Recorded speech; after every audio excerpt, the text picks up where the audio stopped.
Family, on the first day of school, I already gave my chubby teacher a lesson. I crossed over to the Konoha orphanage, practiced chi with detailed explanation of the golden light spell, but couldn't produce any chakra. During the opening ceremony, I caught Itachi's attention, got caught skipping class in the morning, and managed to escape by playing the pity card.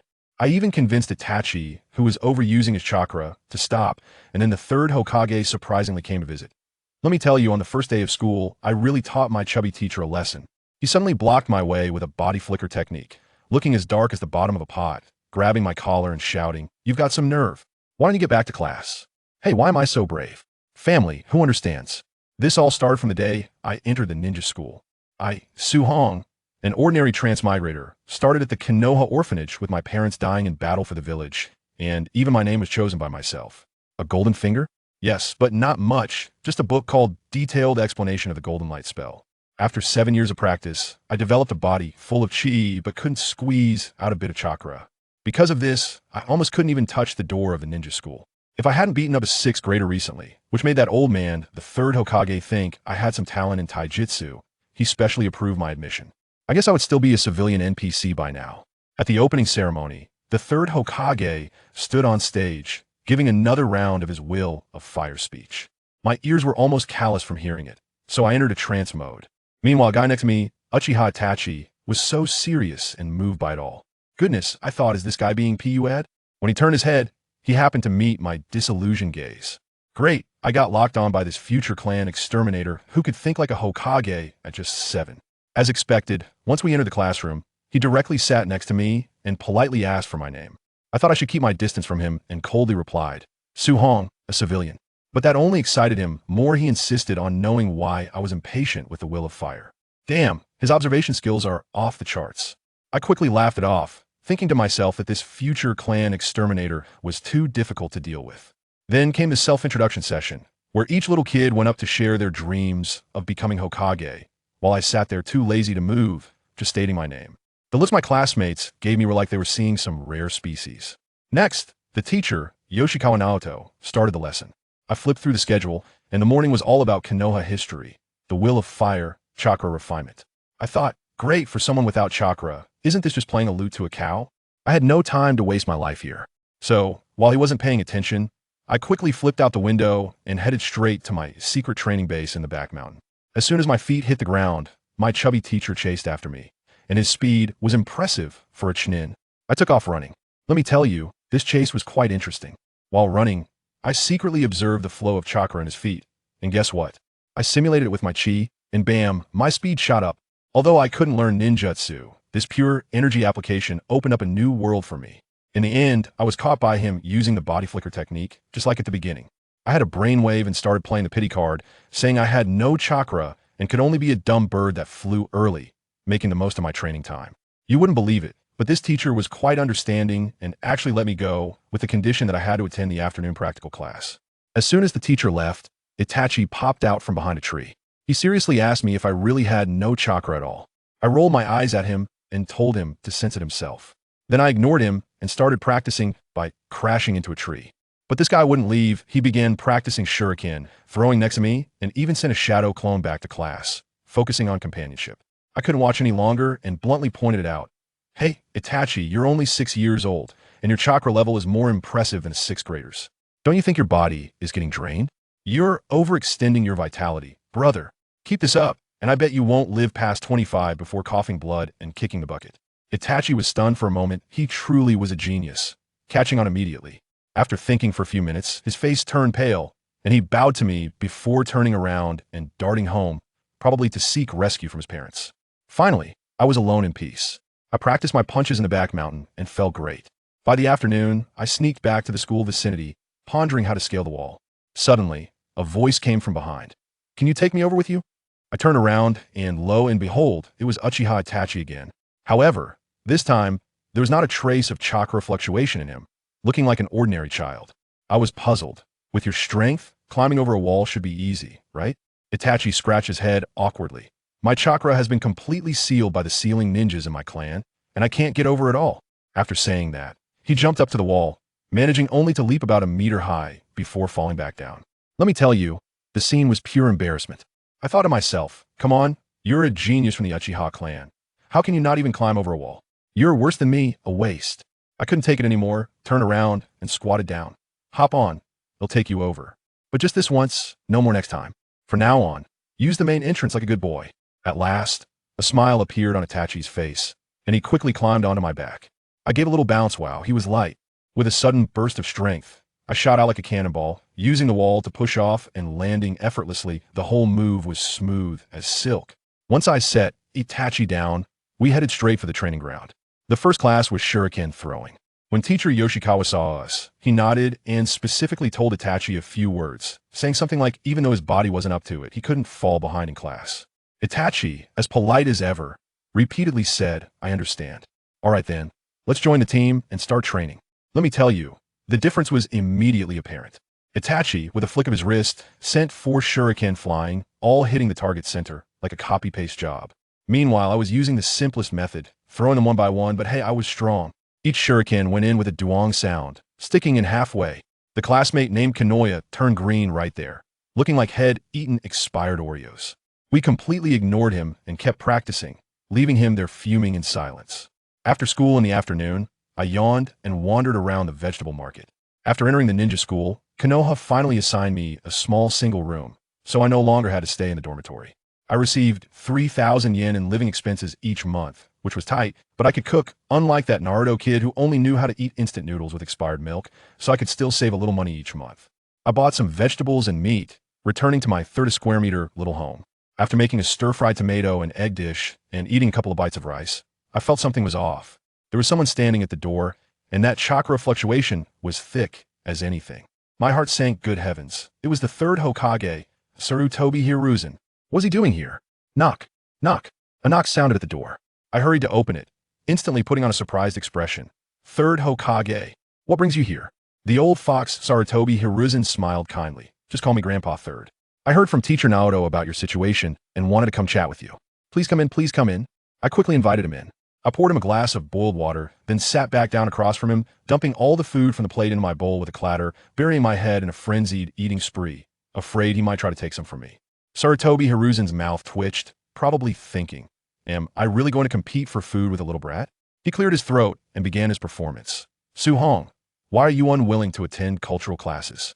I kept my head down, still chewing on rice grains, and repeated the same spiel I had used to fool Teacher Jikawa. The old fox pretended to realize something, then asked, so, what do you think about the will of fire that the 3rd Hokage spoke about today? I nearly burst out laughing inside. Who among my family understands this? This old man is actually asking a newly enrolled little brat about the will of fire? It's practically PUA from a young age.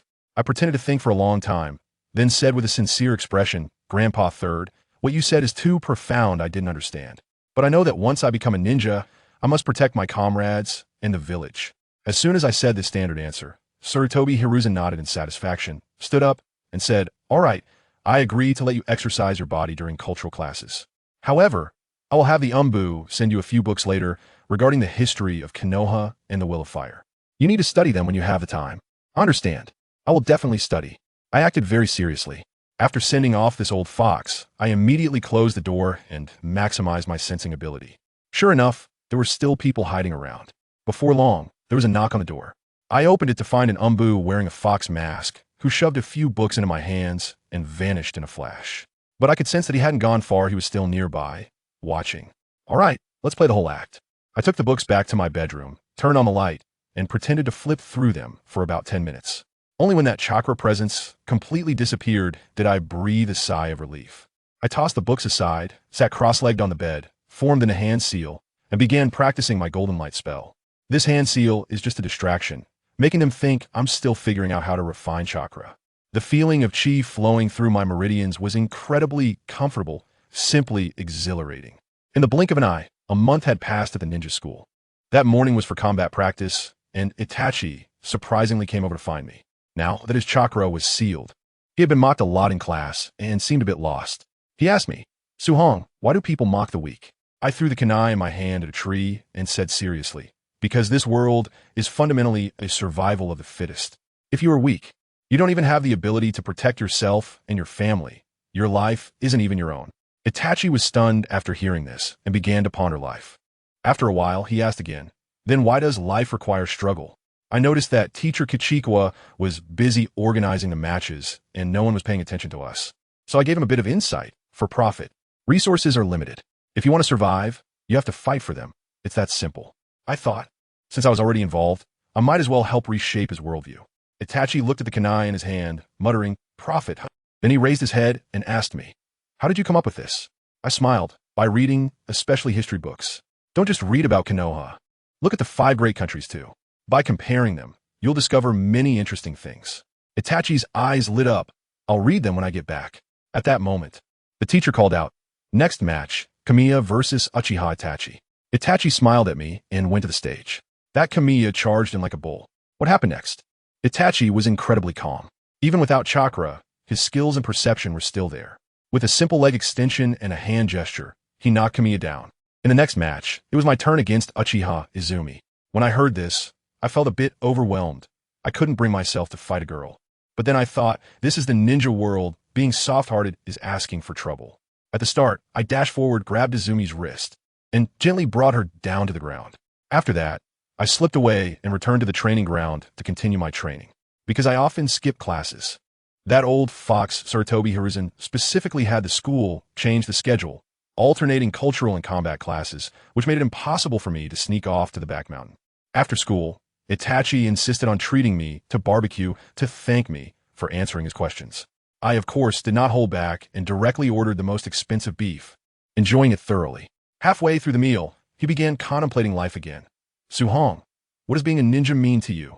I swallowed a big piece of meat and replied straightforwardly, "It's nothing, just a profession. If it weren't for this world where the strong are right, I wouldn't be a ninja." Itachi was shocked, incredulously asking, "Why?" I said, "Compared to doing dirty tricks in the dark, I prefer to live in the sunlight, honestly, and just do my own thing." After finishing the meal, I even packed a portion to take home, feeling quite pleased. Itachi went straight to his family's library. I returned home and continued practicing the golden light spell. The chi was circulating in my body, strengthening my flesh and soul, and I felt myself getting stronger every day. However, when the chi reached the governing vessel's Jiajin point, it got stuck and couldn't pass. I opened my eyes, feeling a bit helpless. In the book, Detailed Explanation of the Golden Light Spell, there was a clever method called 3-carriage force that could forcefully break through. However, the book looked down on this method, considering it a crooked path. The true way should be that when the water is full, it overflows, and when one's cultivation reaches a certain level, it will naturally pass. I was torn. This is a dangerous ninja world. Becoming stronger sooner means more security. But what if this shortcut affects my future potential? Wouldn't that be a huge loss? What if the old Tianshi in One Under Heaven became so powerful because of his solid foundation? After thinking for a long time, I decided to let it go. I'll wait a bit longer. Better to play it safe. After all, the story hasn't even begun yet. Time flies, and just like that, 3 years passed. Because of my influence, Itachi actually didn't graduate early and stayed in school for 3 whole years. In these 3 years, he didn't change much except for becoming a history book fanatic, reading a book every day. He even summarized a shocking phrase that amazed me. "Konoha belongs to the villagers, not the Hokage." Wow, that thought is too dangerous. He probably only dares to say it to me. Meanwhile, I was already 10 years old. My height shot up to 1.5 meters, and my strength had made tremendous progress. I felt that my current chi was definitely not inferior to most people in the Umbu, and I might even be stronger. My speed was my trump card. I could use body flicker technique so smoothly that even most Jounin probably couldn't catch up with me. Finally, in this world, I had a bit of a sense of security.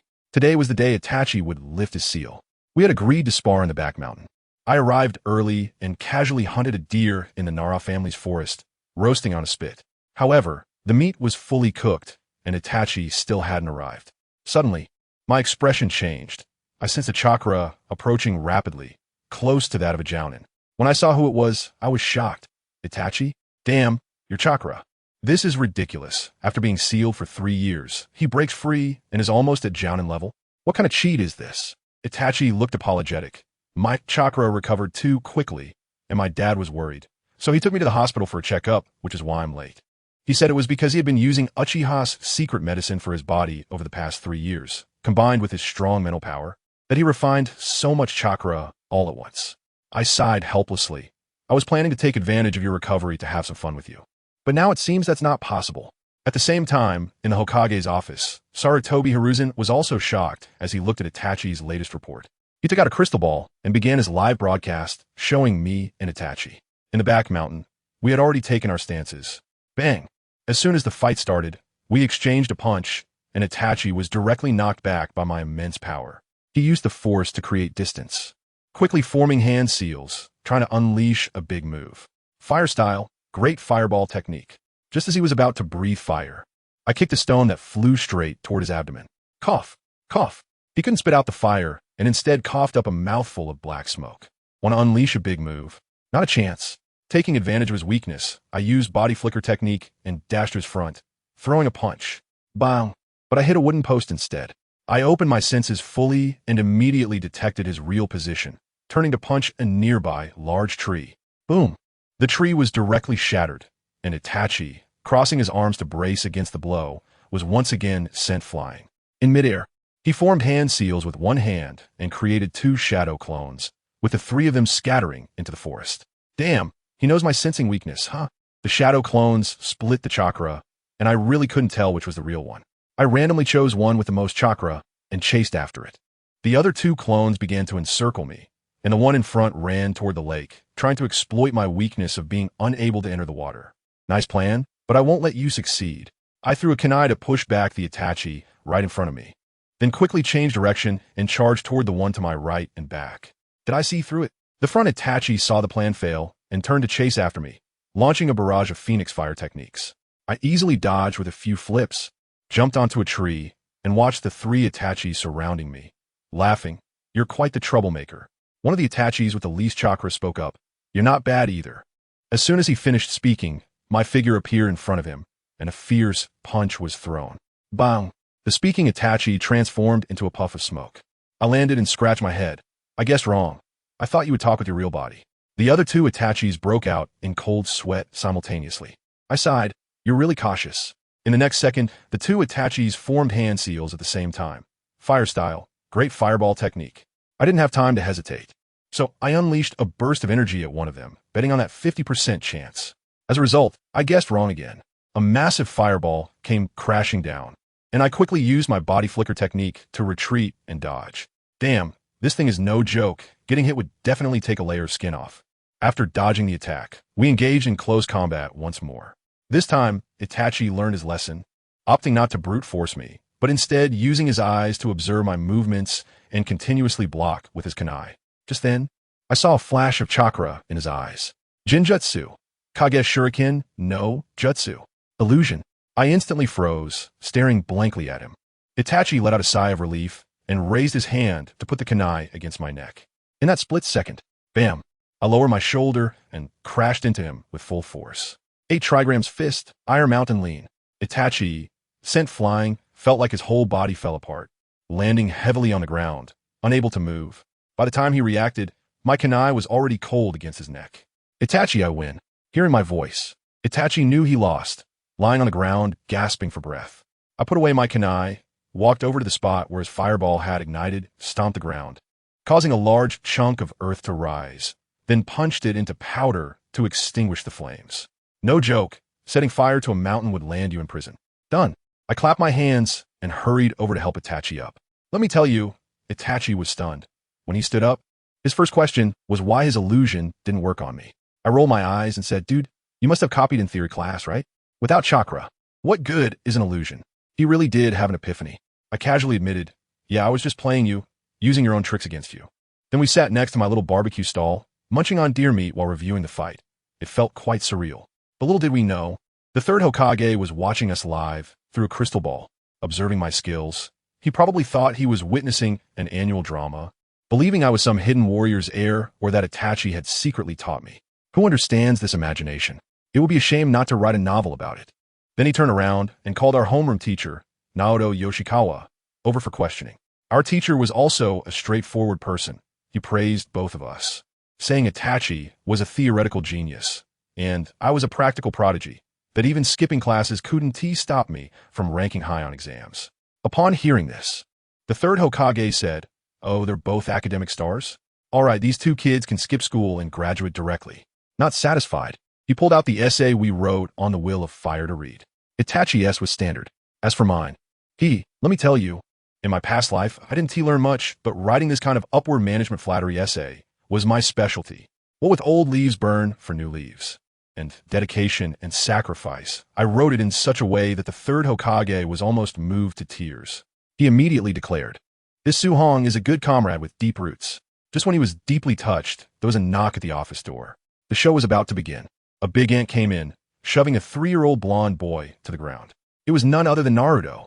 The ant, as if tossing a hot potato, said she didn't want this fox demon anymore, then took the money and ran. I was furious. The third Hokage helped Naruto up and started giving him a pep talk about how as long as you love the village will love you back. As a result, Naruto, being naive, actually believed it and said he wanted to become Hokage. Then came the most explosive moment. Naruto said he wanted to live alone. The third Hokage pondered for a moment and actually agreed. A 3-year-old. He thought a 3-year-old could live on his own without any issues. If I had known, I would have definitely given him a piece of my mind. Then this old man, feeling hungry, directly dragged Naruto to my house. I walked in with groceries and saw little Naruto sitting there looking pitiful, with lights still on in the bedroom. I pushed the door open and, good grief, the third Hokage was clutching his chest, his face pale, looking like he was about to die. On the table lay my notebook. I instantly understood. That notebook was something I had made up, a knockoff version of Luffy's Gear Second, using chakra to accelerate blood circulation. Young people practicing it would shorten their lifespan. And for an old man like him, with such strong chakra, wasn't he just rushing to meet the first and second Hokage? He almost practiced himself to death. I hurriedly went up and pretended to care. "Grandpa Third, are you okay?" He stubbornly replied that he was fine and just needed a moment to recover. I was almost laughing inside. He even asked me to cook, saying he specifically brought Naruto over to mooch off me. "Fine, you're the Hokage. You have the final say." At the dinner table, that little guy Naruto kept sneaking glances at me, probably realizing I didn't dislike him like everyone else, and he was overjoyed. After dinner, the third Hokage called me into the bedroom to discuss important matters. Oh no, not that, but serious business. First, he wanted Naruto to live next door to me, asking me to take care of him. I thought this poor little kid could use some support, so I agreed. Second, he asked about my early graduation. What else could I say? Of course, I would follow Grandpa Third's arrangements. Then, that old man took Naruto next door, where the house was covered in a millimeter of dust. He pointed to the house and said, "Naruto, this is your new home." And just like that, he left. He just dumped a 3-year-old in a bare house. It was ridiculous. Naruto was completely stunned. I had no choice but to take him with me. We swept and dusted for 2 hours before it was clean. With no furniture, Naruto had to sleep on the floor of my place for now. That night, I told him that I would be training during the day and could only teach him in the evening. The little guy obediently nodded, but I saw him secretly wiping away tears while lying on the bed, probably feeling cared for the first time. It made me feel a bit uncomfortable too. The next day, I rarely skipped class and went to school to handle the formalities. Itachi was already waiting for me with the forms. The news of our early graduation spread like wildfire in the classroom. There was even an oblivious classmate shouting about wanting to graduate, and the teacher scolded him. After we submitted the forms, Itachi suggested going to eat dango. I thought it was a good idea. That little poor thing at home should meet some peers. I said, "You go home and call your brother Sasuke, and I'll go home and get my little brother Naruto. Let us make it a group of 4. When I got home, I saw that Naruto's furniture had been delivered, but it was all thrown around messily. I quickly tidied it up for him and then pulled him out the door. The villagers' glares along the way felt like knives. Naruto almost shrank his head into his clothes. I held his hand and said, "Naruto, stand tall and don't pay attention to them." When we arrived at the dumpling shop, sure enough, Sasuke was already there with a sour face. "You made me and my brother wait so long, and you brought a dumb blonde." Naruto immediately exploded, pointing at him and shouting, "You're the annoying one." Seeing these 2 3-year-olds who hadn't even started school, yet already clashing, I realized it was in their DNA. I quickly pulled them apart and took them into a private room. Looking at the huge table full of food that Itachi had ordered, I thought to myself, this meal is probably going to be a tough battle again. I tell you, this fierce battle was quite a chaotic scene. That Naruto kid, I don't know what got into him, insisted on saying he was stronger than Itachi. Well, Sasuke immediately objected, holding onto his brother's arm and pointing at Naruto, saying his brother was the best. I thought, what's there to argue about? I just gave Naruto a smack on the head to calm him down. Sasuke was so pleased with himself, his little tail almost wagging to the sky. Itachi wanted to say something to him, but as soon as Sasuke acted cute, Itachi's brotherly instincts kicked in, and he instantly lost his temper. When Naruto saw this, he wanted to try acting cute with me too. But I shot him a death glare, and he immediately pulled his head back. In the end, this kid turned his anger into appetite, eating until his belly was like a ball, lying on the chair grunting. Sasuke rolled his eyes beside him, muttering 2 words, "Idiot." Just when the commotion was happening, Itachi suddenly gave me a look, and I instantly understood. The venue was ready, and the graduation assessment was about to start. Without saying a word, I grabbed Naruto by the scruff of his neck and lifted him up like a little chick, saying, "You're too slow. I'm in a hurry." After that, I exerted some force and whooshed up to the roof, tossing him back home with a few jumps, leaving him to digest by himself. I rushed to the ninja school without stopping, and wow, they set up a makeshift platform on the training ground. The third Hokage and that old schemer Danzo were sitting up there, looking like 2 gatekeepers. Before long, Itachi also arrived. After waiting for less than 10 minutes, the third cleared his throat and began his promotional-style speech about the will of fire. After he finished, the assessment officially began. The first match was Itachi's. Let me tell you, that scene was a complete dimensional crush. The Chunin opposite him was completely toyed with. Even though he had decent strength and speed, his brain couldn't keep up at all.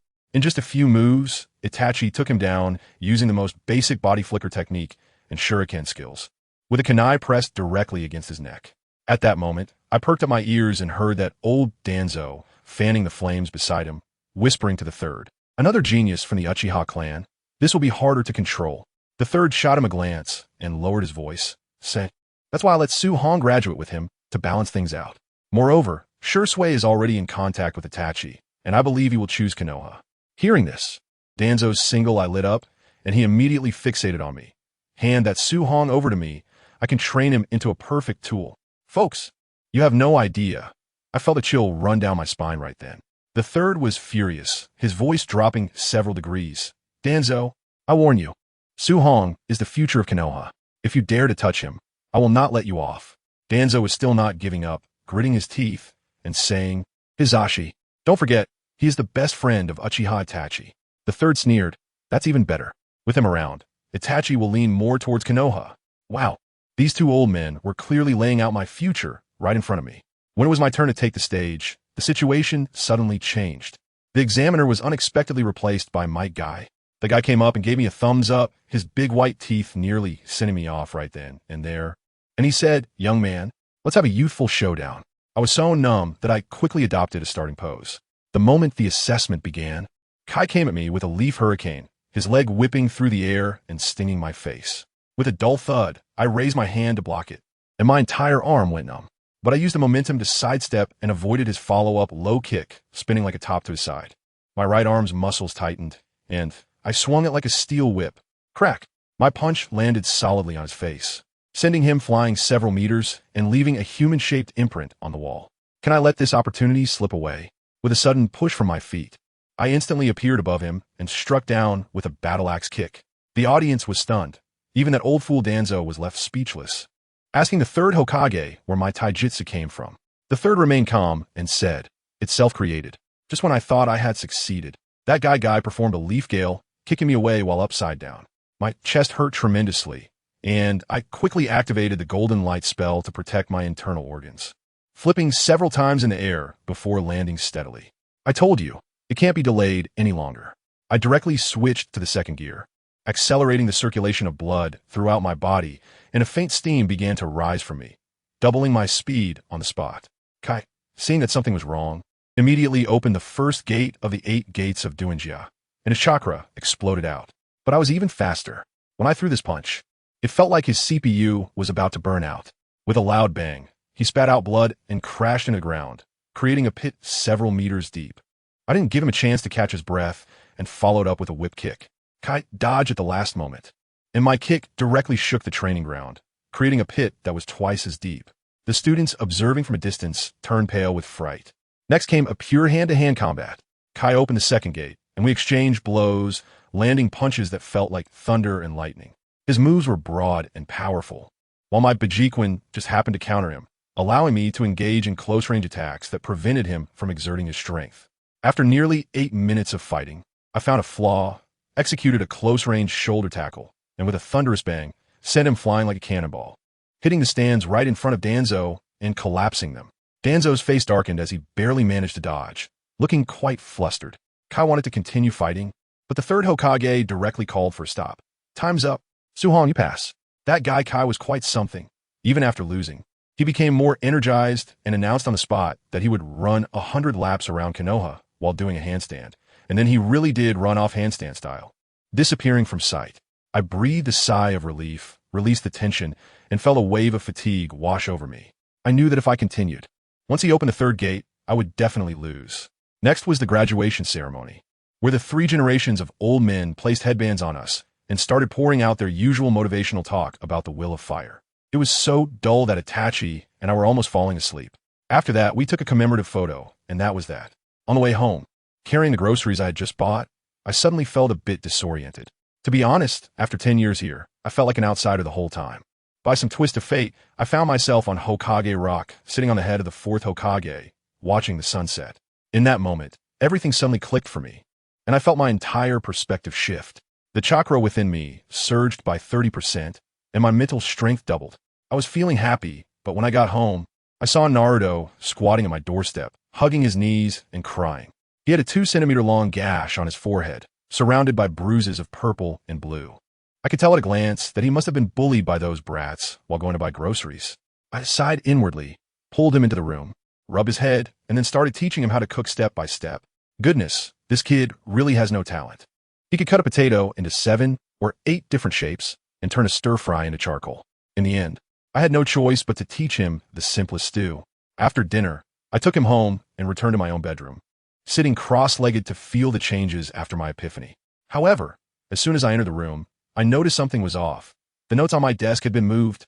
I directed my chi to my eyes, and my vision instantly improved. There were several unfamiliar fingerprints on the table. It was obvious that it was Danzo who had sent someone to do this. I couldn't help but sneer internally and decided to go complain to the 3rd Hokage tomorrow, just to annoy him a bit. Putting that aside, I closed my eyes and focused inward. Wow, the door to a new world opened. Not only could I see the meridians in my body, but I could also enter a mental space called inner scene. This was amazing. In the future, I could practice the golden light spell directly in the inner scene, and no one would notice. Early the next morning, I went to the Hokage building with Itachi. In front of the 3rd Hokage and Danzo, I said that my incomplete and risky notes had been stolen, and I hoped the 3rd Hokage could retrieve them. Danzo's deadpan face looked as if he had just eaten a fly. The 3rd Hokage had just said he would handle it when Danzo, leaning on his cane, approached us and asked if we wanted to join his route. The 3rd Hokage exploded right there. Danzo, they just graduated. There's no way they can join. Danzo completely ignored him and kept his eyes on us. Itachi politely declined. When it was my turn, I switched to newbie mode and innocently asked Lord Danzo, "What is route?" It sounded so inappropriate. My principle was to be a dignified and upright ninja. After I finished speaking, Danzo's face turned as dark as the bottom of a pot, and his cane hit the ground with a loud thud. I looked at the 2 old men and understood that although the 3rd Hokage was indecisive, at least he was clear-headed. He knew that what Konoha needed was strong figures who could stand in the spotlight, not a bunch of rats hiding in the gutters. To be honest, this old man was at his wit's end. He was getting old and didn't even know how much strength he had left. The 2 capable fighters at home, Jiraiya and Tsunade, were also discontent with the ways of these old foxes, and both of them had been marginalized. Now, there wasn't even a shadow-level ninja in the village to maintain order. The 3rd Hokage was as cunning as a monkey. He knew very well that he couldn't suppress Danzo, that old dog, anymore. He could only try to smooth things over while finding a way to leave some resources for the next generation of Hokage. That's why he desperately wanted to bring the Uchiha clan into his camp. Otherwise, if the internal strife continued, Konoha would truly be on the brink of disintegration. Unfortunately, despite his clever plans, Danzo was a severe paranoid with delusions of persecution, and he was insatiably greedy, practically drooling over the Uchiha Sharingan. How could he possibly allow the 3rd Hokage to succeed? Let me tell you, Tuanzong is so suspicious that even if you order him takeout, he would doubt whether you poisoned it. Let him be Hokage? How many times must Senju Tobirama have hit his head on the door to choose him? Just as I was thinking about this, there was a knock on the door, and good grief, Mizuki came in with 2 little ones in tow. I was a bit confused at the time, thinking that Itachi had delayed his graduation, so why was he still on the same team as him? Mizuki first bowed to the 3rd Hokage and greeted him, and the 3rd laughed as he stood up, pointing over to Itachi, saying, "Mizuki, here's your new team member, Uchiha Itachi." That young man Itachi really knows how to behave. He stepped forward and politely introduced himself. "Hello, I am Uchiha Itachi. Please take care of me from now on." Mizuki was taken aback, probably thinking all Uchiha were like Sasuke, with their noses in the air. But Itachi was so courteous that he quickly returned the greeting and then said goodbye to the third, saying he needed to take the team out to get to know each other better. Just as they left, 3 more people came in. I focused my eyes and had the expression of an old man looking at his phone on the subway. It was Mike Guy, Ebisu, and Nara Shikamaru. That guy flashed his big white teeth so brightly that it almost blinded me, giving me a thumbs up. "Hey, we meet again.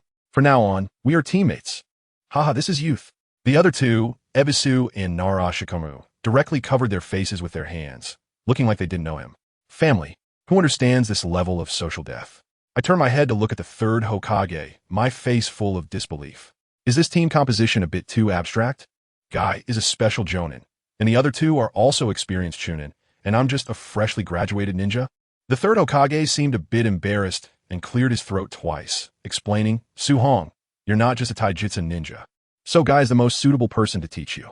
Furthermore, there really aren't any other available spots in the village's teams, and your strength is sufficient. So this is how it was arranged. All right, since the words have been said this far, what else could I say? And being on a team with Guy is pretty good. It's definitely better than being stuck with that old schemer Danzo." I nodded. "I understand, Lord Third." Upon hearing my agreement, Guy got even more excited, grabbing my arm and pulling me outside. "Youth, let's go on a mission. Let's burn with passion." I was completely overwhelmed, dragged to the mission hall like a dead dog by him. He was scanning through a pile of D-rank mission lists, looking for tasks like finding cats and dogs, or cleaning up river garbage. He reached out to grab the river cleanup task, and I quickly stopped him. "Senior Kai, I don't have any chakra. I can't go into the water." Ebisu pushed Kai aside, shoved the mission list back, and complained, "Kai, you fought against Su-hong. His strength is at least that of a chunin. Let's just take a C-rank mission." They really didn't want to do these babysitting tasks anymore. As soon as I heard it, my eyes lit up, and I quickly looked at Kai with a pleading expression. A C-level mission is great. It offers practical experience and a chance to earn more money. Kai felt overwhelmed by the intensity of our gazes and finally took a turn around the hall, selecting a C-level mission to eliminate bandits. After registering, he shouted at me, "Gather at the village entrance at 2 o'clock in the afternoon." After saying that, the 3 of them disappeared in an instant. I looked at the clock. It was only 10 o'clock, and there was still 4 hours left. All right, I'll get the supplies ready.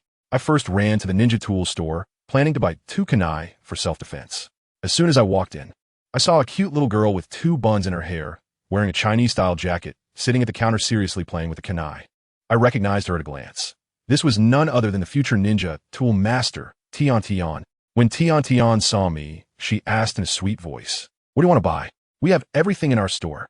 I politely replied, "Could you give me 2 shurikens?" The little girl, hearing that I didn't ask about her elders, seemed quite happy. She jumped off the chair, picked out the 2 best ones, handed them to me, and with a serious expression, extended her small hand and said, "For your kindness. 200 taels." I paid the money and stuffed the shuriken into my ninja tool pouch. Just as I stepped out of the store, I heard a voice from inside bragging, "Dad, look, I sold 2 shurikens." After that, I took a trip to the photography store. You know what? The technology tree in the ninja world is really off base. They already have movies, so they must have cameras too. I have to buy one to secretly film myself practicing the golden light spell and see if I actually glow. Good grief. The cheapest one was almost sending me packing, costing 8,000 taels, and the picture quality was as blurry as a mosaic. I had no choice but to grit my teeth and buy it. Looking at the less than 3,000 taels left in my wallet, I was really glad that I could take on missions after graduation. This time the mission reward was 80,000, and I should be able to get more than 10,000. On the way home, I casually plucked a few leaves from a tree, trying to use my chi to wrap them and throw them out, aiming for that flying flower, and plucked leaf effect from martial arts novels. What was the result? The leaves flew less than a meter before drifting down, completely useless, and it wasted quite a bit of my chi. Once home, I set up the camera and headed straight to the training ground on the back mountain. I first caught 2 fish from the river with pebbles, and then caught 2 rabbits, starting a fire to roast them. After eating and drinking my fill, with 2 hours left before gathering, I continued to wrestle with those leaves. Although I still didn't have much power, at least they could fly a bit farther now. So I guess that counts as progress. At 1:50 p.m., I arrived at the village gate on time. Kai and the other 2 were already there. After registering at the gate, Kai let out a passionate roar, "Burning hot youth. Let's go." Then he charged ahead and shot out like an arrow. The four of us were sprinting through the forest, and our speed was faster than when I rode an electric scooter in my past life. By 8 in the evening, Ebisu and Shiranui were exhausted, panting like dogs, and their chakra was nearly depleted. Ebisu gasped and shouted, "Kai, let's take a break. We can continue our journey tomorrow." Only then did Kai stop, turn around, and awkwardly scratch his head, saying, "I'm sorry. I'm just so excited to bring newcomers for the first time that I didn't pay attention to your stamina." Ebisu and the other person waved their hands, giving a look that said they were used to it. Kai was so moved that he was teary-eyed and opened his arms to give them a big hug, which scared the two of them into stepping back repeatedly, but they still ended up getting a solid embrace. I shook my head and ventured into the woods.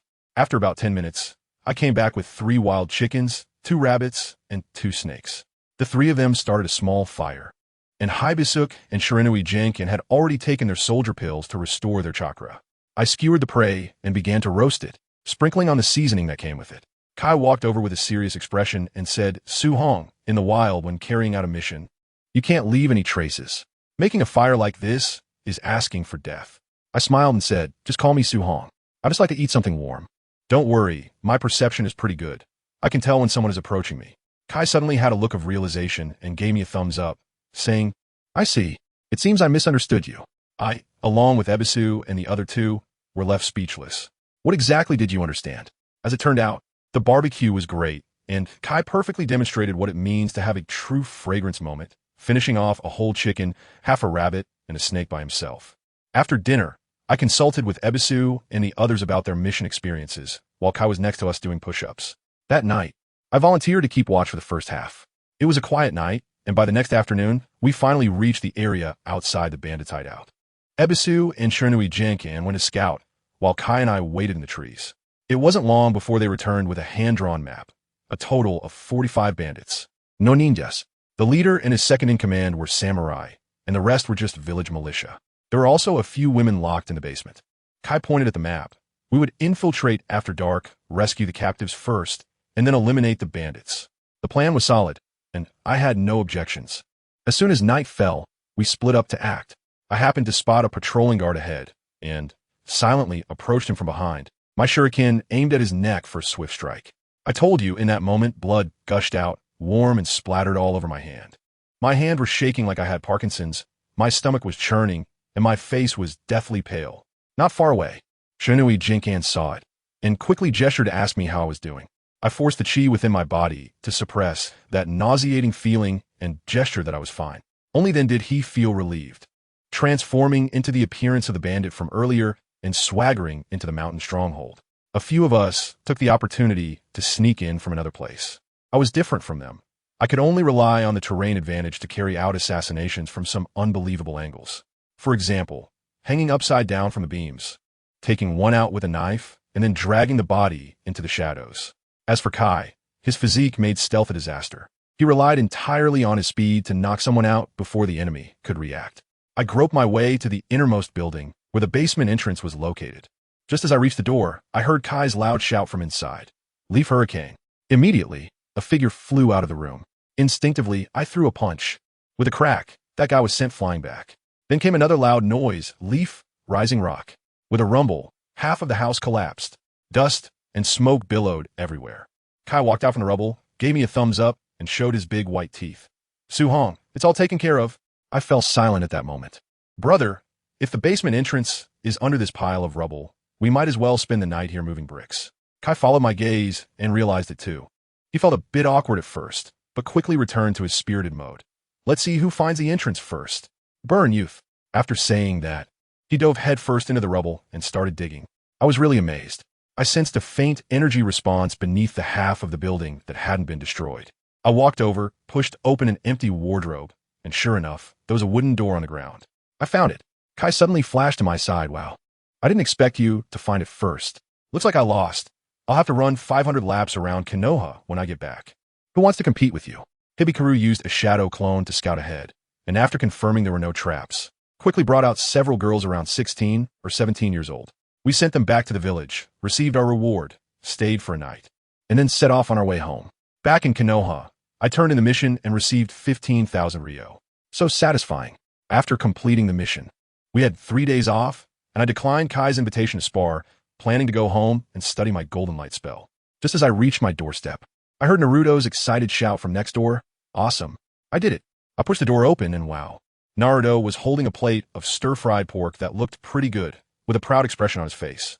On the table next to him, there were several plates of dark, unidentifiable objects, probably all of his living expenses for this month. When he saw me, he excitedly handed me the dish. "Brother Su-hong, try the food I made." I looked at the several burns on his hands and felt quite emotional. I picked up a chopstick and was surprised that it actually tasted pretty good. Not bad. It's about 80 of my level. Naruto was so happy that he threw the plate up into the air. I reacted quickly and grabbed an empty plate from the side to catch it all. Just right. I haven't eaten yet, so I'll eat here today. I rubbed his head. We were eating when the doorbell rang. Naruto ran to open the door, and it turned out to be the third Hokage, carrying a big bag of vegetables and meat. It seemed that the Umbu reported to him that Naruto had spent all his living expenses, so he hurried over to bring some warmth. After dinner, the third Hokage looked at me and suddenly asked, "Su-hong, what are your thoughts on your first mission?" I suddenly thought of those bandits I had killed, and my face turned pale.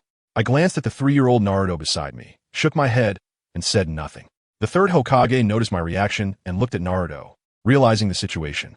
He said apologetically, "I didn't consider this well. It really is inappropriate to talk about killing in front of children." After chatting for a while, the third Hokage left, saying he had something to give me, and that the Umbu would deliver it. I made plans with Naruto to train together tomorrow, then return home. I took my newly bought camera and ran to our usual spot in the back mountain, finding a dense thicket of trees to hide the camera. I started recording myself. Then I sat cross-legged, entered my inner state, and began practicing the golden light spell. After what felt like 5 minutes, I came out and hurried to check the recording. In the video, I was just a quietly beautiful man with not a hint of light on me. I let out a big sigh of relief right then and there. Now it's great. I can practice boldly and without worries. After grinding the film into powder, I practiced Baji Quan for over an hour, sweating all over.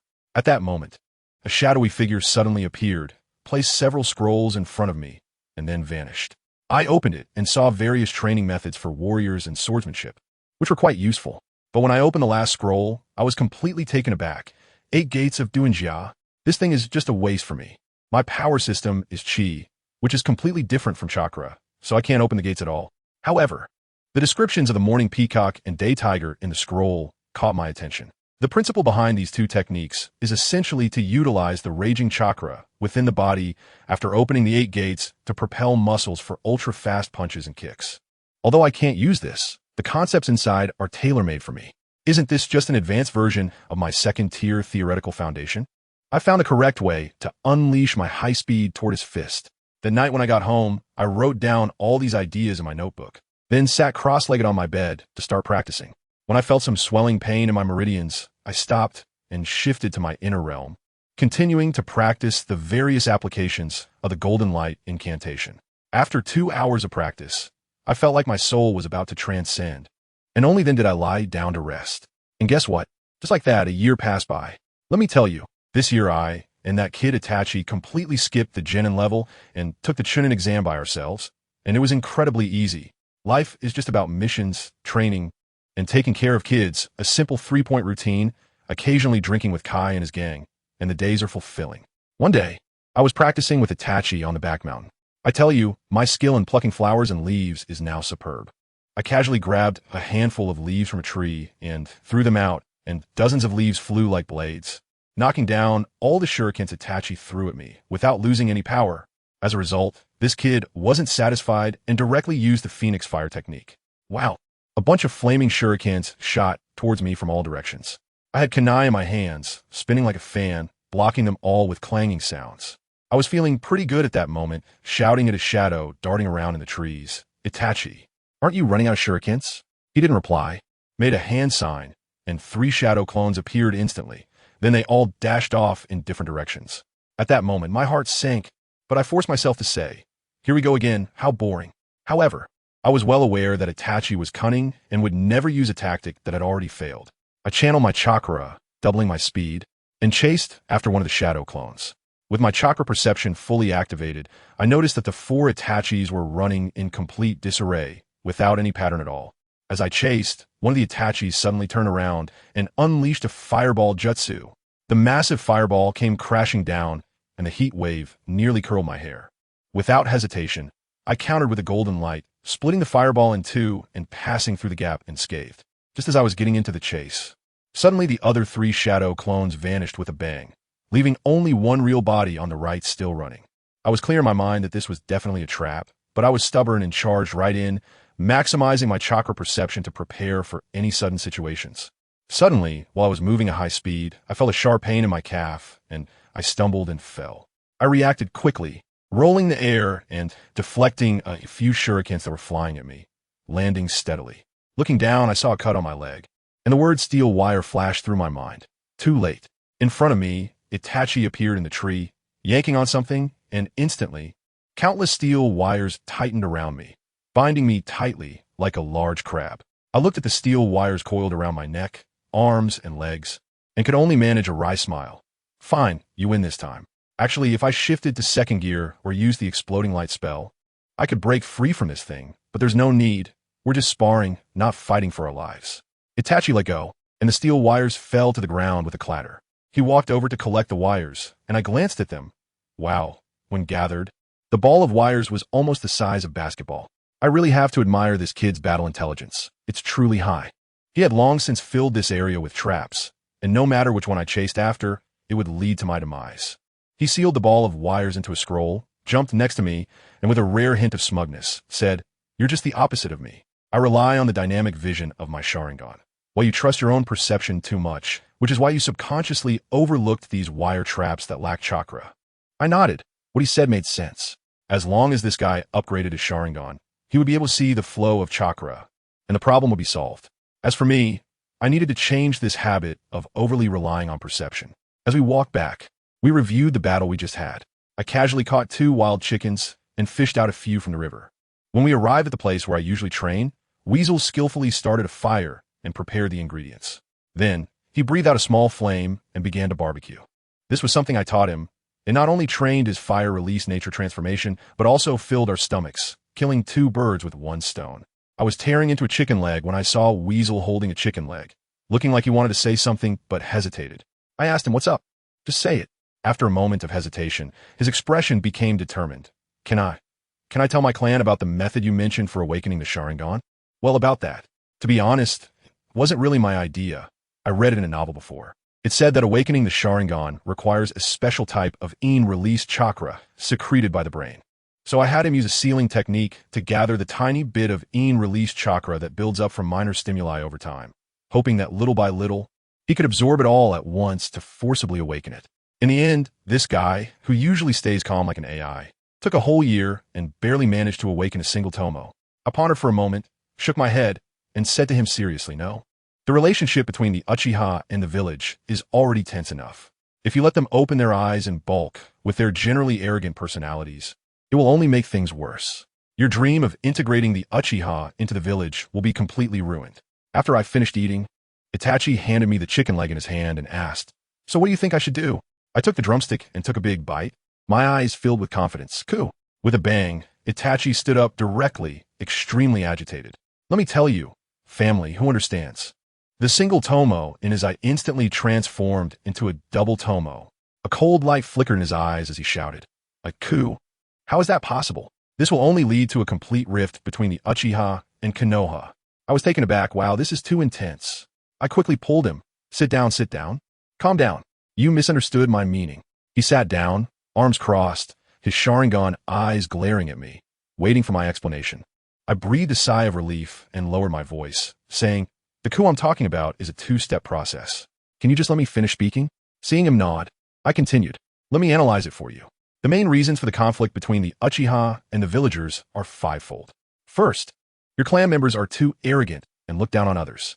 Second, there are people in the village's upper echelons who are fanning the flames. Yes, I'm talking about that old schemer Danzo, and even the 3rd Hokage has turned a blind eye. Third, your police force enforces the law without compassion, which has given you a bad reputation. Fourth, there are a bunch of old hardliners in your clan who lack strength but shout every day about seizing power. Fifth, the Ninetails incident was indeed caused by the Uchiha.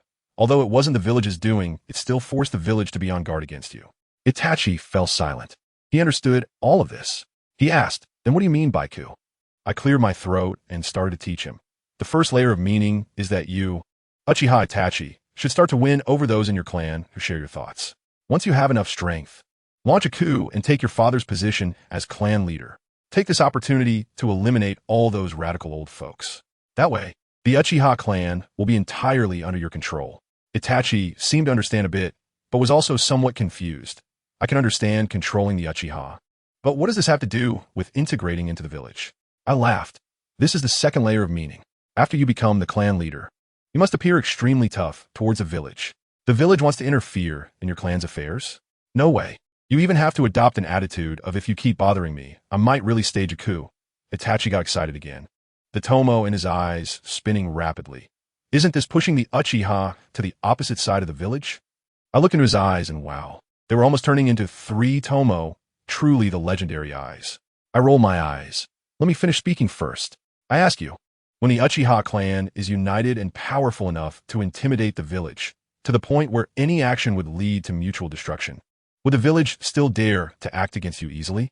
Itachi thought for a moment, his voice tinged with excitement. They wouldn't dare?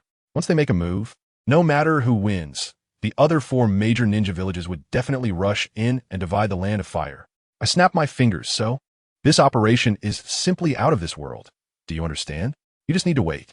The 3rd generation is already old and can't last for many more years.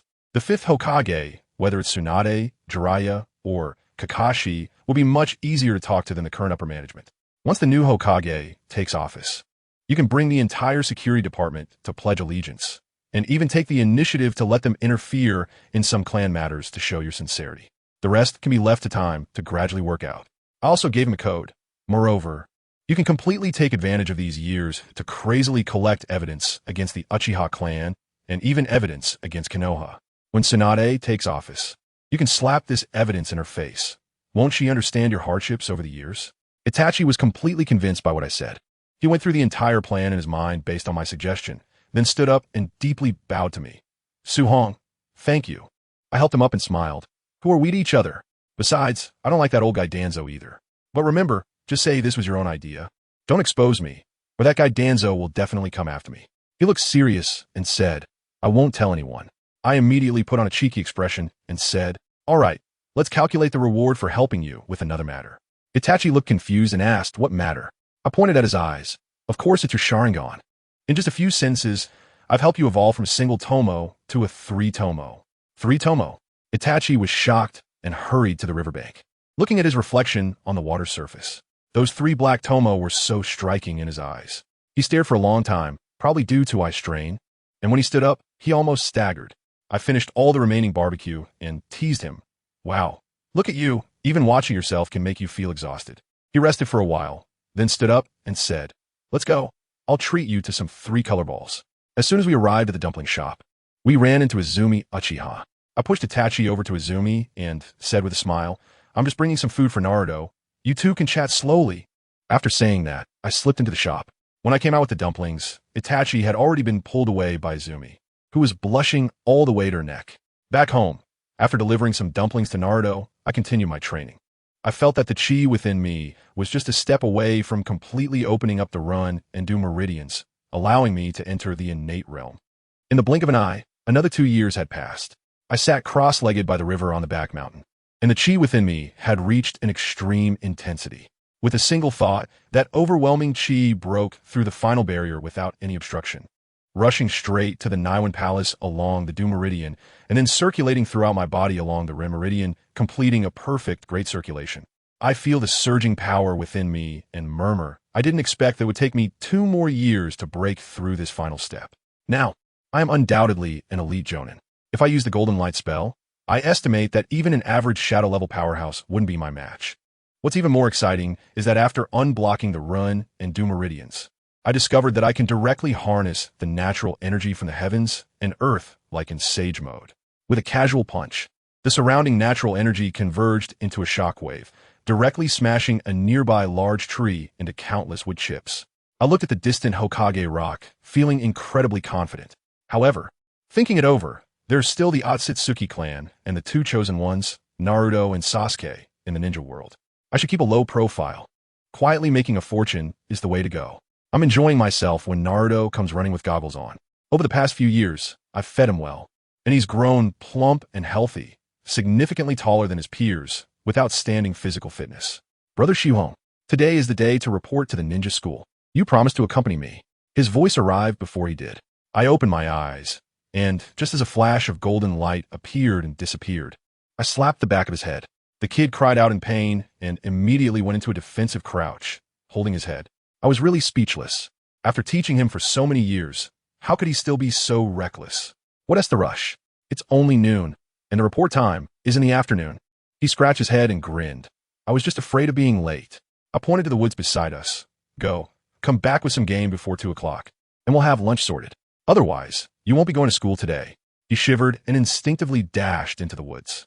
An hour later, the kid came back looking disheveled, dragging 2 rabbits and a dozen fish. Then, with a smooth series of actions, he started a fire, grilled the meat, and seasoned it. I nodded in approval. My teaching wasn't in vain. After finishing our meal, the 2 of us sneaked to the entrance of the ninja school, just in time to see Itachi carrying Sasuke on his back. Naruto immediately pointed at Sasuke and mocked, "Damn Sasuke, how old are you? Still letting your brother carry you to school? This is hilarious."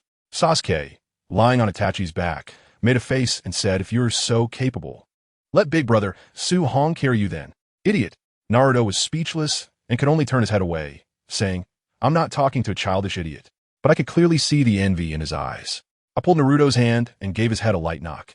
"Let's go, hurry up and check in." At the registration place, Irika-sensei was kindly registering students. When it was Naruto's turn, Irika's eyes flashed with a complex emotion upon seeing him.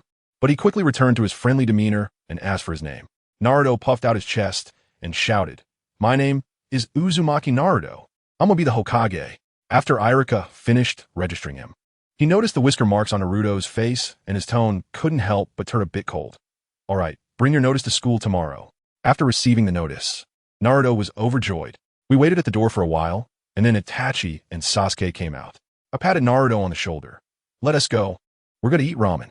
Itachi's treating. Itachi looked helpless, clearly used to it by now. At the ramen shop, the 4 of us sat down, and, as usual, Naruto ordered chashu ramen, while the 3 of us ordered whatever. To be honest, Uncle Ichiraku is really nice and doesn't hold any prejudice against Naruto. But the ramen is just average. After finishing the ramen, Itachi gave me a look and I nodded. "Naruto, you go back by yourself first. I need to talk with your brother Itachi."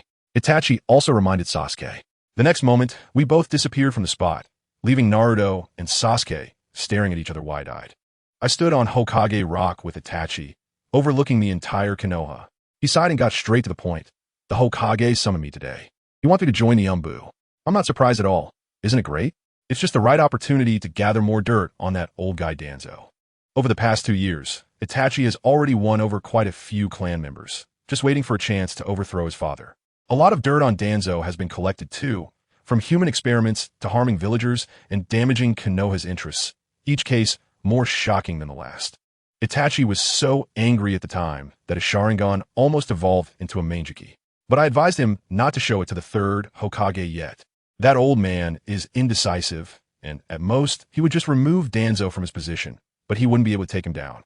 Itachi is still worried. But now that I'm in the Umbu, I won't have time to manage clan affairs, and I'm afraid they might be exposed. My father wants me to be a spy for the Uchiha planted in the village's upper echelons, and I don't know what to do. I thought for a moment and said, "Isn't there still Shurshui? You 2 can take turns." Itachi frowned tightly. I have considered bringing Shurshui into the fold, but he is too influenced by Lord Hokage. If I show him the evidence against Danzo, he will definitely turn it over to the 3rd Hokage immediately. Then our plan would be completely ruined. At this point, I also felt it was a bit tricky. That old dog Danzo has caused me a lot of trouble. If it weren't for the 3rd Hokage protecting him, I would have made a move long ago. I asked him, "Is there really no one capable among your Uchiha subordinates besides you?" Itachi nodded with difficulty. "There's only one person strong enough, Datara, but he can't suppress the others. Moreover, many of them are fence-sitters and are not truly following me."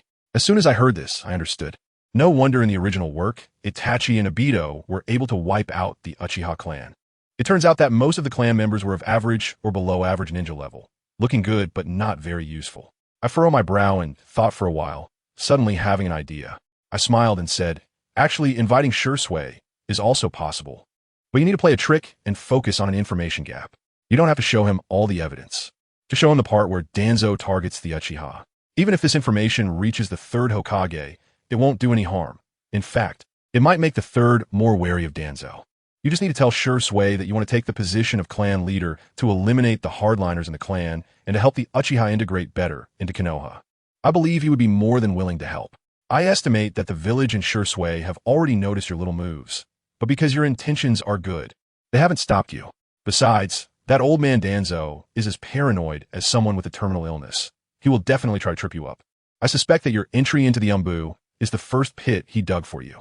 But if you play the Shui card well, it will be the key to turning the tables. You can use him to feed Danzo false information and make him dance to your tune. Itachi's eyes lit up upon hearing this, but he quickly frowned. You're right. This game has come alive, but my subordinates. It's too hard to hide things from Shui. His talent is no less than mine. I laughed directly and patted my chest, saying to him, so, you need to find a Trump teammate that you can absolutely trust. Itachi was immediately anxious. Who? I said to him word by word. You, Dad. I told him. You should tell your father, Uchiha Fugaku, the whole plan exactly as it is. He has the strength and means, but his personality is a bit soft. Just like the third Hokage, he can't be ruthless at critical moments. But for the Uchiha, and for you, his own son, he will definitely go all out to help you. With him, as the clan leader, backing you up. Getting Shui to pass some false information to Danzo would be a piece of cake, right? However, this trick can only keep things hidden for a year or so at most, so you need to act quickly to seize power. Then you can put on a show of filial piety while taking control. Not only will you establish your authority, but he can also step back to help you stabilize the situation. Itachi was silent for a while, his gaze incredibly resolute. All right, I'll go back and confront my dad. If he disagrees, I'll seize the position of clan leader today and move the plan forward. If he agrees, I'll report to the Umbu and then recruit Shui, while also gathering some dirt on that old Danzo. After saying this, he leaped off the Hokage rock in a flash, as if he were heading into a mountain of knives or a sea of fire. I looked at his back and felt a sense of emotion. I turned to glance at the stone head of the third generation beneath me, and, to be honest, my feelings towards this old man are quite complicated now. I used to see him and Danzo as my top imagined enemies, but over the years, he not only didn't harm me, but also helped me quite a bit both openly and secretly. I have a strong intuition and can sense that he is sincere, not just putting on an act. Perhaps as he has aged, his heart has softened. Seeing the village he built himself being messed up by Danzo, he might have regrets. But he can no longer match the strength to control it. Never mind, I won't think about it anymore. When the Chunin exams come, if my strength is sufficient, I'll give him a hand. I jumped off Hokage Rock and went home, sitting cross-legged to begin my training. After just opening up the run and do meridians, I really wanted to feel the awesomeness of this innate realm. A week passed in the blink of an eye. Itachi was making rapid progress. His father agreed, and he passed the Umbu assessment. As for me, I went out on a bandit extermination mission, earned some extra money, and returned home to live a leisurely life, either training or researching recipes. I even learned to play the flute. My days were quite enjoyable. However, the good times didn't last long. Umbu personnel came to my door, saying the Hokage was looking for me. As soon as I heard that, I knew it was time to get to work. When I arrived at the Hokage's office, good grief, Narashikaku, Uchiha Bito, and Guy were all there. I felt a jolt in my heart. What kind of lineup is this? With the four of us being elite Jainin, were we going to take down some small country? The third Hokage had a serious expression and immediately assigned a mission. Guy, you'll be the team leader. The mission is to go to the land of forests and exchange confidential scrolls with an organization called Banruo Sect. As soon as I heard it, I understood that this diplomatic mission is the most likely to go awry. No wonder they sent heavy troops. Kai stepped forward to take the scroll, looking reliable. Once outside the village gate, he immediately took a horse stance, clenched his fists, and shouted passionately, "Everyone, let the fiery flames of our youth burn bright. Let's set off." After shouting, he shot out like a cannonball. I exchanged glances with Shinano Jinkan, and Marahoshi Kagane was even more speechless, with a head full of black lines. At my age, I can't get ignited anymore. I patted the old man's shoulder and said helplessly, "Just get used to it. Just get used to it." We weren't in a hurry on the road, walking slowly. I casually caught some game, and the old man Gu Jie found some wild vegetables and mushrooms, and we set up a makeshift camp to cook. The aroma, let me tell you, could make someone cry with desire from 800 miles away. I intentionally used my magic to waft the smell of the roasted meat into the wind towards the tree nearby. Who understands family, right? I knew Kakashi and Itachi were there acting as sentinels, and I was doing it on purpose. I even specifically tore off 2 big drumsticks in their direction, eating with grease dripping from my mouth. As for the 2 up in the tree, I bet they were about to drool a river. Kai finished a big bowl and remarked, "It's really great to have you 2 with us on this trip."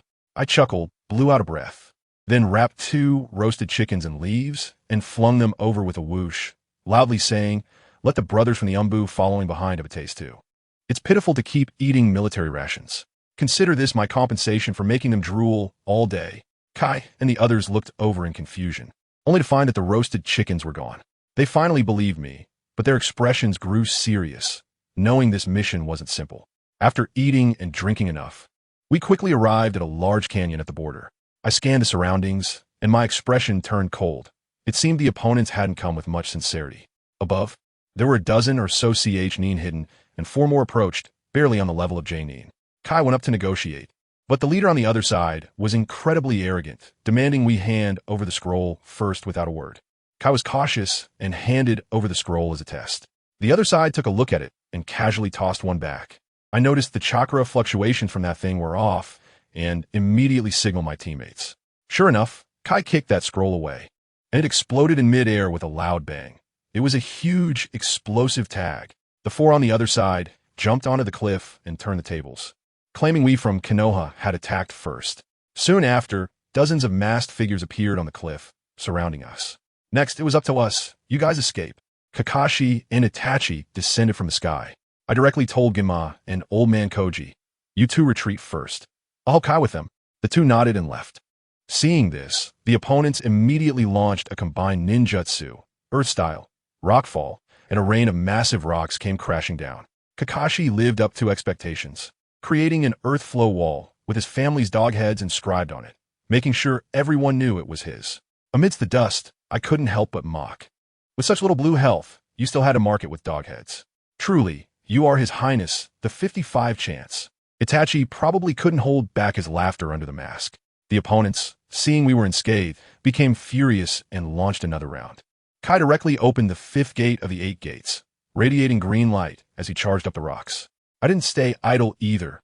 I exerted force with my feet, transforming into an afterimage and dashed up the cliff. As soon as we went up, it was like wolves entering a sheep pen. We quickly took down the dozen or so Ch-nin. The remaining 4 J-nin were chased and cut down by Kakashi and Itachi. Itachi's shuriken seemed to have eyes, instantly taking out 3 of them. The last one, the leader, was directly pierced through the heart by Kakashi's raikiri, dying completely. Kakashi handed the retrieved scroll to Guy, and the mission was considered complete. But when Guy turned around, he saw Itachi expressionlessly finishing off the severely injured ninjas one by one. Guy exploded in anger and yelled at Itachi, "Hey, what are you doing?" Itachi coldly replied, "This is the mission we accepted." Guy then turned to Kakashi, "That is not right. Stop it, Kakashi." Kakashi swiftly dealt with the enemy at his feet and turned back, dissatisfied. How can you call out the name of an who is executing a mission? In that moment, Guy looked at the cold Kakashi in front of him, and a chill ran down his spine. He knew that the Kakashi he once knew was gone. I slowly walked over to them, looking at the blood on the ground, feeling quite uneasy. I softly said to Itachi, "Itachi, I hope you can stay true to yourself and not become the kind of person you hate the most." Itachi silently nodded. On the way back, the atmosphere was suffocating. Upon returning to the village, Guy rushed into the Hokage's office with a serious expression. He needed to confront the 3rd Hokage and must pull Kakashi out of the dark, murky waters of the I returned home and first practiced the Golden Light mantra to calm my mind. I always do this after killing someone, otherwise I feel a blockage in my heart. Just as I was getting ready to cook, Naruto pushed the door open, looking like a wilted eggplant, all droopy. I asked him what was wrong, and he pitifully said that the school was teaching the shadow clone technique, but he was the only one who couldn't learn it. In the practical training, he was beaten up by that arrogant guy Sasuke. As soon as I saw his expression, I knew he was still upset about losing to Sasuke. I gave him a hard look and said, "Eat." He was really unwilling, and I added, "During the break, I'll guide you in your training." Half a year passed just like that. I noticed that the 3rd Hokage was coming to see me more frequently, probably sensing something. One day, he even said he would come to my house for dinner that night. I was clear in my mind. Shizuka must have spilled the beans about my situation to him, and he was coming to put pressure on me. I didn't go straight home. Instead, I ran up to Hokage Rock to get some fresh air. Itachi appeared behind me, wearing his mask. and his voice was filled with disappointment as he said he discovered a secret organization in a village today, which contained all the surveillance data on the Uchiha clan. Even the old man selling candy and kids the size of Sasuke weren't spared. I let out a bitter laugh. I've also been targeted by the third generation, and he's coming to my house tonight. It's probably going to be a banquet like the one at Hongman. Itachi's body instantly tensed. Is it because I've exposed the information? The plan needs to be moved up. I shook my head. It's fine. What we're doing isn't a bad thing. He's just here to test the waters. Besides, if it really comes to a falling out, he can't keep me here anyway. I looked at Itachi and suddenly felt that the time for the night of the massacre in the original work was approaching. So I asked him, Itachi, have you activated your Manjiki Sharingan yet? He sighed and said, not yet. I always feel like something is missing. I felt a tightness in my heart and asked, those special release chakras that I asked you to seal, they're useless, right? Useless. I'm afraid that even if I use them now, I won't be able to open them. I've been hesitating all along. I made a quick decision. Don't hesitate. Follow me to the back mountain. Let's use it now. I have a bad feeling that it's probably that old dog Danzo causing trouble. Whatever strength we can gain is worth it. We set off immediately. On the way, I felt a faint gaze, so I looked up towards the Hokage's office. I knew that the third was using the telescope technique to spy on us. I didn't hide. I let him watch. When we arrived, Itachi unrolled the scroll. And let me tell you, the scene was something else. The purplish-red chakra poured into his body like it was free. A chilling and negative aura that sent shivers down my spine, even from a distance. Itachi's eyes instantly transformed into the three-tomo pattern, spinning rapidly. And then two streams of blood tears flowed down his face, forming the shape of a shuriken. But perhaps the power was too overwhelming. Itachi lost a bit of control.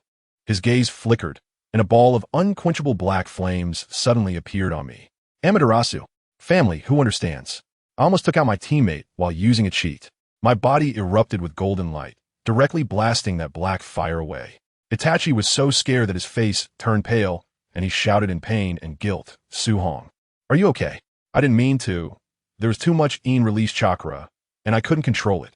I sensed the turbulent chakra in his mind, knowing he was about to lose control. Fortunately, he just released some of it and barely stabilized himself now. Once he completely absorbed it, he looked at me with a face full of remorse. If you get hurt, I will never forgive myself. I shook my head and said helplessly, I'm fine, but my golden light has completely exposed me. Meanwhile, in the Hokage office, the third Hokage's face was probably darker than the bottom of a pot. He had witnessed Itachi activate the Manjiki Sharingan and saw me effortlessly block Amaterasu. He knew that Konoha now had two shadow-level powerhouses that he might not be able to control.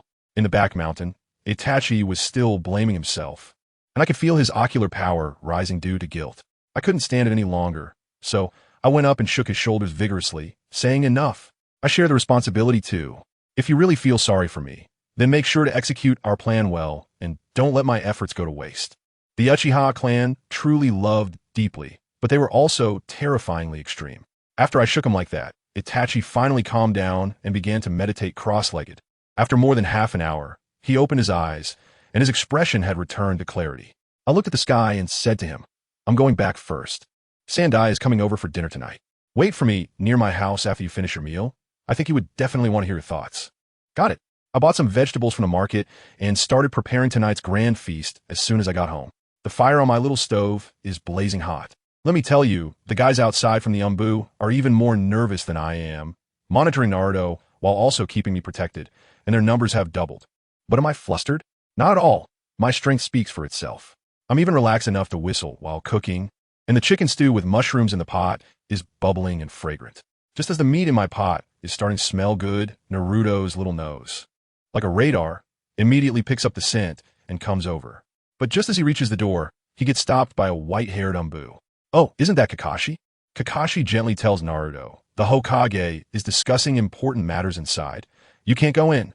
Naruto, looking greedy, almost drooling, stares with wide eyes. Can I just go in for a bite? Is that not allowed? Kakashi shakes his head, and let me tell you, his movements are quick and decisive, lifting Naruto up like a little chick and tossing him back into his own room in a flash. Then he stands guard at Naruto's door, partly to prevent this little troublemaker from causing chaos, and partly to protect him. But Naruto is not that easy to deal with. Before long, he tries to rush out again. Kakashi, feeling helpless, tosses him back once more, and finally resorts to tying him to the bed with rope. Naruto wriggles on the bed like a caterpillar, shouting to be let go. Kakashi, getting fed up, releases his killing intent, and Naruto instantly freezes, becoming meek and nodding his head like a garlic masher, scared of being served up on the spot. Kakashi then sighs, stands at the door, sees that no one is around, and pulls out his beloved Ika Paradise, reading it as if no one were watching. Not long after, Sarutobi Hiruzen comes up with his old pipe. I quickly pull out a chair and help the old man sit down. Third Hokage, let's eat first. We can discuss big matters after we're full. Then, let me tell you, the quietest moment in the room arrives. The two of them are like masters sparring, chopsticks clinking against bowls, but neither of them is willing to speak first. After the meal, once the bowls and chopsticks are cleared, I lead him to my bedroom. He sits in a chair while I sit on the bed, and after a long silence, the old man finally speaks. Su Hong, that plan with Itachi, was it your idea? I feel like there's a backup plan, so spill it. As soon as I heard it, I understood. He at most knew that Itachi wanted to seize power and become the clan leader, but he had no idea about the subsequent events. I didn't respond directly, but instead, I pulled a book off the shelf titled The Success of Konoha, or rather, The History of Konoha's Self-Destruction, and handed it to him. I said, I did get involved in the planning, but as for what happened afterward, you should read this book first. The old man looked confused. Hadn't he read The History of Konoha? But he still took it and flipped it open. On the very first page, his pupils shook. It was written in blood-red ink by Itachi. Konoha belongs to the villagers, not the Hokage. I added ominously, this is all Itachi's summary. He was afraid it would be seen by the clansmen at home, so he left it here with me. Now it was done. The old man was completely silenced by my exclusive historical book. As he read, he shook his head. Probably his mind was battling between the second Hokage's ancestral teachings and the reality he was seeing. The book was full of explosive content, from the high-level decision-making errors in Konoha to the harmful existence of the root organization, all analyzed in a very convincing manner. The more he read, the paler he became, and by the end, he was breaking out in a cold sweat. This was because the book connected all the shady things Danzo had done behind his back over the years. The White Fang incident, Orochimaru's human experiments, the Hidden Hand and the Nine Tails turmoil, and even the assassination attempts on him. It finally dawned on him that his good brother had already sidelined him and was becoming the underground Hokage. On the last 2 pages, one analyzed the Hinata Hizashi incident, pointing out that such sacrifices would only chill the hearts of the various ninja clans.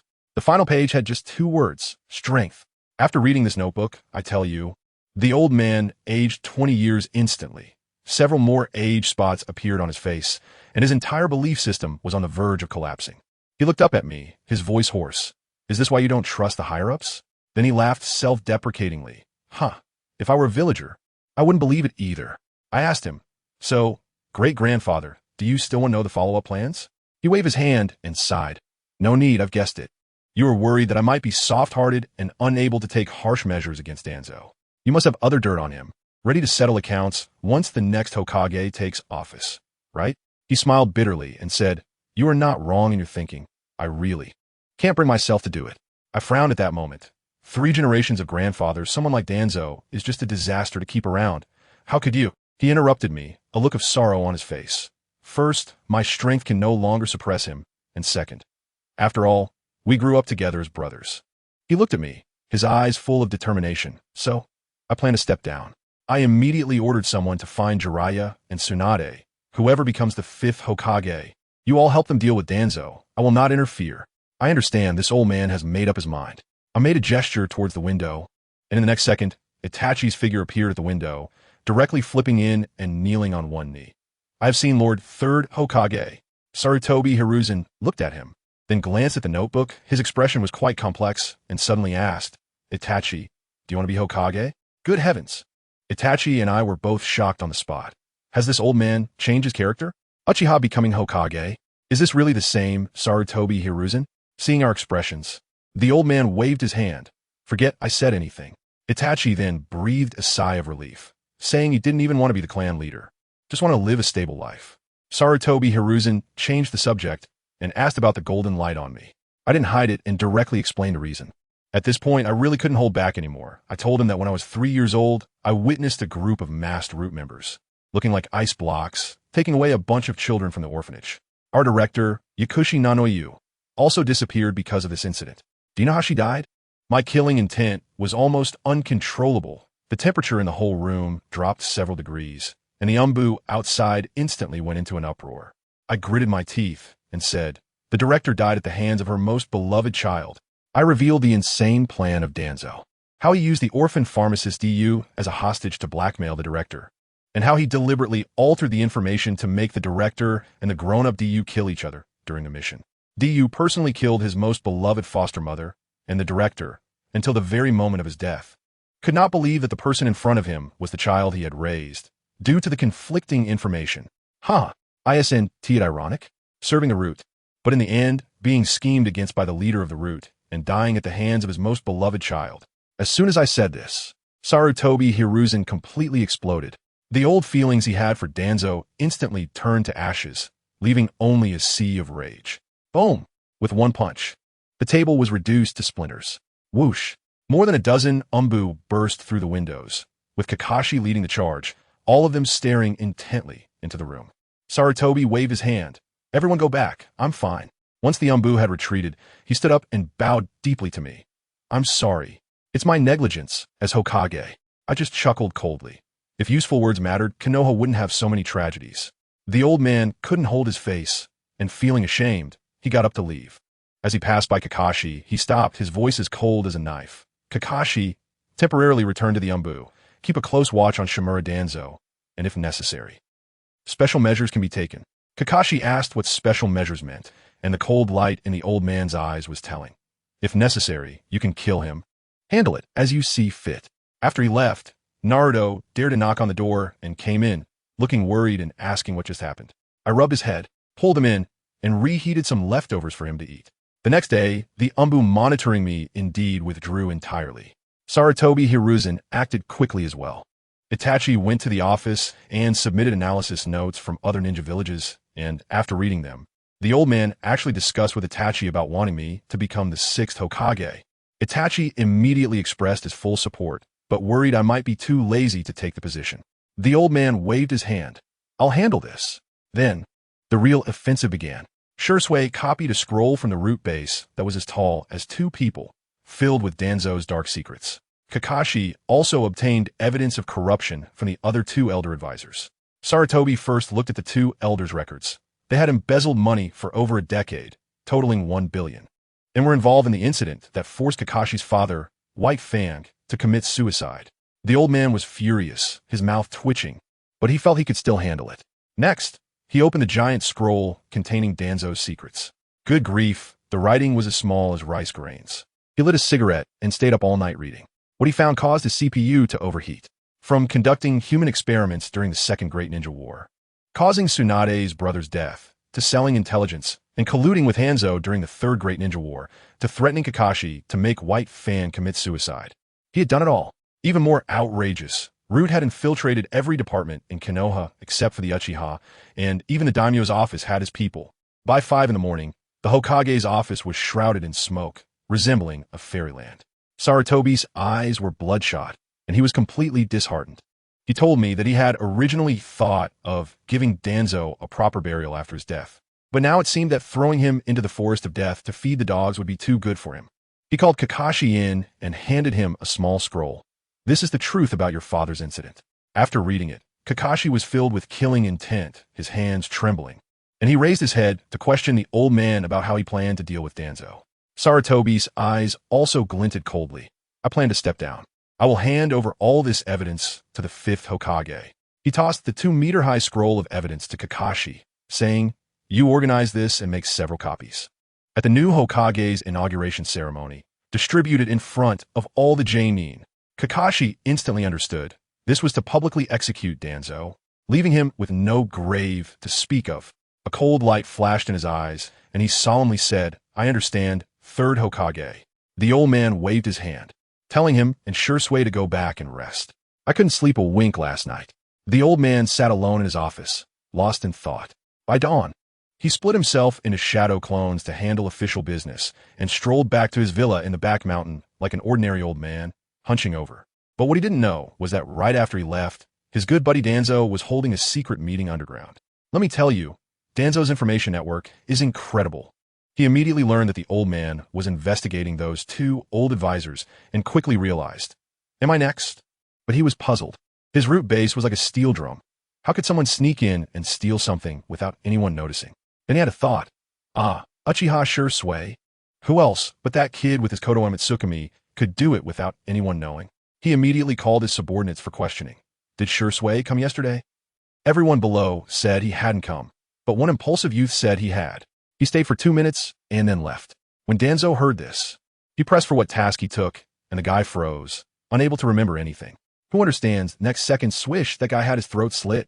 Danzo didn't show a flicker of emotion on his face, but inside he was already clear as day. It's over. My cover's been blown. He muttered to himself. Hiruzen, it seems I'll have to send you to your death. I just thought, this train of thought is all about solving problems by eliminating the one who raises them, right? He immediately ordered his people to control the daimyo, preparing for a forced takeover, while gathering over 100 elite ninjas, heading straight for the old man's villa in the back mountain. He even unwrapped his bandages, revealing an arm full of tattooed Sharingan, and was justifying it to himself. Hiruzen, I'm sorry, but everything is for Konoha. Bah, it's for your own Hokage dream, isn't it? Meanwhile, the old man hadn't rested at all. He had already changed into his battle outfit and sat in the living room like an old monk in meditation, waiting for Danzo to show up. Soon, the villa was surrounded tightly. 4 elite jounin stood at the 4 cardinal directions, and the 4 purple flames formation rose up, enveloping the entire villa like a giant purple canister. The remaining root members even got into cosplay, all changing into Cloud Village attire, preparing to intercept reinforcements. Danzo swaggered in with 5 elite jounin. The old man opened his eyes wide and said, Danzo, it's really you. He was calm, but when he saw the countless Sharingan on Danzo's arm, especially the one in his right eye, he immediately lost his composure and exclaimed in disbelief. I never expected you even dug out Shursue's eyes. Danzo still held firm. For Konoha, you're too weak. You don't deserve to be Hokage. The old man laughed in anger. Weak? My greatest weakness is trusting you, an old friend, for so many years. Today, I will personally clean up this mess. As soon as he finished speaking, the 5 people on the opposite side attacked. Let me tell you, this lineup was simply a luxury funeral team. The mind control from the Yamenka clan, the shadow binding from the Nara clan, the insect techniques from the Aburim clan, and a water release expert specifically countering the old man's fire release, plus a Byakugan from the Hyuga clan providing 360-degree surveillance. Danzo went a great length for this day. But do you think the old man was just sitting idle? He used a shadow clone to block the mental attack, then countered with a fire dragon flame technique. The water barrier on the opposite side blocked it, filling the entire room with steam. The Byakugan user immediately opened his eyes to locate him. He was on the ceiling. Danzo launched a vacuum great sphere at him. The old man dodged, and the villa was directly blown open. As the steam cleared, the old man looked at these people and sneered. Not bad. Danzo, you've gathered the Ino Shikacho trio, and even the Hyuga clan, quite the talented group. Then, the crucial moment arrived. The old man clapped his hands. Bang, bang, bang, bang. And 4 shadow clones appeared beside him. 5 Sarutobi Hiruzens simultaneously form hand seals. 5 natures, great multi-shadow clone technique. I was completely stunned at the time, watching as Water Dragon, Fire Dragon, Earth Dragon, Thunder Dragon, and Wind Bullet, 5 types of elemental ninjutsu, fused together into a devastating torrent of elemental energy, charging straight towards Danzo and his crew. The scene was unbelievable. The entire villa was instantly blown away. Danzo and his few subordinates didn't even have a chance to react and were directly obliterated, turning into mush against the barrier. After the old man unleashed his ultimate move, panting heavily, I moved too. I had initially planned to grab a bowl of ramen, but when I looked up, I saw the purple barrier on the back mountain and instantly felt something was off. Upon sensing further, I realized there was a rat trying to sneak up on Naruto. Without a second thought, as soon as the bowl of noodles was served, I was already gone. A powerful figure descended, directly stomping that root ninja into the ground, saving Naruto and tossing him to Irika, instructing him to keep an eye on the school before I charged towards the back mountain. When I arrived, I saw Mito and Koharu, those 2 old fools, shouting at a group of cloud ninjas. I went straight up and yelled, "Are you 2 idiots? That's Danzo's root. The old man is in danger inside." They still try to act tough. I couldn't be bothered with them and directly told Itachi beside me, "Itachi, let us go." Without hesitation, Itachi activated his Manjiki Sharingan, and the skeletal form of Susanoo emerged. The 2 old advisors wanted to stop us, claiming it would incite a war. But Itachi and I ignored them and charged forward. It was like chopping vegetables. Dozens of root ninjas were taken down in less than half a minute. At that moment, we were told to stop. The old man's shadow clone appeared. He blocked us and said this was his own matter. He wanted to settle things with Danzo himself. Then, in front of everyone, he issued the final Hokage order. First, he exposed the two old advisors' corruption, dismissed them from their positions, told them to go home and be clan leaders, and demanded they return the money. Second, he directly appointed Tsunade as the 5th Hokage. Third, and most importantly, he listed a multitude of crimes Danzo committed, from digging up the first Hokage's grave to conducting human experiments, declaring him a traitor of Konoha, sentenced to death. This was to be carried out by the Hokage himself. After saying that, with a loud bang, the shadow clone disappeared. The acting Hokage, Shikakanara, immediately ordered everyone to attack. Itachi, Shui, who had appeared from nowhere, and I entered a mode of unparalleled fury, Susanoo at our disposal, with Yada's mirror flying everywhere.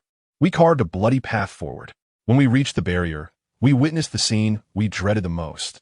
That old dog Danzo had somehow revived again and stabbed a kunai directly into the old man's heart. The old man cursed Izanagi and punched Danzo away, but he also knelt down. Shui panicked, and Susanoo upgraded, wielding a giant drill towards the barrier. I also didn't hold back, delivering a punch to the barrier that shook it violently. Just as Shui drilled a hole open, I swiftly slipped inside. I saw Danzo trying to land a finishing blow, and I kicked him away, slamming him against the barrier, causing it to sizzle. I rushed to check on the old man. It was over. His heart was pierced. Pulling out the kunai would mean instant death, so I could only lay him flat to prolong his life. At that moment, Danzo appeared from the side again. Without turning back, I shot out dozens of golden threads, directly slicing him into bits. I coldly stared at the spot where he was about to revive again. Come out. Danzo, even with your Izanagi, you can't escape my perception. I directly told him to stop dreaming. Lady Tsunade is already the 5th Hokage, and you've lost so badly that you're left with nothing. Danzo's old face instantly twisted, and he screamed like a madman. You're talking nonsense. The only one who can become the 5th Hokage is me. At that moment, a large hole was burned through the barrier beside us by Amaterasu, and Itachi and Shui came in. I instructed them to protect the old man and not let him die right now. At least he can't die before Danzo. As for Danzo, I'll take care of him. I want to avenge Yano-yu. Itachi stopped Shui, who wanted to take action, shook his head, and said in a deep voice, the Hokage is seeking death himself. He believes that only by dying can he atone. Shui sighed and turned to walk towards Hiruzen Sarutobi. Itachi nodded at me and followed him. Seeing this scene, Danzo's heart filled with joy. With 2 Uchiha clan members who possessed the Sharingan gone, his chances of escaping increased. Just as he was about to run, let me tell you, that old guy had just formed a hand seal and was about to use wind release when I kicked him right in the face. Boom! With a dull sound. He was sent flying like a broken sack, directly kicked from the back mountain to the frontline battlefield, flying over 100 meters and crashing into a group of root ninjas, knocking several of them over on the spot. I twisted my body and disappeared, following his chakra. With a loud bang, Danzo created a large pit, and dust filled the air. I flashed like a beam of golden light and landed right in front of the pit, coldly saying, Danzo, that last hit I held back. Come out and let everyone see what kind of state you're in now. As soon as I said that, everyone's gaze immediately focused on the pit. But this old guy still wanted to play dirty and tried to use earth release to escape. Could I let him succeed? I stomped my foot hard, and the ground in front of him collapsed with a rumble, burying him alive in the pit. Earth release? What a joke. He hid in the dust and didn't come out. I waved my right hand, and a strong wind blew, instantly dispersing the dust. Anyone who understands knows that when Danzo's figure emerged, the whole place gasped in shock. His right arm was covered in Sharingan, a pale arm created using Hashirama's cells. The high-ranking officials of Konoha, such as Akimichi Choza and Mitarashi Anko, were so shocked their jaws almost dropped, pointing at him and shouting, Danzo, you really conducted human experiments. Hiruzen was right. Uchiha Fugaku's eyes turned red on the spot, his Manjiki Sharingan activated, and the killing intent was so strong that I felt cold from a distance. His voice was like ice shards. Danzo, those missing members of my clan, it was indeed you. And guess what this old man said? He actually sneered and said, the evil Uchiha, being able to become my power is your honor. I'm doing all of this for Konoha. I laughed in anger at him and immediately retorted, you can stop right there. Don't make it sound so nice. Which one of us would actually harm our own for the sake of Konoha? Everyone present here cares for this village more than you do. As soon as I said this, the expressions of the Umbu and the ninjas from various clans around turned complex and doubtful as they looked at Danzo. This was the effect I wanted. I aimed to strip away his facade in front of everyone. Uncle Fugaku was about to lose control, so I quickly shouted, "Uncle Fugaku, don't do anything. Leave this old man to me. I promise I'll make him pay." Only then did he withdraw his chakra, and I turned back to give him a reassuring smile. Then, I slowly walked toward Danzo. The 10 or so root elite shinobi around him immediately surrounded me. All of them jonin. I didn't waste any more words with him and directly started to summon. I started to use my divine power. I began to chant, "Heaven and earth, the mysterious origin, cultivating for countless eons to realize my divine power." I tell you, the golden light on me suddenly brightened up, getting brighter as I walked, and in the end, I looked like a little sun, simply a celestial being descending to earth. Akatsuki and the others were stunned, and Kakashi beside me muttered to himself, "This guy has such tricks hidden away." When Danzo saw that the situation was not right, he retreated and shouted to his subordinates, "Attack." Those root elite shinobi charged at me recklessly, throwing all sorts of ninjutsu and shurikens at me. And what was the result? It was useless. They couldn't even break through this layer of golden light on me. It was simply a scraping treatment too. Zero. I didn't stop my steps at all. With a thought, the golden light transformed into a sky full of golden thousand needles. Just one word, scatter. Swish, swish, swish. Those people instantly became a hornet's nest, blood and flesh flying everywhere. Danzo was quite clever, having two subordinates act as meat shields in advance, which barely blocked the remaining 1,000 needles. I looked at his cowardly appearance and wanted to laugh. Oh, using your subordinates as shields again? You really are afraid of death, aren't you? With so many eyes on your arms, it's just to revive infinitely, right? Yet he still stubbornly replied, "Of course, I want to keep this useful body to contribute to Konoha." The people around were about to vomit. I shot back, truly shameless. The will of fire speaks of old leaves protecting new ones, and here it has become new leaves protecting you. This dead leaf? I noticed that the chakra on the third generation side was getting weaker and thought, well, I can't keep dragging this out with him. I transformed into a beam of golden light and charged over. The few root ninjas didn't even finish forming their hand signs before I slapped each of them away, leaving them clueless. In an instant, I was in front of Danzo. This old guy still wanted to use would release, but as soon as the tree sprouted, I stomped it into sawdust. He wrapped himself inside a large tree, trying to use Izanagi to escape. How naive. I used several strands of golden light to slice the big tree into pieces and stomped down hard on a nearby empty space. Boom! The ground shook. Danzo's figure appeared right there, and I stomped down on him, causing him to spit out a mouthful of old blood. He asked incredulously how I knew he would appear there. I exerted more force under my foot, and his figure vanished again, using another Sharingan.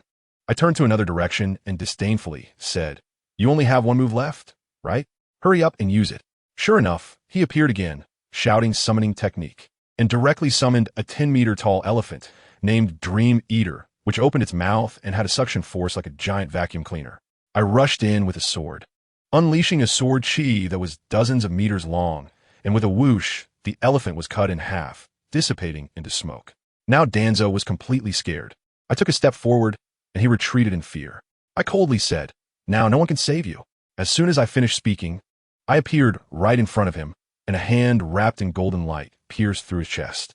He coughed up blood, and his figure vanished again. This was the last time he could use Izanagi. Sure enough, he appeared not far away, but his right eye was permanently closed.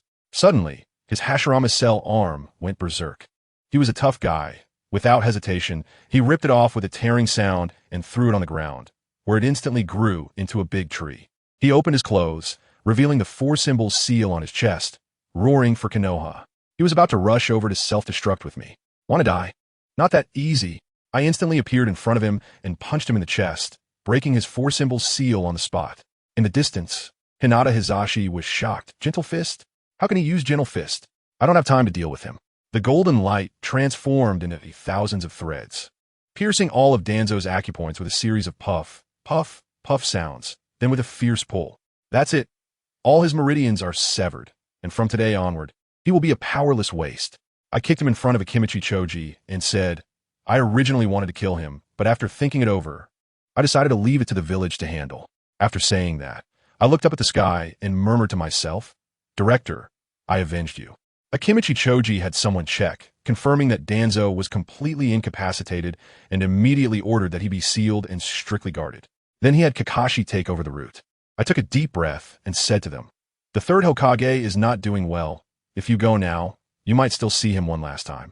Everyone's expression changed drastically, and they ran madly towards the back mountain. I followed behind, feeling that I had avenged the director, and the heavy weight in my heart finally lifted. My thoughts became clear, and I felt my entire being become ethereal, as if the energy within me was circulating even faster. When we arrived, the third Hokage was barely clinging to life, with Itachi and Shursui by his side. The old man was still strong-willed, using his last breath to arrange his funeral, carrying his own belongings, retiring the two advisors, appointing Akimichi Choza as the acting Hokage, and apologizing to the clan leaders, especially to Uncle Fugaku, admitting his wrongdoings towards the Uchiha. Finally, he called me over, looked at me earnestly, and asked me to support the village more in the future, using my ideas to make Konoha better. What could I say? This is my home, my friends are here. Of course I have to help. I nodded, and he closed his eyes. Once the third was gone, I immediately started issuing orders.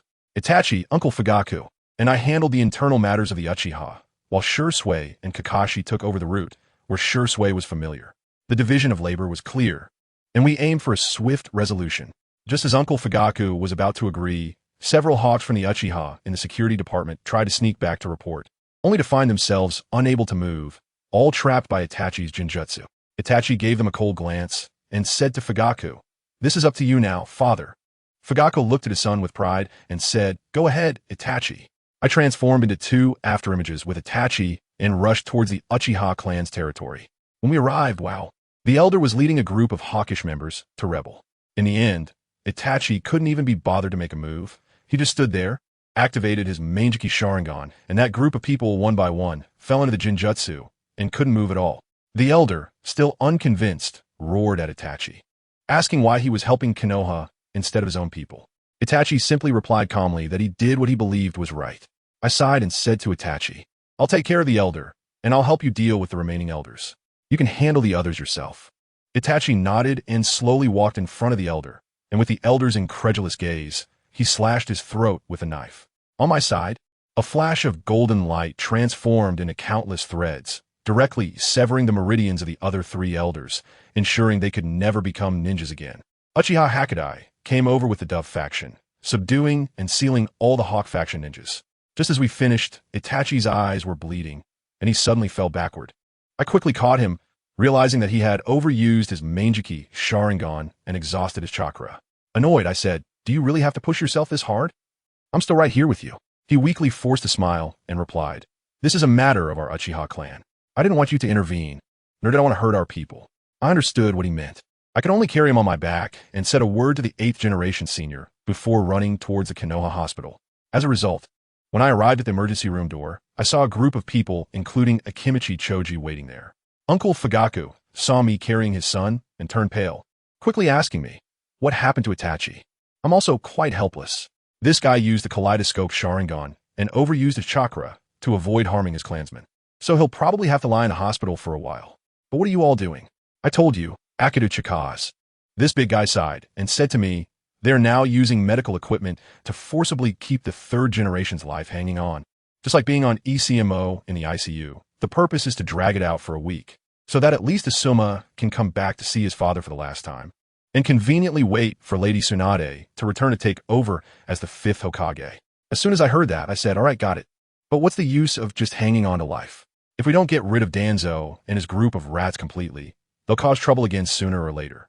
I made a decision on the spot and told Shikamu and the others, "Tomorrow morning at Training Ground 16, gather all the ninjas from your clans and the Umbu. Every single one of them. What should I do? Of course, host a werewolf game and help them root out the undercover agents hidden among the good people, one by one, so they won't end up taking the organization away later." When the clan leaders heard this, their eyes lit up, and they patted their chests to assure me that absolutely no one would be missed.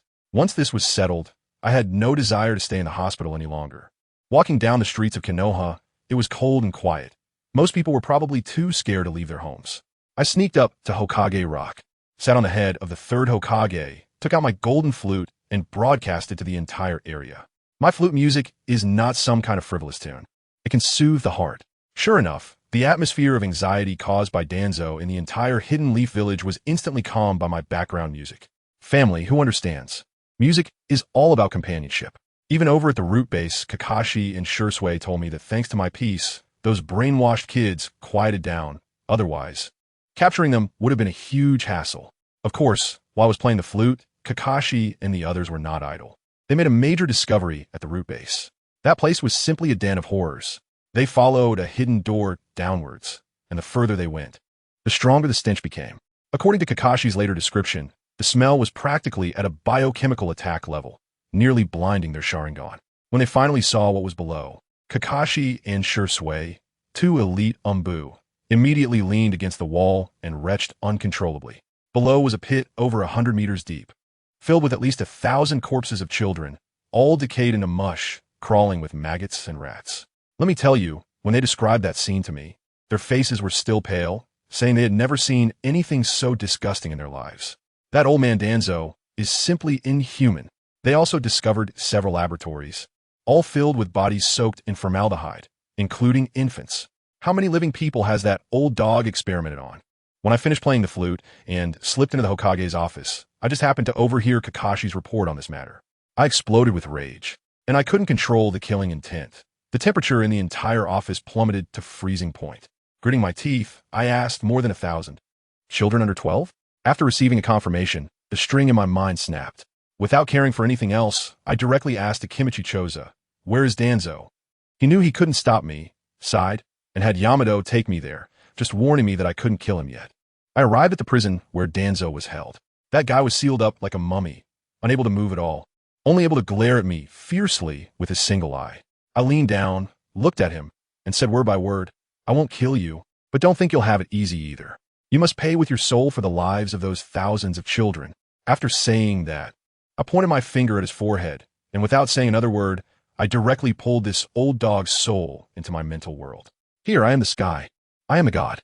As soon as Danzo realized he could move, he still tried to act tough, saying that the root members had already taken his cells to find Orochimaru, and that he would still come back to kill me after being reincarnated through impure resurrection. I laughed at that moment, stepping on him with one foot. "Old man, do you think I can pull your soul in and not be able to release it?" Seeing him finally starting to get scared, I directly manifested a cross to bind him, conjured a small golden knife in my hand, and smilingly said to him, "Have you heard of Lingchi? If you haven't, it doesn't matter. Today, I'll teach you in person. I told you, the cutting at the soul level. The pain directly affects consciousness, 1,000 times worse than physical pain." At first, he tried to hold on, but after a few moments, he was howling like a ghost, begging me for mercy. I couldn't be bothered to pay him any mind. Swish, swish, swish. I gave him over 1,000 cuts. Watching his soul nearly shatter, I finally stopped and kindly sewed it back together with golden threads. Useless. Can't even handle 1,000 cuts. In the end, I placed an exclusive restriction in his soul before kicking him back into his broken body. After coming out of prison, I looked at the sun, feeling a bit dazed. Thinking to myself, could I be a pervert? I immediately slapped myself twice, spit. It must be that old dog Danzo who is too disgusting. I'm just acting on behalf of heaven. That night, I slept like a log for the first time, feeling so grounded after being in this world for so long. The next day, I went to Ichiraku and had 5 bowls of ramen, then headed straight to Training Ground 16. Good heavens, there were over 300 ninjas, all crowded together. I had Akimichi Choji direct them to line up properly. Then I announced, "We will start checking for undercover agents. Everyone, stick out your tongues and check each other for the mark of betrayal." As soon as I said this, a few people in the crowd immediately changed their expressions. One of the Hyuga branch members reacted the fastest, using the 8 trigrams empty palm to knock away those around him and tried to escape. I didn't even raise my eyelids, just flicked my finger and a beam of golden light shot past, knocking him down from midair with a bang.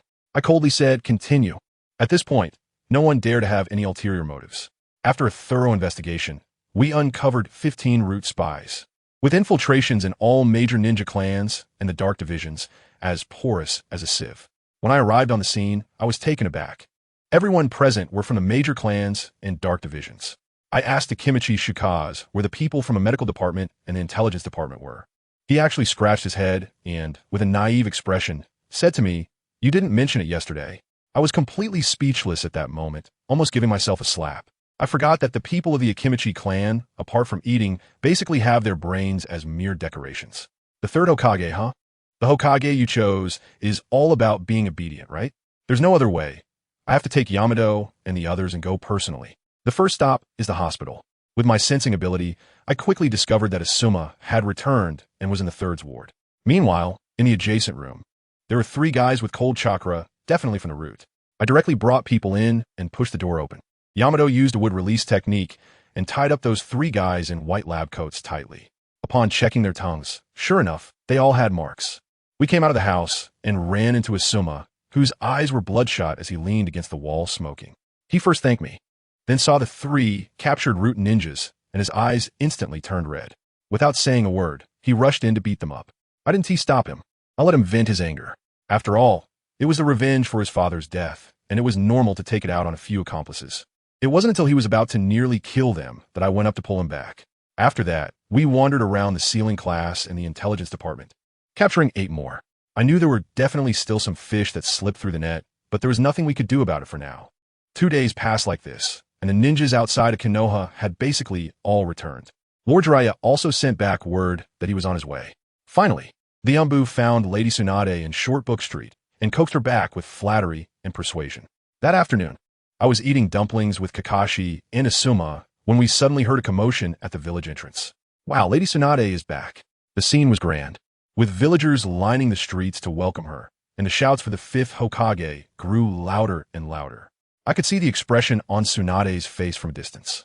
Her mouth was twitching wildly, and she was probably cursing inside. This was a case of public opinion kidnapping. The 3rd Hokage played this move like a pro before his death, directly forcing Tsunade into the position. She couldn't even run away. With a dark expression, she walked into the Hokage's office, and when she saw the mountain of documents, her face darkened even more. Akimichi Choji looked like he had seen a savior and immediately wanted to give up his seat. But Tsunade just laughed and said she wanted to see her teacher first. Then with a bang, she turned into a puff of smoke. It was a shadow clone. Her real body had already slipped away. Akimichi Choji was left there, petrified. I tell you, Tsunade has already slipped away and headed straight for the Konoha hospital, leaving a shadow clone to fool the old folks. While the poor Akimichi Choji is left alone in the office, messed up in the wind. Tsunade was holding my little pig Tauntaun, with Shizen beside me looking worried. She kept nagging, "Lady Tsunade, this isn't good. You're going to be the 5th Hokage." I couldn't be bothered to respond to her, and simply waved my hand, saying I would go see that old man first. As soon as I entered the hospital, those 2 Umbu, upon seeing me, immediately knelt on one knee. It seemed the old man had informed them in advance. I told Shizen to wait outside and pushed the door open to go in. Let me tell you about the scene. The old man was lying in bed, his body filled with tubes, looking like a cyberpunk hedgehog, relying on those machines to keep him alive. He heard the noise and weakly called me over. I walked over, placed my hand on him, activated my medical ninjutsu, and my heart sank. His body was beyond saving. Not even a deity could help him. The old man knew his own condition well, and with a bitter smile, he said that as a PhD in ninjutsu, he was well aware of his situation. I was really angry at the time, seeing him make a mess of the village. I deliberately shouted at him. So, the Hokage is just garbage. Only a complete fool would want to be one. As a result, the old man started playing the emotional card, saying things like, "I'm sorry, but now only I can bear the burden of Konoha." I just pulled up a chair and said impatiently, "Isn't Akimichi Choji doing well? Let him continue." The old man coughed twice and said, "You don't know what Choji is capable of?" I acted stubbornly. "I don't care. Let Jiraiya take the position too." The old man saw that I wasn't falling for it and directly unleashed his trump card. "Tsunade, Konoha was established by your grandfather, Hashirama Senju. Do you want to see it decline?" I fell silent immediately. Then he added, "Wasn't the dream of Shinsui and Dan to become Hokage as well? You can't just live in the past. Family, who understands?" Those 2 sentences completely broke my defenses. Shinsui, done. Their smiling faces suddenly appeared in my mind. Fine, I admit it. Gritting my teeth, I said word by word, "I promise to become the 5th Hokage." The old man showed a relieved smile, but soon after, he had a look of hesitation on his face. I asked him, "What's wrong, you old man? Do you have any last words?" He sighed and said there were 2 more things. The first was a nuclear bomb he dropped on me. He found out the truth about Shinsui's death back then. I suddenly stood up, my head buzzing. "What?" I grabbed his shoulder, and with a crack, I accidentally crushed his scapula with too much force. Oh dear, my temper. I forgot he was a seriously injured patient, so I quickly used my healing technique to fix him up. I waited with red eyes for him to continue. The old man said solemnly, "It's Danzo. He leaked your brother Roktri's location to a Wagakure in order to study the first-generation cells, and afterwards, he even had the root members remove Roktri's organs." Boom! Let me tell you, I exploded on the spot. My chakra lost control in an instant. The entire hospital room was shaking. The floor beneath my feet began to crack, and if this room hadn't been specially made, I could have flipped it over. The Umbu and the silent ones outside were so scared they lost their souls. I glared at the old man with blood-red eyes and a murderous aura. "Where's that old dog Danzo? I want to chop him into meat paste right now." The old man coughed violently, terrified, gripping my wrist tightly, and weakly said, "Calm down, Tsunade. Danzo has already been captured. Just let me finish." Considering he was close to death, I suppressed my anger and crossed my arms, signaling him to continue. He caught his breath and said, "The second thing is about a person named Su-Hong." "Su-Hong? Who is that? I've been away from the village for so long that I've never heard of him." The old man explained that this Su-Hong was the one who helped bring down Danzo, and he personally incapacitated Danzo and locked him up, his strength surpassing that of this old man. Upon hearing this, I immediately felt a bit of fondness for the kid and said, "That's great.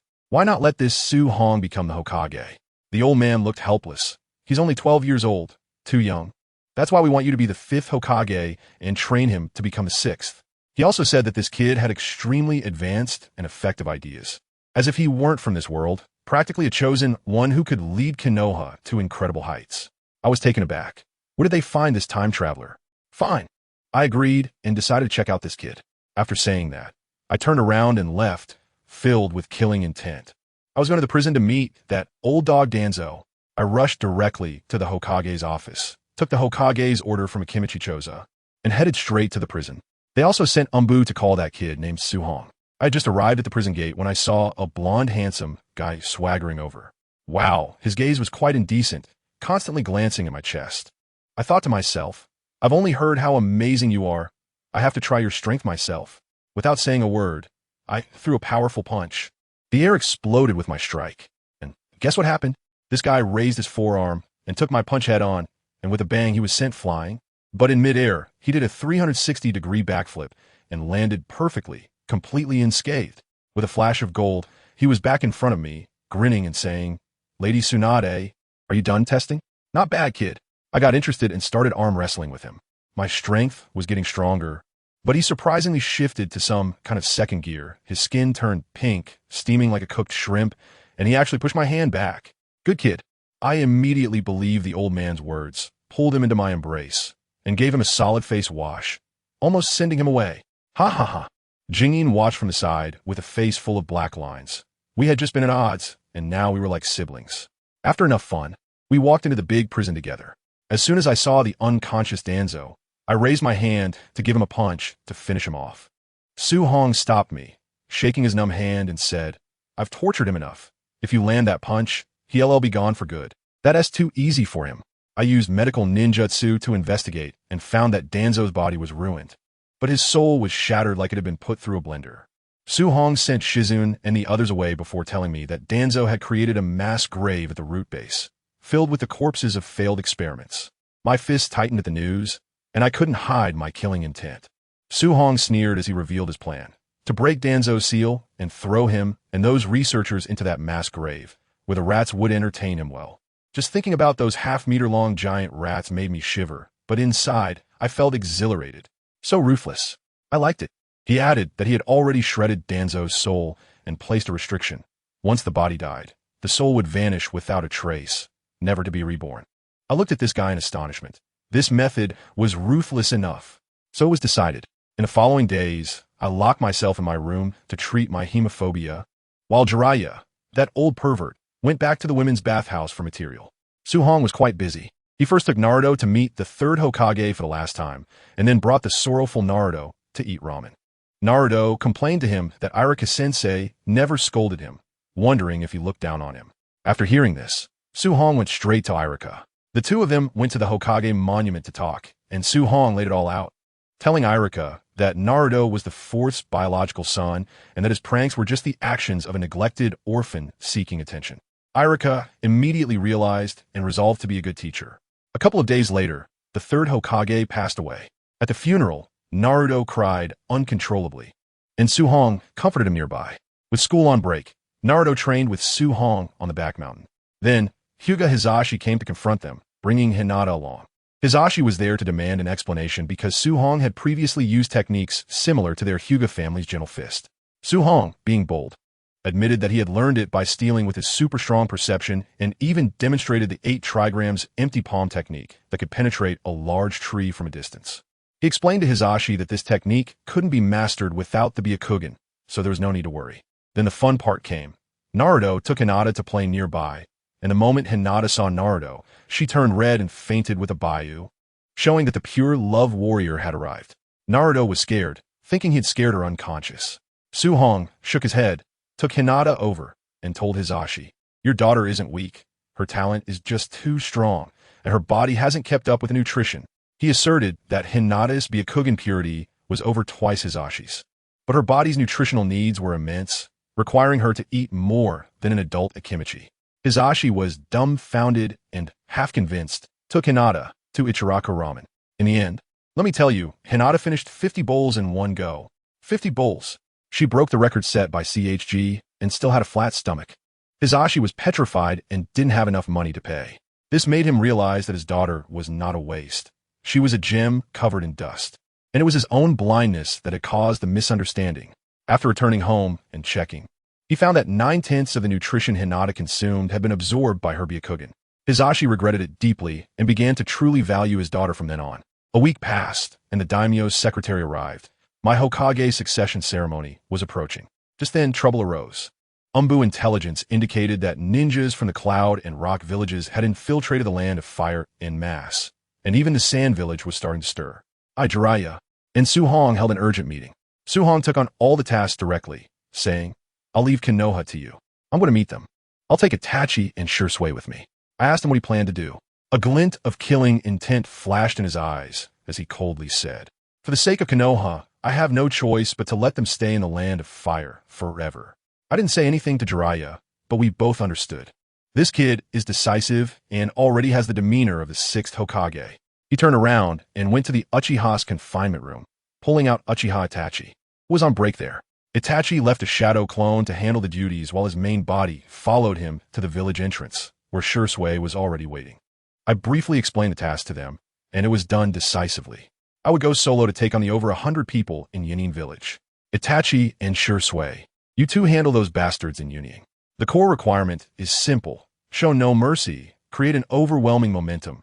We want that kind of dominating style. But remember, don't kill them all. Deliberately leave a few alive so they can crawl back and report. Disperse. With a single command, the 3 of us vanished in an instant. I'm speeding through the woods with the intel given by the dark side. To be honest, with such a large force of over 100 people, hiding them? Dream on. I didn't exert much effort and could already sense a massive amount of chakra in the valley ahead, like a signal tower. I fell directly from the sky and landed about 100 meters away from them, deliberately showing off my shiny Konoha forehead protector. In the valley, the 2 leaders of the rock shinobi, one named Huangtu and the other Winya, were having a meeting. Their mission this time was to test whether Konoha was still capable. As a result, a subordinate rushed over in a panic to report, "My lords, Konoha ninja has come outside. Just one. He's walking over boldly, as if afraid we wouldn't see him." Winya was quite cautious and frowned, asking, "Just one? Has the sensing team confirmed?" "No, ambush." The subordinate assured him, "Just one. Intelligence shows it's the taijutsu genius from Konoha who has emerged in recent years, Su-Hong." I tell you, the Yellow Earth just laughed at that moment. Laughing so wildly. Konoha really can't do it anymore. They only sent one person over. Is this coming to seek peace? I was outside and couldn't help but laugh. Still asking for peace. I wondered if you guys have some misunderstanding about the word genius. I casually strolled into the valley with one hand in my pocket, yawning and taking my time. As I passed by the large stones hiding people, I deliberately sneered at them, as if to say, "Don't hide, I've seen you all along." When I reached the innermost part of the valley, Huang Tu and when you stood in front of me with over 100 people, their expressions as arrogant as could be. I smirked and continued walking forward, opening my mouth to mock them. "Oh, so it's you two leading the charge. That old man to Yi Mu is quite something, not afraid that you lot might not come back, huh?" Huang Tu stepped forward and shouted at me, "Stop. Ninja from Konoha. What do you want here?" I stopped in my tracks, not bothering to regard the surrounding riffraff encircling me, and said with a cold smile, Huang-Tu, I'm giving you a chance.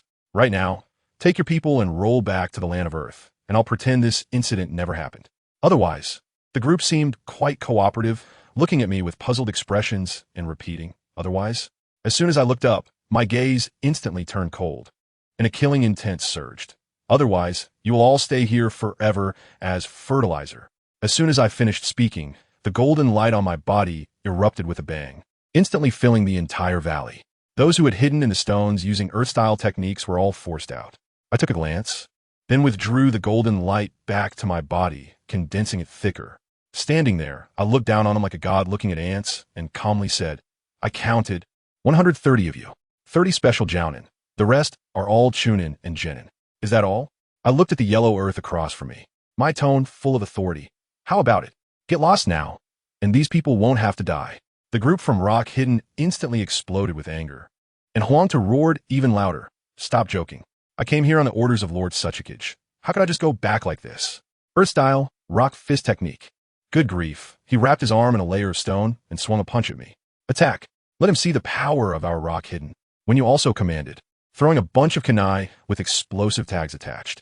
Following that, techniques like Earth Spike and Rock Iron Cannon were unleashed, with hundreds of people simultaneously using Earth style. The scene was like the ground had grown spines, countless Earth spikes rushing towards me, while stones rained down from the sky. It seems you're determined to stay here. As I stepped forward, I moved like a ghost, weaving through the gaps between the dirt clods and stones. Anything that couldn't be avoided was shattered by a burst of golden light, facing the formidable-looking rocky fists of the yellow earth. I couldn't be bothered with fancy moves and just threw a punch directly. Crack! A crisp sound of breaking bones echoed, and the yellow earth was sent flying, crashing into several of his subordinates like a bowling ball, rolling on the ground for a few circles before standing up, clutching his arm. I glanced over and saw that the bone in his right forearm had protruded out from his elbow, blood spilling everywhere. I don't even want to look at those two anymore. The golden light in my hand, stepping with an arcane footwork, I directly began my one-sided slaughter. When you saw this situation, he anxiously shouted, no. At the same time, he formed seals with both hands, using Earth Release, Earthquake Core. The entire ground started to shake, and the terrain changed wildly, trying to slow down my speed. Ridiculous. In my perception, there were no people, no ninjutsu. Even AI couldn't calculate what I would do next. This move was completely useless against me. A particularly high-ranking shinobi saw me charging at him, instantly hardening his whole body, trying to be like an iron turtle. With a thought, the golden light sword in my hand began to vibrate at high speed. Super-frequency vibration. I thought, isn't this the holy sword of physics? I didn't waste my time in physics class back in the day. With Itachi, that guy's head flew off. At this moment, Huang-Tu quickly bandaged himself and charged forward, using Earth Spear and hardening techniques for top-level defense, trying to block me with his body. But his subordinates were already completely terrified. Run! This guy's a monster! Why did I come to carry out this mission? Defense. He's coming. How's he know I'm here? He didn't even look at my Earth clone. Most of the rock ninjas began to flee in all directions, but it was useless. No matter where they ran, a beam of golden light would instantly pierce through their heads. With ease, I split another high-ranking shinobi in half with my sword. Bastard. Huang-Tu finally arrived, throwing a punch at me. I smirked, slightly tilted my body, and executed a backspin kick, accurately hitting his stomach. That terrifying force directly penetrated his defensive ninjutsu, crashing into his internal organs. Phew! Huang-Tu spat out a mouthful of old blood, and his whole body flew out like a cannonball, directly collapsing a large section of the distant mountainside. When he was dumbfounded, exclaiming, Huang-Tu. When he looked again, he saw that less than half of his people were left, roaring to give the order. Everyone retreat. Don't fight this monster head-on. If we retreat to the land of Earth, we'll be safe. Want to run?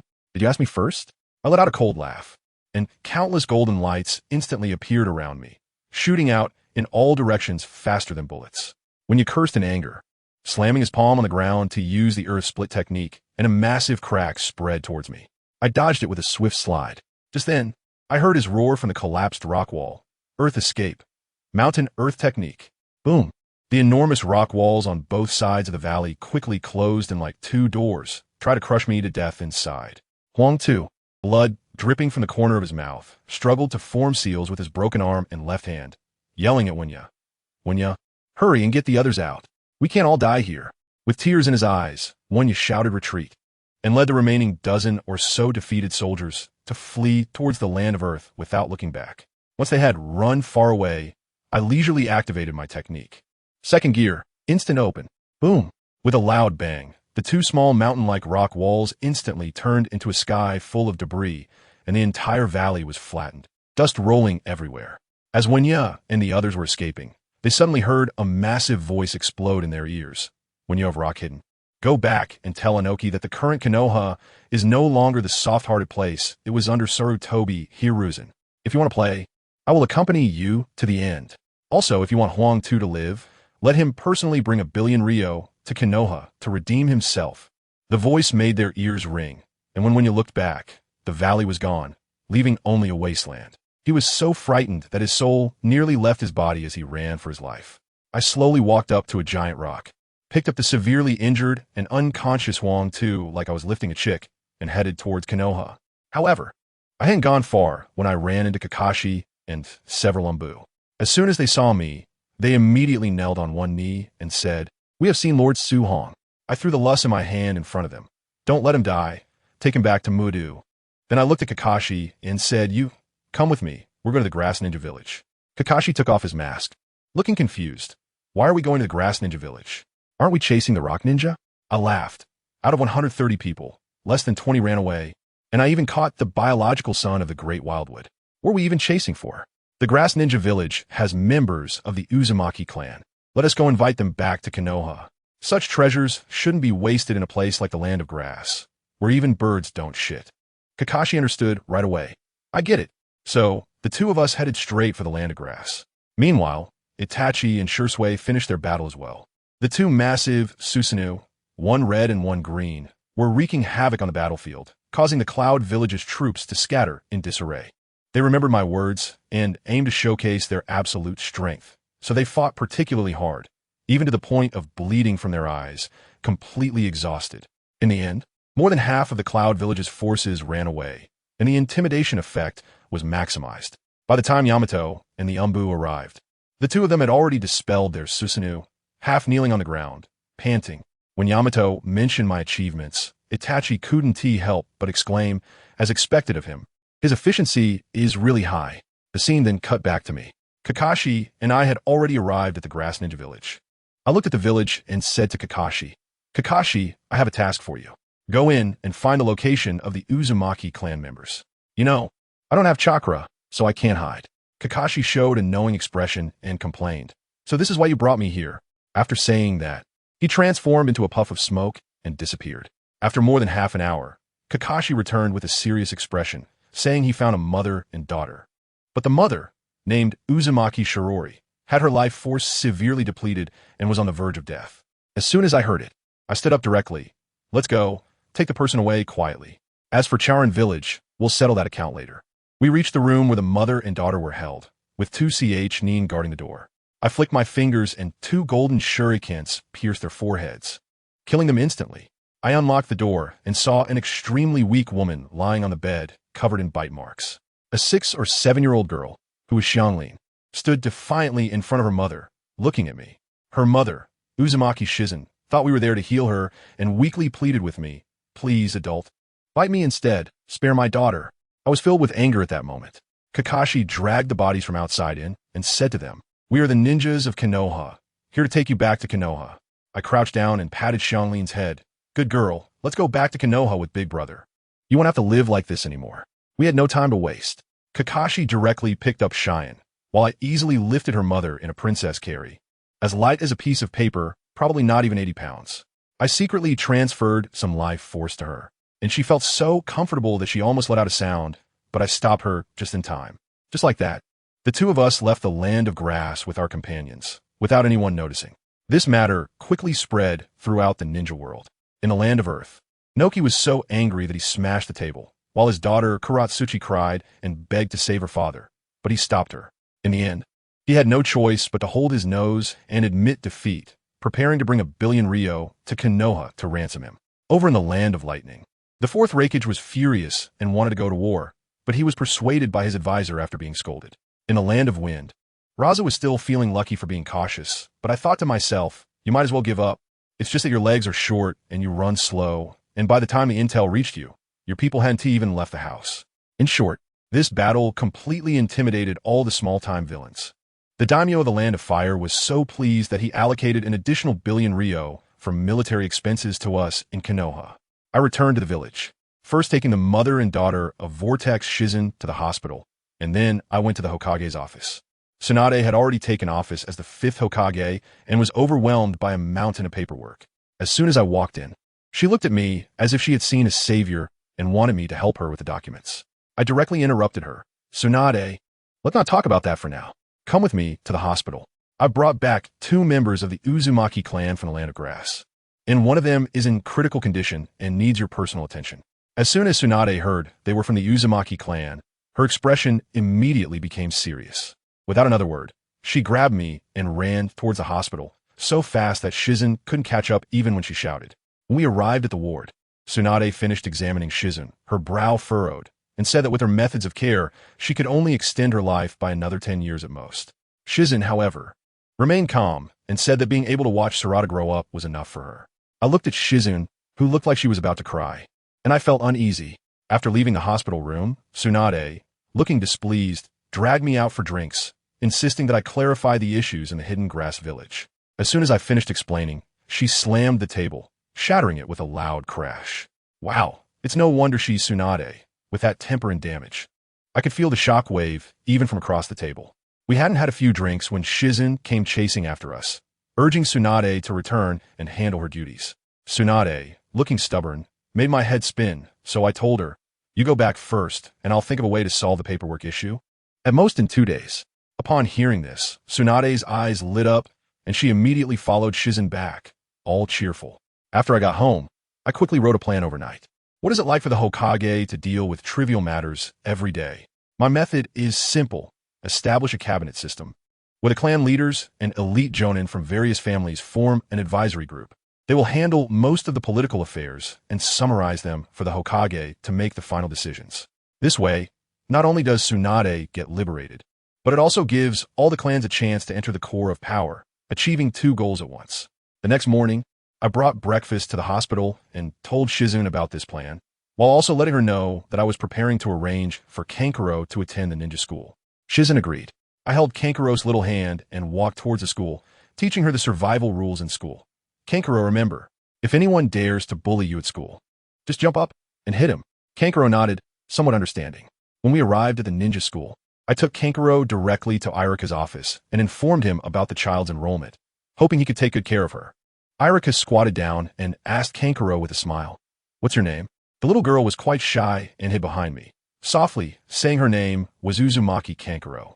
I tell you, Irika's expression at that time was as if he had heard some huge secret, mumbling, "Vortex?" I directly pulled Xianglin from behind me and handed him over, saying, "Bro, he's yours now. I have something to do, I'm off." After saying that, I headed straight for the Hokage building without looking back. Once inside, I was taken aback by the mountain of documents on Tsunade's desk, piled higher than a person, resembling a meme of being overwhelmed by paperwork. I slammed the scroll in front of her and said, "Here, your fishing tool has arrived." She was still half in disbelief, but when she opened it, her eyes lit up. The cabinet system I designed for her is simple. Outsource the work to the clan heads who have nothing to do, giving them KPIs for suggestions, but not the power to make final decisions. The power still lies with the Hokage, but the workload is reduced by 80%. Tsunade immediately burst into laughter, slapping her thigh. "Genius. This is even better than Naruto." She then turned and shouted for Shizen, "Quick, send a message to the daimyo. We need to hold a meeting." As Shizen rushed out, I hugged Tun Tun, petting him while thinking that I needed to give her another task. "Tsunade, I have a bold idea," I said. "What if our ninja teams, when on missions, also act as talent scouts? If they find talented orphans, especially those with bloodlines, and with their consent, we can bring them back to Konoha. In 100 years, we'll have a talent incubator right here. Isn't this just official human trafficking? Talent recruitment." Tsunade was stunned for a moment, and after a while, she said, "Wouldn't this turn into a spy den?" I rolled my eyes and said as if there were no spies in the village, "This is called venture capital, do you understand? As long as we handle it properly, Our Konoha strength can keep snowballing. She still wanted to argue with me, saying that because I brought back the mother and daughter of K-Rin, the Grass Ninja Village is now on the verge of turning the Grass Country upside down. I shot back that the Uzumaki clan has a long-standing relationship with Konoha, and it's already good that I didn't hold them accountable. Seeing that she couldn't argue with me, she immediately backed down, saying, all right, you're right, I'll arrange this later. Then she changed the subject, asking, so, do you have any suggestions regarding that old man Danzo? I was so shocked at that moment. No way, sis. You haven't dealt with him yet? I thought you would scatter his ashes on your first day in office. She even tried to justify it, saying that she was busy just starting her term, that the 3 generations had just left, and that there were many things to take care of in the village. I directly confronted her, come on, you're just afraid of messing it up, waiting here for me to come up with ideas. No wonder I haven't been assigned tasks lately. She chuckled, saying, isn't this just to train you? I really can't take it anymore. Let's go. No more nonsense. Let's head out now. Tsunade made a gesture in the air and immediately got up to follow me. When we arrived at the prison, all the leaders of the various clans were there. I didn't waste any time and directly called for Shui and Uncle Hachi. You two serve the dishes. Without a word, Shui activated his Sharingan, and Danzo, tied to the chair, immediately went offline. Uncle Hachi pressed his hand on Danzo's head, using the mind transfer technique plus a live broadcast version. Instantly, a movie started playing in everyone's minds, and it was in 3D surround sound. All the things Danzo had done over the years under the guise of protecting Konoha, like persecuting the Uchiha clan and plotting against the various families, were all exposed one by one. Those family heads understood what was happening. Their faces turned green, and their fists were cracking, especially Uchiha Fugaku, whose glare seemed like it could swallow Danzo whole right then and there. After the movie ended, Tsunade sighed and stood up to say, as you all saw, this matter is too serious to be made public. Otherwise, Konoha's reputation will be ruined. So it must be handled in secret. I hope everyone understands. These clever people all nodded in agreement. Uncle Fugaku, with a stern face, asked, what does the Hokage plan to do with him? I stood up, my voice colder than his face. Danzo must die. Those researchers who conduct human experiments at the root should be executed as well. Research materials should be returned to whoever they belong to, useful ones sent to the hospital, and the morally bankrupt ones burned to the ground. Everyone, no objections? A few clan leaders huddled together and murmured for a bit, and finally, Fugaku took the lead in expressing, we agree with the village's decision. All right, I turned to Yamato, who had been a mere backdrop, and said, Yamato, bring Danzo and those researchers with us. We're going to deal with that mass grave. I led this group directly to the lair at the root, the legendary pit of corpses. Goodness, the smell was so strong that it could knock you over from 800 miles away. I tossed down a glowing orb, and below was densely packed with starving half-meter-long rats, which made several of the clan leaders vomit on the spot. I grabbed Danzo and tossed him down like trash. You old thing, go down and apologize to those souls. I crushed his throat, untied him, and kicked him down. Yamato's wooden clone also threw all those researchers down. The scene was like a wild feast for rats. Soon, only a pile of white bones was left. I said to Yamato, let's bury this place with Earth style. Yamato quickly formed hand seals, and with a loud rumble, the entire corpse pit was filled with rocks. He even thoughtfully erected a blank stone tablet using with style. After dealing with Danzo, the air in Konoha felt fresh. A few days later, Tsunade gathered everyone for a meeting, and the feudal lord's representatives also attended. 3 matters were discussed: the cabinet system, Uchiha reforms, and AMBU reforms. The cabinet system was passed unanimously since it was a benefit for everyone.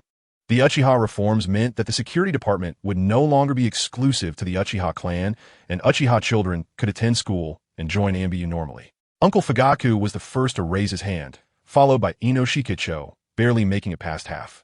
When it came to the AMBU reforms, most people hesitated and disagreed. Well, that was expected. Tsunade slammed the table and called for the meeting to be dismissed. This meeting was quicker than me ordering takeout. After the meeting, Guy, with his loud voice, started shouting about going to eat barbecue. Kakashi, Asuma, and I went along. As a result, it turned into a big eating challenge between Guy and Kakashi. Let me tell you, Guy, a taijutsu ninja, actually lost to Kakashi in eating, and he collapsed on the table, foaming at the mouth. It was simply a disgrace to Konoha. A week passed in the blink of an eye. The cabinet was on the right track, and Tsunade's leisure time increased significantly. However, after only a couple of good days, Shizen came to say that the 3rd Tsuchikage Inoki from Awagakure would be arriving in Konoha in half a day, probably to see his son, Lome. All right, I just remembered I still have his son locked up. I asked, that guy is still alive, right? I was counting on using him to make some money. Tsunade replied, he's alive and doing well. But she seemed a bit anxious, fearing Inoki might cause trouble. I'll just say it. What is there to be afraid of? With me and Sure Shui here, does he dare to make a move? He wouldn't dare to cause trouble in Konoha. After a while, Inoki arrived with his granddaughter Kuratsuchi and Akatsuchi. They met at a tavern, and both sides started with some commercial flattery and banter. Then Inoki placed a box containing 1,000,000,000 ryo on the table and said, the money is here, but where are the people? With a wave of my hand, Yamato brought over the bundled yellow earth. One hand exchanged money while the other exchanged goods. The transaction was completed with high efficiency. With the money in hand, I took the opportunity to propose, old man, stop fighting. Let's engage in economic cooperation. You provide the minerals, we provide the grain. It's a win-win. While the Yamaki still wanted to negotiate a bit, Tsunade directly took over the talks. These two talked for several days. During that time, his granddaughter, Kuratsuchi, kept looking at me with a glare that seemed to say she wanted to cut me. Finally, one day, she cornered me in the back mountain and said, you injure my father. I want to see your skills. I was too lazy to move, so I casually struck with a knife hand, not even touching her. The wind from the blade carved a groove over 100 meters long into the ground, smooth enough to use as a mirror. The little girl was immediately petrified. Later, she became more obedient and tried to pry information from me, but I saw right through her. I told her, don't think about it. Times have changed. Now is the era of the 5th Hokage. Konoha is united, and cooperating with us is the only way out. And guess what? That old man Noki is quite shrewd. He actually agreed to the alliance. After sending off those guys from Wagakure, I returned to the office and saw Tsunade still happily hugging a money box. I reminded her, sis, this is public money. She was still unhappy, saying, I talk for days and nights. What's wrong with counting it? I couldn't be bothered to deal with her, so I just analyzed with her that although we have now sorted out the 2 countries of Fengtu, the muscular guys from Yunin village are still watching us, and we still need to get stronger. As a result, she pulled a scroll out of the drawer. It was the blood and energy acceleration technique I had developed earlier, and she had improved it with medical ninjutsu, making it safe and without side effects. I said, all right, Tsunade, you're really the expert. Just right, I've been researching a method to enhance physical fitness recently. If I can get it right and combine it with what you have, it could elevate the average physical fitness of our Konoha ninjas to the next level. After our chat, I ran to the back mountain to continue working on my new project, which is finding a breathing frequency that can absorb natural energy. There's no shortcut to this. I can only try little by little. While I was practicing, Itachi came over with some wild game, and he thoughtfully started a fire to roast it nearby. As soon as I glanced at the flow of his chi and blood, I couldn't help but laugh. You're practicing my method for cultivating chi and blood. Of course. Itachi laughed on the spot and said that the burden of his kaleidoscope was too great, and if he didn't make up for it soon, he might not be able to keep up with my growth rate. As soon as I heard it, I thought, the opportunity has come. I said to him, just in time, I've been tinkering with a new thing recently, using breathing to harness the energy of nature. Come on, be my guinea pig. Goodness. The weasel was directly shocked and asked me, absorbing natural energy? Are you creating your own immortal technique? I quickly waved my hand and said, bro, we can't afford to mess with those supernatural techniques. This is just a health version for me, just absorbing a little bit to regulate my body and alleviate the after effects. And it can also add a bit of lifespan, focusing on a slow and steady approach. When he heard it could extend life, his eyes lit up. We first finished grilling the meat, and then I started to teach him. You know what? True to his reputation as a god, it didn't take long for me to feel natural energy being absorbed around his body. But he himself didn't feel much. The effects of this thing need to be measured over years. Guess what happened next? Just like that, in less than half an hour, he was panting like a dog, saying that maintaining this breathing rhythm was just too difficult. As soon as I saw his expression, I thought, it's done. This breathing method is stable now. I can optimize it a bit more, and then it can be popularized. In the next half month, with Itachi, this top-tier helper assisting, this matter was quickly resolved. I specifically instructed him that this thing cannot be spread carelessly, otherwise it will cause chaos in the world. He nodded seriously and said, I understand. I'll only pass it on to my brother at most. At that time, I just roll my eyes. Who understands my family? This brother complex is really hopeless. So all this wealth and fortune is given to your brother, right? I couldn't be bothered with him, so I directly flashed back to Konoha. First, I went to Tsunade to arrange a place for Uzumaki Shirori to stay. Little Kyuka was helping her mom hang up clothes. I teased her about how school was going, and she had a long face, saying there was an idiot in her class named Uzumaki Naruto who kept bothering her, insisting that they were relatives. I laughed and said, "You two are indeed from the same family. His mom is a princess of your Uzumaki clan." I casually tested her sealing technique, and it turned out this girl only knew a half-baked version of a diamond lock, extending 8 little golden chains from behind her, each less than half a meter long, flailing around aimlessly, looking quite pleased with herself. I ruffled her hair and told her I was here to teach her mom a method for longevity, and she should supervise properly. When a mother and daughter heard they could live an extra 20 years, they were incredibly serious about learning. Once I wrapped things up there, I went home and ran into Naruto, who was about to head out with a paint bucket to cause some trouble. When he saw me, he quickly hid the bucket behind him and nervously called out to me, "Brother Suhong." I reached out and told him to hand it over, saying, "Can't you do something productive? Playing pranks every day will just make everyone dislike you more." He looked aggrieved and mumbled that nobody cared about him anyway. I sighed and pulled him into the house, saying, "Want to impress others? I'll teach you something that will guarantee you can pin Sasuke down." When he heard he could beat Sasuke, his eyes lit up as if he had been injected with adrenaline. I taught him the breathing technique, but this guy really lacks talent. After practicing for half a day, he could barely last 5 minutes before gasping for air. He even asked me if he could really beat Sasuke. I told him, once you can maintain this rhythm for 24 hours a day, Sasuke will definitely not be your opponent. This idiot immediately believed me, shouting that he would master it within a week. And then he sat there huffing and puffing while practicing. I am planning my training schedule for the next 10 years when a member of the Umbu suddenly appears at the door, saying Tsunade is looking for me. I greet Naruto and head straight to the Hokage's office. As soon as I enter, I see Tsunade with a face as dark as the bottom of a pot. I ask her what's wrong, and she throws a piece of intel at me, saying Orochimaru has appeared at the border of the Land of Fire, and has even thrown a reincarnated child near Konoha. I picked it up and took a look. Oh, it's the part of the story from Weathering with You. I threw the information back and laughed. What is the big deal? I'll go find someone, and I guarantee that Orochimaru will be scared and run away. Tsunade asked who, and I said, of course it's Itachi. That guy Orochimaru is so fragile. His soul is like glass when it comes to his forbidden jutsu. He is most afraid of Jinjutsu. After saying that, I headed straight to the Uchiha clan's area. Itachi was in his office writing the regulations for the security department. As soon as I mentioned Orochimaru's situation, without saying a word, he tossed the scroll aside, put on his trench coat, and said, "Let us go. Orochimaru is very dangerous." Based on the information from the dark side, we quickly found a cave. As soon as I sensed it, there were 2 chakra signatures inside. One was cold and sinister, definitely Orochimaru, and the other was Kabuto. As we went deeper into the cave, there they were. I exchanged a glance with Itachi. "You take care of Orochimaru, I'll have a chat with Kabuto." Itachi nodded.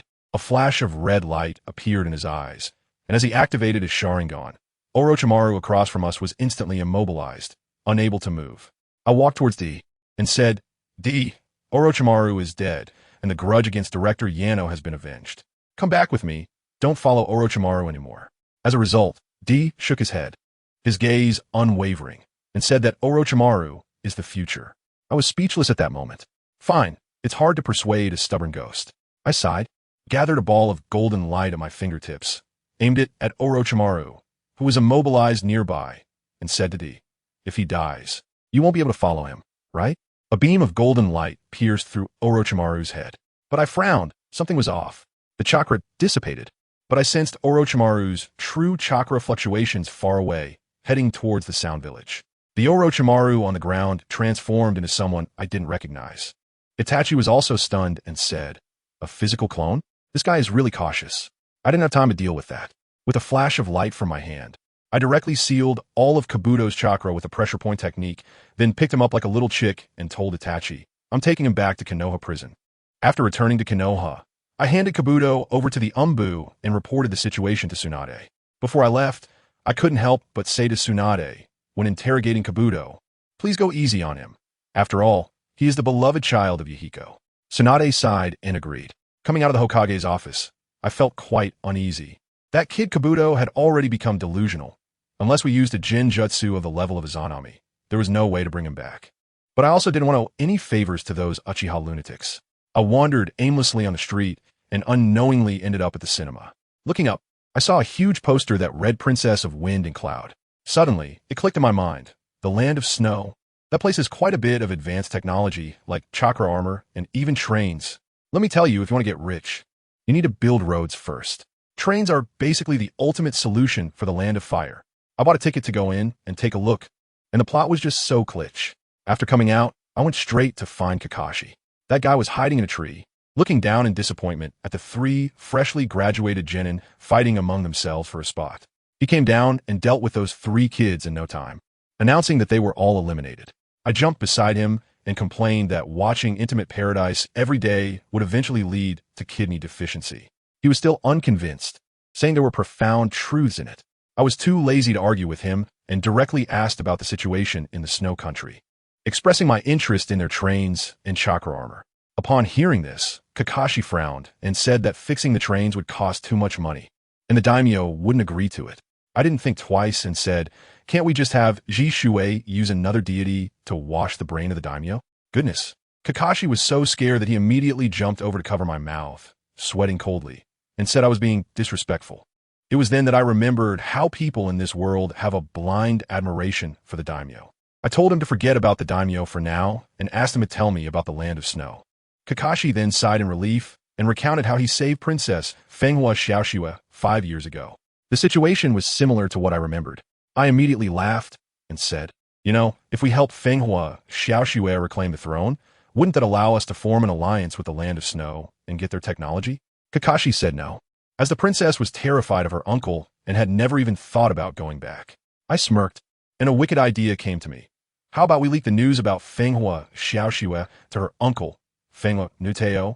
Kakashi was dumbfounded by my bold move. He was silent for a long time before finally saying that this matter needed Tsunade's approval. I snatched his Intimate Paradise and said, "Then let's go together." When we arrived at the Hokage's office, I explained the plan to Tsunade, especially hyping up the benefits of the train. Tsunade is a smart person. She immediately understood the strategic value of this thing and agreed on the spot, with the condition that we must ensure Fenghua Xiaoxue's safety. She even assigned me 2 Ombu as assistants, Moonlight Gale and Yuzuki Yugao. When I saw Moonlight Gale's sickly appearance, constantly coughing, I asked Tsunade if she was sure he could carry out the mission. Tsunade said it was a bloodline disease, incurable, and she just wanted me to teach him breathing techniques. Fine, I took the 3 of them out of the office and directly ordered, "Gale Yugao, you two casually leak the news about Fenghua Xiaoxue to the Snow Ninjas and let the princess's manager discover that they are being watched. Kakashi and I would go have some barbecue first." Kakashi said it wasn't the time for barbecue, and I told him relax. By the time the news gets back and Fenghua Nuteo sends someone over, the food will be cold. We have plenty of time. At the barbecue place, I took the opportunity to teach Kakashi the breathing techniques. 3 days later, everything was ready, and we successfully received the mission to protect Fenghua Xiaoxue, officially setting off on our journey to the Land of Snow. On the boat, Fenghua Xiaoxue looked like a living dead person, completely devoid of life. I couldn't stand it anymore, so I walked over, lifted her chin, and warned her I don't care what you went through as a child. But during this mission, if you dare to cause trouble for my people, I'll be the first to take action against you. Go ahead and try me. Kakashi, reading beside me, didn't even look up and said, "Su Hong, don't threaten the employer." I couldn't be bothered with them and started fishing to pass the time. This fishing was not ordinary. The fishing hook was attached with golden light, and there was no need for bait. As long as a fish swam by, the hook would fly over and catch it by itself. Yueshien watched as I caught bucket after bucket of fish, and she was stunned, wanting to learn. I told her the trick, which required a high level of chakra control. She and Moonlight Gale practiced for half a day, but they couldn't even hide their chakra fluctuations. 5 days later, the ship finally entered the waters of the Land of Snow, and the temperature dropped sharply. I sensed 3 chakra signatures on a distant iceberg and warned them to prepare for battle. As soon as I finished speaking, a guy in chakra armor on the iceberg launched an attack, and countless ice shurikens rained down. Kakashi reacted swiftly and evaporated them with a fireball. Another snow ninja was even more ruthless, directly summoning a 100-meter-long ice whale to smash down. The people on the ship were stunned. I told Kakashi and the others not to move, and a golden tang knife appeared in my hand out of thin air. I lightly waved at the massive ice whale. Whoosh! The enormous ice whale was instantly split in half, crashing into the sea on both sides of the ship and creating towering waves. Our ship was protected by a faint golden light, remaining motionless amidst the giant waves. Exuding elegance, Kakashi and the other two flickered and charged up the iceberg. Everything happened so quickly that Feng Hua, Xiao Xue, and the others didn't even have time to react. I pulled her up from the ground, pointed at the snow ninja being pinned down and beaten by Kakashi on the iceberg, and smiled as I asked her, "Do you still think your uncle is invincible?" Feng Hua Xiao Xue turned to glance at the ship enveloped in golden light, her eyes filled with shock. That absolute sense of security was something she had never experienced before. Following the direction of my finger, she saw Kakashi enveloped in dazzling lightning, transforming into a bolt of lightning, charging straight at the snow ninja leader known as Wolf-Fong Avalanche.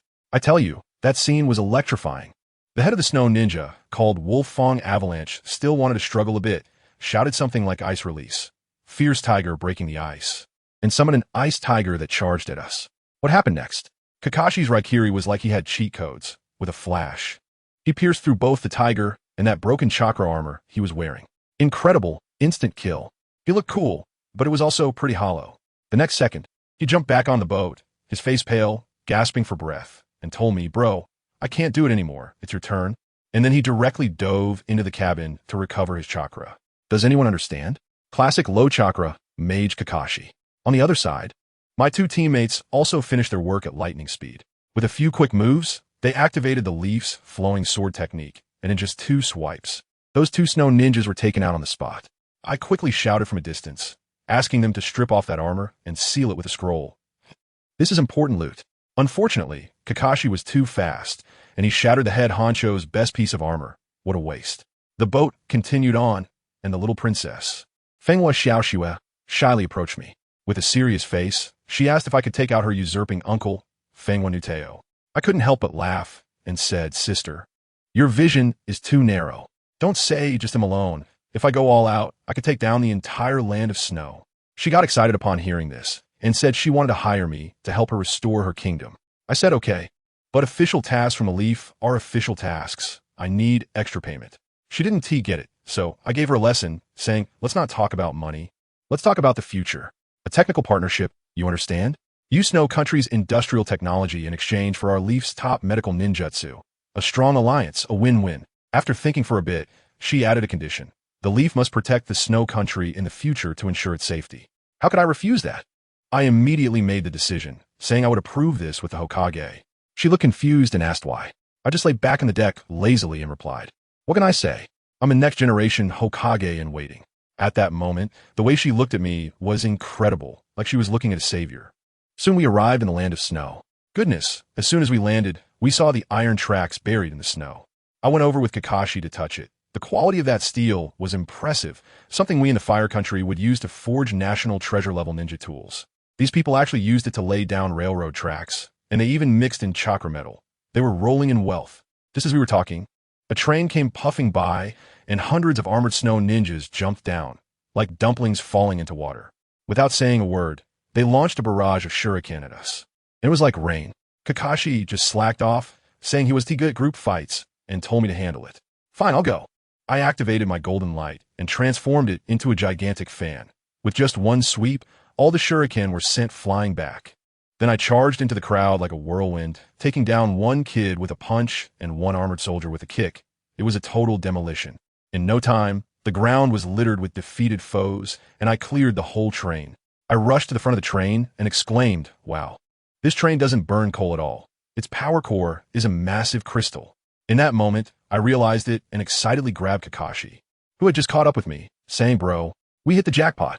The real treasure isn't some armor. It's this chakra storage technology." Kakashi looked at me with a confused expression, not understanding that in our world, this was essentially controlled nuclear fusion. It was the key to the 4th Industrial Revolution. I was so pumped that I almost wanted to rush straight to the palace. Just as I figured out how to operate the train, a massive airship suddenly came crashing down from the sky and grabbed Xiao Xue with one of its claws. How could I tolerate that? I immediately unleashed my golden wings and shot up into the sky, cutting the rope with one sword strike and holding her in my arms. With another swing of my sword, I split that airship in half. Her uncle managed to escape on a small airship, but I didn't have much energy left, so I didn't pursue him. Holding Xiao Xue, we fell from the sky, and it was thrilling. Just before we hit the ground, I flapped my wings and landed safely. Xiao Xue was buried in my arms, too scared to even open her eyes. I teased her, saying we've arrived. Beautiful. Still holding on? The train was wrecked, so we had to proceed on foot. Along the way, I conveniently tamed 6 huskies to pull a sled, focusing on companionship. To be honest, the non-destructive huskies looked pretty cool. When we reached the capital, I immediately arranged our tactics. I would confront them head-on while Kakashi and the others took the secret passage to clear the area. Xiaoshui looked at me with concern, asking me to be careful. Oh, this little girl? I slipped down to the city alone, and on the opposite side, a giant mecha over 20 meters tall suddenly flew out of the city with a loud rumble. The pilot was her uncle, Fengwen Nuteo. He was still shouting there, and I immediately unleashed a sword chi, but it was blocked by an energy shield. His mecha looked like a porcupine covered in launch ports, and he unleashed a barrage of fire at me. The result? It barely tickled. After dodging a few times, I figured it out. This thing was just a giant power bank with a massive charge but low output power. I directly activated a super frequency vibration, and with one sword strike, I sliced open his turtle shell. He panicked and tried to take to the skies for an aerial battle. How naive. I used my golden rope technique to pull myself up. He wanted to escape. I conjured a 40-meter-long greatsword. Have you ever seen a 40-meter greatsword? With one slash, I severed his flying machine. We both began to fall. He braced himself with his mecha and tried to use the main cannon to blast me. I switched to second gear, transforming into a beam of golden sword light, charging towards his cannon. With a crackling sound, I pierced through him, along with his cannon and mecha. When the light faded, I was gripping his neck, and with a snap, it was over. The whole thing took less than 5 minutes. Then I threw his corpse against the city wall and shouted at the remaining people, who all surrendered. When Kakashi and the others arrived, the battle was already over, and they looked around at the chaos with astonished expressions. The rest was simple. I originally wanted to study that mecha, but I found the technology quite outdated and crushed it with a kick. Then, Xiaoshui took us to see the true treasure left by her father, a super device that could bring spring to the entire country. Once activated, the ice and snow melted, green grass flourished, and it played a holographic image of her childhood with her father, which was quite touching. After Xiaoshui finished crying, she clung to my arm and wouldn't let go. In the following days, we waited in the land of snow for her coronation ceremony. The 4 of us lay on the city wall, watching her being carried by the people towards the palace. Kakashi teased me about it, asking why didn't he accept Princess Xiaoshui's affection. I rolled my eyes at him and said, "She is only 13. What does she know about love?" That is called the bridge effect, purely a dependence born from overwhelming security.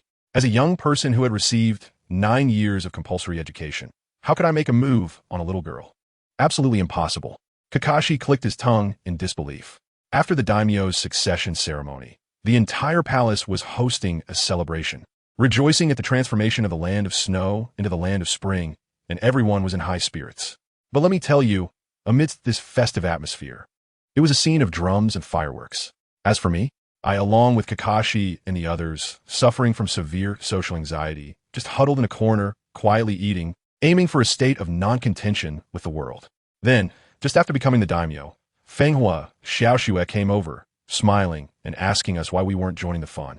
That guy Kakashi didn't even lift his head, his eyes glued to his dirty little book Intimate Paradise, and he solemnly declared, "We are ninjas. We must be low-key and not reveal our identities." Good heavens. I almost spat out the little cake in my mouth. He was reading a dirty book and still talking about stealth. I quickly swallowed the last bite, stood up, and said seriously to Xiaoshui, "Well, Xiaoshui, since the succession ceremony is over, our mission this time is considered a complete success, and we need to return to Konoha to report to Lady Tsunade." I thought about making a quick getaway. If I stayed here any longer, I was afraid I would be treated like a good luck charm. Upon hearing this, Xiaoshui's eyes instantly dimmed, and she pitifully asked, "Can't you stay a few more days?"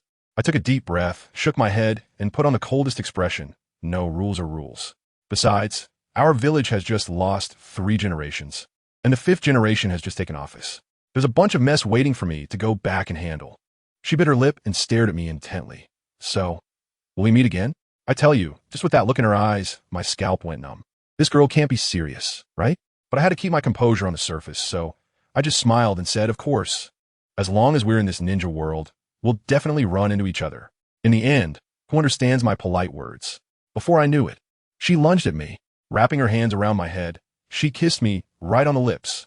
I was completely stunned. My mind went blank.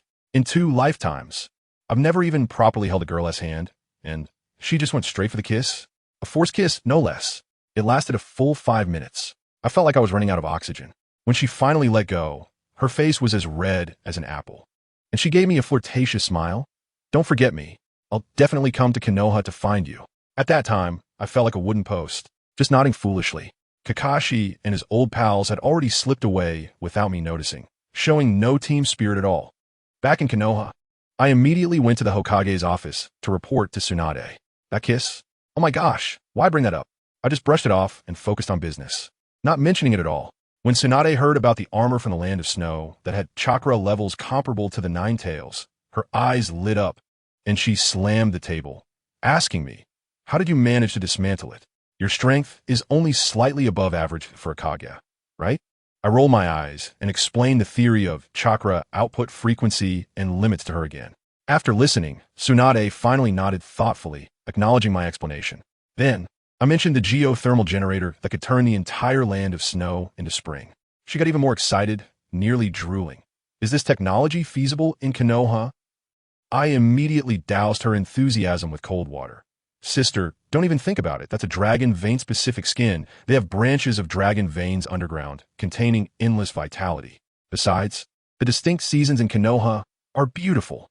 Tsunade sighed and asked, what about the greatest gain you mentioned, that chakra storage technology? Can't sealing techniques do that too? What's so special about it? I felt helpless. These ninjas were obsessed with large-scale weapons of mass destruction and had no interest in basic technology. I had to break it down for her. Let me put it this way, their trains, airships, and chakra armor all rely on this technology. Can sealing techniques achieve such a high-frequency, stable output? With this, Konoha's technology could take off directly, in 20 years. Just 20 years. And we could leave the other 4 major villages far behind. At this, Tsunade's expression finally turned serious. She stood up abruptly, her eyes shining with determination. I'll send technical personnel over immediately. Even if it costs us a bit, we must learn this technology. I immediately threw out another bombshell. We need to send a mineral exploration team. I have observed that the equipment from a Land of Snow contains a large amount of chakra metal. I suspect there is the largest chakra metal mine in the entire ninja world over there. With a loud bang, Tsunade slammed her palm down and shattered the table, sending papers flying all over the office. She shouted excitedly, don't they need protection? We will send ninjas to stay there and protect them. It's settled. Well, for the sake of the mine, they don't even care about their reputation and want to turn them into a vassal state. But it's no wonder. Chakra metal is so scarce in the entire Konoha. It is definitely a top strategic resource. I shrugged my shoulders and said, you have to talk to the new daimyo of the Land of Snow, Kazekage, about this. I can't guarantee anything. Tsunade picked up Kakashi and their mission reports from the mess, sat back in her chair, and flipped through them. Suddenly, she looked up and gave me an extremely lewd smile. Her eyes were practically a meme for the king of the 6-in 2025. She said slowly, all right, this time I'll personally lead the technical team and have a good talk with the daimyo of the Land of Snow. I felt a jolt in my heart and instantly understood that Kakashi and his gang must have written about me being forcibly kissed in the report. My face darkened, and I said with a bad mood, I wish you success, before turning to leave, with Tsunade's reckless laughter echoing behind me. A few days later, Tsunade returned from the Land of Snow with a smile, and then a large team of Umbu set off for that place. She called me into her office and directly tossed a scroll at me, grinning like a fox that stole a chicken. Su-Hong, long-term mission, the employer specifically requested you. I opened it and was left speechless. Fenghua Xiaoxue assigned me to take time every year to protect her in the Land of Spring. Boom! I slapped the new table, leaving a clear handprint, and angrily shouted, you sold me out for a worthless mine. Tsunade was still laughing it off. Oh, I'm just considering your lifelong happiness. You can win the beauty, and the village can get the mine. It's a win-win situation. Isn't it great? I argued with her for half a day, but in the end, I compromised. It's just a few days of being a bodyguard every year, so I might as well treat it as a business trip. Once this was settled, Tsunade's expression suddenly became serious. She told me that a group called Akatsuki has recently emerged in the ninja world, recruiting S-rank rogue ninjas everywhere. Orochimaru has already joined, and Jiraiya is investigating outside. My heart sank, knowing that something big was coming. The plot began, and 9 years later, how could I compete with those godlike beings? Obito, Kagaya, and the Sage of Six Paths.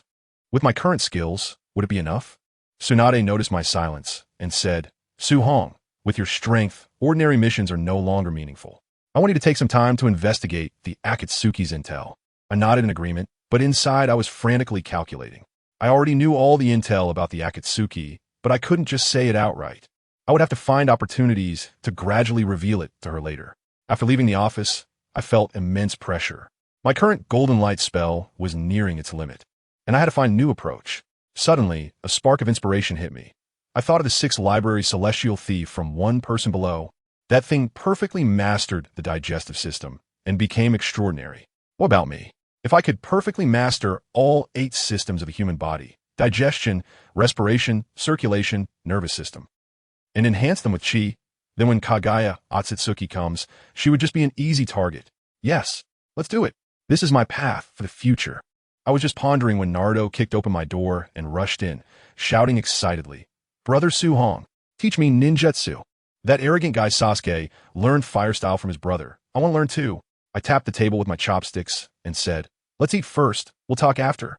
After finishing the meal, I looked at the little guy bouncing around and sighed, telling him that I wouldn't teach him any ninjutsu. He immediately deflated. I asked him how his breathing technique practice was going, and he said he could hold it for half an hour now, which was pretty good. I promised to take him to learn ninjutsu over the weekend, but he was still unhappy and insisted on learning today. I flicked him away with a light slap and sternly taught him a lesson. I told you before, haste makes waste. Go ask Sasuke and the others in the class how long it took them to learn a technique. Naruto was intimidated by me and obediently ran out to do some market research. This kid really needs to change his impulsive personality. Otherwise, he'll just be a liability in the future. I thought I still needed to find him some suitable techniques, so I ran over to the Hokage's office again. Tsunade was idly bored, so I started rummaging through her pile of scrolls. I said to her, "Lady Tsunade, give me a set of Shadow Clone Jutsu, Wind Release, Great Breakthrough, Rasengan, and Spiritual Transformation Jutsu." She understood the first 3, but when she heard about the Spiritual Transformation Jutsu, she frowned and said, "Naruto can't learn that, right? That's a secret technique that involves the soul." I smiled and said, "The art of spiritual transformation is what I want, but I won't get it to him. I'm doing research and need the materials on souls from above." Tsunade understood and waved her hand. "Let's go. Accompany me for a drink. Tomorrow, I'll have the Umbu send a scroll to you." Just like that, I was pulled to be a drinking companion for the whole night. The next day, I got the scroll, and my main research focus was the art of spiritual transformation. The knowledge about souls in it opened my eyes. Although I didn't dare to practice directly, this theory was crucial for me to improve my 8 major system enhancement plan. To teach Naruto, I specifically went to find Itachi. On the weekend, I took Naruto to the back mountain, where Itachi and Sasuke were already there.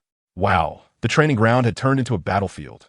Naruto and Sasuke, those 2 kids, started fighting as soon as they met, calling each other idiots. Itachi began teaching them to climb trees, but as a doting brother, every time Sasuke fell from the tree, he would catch him immediately. I couldn't stand it anymore and reminded him, "Itachi, this won't do. They need to feel pain to make progress. How can they learn without falling a few times?" Naruto and Sasuke were quite determined and immediately shouted that they didn't need help. Watching them struggle, I sat cross-legged on a tree, continuing to ponder my own matters. I stared at a ball of golden light in my hand, and suddenly my mind buzzed. A lightning bolt struck through. I understood. I'd been entangled in the essence of chi, but detailed explanation of the golden light spell stated that golden light is the light of life, a product of dual cultivation of life and death. In the end, it is still a high-level form of chi. So what else should I research? I would directly change my path. Just like that innate formless sword chi, I would purify all the chi in my body, refine it, and replace it with pure golden light. At that time, I would be a beam of light, delivering an ultimate dimensional strike. Let me tell you, this upgraded version of the golden light charm isn't just good-looking. It combines both strength and gentleness, making it much safer than that sword energy that can easily mess you up. I figured out, why bother studying chi? Just go all in with the golden light, and it's done. So I got to it right away, sitting cross-legged and starting to fiddle with it. First, I took a small amount of chi, transformed it, and off we go. Hey, it circulated through my meridians without any issues, and instead, I felt completely comfortable. My meridians, my body, even my soul felt like they had just received a thorough massage. So refreshing. I smacked my thigh and thought, was my brain flooded before? How'd I not think of this? All right, let's increase the dosage. More chi transformed into golden light, and off we go again. Still no problem. My courage surged. and I started crazily converting the chi in my body into golden light. Wow. As soon as I exerted myself, the golden light burst forth from my body like it was free, and my momentum exploded. As a result, when I opened my eyes, I saw Naruto and Sasuke. Those two kids falling straight down from the tree like two kites with broken strings, landing on the ground. They hugged each other, trembling, looking at me like they'd seen a ghost. Itachi was reliable. Remembering I'd said not to disturb me while training, he instantly appeared and grabbed the two kids, pulling them away to safety. He even created several shadow clones to surround me like an iron barrel, afraid someone would come and stab me. Once we were at a safe distance, Itachi put the two kids down with a serious expression and said, "You are not allowed to disturb brother Su-hong." The two kids were already scared silly, nodding like little chicks pecking at rice. Itachi was also helpless, fearing they would be left with childhood trauma. He simply activated his Sharingan and hypnotized them, effectively cooling the situation down. Over here, Tsunade couldn't sit still in her office. From a distance, she sensed a tremendous aura and immediately shouted at Shizun. Shizun quickly let the Umbu check the back mountain to see who dares to make such a commotion in the village. As a result, the Umbu members had just run halfway when they bumped into Itachi's shadow clone. Upon asking, they found out it was just me training. One Umbu quickly returned to report, while the others simply hid on the spot to help Itachi protect me. When Tsunade heard it was me, she relaxed so much that she almost blew away, grumbling. This brat, training is like trying to tear down the village. But her eyes were blooming with a smile. After all, the stronger I became, the more solid Konoha's stance was. I tried for half a day and found that the limit is to convert half of the energy in my body into golden light. Any more, and my meridians feel like they're going to explode with pain. But it's not a big deal. This thing is just like working out. If I practice more, the muscles of my meridians will get stronger, and eventually, I can achieve full-body golden light. However, there's one annoying thing. As soon as I stop cultivating, the golden light instantly turns back into ordinary energy, which is not acceptable. It can't be fixed. The efficiency of cultivation would be severely affected. I was pondering over this matter when I suddenly opened my eyes. Goodness, where is everyone? It was empty around me, with only a few Umbu standing guard in the distance. Itachi's shadow clone appeared in front of me with a poof, immediately starting to complain. "Hey Su-hong, you're training? So train. Why are you releasing such an imposing aura? You almost scare my little brother and Naruto into psychological shadows." I could only awkwardly laugh it off. Sorry. I'll definitely go into silent mode next time." The Umbu saw that I was fine and withdrew. Soon, Itachi returned with those two little troublemakers. As soon as Naruto came over, he started shouting, "Su-hong brother, you promised to take me training, but you ended up having fun by yourself and scaring us. How are you going to make it up to me?" Beside him, Sasuke also had a very displeased expression. As soon as I saw Naruto's little eyes, I knew he was thinking about the jutsu in my hands. Today I'm in a good mood and found a new path, so I 1T-hold it against him. I pulled out the scroll for the multiple shadow clone technique from my bag and tossed it to him. "Take it. This thing is practically tailor-made for you. You'll learn it in no time." Then I turned to Sasuke. "As for you, with your brother teaching you, I don't need to worry." Sasuke lifted his chin, looking all proud. "Humph, having my brother is enough." Then Itachi spoke up, looking at Sasuke with a gentle expression, and said to me, "Su-hong, can you teach Sasuke the breathing technique? Our physiques are different, and I've tried. Even with my Manjiki Sharingan at full power staring at him, I couldn't teach him. Who understands, right? Uchiha Itachi, with his Manjiki Sharingan, just to teach his little brother how to breathe. This is basically the latest in cyber parenting for 2025. I was momentarily stunned, with all sorts of black lines in my head. I jumped down from the tree, walked over to Sasuke, checked him, and said no. Sasuke's physical condition is still a bit lacking. When he strengthens it by another half, I'll teach him. Overtraining is not good for the body. Meanwhile, Naruto had finished reading the scroll and immediately began forming the hand seals. Multiple shadow clone technique. Bang, bang, bang, bang.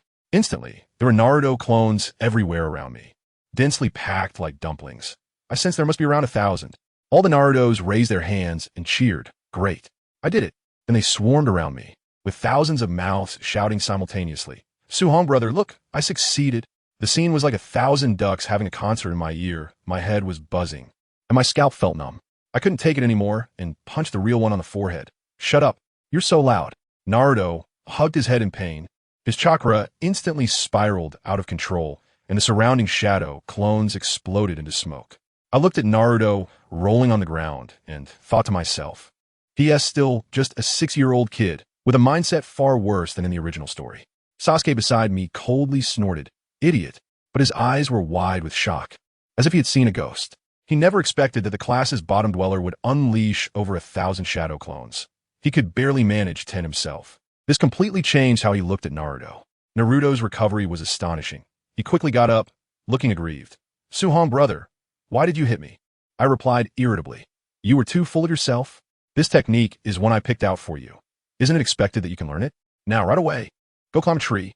Your chakra control is absolutely terrible." After hearing this, Naruto realized he had indeed gotten a bit carried away, scratched his head, and obediently ran off to climb a tree. Sasuke, not wanting to be outdone, also ran to another tree to compete. I watched Naruto stumble and fall after just 2 steps, feeling helpless. This kid truly has an extraordinary talent. If it weren't for the Nine Tails chakra partying in his body every day, he would have been a genius already. I shouted at him, "Naruto!" Split into 3 shadow clones and climbed together. Naruto looked confused and asked why. I yelled back, "Stop wasting time. Just do as I say." Itachi came over, looking a bit worried. Is it okay for him to practice like this?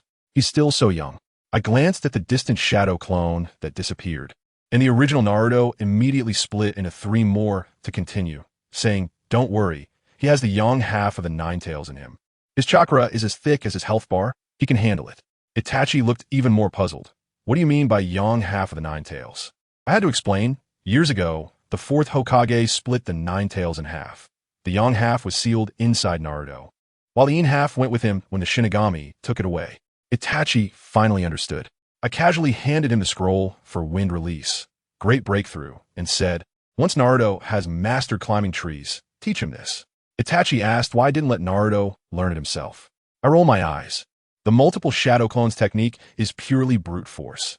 If he has enough chakra, it works.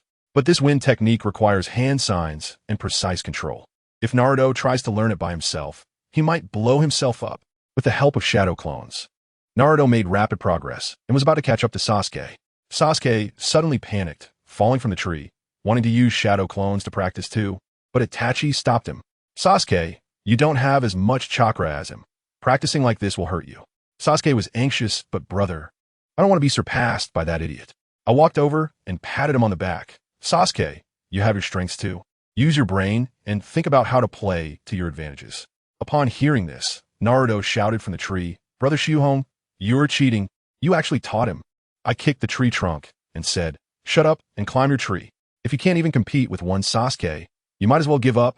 Sasuke, encouraged by me, finally calmed down. Instead of rushing to climb, he started recalling the details Itachi taught him, focusing his attention. He stepped on the tree steadily, climbing up step by step until he reached the top. He even showed off by hanging upside down on a branch, smirking at Naruto below. "How about that, tail end?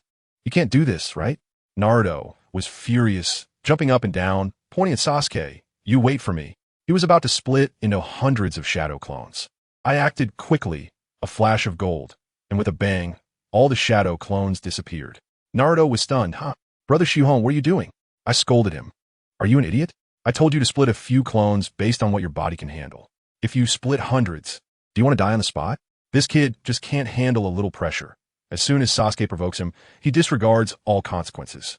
After being scolded, Naruto deflated, asking quietly, "When can I train with so many shadow clones?" I sighed.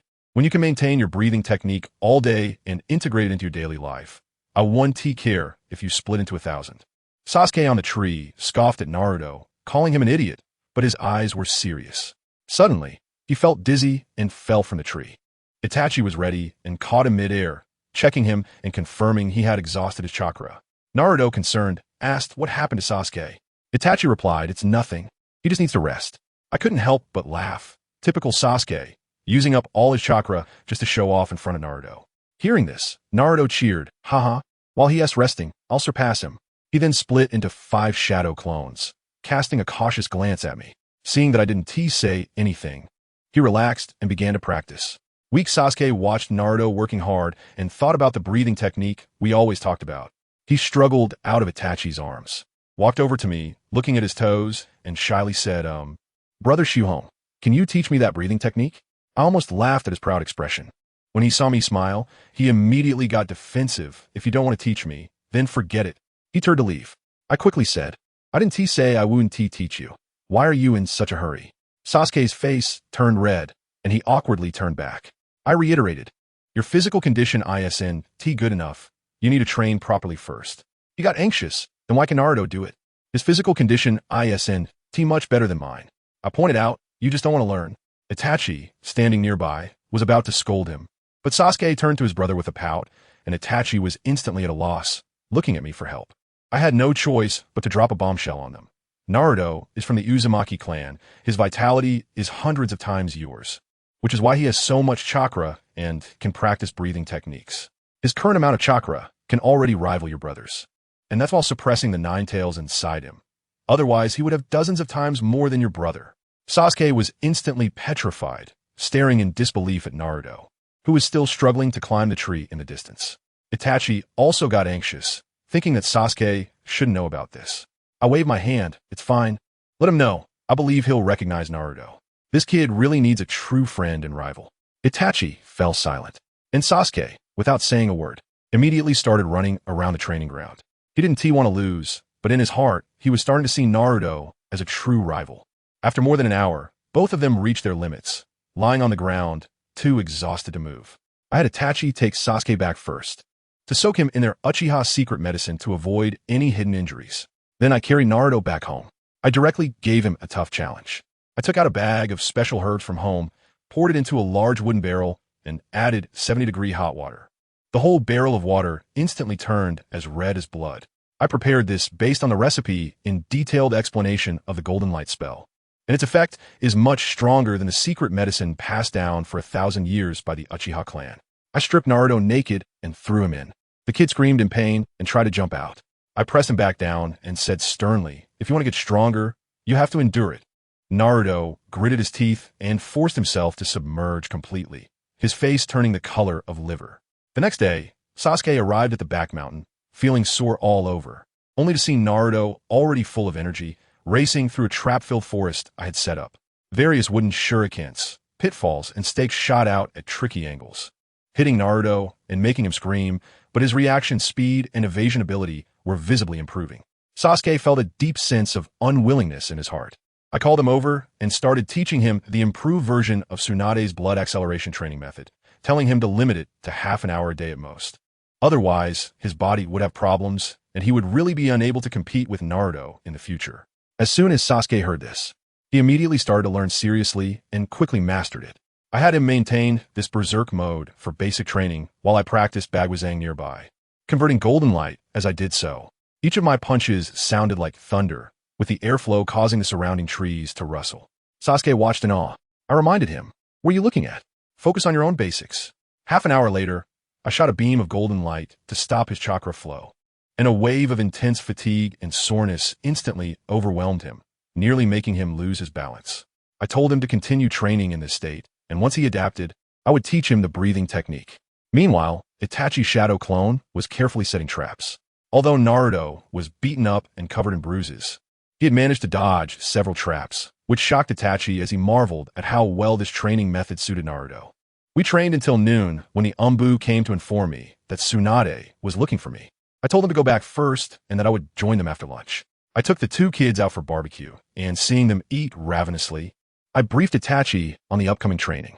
However, when I mentioned having Sasuke practice the method with side effects, Itachi gave me a resentful look. I could only smile awkwardly and assure him that I would keep it under control. After lunch, I staggered over to the Hokage's office, and as soon as I entered, I saw the director of the research institute, Hayabusa Komura, excitedly reporting to Tsunade about the gains from the land of snow, while Tsunade had a look that clearly said, I believe you, but I didn't understand a word. Seeing this, I knew the time had come, so I immediately had someone bring over the scroll I had prepared earlier.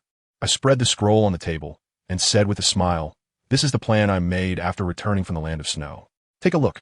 Tsunade slowly unfolded it and read aloud. Konoha's 5-year industrial plan. Hayata Sakamura squeezed in to take a look as well. The scroll was filled with sketches of cars, trains, and various mechanical lathes, with applications noted below. Tsunade wasn't interested in cars, but when she saw the machines that could be used for production and farming, her eyes lit up, and she excitedly asked me, can this really be realized? I replied that theoretically it could, but depended on Hayata, Hayata Sakamura's face turned red with excitement. Lord Su Hong, you are truly a genius. The designs on this are completely feasible. Give me 6 months, and I can make it happen. I awkwardly touched my nose and thought to myself that this was all copied from my previous life. I straightened my face and said, Lady Tsunade, don't look at the machine for now. Take a look at the plan behind me. Only then did Tsunade realize there was more behind the scroll, which detailed a recruitment plan aimed at attracting major merchant guilds with technology. Konoha would produce, they would sell, and then use the profits to develop Konoha, attract population, and build up military forces. Tsunade's expression instantly became serious. Konoha is the military power of the Land of Fire. The daimyo won't let us do this. We need to be self-sufficient. Originally excited, Hate Kazumura, upon hearing this, broke into a cold sweat. I waved my hand, tore off the technical part of the scroll, and handed it to him. Hate, you go back to the research institute and make these things. Once Hate fled in a hurry, I smiled at Tsunade and said, see, you've scared him. Boom! With a loud crash, the table in front of her was smashed to pieces. Tsunade looked at me coldly. Whose fault is this? Tell me, what exactly do you want to do? I sighed. My gaze turned cold, and I casually said, it's just the daimyo of the Land of Fire. Just find a ninjutsu to hypnotize him, or control those nobles and slowly undermine them, right? Boom! Tsunade's chakra erupted instantly, and the walls of the entire office cracked. Shizen appeared with a group of Umbu, but before they could say anything, Tsunade shouted at them to get out. Only the two of us were left in the room. Tsunade suppressed her anger and said, Su Hong, you are going against the entire era. I disdainfully retorted, do you think that if Konoha grows stronger, the other villages will just sit back and do nothing? Tsunade knew without a doubt that it was impossible. I shrugged my shoulders and said, so, the outcome will be the same anyway, since we have to fight. We might as well take the initiative ourselves and eliminate those troublesome nobles first. Tsunade instantly calmed down, looking at me in disbelief. So all of this was part of your plan? What exactly is your goal? I stood up and walked to the ninja world map on the wall, my gaze firm. In the current situation, there couldn't possibly be any real peace. So, I pointed at the tattered map on the wall and said word by word, what I want is to unify the entire ninja world and bring at least a few hundred years of peace to this world. Indeed, Tsunade murmured, but she couldn't help but say, Su Hong, war. It leads to death. Ha, ha, ha. I laughed so hard I almost passed out. Let me tell you, Tsunade's expression at that moment was like someone who went all in at a casino and found out the opponent had a flush. She was completely stunned. With a look of disbelief, she asked me what I was laughing about, and I directly told her, Lady Tsunade, your perspective is too narrow. It's 2025. Who still fights head-on? We should directly engage in financial warfare and strike from a lower dimension. I quickly laid out my plan. Instead of taking direct action, we should first build good relations with the Earth Country and Wind Country folks, promote commercial exchanges. Then, I would find a way to control more than half of their economic lifelines. When the time comes to fight, I can just liquidate everything with one click and withdraw all funds. Guess what? Konoha doesn't even need to lift a finger. Their country will implode on its own. What will Suna and IWA do then? They want to even have food to eat, and they LL come at us? Tsunade was stunned when she heard this. Once she regained her composure, her political instincts kicked in, and she looked terrified, saying my plan of using a soft knife to cut flesh was too sinister. In the end, this sister can't gamble, but she really knows how to run a business. She slapped her thigh and said we shouldn't do this in Konoha. It's too conspicuous. Let us go to the neutral country, the land of snow, register a company, and operate in secret. As soon as I heard this, I thought, wow, this is just an offshore company. Professional. This idea opened up my mind. But then the problem arose. I have no one under me. Kakashi and his group are all about that ninja fighting stuff. If I let them manage a company, Woon-T, they just end up in daily offline battles? No way. I have to recruit people myself. So, I decided to take action. I directly created a shadow clone for Itachi to clock in for me, while my main body used the body switch technique to transform into a wandering samurai named Yagyu Piaosu, armed with a fake ID made by Tsunade, and slipped away. But for my first stop, instead of going to the land of snow, I headed to the land of water. Why? To steal talent. If I don't capture that bushy-browed, big-eyed guy he is about to pick up his strongest tool by, I can't let that happen. I went in for the intercept. Upon arriving in the land of water, I found out that the place was like hell mode. The entire country was locked down by that bastard Obito using Jinjutsu, with everyone wearing a Sema face and the air thick with despair. I activated my chakra perception and conducted a carpet search for a month, finally finding that pretty boy in a small alley. Family, who understands? That little gaze.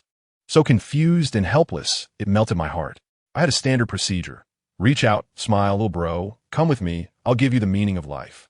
I swiftly took down a few punks who tried to rob us, showcasing some skills. Sure enough, the little fanboy was impressed on the spot. This kid, had the ice-release bloodline limit, but lost his family and was treated like a monster. Now, I was the first person who didn't despise him and even said I would give him a chance, which moved him to tears, claiming he would be my most loyal tool. My most loyal subordinate. With we stole a small boat and made our escape. We first passed through the land of hot water, where I took him to soak in hot springs and enjoy a feast, letting him experience the splendor of the outside world. You wouldn't believe it, but when that kid saw the steaming ramen, his eyes sparkled, and it broke my heart. After that, we returned to Konoha. I brought back to report to Tsunade, and wow.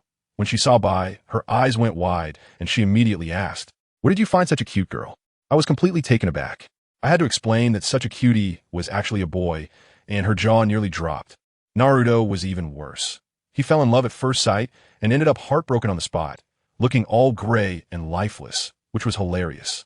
By the way, I also dropped a bomb on Tsunade, telling her that the current Mizukage was just a puppet under the control of someone using the Kodo Amatsukami. Likely the same guy who released the Nine Tails back in the day. While in Konoha, I helped get his health back in order. And I also found a research genius from an orphanage, who later became the class leader of the scientific ninja tools class in Boruto, named Toyama Kazusuke. I even rescued a little girl with wind-release bloodline from human traffickers and named her Chiga Grief. I wasn't just starting a company. It turned into a talent recruitment plan for Konoha. With the team assembled, we officially set off for the land of snow. Once there, I directly broke into the daimyo's chamber. Cough, cough, I found a back door to meet Princess Koyuki and got all our registrations done. Then, the Yunchi Commerce Association opened up with a bang. Thanks to my marketing techniques that were 20 years ahead of this era, within 6 months, we became the #1 in the land of snow. I also adopted a few hundred orphans, and for the best ones, I directly named them after the Rainbow Warriors: orange, yellow, green, cyan, blue, and purple. I even discovered one with a vortex bloodline and named him Black, making him the head of the Snow Country branch. Once my career took off, it was time to return in glory. I had Fong, that little research genius, create an entire off-road vehicle team that runs on chakra. Pretty cool, right? The convoy set off towards Konoha. However, not long after we hit the road, I sensed something was off. Let me tell you, my human radar went off again. Ahead, 2 chakra signatures of shadow level were hiding. Wow. Just as I left the novice village, I'm already facing a world boss. I immediately signaled the entire convoy to stop. I looked a bit confused, Lord Yagyu. What is wrong? You all wait here for a moment. There are people blocking the road up ahead. Su-hong jumped out of the car and walked forward to see who the two were. Bai and the others also got out of the vehicle, forming seals and drawing their weapons to stand guard, protecting the cargo on the convoy. 2 figures emerged from the forest, both dressed in black robes embroidered with red clouds. One of them, holding a 3-bladed scythe, spoke to the green-eyed figure next to him. Kaku, I didn't expect the Yunchi Merchant Association to have sensory ninjas. We underestimated them. Kakuzu looked at Su-hong with a cold gaze and sneered. Indeed, everyone here, except for the owner of the Yunchi Merchant Association, Yagyu Piao-su, is a ninja. It's truly shocking. Looking at the two, Su-hong's face was serious.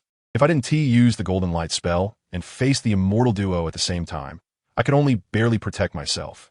He turned to Bai and said seriously, Bai, these are members of Akatsuki. You take Chi, Chung, and Huang to distract that scythe wielder.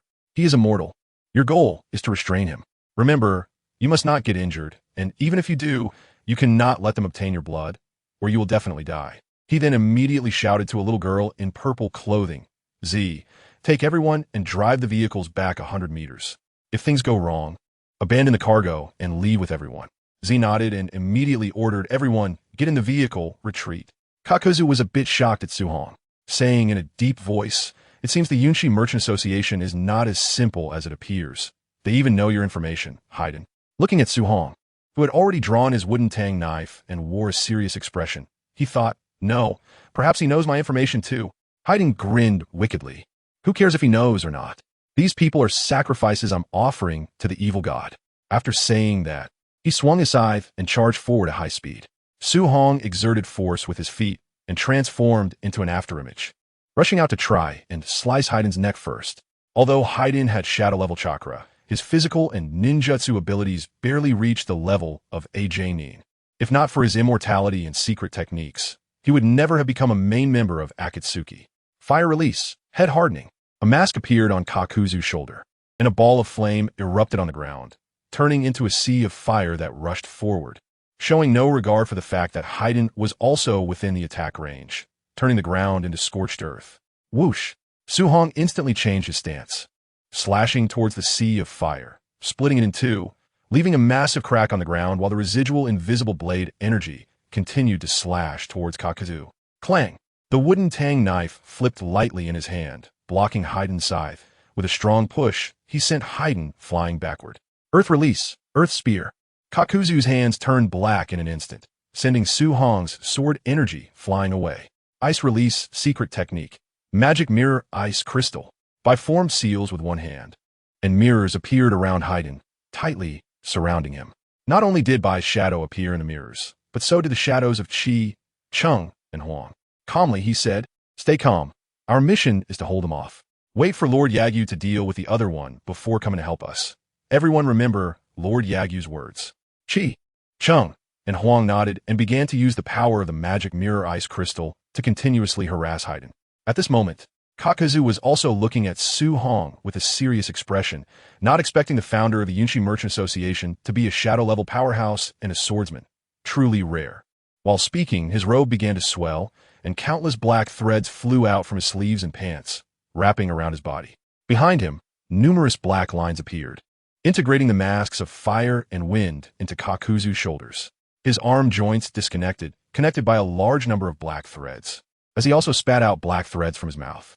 Su-Hong's eyes turned serious, and he chuckled lightly. This is the secret technique of Takigakure, the Earth Grudge Fear. Isn't it? Truly terrifying. It seemed he knew my information. He must also know the weakness of Earth Grudge Fear. Kakuzu's eyes revealed seriousness as 8 giant tails condensed behind him, instantly elongating and thrusting towards Su-Hong from the air. The sharp sound of slicing air indicating the terror of this attack. The wooden tang knife, which Su-Hong had nurtured with Qi for half a year, had already reached the level of transformation, its sharpness far exceeding that of ordinary weapons, and with the enhancement of Qi, it was incredibly sharp. With a few dodges, the 8 giant tails were sliced apart, and a large number of black threads fell to the ground. Su-Hong maintained his speed and charged directly towards Kakuzu. Along the way, countless black threads transformed into dozens of long whips, striking towards Su-Hong. Swinging the tang knife in his hand, he sliced through the black threads of Earth Grudge Fear, and at that moment, Su-Hong reached Kakuzu's front. Lightning release, false darkness. One of the Earth Grudge Fear forms in the air wriggled, and a mask marked with the character for lightning appeared, shooting out several bolts of lightning. Su-Hong waved his wooden tang knife, shattering several bolts of lightning. The lightning coiled around the tang knife, and since it was wooden, it had no conductive effect. Combined ninjutsu, flame wind chaos wave. Seeing that the lightning had no effect, 2 masks on Kakuzu's shoulders began to spew out fierce winds and flames, with the wind fueling the fire and the fire carrying the wind. Instantly, a sea of fire appeared in front of Su-Hong, and it continued to expand, causing Su-Hong's expression to change drastically. He shouted to Bai in the distance, "Bai, take everyone back." He also began to retreat, but was still engulfed by the flames. The sea of fire surged to a height of 50 meters and a width of over 100 meters, rolling and roaring forward. The intense heat caused the surrounding air to distort, creating an updraft, while the ground began to melt into lava, and in some sandy areas, glass was even formed. The speed of the flaming tidal wave was incredibly fast, almost reaching Bai and the others. The magic mirror ice crystal that had been enveloping Haiden also began to melt. Qi, hearing Bai's voice, Qi immediately created 2 shadow clones, grabbing Bai, Chung, and Huang, and leaving the original spot at a speed far surpassing the flaming tidal wave. "Damn Kakuzu!" Haiden shouted unwillingly, only to be engulfed by the flaming tidal wave. Chapter 91. Silent Blood Armor. The massive wind pressure created by the flaming tidal wave was felt by the convoy over 100 meters away, and everyone hid behind their vehicles to avoid being blown away. Whoosh! A flash of blade light cut the massive flaming tidal wave in half, dissipating it. Looking at Su-Hong, who stood in the molten lava, nearly completely naked with his wig burned off, Kakuzu's expression turned serious. At this moment, numerous blue lines appeared on Su-Hong's body, showing that he had suffered no damage at all. The wooden tang knife in his hand gleamed coldly as he looked at Kakuzu with icy eyes. Bai and the others were searching for Haiden while keeping an eye on Su Hong's situation. This was the silent blood armor, a secret technique invented by Lord Yagyu. With that level of ninjutsu, it was impossible to break through the defense. The silent blood armor was created by Su Hong based on the principles of the extermination master from death, and it could utilize both chakra and chi, providing extremely strong defense. If Su Hong used the golden light technique, the defensive power would increase by more than one level. She said proudly, of course. The master is the strongest. Huang looked at a charred human outline in the distance and said, "Found that guy, but he's within the range of the combined ninjutsu from earlier. The temperature is just too high. Bai, your ice release might be limited and may not be able to restrain that guy." Bai smiled and said, "Don't worry. For the past 6 months, I've been assisting Lord Su Hong while he created those secret techniques, so you don't need to worry about strength." The four of them ran towards Haiden, planning to continue with their earlier strategy to hold him off, and since Su Hong said he was immortal, they all believed it wholeheartedly. At this moment, Haiden was in a very bad situation. He didn't know any attribute ninjutsu, and not even the basic body replacement technique. Right now, 99% of his body was burned. After being scorched by high temperatures, his cells had shriveled, and his body was much smaller than before. Only medical ninjutsu could possibly heal him. He constantly complained in his heart, "That bastard Kakuzu actually burned me like this. It's going to take a long time to recover." Because he had just teamed up with Kakuzu, their cooperation wasn't particularly good, and Kakuzu knew he was immortal, which is why he unleashed such a large-scale ninjutsu that was indiscriminate. Seeing Bai and the others rushing over from a distance, Haiden gritted his teeth against the excruciating pain and slowly got up, preparing to face their attack. Su Hong sensed Haiden's situation and knew that as long as Bai and the others followed his instructions completely, given Haiden's current physical condition, he had no chance of winning. Kakuzu pulled out 2 more masks from the black threads behind him, bringing the total to 4, all aimed at Su Hong's direction. He didn't expect you to have such a secret technique. That's truly a terrifying defense. Su Hong's gaze was cold, not wanting to say much. He exerted force under his feet, and the ground that had already lost several layers due to the previous combined ninjutsu instantly formed a large pit. His figure transformed into a cannonball and charged towards Kakuzu.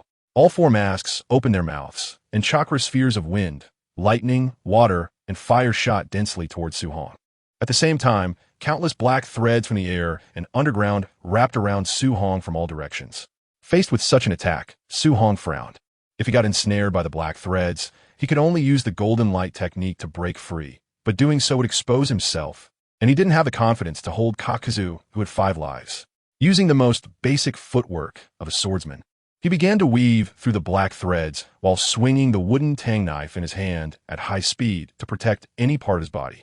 Su Hong maximized his chakra perception, relying on chakra to control the black threads, allowing him to sense the trajectories in advance.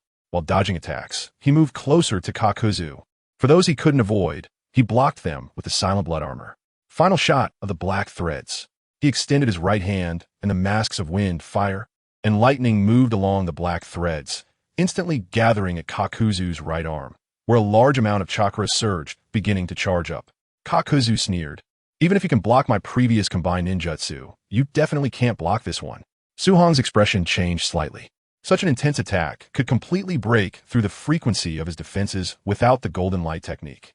However, sensing that the attack frequency was reduced due to the 3 attribute masks using secret techniques, he smiled and said, "This is not the same attack frequency as before. I can completely dodge your attack." Kakuzu laughed, "So my target is not you." Before he finished speaking, his right hand aimed at Bai and the others in the distance. The chakra cannon had finished charging, and a thick laser shot directly towards Bai. Damn it! Su Hong's figure flashed and stood in front of the laser, his wooden tang knife filled with chi, bracing against the laser. At the same time, he activated the silent blood armor with all his strength, his muscles tensing. The power of the laser was immense, pushing Su Hong backward towards Bai and the others. Crack! The wooden tang knife cracked, and without any hesitation, Su Hong threw it away. A thin layer of golden light covered his left hand, directly shielding him. He was pushed right next to Bai, feeling the chakra laser nearing its limit. Su Hong withdrew the golden light and began to resist with chi and the silent blood armor's abilities. He pushed forcefully to the left, causing the trajectory of the chakra laser to veer off and hit the ground beside him. At this moment, Su Hong's left hand was already drenched in blood, the blood dripping continuously as he panted and looked at Kakuzu in the distance. As for Haiden, he had already been completely incapacitated by Chi, who had used a tang knife made entirely of chakra metal to sever his limbs, lying on the ground, unable to move. Kakuzu looked at Su Hong in disbelief. How did you block my attack? Because the golden light was very thin and was blocking the laser. Kakuzu and the others didn't see that Su Hong had removed the golden light at the moment when the power had reached its limit. Nevertheless, it still broke through the defense of the silent blood armor, causing his left hand to bleed profusely. Taking a few deep breaths, Su Hong extended his right hand to take the tang knife from Chi, resting on his shoulder with a cold smile. I just blocked it directly like this. Seeing Su Hong, Kakuzu already had the intention to retreat. He glanced at Haiden lying there and internally mocked himself. Indeed, my teammates are all quite short-lived. Then, without looking back, he ran towards the land of rain. She wanted to use swift escape to pursue, but Su Hong stopped him, saying, no need to chase. We have a convoy. There's no need to take risks. Chapter 92. Troubled Su Hong, the chi within Su Hong continuously surged towards his left hand, beginning to heal his injuries. In just a breath's time, the bleeding from the cut on his hand stopped, and after another half-minute, his left hand was completely healed. Huang picked up Su Hong's broken knife along with his coat and handed them over, saying, Master, your knife is broken. Do you want me to make you a new one out of chakra metal? Su Hong took it, put on the coat to temporarily cover his bare body, and looked at the wooden knife, which was broken into 2 pieces with countless cracks, now completely irreparable. He sighed. That's troublesome, Huang. Huang smiled and said, Not troublesome at all, Master. You saved my life, giving me a reason to live. Su Hong looked at Huang's much sturdier physique compared to others and sighed. It's also hard for you. The Yunshi Chamber of Commerce doesn't involve itself in weapon business, leaving you unable to showcase your lifelong skills. Huang, a robust boy, stood out among the orphans Su Hong adopted in a short time. His family was a sword-forging clan from the land of Earth, but they were destroyed after offending a ninja, leaving him to wander alone in the ninja world. Upon hearing that the land of snow had suddenly turned to spring, he fled from a land of Earth and was eventually adopted by Su Hong. As for chakra metal, Su Hong discovered that it shouldn't be called chakra metal, but rather energy transmission metal. The speed of chi transmission on it was much faster than ordinary metals. Looking at the ground, which was continuously emitting high temperatures and had sunken more than 10 centimeters with numerous large cracks, it was completely impossible to walk. Bai informed the convoy to take a detour. Bai nodded and used the body flicker technique to move towards the convoy to inform them to take a detour. After a while, he returned with a set of black clothing in hand. He handed back the coat he was wearing to Huang, and after receiving the clothes Bai brought, Su Hong got dressed. However, his actions made Chi and Cheng, who were nearby, blush and feel utterly bewildered. After putting on the clothes, Su Hong looked at the 2 of them and gave one of them a light smack on the head. Say, what are you thinking? At such a young age, not learning properly. You'll double your training when we get back. Chi and Cheng's faces immediately changed, and they pleaded, Lord Su Hong, no. We won't think about it randomly next time. It's useless. After we get back, I'll have Bai keep an eye on you. He shook his head again, no. Bai is too gentle. If you slack off, he'll definitely just say it gently and won't scold you. Looking at Huang beside him, he said, Huang, you monitor the 2 of them. If they don't complete next month's task, their pay will be cut in half. Huang replied respectfully, yes. I will keep an eye on them. After saying that, he looked at the 2 with a smile in his eyes. Chi and Cheng's faces immediately fell, resigning themselves to follow Su Hong towards the distant convoy.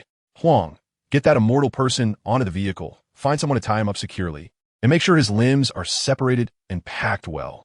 Huang nodded and took out a rope to bind Fei Duan, who had turned into a humanoid stick, then carried all his limbs and went to his own vehicle, stuffing them into the trunk while throwing the limbs onto the truck for someone to guard. Sitting in the vehicle, Su Hong began to contemplate the next actions. The battle here had made such a commotion that the land of Earth would definitely send someone to investigate. The Union Merchant Association's Lu Shang Piao Su's shadow level strength would surely be exposed, which would place the Union Merchant Association in front of all the major ninja villages.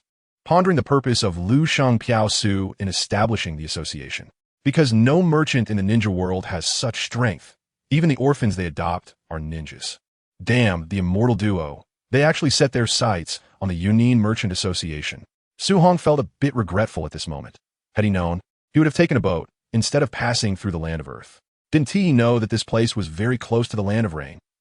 Less than 5 minutes after the convoy left, a small white snake appeared on the battlefield, its eyes reflecting human-like emotions. It came to the spot where Su Hong's blood had dripped, swallowing all the somewhat dry blood due to the high temperature, and then disappeared without a trace. In an underground cave in the land of rain, the seven-colored phantom of Kakuzu suddenly appeared on the middle finger of the outer path's golem's left hand. Pain looked at only Kakuzu and coldly asked, "Kakuzu, why are you the only one left? Where's Fadewan?" Kakuzu shrugged, indifferent. "The strength of Lu Shang Piao Su from the Yunin Merchant Association is very strong, shadow-level strength. I couldn't do anything about it. As for that idiot Fadewan, he was actually held back by a few little kids and was ultimately defeated by a little girl with quick movement, having his limbs severed. Now, he should be taken away by the people of the Yunin Merchant Association." Pain's tone grew even colder, not expecting that the so-called followers of the evil god would also be useless. "What about the retrieval of that ring?" Kakuzu replied, "It's in my hands. I returned to the battlefield afterward and found it in a patch of sand based on the ring's sensing." Pain remained expressionless, but his tone was no longer as cold as before. "Kakuzu, do you think it's possible for us to recruit the Yunin Merchant Association?" Kakuzu, with his small eyes, looked at Pain and after a while said, "I estimate it's not possible. He is someone who values life very much. During our fight, he was very concerned about the lives of his subordinates and had already let those who were not strong enough leave the combat area early. The most important point is that Lu Shang Piao Su seems to know our information, or else, with Fadewan's ability, he wouldn't have been captured by a few kids. I think he should know the Akatsuki's purpose." A killing intent appeared in Pain's eyes. "I understand now." After saying that, Pain's seven-colored phantom disappeared. Inside a secret cave, Nagato, who had become skin and bones, was sitting in a wheelchair, looking at the deep blue-haired beauty beside him, and said solemnly, "Conan, please investigate Lu Shang Piao Su's situation and see how he learned about the Akatsuki's information." Conan nodded and transformed into paper, disappearing. Watching the flickering faint light, Nagato felt that the situation was getting a bit tricky. Jiraiya's investigation into the Akatsuki's information during this time had already made him feel overwhelmed. And now there was an added Yunin Merchant Association. Moreover, the recruitment of members for the Akatsuki organization had also encountered problems. Without Itachi's Jinjutsu, they had yet to recruit the target member Deidara, an art fanatic, and now they had lost another one, leaving him feeling exhausted. Kakuzu was toying with the ring in his hand, heading towards the Akatsuki's headquarters in the Land of Rain, beginning to plan how to get back at the Yunin Merchant Association. Chapter 93. Orochimaru's discovery in the underground base of the Sound Ninja village. Orochimaru, wearing a white lab coat, was looking at Su Hong's cells through a microscope. Although only a very small portion was alive, it still excited Orochimaru immensely. His face filled with madness. He guided the special energy from the cells into other cells that had reached their division limit, and surprisingly, they divided again after receiving this energy. The energy within Su Hong's body was not chakra, but a form of life energy and mental energy created through a special method. Cells abundant with this energy could actually divide again even after reaching their limit. As long as this energy could be continuously supplied, achieving immortality would not be a dream. Listening to Orochimaru's murmurs, Hong Lien looked at him with admiration and said seriously, "Lord Orochimaru, do you need to disclose the information that Lu Shang Piao Su is Su Hong?" Looking at Hong Lien beside him, Orochimaru felt a bit disappointed. Indeed, compared to the perfect assistant Kabuto, Hong Lien was too lacking. It seemed he still needed to think of a way to rescue Kabuto from Konoha. He smiled and said, "Ha, Hong Lien, even if the news that Lu Shang Piao Su is Su Hong is spread, it would only interfere with Su Hong's plans. What is the point of announcing it? Conversely, if only we know, we can use this information to do a lot of things." Hong Lien said somewhat dejectedly, "I'm sorry, Lord Orochimaru, I didn't think it through." Continuing to study Su Hong's cells, Orochimaru said, "All right, Hong Lien, you can go out first. If there's anything, I will find you." "Yes." Hong Lien slowly exited, heading to the underground prison to find suitable orphans to infiltrate the Yunin Merchant Association. After only half an hour of research, Orochimaru's expression turned somewhat grim because the energy within the cells had actually disappeared, and he couldn't keep it no matter what. This left him quite perplexed. The last time he brought back his physical clone, he could understand the disappearance of the residual energy because that energy did not originate from that body. But now, the energy existing in Su Hong's cells had also vanished, which he found very puzzling. Struggling to think of a reason, he finally came to one conclusion and burst into laughter, looking at Su Hong's photo on the table. "Su Hong, it seems you also have quite a secret. Indeed, compared to the Uchiha body, I want your body even more. The only answer that Orochimaru concluded was that the energy within Su Hong was not derived from blood, but cultivated through a method similar to chakra training. It probably didn't extract energy from cells like chakra, which is why it couldn't be stored in the cells for long. This also made Orochimaru even more interested in Su Hong, wanting to gain the knowledge within his mind. Here, Su Hong finally entered the Land of Fire with the convoy, and they were about to arrive at Konoha. The purpose of Yunchi's mission to Konoha was due to the alliance between the Land of Snow and Konoha, intending to establish a branch in Konoha. Kakashi had already come to welcome them on behalf of Konoha. I was driving, and Su Hong and Kakashi were sitting in the back seat, chatting casually, feeling the comfortable seats and the speed comparable to that of a jonin. And looking at the imposing exterior, Kakashi grew more fond of it and asked, "Mr. Yagyu, do you sell this kind of car now? I want to buy one. It's really convenient." Su Hong leaned back in his seat, crossing his legs, and said, "Of course I sell them. I'm a businessman. I hope this jonin can help promote them." Kakashi's eyes lit up, and he quickly asked, "Then if I promote it, can I get a discount?" He knew that this kind of car must contain a lot of technology and wouldn't be cheap.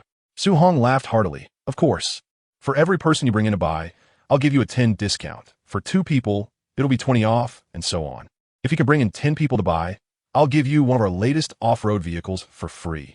Kakashi's eyes began to squint as he thought about whom to bring to buy a car. Soon they arrived at Konoha, where Tsunade, wearing the Hokage cloak, was leading the high-ranking officials, waiting at the gate. Considering the previous battle with the immortal duo that had already spread, Tsunade had to change her strategy. The heads of the various clans, including Fugaku, had no objections, as a Kaga-level powerhouse needed to be treated with respect. The ninjas led by Kakashi quickly got out of the car and knelt on one knee. "Lady Tsunade, I've brought Mr. Yagyu and the people from the Yunchi Chamber of Commerce." Tsunade nodded with a smile. "Thank you for your hard work, Kakashi." She turned to Su Hong and gestured, "Mr. Yagyu, let's talk in the conference room." Su Hong nodded and turned to instruct, "Chi, you take the convoy to the designated place in Konoha. Don't violate Konoha's regulations." "Yes."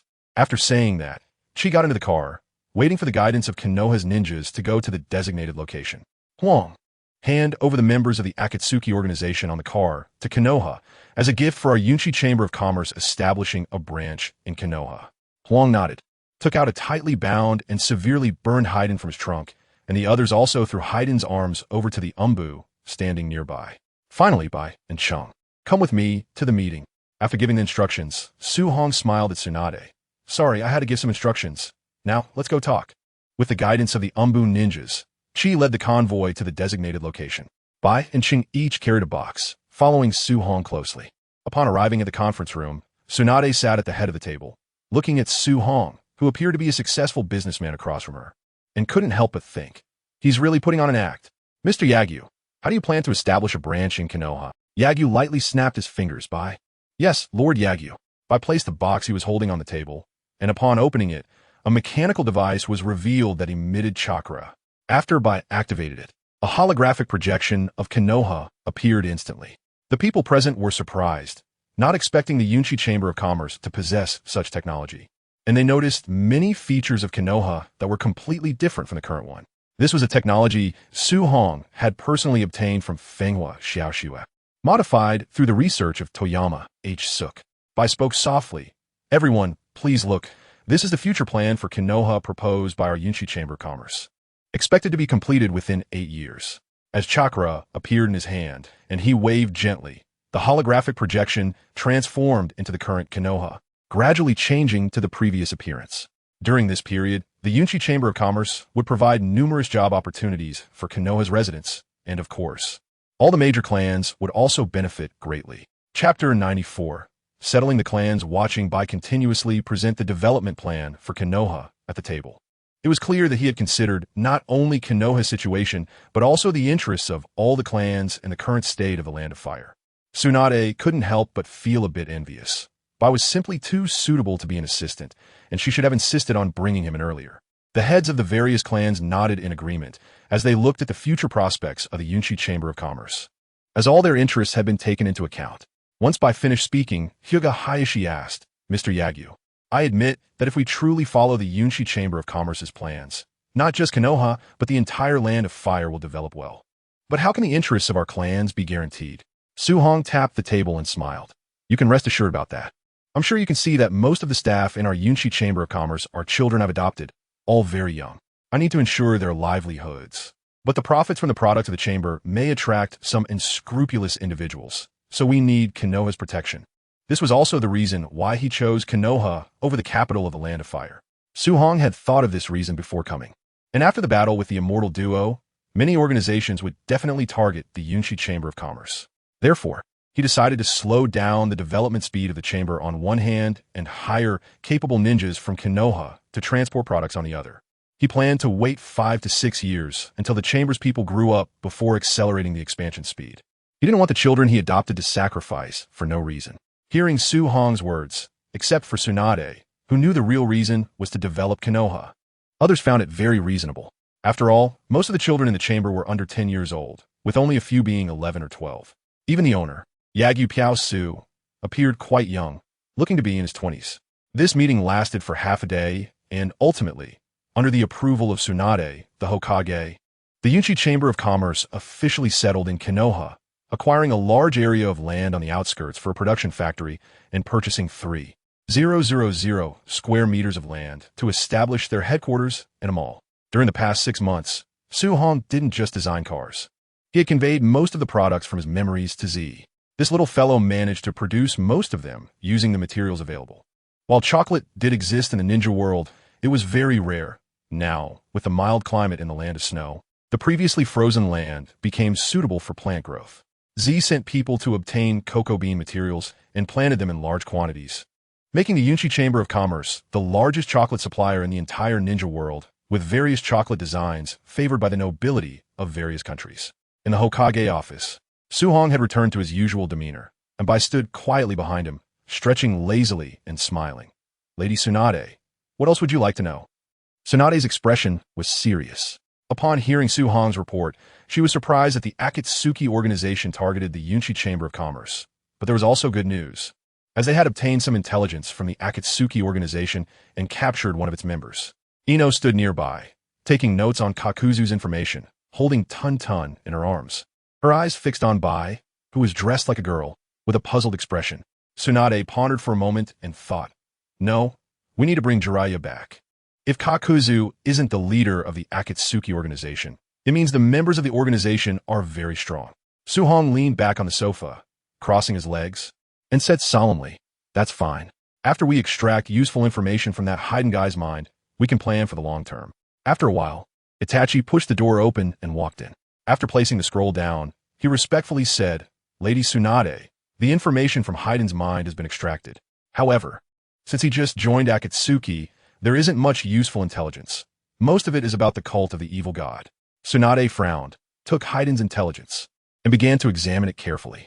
Indeed, there was little information about Akatsuki, but upon seeing that the leader of Akatsuki had the Rinnegan, she murmured in shock. I didn't expect the Rinnegan, the foremost of the 3 great dojutsu, to be in the hands of the leader of Akatsuki. Pain, she turned and coldly said, Shizune, notify Shursui to thoroughly investigate if anyone named Pain has appeared in the ninja world over the years. Also, send a message to Jiraiya to return and discuss strategies against Akatsuki. Yes. Shizune hugged Taunton and left the office. Su Hong glanced at the darkening sky outside and turned to Bai. Bai, send a shadow clone to impersonate Yagyu Piao-su and start arranging the business affairs. Yes. Lord Su Hong. Bai saluted, formed a hand seal with one hand, and created a shadow clone that transformed into Yagyu Piao-su's appearance before leaving the Hokage office. Su Hong stood up and directly put his arm around Itachi's neck, turning to Tsunade and saying, Hokage-sama, you get busy first. I'm going to have dinner. Let us go. Itachi, accompany me to dinner. I haven't eaten in Konoha for a long time. Tsunade, irritated, pointed at Su Hong's back, her body slightly trembling. The Yunshi Chamber of Commerce had just settled in Konoha, and with the situation of Akatsuki, she had a lot to do today. She glanced at the scroll on the table and wanted to throw it all away, but in the end, she couldn't bring herself to do it and sat down to quickly process the documents in front of her. Su Hong took Itachi to a restaurant in Konoha and began to eat. What happened during the time you impersonated me? Itachi understood that Su Hong's main reason for inviting him to dinner was to understand the situation to prevent any abnormalities in the future. There was indeed nothing unusual. Everything was as usual, except that Naruto had started to suspect his identity. Su-hong stuffed a piece of food into his mouth and laughed. Naruto is still very sensitive. No matter how well you understand me, you can't perfectly impersonate me. Itachi replied, indeed. By the way, is your task this time to establish the Yunshi Chamber of Commerce? Su-hong said, do you still remember when we were kids discussing how to achieve peace? I want to achieve it through economic means and small-scale warfare. Itachi looked at Su-hong in shock and slowly whispered, you want to unify the ninja world. Su-hong looked firmly at Itachi. I want to ask for your help. The overall strength of the Yunshi Chamber of Commerce is currently weak, and I might not be able to handle alone. Itachi began to think. Having contemplated life since childhood, he also yearned for peace. He was just pondering the feasibility of this action. Raising his head with a serious expression, he said, I will help you, but I want to see your plan. Chapter 95. Obito's actions. I knew you would ask that. After all, this matter is significant, and even you need to consider it carefully. However, for the specific plan, you'll have to wait a bit. I have only completed a rough outline for now. After the headquarters of the Yunshi Chamber of Commerce is established in a couple of days, you can come and work with me to refine it. Hearing Su-hong's words, Itachi felt a bit helpless. He didn't expect the plan to be incomplete. He sighed, I have always looked forward to peace. But I witnessed the brutality of war when I was young and truly don't want the ninja world to experience war again. Su-hong's expression also became serious. I know the brutality of war, but peace is not achieved through compromise. It must be maintained through struggle. Therefore, strong military power is essential. If the first Hokage and Uchiha Madara had unified the ninja world back then, there wouldn't be so many issues now. This is why I want to unify this world, even if it means starting the 4th or even 5th Great Ninja War. Looking at Su-hong's expression, Itachi's eyes turned into the kaleidoscope Sharingan, the patterns slowly rotating within. And he said firmly, I will help you. Indeed, this chaotic world needs to be unified. After receiving Itachi's response, Su-hong smiled. All right, let's eat for now. There are too many people here. After the Chamber of Commerce is established, we will discuss it at the headquarters. Itachi nodded, and the two began to eat and chat about interesting events during this time, especially Naruto's foolish behaviors. However, Itachi didn't mention any embarrassing moments about himself, only showing affection in his eyes. Before long, Tsunade and Shizen pushed open the door to the private room and laughed loudly. So you two are here. Call for 2 bottles of sake and bring out more dishes.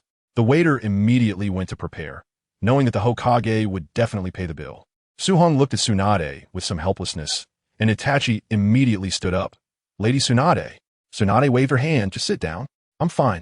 She plopped down next to Su-hong, picked up her chopsticks, and started eating. Shizen also sat beside Itachi with Taunton. After a while, the waiter brought the sake and dishes. Tsunade ate for a bit and asked, Itachi, haven't you found the grandson of the Uchiha clan's elder and his 3 companions yet?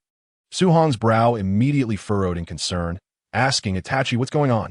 Why didn't you tell me earlier? Itachi's expression stiffened, and after a long while, he said, I just thought it was an Uchiha matter and didn't want to trouble others. Su-hong's expression turned somewhat grim, and he sternly said, What do you mean it's an Uchiha matter? Isn't Uchiha part of Konoha? Your mindset is very dangerous. It's precisely because the Uchiha have maintained such an arrogant attitude that they cannot fully integrate into Konoha. Itachi was stunned in place, even dropping his chopsticks without reacting, staring blankly at Su-hong. Tsunade, on the side, drank and ate, watching the scene with interest, showing no objections, which left Shizen and Taunton across the table speechless. Huh. Itachi slowly exhaled a breath of turbid air and softly said, You're right, the Uchiha clan is still too arrogant. Half a month ago, the grandson of the Uchiha elder, Uchiha Hiromu, and his 3 companions disappeared without warning, and even the gate guards didn't notice anything unusual. I also checked afterward. The guards weren't under any ninjutsu, which has puzzled me for a long time. Su-hong glanced at Shizen. As a Hokage's assistant, she remembered things better than Tsunade. Shizen, holding Taunton, said with a serious expression, The Umbu have also investigated. There are no traces of ninjutsu. The 4 seemed to have vanished into thin air. Su-hong immediately thought of someone and said in a deep voice, Space-time ninjutsu. Only those with this jutsu can appear in Konoha, without warning, and take people away. The defense barrier outside Konoha is not the same as in the original story. It hasn't changed at all, basically checking for chakra fluctuations every month. Unless someone disrupts the chakra rhythm, it will trigger an alarm. It's impossible to forcefully break in. Only that guy Obito's Kimui and his abilities can enter. But to take people silently, it can only be Obito. It seems Akatsuki is short on manpower, Obito needs to train subordinates. Looking seriously at Itachi, he asked, "Did Uchiha Hiromu activate his Sharingan?" Itachi thought for a moment and replied, "Yes, he did. His ocular power has been increasing during his confinement." Before he disappeared, he had reached 3 Tomo. Tsunade thought of something and immediately said, "Su Hong, do you mean that the guy who claims to be Uchiha Madara has come back looking for manpower and the grandson of the elder who was captured as his target?" Su Hong nodded gravely, not expecting that Uchiha Hong could awaken his Sharingan simply by being stripped of Uchiha's rights and living a mundane life. Itachi frowned and asked, "The one who calls himself Uchiha Madara?" Su Hong replied, "He's the one who instigated the Nine Tails incident 6 years ago. He should be a lost member of the Uchiha clan, possibly a descendant of Uchiha Madara." Itachi quickly asked, "But Uchiha Madara died after the Valley of the End battle, didn't he?" Tsunade shook her head, saying, "After I became Hokage, I investigated this matter. The Uchiha's body, which should have been in the coffin, has long since disappeared.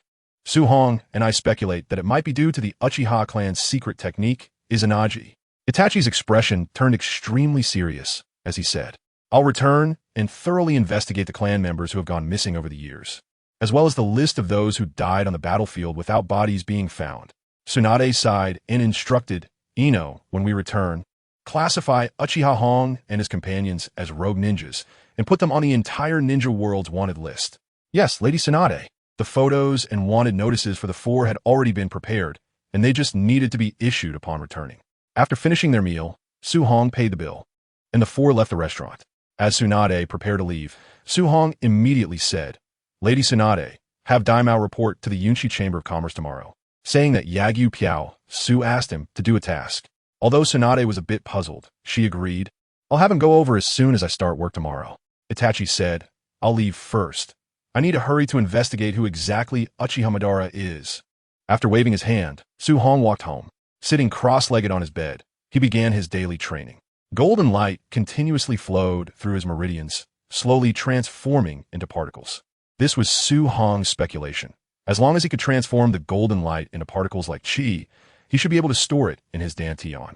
Su Hong could now convert all the chi in his dantian into golden light, but turning the golden light into particles was extremely challenging.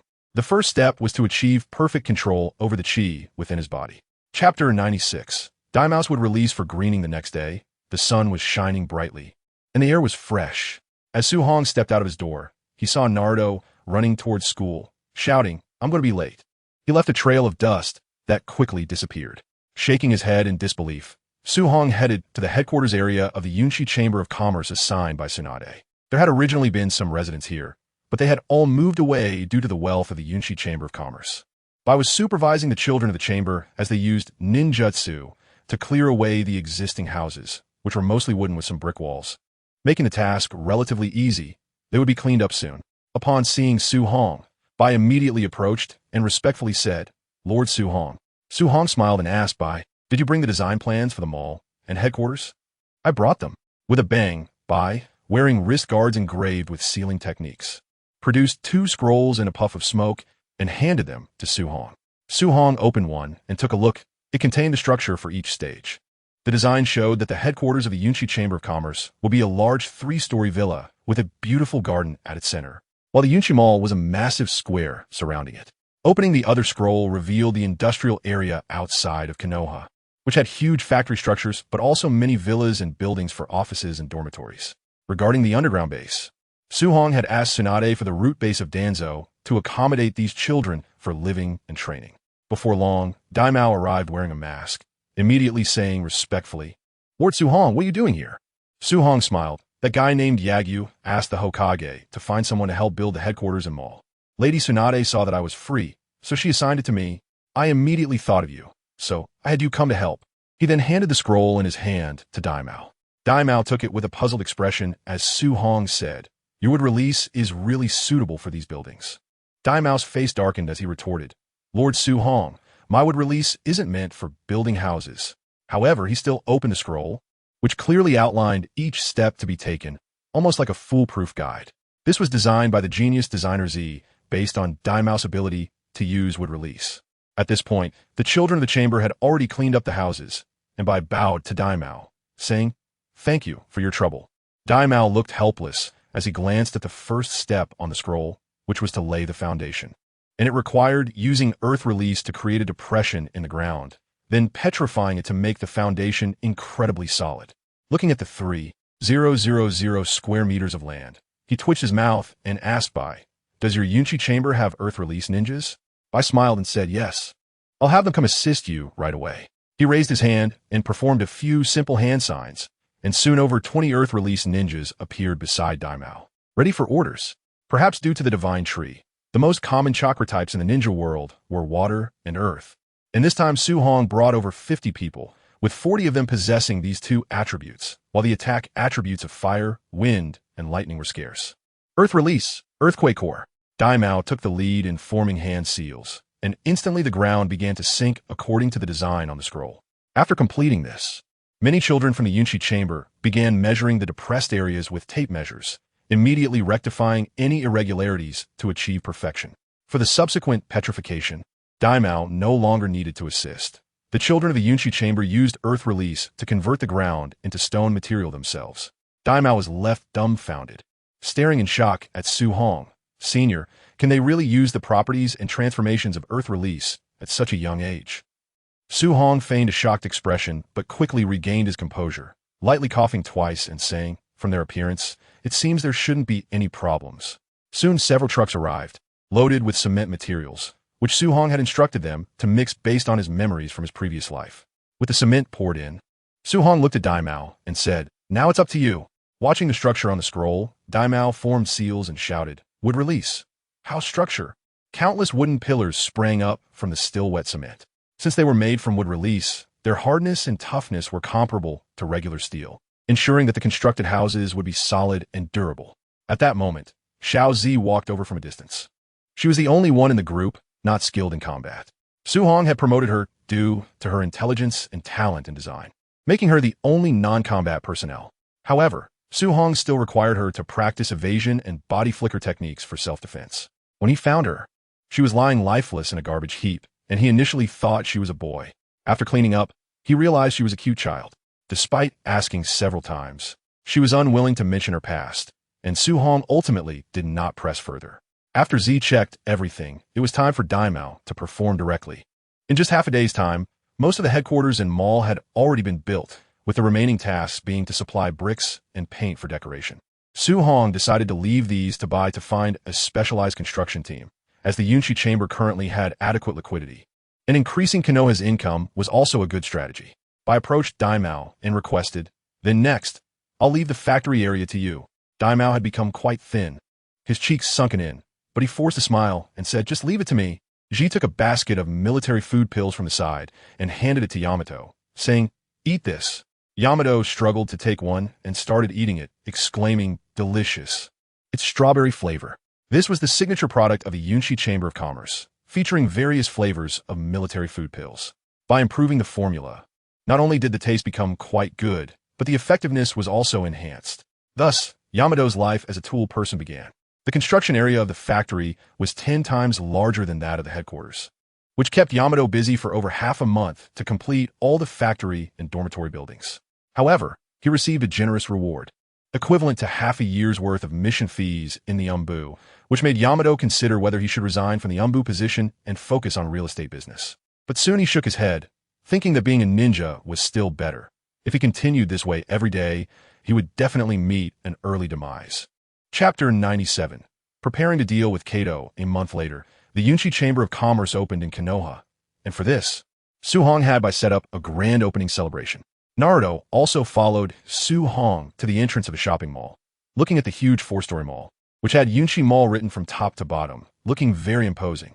Yunchi Mall was currently the tallest building in Konoha, so Tsunade had also raised the Hokage building by a few floors. Anyway, after the Yunchi Chamber of Commerce settled in, Konoha became much wealthier than before. However, this also made things hard for Yamato, the tool person who helped raise the Hokage building a few floors for free. To prevent the rooms from being left idle, Tsunade decided to consolidate all the dispersed offices in the village into the Hokage building. Inside the mall, it looked entirely like a modern shopping center, with various goods neatly displayed.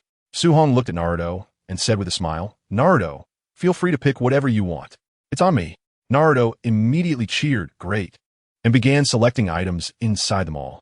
Su-hong also picked out a few clothes and suits, helping Naruto choose some outfits, as this guy wore the same outfit all year round, making Naruto, who inherited his looks from Minato and Kushina, appear less handsome. After a while, Naruto and his dozen or so shadow clones came back with a large number of cup noodles and snacks, causing Su-hong to twitch at the corner of his mouth. But he still paid for them. He handed the clothes to Naruto and said, "Don't wear the same outfit every day. This won't win you any girl's favor." Then he walked towards his home. Naruto stood there, watching Su-hong's back, feeling a bit moved before he took the clothes and snacks back home. After returning home, Su-hong saw Bai and Itachi waiting for him. Knowing Bai had something to report, Su-hong smiled and said, "Bai, just go ahead and say it. Itachi is one of us and won't leak anything." Bai stood up respectfully and said, "Lord Su-hong, the Chamber of Commerce in Konoha has run out of money. During this time, we have been in constant expenditure, and the initial funds we brought from the land of snow have been completely depleted. The mall has just opened, and most of the income has gone to pay the workers. This is the ninja world, and there are no so-called loan services without money. You just have to put land and assets at stake." Su-hong smiled and said, "I had expected this. It's time to take care of that disgusting guy." Bai immediately understood and said, "You mean Kato, right? According to our investigation, he recently gained a mist ninja rogue named Zabuza by his side, who has reached the level of Jonin. In our Chamber of Commerce, besides you, no one can defeat him. And sending a large number of people would alert other forces in the ninja world." Su-hong was taken aback. He didn't expect Zabuza to be working under Kato so quickly. He looked at Itachi and said, "Itachi, why don't we go find this Kato and also go look at the current state of the ninja world?" Due to Su-hong, Itachi had joined the Umbu for a short period before withdrawing to learn how to manage the Uchiha clan. Most of the missions he executed in recent years were around the land of fire and the neighboring major countries, rarely venturing into the smaller countries. Itachi rolled his eyes and said, "I see you just want to find a tool person." Su-hong chuckled and then turned to Bai, instructing him to have Chi come over in an hour, as some knowledge needed to be learned in practice. "Yes." Bai directly exited the room. Itachi softly said, "Then I'll go prepare as well. See you in an hour." Su-hong waved his hand, got up, and went to the next room, choosing a pair of black pants and a white top, looking quite handsome. An hour later, Chi and Itachi arrived at the villa. Chi glanced at Itachi and stepped forward, saying respectfully, "Lord Su-hong." Looking at Chi in her sporty outfit, with a tang knife at her waist, looking heroic, Su-hong smiled and said, "Chi, you look very handsome in that outfit." Chi smiled happily and replied, "Thank you for the compliment, my lord. Let's go. This task should be very simple and should be finished quickly." After leaving a letter for Tsunade, Su-hong took Itachi and Chi away from Konoha, heading towards the land of waves. The next day, Tsunade looked at the letter brought back by the Umbu and immediately exploded with rage, shouting, "That damn guy is becoming more and more disrespectful to me." Shizen hurriedly advised, "Lady Tsunade, Lord Su-hong is doing this for Konoha. Please be more understanding." Tsunade burned the letter and said angrily, "If it weren't for Konoha, I would have had the Umbu capture him long ago." In the forest on the way to the land of waves, the speed of the three was as fast as lightning, continuously jumping from treetop to treetop. Chi, relying on her swift movement, was able to keep up with the other two. After 2 days of trekking, the three quickly reached the territory of the land of waves. Su-hong slowed down to let Itachi feel the darkness of the entire ninja world, allowing Chi to recover well. She had been pushing herself to keep up with Su-hong and Itachi's speed, continuously eating military food pills. During these 2 days, Chi also learned that Itachi was a partner and became more familiar with him. Itachi obtained information about Kato from Chi and furrowed his brows. Originally, the ninja world's education was not to interfere with the affairs of other countries, but seeing the fear and numbness in the eyes of the surrounding people made him more determined to help Su-hong unify the entire ninja world.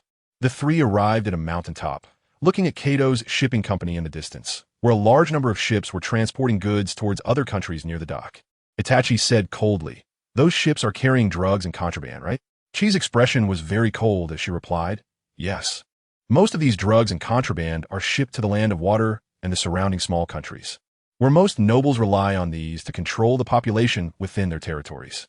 Su-hong said, "Itachi, please infiltrate inside and force Kato to reveal where he hides his money. Chi and I will attack from the front and take down those mobsters." Itachi nodded, pulled out a fox mask from his ninja tool pouch, put on, and then vanished from sight. She also took out a red mask and put it on her face. Su Hong's face shone with golden light as he condensed a golden mask that glimmered with metallic luster, making it look like it was not even made of condensed gold. And at the same time, a golden spear appeared in his hand. Let's go, Chi. Yes. Su Hong, wielding the long spear, charged down towards Kato's shipping company at the dock. Chapter 98. Chi's training the mobsters and ninjas at the dock quickly discovered Su Hong and Chi rushing down from the mountain, not hiding their figures at all and wielding weapons. The leading ninja shouted, "Alert!" On the dock, the mafia responsible for supervision and the ninjas, all of whom were hiding in the shadows, faced off. Most of the mafia were samurai, of course, from the era of ninjas still possessing chakra within them, each wielding a katana, with some charging forward shouting. On a rooftop, Zabuza, holding a decapitating blade, scoffed and said, "In the ninja era, there are still people who choose to fight head-on." The two missed shinobi behind him sneered, "Master, let us teach them a lesson. Go." The two missed shinobi instantly vanished. Su Hong moved quickly, not swinging his spear, but directly engaging the charging mafia, effortlessly piercing one of them through with a single shot, ending his life, before stopping, lightly stepping back to stand beside Chi. "These opponents are yours. No need to hold back. They are all villains. Don't forget my previous teachings." "Yes." Chi instantly drew her tanto from her waist. A flash of blade light swept through, and the three mafia in front of her were split in half, blood splattering, 6 corpses falling to the ground. The surrounding mafia immediately broke into a cold sweat, trembling slightly as they looked at Chi, even having trouble steadying their katanas. A bunch of useless trash can't even defeat a child. At this moment, a tall samurai wielding a katana over a meter long, with a face full of flesh, approached, disdainfully looking at the child before him. Clearly recognizing that this was a child, Chi's expression turned serious. Through the sensory techniques brought by Su Hong from Konoha, she could sense that the chakra within this person was more than 10 times hers, and combined with that towering physique, he held a significant advantage. The nearly 2-meter-tall samurai looked down at Chi with contempt, arrogantly stating, "Kid, my name is Meijima. A child like you should go home and drink milk." At the same time, he swung his blade towards Chi. Chi remained very calm, not losing her composure due to the taunts. But her gaze grew increasingly cold as she simply slid to evade Meijima's attack. With a push of her foot, her figure rushed towards Meijima. He quickly retracted his long sword to block Chi's attack. Clang, clang, clang. The two began to clash swords, the sound of metal striking metal ringing out continuously, and the flashing blades around them made the surrounding mafia hesitate to approach. The mafia's gaze shifted to Su Hong, who was standing by with his spear. One of them sneered, "Kid, blame yourself for daring to intrude into our cargo shipping company." Everyone attacked together. A group of mafia charged towards Su Hong with their katanas. Su Hong gently shook his head, pulling out the spear stuck in the ground, and directly unleashed his level 8 spear technique, a skill he had practiced since childhood, far stronger than the sword techniques derived from the chopping fist. The battle had begun, and more mafia and ninjas rushed towards Su Hong. The golden spear in his hand created phantoms, preventing anyone from approaching within a 2-meter radius around him. Earth release, rock iron cannon technique. One of the ninjas couldn't hold back any longer, quickly forming hand seals and spitting out stones like bullets towards Su Hong and Chi. Su Hong waved his spear with ease, shattering the stones. Then his figure flashed as the spear pierced the ninja's throat, withdrawing it without a drop of blood on the shaft. The surrounding ninjas and mafia trembled at the sight of Su Hong, muttering, "Monster!" Seeing them not take action, Su Hong also halted, continuing to watch Chi's performance. Although Cardo's money was the most important, Su Hong also intended to train Chi. Otherwise, the swift release bloodline limit would be too wasteful. Chi had inherited Su Hong's sword technique derived from the chopping fist, and combined with the speed of swift release. It was simply perfect.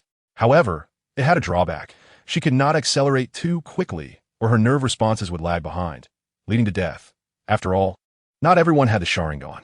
This was also Su Hong's reason for bringing Chi out, to help her learn to control her speed in battle. Su Hong was not worried about Chi's safety. The ninjas recruited by Cardo, except for Zabuza, were all trash, most only knowing the body flicker technique, with only a few capable of using elemental ninjutsu. However, under Su Hong's intimidation, these ninjas did not dare to act recklessly. Clang! Chi used her tanto to expertly deflect Meijima's massive katana, jumping back to create distance, coldly stating, "It seems you weren't serious while learning swordsmanship. Your fundamentals are poor and you rely entirely on your body and chakra to fight." Meijima's face had turned extremely ugly. He had spent so long without subduing this child. And now he was being lectured. Dambrat. She took a deep breath, recalling Su Hong's teachings to control the distance. As long as she grasped the right attacking distance, the opponent's speed and strength wouldn't matter so much, and her swift release could unleash its power. The chakra metal tanto in her hand instantly enveloped in wind chakra, her figure flashing to Meijima's back, shaking the blood off the blade. She charged towards a group of ninjas and mafia, wielding her tanto rapidly, always controlling the distance between herself and her opponents, allowing her time to react to any incoming attacks. As for Meijima, his head had already fallen far away, his body collapsing to the ground. Suddenly, the entire port was enveloped in mist, and visibility quickly dropped. Su Hong kept his gaze fixed on the hidden direction of Zabuza. Chi, just protect yourself. I'll handle this guy. Yes, master. She sensed the surrounding chakra, but couldn't detect where the enemy was. She could only grip her blade tightly, on guard, while occasionally dispatching the mafia and ninjas that appeared beside her. Throat, spine, lungs, liver, carotid artery, collarbone, kidneys, and heart. So, which spot should I aim for as a vital point? Zabuza's voice echoed from all directions, making it impossible to sense where he was. Clang! Su Hong's figure flashed, appearing in front of Chi, swinging his spear to deflect the flying, decapitating blade. Chapter 99. The Wealth and Terror of Cardo. Thank you, master. Chi looked at the towering figure before her, feeling deeply moved. Su Hong said nothing, sensing Zabuza using the mist body technique to catch the decapitating blade. Then his figure flashed, hiding behind a tree in the thick mist. His figure flickered, and he thrust his spear forward. Bang! The golden spear instantly pierced through the large tree in front of him. Zabuza reacted quickly, using the mist body technique to evade, simultaneously creating numerous water clones to confuse Su Hong. But just a few meters in, a golden spear appeared before his real body. Plop! The strike was heavy, directly hitting Zabuza's chest, making him feel as if his chest had caved in, spitting out a mouthful of blood, his body flying back, crashing through several trees before collapsing to the ground, unconscious. The water clones in the thick mist dissipated into water droplets. Su Hong reached out to catch the falling, decapitating blade, swinging it towards the area with the most mafia and ninjas, unleashing a golden crescent blade of energy that sliced most of the mafia and ninjas in half. Boom! With a blade aura passed, all the trees snapped in two, crashing heavily to the ground. As Zabuza fell into a coma, the mist-hidden technique gradually dissipated, revealing the scene. Everywhere were the corpses of the mafia and trash ninjas, with blood staining the surroundings red and severed arms scattered about. Monster run! Among the remaining mafia and ninjas, fear was evident on their faces, and as someone shouted, they immediately scattered in all directions. Su Hong sensed the situation and found there were no formidable characters, but to avoid leaking information, he instructed Chi to kill as many as possible, but not to chase too far. Yes, sir. Chi nodded, snapping out her shock, and directly pursued a few of the ninjas. Covered in a faint layer of chakra, her speed became extremely fast, catching up to a few ninjas in the blink of an eye, dispatching them with a few strikes, and then charging towards others, disappearing from sight in an instant. Su Hong glanced inside the company and sensed that the hidden ninjas and mafia there had already been dealt with by Itachi. The remaining ones were just civilians, trembling in various hiding spots. Dissipating the long spear in his hand, he picked up the decapitation sword and approached Zabuza. Seeing that Zabuza was barely breathing, he swung the decapitation sword and severed Zabuza's head. Turning around, he walked towards the Kato shipping company, looking at the massive 6-story modern building in front of him. Su Hong couldn't help but complain. This ninja world is simply absurd. There are buildings and items from every era. Kicking open the door, he followed the chakra to Kato's office. Pushing the door open, he saw the room piled high with gold and silver treasures, along with a dozen boxes of money. While Itachi was holding several deposit slips, Kato was kneeling there with a vacant expression, clearly caught in a genjutsu.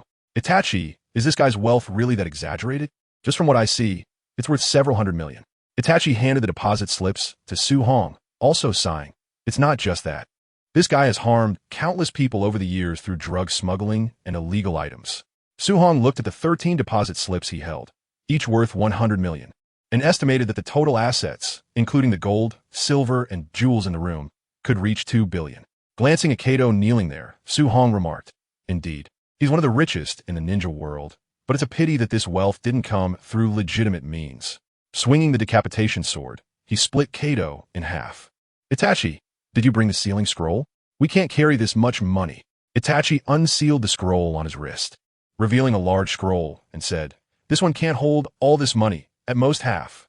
Su Hong replied, "No problem, just take as much as you can." She should have brought one too, and combined with hers, it should be enough. They laid the sealing scroll on the ground, and Su Hong and Itachi began transferring the gold, silver, and jewels onto it. Before they had even moved half of it, the scroll was already full. Bang! Itachi formed hand seals, and after a puff of smoke, sealing runes appeared on the scroll. He rolled it up and tossed it to Su Hong. Su Hong chuckled, reaching out to catch it, and handed Itachi 3 deposit slips, saying, "I can't let you come out for nothing. Here's 300 million for you, so that Uchiha can develop a bit after you go back." Itachi smiled. "Then I won't be polite." He then pointed at the sword in Su Hong's hand, asking, "This is Zabuza's decapitation sword, right?" Su Hong nodded, confirming, "Yes, it's the decapitation sword. I plan to study it when I get back to see what kind of metal it is that can absorb blood and regenerate infinitely." Indeed, the 7 ninja swords of the mist were all very special, each possessing numerous mysteries. The two sat there discussing future unification plans while waiting for Chi's arrival. Su Hong was also continuously sensing Chi's situation in case she encountered danger. Half an hour later, Su Hong felt Chi's chakra moving towards them, stood up, tidied up a bit, and Chi soon arrived, covered in blood, respectfully saying, "Lord Su Hong, all the fleeing mafia and ninjas have been killed." Su Hong reached out to wipe the blood off her forehead, saying, "You're a beautiful girl. Why are you covered in blood?" Chi blushed and scratched her head. "You brought the sealing scroll, right?" "I did. I left it on the ground when I went out." Hearing Su Hong's words, Chi became a bit flustered, and chakra surged into the sealing runes on her wrist, producing 2 large scrolls, each larger than Itachi's. Su Hong extended his hand, and the 2 scrolls spread out on the ground, golden light materializing into huge hands that grabbed the nearby gold, silver, and boxes of money, placing them onto the scrolls. Chi hurried over, forming seals to seal them inside, then rolled up the 2 scrolls and strapped them to her back. The 3 exited Kato's company, and Itachi immediately unleashed a massive fireball, igniting the building in flames.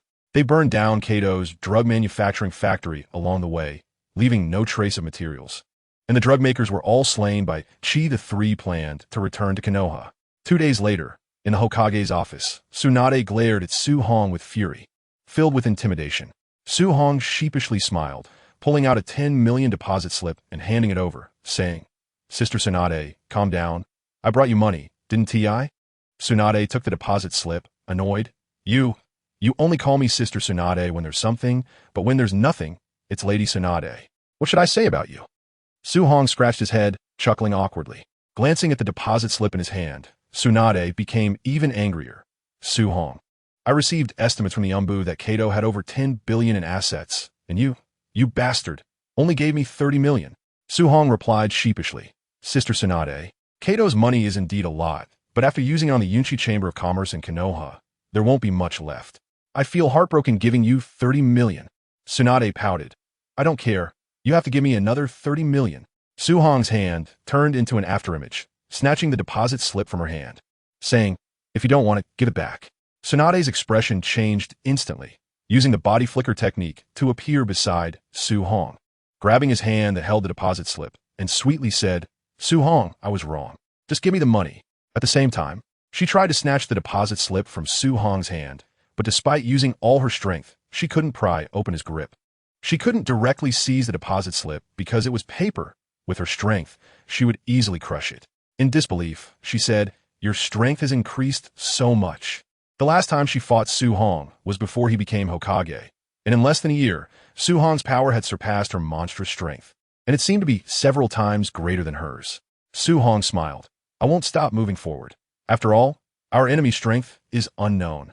The Otsutsuki clan flashed in his mind. Based on what he knew before crossing over, even Kaguya was merely a servant, and it was hard to imagine how many strong individuals there were in the Otsutsuki clan. Even if they weren't like the Otsutsuki clan, there was still Uchiha Madara, the Shura of the ninja world. He currently had no confidence in dealing with this dance king of the ninja world. Tsunade looked speechless, but her expression remained flattering. "Good little brother, just give me the deposit slip. I still owe a lot of debts."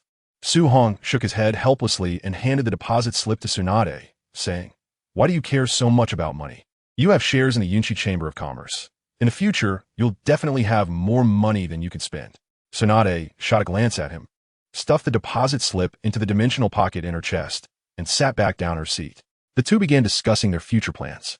Time quickly passed, and over 5 years, the entire ninja world underwent significant changes. Yunchi Shopping Center's branches spread throughout the Land of Fire, and numerous factories were established, increasing the wealth of the Land of Fire several times over. The daimyo and those nobles were completely controlled by the Yunchi Chamber of Commerce through money. It was at this time that Su Hong learned that many officials under the daimyo were originally from the Senju clan, which made him understand why Tsunade had stopped him from controlling the daimyo back then. However, seeing the changes in the Land of Fire and Konoha, Tsunade personally went to persuade these Senju clan members to establish a cabinet system, effectively sidelining the daimyo. Additionally, a large number of goods were exported to the Land of Wind and the Land of Earth, making them quite popular among the high-ranking officials of both nations. Noki and Raza even visited Konoha multiple times, requesting the Yunchi Chamber of Commerce to set up factories and branches in their countries. Of course, in the past 2 years, the ninja nations had considered seizing the technology of the Yunchi Chamber of Commerce, but now that its headquarters had moved to Konoha, they found it difficult to find an opportunity. Therefore, they chose the relatively remote Land of Snow, but the Land of Snow also had Konoha's Umbu, and with Hei, the head of the Land of Snow branch, they successfully repelled the attacks, although they did lose a few children and a small portion of technology. Fortunately, the core chakra storage technology and engine technology were not stolen. This prompted Su Hong to transform into Yagyu Piao Su, wielding a tang sword and charging forward, specifically targeting the high-ranking ninjas of these villages, killing several and retaliating fiercely. Such manipulation made various nations wary of Yagyu Piao Su, as no one wanted to be targeted by an unknown shadow-level powerhouse. The bounty in the black market soared to 1 billion, attracting a large number of bounty hunters to stake out Su Hong. However, after Su Hong went on a killing spree several times, no one dared to pursue him anymore. After this incident, Su Hong shifted the core of the Land of Snow's economy towards chocolate, cosmetics, clothing, and other production methods, while the engines were prepared and transported to the Land of Snow by dedicated personnel. The current spread of the Chamber's markets throughout the Land of Fire was a result of Su Hong's efforts to slow down and consolidate. Otherwise, the entire ninja world would likely belong to the Yunchi Chamber of Commerce. Su Hong did not want the chamber to fall out of his control in the future or to see branches appear in other countries under their control. Every step was taken very steadily. The next target was the Land of Wind, which had many gold mines beneath the desert, but more importantly, the dragon veins and Greel stones, which were sources of infinite energy. Of course, he had to proceed cautiously, as both the dragon veins and Greel stones were dangerous. If not careful, the entire ninja world could disappear due to these two energies. Therefore, he could only take his time and not rush. At this moment, Su Hong was driving a powerful muscle car from the Land of Snow towards the Land of Fire. He had just completed the annual guard duty for Fenghua Xiaoxue, which essentially involved accompanying her on various shopping trips and leisure activities. Now he was returning to Konoha to attend Naruto's graduation ceremony, as Su Hong had promised Naruto that he would make it back in time to celebrate properly. Once the vehicle entered the Land of Earth, the spacious asphalt road disappeared, replaced by dirt roads. This meant that luxury sports cars like his could only be found in the Land of Fire and the Land of Snow, as nobles from other nations found it impractical to drive them back home. After driving for a while, Su Hong suddenly spoke up. Getting into the car without the owner's consent is quite impolite. The space in the passenger seat suddenly warped, and Obito, wearing an orange vortex mask and a black cloak with red clouds, appeared, his voice deep. Who would have thought that the renowned god of war Su Hong is actually Yagyu Piao Su from the Yunchi Chamber of Commerce? Su Hong chuckled lightly. You must be the true mastermind behind the Akatsuki, right? The one who instigated the Nine Tails incident 12 years ago. And yet you dare to appear in my car. You call yourself Uchiha Madara. As he spoke, Su Hong's voice filled with killing intent. Obito's mouth twitched beneath his mask, but he quickly regained his composure, placing his hands behind his head and leaning back in his seat. It seems that under the combined powers of Konoha and the Yunchi Chamber of Commerce, you've gathered quite a bit of intel on the Akatsuki, even guessing that I'm the one behind it. Chapter 101. The development of Konoha. Su Hong glanced at Obito, thinking that this guy could really keep his cool. He said softly, "So what do you want from me?" Obito chuckled coldly twice and replied, I just wanted to see my future opponent. Currently, you're the only one I can consider a rival. You're the biggest obstacle to my plans. Su Hong laughed. I'm truly honored that the leader of the Akatsuki would regard me so highly. But what is your plan? The vehicle continued to speed along the dirt road, and Obito in the passenger seat fell silent. After a while, a distortion in space occurred, and Obito vanished, leaving behind a statement. The current plan is to expose your identity as Yagyu Piaosu. The rest will be told when we officially go to war. Su Hong's eyes curled into a dismissive smile, secretly cursing Obito for being a coward who didn't dare to act. Just moments ago in the car, he kept slipping in and out of the Kamui space, leaving Su Hong speechless and devoid of the desire to act. As for exposing his identity, Su Hong no longer cared. The Yunshi Chamber of Commerce's influence now far surpassed what it had been 5 years ago. Even if the major ninja villages refused, the daimyos and nobles of various countries would agree to the entry of the Yunshi Chamber of Commerce, leaving the major ninja villages with no choice but to acquiesce, albeit with some difficulty. After 2 days of high-speed driving, Su Hong had covered the tires of the car with a layer of golden light to prevent blowouts, and finally arrived in Konoha the day before Naruto's graduation. Konoha now was more than 10 times larger than it had been 5 years ago, resembling a modern town, albeit without tall buildings. Modern facilities were everywhere, and the roads in Konoha were 4-lane highways, with cars occasionally passing by. Since most of the industrial product from the Yunshi Chamber of Commerce could only be used with chakra, the enrollment numbers in the ninja school had been rising year after year. Even if one couldn't graduate as a ninja, they could learn to refine and use chakra, enjoying high salaries in factories. Ordinary people could also use these products, as Z and Yuan Yi Fangzhu improved chakra storage, creating chakra batteries and charging devices, allowing ordinary people to enjoy these industrial products as well. Konoha's industrial park had expanded several times, employing a large number of people from the Land of Fire and supplying 1/3 of the goods in the Land of Fire. The remainder came from other factories across the Land of Fire. Su Hong parked the car in his villa's parking space, planning to rest well before attending Naruto's graduation ceremony the next day. However, as soon as he got out of the car, an Umbu member appeared before him, kneeling on one knee. Lord Su Hong, Lady Tsunade urgently needs to see you. Su Hong sighed in frustration, yawning as he jumped from the rooftop toward the Hokage's office. Konoha now had traffic lights and rules, so moving across the rooftops was more convenient. The Hokage building looked completely different from before. If it weren't for the large kanji for fire on top, a stranger would think it was an office for a commercial organization. Upon entering the office, Su Hong saw Tsunade frowning with a serious expression. Tsunade looked up and said sternly, Su Hong, your identity has been exposed. Now, all the major nations are spreading this news, but they can't confirm its truth. A large number of spies have flooded into Konoha these past few days, keeping the Umbu very busy. Su Hong realized, laughing. So that's what you meant. I know it was spread by the Akatsuki organization. I saw that masked man from 12 years ago when I was coming back. Tsunade stood up and coldly said, then why didn't you take him down? I don't believe you can't handle that guy with your strength. Over the years, she had seen Su Hong's power grow and believed it had reached the level of her grandfather, Hashirama Senju. He was just a descendant of Uchiha Madara, and Su Hong could definitely deal with him. Su Hong sat on the sofa beside her, shrugging helplessly.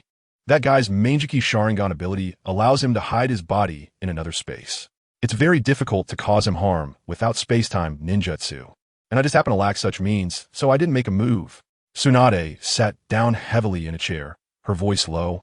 So you're saying that Konoha's defensive barrier is useless against that guy, and to deal with him, we need more ninjas who can use Flying Thunder God. Su Hong replied, that's right, but you don't need to worry too much. His strength has reached the level of a Kage, and as long as we prepare our defenses, we can still handle him easily. Tsunade visibly relaxed, but still said, even so, we can't let our guard down. During this time, I will look for suitable candidates to train in Flying Thunder God. Even if they are not strong enough, at least they can restrain him. Su Hong stood up, Zaning. I'm going back now. I've been driving for 2 consecutive days, and I'm tired. You can arrange these matters. He added, anyway, if my identity is exposed, then so be it. If we can't control the daimyo and those nobles, there's nothing we can do to stop them. After returning home, Su Hong saw Bai Chen and Chung eating snacks. The 3 of them immediately stood up when they saw Su Hong. Sir, you're back. Su Hong waved his hand. You all just carry on. I'm going to rest. Back in his room, he lay down on the bed and fell asleep. With each breath, natural energy was absorbed into Su Hong's body, transformed into golden light particles, and after circulating in his body, it was stored in his dantian. Chi and Chung had both grown tall and graceful. At 15 or 16 years old, they had become very beautiful, and their figures were quite impressive. Seeing Su Hong enter the room, they felt a bit dejected. Su Hong doesn't even look at us. Are we really not as good as that Kazahana SHK? I was much more beautiful than the two of them and smiled. You two are just too sensitive. As far as I know, he treats Kazahana SHK with the same attitude, always keeping a distance, and every time he goes over there, it's just for a mission. She added, I feel like Sir has something on his mind that we don't know about, which prevents him from fully integrating. The two girls' eyes lit up, but upon seeing Bai's beauty, they felt a bit inferior, realizing that they, two girls, were still not as good as Bai, a man. Forget it. Let's just follow Sir with peace of mind. There will be opportunities in the future. The three continued eating snacks and discussing what they needed to do recently. In another room, Z was designing a new machine with a pen. The whole room was filled with various books, puppets, medical supplies, machinery, etc. All of these had been read by Z, which had brought her knowledge to an astonishing level. Su Hong often wondered how a 14-year-old girl could achieve such a feat. Chapter 102. Becoming a team leader, Jonin the next day. Not long after dawn, Su Hong heard Naruto's voice outside. Brother Bai, has Su Hong brother come back? Naruto's eyes were filled with anticipation, but when he saw Bai, his expression revealed a bit of strangeness. Bai placed breakfast in front of Naruto, ruffled his hair, and smiled. Sir came back yesterday, and will definitely be able to attend your graduation ceremony. At this moment, Su Hong yawned as he walked down from the second floor, grumpily saying, Naruto, it seems you haven't read enough books these past few years. You still need to read for a few more years. Naruto was immediately shocked and quickly became very obedient, showing a flattering expression. Su Hong brother, I'm sorry. I won't dare next time. Su Hong said, Bai. When Naruto is resting, you supervise him reading. I don't believe he can't change this rough personality. Yes. Bai placed a large breakfast in front of Su Hong and then smiled at Naruto. Naruto also hung his head, eating the food in front of him in small bites. At this time, Chi and Chung also came down in their pajamas. They first approached Su Hong. Greetings, sir. Su Hong nodded, and the two sat down to start having breakfast. Seeing Naruto's disappointed face, they curiously asked, What's wrong, Naruto? Aren't you graduating to become a ninja today? Why do you look so down? Naruto raised his head and said with a sad face, Su Hong brother made brother, but supervised my reading. He hated reading the most, and if his resting time was occupied, his happy moments would be gone forever. After breakfast, Naruto headed to school. Su Hong then went to the Hokage's office. As soon as he entered, a green figure appeared in front of him, shouting loudly, Su Hong, let's have a youthful duel. Seeing the full green spandex suit and watermelon head of guy in front of him, Su Hong's mouth twitched. Ever since Su Hong defeated him with just taijutsu 4 years ago, Guy had been looking for opportunities to challenge him without any sign of giving up. However, the one who had improved the most in Konoha was Guy, as most of the techniques and training methods Su Hong created were taijutsu.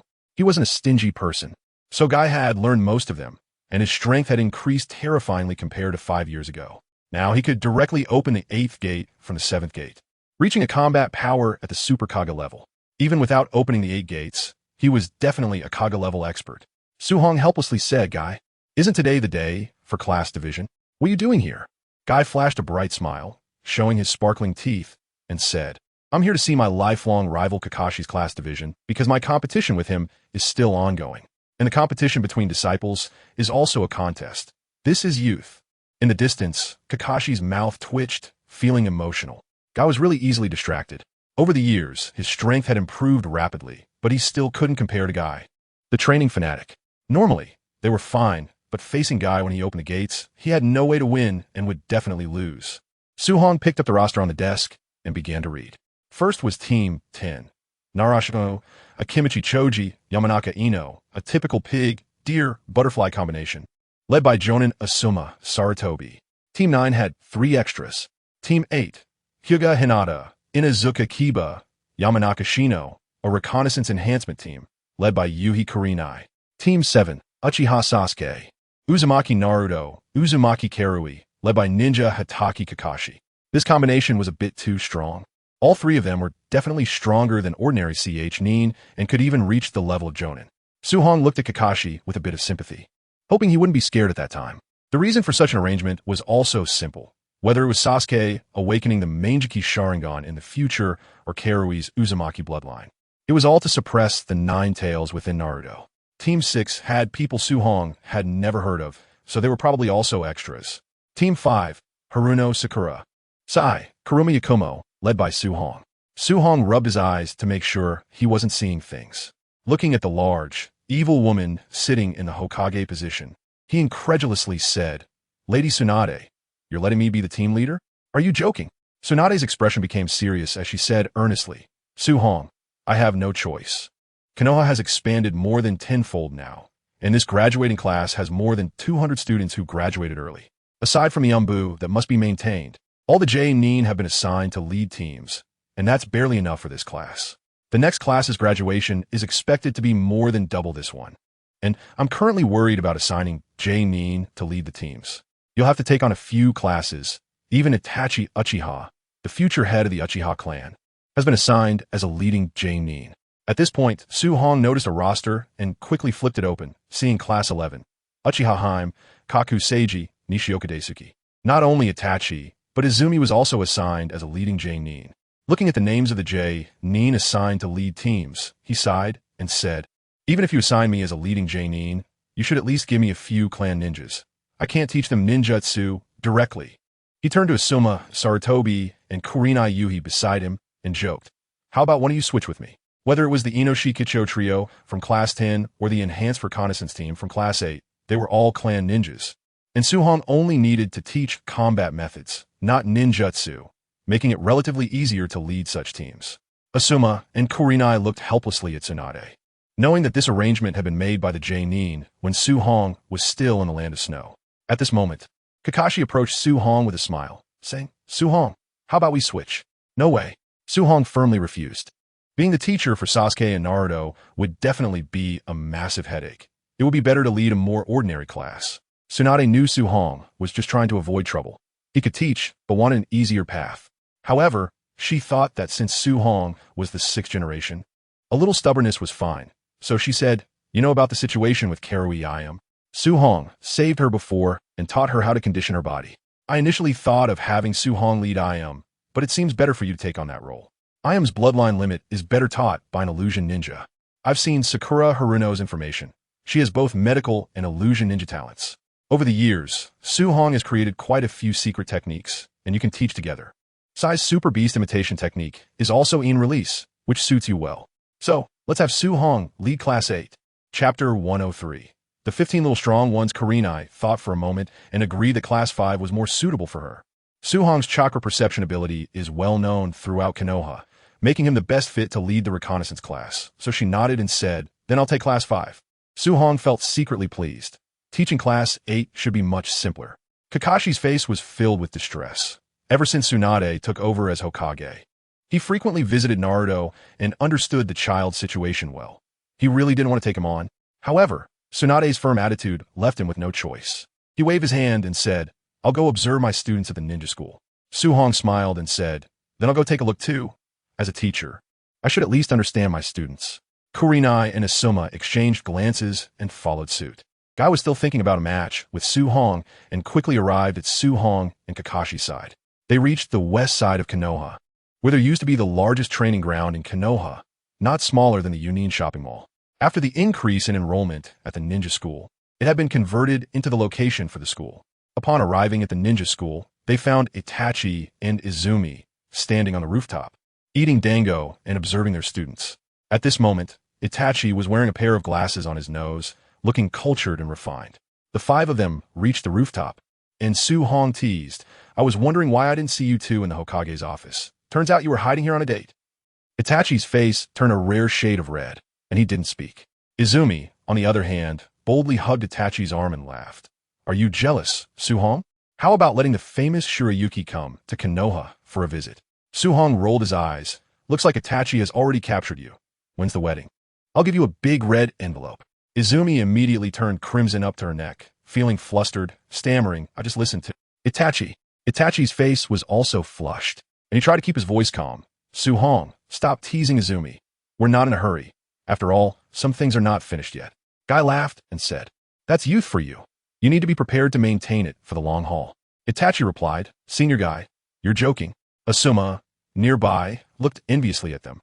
He and Kurinai's relationship was already solid, But Kurenai wasn't like Izumi. She was a strong woman, and it would probably take a few more years for them to get married. Kakashi flipped through the book Paradise of Affection, his expression hidden beneath his mask. Kurenai shot a glance at Asuma and smiled. All right, let's not talk about this anymore. Itachi, you and Izumi have been here for quite a while, right? How's the quality of this batch of students? Itachi nodded and said solemnly, they're all good. The standards are much stricter than when we graduated. All who pass are truly at the level of a genin, but they lack practical experience. With Konoha's expansion and the ninja school's growth, the enrollment conditions remained unchanged, leading to thousands of students in each grade. Konoha is wealthy now, so they aren't worried about affording to educate them. However, the graduation assessments are indeed very strict. Not only must they master body flicker technique, physical techniques, practical assessments, chakra knowledge, and theoretical knowledge, but they must all meet the standards. If one subject fails, they cannot graduate. Of course, if someone fails a subject but has enough strength to defeat a teacher, they can still graduate. Situations like in the original story, where students graduated after passing only one technique, simply do not occur. Moreover, student studies at school have become much more competitive. If a commoner child performs well, the school rewards them with D-rank ninjutsu. So the quality of ninjas now is far superior to when Su-hong graduated. After watching for a while, Su-hong noticed that the theoretical exam and ideological assessments had already been completed, and they were currently in the practical assessments. As for body flicker technique, physical techniques, and chakra aspects, those were observed by teachers during regular classes. In the distance, Naruto looked quite relaxed, and Su-hong understood that he had already passed the theoretical exam. After all, he had been forced to study for so many years under Su-hong. His theoretical knowledge was sufficient. In fact, Naruto in the classroom was a bit anxious. He had barely passed, and if he had made even a small mistake, he would have failed. After watching for over an hour, they finally reached Naruto's class. Izumi pointed at the smug Sasuke and nudged Itachi with her elbow. Laughing, Itachi, look, Sasuke is about to take the exam. Itachi looked at Sasuke with eyes full of affection. Sasuke walked into the examination room with his hands in his pockets. It was a massive room, about 200 square meters, with several teachers standing at the corners, and in the center stood Mizuki, who was Sasuke's practical assessment teacher. Mizuki wore a broad smile. Sasuke, in a moment, you will fight against the teacher with everything you've learned. As long as you demonstrate the strength of a genin, you can graduate. Sasuke's expression was very cold as he confidently replied, hurry up, I want to go home. Mizuki immediately felt embarrassed and gritted his teeth. Then let's get started. On the rooftop of the school office building, Su-hong patted Itachi's shoulder and laughed. Sasuke still loves to show off. I really wonder how his future teachers will handle him. He glanced at Kakashi beside him. Itachi looked apologetically at Kakashi. Sorry for the trouble, Senior Kakashi. Kakashi's mouth twitched, feeling that the life of the Nin leading the team behind him was shrouded in darkness. He waved his hand and said solemnly, this is my responsibility. However, if he can't pass my test, I will not hesitate to send him back to the ninja school. Kakashi's requirements for leading the team were still the same as in the original work. Teamwork was essential, and those who did not value their teammates would be eliminated. While they were talking, Sasuke's assessment ended. Mizuki had a few exchanges with Sasuke and quickly realized that Sasuke was stronger than him, so he immediately passed him. With so many students at the ninja school, the teachers only needed to confirm that a student had the strength of a genin. There was no need to knock them to the ground. Soon, all 15 of the 12 little strong had passed the assessment and received their ninja headbands, making everyone very happy. The graduating students were notified that they would be assigned to classes tomorrow morning and must not be late. Let's go, Itachi. Naruto and Sasuke are about to come out.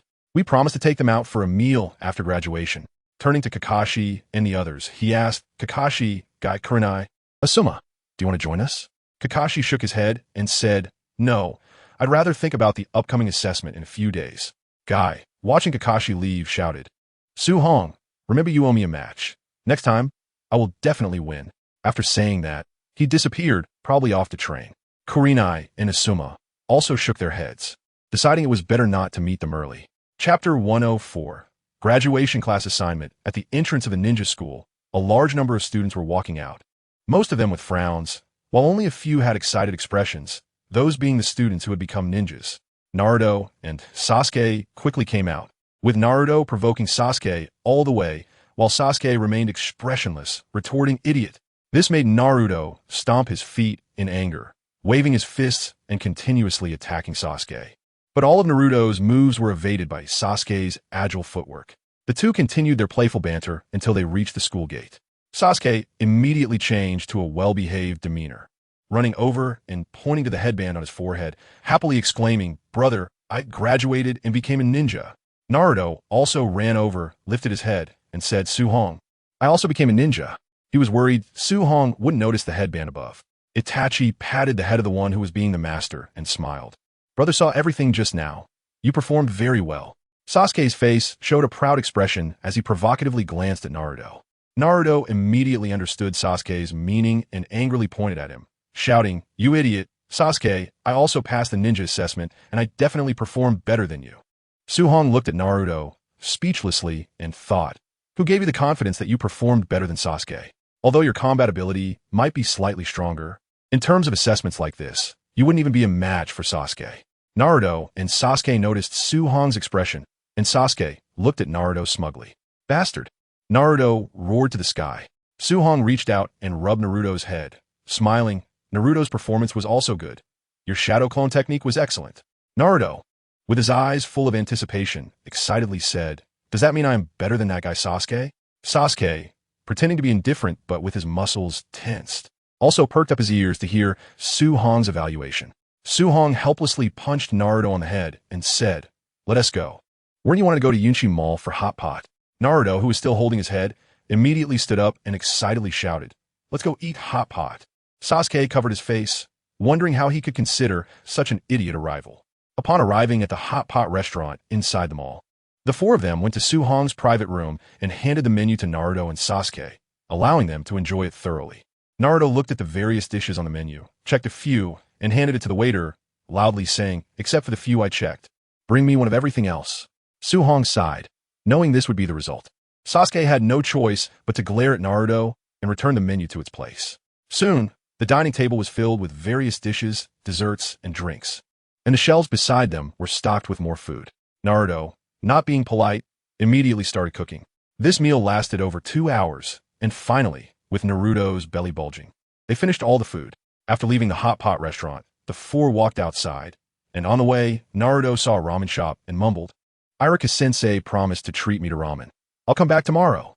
Hearing this, Sasuke almost fell over, while Kakashi, observing from the shadows, was speechless, realizing that this disciple was still a foodie. The next day, at the ninja school Iruka's class, Iruka stood at the podium, holding the class assignment results, and began to read the names. Class 5, Haruno Sakura, Kuruma Yakumo Sai. Hearing the names of the other two, Haruno Sakura felt a bit disappointed about not being in the same class as Sasuke, but she was also puzzled. She raised her hand and quietly asked Iruka-sensei, "I haven't heard of Kuruma Yakumo and Sai. Are they students from other classes?" Iruka had already seen the records and smiled. "No, Kuruma Yakumo has been training at home due to health reasons. A special J, Nin knows him and says he should be strong. As for Sai, he is a student of the Umbu Reserves and is very powerful." Haruno Sakura smiled and said, "I understand, Iruka-sensei." She was very happy and thought, "This is great. Having strong teammates will give us an advantage in many aspects." Seeing that Sakura had no objections, Iruka also breathed a sigh of relief and continued reading the class assignments. Class 6 was uneventful, and as soon as Class 7 was finished reading, bang, Naruto slammed both hands on the table and stood up, directly shouting at Sasuke, "Iruka-sensei, why do I have to be teammates with this guy Sasuke when I'm so excellent?" Iruka was speechless and replied irritably, "If you have objections, you can go find Hokage-sama and see what she says." Tsunade's image suddenly appeared in Naruto's mind, recalling the time he entered the Hokage's office and saw Tsunade punch a white-haired old man, sending him flying hundreds of meters and collapsing half of the Hokage building. Since then, he had dared not trouble Tsunade casually. His head drooped immediately, and he sat back down. Class 8, Hyuga Hinata, Inazuka Kiba, Aburame Shino. Class 10, Nara Shikamaru, Akimichi Choji, Yamanaka Ino. As the class assignment list concluded, Iruka smiled and said, "Now you just need to wait. The J-Nin team leaders will be here soon." After saying this, he left the classroom and headed to the Hokage's office to report on the class assignments. After Iruka left, Naruto stood on the table and began to glare at Sasuke. Sasuke crossed his arms on the table, his eyes glinting with cold light as he stared back at Naruto. Their eyes seemed to shoot out sparks as they brought their heads closer together, almost touching.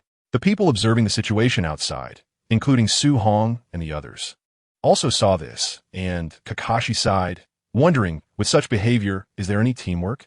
Su Hong thought that something interesting might happen here, and when he saw a camera in the teacher's office, he immediately went in and took it out, pointing it at Naruto and Sasuke while zooming in.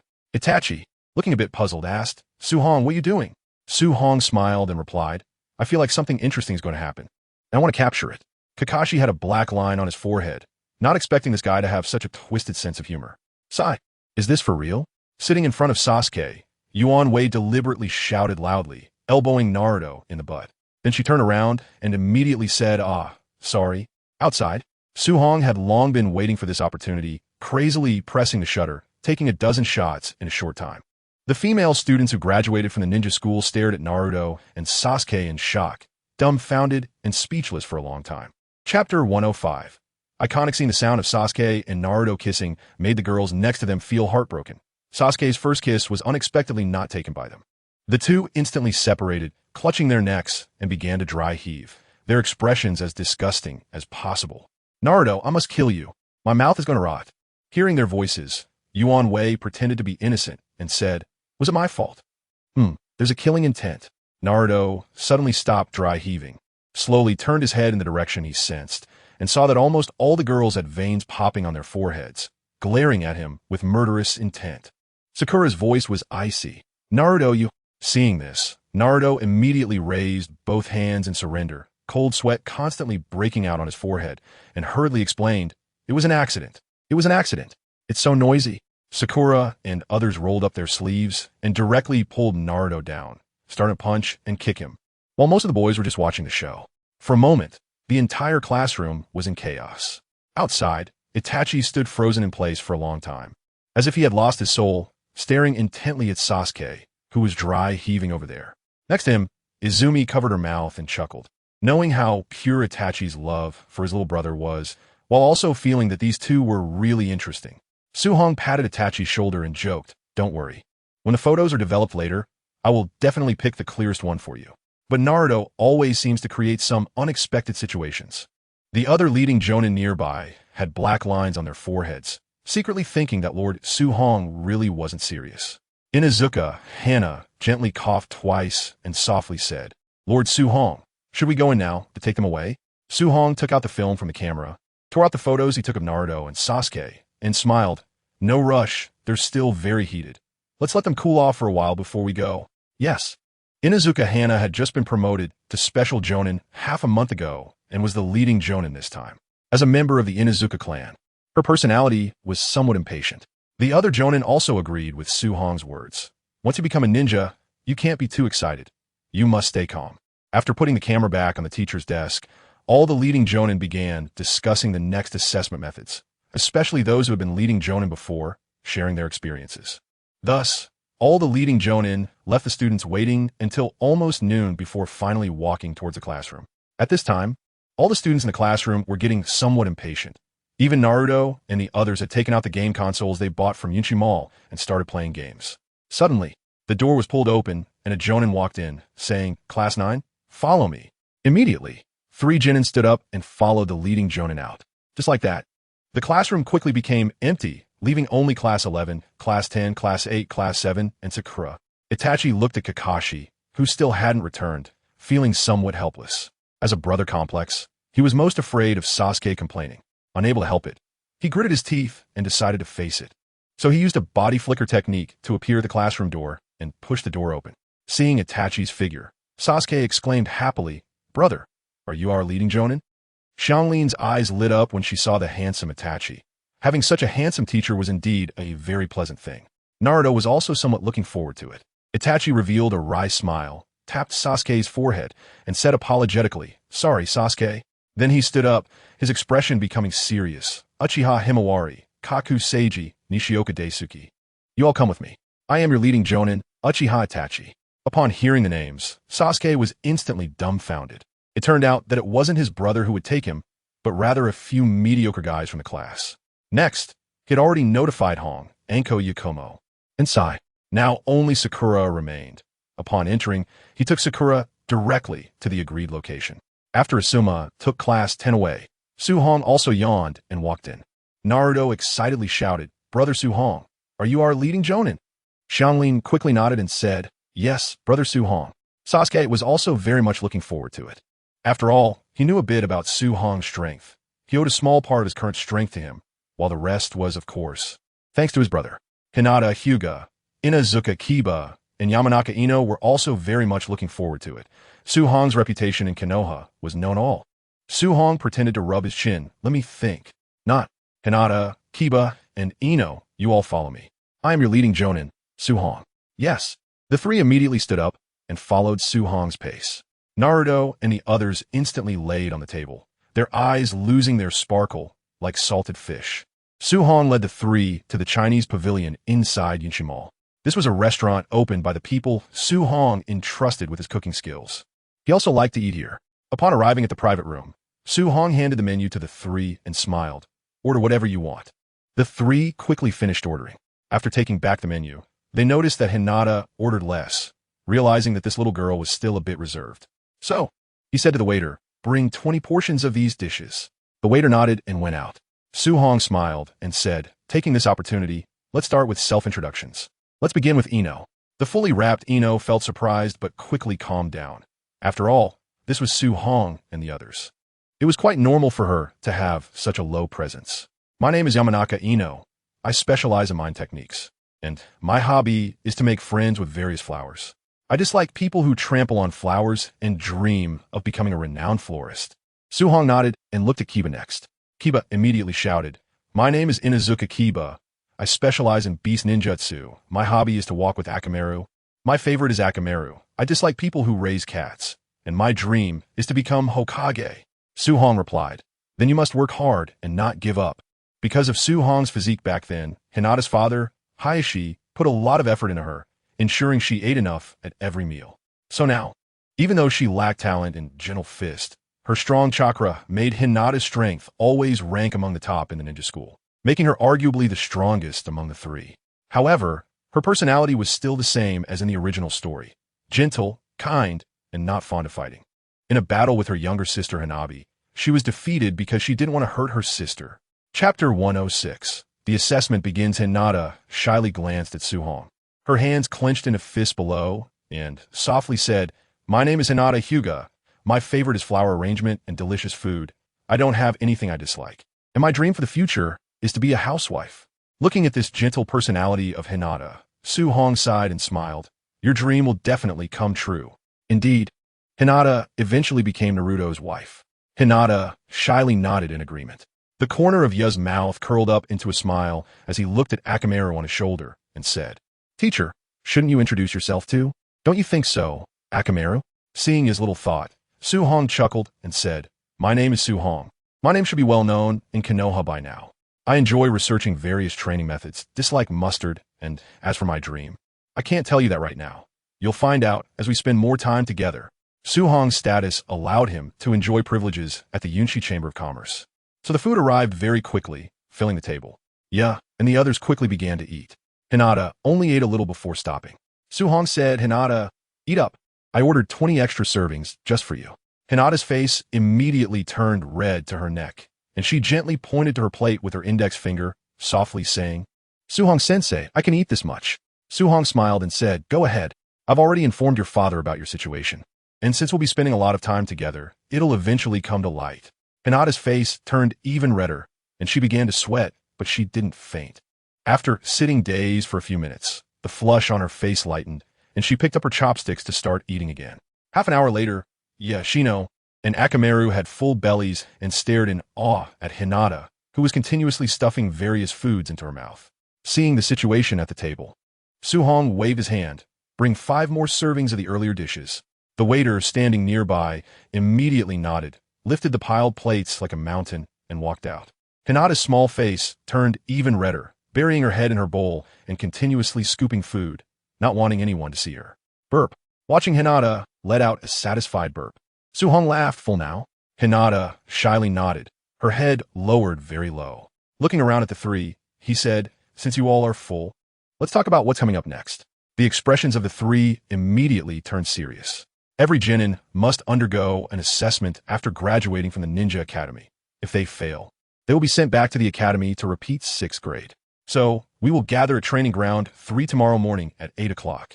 Yes. The 3 responded immediately. All right, disperse. Su Hong instantly disappeared, went to the bar of the Huazhong Pavilion, took out his membership card, paid, and left to continue his training. The next day, the weather was very nice. Sitting cross-legged on his bed, Su Hong exhaled a breath of turbid air, his eyes radiating golden light that lingered for a long time. He glanced at the time and found it was already 7 o'clock. After getting up and going downstairs for breakfast, he contemplated the methods for the upcoming assessment. Understanding that this assessment mainly focused on Ya and Hinata, while Shino had no issues as a ninja in various aspects. After finishing breakfast, he arrived at Training Ground 3 and found the 3 figures gathered together, discussing how to deal with Su Hong. They knew they would never be able to compete with him, so they thought of trying other methods. Su Hong slowly walked over and greeted with a smile. Good morning. Everyone. Good morning, Su Hong sensei. The 3 replied, also smiling. Let's start the assessment. He announced. It's quite simple. Since we are in the reconnaissance enhancement class, I'll give you half an hour to hide in the nearby forest. You can set traps, cooperate as a team, and even use your own reconnaissance methods to evade my pursuit. If I catch you, you will be eliminated. As for the duration of the pursuit, 3 days is not too long, right? Don't worry, I'll only use Chunin level strength. He exclaimed in shock. 3 days. Su Hong sensei, are you joking? We only had a maximum of 1 day during survival exercises at the academy. Now we are expected to survive under your pursuit for 3 days? Su Hong's expression turned somewhat cold. Don't forget, you are ninjas now, not students of the academy. I said 3 days, so it's 3 days. Do you have any objections? The assessment starts now. The 3 immediately ran into the nearby woods, continuously moving deeper. On the way, Shino set up several traps using wire. Hinata and Enya also played to their strengths, setting various traps. But their supplies in the ninja tool bags were limited and soon ran out. Shino followed behind Hinata, Enya, not focusing on physical techniques. So he was a bit slower than the 2, but still did his best to keep up. Seeing you preparing to set another trap, Shino advised, yeah, don't set any more traps. Su Hong sensei should know we don't have many supplies, and setting traps takes a lot of time, which may not even be useful against Su Hong sensei. We need to create distance from him and use our reconnaissance techniques to find out his location, so we can survive for 3 days. Woof, woof. Hearing Akamaru's barking above, you decisively said, then let us head deeper into the woods and try to create distance from the teacher. The 3rd training ground was specifically chosen by Su Hong. It was the closest to the back mountain forest of Konoha, covering a larger area than Konoha itself, and it was rich in resources, making it very suitable for outdoor survival training. Half an hour later, Su Hong sensed the positions of the 3 and found they were already over 10 kilometers away, currently resting and eating the soldier pills he bought from the Yunshi Chamber of Commerce. Looks like there's a smart one among them. He chuckled lightly and then dashed towards them, not bothering to conceal his presence, easily destroying the traps with the golden light that flew from his hands. In the depths of the forest, with plenty of chakra, Hinata calculated that half an hour had passed, quickly forming hand seals Byakugan. The veins around her eyes bulged as she looked in the direction they came from, spotting Su Hong's blurry figure rushing towards them at an extremely fast speed. So fast. Shocked, Hinata immediately said, Su Hong sensei is already on his way. At his speed, he'll reach us in 5 minutes. Shino thought for a moment. His speed was far inferior to Hinata and Enya, and following them would only slow them down. He thought that after this assessment, he needed to train hard in physical techniques. Chapter 107. The pursuit plan taking out the Konoha map he had prepared earlier. He pointed to a location in the forest and said solemnly, yeah, Hinata, even if Su Hong sensei uses Chunin level strength, his speed is not something we can match. We should split up and escape in the woods. Let us meet at this location at 8 o'clock tonight. He was somewhat surprised and asked Shino, how did you think of bringing a map? Hinata also looked at him with curiosity. Shino adjusted his glasses and calmly said, now is not the time to dwell on that. We need to split up before the teacher arrives. Su Hong sensei doesn't have chakra and can't use techniques like shadow clone, so it's impossible for him to catch all 3 of us at once. We can only take him down one by one, which allows us to cooperate and coordinate with each other. Janadiv quickly, alright. Let us meet at this spot at 8 tonight. Now, everyone hurry and retreat. The 3 immediately split up and fled in 3 different directions at high speed. Sensing the movement of their chakra, Su Hong smiled. Shino was still very calm, so he would start with him. Changing direction, he chased after Shino. His speed nearly reaching the limits achievable by a chunin, and his super-fast reflexes ensured he wasn't slowed down by the dense forest. Shino darted through the forest at high speed, releasing various bugs to gather information and prepare for the upcoming battle.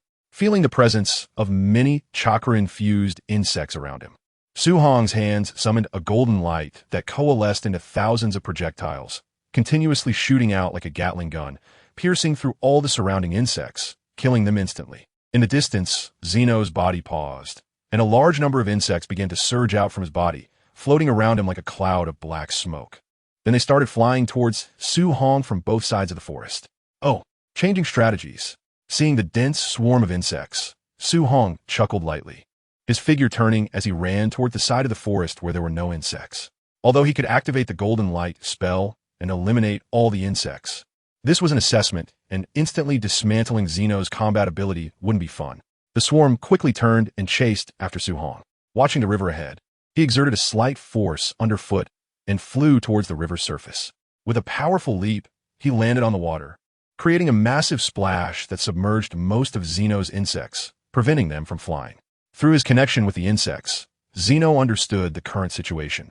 Those parasitic insects were fed by chakra, and although they wouldn't die, they had definitely lost their combat effectiveness and were temporarily unusable. No wonder he is the next Hokage. His strength and methods are beyond my reach. After controlling so many insects just now, his chakra had already been consumed significantly, and if this continued, he would definitely be caught. He wanted to take out a food pill from his ninja tool pouch, but a flash of golden light appeared, and his pouch shattered into pieces, various ninja tools flying out. Another few tiny beams of golden light turned the food pills in the air into powder, scattering in the wind. Zeno was immediately drenched in cold sweat. Had that attack hit him, he might have died instantly, forcing his body to suppress itself to the limit. He slightly increased his speed. He released all the remaining insects inside him, forming an insect clone while he himself hid behind a tree. Sensing that there was only a trace of chakra left in Zeno's body, Su Hong smiled, took out a thin rope from his ninja pouch, and kicked a stone beneath him like a cannonball, smashing Zeno's insect clone into a pile of insects. With a powerful stomp on the ground, the area around the insects began to rise, covering them completely. His figure instantly appeared behind Zeno, lightly striking him with a hand blade to knock him unconscious. Then he used a rope to hang Zeno from a tree, tying his hands and feet and sealing his mouth. On the other side, Hinata and Kiba also saw Zeno's situation through Akamaru's Byakugan and ran around from another direction, trying to rescue him.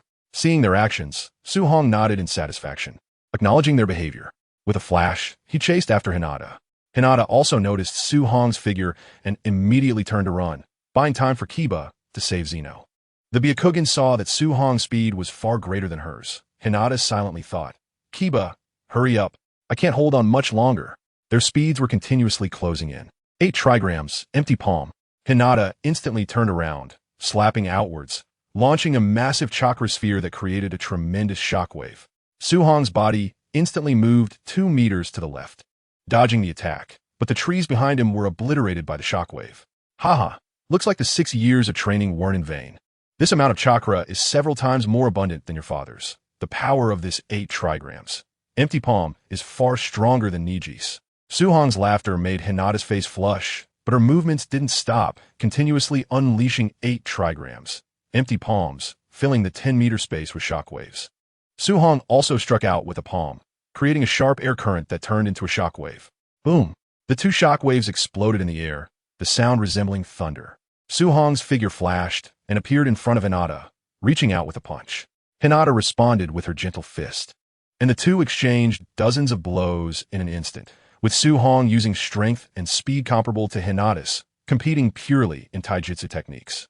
In a short time, Su Hong realized that Hinata's techniques were entirely unremarkable, very rigid, using only the most basic gentle fist techniques of the Hyuga clan, but her foundation was solid. A result of years of hard work. Su Hong was very satisfied. As long as she persevered, she would eventually undergo a transformation. Bang! With another clash, Hinata's figure was sent flying several meters back, quickly stabilizing herself and assuming the 8 trigram stance. 8 trigrams, 32. Hinata suddenly felt a pain in her abdomen, her entire body unresponsive, her face contorted in pain as she slowly knelt on the ground. Su Hong, don't strike that pose next time. The wind-up is too big. Against a similarly skilled taijutsu ninja, you will only give them an opportunity to deliver a fatal blow. Hinata nodded painfully. A rope appeared in Su Hong's hand, and he hung Hinata up in the air, just like Zeno, before chasing after Kiba. He had already captured Zeno, and the two had split up to escape again. Chapter 108. Using the rules, he used the same method to take down Kiba. Compared to Zeno and the much stronger Hinata, Kiba was far easier to deal with. After just a few dodges, Kiba's chakra was completely exhausted, and Su Hong knocked him out and hung him up as well. After Zeno rescued Hinata, Su Hong would then pursue Zeno. This continued, knocking them out and tying them up, keeping their nerves in a heightened state of tension until they rescued each other, before hunting the others down. Soon it was nighttime. Zeno and Hinata quickly realized Su Hong's plan. He wanted to keep their nerves tense, not allowing them to relax for a moment. We can't keep going like this. Now, among the three of us, apart from Hinata, Kiba and I have completely exhausted our chakra. Plus, we haven't had a drop to drink since this morning, and our bodies have reached their limits. We must find a way to recover our strength. Otherwise, we won't last through the night. Realizing that Su Hong was pursuing Hinata, Zeno ran towards Kiba's position while calmly analyzing. After rescuing Kiba and Akamaru, through the insect's perception, Zeno frowned. Sure enough, Hinata was again tied up. Su Hong's goal wasn't to capture them, but to keep their nerves taut, always on the edge. We need to think of a way to rest. Otherwise, we won't be able to endure tomorrow. Akamaru, panting with exhaustion, lay lifelessly on Kiba's head. Feeling Akamaru's state, Kiba started to feel anxious, contemplating giving up. Kiba complained, "I think Su Hong sensei has no intention of letting us graduate. Otherwise, why wouldn't he even give us a chance to catch our breath?" Hearing Kiba's words, Akamaru immediately lifted his head and barked loudly. "Woof, woof," Zeno calmly said. "Kiba, don't give up. This might be Su Hong sensei's test." Kiba gritted his teeth. "I understand. What should we do now?" Zeno also gritted his teeth. "To be honest, I haven't figured out how to break Su Hong sensei's method, but I want to take a risk. This time, let's not split up. We'll go together to rescue Hinata." Kiba clenched his fists. "Okay, let's do it your way."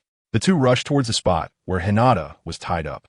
Su Hong also noticed their movements and understood what they were planning. Sneering dismissively, a figure suddenly appeared on the path of the two, casually catching a wild chicken along the way. Golden light surged in his hand, and the feathers of the chicken instantly fell off, with blood spraying out through the pores. The entire chicken was already cooked. He took out a bottle of salt from his ninja tool pouch, sat on a tree, and began to sprinkle salt and eat. Ya and Shino also noticed Su Hong's figure and immediately stopped in their tracks. Su Hong ripped off a piece of chicken leg, sprinkled a bit of salt, took a bite and laughed. "What? Are you two going to give up?" Ya and Shino looked at the chicken leg in Su Hong's hand and couldn't help but swallow. Shino said, "Not at all. I roughly understand Su Hong sensei's intentions, but sensei, you broke the rules, didn't you? You said before the assessment that you would only use the strength of a CH Nin. Although you were using CH Nin's strength and speed, isn't your endurance already exceeding the standard of CH Nin?" Su Hong stroked his chin and said, "Now that you mention it, it does seem that way. Since that's the case, I'll let you off this time. Next time I pursue you, I'll consider the endurance issue. But don't let your guard down." Shino tugged at Ya, who was still swallowing, urging him to hurry, as Su Hong sensei would definitely chase after them quickly. The two and the dog ran at their fastest speed towards Hinata's location, planning to rescue her first. Su Hong smiled, finished the chicken in his hand, lay back on the tree, yawned, and fell asleep. After being rescued, Hinata looked very tired and asked in confusion, "How did you two get here? Where's Su Hong sensei?" Shino sighed. "I found a loophole in Su Hong sensei's rules and had him let us off for now, but I think we don't have much time, so let's take a quick rest. Hinata, out of the three of us, only you still have chakra, so you'll be in charge of hunting. Also, check on what Su Hong sensei is doing." Gathering her strength, Hinata nodded. "Got it." With her Byakugan, she clearly saw Su Hong lying on the tree sleeping and whispered, "Sensei is already asleep. We have to hurry." With her Byakugan, no animal could escape her sight. But in the end, Hinata chose fish and shrimp. They couldn't start a fire, so they had to eat them raw. But the meat of the fish and shrimp was still quite tender. After the three of them and the dog finished eating, they prepared to rest. As the strategist of the team, Shino had already gained the recognition of the two and suggested, "We spent half an hour eating just now. So from now on, let's take turns sleeping, 1 hour each." Ya and Hinata had no energy to speak anymore and fell asleep immediately. Shino forced himself to stay awake, refining chakra while observing Su Hong's condition. Su Hong slept very soundly, his breathing steady and almost frightening. For hours later, Hinata, who occasionally checked with her Byakugan, changed her expression and pointed at a pressure point on Anya and Shino, instantly waking them up. Su Hong-sensei is awake. We need to hurry and leave. We can't linger here any longer. This time, the three chose not to split up but planned to concentrate their strength to deal with Su Hong, who could only exert Nin level power. The three of them cooperated and ran in a crisscross pattern. It seemed they wanted to try a different approach to deal with me, but it was still useless. Su Hong was quite satisfied with the three's change in combat strategy. If a reconnaissance ninja's thinking isn't flexible enough, they would only be sending themselves to death in real combat. With powerful techniques, Su Hong could unleash terrifying speed, even with Nin's strength, quickly closing the distance to the three. Chakamaru. With a shout, the small Chakamaru jumped down, transforming in midair into a huge wolf dog, looking fierce. Tia, Ya, and Chakamaru turned their bodies, transforming into two massive tornadoes that charged forward from different directions, uprooting the ground and shattering trees into fragments.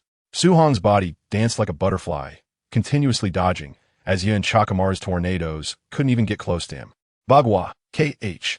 Hinata pushed her hands with all her might, and a massive chakra shockwave formed instantly. The violent airflow lifting the debris from the ground and turning it into sharp weapons. Secret technique, insectboard. Countless insects flew out from Shino's body, a dark mass heading toward Su Hong from various directions. This time, they were not the parasitic insects, but rather venomous ones with a paralyzing toxin. Chapter 109, The Awakening of Ya. Although Su Hong's speed was not fast, his steps were ghostly, leaving no trace, causing Hinata's trio's attacks to all miss. He gently extended his palm and deflected the massive shockwave aimed at Ya's tornado.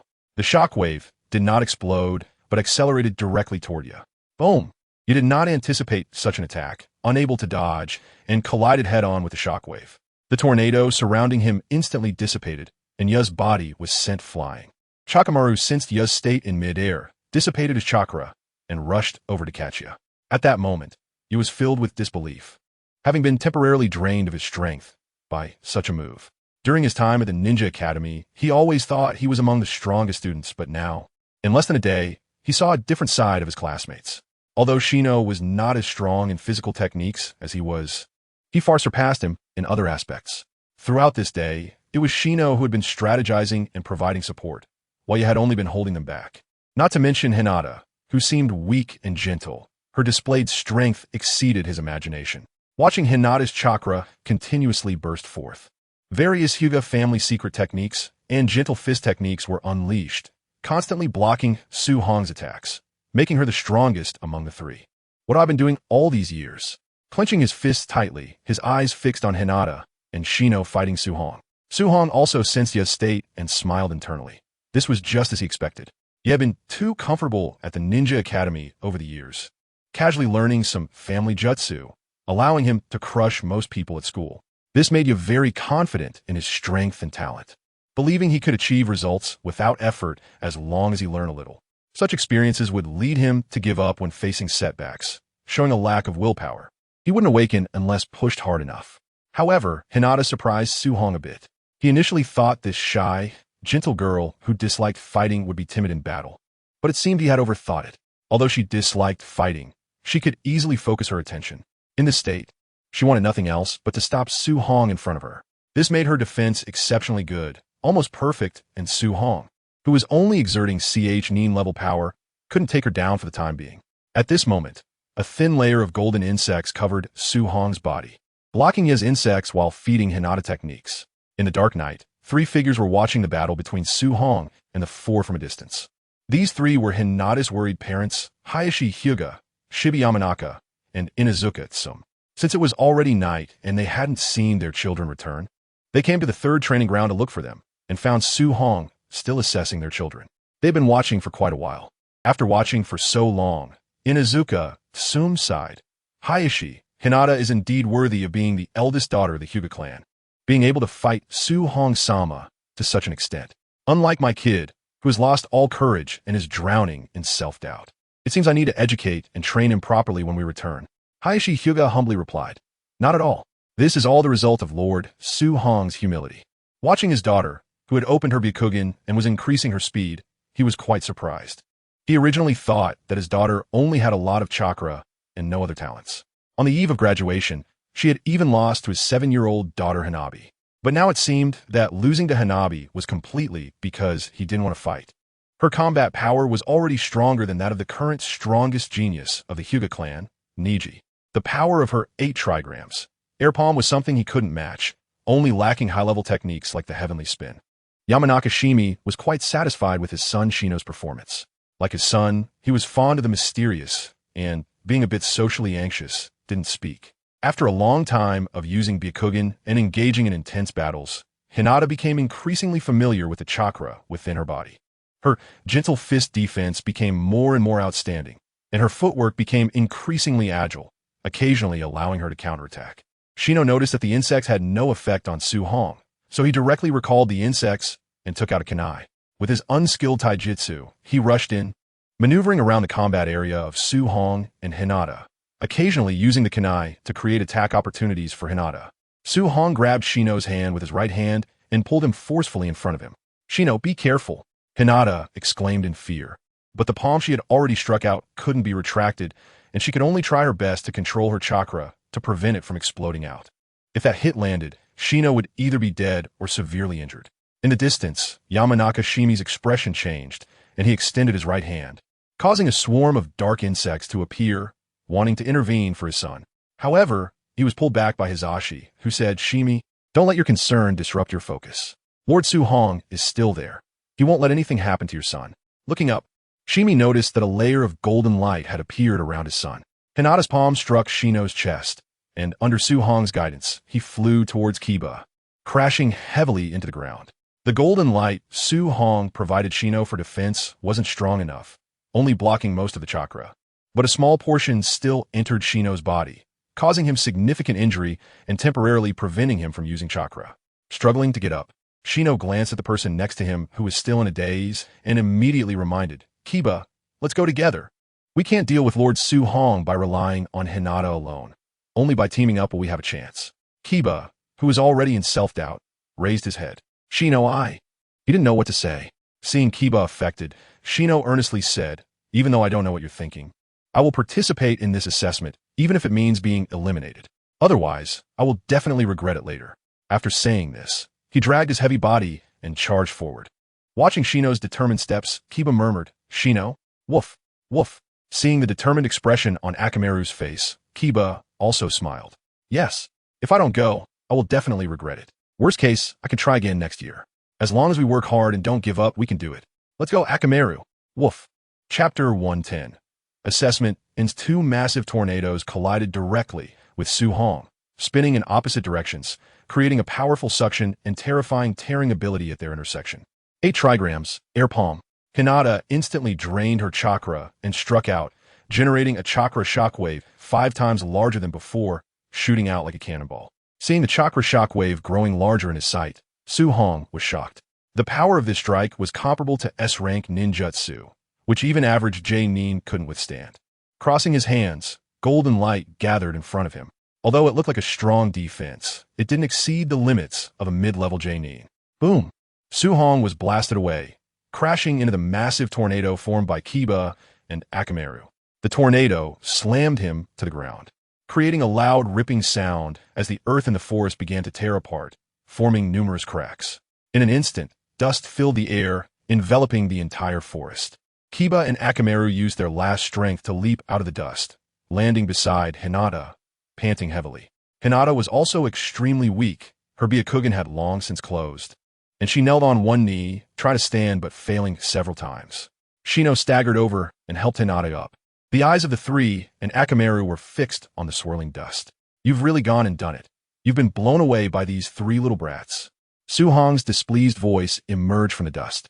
As soon as he finished speaking, a gust of wind blew, clearing the dust and revealing Su Hong's figure. The upper half of his clothing had completely vanished, exposing his strong muscles. His perfect physique made any man feel inferior.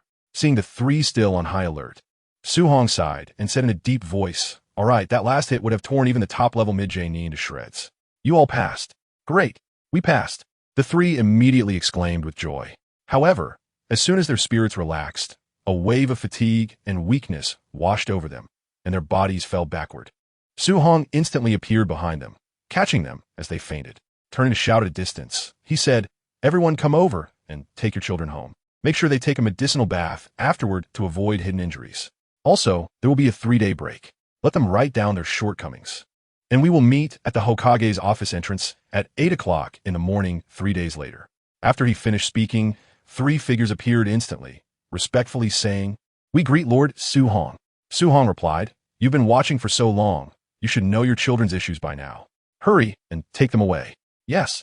The 3 approached Su-hong, picked up their children, and used body flicker technique to leave. Back at home, Su-hong took a shower and then returned to his bedroom to contemplate the training plans for his 3 students. Hinata woke up the next afternoon, hungry, realizing she was at home.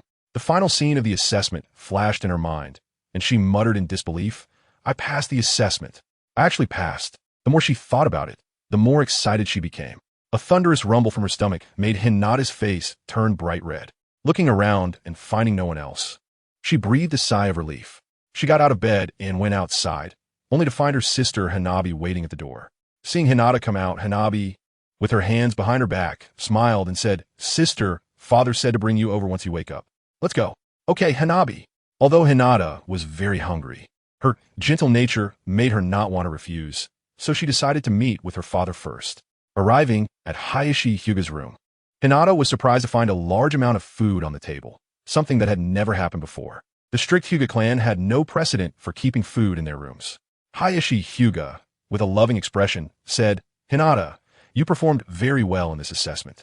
Hinata rubbed her eyes subconsciously, wondering if she was under a genjutsu. Was this person in front of her really her father, who had always been so stern? He actually showed her a loving expression. Hayashi's mouth twitched as he understood what Hinata was thinking from her expression. She couldn't believe that he was her father.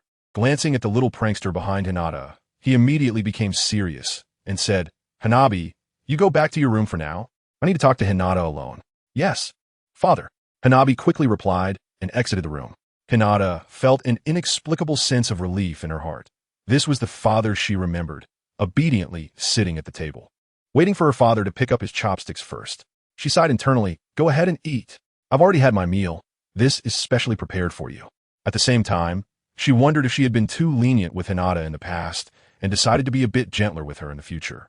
Upon hearing Hinata's father, Hinata picked up the chopsticks on the table, and in just half an hour, she finished a meal that would be enough for an average person.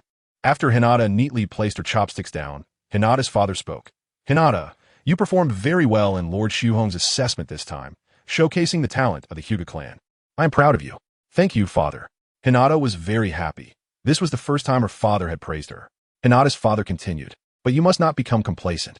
Lord Shuhong is the strongest person in the entire Konoha, and his taijutsu has reached an incomprehensible level. You must learn well. When I went to pick you up yesterday, Lord Shuhong said there would be a 3-day break, and after 3 days, we will gather at the Hokage building. You need to reflect on your shortcomings during the assessment." Hinata replied earnestly, "I understand, father."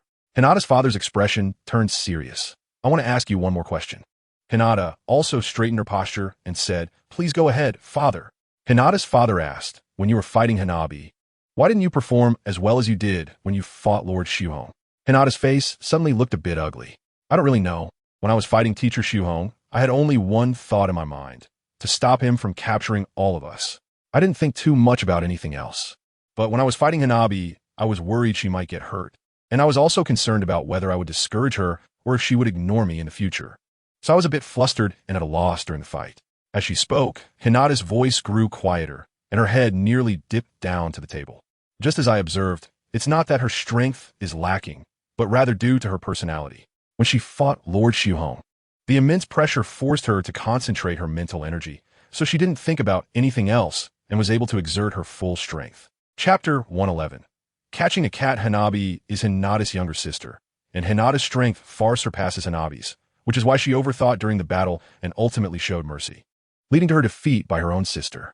"All right, I understand your situation now. You should go back and reflect on your shortcomings. Then wait for me at the family training ground." "Yes, father." After standing up, Hinata returned to her room to contemplate her shortcomings, took out paper and pen, and began writing. Meanwhile, in the training ground of the Inuzuka clan, Kiba was swiftly dodging attacks in the woods, being pursued by his father, Inuzuka Tsum, his mother, Inazuka Hana and his sister, Inazuka Kiba, accompanied by 3 dogs as they trained Kiba and Akamaru. Kiba had sustained some light injuries and had fainted mainly due to excessive chakra use. So early in the morning, his mother dragged him out of bed. Hearing her husband's words yesterday made Inazuka Sum feel extremely ashamed, secretly scolding herself for not educating him well enough, causing this brat's will to be weak and almost getting eliminated. Therefore, early in the morning, she threw her son out of bed without letting him eat and immediately started training. Kiba, turning to look back at the 6 massive tornadoes behind him, Kiba felt like crying. What had he done to deserve this? He had clearly passed the assessment already. Akamaru, Kiba, however, recalling the frustration and setback from yesterday, Kiba's heart was filled with determination. He called to Akamaru, and together they transformed into 2 large tornadoes, starting to confront their family. But being weaker than his family, he was easily overwhelmed, like a cicada trying to stop a cart, and was quickly knocked down to the ground. Even so, he did not give up. He grit his teeth against the pain and got back up, launching another attack with Akamaru. 8 massive tornadoes began to collide in the air, with invisible air currents swirling around, surprising the surrounding Inazuka clan members. On another side, Shino, after leaving the hospital, began exercising under his father's guidance. He was very aware of his weaknesses and worked hard, not daring to be the least bit negligent. Shuhong, dressed in new clothes, strolled leisurely through Konoha, checking on the Commerce Association's assets. Don't run, you stupid cat. A cat wearing a flower crown darted past Shuhong, slipping through the gap between houses and disappearing in the blink of an eye. Damn it got away again. Why is this damn cat so hard to catch? A dozen Naruto ran over, stomping their feet in frustration after watching the kitten vanish. Noticing the cat paw prints on Naruto's face, Shuhong laughed. Naruto, are you trying to catch a cat? I have high hope for you. Good luck. After saying that, he continued to stroll. This made Naruto even more frantic. He turned on his earpiece and shouted, Ino, what did that damn cat run off to? Not far above on the rooftop. Ino was using her Byakugan to sense the kitten's location and found the chakra response was inside the building right in front of Naruto. Naruto, it's in the gap of the building right in front of you. Don't move recklessly. Sasuke and I will be there soon. Kakashi merely smiled and continued watching his book. When Shuhong's figure suddenly appeared, laughing, you really are something, giving them the first task of catching a kitten. This big cat, beloved by the noble lady, had a wealth of escape experience. With the development of Konoha, the old houses had long been replaced, and the new buildings were constructed more densely. The kitten had also learned to be clever, often hiding in places unreachable by ninjas.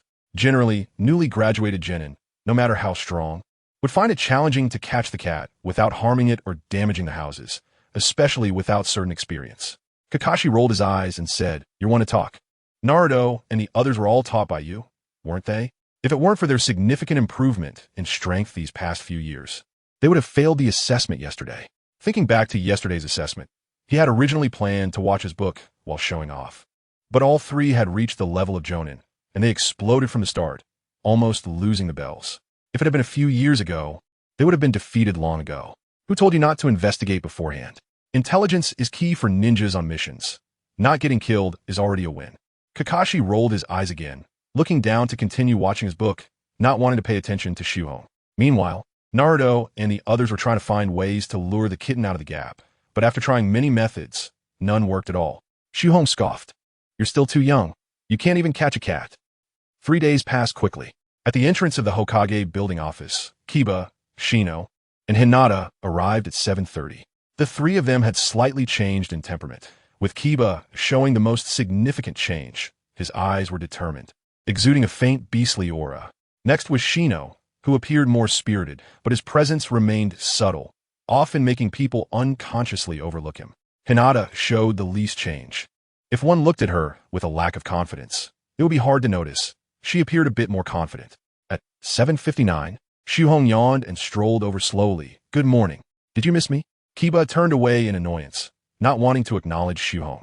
Who knows what he had experienced these days? Hinata slightly bowed and said, Good morning, Teacher Shuhong. Shino echoed, Good morning, Teacher Shuhong. Suhong, you all seem to be in good spirits. As for the shortcomings I asked you to summarize, just give them to me. And let's go in and take on the mission. The 3 of them took an envelope from the tool bag and handed it to Suhong. After he put it away, he led Hinata and the others to the mission hall to start selecting missions. Moving bricks, weeding, catching cats, walking dogs. After looking at the cat-catching mission, It turned out to be Little Tiger again. This cat ran away again. He took it off the list, and that was the one. Looking at the mission level in Su Hong's hand, you complained, "Teacher Su Hong, can't we take a higher level mission? I don't want to start with the lowest level tasks."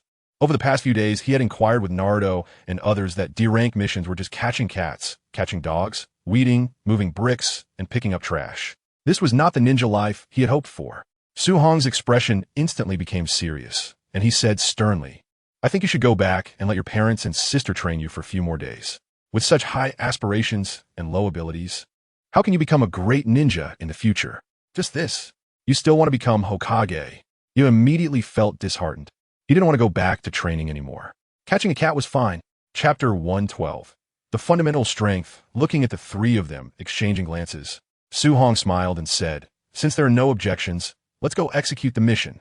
After leaving the mission hall, Su Hong said, "D-rank missions are meant to train the genin, so the tasks will be assigned to you.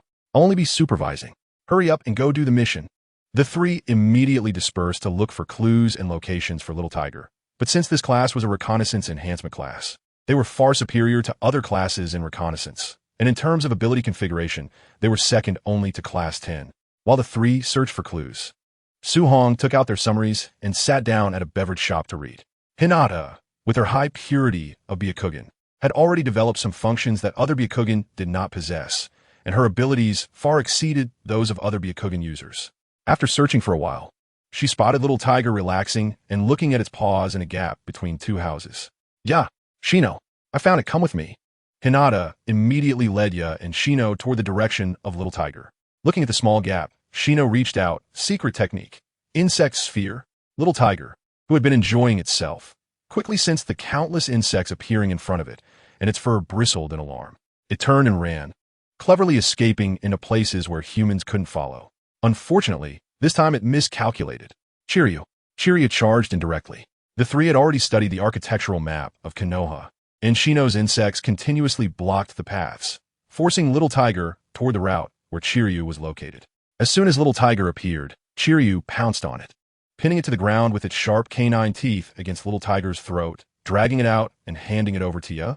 You grabbed Little Tiger by the nape and lifted it to his face, grinning. "So it's you who made Naruto and the others suffer so much. You don't seem that impressive now, do you? Our class is indeed stronger."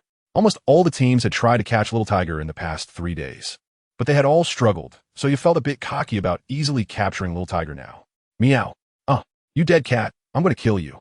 10 bloody scratch marks instantly appeared on Ya's face, making him want to kill the cat in his hands. Hinata gently took Little Tiger. "Let's go find Teacher Su Hong and turn in the mission." Shiryu was much better. Putting Shiryu on his head, you looked displeased at Hinata, holding Little Tiger. Seeing that the two unconsciously ignored him, Shino also had a helpless expression and quickly followed. When the three arrived at the beverage shop, Su Hong had already finished reading their summaries and was quickly writing their training plans on paper. Su Hong put away the notebook and gently played with Little Tiger, a cat he had seen too many times in the Hokage office over the years, already familiar with it. "Let's go. I'll take you to turn in the mission."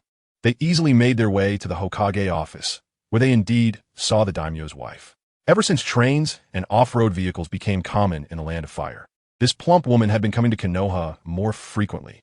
Upon seeing the Little Tiger in Hinata's arms, the daimyo's wife burst forth with terrifying speed, snatching Little Tiger up in an instant and frantically rubbing her face against it.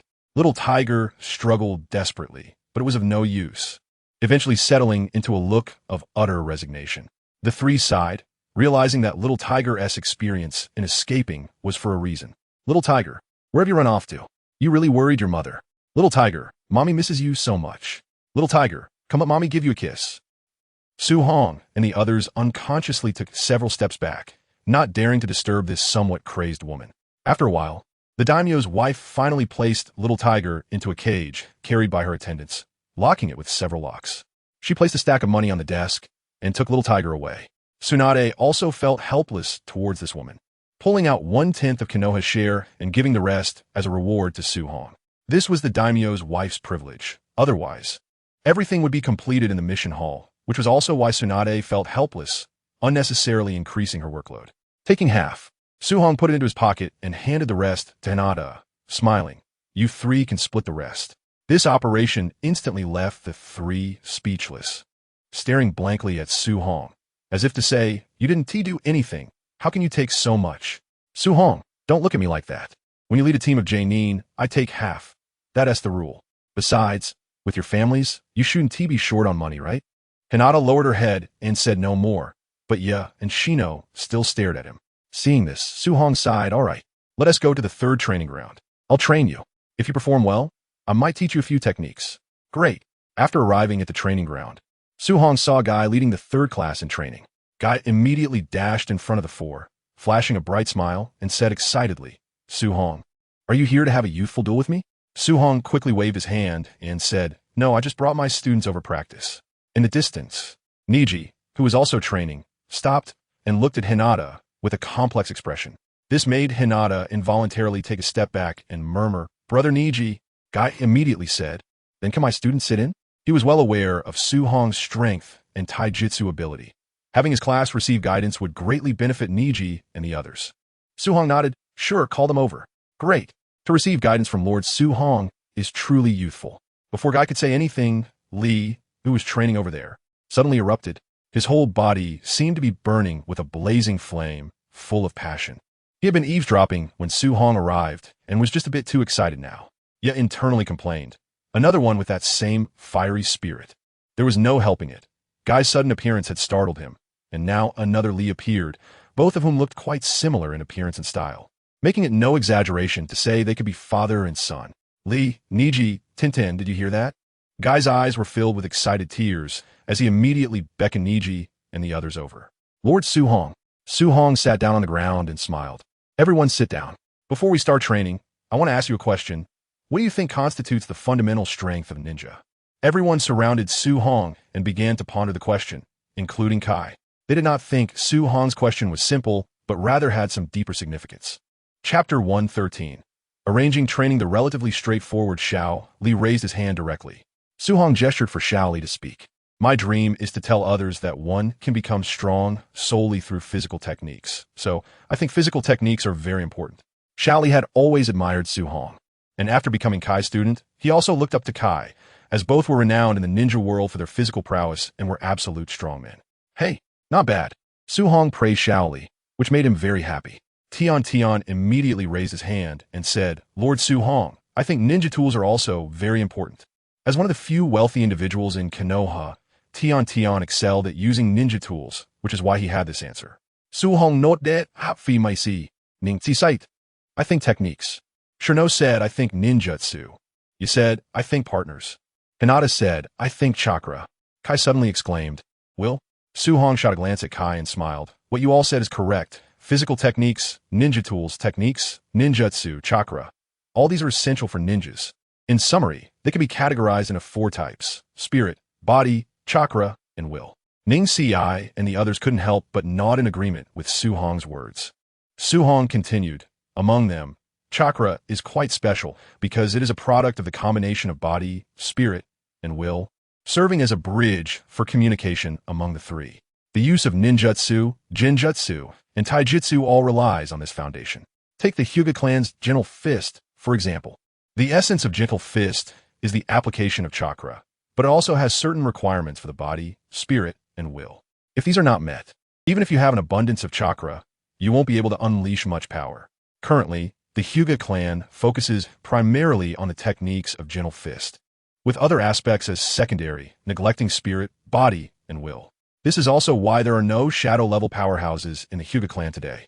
If your chakra volume is immense and your application is perfect, then under your Byakugan, even a casual strike is the strongest gentle fist. Hearing Su-hong's words, Ning Si felt a tumult in his heart, carefully recalling all the techniques he had learned. Empty palm, air palm, mountain breaking strike, and heavenly return. All were based on chakra. The Byakugan could see the flow of chakra, whether within the human body or released ninjutsu. As long as he could do what Lord Su-hong said, he could disperse them with a casual strike. In that moment, Ning Si seemed to find a path forward, and his heart began to solidify his goal. For example, the forbidden technique 8 gates used by Kai is also an application of chakra, but it has extremely demanding requirements for physical fitness, mental strength, and willpower. If these requirements are not met, forcibly opening the gates within the body can cause damage and fatigue, leading to death when opening the final death gate. looking a bit excited, said, Su-hong, are you saying that as long as my physical fitness, mental strength, and willpower are strong enough, I won't die from opening the death gate? But how is that possible? I estimate that opening the death gate, regardless of the chakra amount or its ferocity, is beyond what a human can bear. Su-hong replied, why is it impossible? If you think you will die from opening the death gate, there's only one reason. Your body, spirit, and will are simply not strong enough. This can be explained well. Just compare yourself to Xiao Li. Xiao Li, let me ask you, how many gates can you open at most? Xiao Li sat up straight and shouted, if I go all out, I could open up to the 5th gate, the Dumen. Then if you push yourself to open the 7th gate, the Jingmen, what will happen? Kai said seriously, you will die. If you open the 6th gate, the Jingmen, Xiao Li's body won't be able to bear it, leading to collapse, and he might even die. Su-hong said, so, isn't Xiao Li's Jingmen and Jingmen equivalent to your death gate? Moreover, Kai, your physical fitness is far superior to Xiao Li's. Even if you open the Jingmen, at most your body would be a bit weak, and you wouldn't even get injured.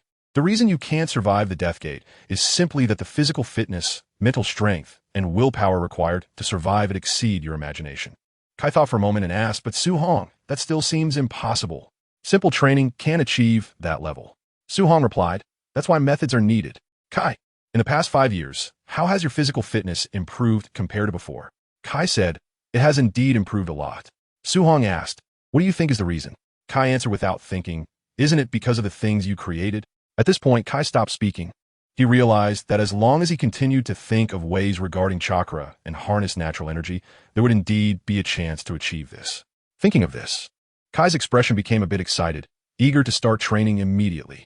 Seeing the few people lost in thought, Su-hong said, wake up. Since you've already heard so much, let's start training. The main focus of your training now is chakra control. Only when your chakra control reaches a certain level will you have the opportunity to learn the secret techniques I created.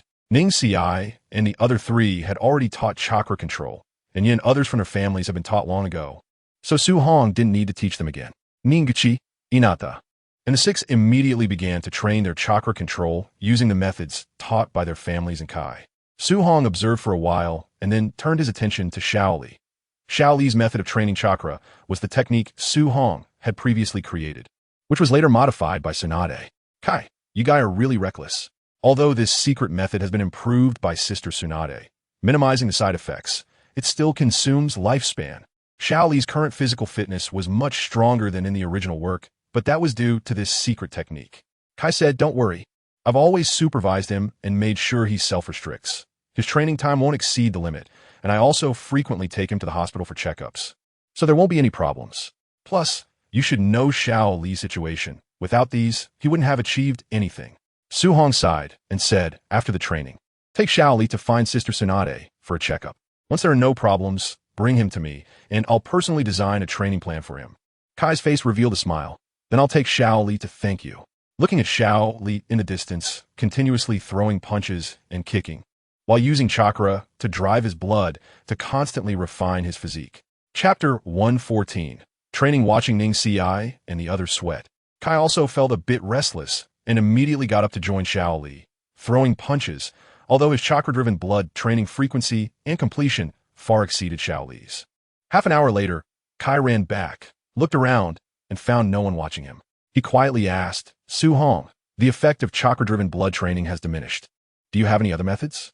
Su-hong was taken aback. Indeed, with Kai's current physical fitness, the effectiveness of chakra-driven blood training was already limited. He also thought of the reason. Mainly, there were no training methods for blood that made the blood refinement insufficient.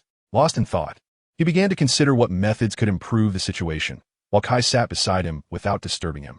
After a few minutes, Su-hong looked up and said, Kai, you should open the 8 gates and then try using chakra to drive blood training. Let me give it a try. Kai jumped back to the training ground, with chakra flowing rapidly within him, instantly breaking through the opening and resting gates. The chakra began to run out of control, and seizing this opportunity, Kai started throwing punches. Discovering that the amount of chakra generated significantly increased his vitality, yielding excellent results. It had been a long time since he had such a refreshing workout, which made Kai very excited. Well, I'll join in. Li, who was nearby, saw Kai's movements, crossed his hands above his head, and attempted to open the opening gate. Whoosh! A stone flew from afar, directly interrupting Li's chakra flow and sealing his chakra. Li, Your training just now was very dangerous. Do you want to lose your life? You're punished to raise your legs in place for half an hour. Yes. Little Lee had no complaints at all. Upon hearing Su Hong's words, he immediately started doing high knees with a very high frequency. Whoosh! Another stone flew out and hit Hinata, but unlike Little Lee, it didn't seal her chakra. Hinata, keep practicing, but don't forget to check what Niji is doing. Does he have flowers on his face? Open your Byakugan and use the 8 trigrams air palm on the nearby big tree. Each hit must make a sound, but leave no trace on the tree. You can rest when you succeed. Yes, teacher Su Hong. Hinata immediately ran to the edge of the woods and chose a large tree. Use less strength and use less chakra. She kept reminding herself in her heart and struck out with one palm, leaving a large hole in the tree. The residual chakra, shockwave, dissipated into the air. Still too strong. Reduce it by half. She continually reminded herself, not only due to the force, but also to help her focus and not think about Niji. In the distance, Niji's heart was very unsettled. He and Hinata had a good relationship when they were young, and although he hadn't spent much time in the group in recent years, he often heard about Hinata and naturally understood her very well. He knew Hinata had a gentle personality and lacked talent in gentle fist. However, the last 8 trigrams air palm was already quite powerful, not inferior to his own, yet Hinata's technique was a complete mess. If he used the same amount of chakra, his strike would be at least twice as powerful. Byakugan. After activating his Byakugan, Niji was shocked. Hinata's chakra amount was more than 10 times his own, and after activating his Byakugan, he could sense a faint pressure when facing Hinata, making him realize that the feeling he had earlier was not an illusion. This gave Niji a considerable blow, and he didn't even notice that his hand movements had become distorted. His day-to-day training and learning might not even compare to this young lady in the future. Whoosh! A stone knocked him to the ground, followed by Su Hong's voice. What are you daydreaming about? You go over 2? Same requirements. Yes. Niji immediately got up, selected a tree, and began using the 8 trigrams air palm continuously. He initially thought it would be easy to accomplish this given his mastery far exceeded Hinata's. However, when he actually tried, he found it very difficult to create a sound on the tree without leaving a trace. The control required over chakra reached a terrifying level. He also understood Su Hong's intention, which was to find a more efficient and suitable method. So he practiced even more diligently. Seeing that everyone's training was on track, Su Hong moved to a nearby open space and resumed practicing Bagwazang after a long time. With each breath adjustment, Su Hong's body emitted a sound like muffled thunder. As time passed, the thunderous sound in Su Hong's body grew stronger, even absorbing the focus of Kai and the others. Bones ringing, tiger and leopard thunder. This was a manifestation of having a strong physical quality and mastering every inch of muscle and bone to a certain extent. Others did not understand the situation, but Kai was very clear that with each punch Su Hong threw, all the muscles and bones in his body were exerting force simultaneously, reaching a terrifying level of power, which only appeared after opening the resting gate.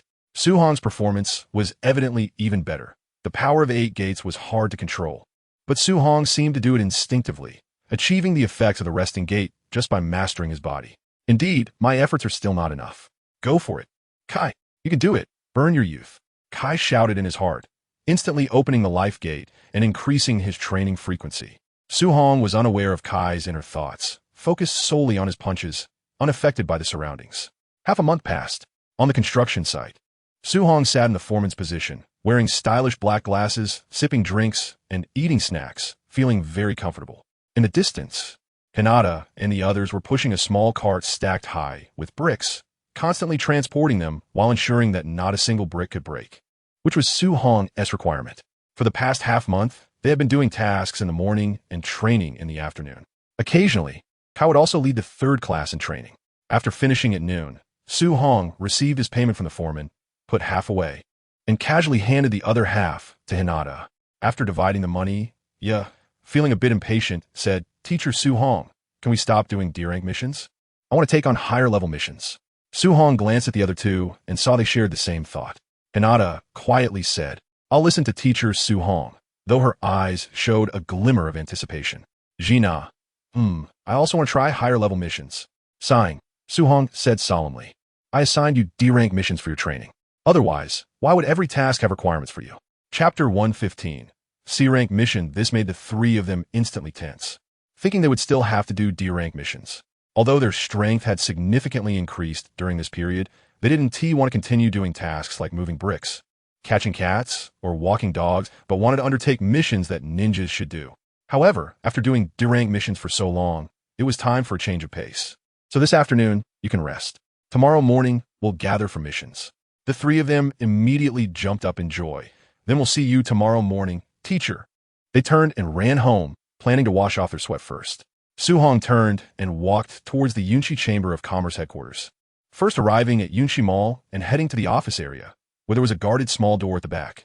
Lord Su-hong, he nodded at the guard, pushed open the door, and was greeted by a scene of lush green trees and beautiful scenery. It was the headquarters garden. In the garden, one could always see the orphans he had adopted back then. At that moment, a beautiful girl approached, her lovely pink hair swaying like a water snake, exuding an indescribable allure. Lord Su-hong, I found out what you asked me to investigate. Yakushi Kabuto was indeed rescued by him. I also found that he has been collecting your cell tissues, seemingly conducting cloning experiments. Su-hong's brows furrowed instantly, and his expression grew serious. 2 years ago, he discovered someone was collecting his cells and guessed it was Orochimaru. However, he never expected Orochimaru could conduct cloning experiments now. What frustrated Su-hong the most was that this snake had an incredibly strong vitality. He had killed Orochimaru a couple of times over the years.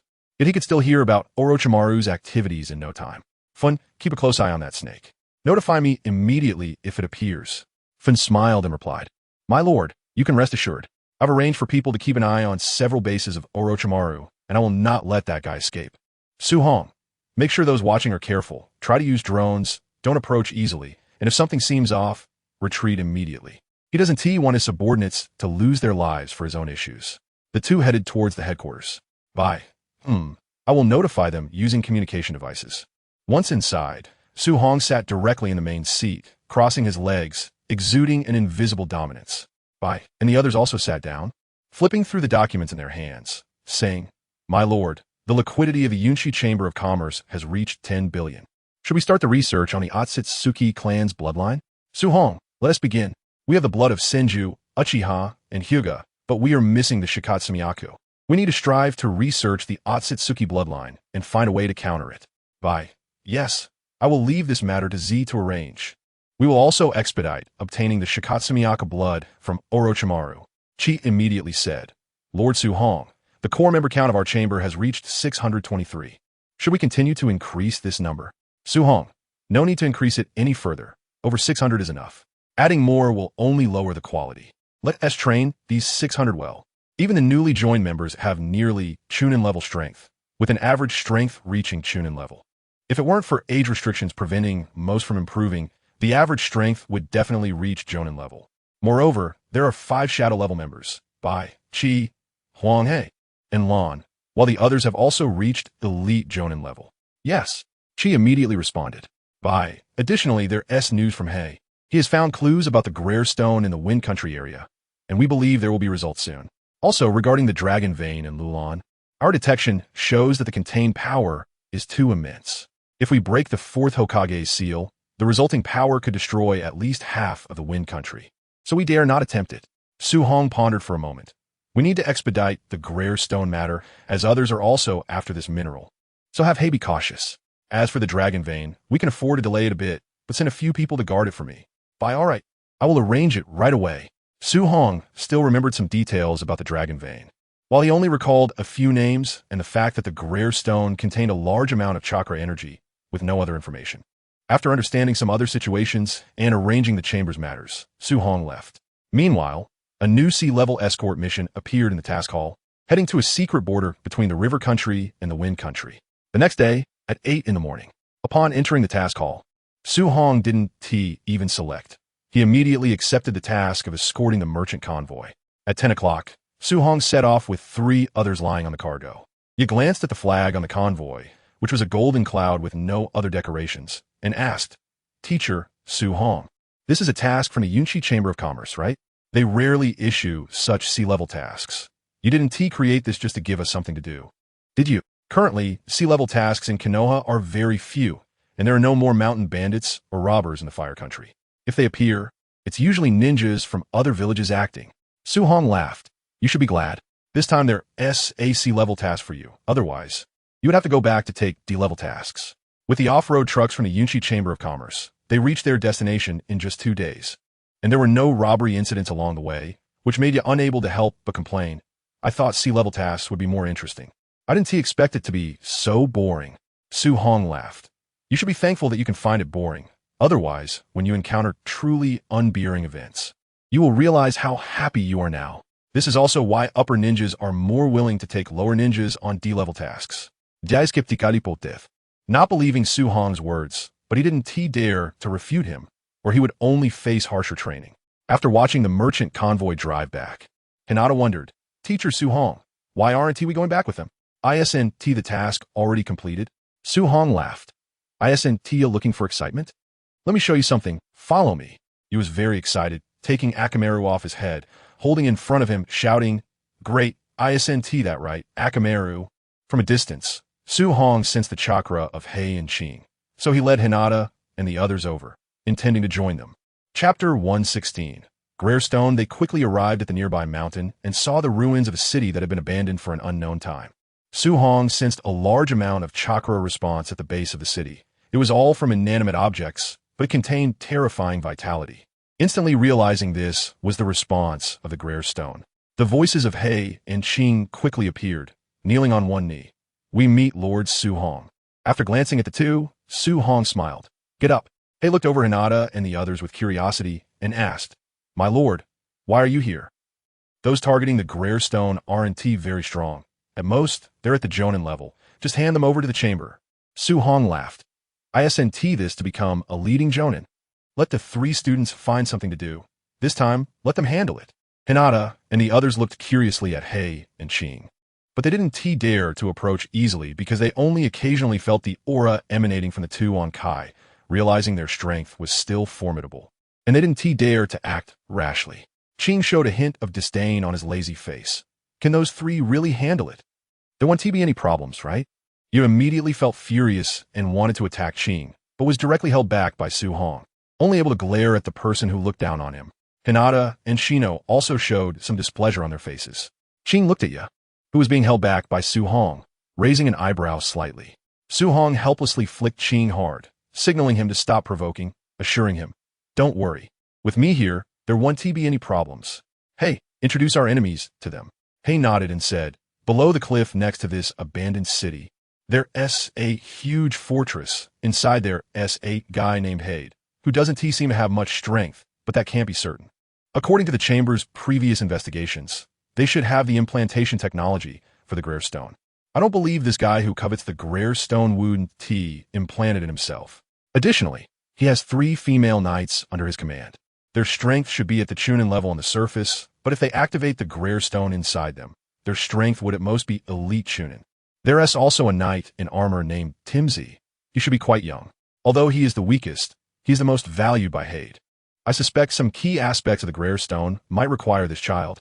Su Hong nodded, looking at Hinata and the others, saying, Did you all hear that? Why aren't you hurrying to act? Your task is to eliminate Hade and his army and obtain the Greystone.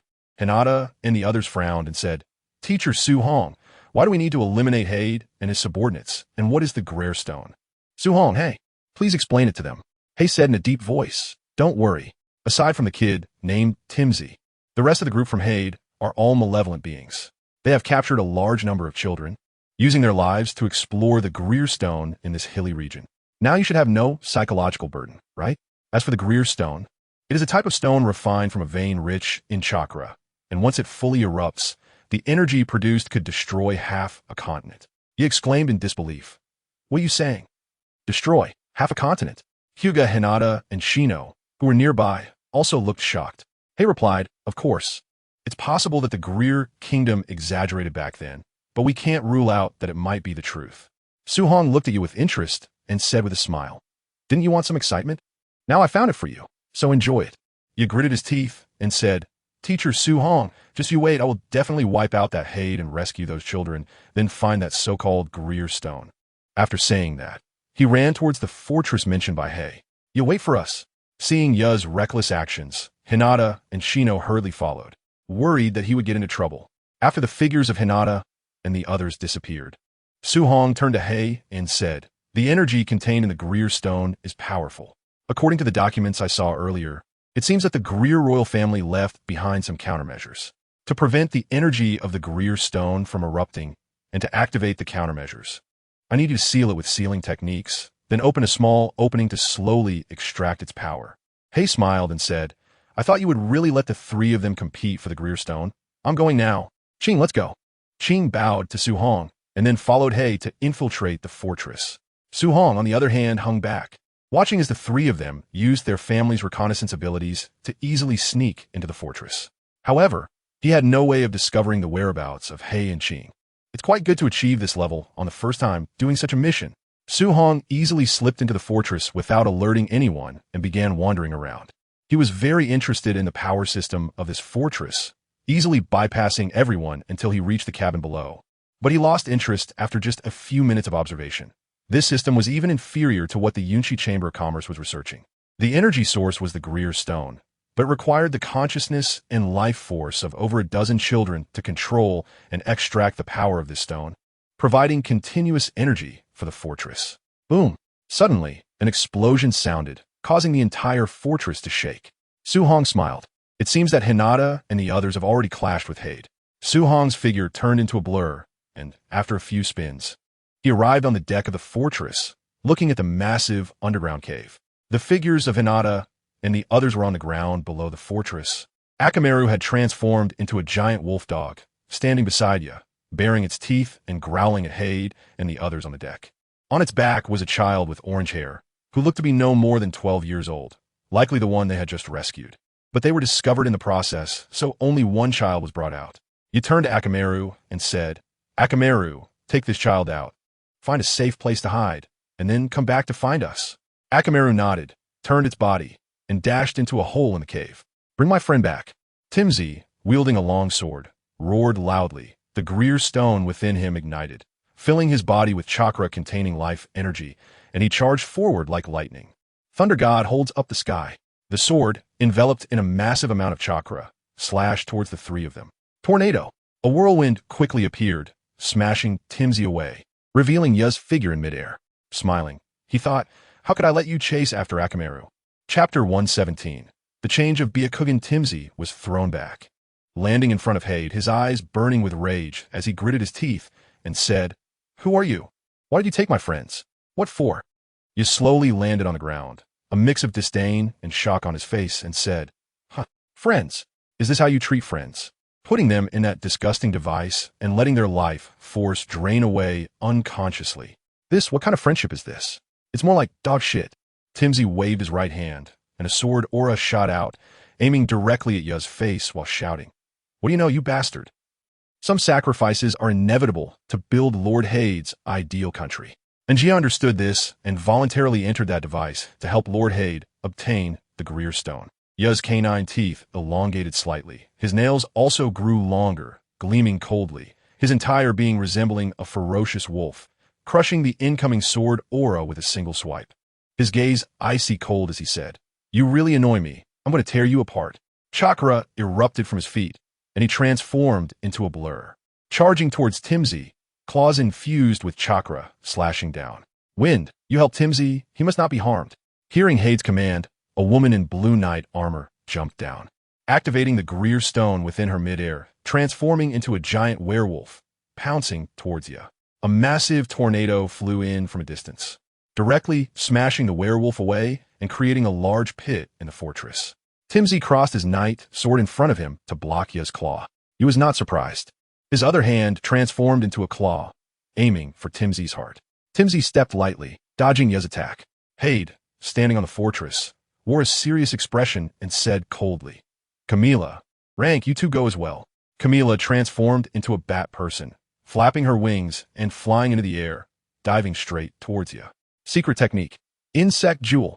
A swarm of black insects appeared instantaneously, surrounding Camila like a storm from all directions.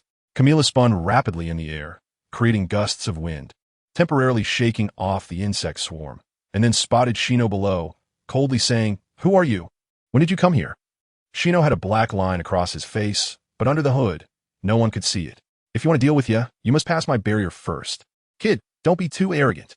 Camila's eyes were filled with killing intent as she began to flap her wings vigorously, forming air blades that shot toward Shino, but were easily dodged by him. Meanwhile, Hinata was also fighting against Rank, who had transformed into a monkey man. Lightning surrounded Rank, and each strike was accompanied by a lightning bolt. Facing such attacks, Hinata skillfully dodged most of the punches and kicks, her hands wrapped in chakra, vaguely resembling a lion's head, constantly swinging to block Rank's heavy punches and the lightning striking down from above. Su Hong's teachings continuously surge in her mind. Since you don't want to attack, then focus all your efforts on defense.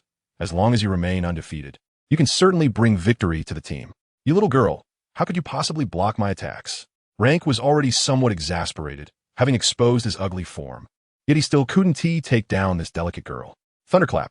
The massive body of the monkey man gathered lightning in his right fist, swinging it with all his might, creating a massive lightning shockwave. Bobwa empty palm. As the figure swayed, Hinata struck out with a palm, sending a massive chakra shockwave directly towards Rank, instantly dispersing the lightning shockwave. The residual shockwave still surged toward Rank.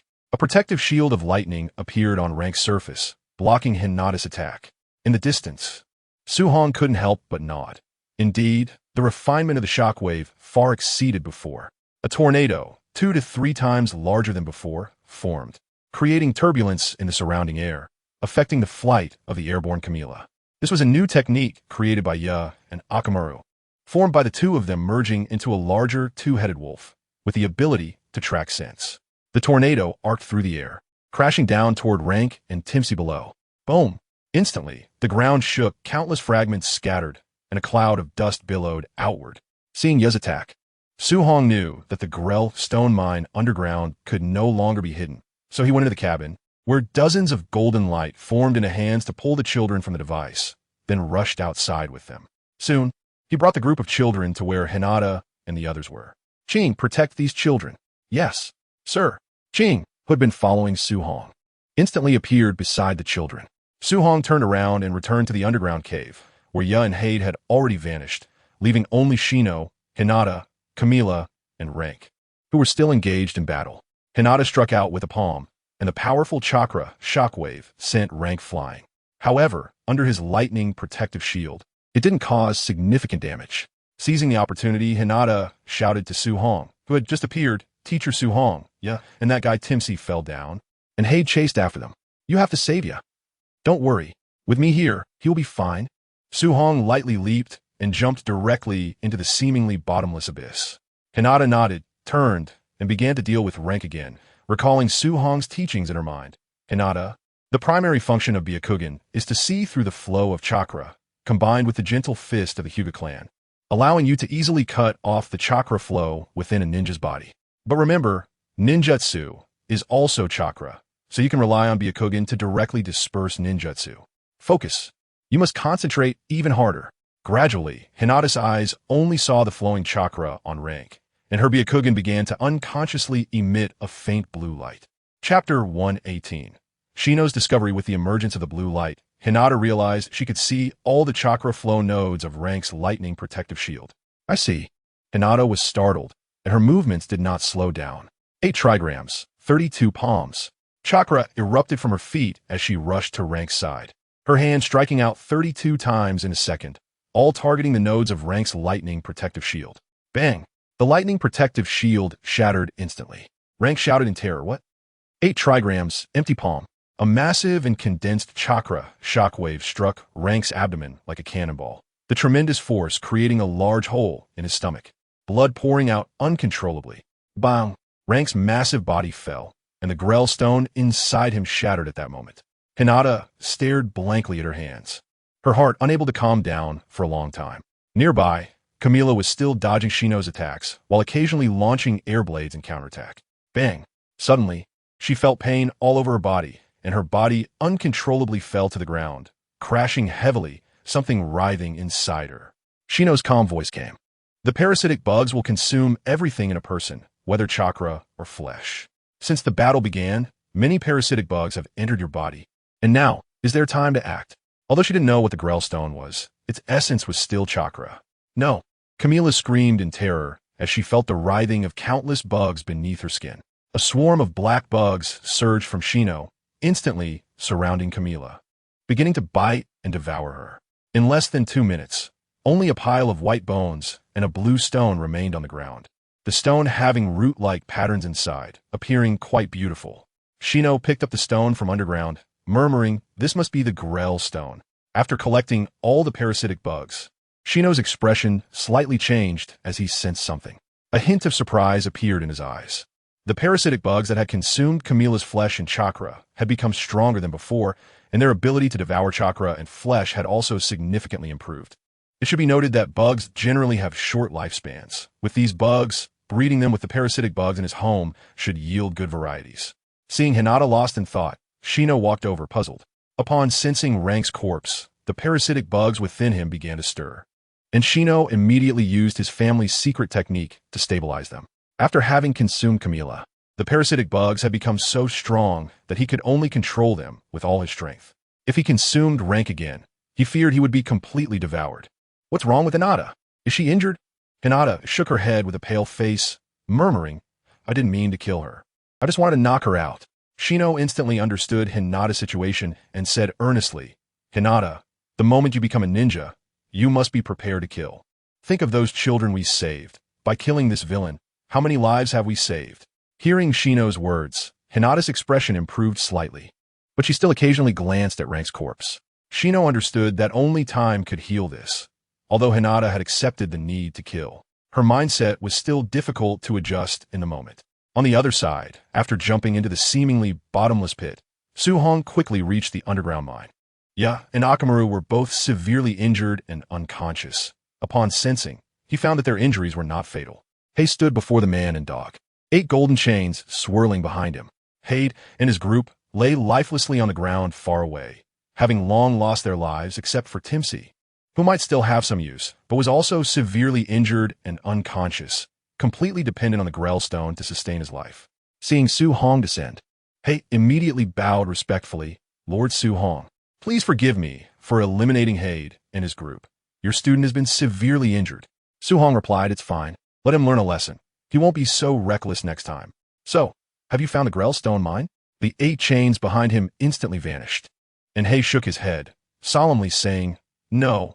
Considering the power it has unleashed, my subordinates didn't dare to destroy the area to search. But I can sense it should be around here." Su Hong sensed around and found that energy was emanating from all directions, but he was still unclear.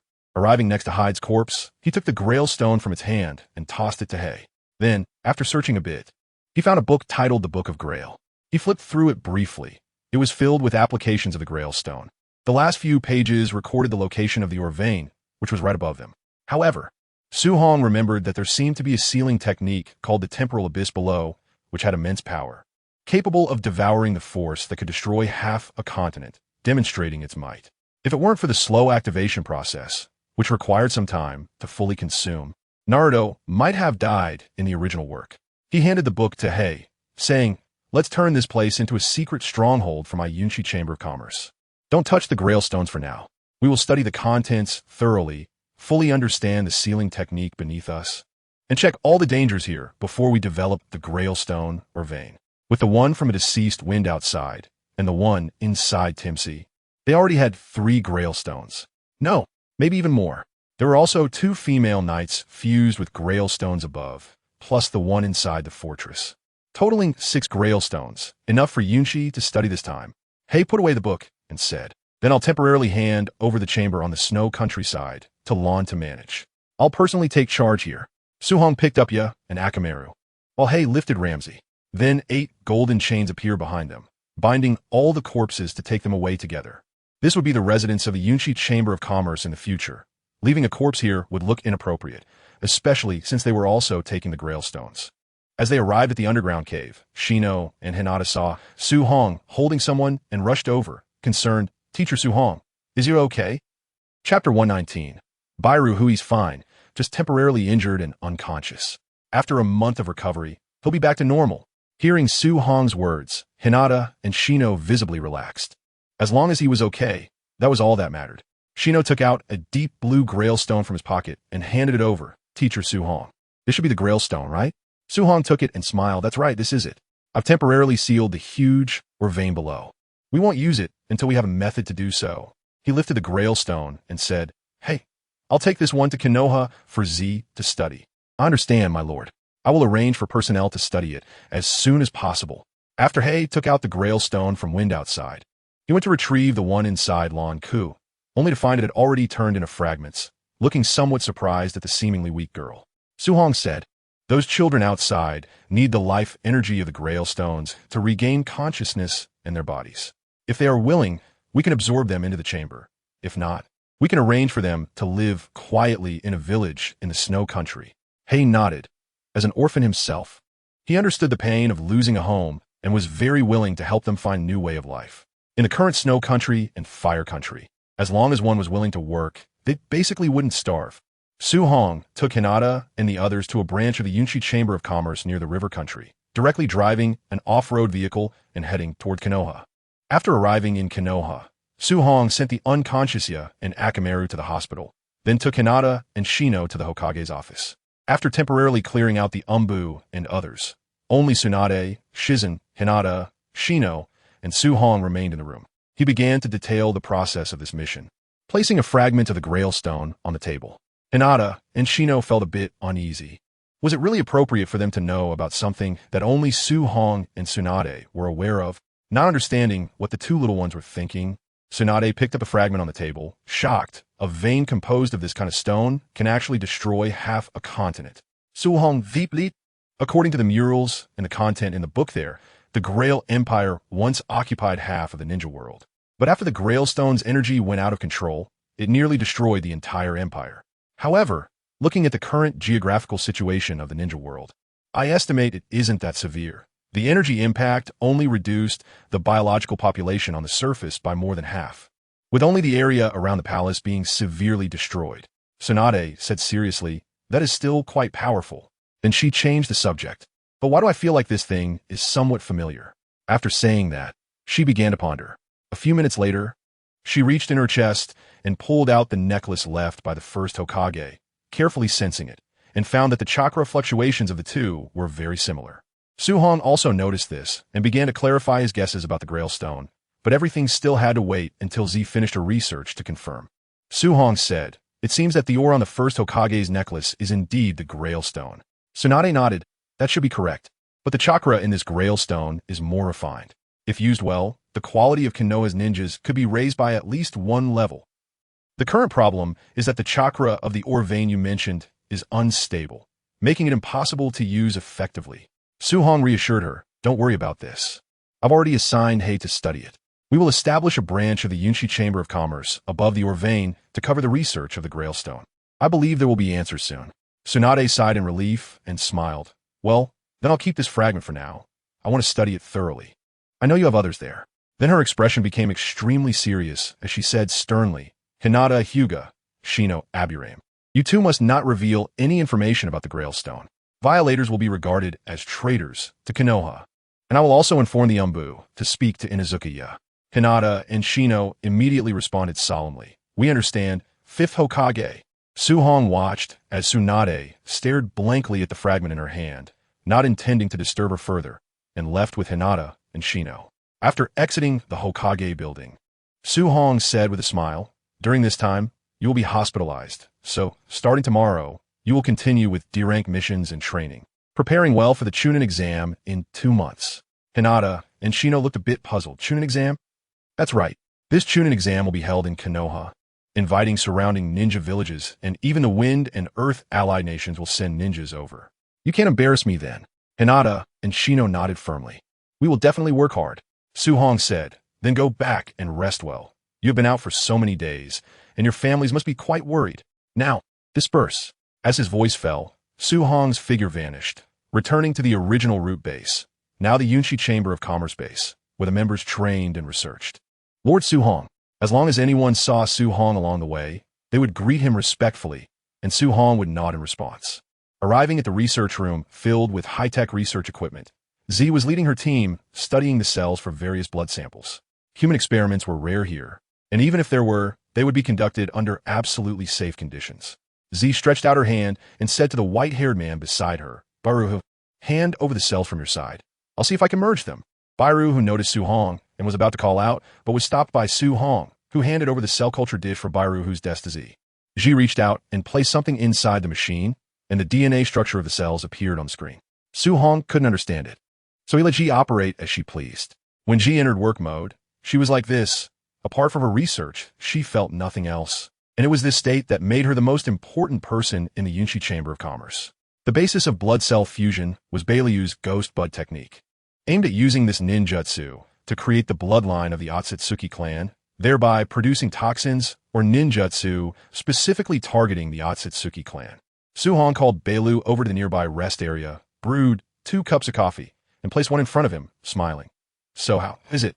Your strength should have improved quite a bit in these 3 years. Chapter 120. The heaven-defying ghost bud technique. Beilu's body stood straight, extremely respectful, and said, Lord Su Hong, although my strength is still not on par with Lord Tsunade and the other 3 Sannin, I am quite satisfied with my current abilities. Moreover, I believe that under your unparalleled guidance, I will eventually reach the level of the Sannin.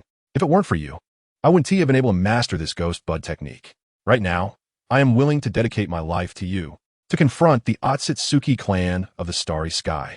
Su Hong smiled and said, Your success with the ghost bud technique is your own ability. I just provided a bit of thought and direction. However, to become a strong figure at the level of a Hokage, having the ability of bloodlines alone is not enough. You also need a matching will, which you lack compared to Tsunade and the others. This is why you have remained an elite J-nin. 3 years ago, Su Hong began preparing to confront the Otsutsuki clan, thinking of Beilu from the original work. He then used Konoha's Umbu system to find his hidden location. After some friendly exchanges, Su Hong successfully recruited this forbidden technique genius into the Yunshi Chamber of Commerce by offering to help him improve the ghost bud technique. He specifically asked Tsunade to cancel his rogue ninja status, and since then, Beilu has been researching the ghost bud technique in the underground base of the Yunshi Chamber of Commerce. Su Hong suggested that Beilu fuse his own cells with those of bloodline users for cloning, using the clones for human experiments. This would not only reduce the body's rejection of external cells, but also facilitate easier fusion. The ghost bud technique is incredibly powerful. Its first step is merely a hypothesis of the second Hokage. When Beilu first acquired this technique, he began to improve it, believing that fusing 5 bloodline limits would lead to immortality. However, the easier the power is to obtain, the greater the price to pay. The more bloodlines absorbed by the ghost bud technique, the harder it is to control, and Su Hong directly negated Beilu's conclusion after seeing it. When he truly absorbed the 5th bloodline, it would be the moment of Beilu's death. Otherwise, it wouldn't make sense for Orochimaru, who is obsessed with immortality, not to research this forbidden technique and instead choose a path that costs even more. With the financial support of Su Hong's Yunshi Chamber of Commerce and the human cloning experiments, Beilu successfully created 5 clones based on his own cells, each possessing a different bloodline: Dark Release, Signal Release, Steel Release, Ice Release, and Sharingan. He then used the Ghost Bud technique to absorb them, and the outcome was as Su Hong expected. Beilu gained the bloodlines, but only slightly enhanced his vitality, bringing his body closer to that of the Otsutsuki clan without achieving immortality. However, this also significantly improved his aptitude, making his strength far surpass that of an elite J-nin. It was only a matter of time before he reached the Kage level, or even beyond. With Beilu as a precedent, Su Hong had him simplify the Ghost Bud technique into the Bud technique that could only fuse one bloodline, allowing members within the chamber to learn it. This was also why Su Hong dared to claim that the average strength of his core members was at the J-nin level. Beilu said, "Lord, I understand everything you said. I have also been honing my will during this time, and I believe I will reach the Kage level in less than half a year." Suddenly, a figure rushed over and hugged Su Hong, exclaiming excitedly, "Lord, did you come to visit Ji? I'm so happy." Feeling the softness behind him, Su Hong felt a bit helpless. This natural airhead was always like this, and he gently pushed her away, smiling. "I came to deliver something and to check on you and Ji." Beilu did not disturb Ji and sensibly went to the research room to continue his studies. Ji sat next to Su Hong, tightly holding his arm, looking very happy. Taking out the Greyril stone, he handed it to Ji, saying, "This is the Greyril stone. Study it and see if you find anything special." As soon as Ji saw the Greyril stone, she was instantly captivated, holding in her hands and examining it closely. Su Hong took this opportunity to withdraw his arm. After a long while, Ji stood up and said, "Lord Su Hong, follow me." After circling a few times on the final floor, they arrived at a very hidden place, covered with numerous sealing techniques. Ji skillfully infused chakra into a terrifying area, and a door opened. Upon entering, they were greeted by a tiny piece of tree root inside a huge cultivation vat, which did not resemble a typical wooden structure. This was a small fragment of the divine tree that the Yunchi Chamber of Commerce had searched nearly the entire ninja world to find over the years. Ji said seriously, "Lord, the energy inside this Grail stone is almost identical to that of the divine tree, but it lacks its powerful corrosiveness. It should have been refined by someone, which is why it possesses such strong vitality." Su Hong said, "Indeed, it's just as I thought. This is a vein formed from the fragments of the 10 tails left over from that great battle years ago." Ji continued, "Not only that, but I believe this refined Grail stone should be able to purify bloodlines like those of the Senju and Uchiha clans, allowing them to revert to ancestral forms." Su Hong's eyes lit up, excitedly saying, "So we can use the Grail stone to help the Senju and Uchiha regain their sage body and sage eyes." Ji shook her head. "I'm not sure if this will always be effective, but should definitely enhance their potential and strength." Su Hong stroked his chin, thinking that if it couldn't have lasting effects, the value of the Grail stone would decrease significantly. Could it solve the side effects of the Manjiki Sharingan? Over the years, Itachi and Shui had used their Sharingan many times, and their nearsightedness had become quite severe. Su Hong had suggested replacing their eyes, but Itachi always shook his head, saying that these eyes were meant for Sasuke, which left Su Hong feeling helpless. No matter how he persuaded, it was useless. Ji said, "This depends on the actual effect. After all, this is my first time seeing such refined divine tree chakra." Su Hong replied, "That's simple. I'll call Itachi over later and conduct an experiment on him. After all, the Grail stone contains life energy, and as long as it's not implanted into his body, it shouldn't have significant negative effects." Ji's expression instantly brightened, thinking, "I've been wanting to research the Manjiki Sharingan for a long time, and today I finally have the opportunity." Watching Ji's departing figure, Su Hong thought about her research state and murmured, "Did I just get Itachi into trouble?" Chapter 121. Other uses of the Grail stone after sensing around Konoha. Su Hong quickly pinpointed Itachi's location. With a few quick movements, he arrived next to Itachi. How does it feel to have students? Looking down at the 3 students clumsily chasing after a small tiger, being played around, a gentle expression appeared on Itachi's face. "Not bad, although they are still quite immature. I believe they will grow into capable ninjas in the future." Turning his head to glance at Su Hong, he smiled and said, "By the way, how did you get here? Don't you need to lead a team?" Su Hong replied, "No need. I have the afternoon off. I came because we obtained a special mineral during this mission, which should be able to solve the side effects of the Kaleidoscope Sharingan. I want you to cooperate with me in some research." Itachi's originally gentle expression turned serious as he stared intently at Su Hong. "Really? But as far as I know, to suppress the side effects of the Kaleidoscope Sharingan, one either needs to exchange eyes with a blood relative to achieve the eternal kaleidoscope, or use the powerful life force of the first Hokage cells to reduce the side effects to almost none." Su Hong responded, "This mineral itself contains a life force not weaker than that of the first Hokage cells." Itachi's lips curled into a smile, and then he pressed a button on his earpiece. "Ji, you lead the team from here. I have some things to take care of." After giving the order, Itachi took off the earpiece and followed Su Hong to the Yunchi Chamber of Commerce's base. Upon reaching the bottom, Z had already installed the Grail stone into the chakra transmission machine. A series of data appeared on the computer, and Z's hands flew over the keyboard at high speed, creating afterimages. These mechanical devices were far superior to those in the Hyde Fortress, easily extracting chakra from the Grail stone without needing to sacrifice the lives and will of the children. Bailuhu was recording the chakra data from the Grail stone nearby. Hearing the noise, Z turned her head and saw Itachi, as if she had spotted a beloved child, holding him in front of a chair. "Come, lie here." Itachi suddenly shivered, goosebumps rising on his skin. Trusting Su Hong, he obediently lay down. Z extracted 2 tubes from the machine and placed them on Itachi's temples. "I will gradually deliver chakra from the Grail stone to you. If there is any abnormality, just say so, and I will immediately stop the experiment." "Got it." Itachi's expression became serious. He understood the dangers of this experiment. Any slight misstep could lead to problems. Pressing the button on the machine, points of azure chakra flowed through the tubes into Itachi's temples. Itachi felt a warm chakra appear in his temples and immediately wrapped it with his own chakra, slowly injecting it into his Sharingan. The moment the chakra merged, Itachi's Sharingan transformed into the kaleidoscope, and his ocular power began to gather. Su Hong extended his right hand, and a layer of golden light formed a shield above Itachi.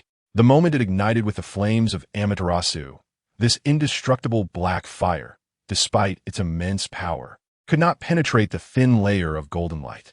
Z attempted to press the emergency stop button, but was stopped by Su Hong's right hand. Don't stop yet. Itachi hasn't called for a halt. The experiment continues. Then, crimson chakra began to ignite around Itachi, instantly condensing into the shape of skeletal arms, and a skeletal arm appeared. However, it quickly dissipated, and Su Hong understood that Itachi had adapted to the chakra from the Greer Stone. Increase the output. Itachi, lying on the bed, suddenly spoke. Z immediately pushed the injector forward by 1 level, and more Azure Chakra was output from the Greer Stone. Watching Itachi stabilize on the bed, Su Hong pulled up a chair and sat down. Z kept her eyes on the data on the computer, which not only displayed the data of the Greer Stone, but also that of Itachi's kaleidoscope Sharingan, which greatly intrigued her. Stop.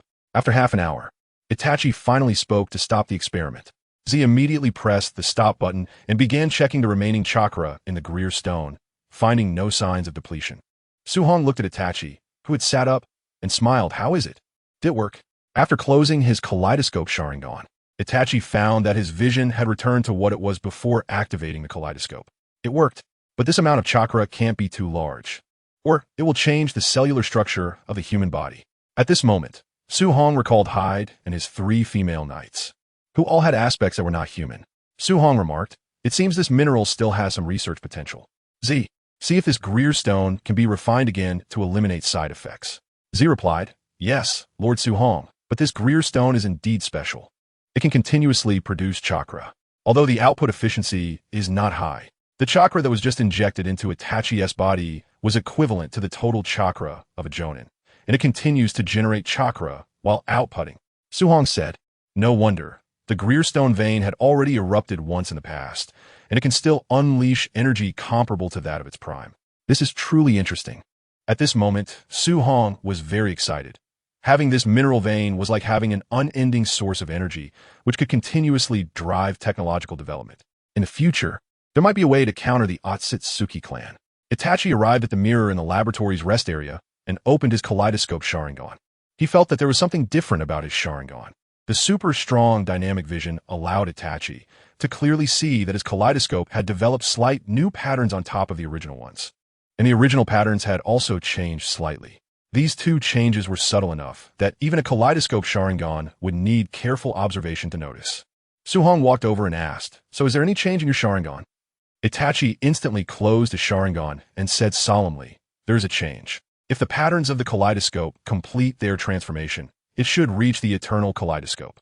Z walked over with a tablet, excitedly saying, Lord Su Hong, this Greer Stone can indeed purify the bloodline of those with the Otsutsuki lineage. Look. Su Hong took the tablet and found that Itachi's kaleidoscope Sharingan had improved significantly compared to before, and the ocular power was even more refined. He handed the tablet back to Itachi. Your guess is correct. Your Sharingan is strengthening.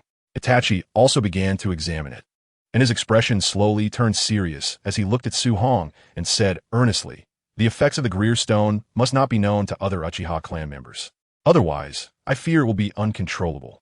Of course I know that. Human nature is the most susceptible to testing, especially in the face of power.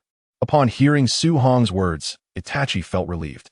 He understood very well the situation of his family members and thought it best not to let them know about this product that could evolve their bloodline. As for Shui, it would be better not to mention it here. Once my eyes have evolved completely, I will hand this stone over to Lord Hokage for him to upgrade Shui. Then let us go meet Tsunade and tell her about the effects of the Greer Stone. Su Hong instructed Z briefly, and then headed with Itachi to the Hokage's office. Tsunade was still there studying the fragments of the Greer Stone, trying to see if there were any other effects. Hearing the sound of the door opening, Tsunade looked up and smiled. What? Is there anything else you need me to help with? Leading Itachi to a nearby sofa, he picked up the tea set on the table and poured himself a cup, saying seriously, I came back because the Greer Stone can evolve the bloodline of the descendants of the Otsutsuki clan, allowing them to enter a state of atavism. No. It should have a bloodline evolution effect for everyone, but the effect is best for the Otsutsuki descendants. Tsunade looked puzzled. Otsutsuki descendants? What do you mean? Itachi, who was beside her, also looked confused. Right, I wanted to ask earlier at the Yunchi Chamber of Commerce's base. What is the connection between our Uchiha clan and the Otsutsuki clan you mentioned? The two of them looked at Su Hong, who didn't seem embarrassed, and said, the so-called descendants of Otsutsuki refer to several families in the current ninja world that are not formed by the fusion of chakra into bloodline limits. The Senju, Uchiha, Hyuga, Uzumaki, and Kagaya are all races with special bloodlines. They are all descendants of the Sage of Six Paths, Otsutsuki Hagoromo, and his brother, Otsutsuki Himura. The Sage of Six Paths brothers are the children of Kagaya Otsutsuki, an outsider from another world. In the mythology of the ninja world, Kagaya Otsutsuki is also known as the goddess of the moon, considered the progenitor of chakra. Over 1,000 years ago, she was sealed by the Sage of Six Paths brothers for using a large number of humans to create soldiers, which ultimately led to the creation of the moon. Tsunade and Itachi looked at Su Hong in shock, while Shizen decided it was better not to listen and left the office directly, holding on to Tun. As for the Umbu, they had been sent away when Su Hong arrived. Tsunade spoke with a slightly excited voice. But aren't these all just myths? Itachi also looked incredulous. Sigh. Su Hong sighed softly and said solemnly, I wish these were just myths, but they are all true. The Senju are the second sons of the Sage of Six Paths, inheriting the sage's body of Ashura. The Uchiha are the first sons of the Sage of Six Paths, inheriting the sage's eyes of Indra. 1,000 years ago, for unknown reasons, the Sage of Six Paths passed on the position of the leader of the ninja sect to Ashura, causing the two brothers to become completely estranged and eventually leading to the ongoing conflict between the Senju and Uchiha that lasted for 1,000 years, only ending with the first Hokage and Uchiha Madara. I don't know more than that.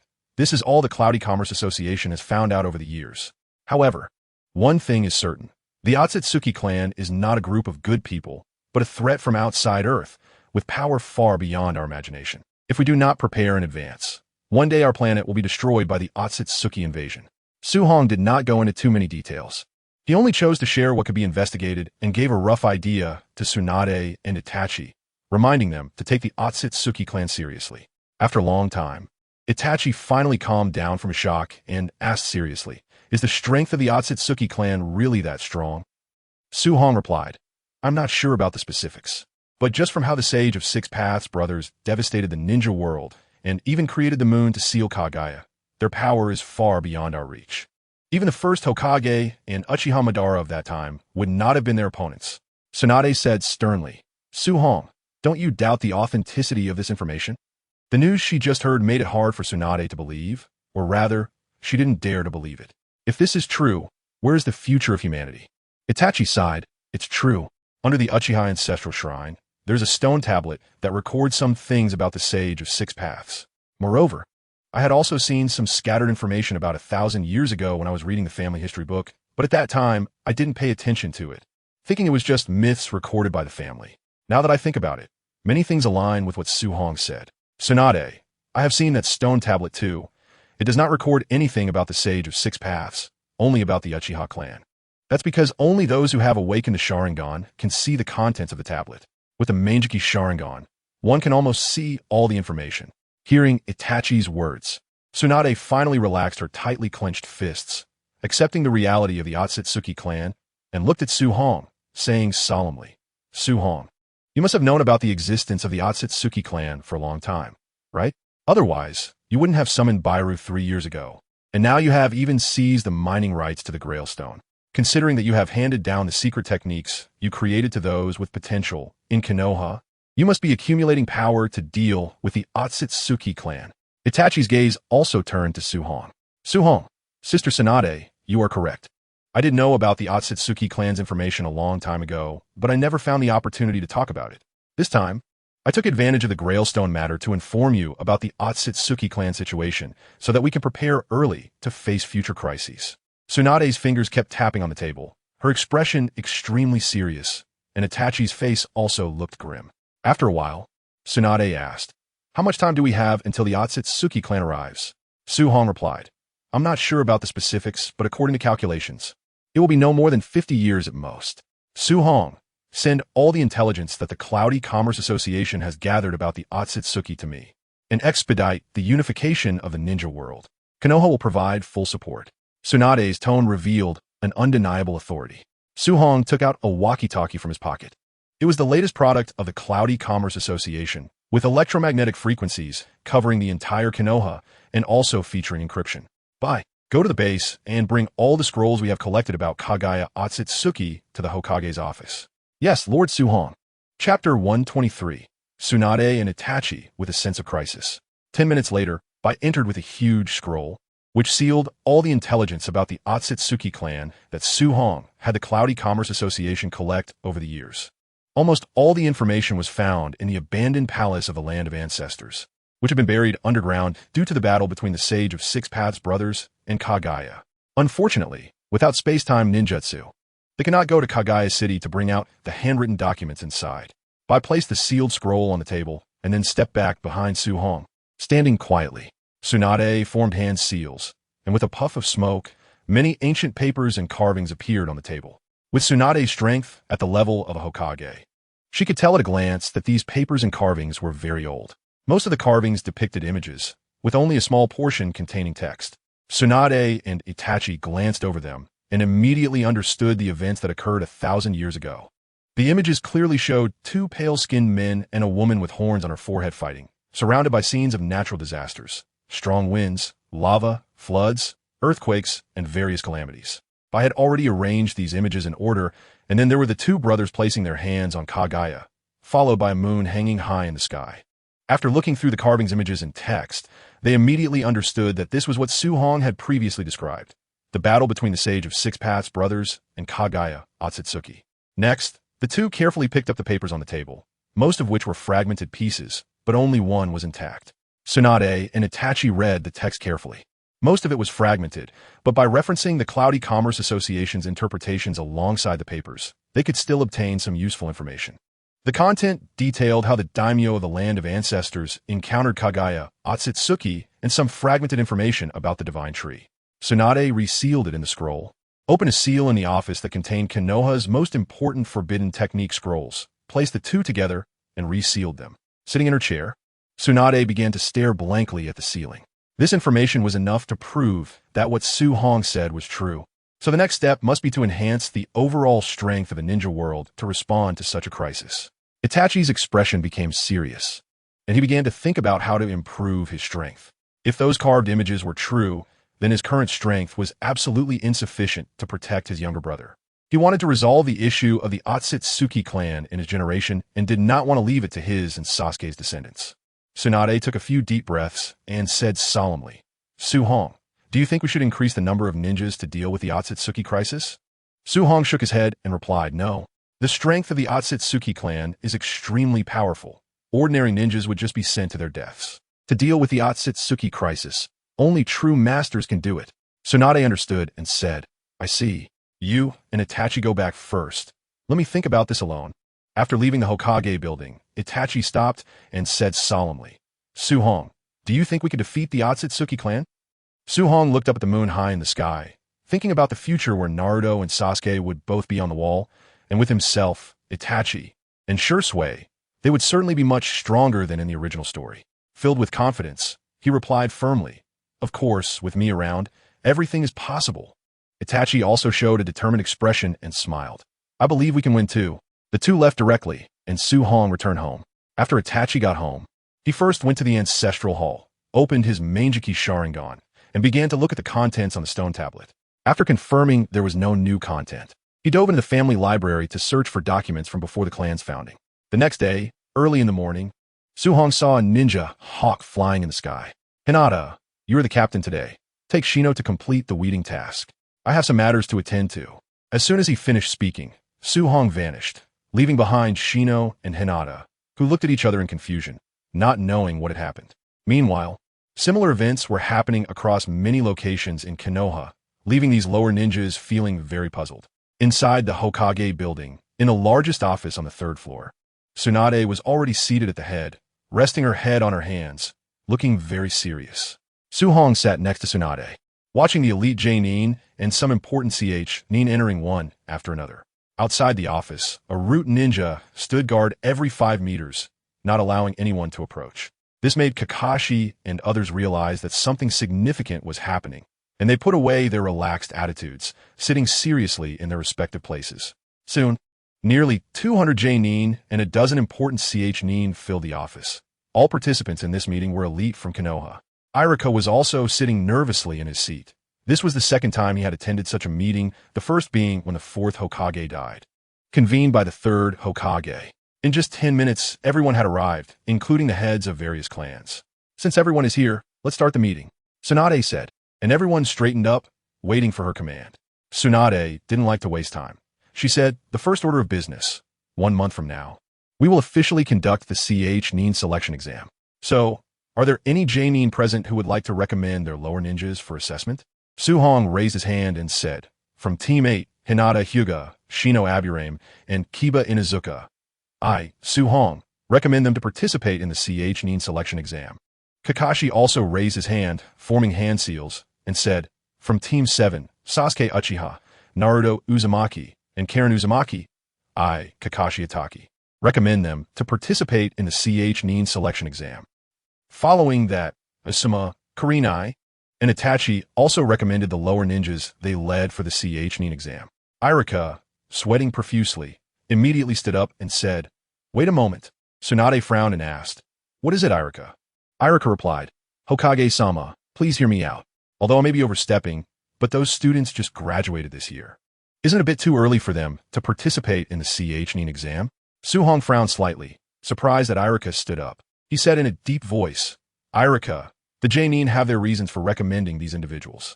If you truly don't understand, you can personally test these students to see if they have the necessary skills, rather than questioning the decisions of the J-nin here. Chapter 124. Opening research on first Hokage cells and forbidden techniques. Hearing Su-hong's words, Irika calmed down and said seriously, I understand, Lord Su-hong. After the meeting, I will personally test them, and if anyone does not meet the standard for becoming CH-nin, I ask Lord Su-hong to let them withdraw from this CH-nin exam. Su-hong glanced at Tsunade, and upon seeing her nod, he agreed. After this test, if anyone is not qualified to become a CH-nin, you can directly submit a report, and those individuals will not be eligible to participate in this CH-nin exam. Some J-nin wanted to say something, but Su-hong shot them a glare, silencing them. Only Kakashi and the other J-nin who knew their team strength were not worried at all. Irika sat back down, and the nearby Yoshihado immediately whispered, Irika, you are too reckless. Those kids are no longer your students. They belong to those J-nin now. How to arrange it should be decided by them. Irika replied solemnly, I know, but you also know the casualty rate of the CH-nin exam is not low. I don't want Naruto and the others to lose their lives. Yoshiko Naoto sighed and said, I will help you think about how to assess those students. Irika nodded and turned his gaze to Tsunade and Su-hong. Tsunade said solemnly, the matter of the CH-nin exam is settled. So now I will announce the second item. We will restart the research on the first Hokage cells and the second Hokage's forbidden techniques. As soon as she finished speaking, the entire conference room fell silent, with only the increasingly heavy breathing of everyone present. Many J-nin and CH-nin with insufficient strength were sweating profusely, looking terrified. Only Su-hong and Itachi remained calm, knowing the reasons behind it. Many in attendance understood that both research topics would inevitably involve human experimentation, which was very cruel. If they were not careful, Konoha could become a target of public outrage. After 5 full minutes, Yamato stood up and said loudly, Hokage-sama, I oppose the restart of the first Hokage cell research. As the only successful individual from Danzo's experiments, Yamato understood the dangers of the first Hokage cell experiments very well. If the research were to restart, who knew how many lives would be lost? Tsunade's expression became grim, but her eyes revealed determination. Hashirama Senju is my grandfather. I know his cells better than anyone here. So Yamato, I understand your concerns, but I assure everyone here that I will not conduct human experiments. Even if there are experiments, I will choose unconscious clones for research.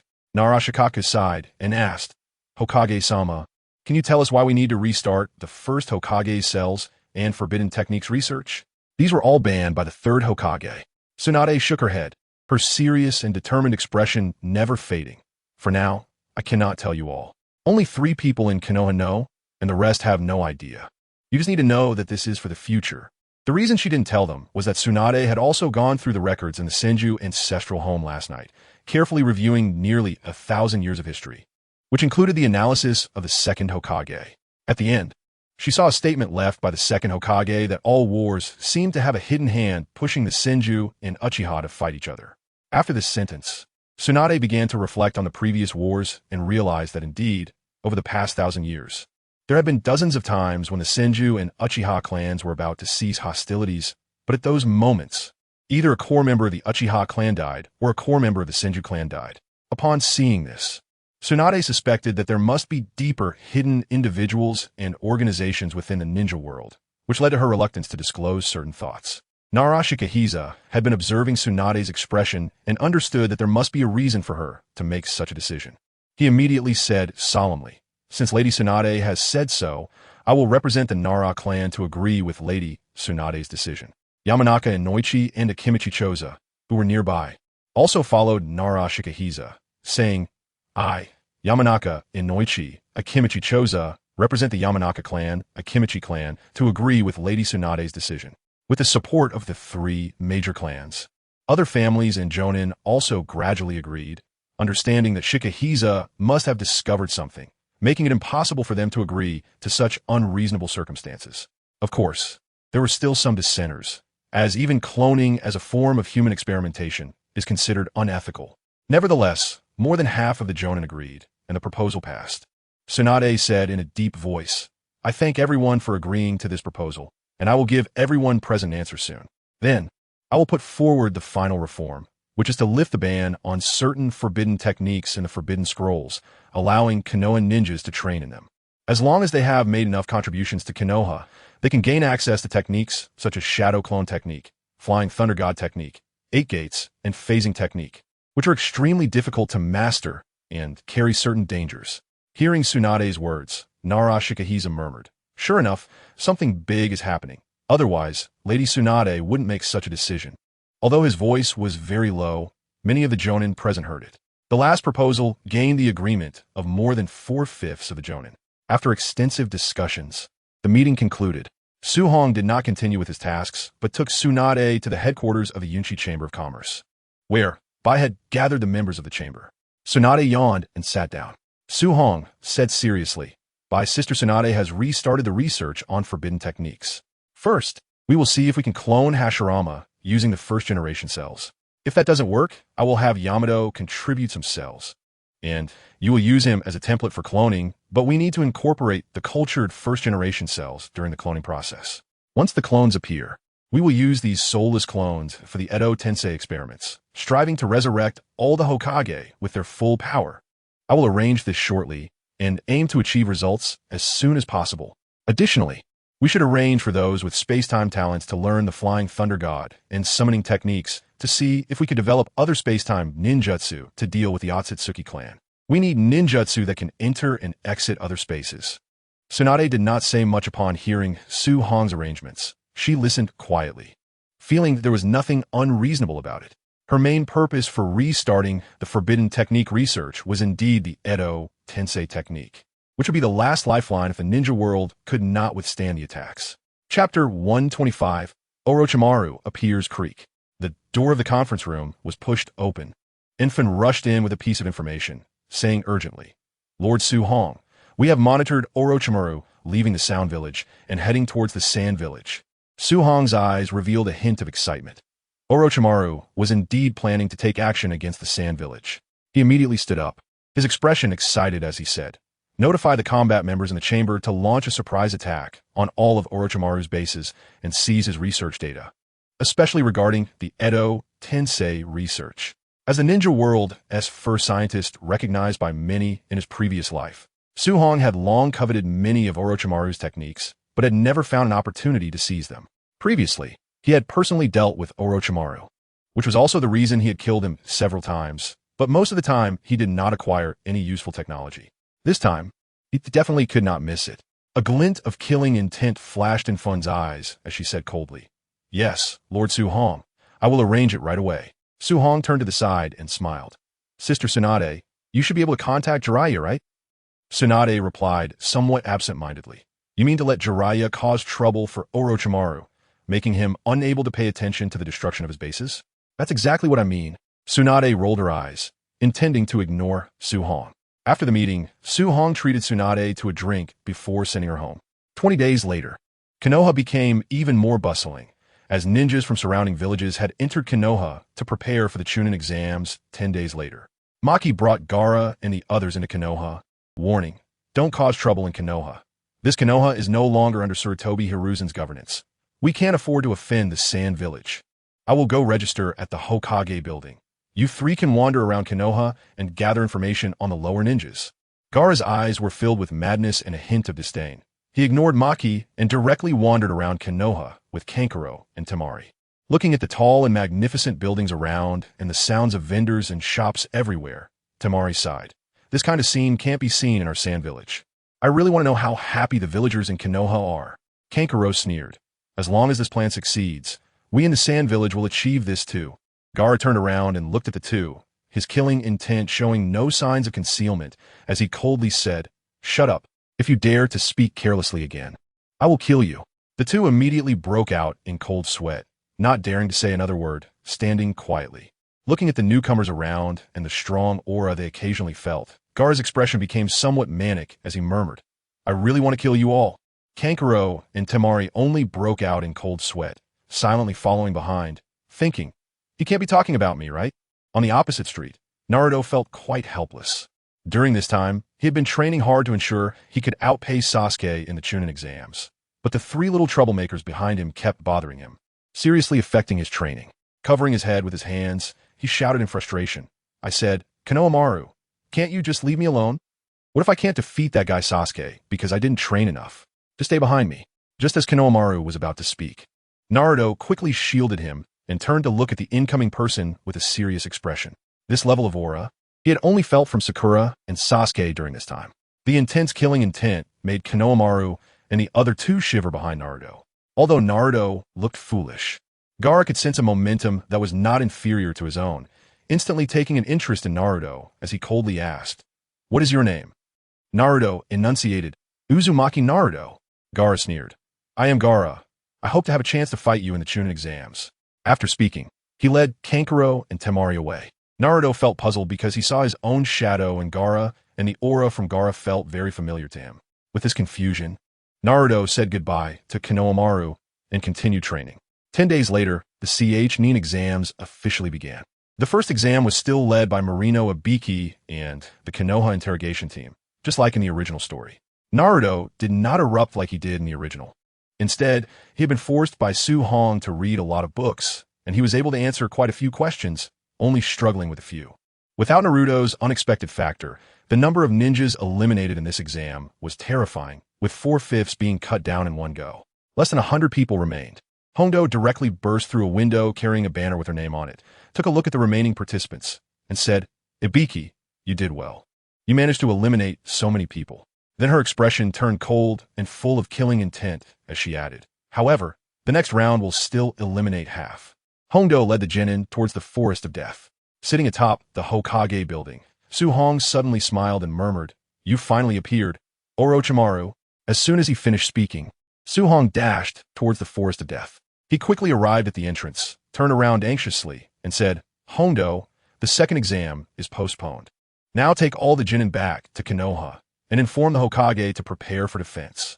Su Hong sensed two massive chakras near Orochimaru, one of which was several times greater than the 9 tails within Naruto, undoubtedly belonging to the reanimated Senju Hashirama. The other chakra was similar to Hashirama's, likely belonging to the second Hokage, Senju Tobirama. Although Hondo was unclear about the situation, seeing the urgency on Su Hong's face made him realize the gravity of the matter. He quickly turned to all the genin and said, "Everyone, retreat to the school now." The moment the chakras of Hashirama and Tobirama appeared, the sensory team noticed it immediately. Such immense chakra was impossible to ignore. Itachi and Shursui rushed towards the Forest of Death. Tsunade also ordered silence. Immediately have the Umbu arrange for residents to retreat to shelters, and the remaining ninjas should be ready for battle at any time. Just as Hondo was leading the genin away, Su Hong called out, "Naruto, Sasuke, Karen, Hinata, you four will be led by Sasuke. Keep an eye on Gaara and his 2 companions." Sasuke inserted his hands into his pockets, his eyes flashing with a hint of red, then turned to glare at Gaara and the others, a disdainful smile on his lips as he coldly replied, "Got it. Leave it to me." Chapter 126. Clone Su-Hong, Gaara, and the others' expressions changed drastically, surprised that their situation had been seen through at a glance. They were secretly astonished by Konoha's intelligence system, and their muscles tensed, ready to act at any moment. Gaara wanted to make a move, but felt the monster within him was actually afraid, not just of the man in front of him, but also of the presence in the forest. Cold sweat began to flow down his forehead unconsciously, which shocked Kankuro and Temari. It was the first time they had seen Gaara display such an expression. Even their own Kazekage, Raza, had never made Gaara show this kind of fear. Following Gaara's gaze, the two turned their attention to the seemingly unremarkable Su-Hong. The other Konoha ninjas nearby were watching Gaara and his companions with vigilance, and Lee had already taken a stance, ready to respond to any attack. Shadow Snake Hands. Red Bean furrowed her brow, and a large number of snakes began to crawl out of her sleeve, aiming to subdue Gaara, but Su-Hong pressed her hand down. Your task is to safely escort the lower ninjas from each village to the school shelter. As for Gaara and the others, Sasuke will handle them. But Lord Su-Hong, I know what you want to say, but the situation right now is that you need to take these lower ninjas to safety. You are the chief examiner for this mission. Hearing Su-Hong's words, Red Bean yanked her hand back angrily, glaring fiercely at Gaara, then releasing AJ Nin's aura that made the lower ninjas in front of her tremble with fear. Everyone, follow me. If anyone dares to have any thoughts of betrayal, don't blame me for being rude.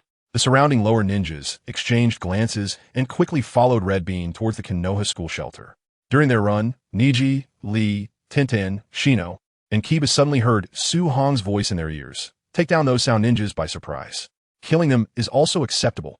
The five exchanged glances and realized that no one else could hear it, so they understood it was only for them. They looked at each other and subtly began to surround the sound ninjas.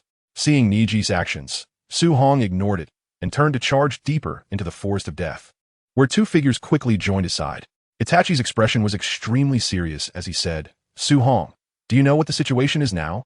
It should be Orochimaru summoning the first and second Hokage with Edo Tensei.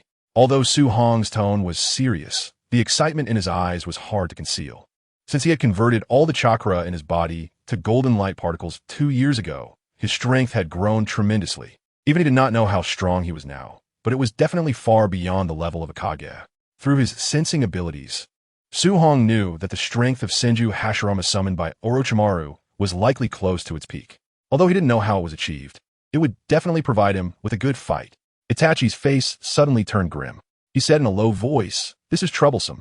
As the grandson of Uchiha Kagami, he has long understood how terrifying the strength of the first and second Hokage is from family documents. If a battle breaks out, it will definitely affect Konoha. Su-Hong immediately commanded, listen to my orders. You two deal with the second Hokage and Orochimaru. I'll handle the first. Try to keep the battlefield away from Konoha. Understood. Itachi and Shursui nodded.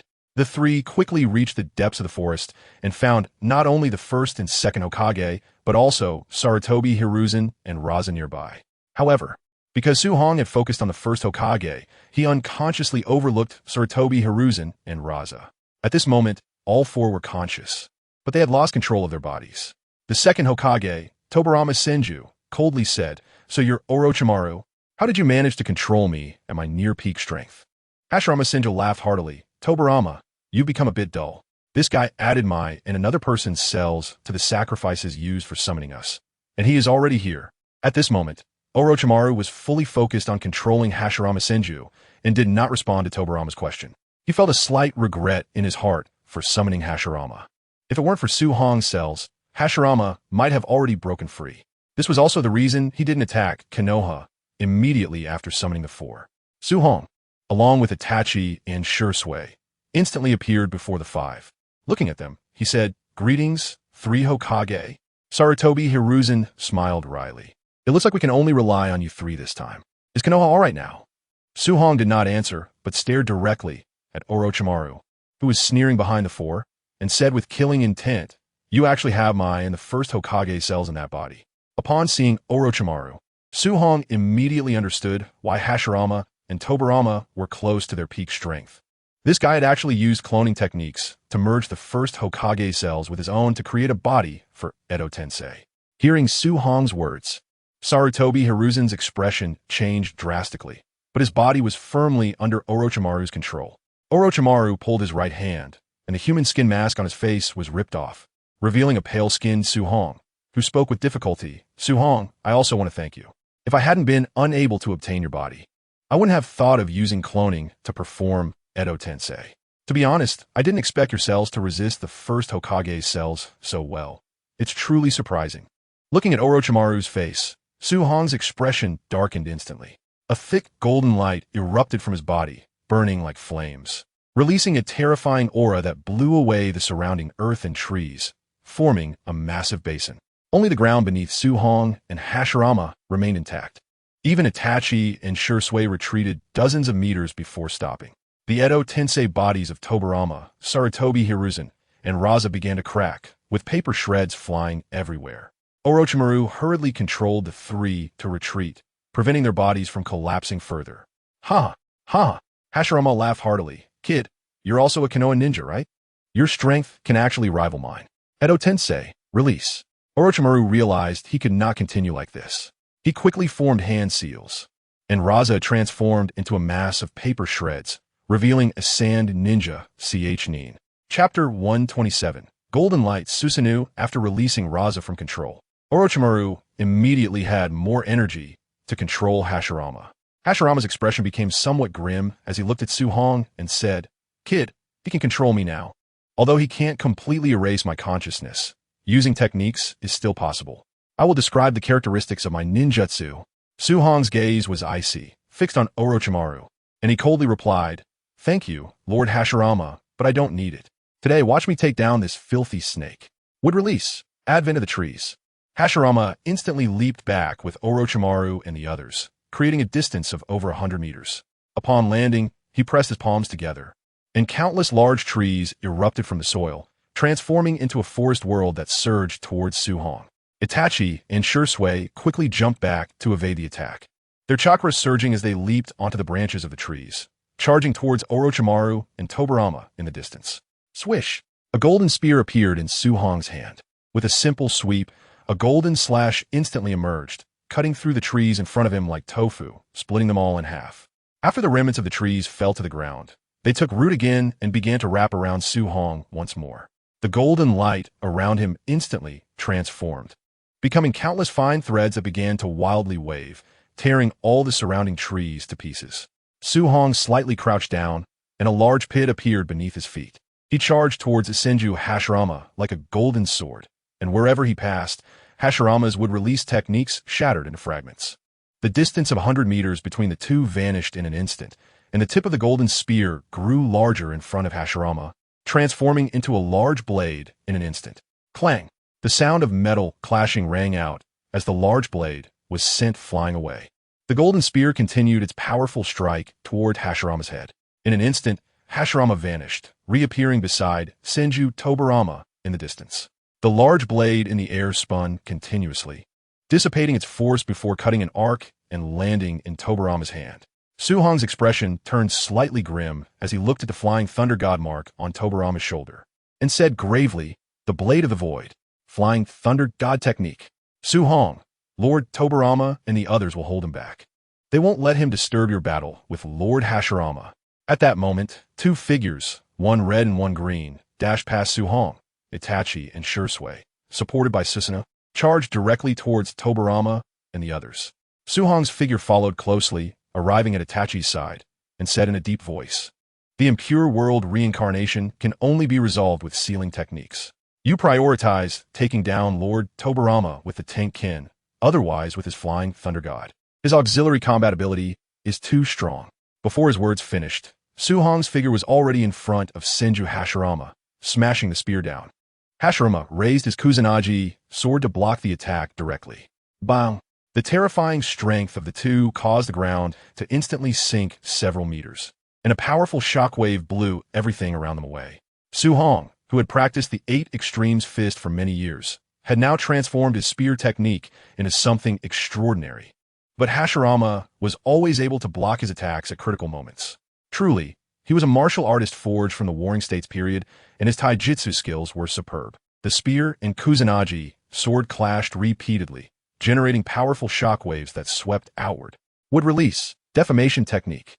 A row of hard iron wood suddenly appeared in front of Orochimaru, but it was quickly torn apart. Taking this opportunity, he retreated several hundred meters, exiting the range of the two's clash. He couldn't help but sigh inwardly. Although my wood release is not as good as Hashirama's, it is certainly not something ordinary defensive ninjutsu can compare to. To be torn apart so easily, how monstrous must their strength be? In this kind of battlefield, no one here is qualified to approach. I should summon Tobirama back to deal with Itachi and Shursui. Those two's Manjiki Sharingan are a hassle for me. Now, a layer of mucous membrane had isolated Orochimaru's eyes, allowing him to fight using the heat-sensing ability of snakes, all to avoid eye contact with the two. Nonetheless, it wasn't enough for safety, so he used the dark walking technique. Sarutobi Hiruzen and Senju Tobirama simultaneously formed hand seals, and the entire battlefield was instantly shrouded in darkness. Nothing could be seen beyond a few meters. Fire release, great fire destruction. Itachi and Shursui joined forces to unleash a torrent of scorching flames, transforming into a 100-meter wave that covered everything in front of them without any dead angles. Everything in its path turned to ashes, and the ground melted into magma. Like a hellish inferno. Water release, water barrier technique. As the user of sea release, Senju Tobirama clapped his hands together, and a massive torrent of water erupted from his mouth, forming a circular water wall that surrounded himself, Orochimaru, and Hiruzen, the rapidly spinning water wall continuously resisting the flame's attack. As for Hashirama and Su Hong, they didn't care at all. The shockwaves generated by their clashes were enough to keep the scorching flames at bay, dispersing them before they could reach either of them. Bang! Would release, would dragon technique. Senju Hashirama raised his Kusanagi sword to block Su Hong's attack, and with a gentle stomp of his right foot, Su Hong felt something writhing beneath the ground. Suddenly, a massive wooden dragon appeared, lunging at Su Hong with its mouth wide open. What the hell? He can use ninjutsu just by stomping his foot. Su Hong's body retreated, but it was too late. The wooden dragon was enormous and bit down on Su Hong, lifting him into the sky. Golden light appeared, and the dragon's head shattered instantly, revealing Su Hong's figure, with the golden spear in his hand extending infinitely, transforming into a 100-meter-long spear. With a gentle sweep, he split the wooden dragon's remains in half. Would release, would man technique. Senju Hashirama was not surprised at all, clasping his hands together as a gigantic wooden figure rose from the ground, standing 50 meters tall, its fists clenched and aimed at Su Hong. The terrifying force made the air crackle, and the invisible pressure sent the surrounding trees flying. Golden light transformation. Su Hong threw a punch, and the golden light transformed into a massive fist, equally matching the wooden giant's. Bang! The two fists collided, producing a sound like an explosion, and the powerful shockwave expanded outwards for 100 meters. The golden light surrounding Su Hong began to change, first forming bones, then flesh, and finally armor that encased him, creating a Chinese warrior figure that was no less than the size of the wooden giant. This warrior had 3 heads and 6 arms, holding a spear in 2 hands, a tang sword in one hand, a long whip in another, and the remaining 2 hands clenched into fists. Su Hong's body was located within the crystal at the center of the warrior's head. This was Su Hong's own creation of a golden light, Susanoo, based on the principles of Itachi Susanoo. Chapter 128. The terrifying Senju Hashirama. Ha. I didn't expect you could create a technique similar to Susanoo using your own energy. Senju Hashirama exclaimed excitedly as he rode on the wooden dragon, moving to the shoulder of the wooden giant, his eyes filled with high battle spirit. Meanwhile, Orochimaru in the distance realized he could no longer control Senju Hashirama. He turned to look at the battle between Su Hong and Hashirama, seeing the two massive beings continuously clashing against each other. Each collision caused the earth to tremble and the air to explode. The shockwaves forming around them had turned the area within 1,000 meters into a no-man's land, making it impossible to approach. Orochimaru's lips twitched unnaturally as he understood that Hashirama was now fully intent on battling Su Hong, requiring no manipulation from him. Of course, he was very pleased to see this situation, as it allowed him to focus solely on dealing with Itachi and Shursui. Senju Tobirama dodged Itachi's tank, Kin using the Flying Thunder God technique, his gaze also turning towards that side, filled with astonishment. He couldn't believe that aside from Uchiha Madara, there was someone else capable of fighting like this against his brother. That idiot brother. Tobirama couldn't help but curse inwardly. He could see at a glance that his brother had already broken free from Orochimaru's control, yet due to his desire for battle, he hadn't teamed up with Tobirama to first deal with them and Orochimaru. Su Hong could also feel that the initial Hokage's techniques were more exquisite and fluid, often appearing from unexpected places. If it weren't for Su Hong's golden light spell being both offensive and defensive, he would have indeed been caught off guard. At this moment, Su Hong couldn't help but admire the difficulty of Wood release. Its capabilities in attack, defense, and support were all top-notch. He dissipated the whip and spear from the Susanoo, then conjured a Tang sword.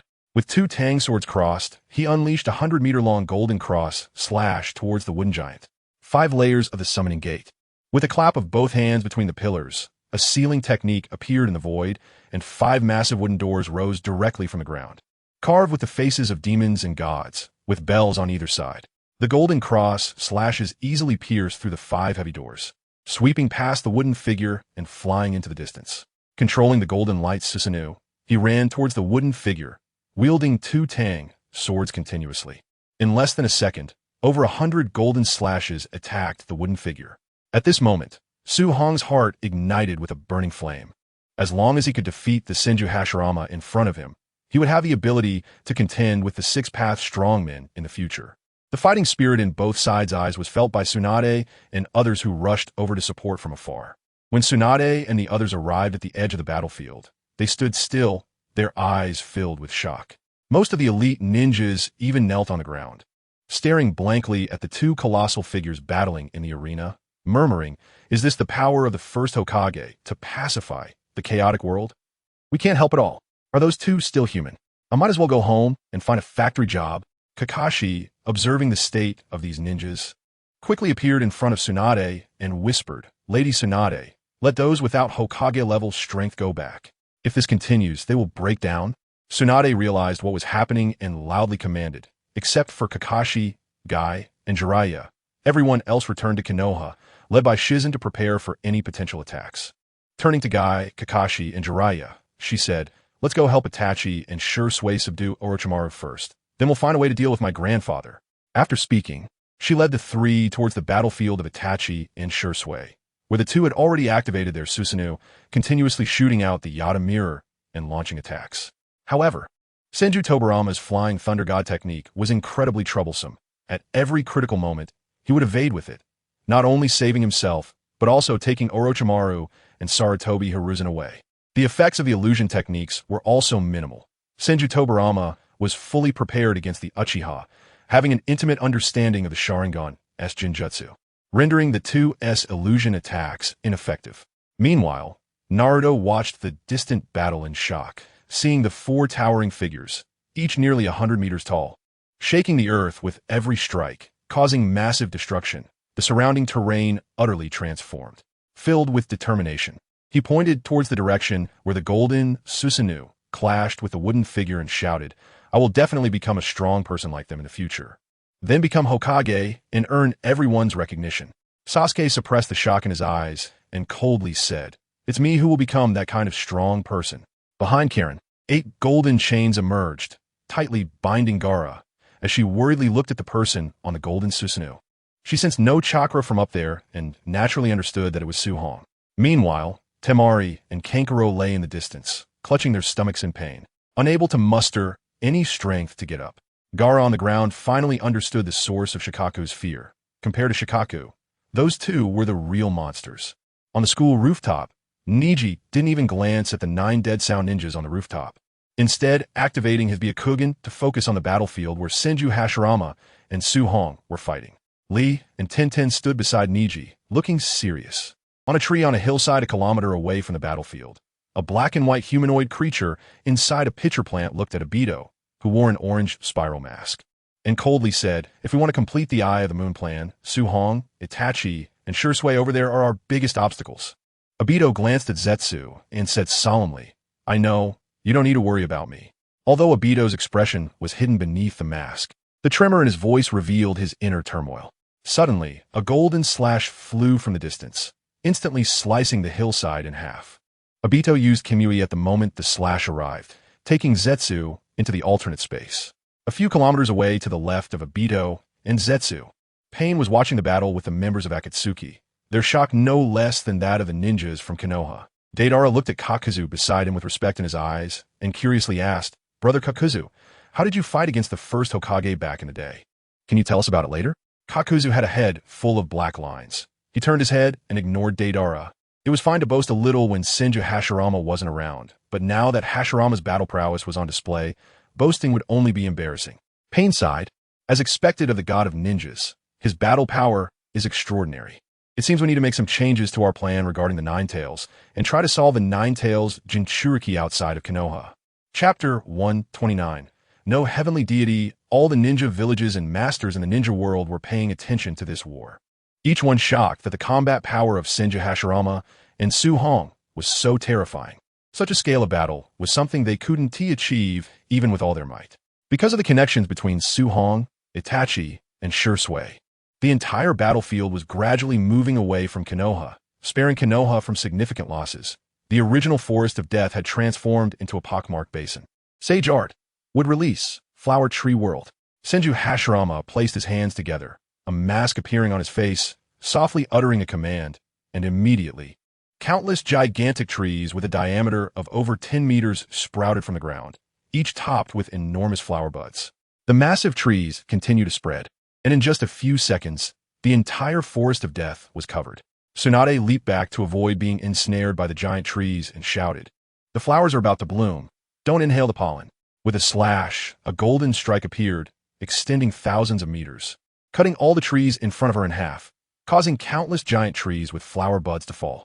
However, the technique of Flower Tree World was meant to turn the battlefield in his favor. Hashirama continuously supplied chakra, and the remaining tree roots on the ground began to grow wildly, wrapping around Su Hong's golden Susanoo. The trees entwined around Susanoo's arms, shoulders, legs, and every part of its body, pulling tightly. Crack!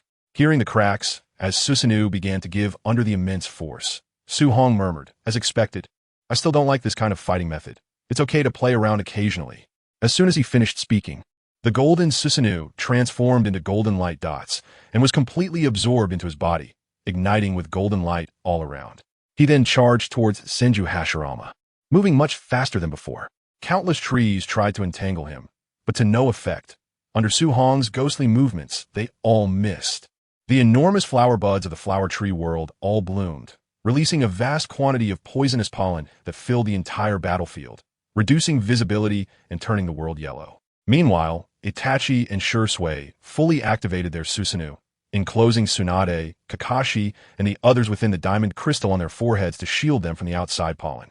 On the opposing side, Senju Tobarama and the others were completely unconcerned. The bodies of the reanimated were immune to toxins and would not be affected at all. Fire release, great fireball technique, Itachi shouted, and Susanoo's right hand moved to its mouth, unleashing a massive fireball akin to the sun towards Orochimaru. The intense flames igniting the pollen and turning the entire battlefield into a sea of fire. Boom, boom, boom. Pollen encountered high temperatures, and the entire battlefield began to erupt continuously. The energy shock from the explosions caused the ground to shake.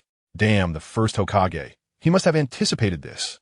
Orochimaru tried to dodge the falling fireballs from the sky, but he had inhaled a large amount of pollen and was completely paralyzed, unable to move at all. The scorching fireballs exploded beside Orochimaru like the sun, burying him within them, creating a mushroom cloud of flames rising from the ground. As the flames dissipated, only a huge pit was left with a fully carbonized body at its center, which was now empty as the carbon fragments crumbled away. Itachi's Sharingan was just a step away from the eternal Mangeki, and Shui beside it was not far behind either. At this moment, both of their Sharingan were scanning the surroundings. Any slight movement in space would be detected by them. Having prepared all the flying thunder god marks on the environment and the people around them, Shui was ready. The current situation forced him to use the Konoha Tsukumi in his left eye. He and Itachi had already exhausted a lot of chakra. If it dragged on, even if Tsunade and others came to help, they would not be able to defeat the second Hokage. Now he was wondering how the second Hokage had died back then. With the flying thunder god technique, he could leave at will, and even in battle, he would be an inherent advantage. They didn't even have the qualifications to encounter Senju Tobarama. Konoha Tsukumi. Suddenly, Shui noticed a flying thunder god mark flashing. He closed his right eye and aimed his left eye in that direction. At the moment Senju Tobarama appeared, he activated the eye technique in his left eye. Senju Tobarama's movements suddenly stopped as he looked up at Itachi, Shui, and Tsunade inside Susanoo, smiling as he said, "Thank you. I've broken free of control." As soon as he finished speaking, he vanished from his spot, and when he reappeared, he had brought Orochimaru with him in his hands. Just now, he felt that Senju Tobirama had also broken free of control, and he immediately wanted to release the Edo Tensei, but was kicked hard by Senju Tobirama, interrupting his actions and bringing him in front of Tsunade and the others. Senju Tobirama immediately sensed something was wrong. White light began to emanate from him, and upon looking at the Orochimaru in his hands, it was already just a skin. Tossing the skin aside, Senju Tobirama's soul ascended. Looking at the tall buildings of Konoha in the distance, he smiled at Tsunade and said, "I'll leave Konoha to you." Tsunade, with tears in her eyes, smiled and replied, "Don't worry, Grandpa." Senju Tobirama smiled and then disappeared, leaving behind a pile of paper scraps and offerings that resembled Suhong. Tsunade said, "Take this body back to Konoha and also send out the reconnaissance team. I want Orochimaru to pay for playing with the dead." Meanwhile, the seemingly inconspicuous Sarutobi Hizashi also transformed into a white light and vanished, leaving behind a corpse of a sand shinobi. On the distant battlefield, Suhong easily dodged the attacks from the wooden figures. With a flap of his golden wings, he reached the head of the wooden dragon and thrust his spear up at Senju Hashirama above. The spear pierced through the head without any obstruction, and, at that moment, Suhong noticed that Hashirama's body was already beginning to emit white light, and his soul instantly flew out, smiling and saying, "Your name is Suhong, right? With you around, I could be at ease about Konoha." Suhong released the spear from his hand, looked up at Hashirama, and said solemnly, "It may not go as the first Hokage wishes. We might need to rely on your strength to face the upcoming crisis." Senju Hashirama felt embarrassed and chuckled, saying, "Try to avoid using it if possible. The dead returning to the world will inevitably disrupt the order." Suhong nodded, "I understand. Your power is just a safety net. I won't use it unless absolutely necessary." Senju Hashirama nodded and then disappeared. Chapter 130. Red Earth for miles after Senju Hashirama dissipated. Suhong looked back at the person he had impaled with the spear, and his face darkened. Sure enough, it was his clone. It seemed he needed to show Orochimaru a lesson, extending his mental energy. He sensed Orochimaru's chakra fluctuations and found that he had already run over 10,000 meters away and was moving at high speed. Pulling out the spear, Suhong threw it in the direction where Orochimaru was located, and the spear transformed into a golden streak of light, flying toward Orochimaru at an incredible speed. Boom! 100-meter-tall golden mushroom cloud suddenly appeared, and dark clouds enveloped the entire sky. Golden lightning ravaged around the mushroom cloud, and a tremendous rumbling echoed throughout the land of fire. Even the glass of houses near Konoha, close to the battlefield, shattered. At that moment, Tsunade and the others felt as if the entire land of fire was trembling, followed by waves of energy shockwaves crashing over them like ocean waves. That damn Suhong. Can't he use a less powerful technique? There was no time to complain as Tsunade and the others tightly held onto the enormous trees created by Senju Hashirama to avoid being blown away by the energy surge. In a nearby forest close to Konoha, Naruto and the others stared in shock at the distant golden mushroom cloud, unable to regain their senses. Boom!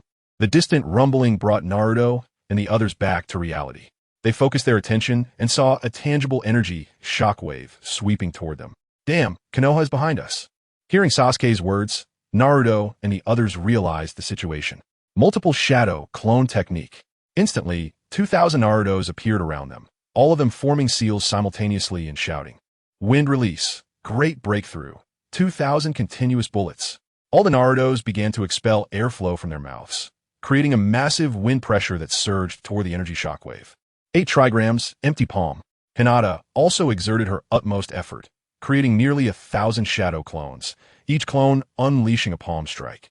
And the gathered chakra shockwaves formed an even more massive shockwave. The others also did their best to contribute to resisting the tidal wave-like energy shockwave. 8 gates, opening the first gate. Eternal Mangeki Sharingan. At that moment, Guy and Kakashi descended from the sky, landing beside Naruto and the others. Day Tiger. Kamui. Guy delivered a powerful punch, creating a giant tiger shockwave that soared toward the energy shockwave ahead. Kakashi raised his forehead protector, his Sharingan spinning like a blade.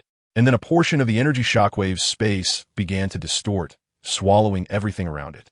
Inside the Kamui space, Obito was evading the shockwave when he suddenly felt a fluctuation in space, and a terrifying energy shockwave appeared right in front of him. Damn Kakashi! Instantly struck by the concentrated energy shockwave, Obito spat out a mouthful of blood and was sent flying backward. In the moment, he lost consciousness. Kakashi's figure flashed in his mind before he crashed heavily to the ground, unconscious. The massive energy shockwave generated by the mushroom cloud collided with the shockwaves unleashed by Guy and the others, forming two gigantic spherical energies that began to clash. Boom! After a deafening sound, the two energy shocks dissipated simultaneously, scattering the clouds above, while the residual shockwaves sent the exhausted Naruto and Hinata flying into the sky. Gaara used sand to pin Kankuro and Temari to the ground, preventing them from being blown away.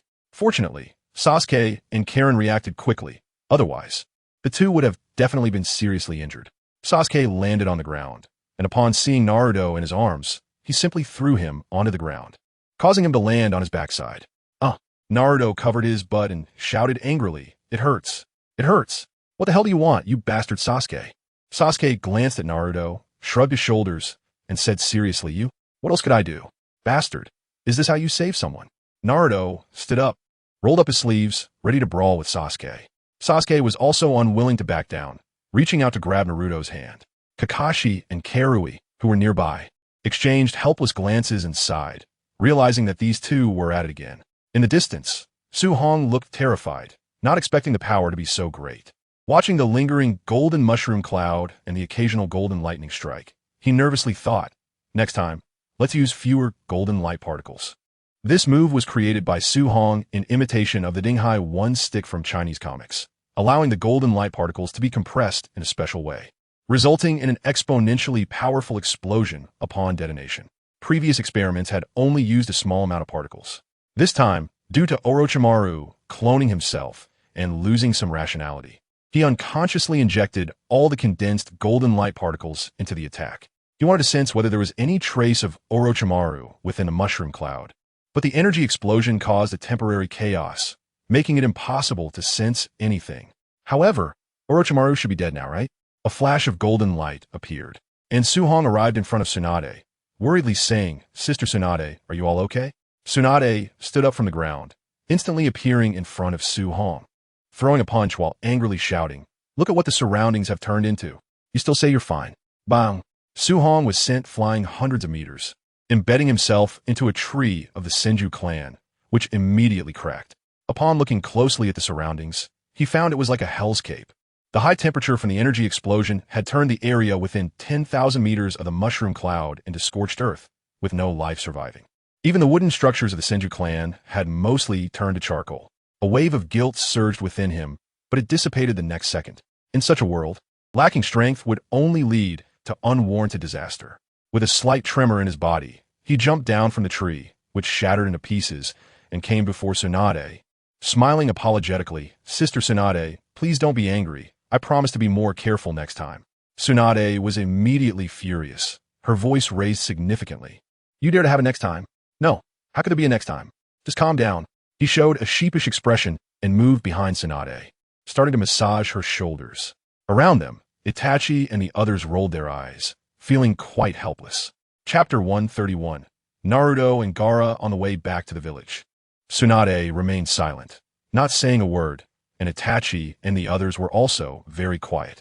When they reached the door of the Hokage office, Tsunade turned around and asked seriously, "Su Hong, do you think we can reach the level of you and Grandpa?" Su Hong immediately understood the reason for Tsunade's earlier silence. She was a bit discouraged. With a determined look, he replied, "Of course we can. I'm human. Hashirama Senju is human. And so is the current Madara Uchiha. We can do it, and you can definitely do it too." Hearing Su Hong's words, Tsunade remained silent, lacking confidence deep down.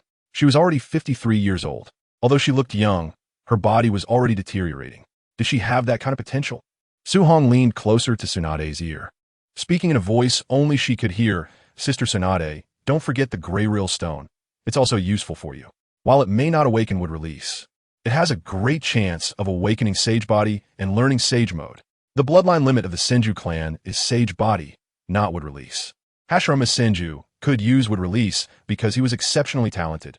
Otherwise, with so many reincarnations of Ashura, only Hashirama could use it, making Wood Release the strongest bloodline limit in the ninja world. Even Ashura himself only learned to use Wood Release after receiving the Sage's inheritance. He couldn't compare to Hashirama, In practical application, hearing Su Hong's words, Tsunade's eyes lit up and a smile appeared on her face. Let's go. We need to hold a meeting. After everyone entered the conference room, they analyzed Orochimaru's invasion to understand his motives. Ultimately, they could only conclude it was for Su Hong's cells and secrets. However, Su Hong couldn't guarantee whether Orochimaru was dead or not, given the snake's incredible vitality. At the end of the meeting, Tsunade looked at the Jonin present and said seriously, "Notify all the Genin participating in the Chunin exams that the date is postponed by 1 week. The second exam will be held in a week. Now, the meeting is dismissed." Su Hong did not go back, but headed to the residence of Gaara and the others, finding Naruto there, talking with Gaara. Hearing the door open, Naruto turned around excitedly and said, "Brother Su Hong, you were amazing today. You have to teach me." Su Hong pressed down on Naruto's head, looking serious. "We'll talk about your training later. I will arrange a great teacher for you, ensuring your rapid progress." "That would be fantastic, Brother Su Hong." Naruto was very happy. Su Hong walked past Naruto and approached Gaara and the others, speaking solemnly. "You must have guessed that your father, Raza, has been killed by Orochimaru. The attack on Konoha was aborted because Orochimaru exposed it early." Gaara's eyes were still filled with madness. He didn't feel sad about Raza's death, even feeling a bit relieved. However, Temari and Kankuro beside him showed sadness. Although Raza had not treated them particularly well, he was still their father. Temari stepped forward and asked seriously, "What will Konoha do about us and the Sand Village?" Naruto wanted to say something, but was stopped by Su Hong, who said seriously, "After discussions among our Konoha higher-ups, the Sand Village acted due to Orochimaru's influence, and since Konoha suffered no losses, we have decided not to hold the Sand Village accountable. You can participate in the Chunin exams as usual, and then return to the Sand Village." Temari immediately breathed a sigh of relief, bowing to Su Hong respectfully. "Thank you for your understanding, and thank you for Konoha's generosity." Kankuro's expression was also very grim. After Raza's death, the overall strength of the Sand Village would certainly decline. Previously, they had no way to fight back against Naruto and the other Konoha Genin, and even Gaara was unable to unleash the monster inside him when facing that woman named Karui, relying solely on magnet release and the sand techniques. He was beaten to the ground by her immense strength after just 3 punches. Su Hong looked at Gaara, and, as he took a few steps forward, Temari quickly stood in front of Gaara and said anxiously, "What do you want to do?" Gaara looked at Temari, feeling a complex emotion in his eyes, and thought, "Does someone care about me too?" Su Hong smiled at Temari, saying, "Don't worry, I won't do anything to him. If I wanted to make a move, do you think he would have the ability to resist?" Temari, recalling the apocalyptic scenes she witnessed today, understood the terror of the man before her. If he acted, she and the others would have no ability to fight back at all. The body slightly turned to the side, revealing Gaara. Pulling Naruto in front of Gaara, "I said, I know you are sealing Shikaku, the one-tail, inside you. The people of Sunagakure see you as a monster, but if you consider yourself a monster, you will surely become one." Upon hearing my words, a murderous intent appeared in Gaara's eyes, but facing me, it had no effect at all. I pulled Naruto in front of Gaara and continued, "You can have a good conversation with Naruto. He has the 9 tails sealed inside him, just like you. But he lives very positively, completely the opposite of you." Naruto's gaze suddenly dimmed. It was the first time he understood why he was met with hostility from the villagers. It was because of the 9 tails inside him. He also sensed the abnormality within him. When he was on a mission with Kakashi-sensei, he noticed a red chakra filled with various negative emotions. Now it seemed to be the so-called 9 tails. Looking up at Gaara in front of him, seeing his madness and the ever-present murderous intent in his eyes, Naruto understood that, as a fellow Jinchuriki, he had many people who cared for him, like his brother Su Hong, Iruka-sensei, Sasuke, and Uncle Tucci, while Gaara only had his sister, whom he still hadn't fully realized. Extending his right hand towards Gaara, he smiled and said, "My name is Uzumaki Naruto, and I'm going to become Hokage." Gaara was taken aback, and almost unconsciously, extended his right hand to shake Naruto's, softly saying, "My name is Gaara, and I am." Chapter 132, The Great Escape. Gaara lowered his head, unsure of what kind of person he wanted to become.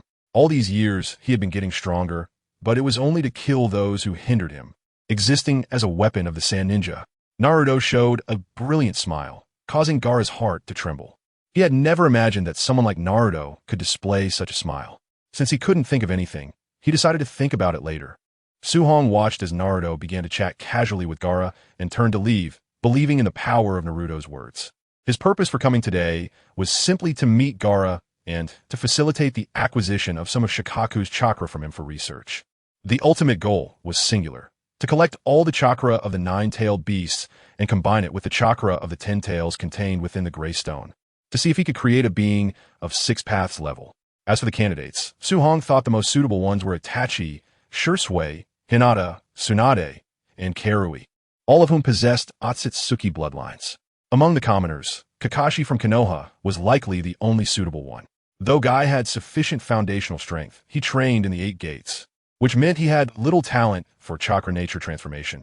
It was questionable whether he could integrate the chakra of the tailed beasts effectively. Of course, Suhong was more inclined towards Itachi, as they had grown up together, and he understood Itachi's character well, which made him confident in Itachi becoming a 6 paths level warrior.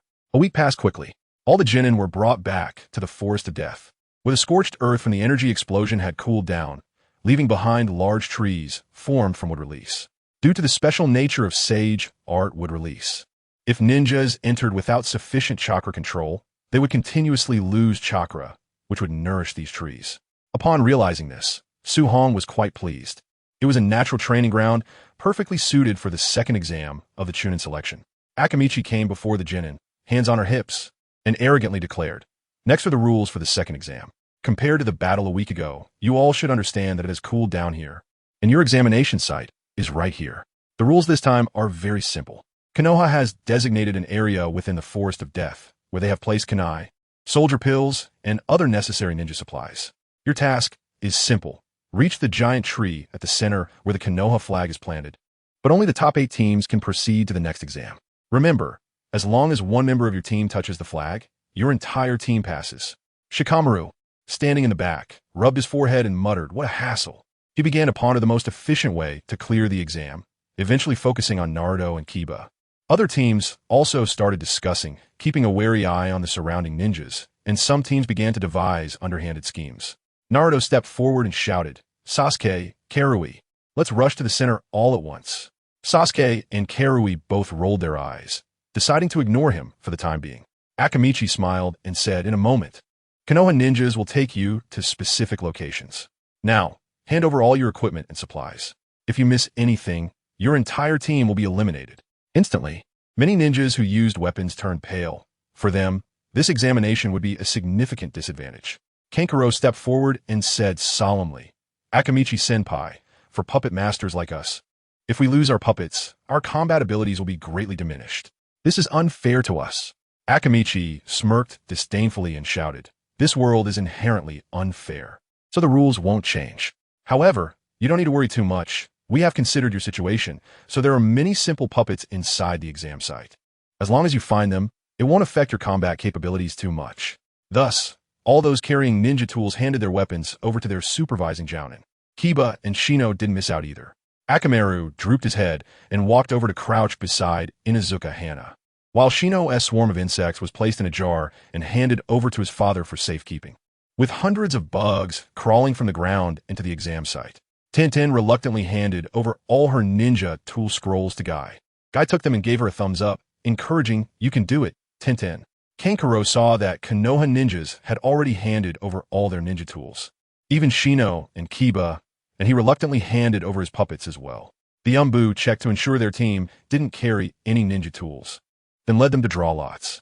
Of course, if someone could sneak their ninja tools past the Umbu's inspection, that was also permissible. After drawing lots, most teams ended up in the outer region of the exam site, with a few in the middle, but none in the core area. After the drawing was finished, they were taken to their designated locations according to their numbers and were all instructed, "You can only act after someone shouts start." The second exam began. Once everyone was in position, a loud sound echoed throughout the venue, and all the genin teams began to move. The Forest of Death was currently very open. Even with many giant trees, they could observe the situation of other teams.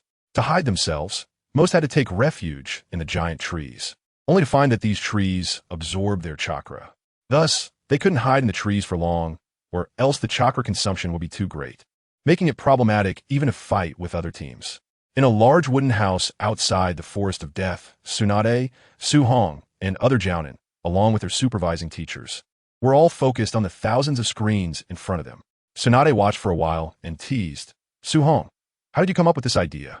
Not only do you have your own thoughts on training, but even the exam design is so brilliant. This exam, called a survival game, requires the genin to apply everything they've learned to a certain extent to pass. Su-hong humbly smiled and replied, it's just some random thoughts.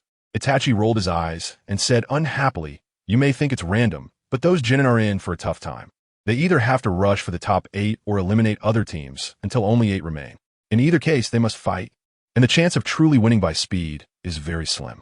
Chapter 133, Naruto vs. Gaara. This kind of exam truly reflects their ninja qualities and better distinguishes who is qualified to become a chunin. The crowd present did not refute. This exam was indeed much tougher than their previous ones, but it would also be more precise in selecting candidates. Inside the Forest of Death, all the teams understood that hiding in the giant trees would lead to chakra absorption, and not slowly either. Ordinary genin could only last about an hour in the trees before exhausting their chakra. Moreover, the entire exam site continuously absorbed chakra, albeit at a rate 10 times slower than the trees.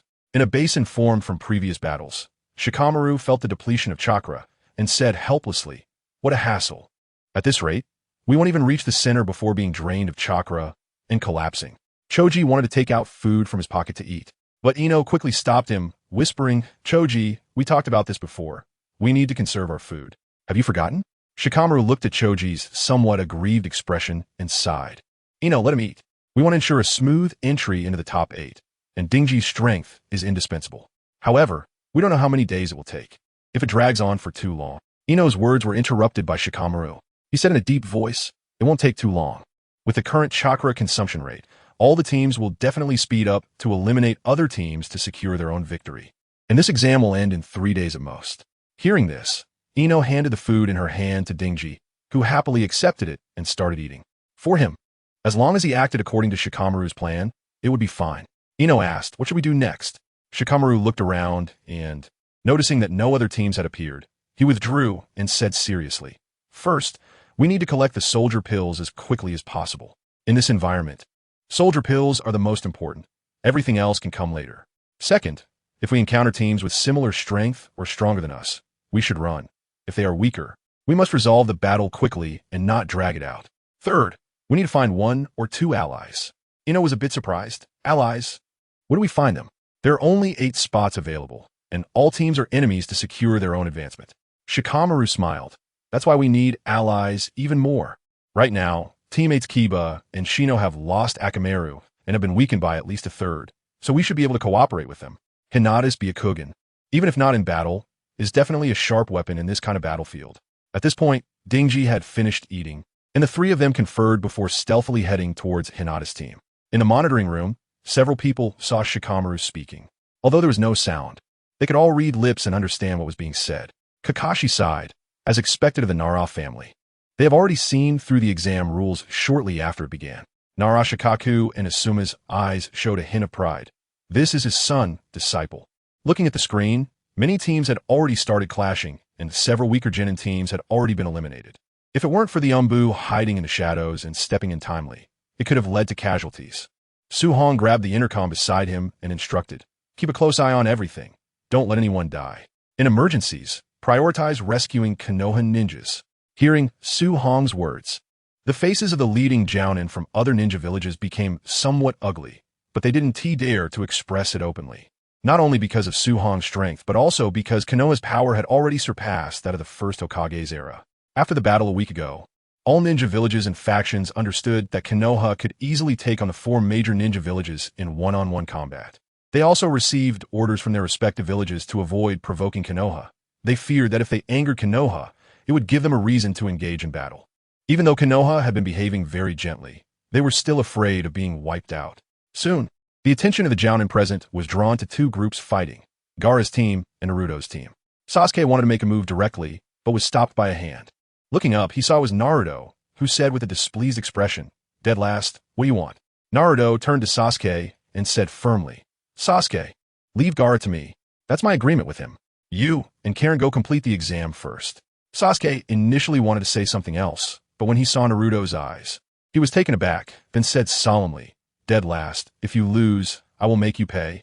After saying that, he took Karen and dashed toward the center. Meanwhile, Temari was worried. Gaara, be careful. Kankuro also showed concern.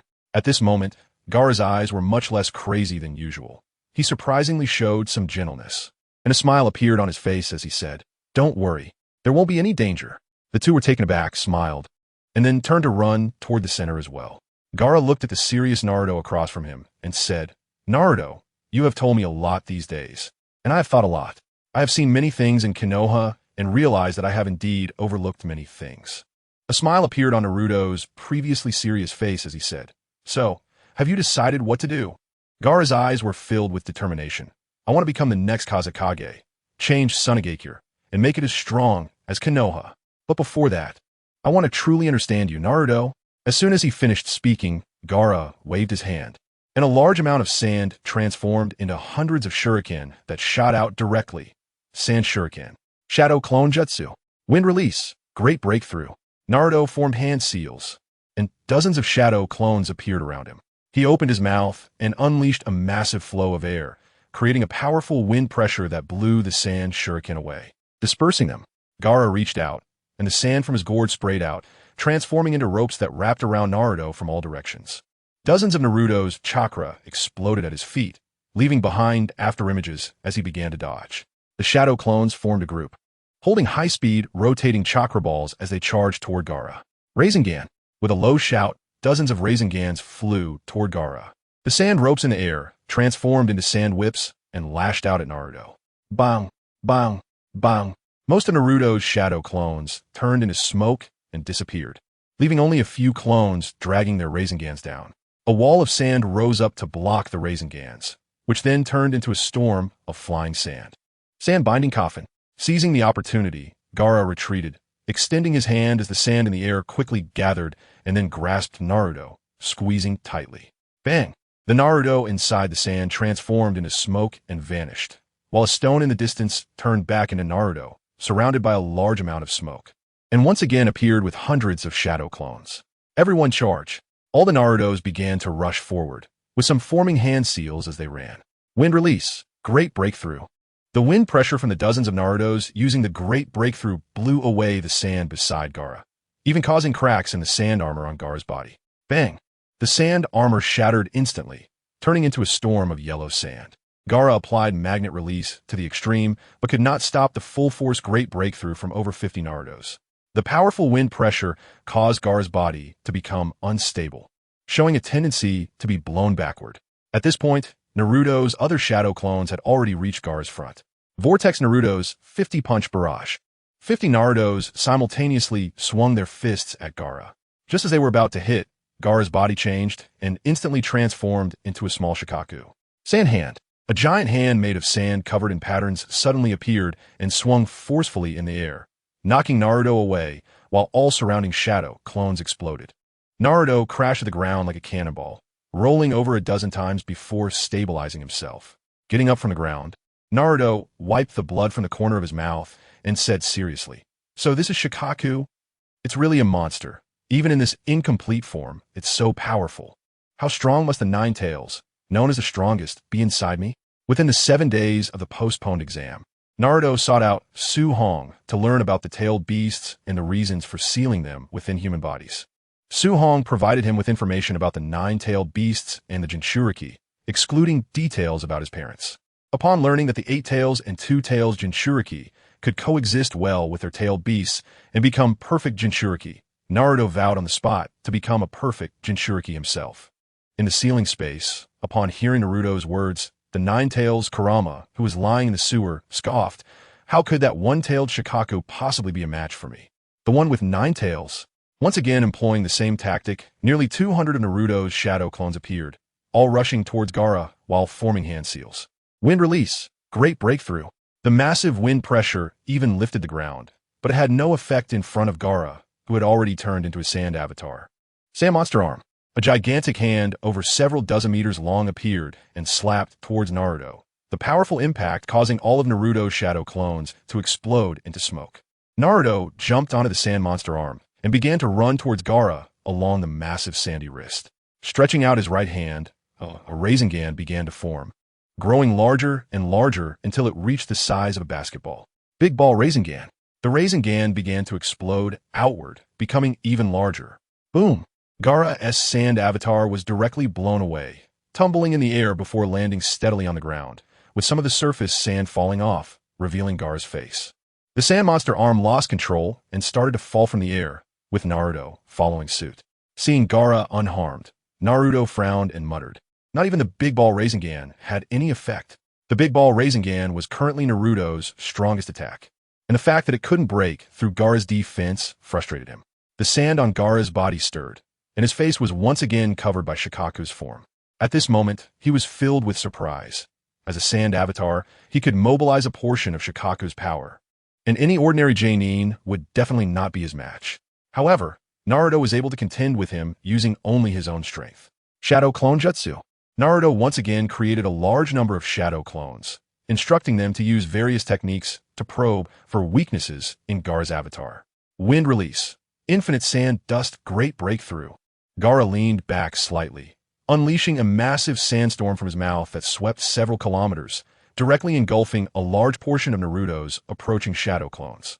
Most of the small teams on the battlefield felt the commotion. The noise from the battle was simply too great. In the distance, a team of grass ninjas stared in disbelief, saying, "Is this really a team of genin? Konoha must have sent Genin to the CH-nin exams to wipe us out." The leader said, "Let's go." Quickly, they decided to avoid any encounters with Konoha ninjas, unsure if other teams might also have such monsters. After saying this, they took a detour, heading toward the center, but before long, they encountered a 6-person team composed of Shikamaru and Hinata's group. Kiba smirked and said, "Looks like your exam is over, grass ninjas. Fawn over fawn." Just as he finished speaking, Kiba transformed into a massive tornado, directly sending 3 grass ninjas flying, leaving them unconscious on the ground. Kiba slowly landed in front of the 3 grass ninjas, looting their supplies and discovering only some soldier pills and a few kunai, even finding a couple of wooden kunai.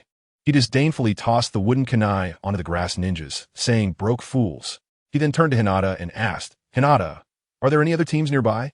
Hinata activated her Byakugan, scanning the surroundings, and replied, "Aside from Naruto-kun and Gaara fighting in the distance, there's only a rain ninja team about 5 kilometers to the northeast." Kiba glanced at the distant battle commotion, shivering involuntarily, feeling inadequate compared to Naruto, and turned to run towards the northeast, saying, "Let's go take care of that rain ninja team." Shikamaru shook his head helplessly and followed Kiba, glancing back at the distant battle, thinking, "Naruto, you're really strong. We're all falling behind you too much." Chapter 135. Naruto vs. Gaara, Part 3. Feeling another large number of shadow clones exploding, Naruto realized that against an opponent with full-body defenses and no weak spots, he had to either deliver an overwhelming blow to break through or continuously apply pressure to make it impossible to defend. Unbeknownst to Naruto, Gaara was also beginning to struggle to contain Shikaku. This was the first time he had maintained his sand avatar for such a long period, and he could no longer withstand the repeated impacts from Shikaku. In the monitoring room, Su-hong sensed Shikaku's restlessness, stood up, and walked out. Itachi looked somewhat puzzled, but didn't say much. Outside, Su-hong took a walkie-talkie from his pocket, tuned it to a special channel, and said, "Bye. Head to the Death Forest exam site now. Use ice release to suppress Shikaku, and then cut off its tail. You should know what to do after that." "Yes, Lord Su-hong." After putting the walkie-talkie away, he returned to the monitoring room.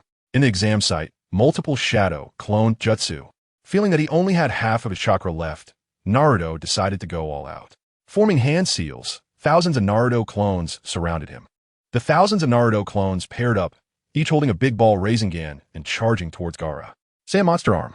Facing such a massive number of Narutos, Gaara waved again, and Shikaku's gigantic arm appeared once more, swinging directly at the group of Narutos. Wind release. Great breakthrough. The Narutos, not holding big ball Rasengans, all form hand seals, creating a powerful wind pressure that blocked Shikaku's arm, preventing it from descending. The wind pressure and Shikaku's hand were locked in a stalemate in the air, giving the other shadow clones the chance to charge towards Gaara. Big ball Rasengan multi-strike. With a shout from the group of Narutos, 500 clones wielding big ball Rasengans lined up and slammed down towards Gaara. After each big ball Rasengan struck, Naruto dispelled the shadow clones to make way for the following ones. Just a dozen or so big ball Rasengans ripped through the defenses of the avatar. But at that moment, a massive impact erupted, causing hundreds of Naruto's shadow clones to explode. Haha, I can finally come out. I want to. A huge figure emitted a sharp, unpleasant sound. Before it could finish speaking, it was hit in the face by the remaining shadow clones wielding big ball Raisengans. In just 10 seconds, hundreds of big ball Raisengans detonated on Shikaku's body, sending sand with black patterns flying everywhere. And the intense explosions caused Shikaku's massive form to lean back. Its tail transformed into a long whip, sweeping in front to obliterate the remaining Naruto shadow clones. Just as it was about to strike Naruto's real body, a white figure suddenly appeared, grabbing Naruto and pulling him away from the attack, quickly retreating to a distance. With his chakra completely depleted, Naruto was now extremely weak. Looking at the person holding him, he murmured, "Brother Bai, you saved me." Bai handed Naruto over to the arriving Umbu, saying seriously, "Lord Su Hong sent me to deal with Shikaku. You should take Naruto to a safe place." The dark ninja nodded and disappeared with Naruto in his arms. Shikaku lowered his head with force, neutralizing the impact of over 100 massive Raisengans, and looked down at Haku, who was dressed in a white outfit, his eyes revealing killing intent as he sharply said, "Kid, go die." Wind release. Vacuum sphere. Shikaku slapped his round belly, and a giant air sphere with a diameter of several dozen meters was shot out like a cannonball, the air roaring. Water release. Water bullet technique. Haku, without forming any hand seals, opened his mouth to spit out a water bullet. Although it was smaller than Shikaku's, it was no less powerful than Shikaku's vacuum sphere. Bang! The water bullet and wind bullet collided in midair and canceled each other out, leaving only a massive shockwave. Haku's chakra exploded beneath him, and he instantly appeared above Shikaku, pressing his right hand directly onto Shikaku's body. Ice release. Ice sealing moment. A wave of cold surged from Haku's right hand, instantly encasing Shikaku in ice, transforming him into a massive ice sculpture, the ground around also covered in thick ice. Whew! A breath released, white mist condensed in the air, turning into ice fog. Crack! Cracks appeared on the ice sculpture, and a large amount of cold air surged from Haku's right hand, injecting it into the ice layer. Chakra exploded again, and Haku's figure appeared above Shikaku's tail. His right hand shaped like a blade, wind chakra beginning to cover it, transforming into a sharp edge, and he struck down at the base of the tail. Thud!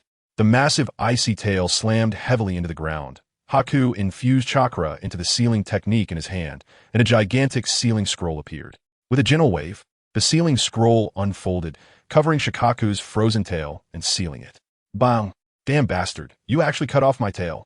The giant ice sculpture that was Shikaku instantly shattered into pieces, his eyes filled with rage and killing intent. A sharp roar erupted, his mouth opened wide. Blue and red chakra continuously gathering, and a massive tailed beast ball appeared above Shikaku. Tailed beast ball. The enormous tailed beast ball was shot out, flying rapidly through the air. Haku calmly resealed the giant scroll back into the sealing rune on his wrist, then landed on one hand, softly saying, "Ice wall." A huge ice wall appeared at a 45-degree angle, and the tailed beast ball hit it perfectly, after a brief stalemate. It flew upward along the surface of the ice wall. Haku waved his hand, and an ice spear followed. Boom! The tailed beast ball exploded in midair, creating a massive energy shockwave that caused violent tremors throughout the examination area.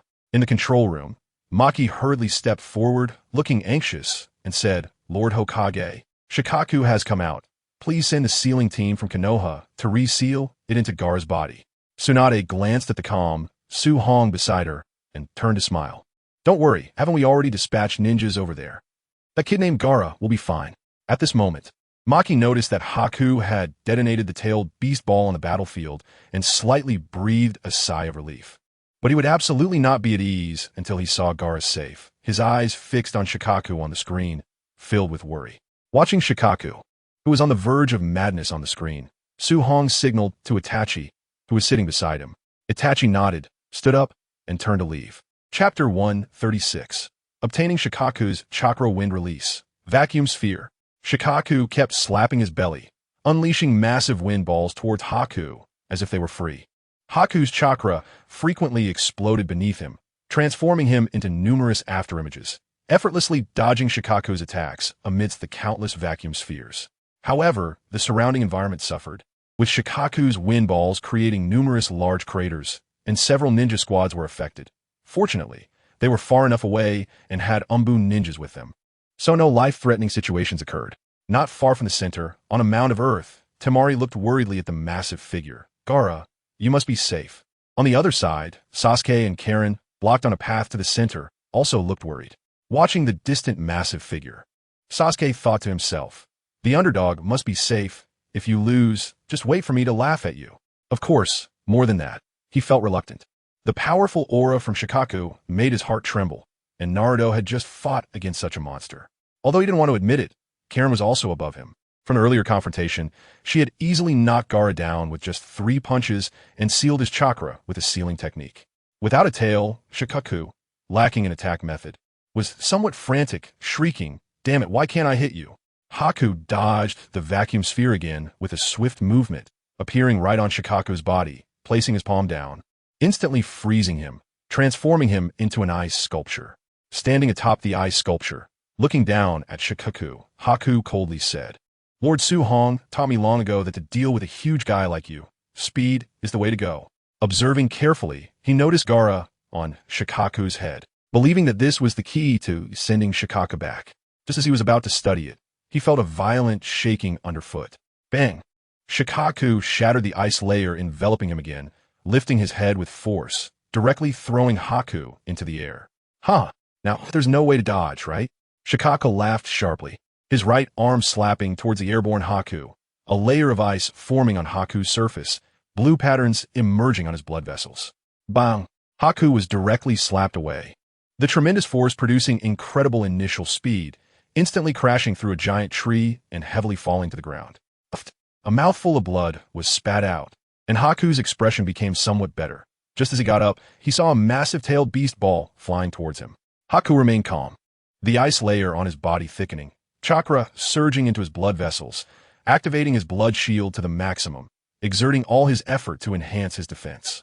At that moment, a red shield burning with chakra appeared in front of Haku, followed by a gigantic skeleton, and instantly, the red Susanoo appeared. Itachi standing calmly in the middle. Bang! The Yata mirror in Susanoo's hand swung powerfully, sending Shikaku's tailed beast ball soaring into the air. Yasaka Magatama. When the tailed beast ball reached a height of 100 meters, Itachi controlled Susanoo to throw a rapidly spinning Magatama. Boom! The Magatama struck the tailed beast ball in midair, transforming into a massive fireball. As Susanoo dissipated, Itachi turned his head and smiled. Are you okay? Haku dispersed the cold ice around him. Chakra, returning to his meridians, bowed and said, "Thank you, Lord Itachi, for saving me." Looking up at the distant Shikaku, who was standing dazedly in place, his eyes had turned to Sharingan, clearly caught in Itachi's Jinjutsu. Itachi said, "Hurry back. Although I don't know what Su Hong wants you to do with Shikaku's chakra, I believe in him." Haku nodded, turned, and rushed towards the underground base of the Yunshi Trading Association. Upon arriving at the underground base, Haku reached the very bottom, where Z's exclusive laboratory was located.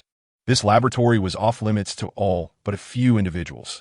Upon entering, the first thing that caught Haku's eye was a massive horn inside a giant culture dish. Seeing Haku appear, Z's face lit up with excitement. "Haku, did you obtain Shikaku's body tissue?" He took out the sealed scroll and handed it to Z, asking, "It's been a month. Can the 8-tailed chakra seeds from Orochimaru's base be purified using the Grell Stone method?" Z's expression immediately fell, and she said dejectedly, "The chakra within the 8 tails is different from the 10 tails chakra in the Grell vein. It contains the will and negative emotions of the 8 tails, making purification extremely difficult. I can only purify a little bit now, and it's still not up to the master's requirements." I comforted her, saying it's okay. The master said to take it slow. As long as it can be purified, that's fine. Inside the examination room, Itachi slowly approached Shikaku. With a glare, Shikaku's body turned to sand and collapsed. In the pile of sand was the naked Gaara. After picking up Gaara, he used the body flicker technique and quickly appeared before an Umbu member, saying, "Take him to the hospital." The Umbu nodded and took Gaara away for treatment. The remaining chakra on the original battlefield had already been absorbed by wood release, and the once barren giant tree was now lush with green branches. In the monitoring room, Maki let out a sigh of relief and turned her attention to the two who were still vying for spots, Temari and Kangaroo. On the giant tree at the center, the fire symbol flag representing Konoha fluttered in the wind. Sasuke and Karen observed from a nearby giant tree, both holding a considerable amount of soldier pills. Under the training of Itachi, Su Hong, and Tsunade, Their chakra control was unmatched at their level. Although they hadn't reached a point where they wouldn't be absorbed at all, they had significantly slowed the absorption speed. Karen used her Kage Byakugan to sense her surroundings and whispered, "Although the trees are interfering, I can still sense that there are a total of 10 teams around us, including the Sand Ninjas who are Tomari and Kankuro, and 5 teams from Konoha. Shikamaru and the others seem to have teamed up with Kiba, while the rest should be from other ninja villages, but their chakra is quite weak. Even if they band together, they are not a concern." Sasuke frowned and said seriously, "Our obstacles are the combined teams of the 3rd and 8th classes. We shouldn't act rashly." Although Sasuke wasn't very clear about the strength of the 3rd and 8th classes, both had been trained by Su Hong, so their strength wouldn't be weak. Moreover, with the troublesome Ino-Shikicho combination, he and Karen alone didn't have the confidence to take them down. Karen looked at Sasuke, somewhat infatuated, and said, "That's right, we only need to wait together. The real battle is in the 3rd match." Chapter 137. Sunder Sasuke, just as Karen was daydreaming. She suddenly sensed 6 chakras approaching them from behind and immediately warned, "Sasuke, someone is coming." Sasuke looked disdainfully and coldly said, "Aside from Konoha, the only one worth seeing is Gaara from the Sand Ninjas. These 6 guys are just a bunch of weaklings." Fire release, ghost lantern. Suddenly, countless lanterns made of ghostly flames appeared in the sky, crashing down towards Sasuke and Karen from all directions. Water release, water barrier. Karen quickly formed hand seals, and a water wall instantly formed, blocking the incoming ghost flames. Water vapor quickly enveloped the area around the giant tree. Sasuke and Karen used the water vapor to conceal their figures and looked towards the newcomers, discovering that they were a team of grass ninjas and waterfall ninjas. Upon seeing the grass ninjas, Karen's eyes instantly filled with killing intent, remembering that it was those ninjas from the grass village who had caused her mother's health to deteriorate. Sasuke sensed Karen's emotions and said solemnly, "I'll handle the 3 waterfall ninjas. You take care of the grass ninjas." At that moment, the leader of the grass ninjas stepped forward arrogantly and said, "Come out, there are only 2 of you. There's no way you can match our 6. I don't believe you 2 are as strong as those 2 monsters from before. You must be teammates of that Konoha monster." Sasuke jumped down from the tree and landed in front of them, his Sharingan glowing red with killing intent, coldly saying, "How dare you say I'm not as good as that underachiever?" The waterfall ninja leader frowned and said gravely, "It seems we made the wrong choice. But just you alone is no match for us 6. What if I join?" A clear female voice came from above, and then a woman with flowing red hair landed next to Sasuke. Seeing Karen's face, the grass ninja leader immediately expressed confusion, saying, "Red hair, that appearance. You are from that year. Shut up. I'll settle the score with the grass village sooner or later. Consider this as collecting interest." Karen's eyes burned with intense anger as she interrupted the grass ninja leader. "Let's see about that." Before the grass ninja leader could finish his sentence, Karen's chakra exploded beneath her feet, propelling her into the air, striking a downward kick pose. Painful heaven kick.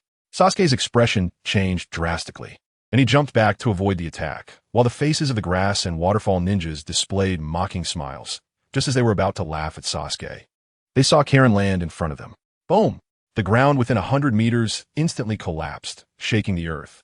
The ninjas struggled to stay on their feet, being buried by the rising ground, while the grass ninja leader was directly stomped into mush by Karen's kick. An Umbu ninja appeared instantly, grabbing Karen's fist that was about to strike again, and coldly said, "The examination is over. No more fighting."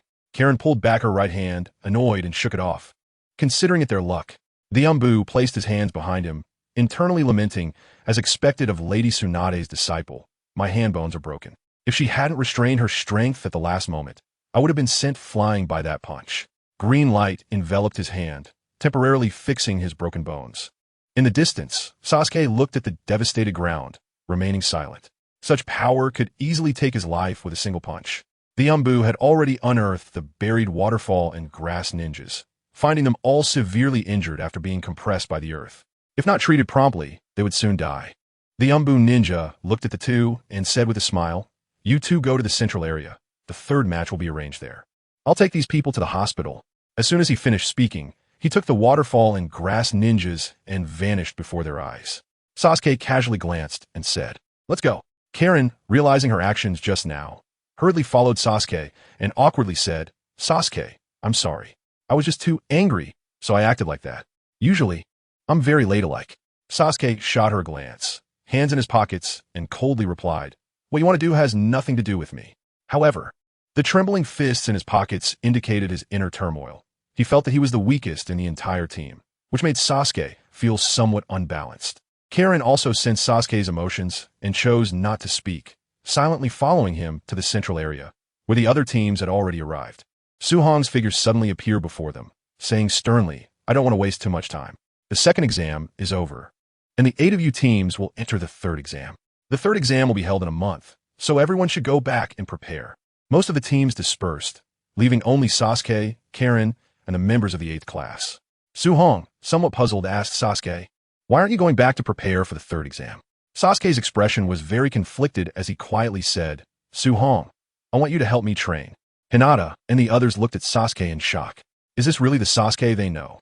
Suhong deliberately put his hand to his ear and shouted, "What did you say? I didn't hear you." Feeling the gazes around him, Sasuke's face turned red. He took a deep breath and shouted, "I said I want you to help me train." In an instant, Yaya and the others burst into laughter at Sasuke's expression, making his face look very unsightly. Suhong held back his laughter and exaggeratedly said, "What did you say? I still didn't hear you. If you don't want to help, that's fine." After leaving a snarky comment, Sasuke turned and walked away.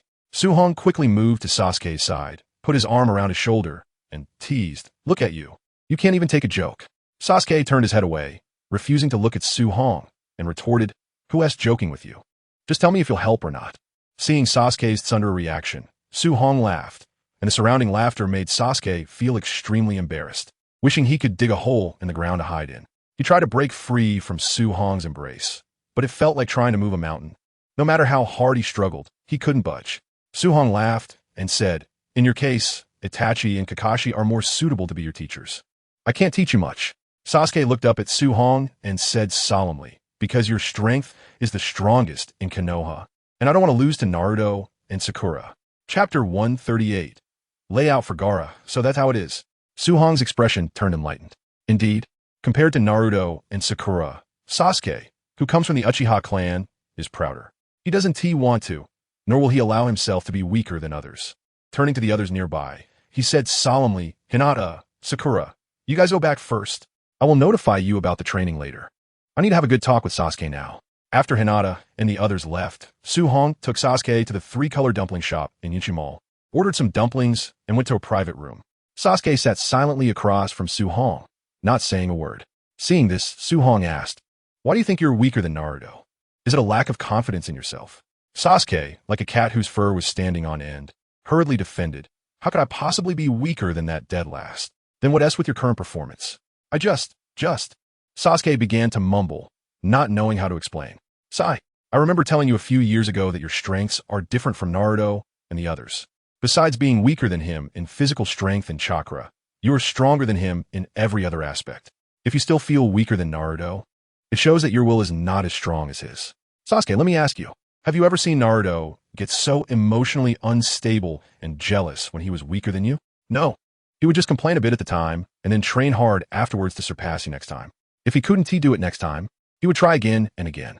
It's this persistent effort that has led Naruto to have his current strength.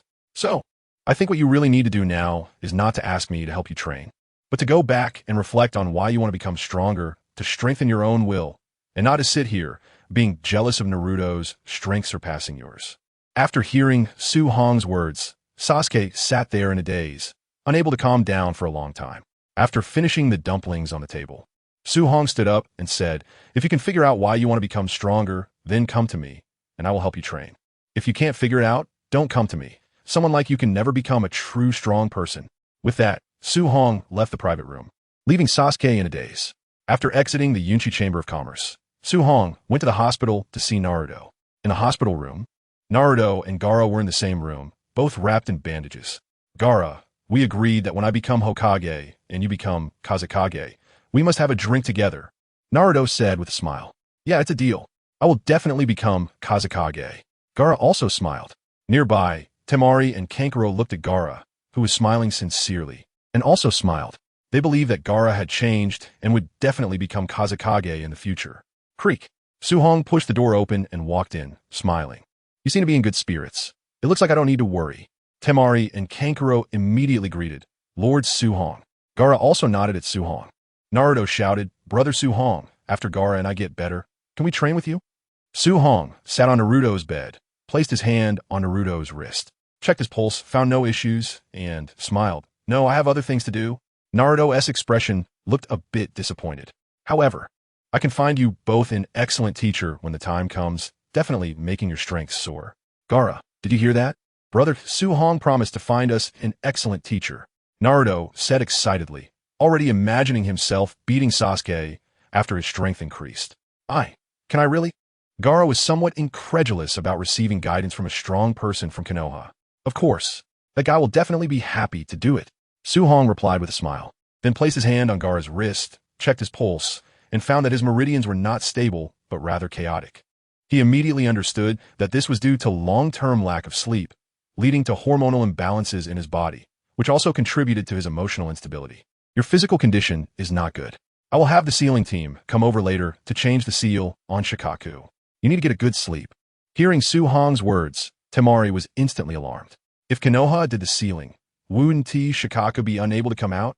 Seeing Temari and Kankuro's expressions, Su Hong smiled and said, "Don't worry. This sealing technique's unsealing method will be taught to you as well, so that Sunagake your 1T lose Shikaku, their powerful weapon." Temari respectfully said, "Lord Su Hong, we cannot make this decision. We will send a hawk to consult with the elders in our village and give you a reply." Su Hong smiled and said, "That's fine. If your village agrees, just bring Gaara to find me, and I will have the sealing team change the seal for him." After saying this, Su Hong stood up and walked outside. Back home, he took out a walkie-talkie from his pocket and said, "Speed up the entry of Yunchi Chamber of Commerce into Sunagakure. Now that they have lost Raza, take advantage of the gap before the 5th Kazekage is chosen to establish a foothold in Sunagakure. Lord Su Hong, I have already arranged for Chung to handle this matter. I believe there will be results soon." The reason he's trying to get close to Gaara is that Gaara is the 5th Kazekage, relatively young and not too experienced.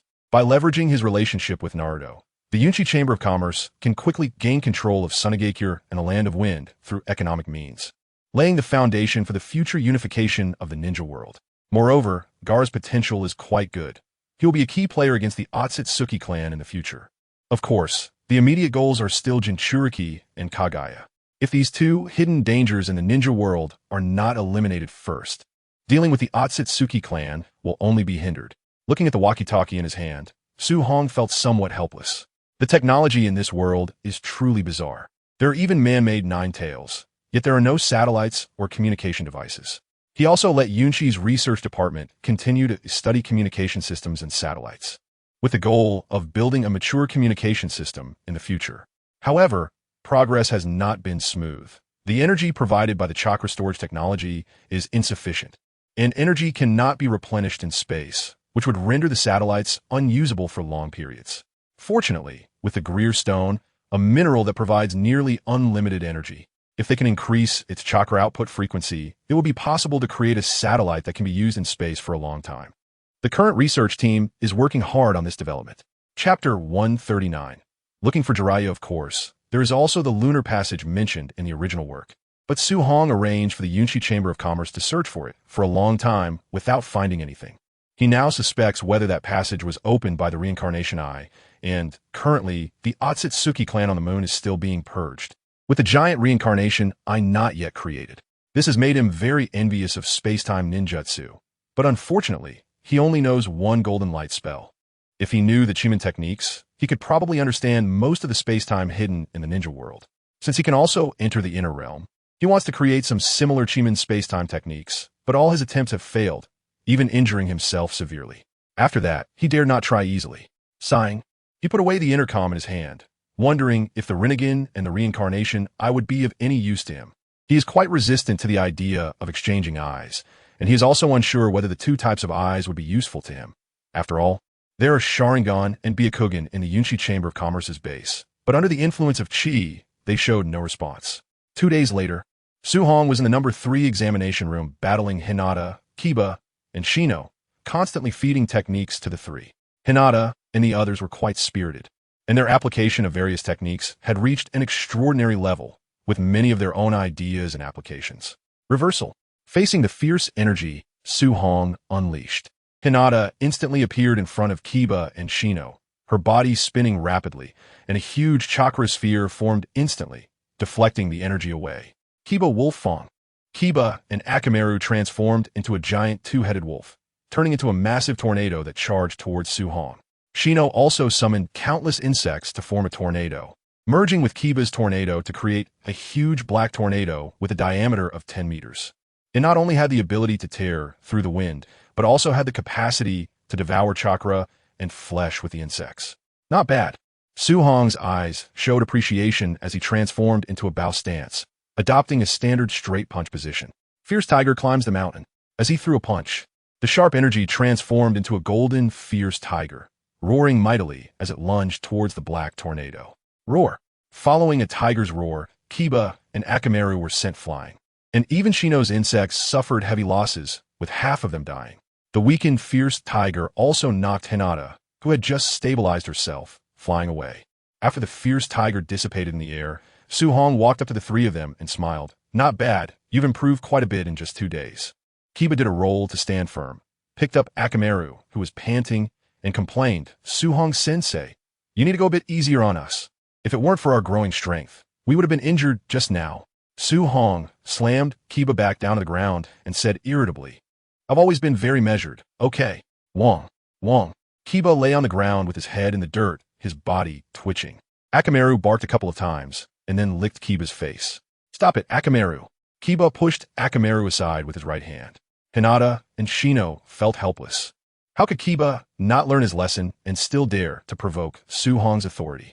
All right, take a half-hour break and summarize your problems. We'll continue training in half an hour. Yes. The 3 and 1 dog sat down on the nearby steps to rest. Su Hong went into the forest and smiled. Since you're all here, why not go meet everyone? Sasuke walked out from behind a tree with his hands in his pockets, looking serious, and said, Su Hong, I figured out why I want to become strong. I want to gain powerful strength to protect the people I love, to protect my brother, my parents, Naruto, and Konoha. I've talked to my brother these past 2 days, and he told me a lot about the Uchiha clan. I've understood much, and I want to become strong on my own, rather than regret after losing my loved ones and gaining that evil power to become strong. Su Hong looked pleased and said, It seems you've really figured it out. Sasuke, you must remember that true strong people have a firm heart, unwavering by others or external things. This steadfast heart is what Itachi, Kakashi, and Might Guy have, which is why our strength is top-notch in Konoha. And the fact is, your heart is not as firm as Naruto's, so you must always remember your goals. Sasuke pouted a bit, displeased, and said, I know. So what should we do for training next? Su Hong replied, Your current training should be to learn Lightning Release, Chidori from Kakashi. This jutsu suits you very well. And if you want to not be surpassed by Naruto, or even to always hold an advantage over him, this jutsu is essential. Come find me for training after you've learned this jutsu. I understand. Sasuke pondered for a moment, and then turned to find Kakashi. Su Hong laughed and said, Also, next time you don't need to hide in the dark. Team 8 is a reconnaissance enhancement team, and the moment you arrived, the 3 of them sensed you. They just didn't say anything. Sasuke paused, turned around, and noticed Hinata, Kiba, and Shino peeking out from behind a tree, half of their heads visible as they watched him. When they realized he was looking at them, they waved. His face turned red instantly, and he immediately used the body flicker technique to leave. Kiba burst out laughing, Haha, that guy Sasuke is really interesting. A few days later, Naruto, Gaara, Temari, and Kankuro came over. Gaara respectfully said, Lord Su Hong. With the consent of the higher-ups in the Sand Village, they agreed to Konoha's help in changing the sealing technique, and I request you to temporarily suppress Shikaku. Naruto jumped up in a hurry and said, Yeah, Su Hong and I, please help us. I've seen Gaara hasn't slept for 5 days. Su Hong nodded and said to the 3 who were training, Hinata, take Kiba and Shino to train on your own first. I have something to deal with. You all come with me. Su Hong led the 4 towards the hot spring. Knowing that to create a perfect seal, he still needed to find Jiraiya. Soon they arrived near a bathhouse, where Temari spotted a lecherous-looking white-haired uncle peeking into the women's bath. Pervert. Wind release, Kamaitachi. Temari's face turned red with anger as she shouted, pulling out the folding fan from her back and swinging it towards Jiraiya. The strong airflow sent Jiraiya flying, crashing into the wall of the women's bath. If it weren't for Konoha's current building materials being concrete, that crash would have definitely collapsed the wall. Chapter 140. Changing the seal. Ouch, ouch, ouch. Jiraiya held his head, rolling on the ground a few times. Once the pain subsided, he looked up at Temari, who was holding the folding fan, with some irritation. "Little girl, why did you interrupt my research?" Boom! Before the words were finished, a sound of footsteps came from the bathhouse, and then many women rushed out with dustpans and brooms, immediately recognizing Jiraiya. "It's that pervert again. Sisters, let's beat him to death. How dare he come to peep again? It seems the lesson from last time wasn't enough. Go to hell." A group of women and middle-aged aunties instantly knocked Jiraiya to the ground and started to kick and punch him, with dustpans and brooms coming down hard as well. Occasionally, phrases like "I was just gathering material" could be heard. Su Hong covered his face. This was Jiraiya, one of the legendary 3 ninjas of Konoha. How embarrassing. After a while, when the group of women and middle-aged aunties saw that Jiraiya was lying on the ground and twitching, they finally let him go. Many women gave Jiraiya one last kick, leaving behind a remark, "Let's see if you dare next time," before they left. Seeing that the women and aunties had left, Naruto immediately ran over, poked Jiraiya's cheek with his finger, and worriedly asked, "Perverted sage, are you okay?" Jiraiya swatted away Naruto's hand, sat up straight, and said softly, "Oh, it's Naruto. Did you come to find me for something?" Naruto smiled and replied, "Brother Su Hong said he wanted to find a teacher for me and Gaara, and also to change Gaara's seal, so we came here." Jiraiya's body stiffened, and like a machine, he turned his head to see Su Hong beside Temari, and immediately wanted to escape. But he quickly realized he couldn't move, and when he looked up, he found Su Hong had already appeared in front of him, grinning mischievously. "Lord Jiraiya, where do you think you're going?" Jiraiya's terrified expression instantly returned to calm, and he awkwardly smiled. "Su Hong, don't worry, I will definitely teach them well." Sigh. Naruto and Temari looked at each other in surprise, tremblingly pointing at Jiraiya, exclaiming, "Brother Su Hong, Lord, you said the perverted sage, this lecher, is going to be our teacher." Jiraiya instantly summoned a giant orange toad, striking a pose he thought was cool, confidently declaring, "What lecher? I am Jiraiya, the toad sage of Mount Mayaboku." But paired with his pig-headed appearance from just being beaten up, it looked quite ridiculous. Temari crossed her arms and scoffed. "You think you're a sage? You're just a pervert peeping at women's baths." Jiraiya was hit hard and fell off the toad, his legs twitching. Then he suddenly appeared in front of Temari, exasperatedly explaining, "I'm not just a lecher. I get creative inspiration from peeping to write good works that help others find a value in life." After saying that, he pulled out a book titled Make Out Paradise and waved it in front of Temari. "Oomph." Temari snorted, turning her head away from Jiraiya, disdainfully saying, "In the end, it's just a yellow novel." Jiraiya was completely shattered, petrified on the spot. Su Hong patted Jiraiya's shoulder and laughed. "Don't underestimate this lecher. He is one of the legendary 3 ninjas, and his strength is top-notch in the ninja world. He also has good skills in sealing techniques, so helping Gaara change his technique will definitely be no problem." Temari pointed at Jiraiya in disbelief, her voice trembling. "You say he is one of the legendary 3 ninjas. He doesn't look like it at all." Jiraiya was initially very proud, but upon hearing this, his face immediately fell. Ignoring Temari, Jiraiya whispered to Su Hong, "It's fine for us to seal the Shikaka, right?" Su Hong naturally understood his meaning and smiled. "No problem. The Sand Ninja also doesn't want Gaara to lose control from time to time. Over the years, they've suffered quite a bit from Gaara's unintended naps. When they heard I would hand over the unsealing technique to them, they agreed readily. Of course, this was also partly due to their fear of Su Hong's strength. But Su Hong didn't mention it." Jiraiya's expression turned somewhat grim, and he quietly reminded, "But the 4-symbol seal is a legacy of the Uzumaki clan, and it concerns the seal inside Naruto. We can't just hand it over so easily." Su Hong took out a small scroll from his pocket and handed it to Jiraiya, saying, "I know this.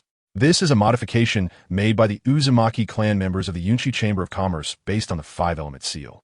It can completely seal tailed beasts." Jiraiya opened the scroll and found that it had indeed been modified quite a bit. However, since he already knew the 5-element seal, he quickly grasped the flow of chakra. After testing on a nearby tree a couple of times and confirming there were no issues, he called out to Gaara, "Kid, come here, take off your clothes, and gather your chakra for me to see." Gaara calmly walked up to Jiraiya, took off his clothes, revealing his emaciated body, and as chakra flowed, a few sealing runes appeared around his navel. Comparing the number of runes to Naruto's, Jiraiya sighed. How can the seal suppress a tailed beast? Release. Gathering chakra in his right hand, he pressed it directly onto Gaara's body, and instantly, crimson chakra began to appear, causing Gaara's body to start changing. Temari, Kankuro, and Naruto immediately felt a terrifying aura, even sensing many negative emotions, looking at Gaara with worry. Naruto's eyes were filled with fear and insecurity as he thought, I have such a monster inside me too. I wonder if I can get along with it like Brother Suhong said. Shaking his head to dispel this thought, he steeled his determination, murmuring, I can do it. Quiet down, little raccoon. Suhong's cold voice rang out, and his hand, glowing with golden light, was placed on Gaara's body. Suddenly, the scene before them changed, transporting them to a deep blue space. The naked Gaara looked bewildered, and upon seeing the enormous figure in front of him, terror filled his eyes. It was Shikaku, but its tail was very short, just a little bit. Shikaku also sensed the shift in space, and upon seeing Gaara, screamed in a sharp voice, Gaara, I'm going to kill you. Didn't I say to be quiet? Little raccoon. Before the words were even finished, a massive golden light covered its mouth. Outside, Jiraiya watched as the crimson chakra on Gaara's surface slowly receded, and even his previously distorted body returned to normal. 5-element seal modified. Golden characters for metal, wood, water, fire, and earth appeared on Jiraiya's 5 fingers, directly stamping them onto Gaara, and the 5-element seal was instantly formed. Shikaku, trapped in the sealing space, could only watch helplessly as the seal took shape, and a metallic cage formed in front of him. Damn, Konoha ninja. Shikaku struck the cage a few times, but it didn't budge, and it screamed in despair. Suhong sensed that Shikaku had been sealed and brought Gaara back out of the inner world. Temari looked at Gaara and hurriedly asked, Gaara, how are you? Gaara slowly opened his eyes, and although he could still sense Shikaku's chakra, he no longer felt that mental impact. I'm fine. As soon as he finished speaking, Gaara lay back. Temari quickly helped him up, and when she looked down, she found that Gaara had already fallen asleep and was even snoring. This was her first time seeing Gaara sleep. Usually he would just sit on the rooftop and gaze at the moonlight, never like this. Suhong smiled and said, take a back and let him have a good sleep. We'll talk about training. When he wakes up, Kankuro picked Gaara up on his back, and Temari bowed deeply to Suhong and Jiraiya, saying loudly, thank you very much. I will remember your kindness for a lifetime. The two of them took Gaara to the room arranged by Konoha to rest. Suhong saw Jiraiya trying to sneak away and grabbed his shoulder.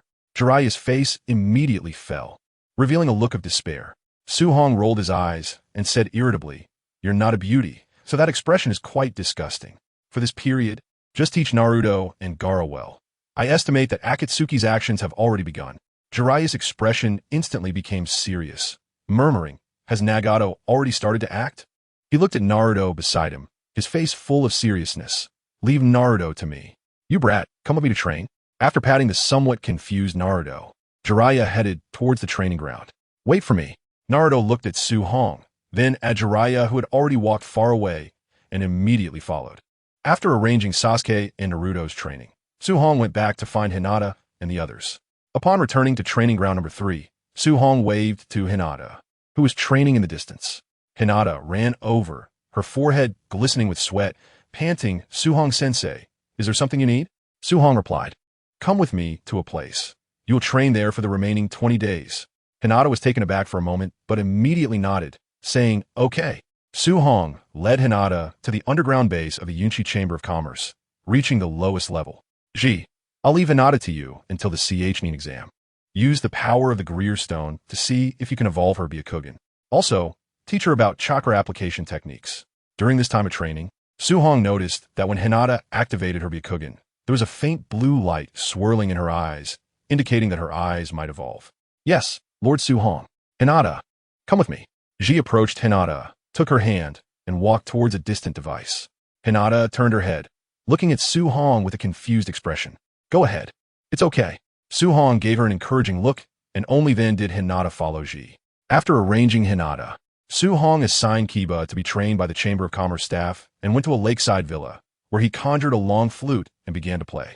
Soon, the third exam was about to start. The largest training ground in Konoha was not much smaller than the headquarters of the Yunchi Chamber of Commerce. Apart from a small area in the middle, the rest were all seats. This was Suhong's suggestion, aimed at collecting ticket money to allow many civilians to come and watch, which could bring a significant income to Konoha. Of course, there was a downside to this, which was that it would expose the information of these genin. Tsunade had strongly opposed this at the time, but Suhong pointed out that the CH-nin exam was open to all villages, and the information of our village's ninjas had already been exposed long ago. Other villages might not know the information of the Umbu ninjas, but the basic information of other ninjas was basically displayed in the major ninja villages, which made Tsunade change her mind and agree to Su Hong's proposal. As the draw for the 24 contestants ended, the huge screen displayed the matchups. The first match, Kuruma Ayumi versus Kankuro. Kankuro pushed off with his hand and leaped over the railing, flipping twice in the air before landing steadily in the arena. He struck a cool pose, looking provocatively at Kuruma Ayumi in the stands. He had observed that this little girl named Ayumi had a physique weak enough for a ninja school student, and he couldn't understand how she had become a genin. Ayumi smiled sweetly and walked down the stairs. Although Su Hong had taught Ayumi how to condition her body, her innate potential was insufficient, so she was still quite lacking compared to other ninjas of the same level. The match begins. As Ayumi entered the arena, the referee announced loudly. Just as the words fell, the crows behind Kankuro were controlled by chakra strings, and to everyone's astonishment, one punched itself in the face and flew backward into the air. Temari in the stands shouted in shock, "Kankuro, what are you doing?" Kankuro got up from the ground, wiped the blood from the corner of his mouth, and looked at his puppet crow, gritting his teeth. "I didn't expect your tiny body to have such power, but it won't be that easy next." Suddenly, several blades sprang from the crow's arms, and purple poison dripped slowly from the blades, corroding a large pit into the ground. Temari and Gaara in the stands immediately changed their expressions and hurriedly shouted to the referee, "We concede this match." The referee, Moonlight Breeze, drew his ninja sword, and with a flash of blade light, cut the chakra strings controlling Kankuro, turning to look at Kuruma Ayumi, who stood there with a gentle smile. "Release the Jinjutsu. I'll let you off this time." Chapter 142, Lee vs. Gaara Clap. As Ayumi lightly snapped her fingers, Kankuro felt the scenery around him shift. The position where Kuruma Ayumi had been was now replaced by his puppet crow, and one of the crow's poison blades was almost piercing his body. Ayumi glanced coldly at Kankuro and walked toward the stairs. Kuruma Ayumi wins. The result announced by Moonlight Breeze left Kankuro in a daze. He angrily approached Moonlight Breeze, saying, "Hey, I'm fine, why did I lose?" Moonlight Breeze looked at Kankuro expressionlessly. "Your companions have already conceded on your behalf. If you have any questions, you can ask them." Kankuro looked up at Temari and Gaara and saw them nodding at him, his face suddenly darkening as he retracted the crow and jumped onto the stands. Hearing Temari explain the situation in the arena, he broke out in a cold sweat. If Temari hadn't helped him concede in time, he would have definitely died. He knew that his poison was lethal and could kill with just a drop within a few breaths. Turning to look at the girl on the opposite stand, who wore a gentle smile, he felt that smile was like that of a devil. Sitting next to Sasuke, Itachi sighed, as expected of the bloodline of the Kuruma clan. "It's truly terrifying." Sasuke asked in confusion, "Brother, what is the bloodline of the Kuruma clan? Why have I never heard of this clan in Konoha?" Itachi ruffled Sasuke's hair and said gently, "The Kuruma clan has long since declined. In this generation, only Kuruma Ayumi remains. Their inherited bloodline, the manipulation of the five senses, can be said to be the strongest genjutsu outside of Shursue's Kodoama Tsukumi." Just now, Kankuro attacked himself because his five senses were under Ayumi's control, leaving him with no reaction ability. Sasuke was also startled. If that were the case, the Kuruma clan could indeed be considered the strongest in the world of Jinjutsu. The second match, Gaara versus Rock Lee. "Yash, watch me." Lee jumped in place, twirling in the air before landing on the arena, one hand behind his back, right hand extended, waiting for his opponent to enter the field. Gaara transformed into countless grains of sand, swirling in the air like a vortex. When the flying sand settled, Gaara stood in the center with his arms crossed. At this moment, he was in good spirits, no longer restless, only calm. "I didn't expect to face you so soon. I'm really happy about it. You are one of the few people I paid special attention to in this exam."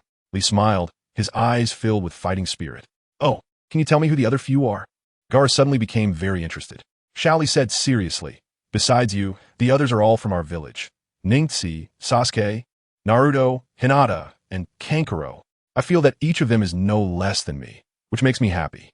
Only by defeating them can I prove that a hardworking genius is also a genius. Then come on." As soon as Gaara finished speaking, the cord from his gourd flew out, and countless grains of sand began to dance in the air. "Leaf Hurricane." Lee instantly appeared in front of Gaara and launched a whip kick. Bang! The sky was filled with yellow sand as Shao Li's strike landed entirely on the sand, not injuring Gaara in the slightest. Shao Li quickly distanced himself from Gaara, looking at him seriously. After sealing Shiko, Gaara's chakra no longer had to suppress Shikaku's power, resulting in a significant increase in both the amount and speed of his chakra.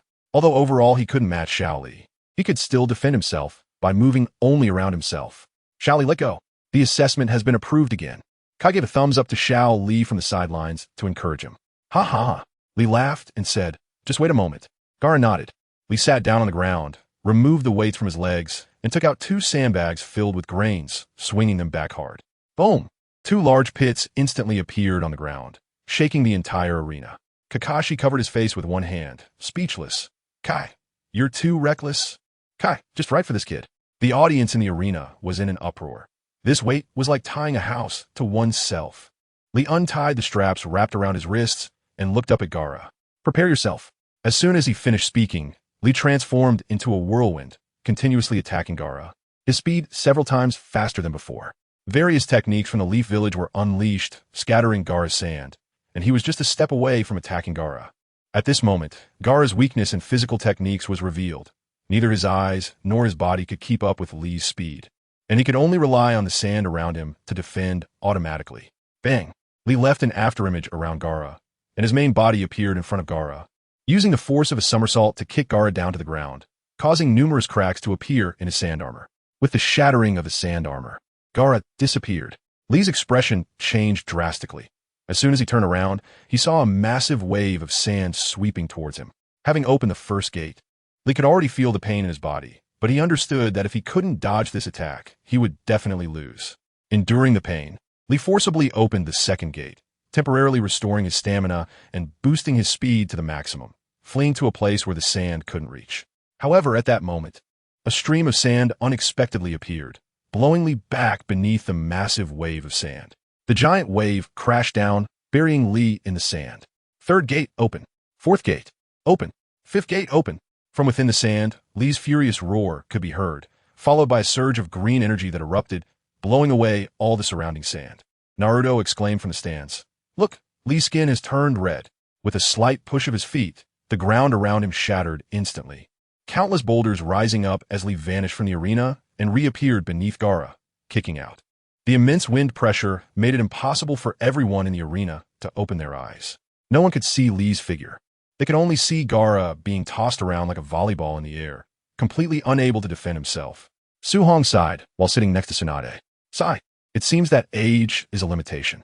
No matter how good the training method is, the growth speed is limited, but he should be able to win. Chapter 143. Hinata versus Niji. Evolved Byakugan physical techniques are different from ninjutsu and jinjutsu. They are heavily constrained by the body, and to rapidly improve physical quality, one must wait for the body to fully develop. Therefore, the golden period for training physical techniques is after the age of 15. Currently, Li is purely training physical techniques. Although he is slightly stronger than in the original work, it is limited. Tsunade said impatiently, "You guys don't take Konoha's prohibition seriously, teaching these lower ninjas forbidden techniques at such a young age." But the admiration in her eyes couldn't be concealed. After breaking Gaara's sand armor to a certain extent, Li's figure suddenly appeared in front of Gaara, using the bandage from his right hand to wrap around Gaara and pulling hard. This is the final blow. With his left hand clenched into a fist, he swung out instantly. Gaara reacted quickly, instantly shifting the huge gourd on his back to the front of his body to absorb the blow. Bang! The massive gourd exploded instantly, yellow sand flying everywhere. And the residual impact shattered Gaara's sand armor, sending him crashing to the ground like a bullet, leaving a huge, deep pit. Puffed. Gaara spat out a mouthful of blood, his head drooping as he fainted. Li landed on the ground, stumbled, and knelt down, looking up in Gaara's direction with a smile on his face. "I won." Then he lay on the ground, gasping for breath, unable to conceal his joy. The third exam, Shikamaru versus Sakura. The match begins. Wind release, Kamaitachi. Shikamaru made no effort to hold back, launching the most powerful Kamaitachi attack right away, thinking all Konoha ninjas were monsters like Yagura and Li. The strong airflow directly created a vacuum zone, and the intense wind pressure sent Sakura flying back, crashing into the exam hall wall and leaving a big pit, knocking her out. Sigh, is she this weak? Shikamaru was somewhat surprised, not expecting to take down his opponent with one blow. Su-Hong looked at the unconscious Sakura and thought, "I hope you can remember this failure and strive to become the Sakura Haruno from the original work." Currently, Sakura's strength is entirely that of an ordinary lower ninja. she and Ino have fallen far behind others in terms of strength. Ino still has the family inheritance ninjutsu, while Sakura only has a few basic genjutsu taught by Tsunade. The next 3 matches featured the Rain Village's Ryu, Minghua, and Kasumi against Kiba, Sai, and Kankuro. Kiba and Sai easily won their matches, and when Kankuro punched, the entire arena turned to rubble, scaring his opponent Kasumi into submission on the spot. The arena was rendered unusable, but fortunately, with the Earth-released ninjutsu, it could be repaired. Otherwise, the matches couldn't continue. The next 2 matches featured Ino and CHG against Tenten and Shino, where Ino and CHG also didn't last long before being knocked out and losing. The 9th exam, Hyuga Neji versus Hyuga Hinata. Seeing the match list on the screen, Suhong was slightly surprised. He initially thought there would be a butterfly effect, and that the two wouldn't have to fight, but he didn't expect them to end up battling each other. After the two entered the arena, Hinata timidly said, "Neji and." She had always felt a sense of guilt towards Neji. If it weren't for her issues back then, Hayashi wouldn't have died. Neji bluntly said, "Miss, you should worry about yourself. No need to look at me like that." On the stands, Hayashi sighed inwardly at Neji's demeanor, thinking that he should have a good talk with his child after the match. He glanced at his younger daughter beside him and smiled. "Hanabi, watch closely. This is a battle between the two greatest geniuses of the Hyuga clan." Hanabi nodded and curiously looked at Neji in the arena. Tsunade looked at the two below and asked with a smile, "Shall we make a bet? Who do you think will win?" Suhong laughed. "Let's bet. I unconditionally support Hinata. However, Sister Tsunade, what's the wager?" Tsunade thought for a moment and said seriously, "As for money, both you and I have more than we can count. So let's skip that. How about this? If I win, you immediately take over as the 6th Hokage. If I lose, I'll work for 2 more years. What do you think?" Suhong looked her up and down and readily agreed. "Deal?" The quick agreement was because Tsunade had a notorious reputation for always losing bets, and more importantly, Suhong had absolute confidence in Hinata, knowing how determined this seemingly gentle girl could be. Taking a deep breath, Hinata expelled unnecessary thoughts and fixed her determined gaze on Neji. The match began. The moment the moonlight and swift wind finished announcing, Neji's Byakugan activated instantly, appearing right in front of Hinata. 8 trigrams, 64 palms. The Byakugan saw through Hinata's chakra points, and his hands turned into shadows, striking toward her vital points. Gentle step, twin lion fists. Hinata wrapped chakra around her fists, forming 2 giant lion heads, and quickly swung her arms, continuously countering Neji's attacks. In just 2 breaths, the 64 palms were completed, and Neji jumped back, frowning as he looked at Hinata.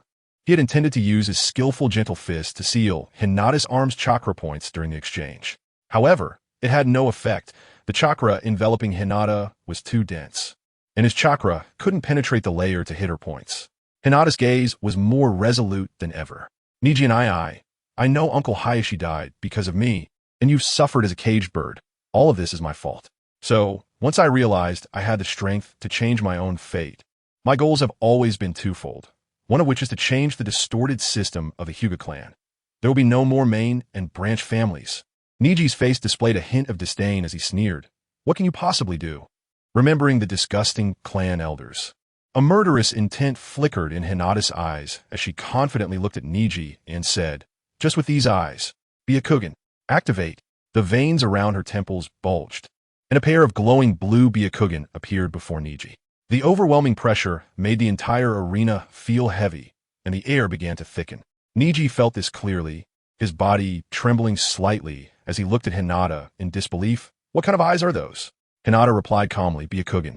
Teacher Suhong said my body is special, and it's just evolved." On the stands, Hayashi also looked at his daughter below in disbelief. He could feel the pressure, even up there, created by her ocular power.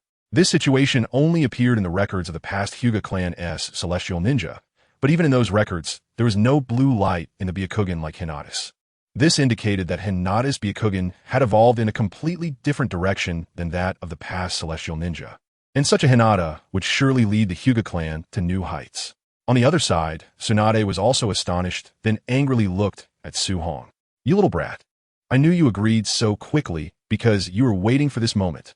Suhong rolled his eyes and remained silent, thinking, "Do you really need me to explain your luck in gambling?" Seeing that Suhong ignored her, Tsunade felt a bit annoyed but whispered to herself, "I'll deal with you after the match."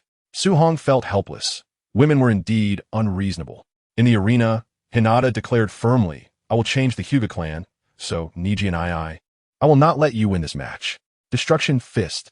As soon as the words left her mouth, Hinata's figure appeared right in front of Niji, and her chakra-wrapped punch struck his abdomen. The powerful shockwave passed through Niji's body, leaving a large hole in the wall behind him. Bang! Niji rolled his eyes, clutching his stomach as he knelt on the ground, then fell over, unconscious. Winner, Hyuga Hinata. Hinata picked up Niji and headed towards the medical room. Hayashi immediately stood up and followed. Lee, who had been looking forward to fighting Niji, now wore a serious expression, realizing he couldn't face him anymore. But Niji, I will avenge you. He limped toward the medical room, suffering from torn muscles and multiple fractures. Even with medical ninjutsu, he would need a considerable amount of time to recover. The next 3 matches quickly concluded with victories for Nara Shikamaru, Uchiha Sasuke, and Uzumaki Naruto. The 12 preliminary matches had all ended, and the semifinals would be held a week later, with only 3 spots available for the Chunin, making the competition quite fierce. The screen in the arena also displayed the matchups for the semifinals. Oh no, it's the thick-browed guy. Naruto glanced at his opponent, who turned out to be Lee with his thick eyebrows, and instantly felt a bit unconfident, as Lee in the 8-gate state was currently the strongest. Without good defensive means, facing Lee would be one-sided. Even Gaara's automatic defense with sand was knocked out by Lee with 1 punch. Moreover, he didn't know many ninjutsu, aside from the body flicker technique and wind release. Great breakthrough along with the Rasengan series, he wasn't skilled in the body flicker technique, making it quite difficult to defeat Lee. Others also confirmed their opponents one after another. Hinata versus Karen, Shikamaru versus Ten, Sasuke versus Sai, Kiba versus Akamaru, Shino versus Temari. Naruto looked at the others and realized his next opponent would be Sasuke. His gaze firming, he walked up to Sasuke and said, Sasuke, I will defeat Lee, and then wait for you in the next match. You better not lose. Worry about yourself, tailing behind. A confident smile appeared on Sasuke's face. The two exchanged a smile, both recognizing the fighting spirit in each other's eyes. Shikamaru looked at the overly passionate duo and muttered, what a hassle. In preparation for the fight a week later, both Sasuke and Naruto wanted to find Su Hong for training, but found he had already left. Su Hong was currently gathering with Kakashi, Guy, and others, enjoying hot pot while chatting and boasting about the recent exams. Who do you think will become a Chunin this time? Although strength is key in the Chunin exams, failing in other aspects is not acceptable either. Su Hong squinted his eyes, a killing intent emanating from him as he looked towards the direction of the Death Forest. Kakashi and Guy asked with grave expressions, Su Hong, what's wrong? It's nothing. I might have misperceived something. Su Hong shook his head. Just now, he had sensed Obito's chakra, but it had only appeared for a moment before disappearing. Inside the Death Forest, in Obito's alternate space, he looked at Ju with lingering fear. Did you just say that Su Hong sensed me? Although it was only for a moment, I still felt Su Hong's pure killing intent. This monster has a perception ability that even Uchiha Madara and Senju Hashirama didn't possess. Ju's liquid-like face also showed a serious expression as he thought, we must eliminate Su Hong. Otherwise, he will definitely be an obstacle to my mother's resurrection. Damn it. I didn't expect that an ordinary commoner who is not a descendant of the Sage of Six Paths could reach such a level. Even Madara back then grew to this point under my planning, and this guy has reached it now. If I had known, I would have eliminated him earlier. Ju's heart had already admitted his miscalculation. The combat power of the Super Shadows had appeared less than a handful of times in over 1,000 years, and they were all reincarnations of Indra and Ashura. He never expected Su Hong to become such an existence. A man in a black trench coat beside him had blood-red eyes that were extremely cold, devoid of any emotion. Should we just hide here? Let me out, and I can use my eye technique to take him down with me. Uchiha Hong, your eye technique, Huangquanjin, can pull people down with you, and you can also use Izanagi to avoid fatal injuries. But it might not work against Su Hong. His strength is far above yours, and it's already a miracle if your eye technique can affect him. Our only option is to become the Jinchuriki of the Ten Tails and complete the Eye of the Moon plan. Obito's eyes showed disdain. This grandson of the Uchiha Elder was completely useless. He had implanted the cells of the first Hokage into him and had his few subordinates killed, just barely allowing his 3-tomo Sharingan to evolve into a Manjiki. Fortunately, this guy's eye technique was named after the legendary Shinigami. Huangquanjin, the ruler of the underworld, can control souls. The eye technique of the left eye pulls people down with them, while the right eye directly affects a person's soul. Of course, it can't change a person's consciousness, but it can cause a person's mind to tremble, leaving them defenseless. The eye technique is powerful, but this kind of defiant eye technique has very significant limitations, influenced by the user's soul strength. The stronger the soul, the stronger the power. The weaker the soul, the weaker the power. Uchiha Hong's current soul strength can easily affect Jonin, but it's not as effective against Kage-level ninjas. Chapter 145. Ju's actions and scientific ninja tools. Uchiha Hong's eyes were filled with madness as he roared. Are we really going to let that guy stay there unharmed? If it weren't for him, I would still be the grandson of the Uchiha elder, not the current lost dog. Ju and Obito sighed inwardly. After being rescued, Hong was brainwashed by Obito using ninjutsu. Although he was loyal, his emotions were extremely unstable. Actually, there's still a way. Upon hearing Ju's words, Obito and Hong turned to him eagerly. What way? Ju sneered. The Edo Tensei. This forbidden technique created by the second Hokage. With it, we can resurrect powerful figures from the past ninja world and manipulate them to deal with Su Hong. I just happen to know the burial places of some super shadow-level strongmen. A glint of killing intent appeared in Obito's eyes. He was currently playing the role of Uchiha Madara, and there were only a few super shadow-level figures in the ninja world capable of dealing with Su Hong. He didn't believe that beings of such caliber could be controlled by Edo Tensei, so there was only one candidate left, the ninja world's Ajura, Uchiha Madara. However, if Madara were to appear, his identity would definitely be discovered, which would lead to trouble. Moreover, if Madara were revived through Edo Tensei, he might not act according to the plan and could directly let Ju control Nagato to use the Rinne Tensei technique to revive him, personally executing the Eye of the Moon plan. Then, the dream of creating a world with Rin would likely go up in smoke. He certainly didn't think Uchiha Madara would carry out the Eye of the Moon plan for his dream. Ju naturally sensed Obito's killing intent.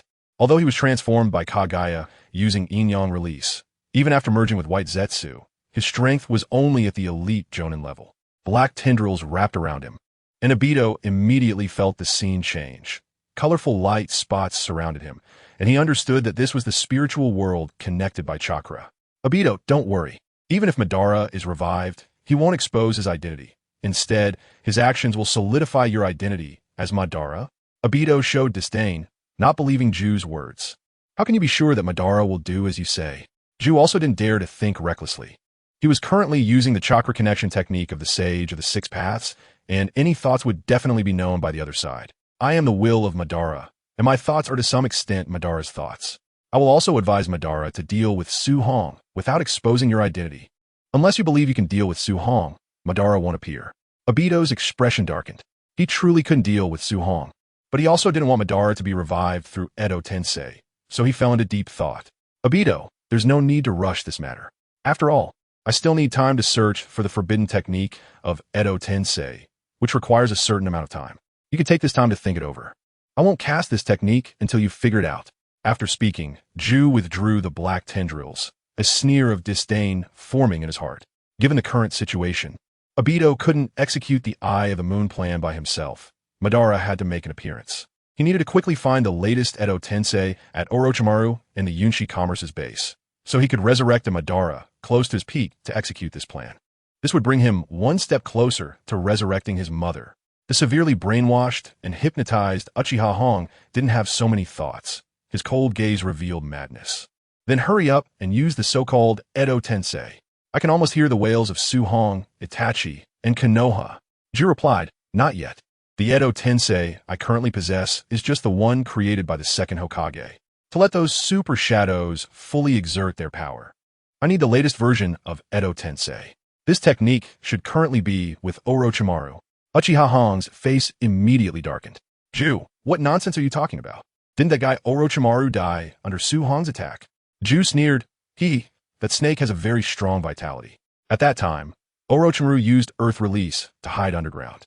Although he was hit by the explosion's impact and nearly died, he still survived. Right now, he's hiding in a base overseas to recuperate and probably hasn't recovered yet. This is our opportunity. Uchiha Hong hurriedly said, then what are we waiting for? Let's go find Orochimaru. I can't wait to hear Konoha's wails. Obito cast a cold glance at Uchiha Hong, activated Kamui, and the three hurried towards the place Ju mentioned. In Konoha, Su Hong sensed Obito's chakra again, and this time he also felt another chaotic chakra, which surprised him a bit, but he quickly guessed it was the grandson of the former elder. This chaotic chakra indicates that this guy's emotions are extremely unstable, and those who exhibit such behavior are generally under hypnosis. However, Obito and the chakra of the Uchiha clan elder's grandson quickly disappeared, leaving Su Hong unable to pursue them. You guys eat first. I have some matters to attend to. After saying that, he vanished without a trace. Kakashi and the others exchanged glances, realizing that something significant had occurred, and hurriedly paid and left, planning to check the direction Su Hong had previously looked at. At the headquarters of the Yunshi Chamber of Commerce, Su Hong found Fun. Her cheeks were flushed, and she shyly said, "Lord Su Hong, what do you need me for?"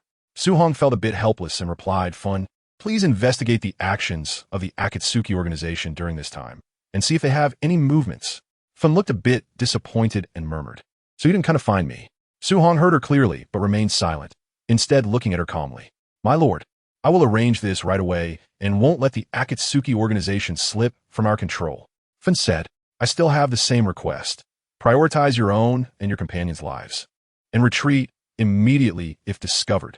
My subordinates always remember your teachings, so information gathering will primarily rely on high technology." Watching Fun's departing figure, Su Hong sighed and turned to leave the headquarters of the Yunshi Chamber of Commerce, heading to the underground base. This time, he did not go to the last floor, but to the second-to-last floor. Upon entering, he saw Toyama Hoju playing with a wrist guard. He noticed Su Hong's arrival and immediately approached. "My lord, take a look. This is the scientific ninja tool I created based on your previous description." After saying that, Toyama Hoju took out an ultra-small scroll and inserted it into the ninja tool. With a gentle press, the fireball jutsu was launched from the tool, hitting a distant target and reducing it to ashes. Chapter 146. Toyama Hoju's research. Su Hong took the scientific ninja tool that Toyama Hoju handed over and put it on his right wrist. After observing it carefully, he found the structure to be quite simple, but only Toyama Hoju knew the specific details. "My lord, this is a sealed ninja technique scroll." Toyama Hoju handed Su Hong several scrolls. Upon closer inspection, he found that they contained the fireball jutsu, wind release, great breakthrough, shadow imitation technique, and several other ninjutsu. After inserting the scrolls into the scientific ninja tool, Su Hong pressed the button aimed at the target in the training ground. Instantly, flames, strong winds, shadows, and thunder engulfed the target, raising a cloud of dust. Once the dust settled, a large pit remained where the target had been, and the target was nowhere to be seen. Su Hong frowned slightly. "These ninjutsu can't be controlled." Toyama Hoju felt a bit awkward and quickly explained, "My lord, you lack chakra, so you can't manipulate it. While ordinary ninjas can control the direction and power of the ninjutsu using their own chakra as a guide." Su Hong nodded, indicating he understood, and continued to ask, "Have you created those firearms I mentioned?" "The basics have been created. However, the powerful chakra cannon you mentioned will take some time." "My lord, please follow me." Toyama Hoju extended his hand and led Su Hong to the adjacent laboratory. Upon entering, Su Hong saw various displayed firearms: handguns, submachine guns, rifles, Gatling guns, and sniper rifles, along with rocket launchers and small heavy artillery. These firearms looked completely different from those in Su Hong's previous life, each possessing a unique style fitting the ninja world. Su Hong picked up a Gatling gun and examined it closely, noticing a chakra storage battery in the middle of the firearm. Toyama Hoju walked over, picked up a handgun, played with it, and proudly said, "These firearms are all created based on your description, Lord Su Hong. I utilized chakra storage technology to shoot chakra bullets through the barrel, with power comparable to C rank ninjutsu." Su Hong asked, "Is there a place to test the guns?" "Of course there is." After placing the Gatling gun on a rack, the two headed to the nearby training ground, which was made of high-strength alloy, specifically designed to test the power of firearms. Only the current Yunshi Chamber of Commerce had the financial capability to build such a facility. On the table in front of them were various firearms. Su Hong picked up a rifle from the table and pulled the trigger at the target in front of him. Da-da! Dozens of chakra bullets were instantly fired, leaving numerous holes in the target on the opposite side. Click! When he pulled the trigger again, he found it couldn't fire anymore. After checking, he realized the chakra battery was depleted and he couldn't use it anymore. He continued to play with other firearms, feeling quite satisfied. Toyama Hoju did well. These firearms could be entrusted to the Chamber of Commerce's personnel for use. Su Hong generously praised him, making Toyama Hoju very happy. However, the research couldn't stop. "My lord, I understand what you said, but I still want to focus on researching scientific blades. I believe blades can also change the status quo of the ninja world. Toyama Hoju looked at Su Hong with anticipation. If Su Hong didn't agree, his research on scientific ninja tools would stagnate, as the research funding had always been provided by the Yunshi Chamber of Commerce. As long as you can ensure the progress of the firearms keeps up, I don't mind you researching scientific ninja tools. I might even have by allocate some funds for you. Also, give me a few scientific ninja tools later. I'll take them to Tsunade. They should be implemented in the Umbu first. Thank you very much, my lord. Hearing Su Hong's words, Toyama Hoju became excited. For so many years, Su Hong had fully supported his scientific research, and he felt a great sense of fulfillment as a researcher. The recognition of his products by ninjas was also a validation of his work. Su Hong's agreement was straightforward. He believed in the potential of science. Just like in the original work, the space-time chakra cannon, when fully charged, could even shatter the moon, showcasing its power. Over the years, he had been gathering scientific talents, but found them to be quite scarce. Besides those in the original work, he hadn't found anyone else. After analyzing the reasons, he concluded that one was due to the ninja world's focus on chakra, lacking a research environment, and the other was the absence of foundational knowledge preservation. Ninja schools mainly taught ninja knowledge, with subjects like mathematics and chemistry being limited to poison-making and calculations, lacking genuine research knowledge. Orochimaru was able to reach the forefront of science, mainly due to numerous human experiments. Repeated experiments often yielded useful data, which, when combined with other data, allowed him to master core technologies. Considering how many orphans and villagers were kept in Orochimaru's bases in the original work, it was evident how desperate and insane he was to obtain experimental data. Understanding the reasons, Su Hong shifted his thinking and began nurturing scientific talents himself. With Toyama Hoju, Ziba, and Lu Hu organizing their research materials and editing them into textbooks, he planned to teach ninjas in the Yunshi Chamber of Commerce who lacked qualifications. These individuals were eager to prove themselves, realizing that to stand out in the Chamber of Commerce, they needed to study hard. This led to them being capable enough to assist in experiments, even if their research abilities didn't match those of Ziba and others. After chatting a bit more with Toyama Hoju and praising him, Su Hong waited for several sets of scientific ninja tools and various firearms, even tucking a handgun into his waistband. He wobbled his way to the Hokage's office and smiled. Yuin, you're on guard again. Is Tsunade in there? Yuin replied helplessly. My lord, haven't we already discussed this several times? Don't directly call the names of the Umbu ninjas on missions. Taking a glance at Su Hong, he found that Su still had a nonchalant expression. He sighed. Katsuyu is inside drinking. Su Hong pushed the door open and saw Katsuyu hurriedly hiding some sake. Upon seeing Su Hong, she immediately placed it back on the table and sighed in relief. Oh, it's you. I thought it was Shizun. It seems Shizun is becoming more and more authoritative, even making our carefree Katsuyu a bit fearful. While speaking, she placed the scientific ninja tools and firearms that Su Hong brought onto the desk. Katsuyu rolled her eyes and picked up the firearm on the table to play around with it. After a while, her hand rested on the trigger. Bang! After a gunshot, a faint golden light appeared in front of Su Hong. Yuzuki Yuin also instantly appeared in the office, with her ninja blade already drawn. Hokage-sama, what happened? Chapter 147. Katsuyu's concerned Katsu, who was in a daze, reacted and stared at Su Hong, asking, what is this? Su Hong smiled and said, this is the firearm that I had Toyano research. The scientific ninja tools are next to it. I want to use the Umbu as a pilot to see how effective it is. Katsuyu looked at the various firearms and wrist guards on the table with some surprise and said, is this the little guy you took away from Konoha before the business meeting? I didn't expect he really has talent. Just now, that shot was comparable to a C-rank ninjutsu. Yuin, who was still on guard nearby, understood from the conversation that the earlier attack came from the strange stick in Katsuyu's hand, and she also breathed a sigh of relief before leaving the office to continue guarding the door. That's not all. What you have is just newly researched. Its power can only reach this level. There will definitely be further updates, and the power will be even greater. Moreover, there are some chakra cannons in the lab, which are much stronger than general A-rank ninjutsu. If developed further, you can imagine its power. The potential of scientific ninja tools is also very large. If researched properly, it can be no less than firearms.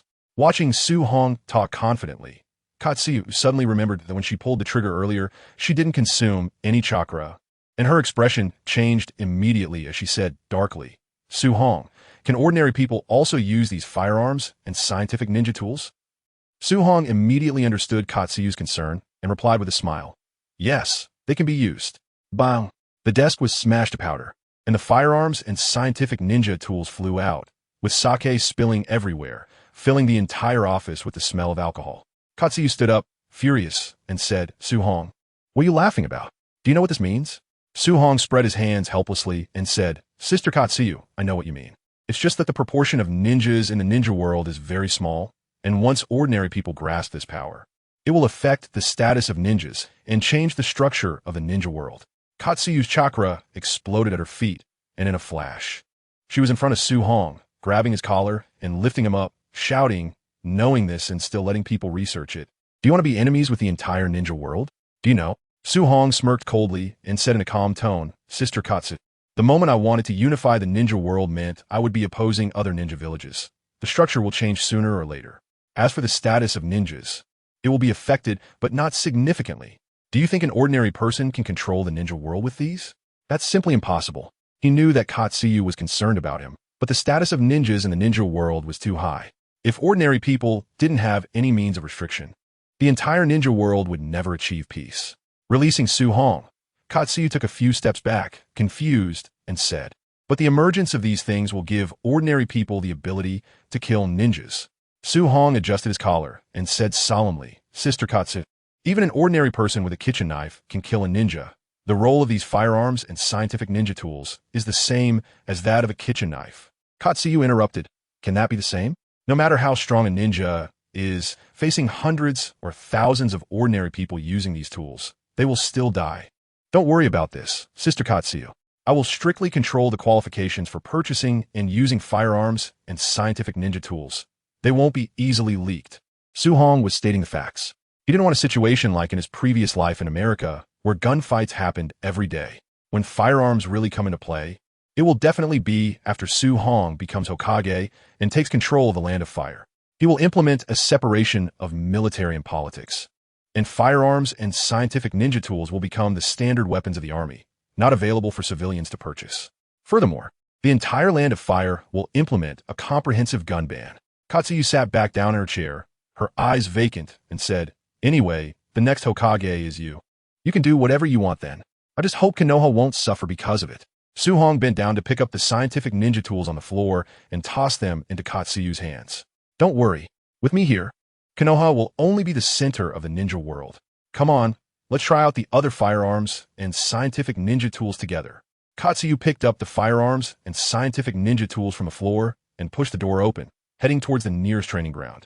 After the two left, Shizen looked helplessly at the chaotic office and understood that Su-Hong must have done something big again, making Katsuyu unhappy. She said to Yuin, who was guarding the door, have someone bring a new desk over and clean up a bit. Yuin's chakra burst forth, and she used the body flicker technique to disappear. Shizen hugged Tun-Tun and walked outside, planning to find Katsuyu to return to work. In training ground number 1, Katsuyu had ordered the Umbu to be on guard outside, not allowing anyone to approach. Tap, tap, tap. Bang. Boom. After trying everything from handguns to sniper rifles, Katsuyu was thoroughly enamored, especially with the Gatling gun, which could fire 6,000 chakra bullets per minute, completely destroying the target in front. She slung the Gatling gun over her shoulder and declared boldly, this Gatling gun stays with me. As long as you're happy. Su-Hong quickly nodded in agreement. As long as you're happy. A week quickly passed, and the second round of the Chunin exams was about to begin. The examination venue was still packed with people. Last week's competition allowed the residents of Konoha to feast their eyes on the astonishing destruction capabilities of ninjas, and the matches were incredibly exciting. In Orochimaru's base overseas, Kurizetsu looked at the Edo Tensei scroll in his hand, feeling very pleased. He quickly unfolded it and memorized the forbidden techniques recorded within. As a creation of Kagaya, Kurizetsu had lived for thousands of years and could be said to have an unmatched reserve of ninjutsu knowledge in the ninja world. Just memorizing it, he had already grasped more than half of the principles of ninjutsu, exclaiming, Senju Tobarama is truly terrifying. He can even create such forbidden techniques. If he were the reincarnation of Ashura or Indra, my existence might have been discovered long ago. Just as he was closing the scroll, the space began to distort, and Obito and Uchiha Izumi's figures floated out from the vortex. Kurizetsu threw the Edo Tensei scroll to Obito and said in a gloomy voice, Madara, how's it going? Did you catch that dead snake? Obito's face darkened immediately. No, maybe because I was chased by Su-Hong too many times. What Izumi and I killed was just one of its physical clones, not the main body. Chapter 148. Orochimaru's change of mind, it's no wonder. If his means of survival weren't strong, he would have long succumbed to Su Hong's pursuit. Ignoring Black Zetsu's words, Obito opened the scroll in his hand and took a glance, finding that it was recorded by Orochimaru, which put him at ease. The Kamui activated, and he directly tossed the scroll into his own dimension. I'll keep this for now and think about how to research the Edo Tensei of the super shadow-level strong ones later. On the side, Uchiha Hiro was immediately unhappy, his eyes filled with madness. Madara, why? I don't know this forbidden technique yet. I need to study it thoroughly first. If I don't understand it well, even if the Edo Tensei is used, we won't be able to control it. Over a month ago, I saw Hashirama break free from Orochimaru's control. If it weren't for him and Su Hong wanting to have a proper fight, do you think we would still see Orochimaru today? But you're Uchiha Madara, the only existence in the Warring States period that could compete with Senju Hashirama. Just one or two super shadow-level strong, one should be easy to control, right? Hearing Uchiha Hiro's words, Obito's mouth twitched, silently complaining. Although I'm playing the role of Uchiha Madara, I'm not really him and do not possess his strength. But he said, after my battle with Hashirama back in the day, I was severely injured and I couldn't exert my full strength. Even my life was maintained by secret techniques. Otherwise, do you think the dignified Uchiha Madara would rely on mere ocular techniques to survive? So, I can't control it right now. Beside him, Black Zetsu's liquid face began to tremble violently, clearly trying to suppress laughter. This Obito is really shameless. Is this still that sunny boy from before? Obito naturally saw Black Zetsu's expression and glared at him fiercely, causing Black Zetsu, who was still trembling, to quiet down immediately.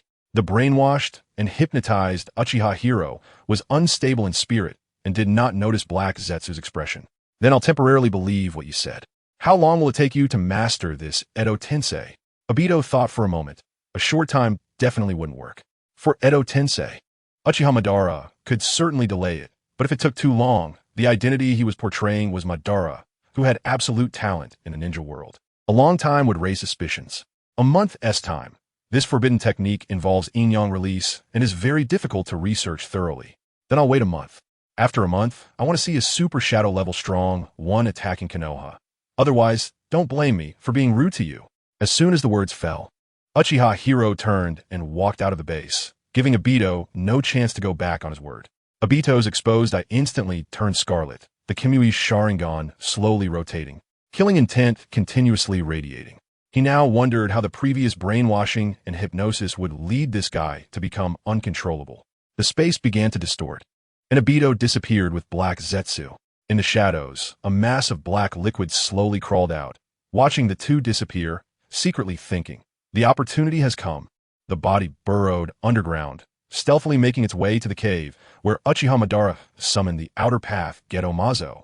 In the land of water, on a secluded small island, there were only a few households living off fishing. At this time, all had fallen in pools of blood. In the largest room, Orochimaru extended his long tongue to lick the kunai in his hand, revealing a cold, killing intent in his eyes. Kabuto walked in from outside, looking at Orochimaru with admiration. Master, I've checked this small island. There's no danger. Orochimaru's killing intent dissipated, and he smiled. Thank you for your hard work, Kabuto. Kabuto pushed up his glasses, a thoughtful expression flashing in his eyes. Who were those people before?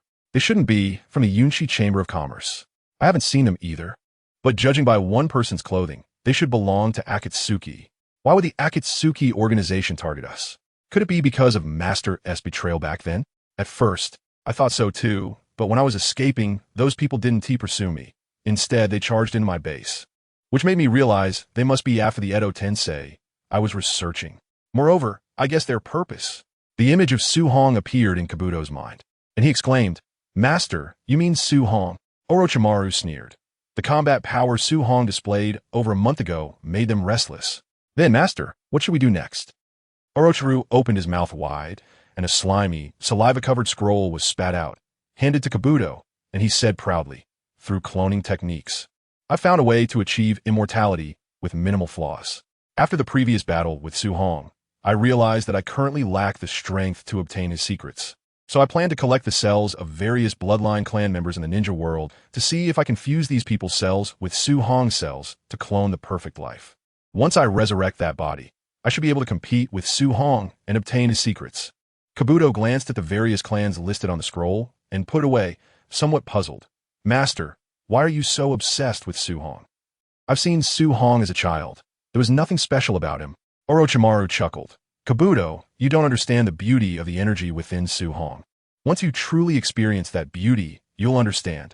Kabuto shook his head, turned, and left the room, heading to the mainland to prepare to collect the cells of various clan ninjas and see Su Hong's special power. In the examination hall, considering the destructive power of these genin, the referee transformed from Moonlight Wind into Kakashi. Kakashi, with dead fish eyes and a demeanor of indifference, glanced at the names on the screen. Round 1 of the semifinals, Hyuga Hinata versus Uzumaki Karen. Hinata and Karen slowly walked in, and after greeting each other, Kakashi weakly said, "The match begins." As soon as the words fell, Karen's chakra erupted beneath her feet, and she instantly appeared above Hinata, her right leg raised high. Painful heaven kick. Heavenly return. A giant chakra ball with a diameter of 3 meters instantly appeared, starting to spin at high speed. Having known each other since the ninja school, Hinata naturally understood how terrifying the strength passed down from Tsunade was, and without hesitation, she used her strongest defensive technique. Bang! A kick landed on the chakra ball, and the high-speed rotation sent Karen flying out. Chapter 149. The exam continues. Diamond Lock. War God Armor. The flying Karen had 8 golden chains extending from her back, wrapping around her body, transforming into a golden armor covering her. Boom! Karen crashed into a wall, buried beneath the rubble. In the stands, Su Hong was also somewhat surprised, turning to say, "Sister Tsunade, is this armor made from Diamond Lock your idea?" Tsunade patted her ample chest, smiling proudly. "Of course. This was a technique created under my inspiration. It not only has extremely strong defense, but also has the sealing technique effect. A punch not only can break your bones, but also seal your chakra. It's a pity that Karen specializes in sealing techniques and can't inherit my medical ninjutsu." Speaking of this, Tsunade sighed, lamenting that Shizen lacked the talent to inherit all her medical skills, while Karen had enough talent. But as a member of the Uzumaki clan, sealing techniques were the most suitable for her, making it impossible to inherit her medical skills. Su Hong's gaze fell on Sakura, who was watching the match from a distance, and he smiled. "Why not take on another disciple to inherit your medical skills? Oh, do you have anyone to recommend?" Pointing at the distant, confused Sakura, Tsunade said, "What do you think of that child?" She followed the direction of the finger and replied in a deep voice, "I remember her name is Sakura. Her ninja ID card indeed states that her chakra control is very strong. Tsunade, don't worry. This child is definitely suitable. You have to trust my judgment. All right, I'll trust you this once." Boom! A punch from Ino shattered the entire arena, sending countless boulders flying. The whole place started to shake violently, making it hard for the watching civilians to stay seated. Shikamaru's eyes widened in disbelief as he looked at Ino in the arena, feeling that if he took a punch like that, he would definitely die. The gap between Sand and Leaf Ninja is just too big. I must report this to the higher-ups when we return. We need to establish a good relationship with Leaf. Nearby, Gaara and his teammates were also dumbfounded. Hinata and Ino in the arena were a year or 2 younger than them, yet their strength was beyond their reach. Hinata's chakra erupted beneath her feet as she swiftly dodged Ino's attack, retreating rapidly.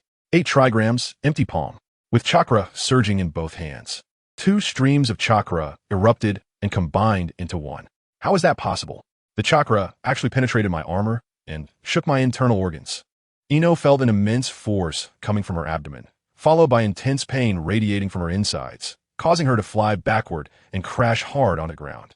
Trying to get up, the severe pain made Ino tremble, and she fell back down. Palm healing technique. Ino's right hand glowed with green chakra, placing it on her abdomen to heal her internal injuries. "You lost, Ino." Hinata wouldn't give Ino time to recover. She flashed to Ino's side and pressed a kunai against her neck. Kakashi, hiding in the stands, jumped down to announce the result of the match. The winner is Hyuga Hinata. Thanks to the palm healing technique, Ino quickly recovered, and the two walked side by side towards the window. "Hinata, how did you manage to inject chakra into my body? My Vajra chains have sealing properties, so theoretically, chakra shouldn't be able to break through the seal. What you felt inside you wasn't chakra, it was air pressure, taught to me by teacher Su Hong." "I see. Su Hong's techniques indeed have many peculiar and strange skills." In the second round, Nara Shikamaru versus Ten. The match between Shikamaru and Tintin was a complete intellectual crushing. Although Tintin used her ninja tools beautifully, the large number of tools also cast a long shadow, allowing Shikamaru's shadow imitation technique to be fully utilized. After a certain cost, Shikamaru caught Tintin with the shadow imitation technique, then raised his right hand in front of everyone's shocked eyes. I concede. I have no chakra left. Asuma on the stage covered his face, looking utterly helpless. This lazy guy. The winner is Nara Shikamaru. After the result was announced, Tintin pouted, glaring angrily at Shikamaru. Hey, what do you mean?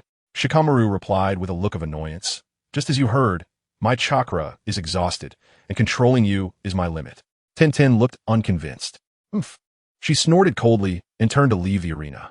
Shikamaru also slouched as he walked toward the passage. In the distance, Temari was secretly surprised. She thought Shikamaru's strength was just average, but he could use strategy to lead Tintin, who was stronger than him, step by step into his trap.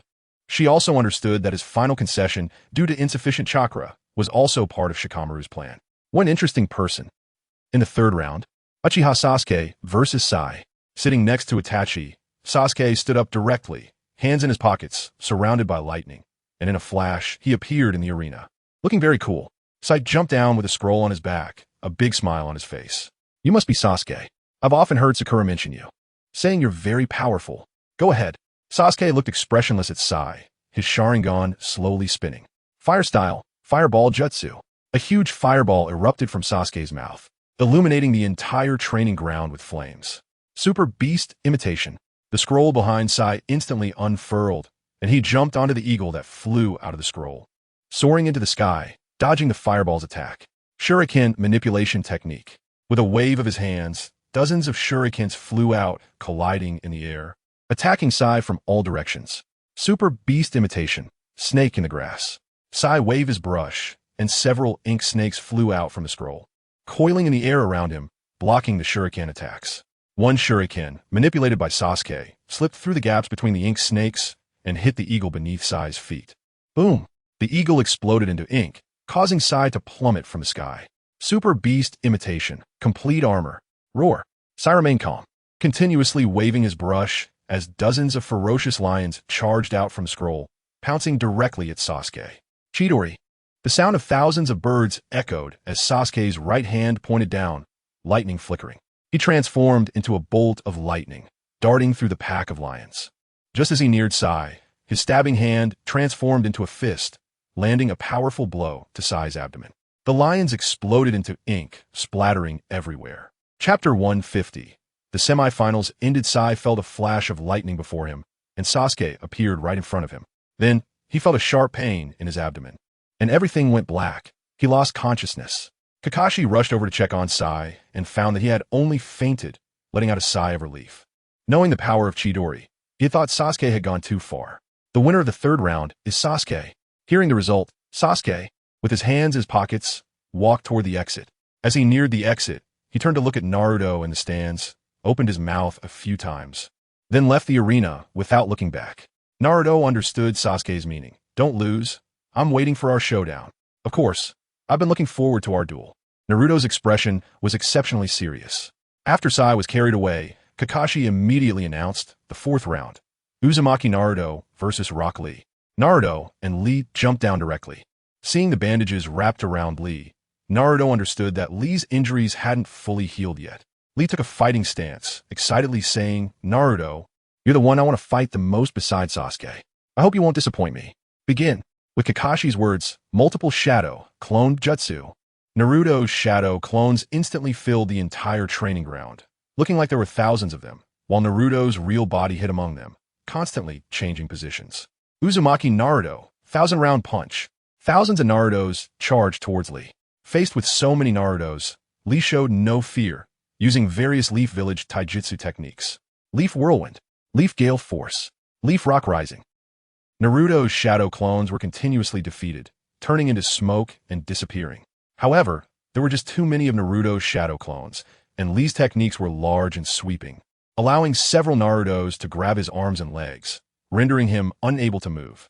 The remaining shadow clones took the opportunity to jump onto Xiao Li's body, gradually piling up into a small mountain. 8 gates of Duanjia, opening of life, open. Opening of injury, open. With 2 low roars, a burst of green chakra erupted, turning the shadow clones piled up like a small mountain into smoke. Xiao Li's entire being resembled a super scion, with his hair standing upright and his eyes turning white. With a slight push of his feet, the ground cracked, and he dashed towards Naruto, leaving behind trails of afterimages. However, most of his attacks were aimed at Naruto's shadow clones, which didn't inflict any damage on Naruto, instead wasting his own stamina. The number of Naruto's shadow clones continued to increase, and Xiao Li couldn't defeat them all. On the stands, Su Hong sighed. If he couldn't find Naruto's real body, Xiao Li was bound to lose. Without the ability to sense chakra, facing someone like Naruto with such abundant chakra put him at a disadvantage. Su Hong had gained fame in the early stages due to his incoherent sensing ability, combined with absolute physical prowess, unlike those who relied on ninjutsu. No, he must find Naruto's real body. Otherwise, he would be dragged down first. The intense pain from his body grew stronger, and Lee realized that his still healing muscles had torn again. With a punch, he obliterated one of Naruto's shadow clones, but he also exited the 8 gates state. Staggering, he looked towards Naruto. Rasen Shuriken. Several fragments of stone beneath Xiao Li transformed into Naruto, who thrust down a spinning Rasen Shuriken. Xiao Li instantly felt a strong tearing sensation throughout his body, worsening the condition of his already torn muscle tissue. Collapsing to the ground, he tried to get up but found he couldn't muster any strength and immediately understood he had lost. The victor, Uzumaki Naruto. As Kakashi's voice fell, Kai's figure appeared before Xiao Li, his face full of pain, tears streaming down like a waterfall as he picked Xiao Li up. Li, you did very well, proving that it's possible to become a ninja relying solely on physical techniques. Tears also streamed down Xiao Li's eyes as he shouted loudly, Teacher Kai! Li! Teacher Kai! The entire audience watched the two's performance with a face full of black lines. Kakashi also wore a black line expression, patting Kai's shoulder and pointing to the medical staff nearby, saying irritably, Kai, let the medical staff take Xiao Li for treatment. You two can't start the next match here. How about continuing in the infirmary? Kai hurriedly placed Xiao Li on a stretcher, turned around, gave a thumbs up, revealing a big smile with his white teeth, and said, Kakashi, you're right. I'll take my lovely disciple for treatment. After saying that, he turned and followed the medical staff to the infirmary. Kakashi then announced the start of the 5th round of matches. Under the manipulation of Yakumo's 5 senses, Kiba and Akamaru perfectly demonstrated what it meant for a dog to bite another dog. Once one person and one dog were bloodied, Yakumo withdrew the illusion, and Kiba sensibly admitted defeat. On the stage, Su Hong sighed. What a terrifying amount of blood. If it weren't for a weak body and insufficient chakra, there might not be anyone in the ninja world who could defeat her. The more he looked at Yakumo's bloodstains, the more Su Hong lamented their abnormality, understanding why the Inuzuka clan's bodies could be so weak that they couldn't walk far. Just now, even he could only barely sense Kiba's 5 senses changing. Of course, if it had happened to Su Hong himself, the effect wouldn't have been as significant. The strong vitality cultivation couldn't be compared to someone like Inuzuka Yakumo, who simply cultivated chakra. In the 6th round, Yamanaka Shino faced Temari. Although Temari's wind release had a certain restraint on insects, the calm Yamanaka Shino still won through strategy. Kakashi noted that the injuries of the 6 winners weren't particularly serious. Even Hinata, who was the most injured, would likely recover in about 5 days. He exchanged glances with Tsunade on the stage, and she nodded. Kakashi stood before the 6 and instructed, the final exam will be in a week. I hope everyone can prepare well. Now disperse. Kakashi vanished in a thin air. Hinata and the others went for treatment, while Naruto and Sasuke stared at each other, filled with fighting spirit. Sasuke, in a week, I'll show you my strength. Just you wait, you bottom feeder. Naruto, somewhat exasperated, waved his hand and left. He needed to practice the secret techniques taught by the perverted sage to ensure he could hit Sasuke hard in the finals. A victorious smile appeared on Sasuke's face, but the heaviness in his eyes lingered. He had watched the battle between Naruto and Lee. Although lacking in technique, he realized that in terms of power, he was inferior to Naruto, and with Naruto's massive chakra, defeating him would be difficult. Chapter 151, Uchiha Madara's appearance. Sakura saw Sasuke approaching and was about to greet him when she recalled the scene of Sasuke and Naruto earlier. The Naruto she had looked down upon at school had actually gained Sasuke's recognition. Their performance in the Chunin exam was something she, who had performed mediocrely, couldn't compare to. She didn't even greet Sasuke as he walked past her. Glancing at the direction Tsunade had left, Sakura's eyes became determined, and she ran towards the Hokage office. Wanting to become Tsunade's apprentice, successfully catch up to Sasuke, gain his recognition, and then, 2 days later, in an underground cave in the Land of Rain, enormous tree roots covered the area, each with a diameter exceeding 10 meters, and densely packed cocoons hung from them. Part of Black Zetsu's body was attached to one of the white Zetsu, selecting a cocoon with the strongest life force and the most Hashirama cells to open. A white Zetsu emerged from it, and Black Zetsu quickly formed hand seals, causing black patterns to appear on the ground. Thousands of years of accumulation had made Black Zetsu's knowledge of ninjutsu unmatched. In just 2 days, he learned and perfected the impure world reincarnation technique, capable of summoning beings at the peak of their strength. He ordered the white Zetsu to step into the center of the black patterns.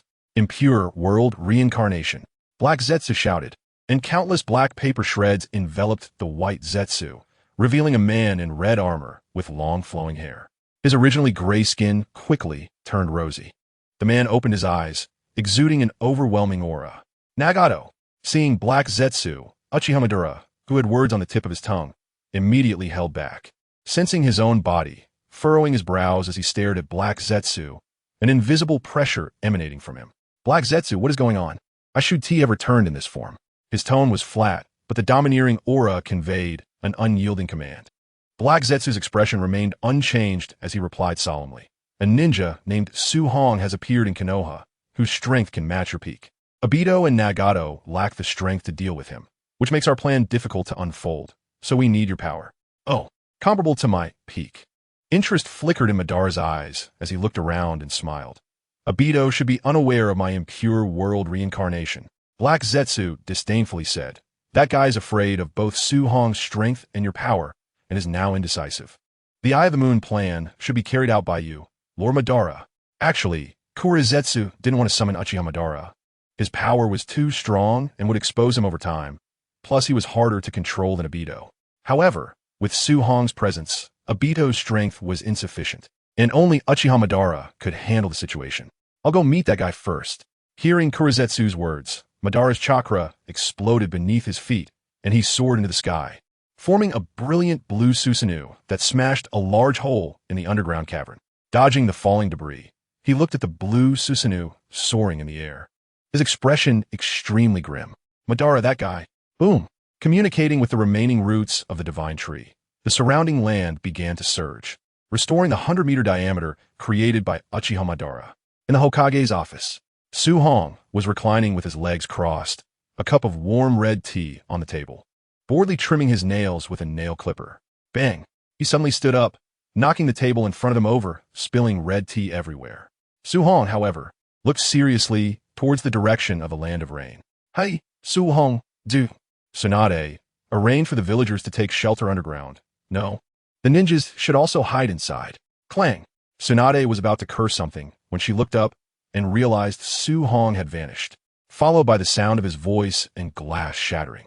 Turning to the direction of the broken glass, she saw Su Hong flapping his golden wings, appearing in the sky. And with a single flap, he disappeared. Someone, the figure of Moonlight Gale, appeared in an instant. Notify all non-Kaga-level beings to enter the underground shelter, and all Kaga-level powerhouses to be on guard. Umbu, maintain order in the shelter and Konoha. Yes, Lord Tsunade. Moonlight Gale immediately went to convey the Hokage's orders. Tsunade turned to look in the direction Su Hong had left, her eyes filled with worry. Su Hong, you must not get into trouble.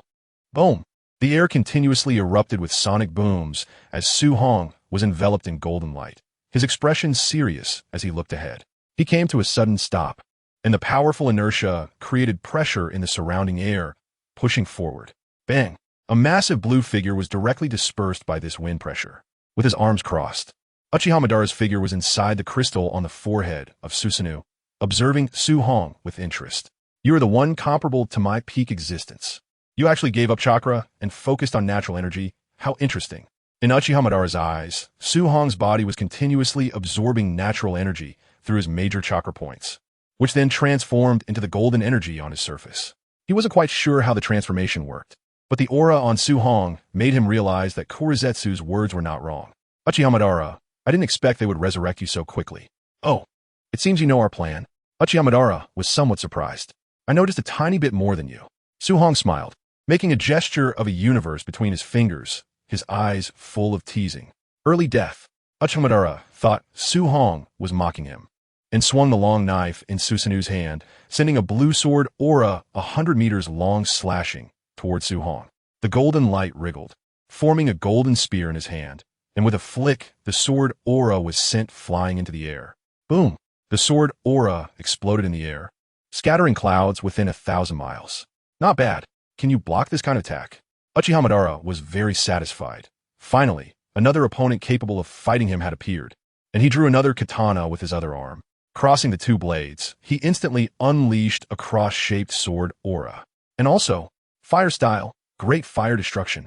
The massive Susanu spewed forth a gigantic flame spanning 1,000 meters, the scorching fire like a magical dragon following the cross sword aura. Watching the sword aura and flames grow larger in his field of vision, Su Hong's golden light became almost tangible, and the golden spear in his hand burst forth with golden light. He instantly thrust out over 100 spears in front of him, the golden points piercing the massive sword aura into a honeycomb, dissipating into the air. Chapter 152, Su Hong versus Madara. The spear slashed down again, and the golden strike split the great fire destruction in half, while his other hand formed a Tang Dao, positioning it behind him. Clang! Suddenly, another Madara appeared behind him, his wooden ninja knife clashing against the Tang Dao. The golden light transformed into a sharp blade, splitting the Madara behind him in half, turning him into wood and causing him to fall from the sky. Su Hong dispersed the spear and Tang Dao, saying, "Senior, there's no need for such little tricks. It seems that the golden light on your body has very strong functionality. It can change into any shape, and its speed is also very rapid, making it very practical for both offense and defense. It seems I can't take you down without showing some real skills. Let me dance properly." At this moment, Madara was no longer indifferent as before. Instead, he was filled with seriousness, his eyes burning with fierce fighting spirit. "Then let us end it like this." As soon as the words fell, boom! The sound of air exploding erupted, followed by a powerful shockwave spreading out like ripples, with the center of the ripples being the confrontation between Su Hong and Susanoo. The massive golden fist and the gigantic katana clashed continuously, and the roaring sounds rang out, so loud that Tsunade and others far away in Konoha could hear it. Feeling wave after wave of shockwaves, Tsunade was filled with shock. She couldn't even see a shadow of the battlefield, only barely noticing that the clouds in that area had completely vanished. Luckily, Konoha was relatively far away. These shockwaves only created winds and did not cause any damage to Konoha. Whoosh! Itachi's figure suddenly appeared here, his eyes already the eternal Mangeki Sharingan, seriously watching the distant battlefield. Lord Tsunade, the villagers and ninjas have moved to the underground shelter. His gaze never left the distant battlefield, where he could feel the chakra aura. Although it was silent, it was entirely condensed from ocular power. And only the Uchiha clan possessed such ocular power in the ninja world. Tsunade said sternly, "Itachi, go support Su Hong and find out who it really is." Itachi nodded, and the crimson Susanoo formed instantly. With a flap of its wings, it created a massive wind pressure that cracked the Hokage building. Itachi's figure was already in the air, flying towards the distant battlefield. Clang! Susanoo swung its sword again, but was easily dodged by Su Hong. Crack! A punch was thrown, and Susanoo instantly became covered in cracks, almost falling apart. Madara controlled Susanoo to fly back dozens of meters, then furrowed his brow as he looked at Su Hong. In battles with Hashirama before, most were fought with wooden figures and Susanoo, and he would only choose close combat and ninjutsu when exhausted, not realizing the disadvantages of his large size. Before he finished speaking, Madara's Susanoo dissipated, and his body fell freely. Su Hong dispersed his wings and landed on the ground. He was not surprised that Madara discovered Susanoo's weakness. After all, this was an existence that had dominated the battlefield since the Warring States period. The strength of those he faced before, apart from Senju Hashirama, was inferior to him, and Susanoo's weaknesses were not obvious. However, facing someone like Su Hong, who was different from him, he discovered that although Susanoo's destructive power was very strong, its speed was significantly slower than Su Hong's. Madara's attacks simply couldn't hit Su Hong, only resulting in useless offensives. Wood style, advent of the tree world. In an instant, Madara formed a seal in the air, and as soon as he landed, countless trees surged forward like waves. Again with this move, Su Hong was enveloped in golden light, transforming into countless fine threads, his figure darting through the forest realm like a specter, tearing apart and shattering all the trees in his path. Fire release, great fire, annihilation. A blazing wave of fire erupted, matching the width and area of the previous forest realm's descent, engulfing it in a sea of flames. The intense heat ignited the trees, causing the flames to burn even more fiercely, evaporating moisture from the surroundings and gathering it into large dark clouds above. Boom! A rumble of thunder echoed as heavy rain poured from the sky, yet it did nothing to diminish the flames below. Su Hong, are you alright? The crimson Susanoo descended from above. Itachi, at the crystal's center, shouted worriedly into the sea of fire. Madara's eyes transformed into Rinnegan, and the two-headed four-armed Susanoo enveloped him, as he clasped his hands to form seals, with Susanoo following suit. It's actually one of my clan members, and he has awakened the eternal Manjiki Sharingan. Truly interesting. Amaterasu. Itachi recognized Madara and his identity, his right eye's chakra surging, black flames igniting on Madara's Susanoo. Top! Top! Top! Suddenly, footsteps echoed through the sea of fire, and Su Hong emerged unscathed, covered in golden light, not even his clothes singed. Madara's eyes showed a hint of disbelief. Su Hong had suffered no injuries at all. Su Hong frowned slightly and called out to the figure in the crimson Susanoo, Itachi, what are you doing here? He is not someone you can handle. It's too late. Heavenly obstruction, Quake Star. A smug smile appeared on Madara's face as a gigantic shadow loomed in the sky. Itachi looked up and saw a colossal meteorite descending, too large to comprehend. Unbelievable. Is this really the power of a human? What are you standing there for? Hurry and use your strongest defensive ninjutsu. After leaving this remark, Su Hong's figure soared into the sky. Su Hong, be careful. Itachi raised the Yata mirror above his head, preparing to counter the impact of the meteorite. Madara looked at Itachi in surprise, murmuring, the Tatsuka blade and the Yata mirror are both housed within the same Susanoo. It seems my junior has great potential. Inside Konoha, a shadow-level powerhouse saw the enormous meteorite in the sky and the towering golden warrior below. Exclaiming in shock, what is that? Tsunade's expression grew serious to an unprecedented degree. She turned to Kakashi and the others, commanding, Kakashi, Guy, Shursui, by the order of the Hokage, you three hurry and support Su Hong, and make sure to bring it back safely. Yes, Hokage-sama. The three immediately used body flicker technique to rush towards the meteorite's descending path. Just as they left Konoha, Shursui summoned his complete Susanoo, taking Kakashi and Guy along. Watching their retreating figures, Tsunade thought, what else is hidden in this ninja world? Su Hong, what do you know? Why won't you tell me? Chapter 153, Su Hong vs. Madara, Part 2, Beneath Su Hong, golden light coalesced, forming a 100-meter golden warrior wielding a spear on the battlefield. Groundbreaking cannon. Golden light gathered in his right fist, the punch resembling a cannonball, piercing the sky and striking the meteorite. Boom! With a resounding explosion. The nearly kilometer-wide meteorite shattered into countless fragments, scattering in all directions. Clang! Clang! Clang! The meteorite continuously struck Itachi's Yata mirror, quickly burying half of the crimson Susanoo. Gazing at the even larger shadow reappearing in the sky, Itachi and the crystal of the crimson Susanoo exclaimed in disbelief. How can this be? An even larger meteorite appeared above, its gravitational acceleration creating a powerful air current that instantly blew away the billowing dust from the earlier meteorite explosion. Su Hong landed on the shoulder of the golden Susanoo below. Bang! Madara's figure appeared instantly, delivering a kick that sent Su Hong flying. At the moment of being knocked back, a golden rope shot from Su Hong's body, binding Madara and dragging him along as they both flew backward. The golden Susanoo wielded its spear, thrusting it into the massive meteorite, causing a shockwave that shattered the gigantic rock. Boom!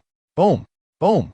Fragments continued to fall, leaving countless craters on the ground, with meteorite debris covering a 1,000-mile radius, thick dust filling the air, reducing visibility to less than 10 meters. From a distance, the sounds of fists and feet clashing echoed, growing louder.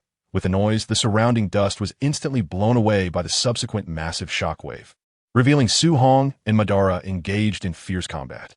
In the face of Su Hong's attacks, with his Sharingan and experience from continual battle, Madara matched Su Hong in skill. But in terms of strength, there was a significant gap. Crushing fist. Bang! A punch was thrown, blocked by Madara's arm, but the powerful force pierced through, creating a large hole in Madara's chest, revealing the scene of debris behind him. Fire release. Great fireball technique.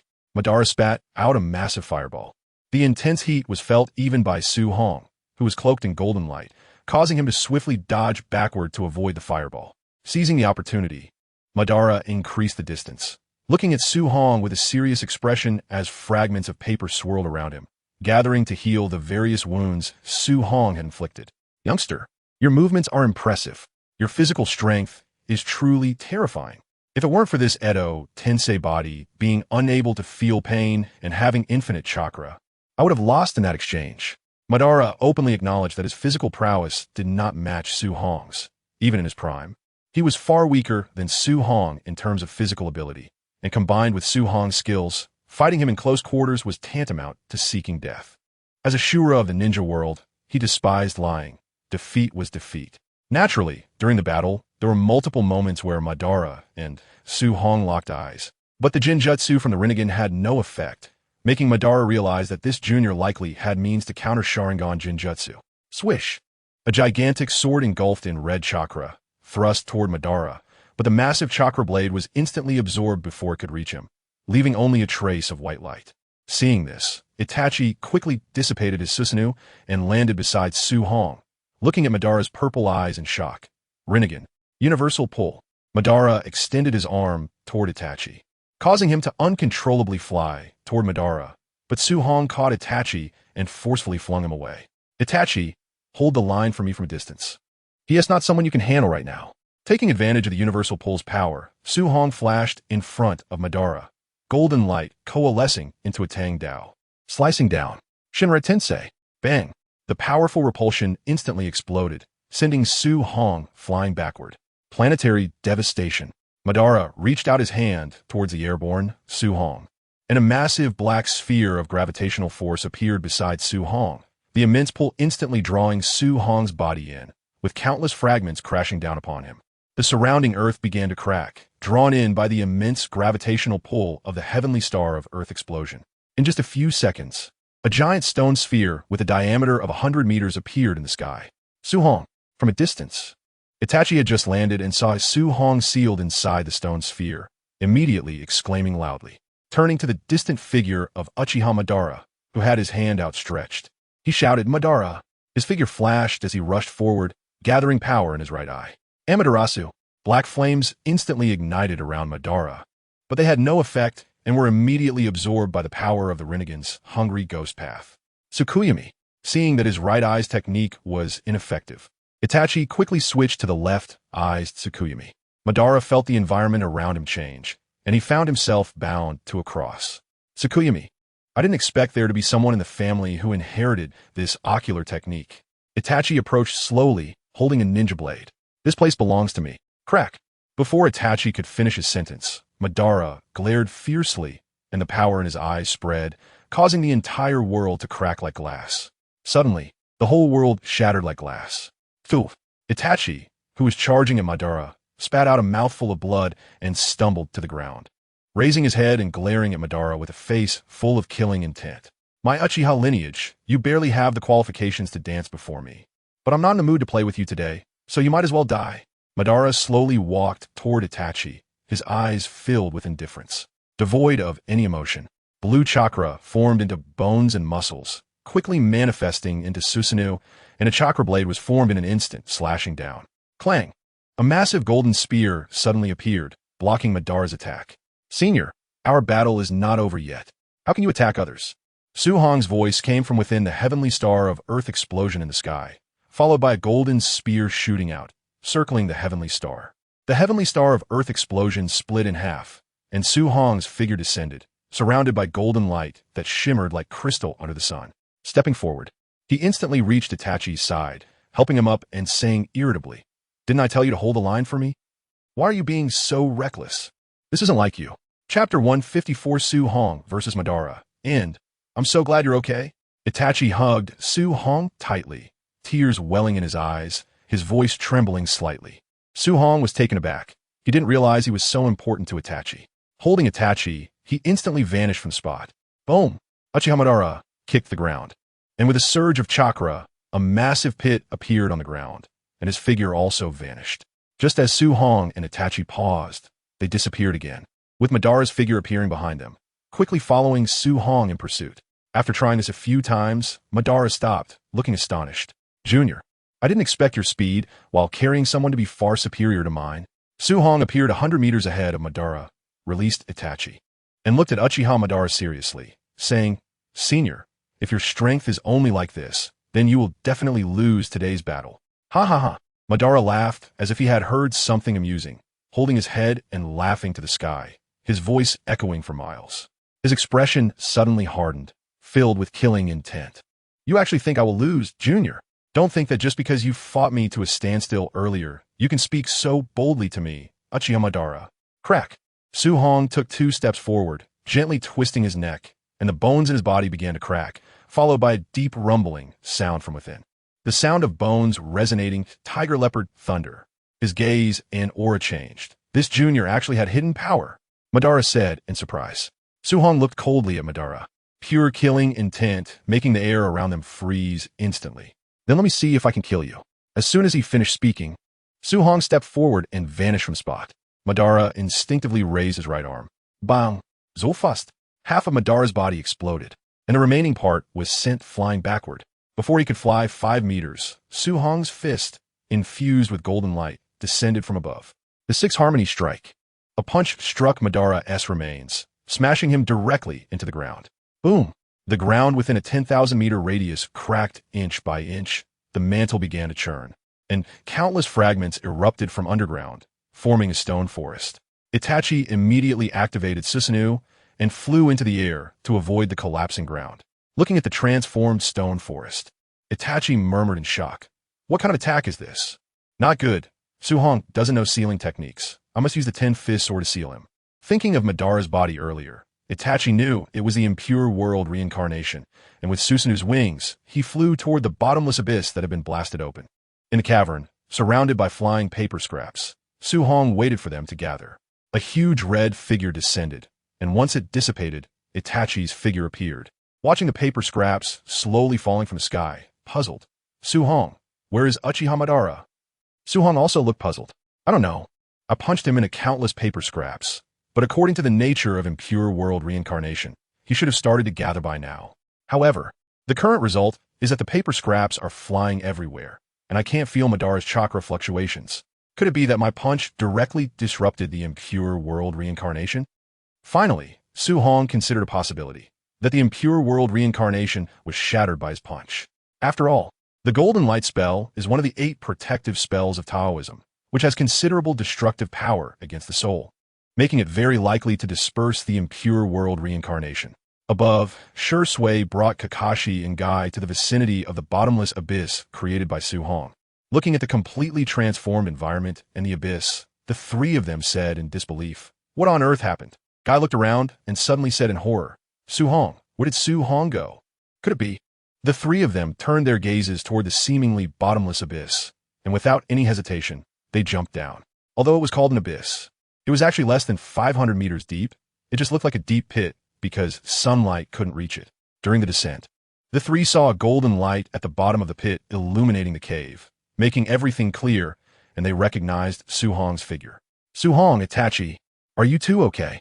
Guy landed and quickly dashed to Su Hong's side, checking his arms and legs. Su Hong immediately had a black line across his face. Slap! He swatted Guy's hand away, saying irritably, "Do I look like I have a problem?" Guy scratched his head awkwardly and said sheepishly, "I was just worried about you." Kakashi examined the scraps of paper on the ground and a bit of white cellular tissue, immediately understanding that their opponent was still the impure world reincarnation. With a dark expression, he walked over and said solemnly, "Su Hong, what happened?" Su Hong said gravely, "Someone summoned Uchiha Madara using impure world reincarnation. I just fought with Madara." Kakashi's brows furrowed, his expression extremely serious. Uchiha Madara, that legendary figure on par with the first Hokage. Could it be that Orochimaru is behind this again? Su Hong shook his head and said in a deep voice, "It shouldn't be. I'm not particularly clear on the specifics either. I didn't extract much information from Ban." Ban's appearance made Su Hong realize that this was Black Absolute's move. He would stop at nothing to resurrect Kaguya. As for persuading Ban to abandon the plan of the moon, to help deal with the Otsutsuki clan. Su Hong had considered it when he first met Ban, but quickly gave up. Ban currently still believes that infinite Tsukuyomi is the most feasible way to end the 1,000-year war in the ninja world. Even if he says in front of him that infinite Tsukuyomi is a trap, this Shura of the ninja world would not believe it. At the level of Su Hong and Ban, their wills are extremely firm. They're convinced they are right and will not waver, unless they see the truth with their own eyes. This is also the reason why Ban and Senju Hashirama broke apart back then. Hashirama firmly believed his path was correct, which is why he chose to kill Uchiha Ban for the sake of the village. On the other hand, Uchiha Ban believed that Senju Hashirama's method was ineffective, which is why he judged the village created by Senju. Even if his family did not understand, he still went ahead without hesitation. Kakashi nodded, crouched down, and began to collect the remaining bits of white cell tissue. Su Hong looked at the shredded paper that had completely fallen to the ground, with no signs of aggregation, and understood that his guess was correct. The golden light spell also has a certain attack power against those who are reincarnated from the dirt. Let's go. It seems that the previous strike has already disrupted Ban's reincarnation state. With a few quick movements, they exited the pit and headed towards Konoha. Chapter 155. Sex and life are the foundations in the underground caves of the Land of Rain. Black Absolute felt the connection with Uchiha Ban severed and immediately wore an angry expression. That chaos actually lost. He didn't listen to my intelligence. I need to do it again. Cursing under his breath, he took action and found a white Absolute with vitality not inferior to the previous one. Reincarnation from the dirt technique. Soon, countless bits of shredded paper covered White Absolute's body, and Ban's figure reappeared, but his complexion was much paler than before. Cough, cough. As soon as he opened his eyes, Ban began to cough violently, his entire aura somewhat unstable. Black Absolute, being a monster that had lived for 1,000 years, naturally noticed that Ban's soul had been damaged, and with a somewhat ugly expression, he said, "Ban, what's wrong with your soul? Could it be that Su Hong fellow can also use yin-yang release?" After coughing a few more times, Ban finally regained his composure. Recalling Su Hong's terrifying speed and that final punch, his eyes filled with seriousness as he said in an undeniable tone, "Black Absolute, give me a short time to control Nagato. I need to resurrect quickly. The body from the dirt reincarnation is not capable of dealing with Su Hong. I need a young and powerful body." Ban understood why he lost. The destructive power of ninjutsu had reached its limit, and against Su Hong's defense and speed, it had no effect at all. He was unable to resist because his body was not strong enough. His speed, strength, and defense were inferior to Su Hong's, which is why he was punched apart in his reincarnated body. A hint of pride rose in Black Absolute's heart as he said solemnly, "I have no problem here. But what about Obito over there? At this moment, he is questioning another part of my body." Ban disdainfully replied, "That little brat, don't worry about him. Nagato has grown up and can fully use the rebirth of the Samsara technique. As long as I can resurrect, I won't need that little brat anymore. However, that pair of Sharingan is very precious. I'll keep them as my spare eyes." Black Absolute began to laugh maniacally inside, while remaining calm on the surface. "Then I'll go prepare to control Nagato to resurrect you. Go ahead. I need to think about how to improve my physical qualities. Otherwise, even if I resurrect, facing Su Hong will still be very passive." Ban sat cross-legged on a tree root, contemplating how to enhance his physical attributes, driven by his inner pride to defeat Su Hong before becoming the Jinchuriki of the Ten Tails. Of course, it was just an idea. If there was really no way, becoming the Jinchuriki first and then fighting would also work.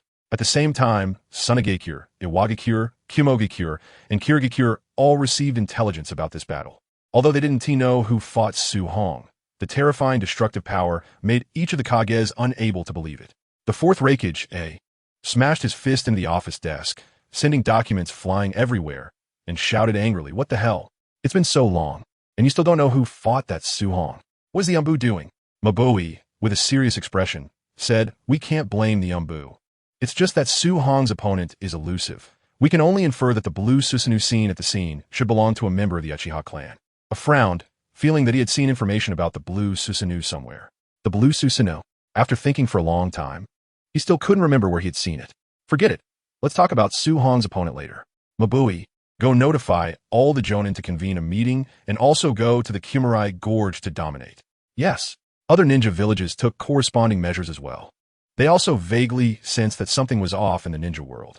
Each village began to relax the learning of ninjutsu and the development of ninja tools, striving to enhance their village's combat power.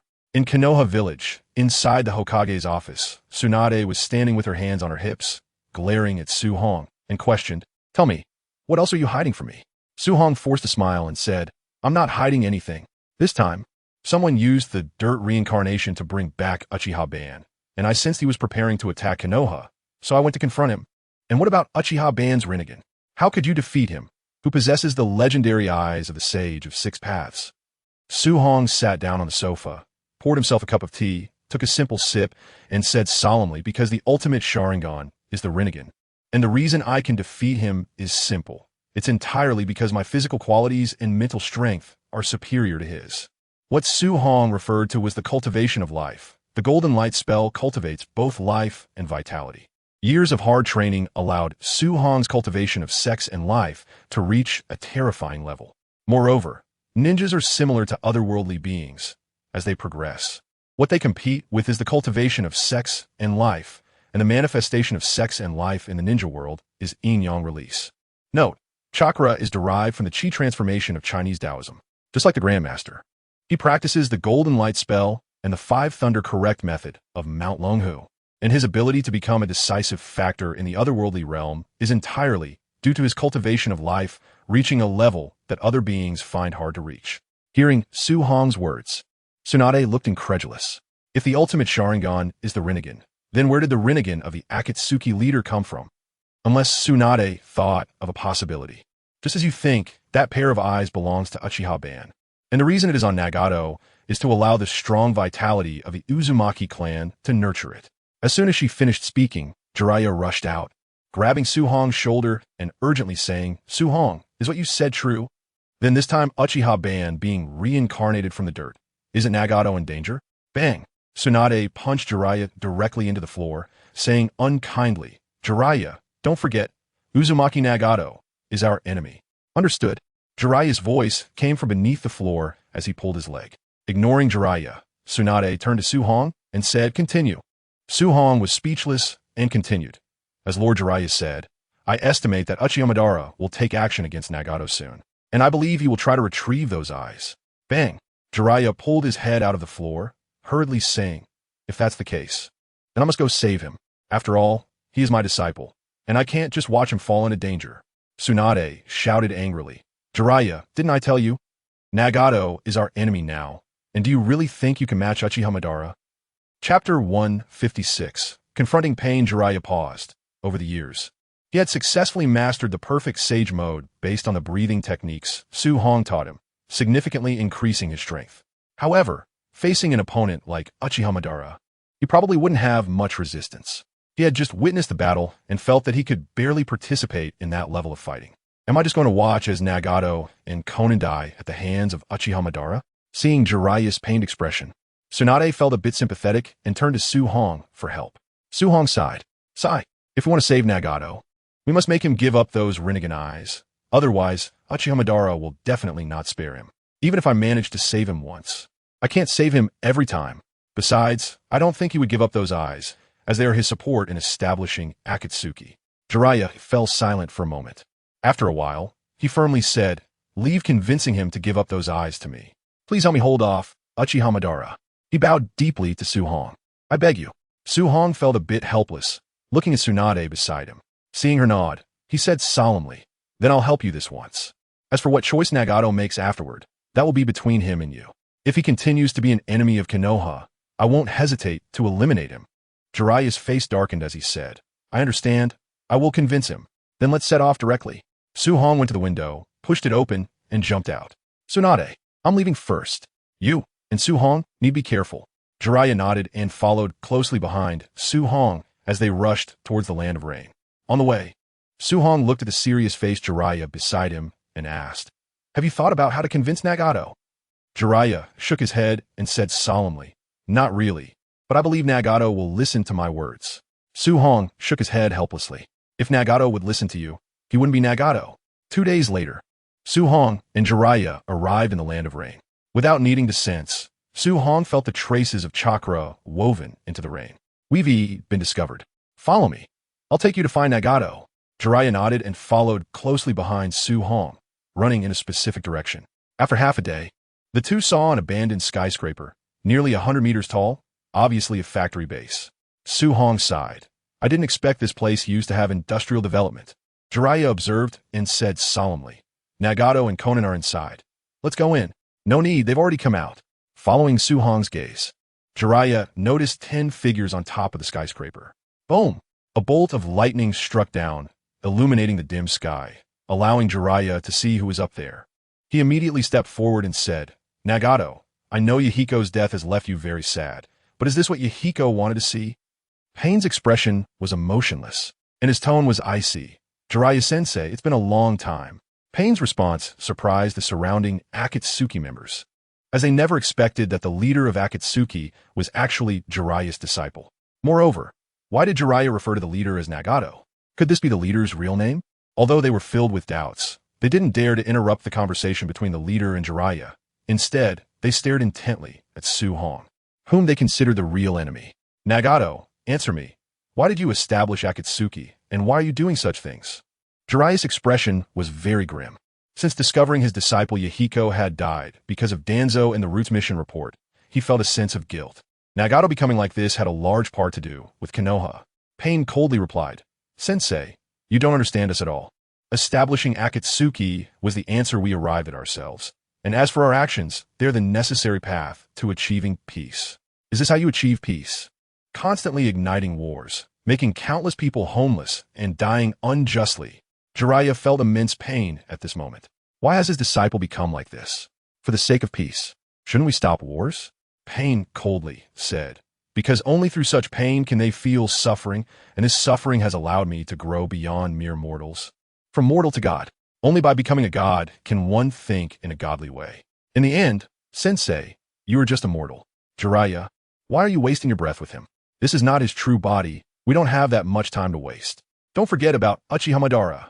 Just as Jiraiya wanted to say something, he was interrupted by Su Hong. Nagato, give up those eyes. They were implanted into you by Uchiha Madara. Although the purpose is unclear, Uchiha Madara has already appeared, and you will be in great danger. Nagato didn't believe it at all and manipulated Pain dismissively. Sensei, what nonsense are you talking? These are the eyes I was born with as a god. Jiraiya instantly understood that he couldn't persuade Nagato. His expression became determined as chakra erupted beneath his feet, and he jumped towards Pain. If talking doesn't work, then I'll knock you out and bring you back. Ha ha ha. Summoning jutsu. A cloud of smoke appeared, and a giant purple toad over 10 meters tall suddenly appeared. It was Fukusaku from Mount Mayaboku. Although I'm useless, I will do my best. Standing atop Fukusaku's head, Jiraiya pointed at Pain on the high platform and said coldly, Fukusaku, take me to jump onto that skyscraper. Although I'm useless, I will do my part. Fukusaku, holding a spear and shield, jumped up to the air above Pain and the others with several leaps. He wiped his eyes with his hands and then quickly formed a hand seal. Sage mode. Instantly, Jiraiya's eye sockets gained orange shadows. Sage art. Big ball Rasengan. Jumping off Fukusaku's head, he formed a gigantic Rasengan with a diameter of 1 meter in his right hand and smashed it down towards Pain and the others. Boom! The entire skyscraper was instantly destroyed halfway, and Pain and the others managed to evade using their respective abilities. It would have been much better if we had done this earlier instead of all that talking. Su Hong sneered and disappeared from his spot. When he reappeared, he was already beside the animal path, lightly throwing a punch. Bang! The entire animal path exploded into fragments, and the summoned beasts hidden around all vanished in a cloud of smoke. Chapter 157, Jiraiya severely wounded so fast. I can't even react.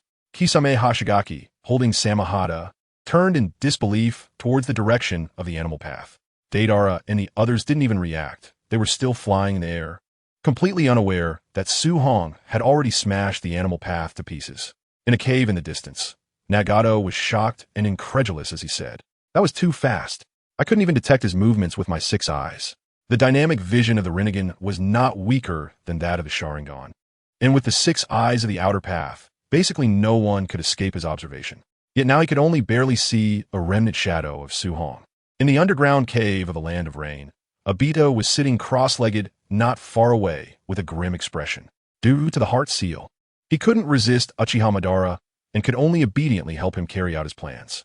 As for Uchiha Hero, he was also here, his eyes filled with madness, as various negative emotions like killing intent, fear, and confusion constantly shifted, leaving him completely unaware of who he was. Even though Madara's Sharingan was not an illusion type, his mastery of yin-yang release made his illusion abilities reach an unbelievable level. After a few illusions, Uchiha Hero lost his sense of self. Black Zetsu emerged from the ground in a hurry, saying, "Madara, Suhong has come with Jiraiya to find Nagato. It seems their target is your Rinnegan." Madara instantly appeared in front of Black Zetsu, his expression turning extremely grim. "That kid seems to know quite a lot. You have already integrated part of your body into Nagato's. Now we just wait for the opportunity. Once Nagato shows any sign of weakness, you can take control of his body and use the Rinnegan's abilities. Meanwhile, I will deal with that brat." Obito's expression remained grim as he reluctantly used Kamui, distorting space and disappearing from the spot with Madara. In the abandoned factory of the Land of Rain, Suhong leisurely dodged the rockets from the Azura path. With a single step, he arrived in front of the Hell Path that summoned King Enma. A golden Tang Dao appeared in his hand, and with a gentle swing, he cleaved the Hell Path and King Enma in half. His steps seemed unhurried, yet he moved like a phantom, covering dozens, even hundreds of meters with each step. Senjutsu, Fire Release, Fire Dragon Flame Bullet. Jiraiya quickly formed hand seals and spat out 3 enormous fire dragons that roared toward Deva Path Pain from above, left, and right, carrying intense heat. "Shinra Tensei," Deva Path Pain shouted, and an invisible repulsive force erupted, dispersing all 3 giant fire dragons. "Teacher, you can't defeat me, who has already become a god." Jiraiya showed disdain and mocked. "Nagato, do your actions really deserve the title of god?" Senjutsu, Great Fire Release, Spiraling Flame Bullet. A crimson spiraling sphere appeared in Jiraiya's hand. After observing the previous battle, he understood the time gap between Shinra Tensei and Bansho Tenin, and took the opportunity to smash it down during the 5-second gap of Shinra Tensei. Shinra Tensei, unfortunately, just as it was about to hit, the cooldown for Shinra Tensei had ended, and the repulsive force erupted, colliding with the crimson spiraling sphere. In an instant, a massive fireball with a diameter of 10 meters appeared, spinning rapidly and clashing with Deva Path Pain's repulsion. "Feel pain. Experience pain. Accept pain. Super Shinra Tensei." As Deva Path Pain's cold voice echoed, the repulsive force instantly increased tenfold. "This is bad." Jiraiya's expression changed as he increased the output of Senjutsu chakra, trying to maintain the power of the Great Fire Release, Spiraling Flame Bullet. However, after just 1 second of stalemate, it was dispersed by the repulsive force of the Rinnegan, and Jiraiya himself was sent flying. The powerful repulsive force did not dissipate. Instead, it surged outward, flattening the buildings within 100 meters in an instant. Suhong lightly swung his blade, cleaving the 3rd Kazekage puppet in front of him in half, and faced the approaching repulsive force with another swing. The invisible slash directly dispersed the repulsive force, which was even less than half the power of the impure world rebirth Madara. He lightly stepped back 2 paces to evade the incoming scorpion tail dripping with venom. Bang! With a flick of his left hand, the steel-crafted scorpion tail shattered into fragments. "Brother Scorpion, get out of the way." C4 Garuda. Standing on a clay bird, Deidara instantly spat out a clay clone identical to himself, which fell in front of Suhong. "Huh, art is an explosion." He quickly formed hand signs, shouting loudly, and the clay clone exploded, but it had no real power, only stirring up a whirlwind. Suhong immediately sensed that many clay spiders had entered his body, though they were invisible to the naked eye. Then he remembered that Deidara had such a trick. However, Suhong didn't mind. The golden light spell operated, covering all his blood vessels, organs, and bones with a thin layer of golden light, firmly locking these clay spiders within his blood vessels.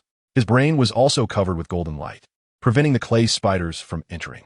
In less than a second, Suhong completed all this. Then the next moment, he appeared in front of Deidara, instantly inserting his left hand into Deidara's brain, with white brain matter and blood splattering into the air, leaving him no time to activate C4, Garuda, Secret Technique, 100 Machine, Manipulation.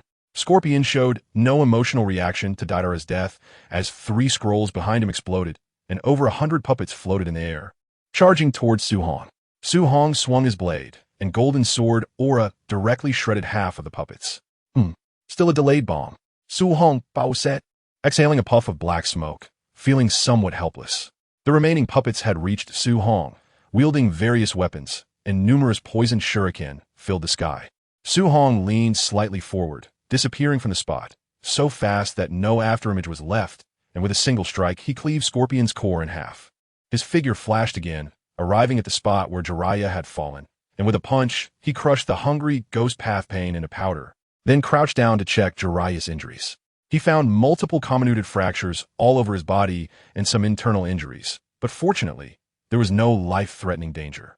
He was just temporarily unconscious, which relieved Su Hong. If Jiraiya died, it would be hard to explain to Tsunade. He infused golden light particles into Jiraiya's body to stabilize his injuries, allowing him to hold on until reaching Konoha. By then, such injuries would be easily treatable with Konoha's current medical level. Chapter 158. Leaving seeds in the distant cave. Nagato had just recovered from the earlier Super Shinra Tensei and saw Su Hong, who was carrying Jiraiya with a disgusted look on his face. Controlling the Deva path, Nagato clasped his hands together, and a pitch-black gravitational sphere slowly appeared.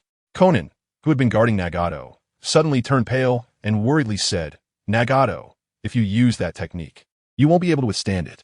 I understand, but against that monster Su Hong, this is the only method." Nagato fixed his chair, formed hand signs with both hands, assisting the Deva path in gathering the gravitational sphere. Earth explosion stars. The black gravitational sphere floated into the air.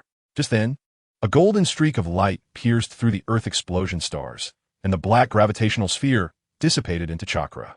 8 more streaks of light shot out, instantly piercing through the Deva path pain, human path, and Kakuzu's bodies, especially Kakuzu, who had 5 large holes appear all over him. Just as the streaks of light were about to hit Haiden, the surrounding space distorted, and Madara's figure appeared, his chakra-covered hand slapping the golden streak of light away.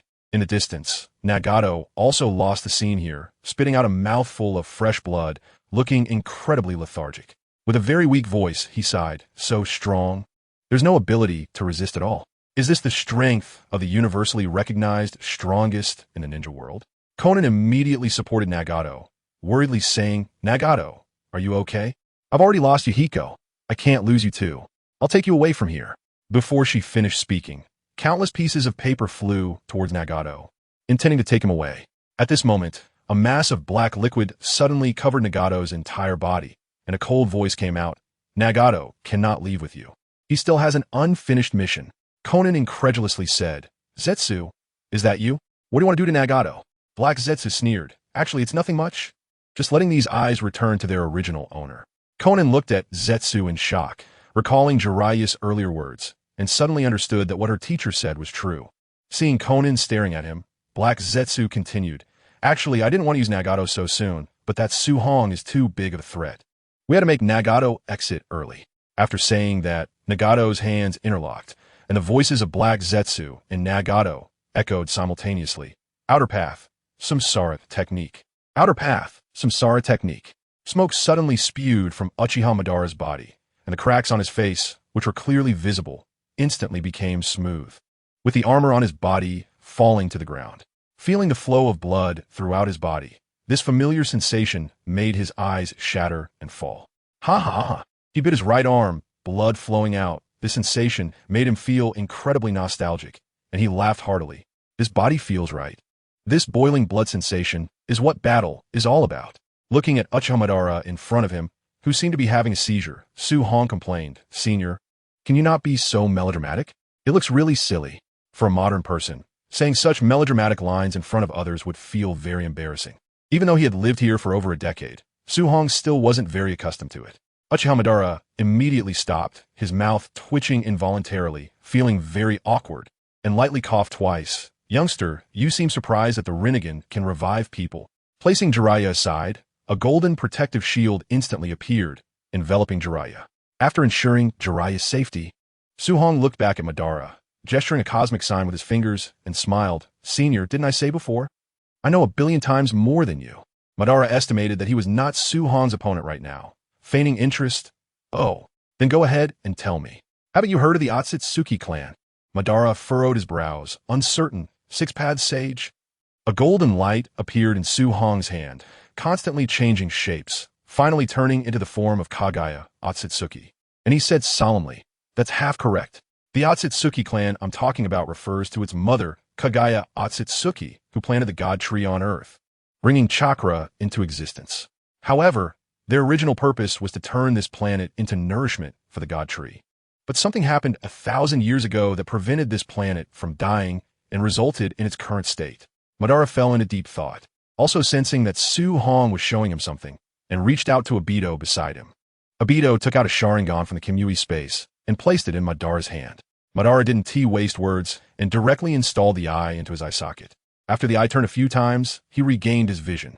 Looking at Su Hong's hand, he discovered that a very beautiful woman was forming in Su Hong's hand, with long hair that exceeded her feet. However, this woman had Byakugan eyes and a Rinnegan with 9 tomo in the center of her forehead. Although the overall appearance was golden, Su Hong's formation was angular and very three-dimensional, which Madara could discern. The golden light in Su Hong's hand changed again, showcasing the forms of Kagaya Otsutsuki and Ishiki Otsutsuki in front of Madara. After dissipating the golden light in his hand, Su Hong did not look at the remaining Otsutsuki forms and Ishiki due to the reason of Boruto, as he had not seen them. Madara frowned tightly, saying gravely, "Youngster, what exactly do you know? What are you trying to express?" Su Hong forcefully waved his hand, and a golden spear flew out directly. As if he had done nothing, he extended his right hand, inviting, "I hope you can abandon the Moon Eye plan. Help me unify the ninja world to end the war, and then deal with the Otsutsuki clan." Madara's face immediately darkened, his eyes filled with killing intent. And he said coldly, "Youngster, do you think I'm the kind of person who will submit to others?" Su Hong replied, "Senior, I think you may have misunderstood something. I'm not asking you to submit. I just need you to help me unify the ninja world and deal with the Otsutsuki clan." Madara's face remained dark, but his tone improved somewhat. "I will not give up the Moon Eye plan. As for what you said, I will investigate it secretly. I want to see if what you said is true." He signaled Obito with his eyes, and Obito immediately activated Kimui, taking Madara and Kisame away. Whether Madara believed Su Hong's words or not, his purpose had already been achieved. This would plant a seed in Madara's mind, and now Su Hong just needed to wait for this seed to sprout. Chapter 159. Tsunade's worry after picking up Jiraiya again. Su Hong quickly flashed to a mountain wall, which had a small hole about 10 centimeters in diameter. Boom! With a light slap, the mountain wall was blasted open, revealing a huge cave behind it. Carrying Jiraiya, he stepped inside and saw Konan in a state of dead silence, wrapping Nagato's corpse in paper, her eyes already hollow. The Rinnegan having been taken by Black Zetsu. "What are your plans? If you don't have any, then come back to Konoha with us. I think Jiraiya would be very willing to take you as his disciple." Konan looked up at Su Hong, her expressionless face saying, "No need. I plan to hide with Nagato and Yahiko. I won't ask about the ninja world again. Also, thank you for saving me." Su Hong gently waved his hand, saying in a deep voice, "Just a matter of convenience. But could you tell me where you plan to hide? I think Jiraiya will definitely come back to visit again once he recovers." Nagato had been tightly wrapped in paper, floating in the air. Konan looked at Jiraiya on Su Hong's back, and a glimmer of light appeared in her dead eyes. Teacher Jiraiya should know that location. After saying that, she took Nagato's corpse to recover Yahiko's body. Su Hong didn't plan to persuade her any further and turned to leave. Without the Akatsuki organization, the Land of Rain was no longer as difficult to deal with as before. Su Hong planned to let the Yunshi Chamber of Commerce gradually take over this country after returning. Arriving at the Yunshi Chamber of Commerce branch in the Land of Rain, Su Hong used his privileges to directly take an off-road vehicle, threw Jiraiya into the back seat, and drove away. After returning to Konoha, Su Hong threw Jiraiya into the hospital. Tsunade quickly heard the news and rushed into the operating room to begin surgery on Jiraiya. Meanwhile, Su Hong returned to the Yunshi Chamber of Commerce and held a brief meeting, asking Bai to inform Lan to personally go to the Land of Rain to take charge and bring the Land of Rain under control. After the meeting, Su Hong made his way to the Hokage's office. Tsunade had already learned some news from Jiraiya. Upon seeing Su Hong, she said solemnly, "Tell me, what exactly happened in the Land of Rain?" According to the intel from the Umbu, the Land of Rain is already showing signs of chaos. Su Hong briefly shared the information about the Land of Rain, including the resurrection of Uchiha Madara. That's how it is. The Akatsuki organization established by Nagato has been destroyed, and the protective force of the Land of Rain is gone, so chaos is to be expected. As for Uchiha Madara, I couldn't guarantee I could keep him. At that time, Jiraiya was heavily injured, and I had no choice but to let him go. Tsunade frowned, her expression grave. "This is troublesome. No one can be sure of this Shura of the ninja world's next move. I have an idea. He's probably looking to collect the 9-tailed beast to resurrect the legendary 10 tails and become its Jinchuriki. Hearing Su Hong's words, Tsunade suddenly became angry and said sternly, "Why didn't you say this sooner? Explain it to me in detail." Su Hong helplessly explained the situation regarding the divine tree to Tsunade. Tsunade stood up and decisively said, "Shizen, notify the other 4 Kage that I will convene a Kage summit." "Yes, Lady Tsunade." Shizen hurriedly ran out, holding Taunton. Su Hong felt he had nothing more to do and planned to leave. Just as he got up, Tsunade stopped him. "You're coming with me to the Kage summit." "Ah, isn't that unnecessary? You're the next Hokage. If you don't accompany me, who will?" Su Hong looked at Tsunade's expression and could only agree with a bitter smile. After returning home, Su Hong took a comfortable bath. "Sister Chi, is Su Hong brother back yet? I want him to train me." "The master is back and is taking a bath upstairs." Downstairs, Naruto's voice rang out. Su Hong felt helpless. Couldn't this guy be a little more quiet? He removed the towel he had placed beside him and wrapped it around his waist before heading downstairs. As soon as he entered the room, he saw Naruto clinging to Chi, wanting to see Su Hong.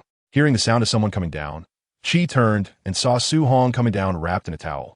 Her face flushed as she respectfully said, "Master, I'm sorry. I didn't stop Naruto."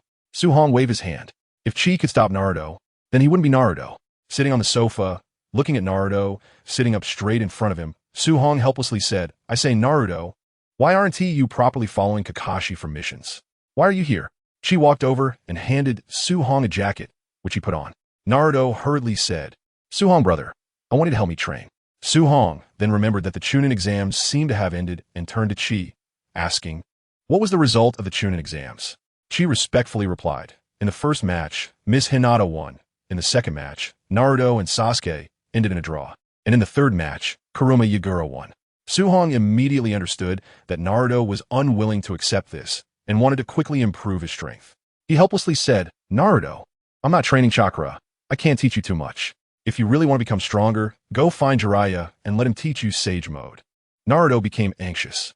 "But the perverted sage is still in the hospital. He can't possibly take me to train." Su Hong said helplessly, "How about this? Go to the Yunchi Chamber of Commerce and find Bai. Let Bai teach you some secret technique from the Yunchi Chamber of Commerce first, and when Jiraiya recovers, he can take you to Mount Mayaboku for training. Just remember to bring Bai along." Seeing Naruto's hesitation, seemingly doubting Bai's strength, Su Hong reassured him, "Don't worry. Bai's strength is more than enough to teach you. Chi, take Naruto to find Bai. Let him train this kid well." "Yes, master." Chi led Naruto to the headquarters of the Yunchi Chamber of Commerce to find Bai for training. Su Hong felt helpless, returned to his bedroom, and got dressed, planning to find Hinata and the others to take them on some D-rank missions. Time quickly passed for another month. Naruto was rejected by Jiraiya when he wanted to go to Mount Mayaboku to learn Sage Mode, as Jiraiya said his current level was not enough and instead took him to train in the forests of Konoha. Sasuke had been following Itachi and Kakashi for training, constantly working on the changes in the nature and form of fire and lightning to enhance his strength. After the Chunin exams and his battle with Naruto, his mindset changed, realizing that as long as he worked hard, he wouldn't be surpassed by Naruto. Of course, he often disturbed Su Hong, asking for advice, and Su Hong pointed out Sasuke's shortcomings, which benefited him greatly.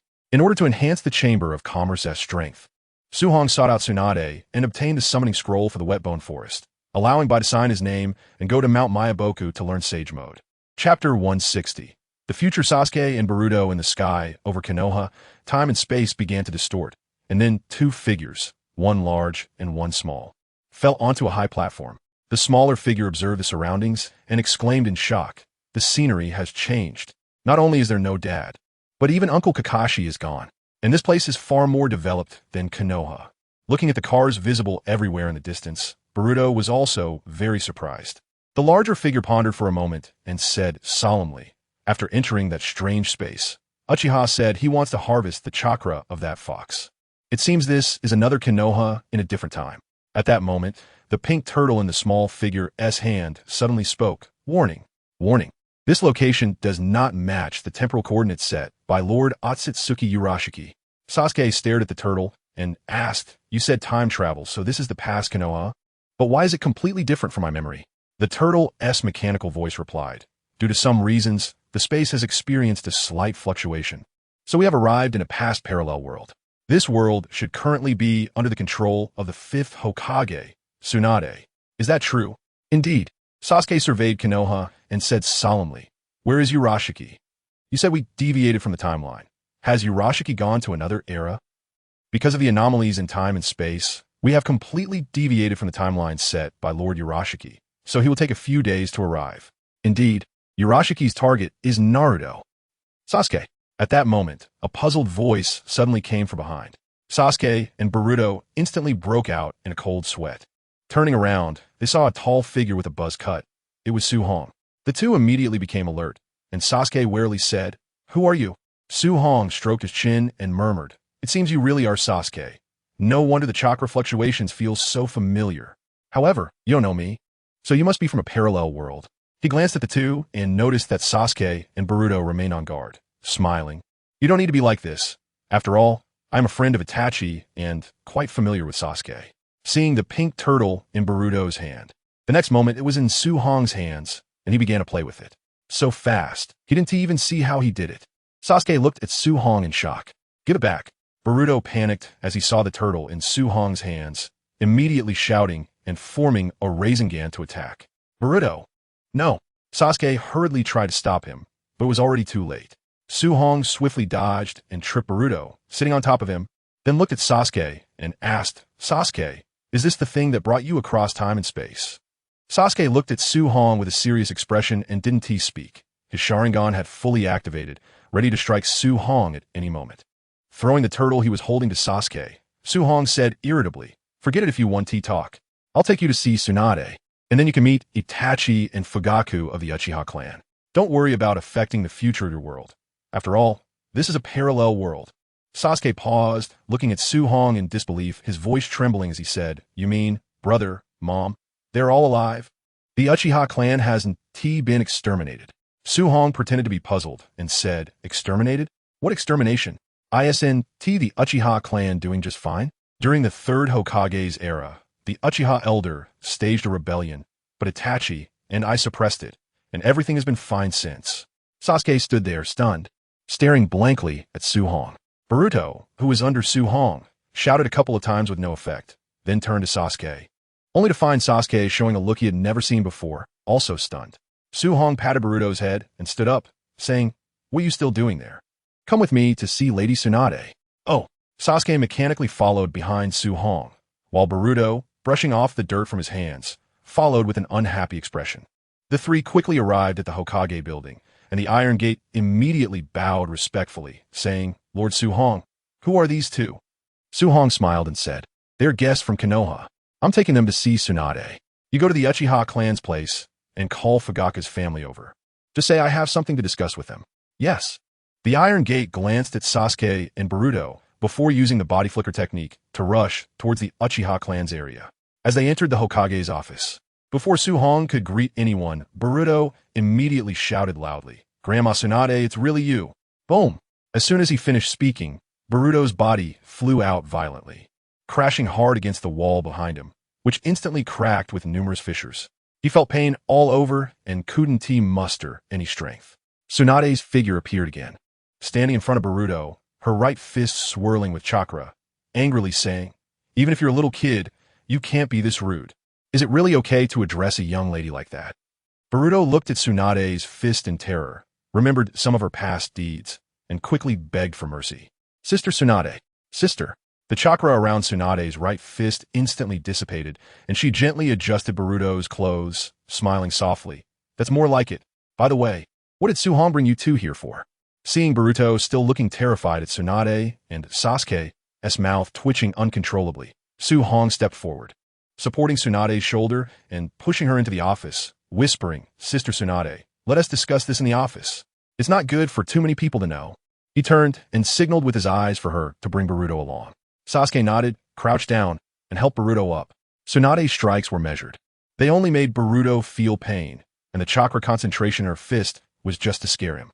After Tsunade sat down in her chair, she ordered Shizun, who was nearby, temporarily withdraw the surrounding umbu. Shizun made several hand signs towards the shadows, and the umbu that had originally protected the Hokage's office all withdrew.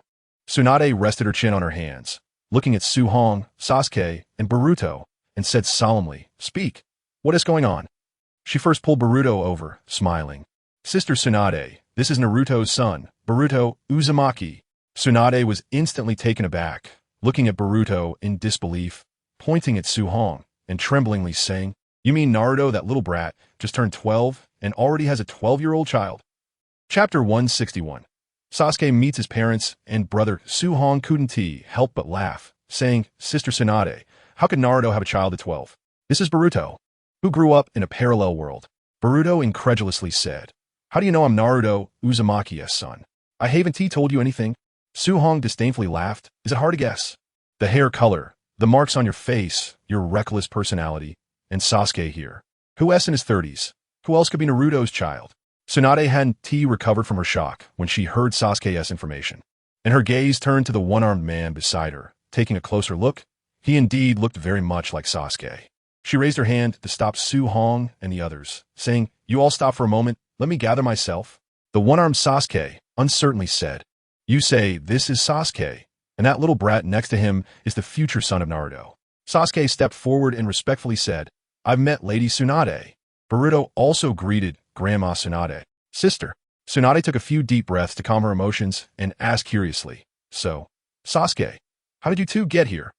Sasuke extended his hand, and a pink turtle appeared in his palm, saying solemnly, "This is the Otsutsuki clan's space-time ninjutsu tool, Plow, capable of traveling through time and space. We were brought to this era while chasing Otsutsuki Kinshiki." Tsunade's expression grew serious. "So there really are Otsutsuki clan members. Where is that Kinshiki now?" According to Plow, Kinshiki would arrive in this era in a few days, and his goal was to forcibly take the Nine Tails from Naruto before he grew up, allowing the God Tree to bloom again in this world. "Tell me more. Also, what exactly is the future like?" "The Otsutsuki clan is..." Sasuke relayed everything he knew about the Otsutsuki clan to Tsunade, while Shizen took notes frantically on the side. Ding, ding. Just as they finished explaining the Otsutsuki clan's matters, a knock came from outside the door. "Itachi, come in." Sasuke's body stiffened, turning to look at the figure that entered, trembling violently as he rushed to hug Itachi, tears streaming down his face. "Brother." Itachi looked bewildered, but upon hearing that voice, he unconsciously wrapped his arms around the tall figure in front of him. Little Sasuke, wanting to confront this person who was much older than his brother, was pulled over by Su-Hong, who covered his mouth with a ball of golden light. Little Sasuke looked at Su-Hong in confusion, and Su-Hong shook his head, prompting him to obediently stand by his side. After Sasuke released Itachi, he looked at Mikoto and Fugaku with tear-stained cheeks. The longing in his eyes was impossible to hide, and he cried out, "Mom, Dad, I miss you so much." The one-armed Sasuke directly hugged Mikoto, and soft sobs began to sound. Feeling the familiar sensation, Mikoto uncertainly said, "Sasuke?" "Yes, Mom, it's me."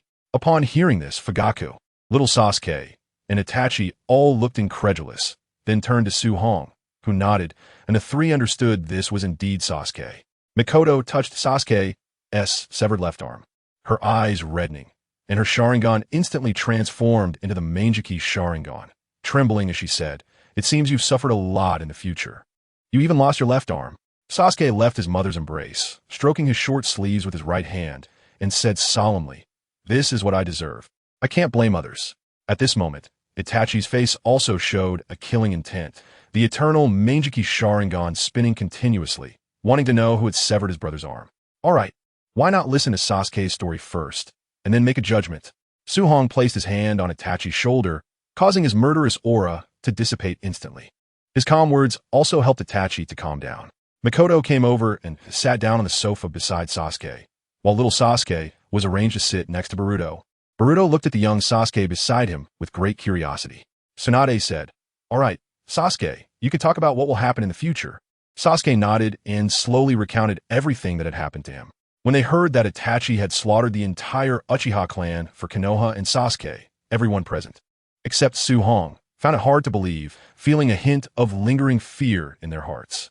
Then he talked about how after the Nin exams, he became a rogue ninja in Konoha in pursuit of power and chose to become a disciple of Orochimaru.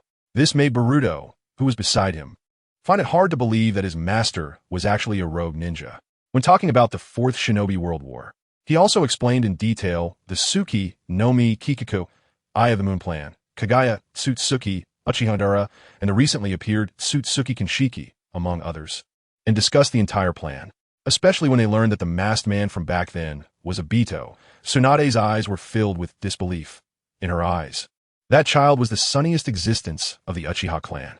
The subsequent situation shocked everyone present, and a hint of terror appeared in their eyes as they understood that there was a huge threat beyond the planet. If their strength was insufficient, the earth would be used as nourishment for the god tree, ultimately leading to everyone's death. Tsunade turned to Suhong and said sternly, Suhong, Uchiha Madara in our world has already been resurrected because of your son. Do you think it will be suitable to initiate the so-called Tsuki no Mi Kikaku? Suhong pondered for a moment, organized the information from the Yunchi Chamber of Commerce regarding the tailed beasts, and said solemnly, for now, he should only be preparing. The rebirth of the three tails has not yet been completed, and it is expected to take another 2 years to finish. Therefore, I judge that Uchiha Madara's actions should be 2 years later. After all, acting now would only expose his plans. Of course, I do not rule out the possibility that he might carry out his plans in advance, ultimately capturing the three tails. Tsunade said gravely, Shizen, immediately send a hawk to inform the other 4 Kage to come over as quickly as possible. Also, send out an Umbu squad to investigate the existence of the shell organization in the ninja world. Once there is news, report immediately. I want to destroy it at the first opportunity. Suhong, Tsutsuki Kinshiki will be left to you and future Sasuke to deal with. Make sure to keep him in this era. Yes. Shizen immediately ran out to send the hawk. Suhong said seriously, don't worry. I will definitely make him come back without success. With his body, I believe that dealing with the Tsutsuki clan in the future will definitely be easier. After leaving the Hokage's office, Sasuke followed Itachi and the others back to the Uchiha clan's territory, while Boruto and Suhong had Akira take him to Jiraiya's side, secretly protecting Naruto in the process. Chapter 162. Bringing Madara to Konoha after leaving the Hokage's office, Suhong immediately headed to the Land of Rain, planning to find Madara and watch a good show, believing that Madara's thoughts would change by then. Once he entered the Land of Rain, Suhong opened his perception completely and quickly located Madara's chakra fluctuations, teleporting to the ground in a few flashes. This junior, why did he suddenly come here? In the underground cave, Madara, who was strengthening his body with yang release, opened his eyes filled with confusion. Far away, Kagaya was also full of doubts. Suhong's actions were completely beyond his expectations. Senior, the junior wants to invite you to see a good show. I wonder if Senior would grant me this favor. Hearing the voice resonating through the soil layers in the underground cave, Madara immediately stood up, using earth release to appear on the ground, and said in a deep voice, Junior, what kind of good show could it be to make you think to invite me? Suhong smiled and said, I have clear intelligence that a member of the Tsutsuki clan will arrive in Konoha in the next few days. I hope Senior can join the junior to witness it. Madara said uncertainly, Are you sure it's the Tsutsuki clan? I have roamed the ninja world for so many years, and I have never heard of or seen anyone from the Tsutsuki clan besides the goddess of the moon. Suhong nodded, his eyes filled with seriousness, and said firmly, I can confirm that it is indeed the Tsutsuki clan from outer space. Or does Senior think that the junior is trying to set a trap for you and is afraid to go? Ridiculous. Is there anywhere in the ninja world that Uchiha, will be afraid to go? I will go with you now. If I don't see that Tsutsuki clan member, you can see if I will destroy Konoha. Then let's go. Madara, dressed in a new suit made by the Yunchi Chamber of Commerce, followed closely behind Suhong. Kagaya felt a storm rising in his heart. The Tsutsuki clan should not be arriving at this time. According to his mother's intelligence, it would take at least another 10 years before any Tsutsuki clan members would descend. I can't allow this. I must follow to confirm the situation, or I won't feel at ease. Lord Madara, why don't I go with you? If anything goes wrong, I can help a little. Madara turned to glance at Kagaya, giving him a domineering look. No need, just keep an eye on Obito and the others for me. Amir Konoha can't hold me back. All right then, Lord Madara. Kagaya was not surprised. He could easily sneak ahead, and Madara would definitely not notice. As he turned around, he caught sight of Suhong's meaningful smile, causing his heart to tremble involuntarily as if all his secrets had been seen through. Suhong drove the car, looking at Uchiha Madara in the passenger seat, and instructed, Senior, we must agree beforehand. Once we arrive in Konoha, you are not allowed to cause destruction or kill indiscriminately. Otherwise, I will risk my life to take you down and destroy your Rinnegan. I understand. I, Uchiha Madara, will not go back on my word. The vehicle quickly entered the Konoha area, and Sasuke, who was secretly protecting Naruto alongside Itachi, suddenly changed his expression, sensing that familiar chakra, exclaiming in shock, Uchiha Madara. Tenshinli was activated instantly, and he disappeared from the spot. Itachi also heard Sasuke's voice, his face changing dramatically as he rose and chased after Sasuke. Just as they entered the village, Sasuke, standing on a distant stone pillar, said gravely, Uchiha Madara, what are you doing in Konoha? His left eye's eternal Mangeki Sharingan flickered with red light, while his right eye's Six-Tomo Rinnegan glimmered with purple light, the killing intent flowing in his eyes, ready to strike Madara at any moment. Seeing Madara's serious expression beside him, Su Hong teased, Senior, you're not afraid, are you? How could I, Uchiha Madara, be afraid? Although he spoke with great bravado, Su Hong could clearly hear that his confidence was not as strong as before. Madara could sense that this one-armed Uchiha was slightly stronger than himself. Combined with Su Hong, if a fight broke out, he would definitely be at a disadvantage. The reason the Uchiha clan member in front of him had not attacked was simple. It was because of Su Hong beside him. Su Hong leaned out his head and smiled. Sasuke, don't worry. This gentleman is someone I invited temporarily. He won't do anything to Konoha. Sasuke landed and faced Uchiha Madara, coldly saying, that's best. Itachi quickly arrived as well, watching Madara warily. Su Hong, why did you bring him here? Is it not enough that his Tsuki no Mi Kikaku has already brought harm to the ninja world? Su Hong laughed. Isn't the Tsuki no Mi Kikaku not yet implemented? You can't just jump to conclusions. Uchiha Obito frowned, realizing that his plans had been discovered by so many people. How could this be possible? After all, he had been plotting for so many years. He thought that Su Hong and the others only knew a little, but now, seeing Itachi's situation, it seemed they all knew, and there were even things he was unaware of. Senior, get out of the car. Let me introduce you. Su Hong led Obito down and approached Sasuke, saying solemnly, this is Uchiha Sasuke, from a parallel world over 20 years in the future. The information about the Otsutsuki is provided by him, and he, along with others from the future, shattered your Moon Eye plan. Hearing Su Hong's words, Obito's eyes were filled with shock as he incredulously exclaimed, how is that possible? Su Hong retorted, why is it impossible? Otherwise, how do you think we know all your information? He turned to Itachi and said in a deep voice, Itachi, go to Tsunade and bring back the records of future events for this senior to see. With Sasuke's arrival from the future, Su Hong immediately changed his strategy, deciding to pull Obito, who was striving for peace in the ninja world, to their side. Senior, let's go. We'll have a drink and talk about peace, the future of the ninja world, and your future. Su Hong, you are undoubtedly seeking to skin a tiger. Looking at Itachi, who had not gone to fetch the records, Su Hong sighed and said, all right, let us go have a drink together first. They walked towards the largest restaurant in Yunchi Shopping Mall, and along the way, the residents had long since disappeared. Basically, there was an Umbu every 5 steps and a Jonin every 10 steps keeping an eye on Uchiha Obito. Upon entering the restaurant, it had already been clear bye-bye. After the 4 of them sat down, Tsunade also came over, sitting directly opposite Obito, her eyes fixed on him. After a while, Tsunade turned to Su Hong and said solemnly, what exactly are you thinking? Su Hong looked at Itachi and the others, sighed, and said, none of us know the exact strength of the Otsutsuki clan, but every member of the Otsutsuki is at least at the Super Shadow level, so we need high-end combat power. Although Senior Obito, in the future, has trapped countless people in illusions for the sake of so-called peace, the initial intention was good. If we can win him over, it will make dealing with the Otsutsuki clan much easier.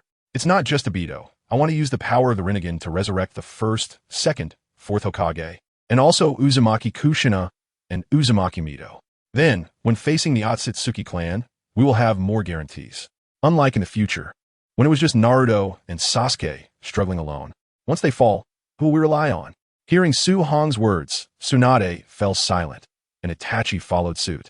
While Sasuke's expression became serious as he contemplated Su Hong's words, Obito's eyes showed some disdain, firmly believing that Su Hong and the others were acting. After a while, Tsunade let out a sigh of relief and said solemnly, I'll notify Shizen to bring over Sasuke's records. Su Hong looked at Sasuke, recalling the methods of the ninja sect. No need. Let Sasuke use Genjutsu to present his memories before you. I'm sure you can discern the truth of the matter. Obito's face instantly darkened as he looked at Su Hong and said in a deep voice, Junior, you don't intend to sneak attack me, while I'm trapped in ninjutsu. Do you? Su-hong replied. It seems Senior is afraid. Then let us have someone bring the records to take a look. But that might not be intuitive. I'm afraid you won't believe it. I am Uchiha Obito. To be afraid is simply a joke. Come on. Sasuke's eyes flashed with red and purple light, and Obito, Itachi, and Tsunade fell into the Jinjutsu, beginning to observe Sasuke's memories of the Fourth Great Ninja War and the future battles against the Otsutsuki. Su-hong's mind didn't waver at all. Sasuke didn't even have the qualification to shake Su-hong. With no other option, he began to eat the dishes on the table. The food on the table was almost finished, yet the few of them remained unconscious. It seemed that the amount of information was too overwhelming. It had been such a long time, and they still hadn't come out. More than an hour later, Obito's eyes opened first, filled with killing intent, causing the temperature in the room to drop several degrees. Gritting his teeth, he said, Kagaya. Chakra uncontrollably began to erupt, and the entire room started to tremble. Obito clearly believed the events in Sasuke's memory, especially the part where Kagaya ambushed him, turning him into a sacrifice. This made him even angrier. The leftover food on the table was directly overturned, rushing towards Su-hong and Tsunade. A wall made of golden light appeared, enclosing the remnants and throwing them aside. Seeing the cracks appearing in the room, Su-hong couldn't help but remind, hey, Senior, this is my territory. You can't destroy it. Obito's rage did not subside. Instead, it intensified, and he shouted in a low voice, Junior, do you really think I'm wrong? Hashirama's path is wrong. Why can his dream continue while I end up like this? At this moment, Obito had lost his reason. The raging chakra kept surging, causing the entire house to shake violently, with cracks spreading all over the room. Tsunade and Itachi kept retreating, backing away 10 meters before barely withstanding Obito's pressure. Sasuke was covered in chakra, taking a step back to withstand this pressure. Calm down. Su-hong's face darkened, and golden light wrapped around him, a terrifying aura bursting forth, directly pushing back Uchiha Obito's momentum. Boom! The entire room shattered, debris scattered everywhere, and a large amount of dust was blown away by the clash of their auras. Sasuke looked at Su-hong in disbelief, finally understanding why Tsunade would let this man handle the Otsutsuki matters with him. This level of strength was no weaker than his prime, and even stronger than he was now, having lost the power of the Sage of Six Paths. With Su-hong's overwhelming aura, Obito's body sank, and clarity returned to his eyes. Su-hong dissipated the golden light surrounding him, and said solemnly, Senior, I understand you. Because both of you have made mistakes. The first Hokage's ideas were highly idealistic and unrealistic. But what about yours? Your thoughts are equally idealistic and even more extreme, trapping all beings in illusions to achieve peace. How is that possible? This is nothing but murder. And let me tell you that peace is impossible. But temporary peace is possible, and that is what I am working on now. Obito looked at Su-hong, unable to believe it. What did you say? Peace is impossible to achieve. Permanent peace is impossible to achieve because the resources in our living space are limited and people are greedy. As long as there is a conflict of interest, there will be conflict, and the conflict of interest between countries is war. Hearing Su-hong's words, Obito fell silent again. After a long while, he looked up and said, Let me be alone for a while. Do not let anyone disturb me. After speaking, he used the body flicker technique to disappear. Where are you going? Itachi was about to follow, but was stopped by Su-hong's hand. No need. He is currently restless and needs some quiet time to think. Don't worry, he wants to make a move. Upon hearing Su-hong's words, Itachi also withdrew his hands from the hand signs. Tsunade walked over and said sternly, Su-hong, Obito is left in your hands to monitor. You must not let him slip out of your control. All right, I will go now. Su-hong sensed Madara's chakra and found that he was actually sitting on the head of the first Hokage, looking melancholic, his black hair dancing in the wind, his mouth constantly moving as if he were saying something to Hashirama. It settled. Seeing Madara in this state, Su-hong understood that Madara believed his words. As long as Otsutsuki Kagaya appeared next, Madara would be temporarily tied to this war chariot called Earth. After ordering a cup of tea at a tea house in Hokage Rock, Su-hong began to savor it. Below Hokage Rock, Kurizetsu was sweating profusely and trembling.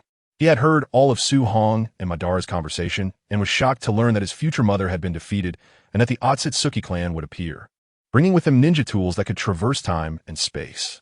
This was bad news. All his plans were exposed. I must hide now. My mother was so afraid of the Otsutsuki clan, which shows how powerful they are. Once they arrive, they will definitely act against her. I must find a way to resurrect her quickly. But now Madara probably doesn't trust me anymore. Who can I rely on?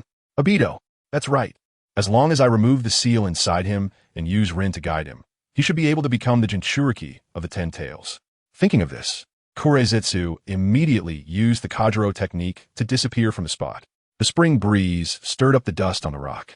Madara felt a slight chill and looked up to find that the sky had darkened. He had unknowingly sat there for most of the day. I want to see if what Sasuke said is true. If it is, I can help unify the ninja world and deal with the Otsutsuki clan.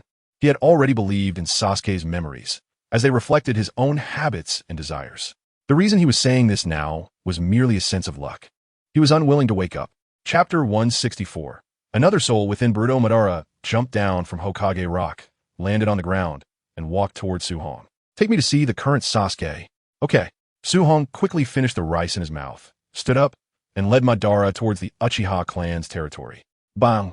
A puff of smoke flashed, and Madara transformed into a completely unfamiliar person. Suhong glanced at Madara in surprise. If this were before, Madara would have confidently walked into the Uchiha clan's territory. Now, however, he used a transformation technique to change his appearance.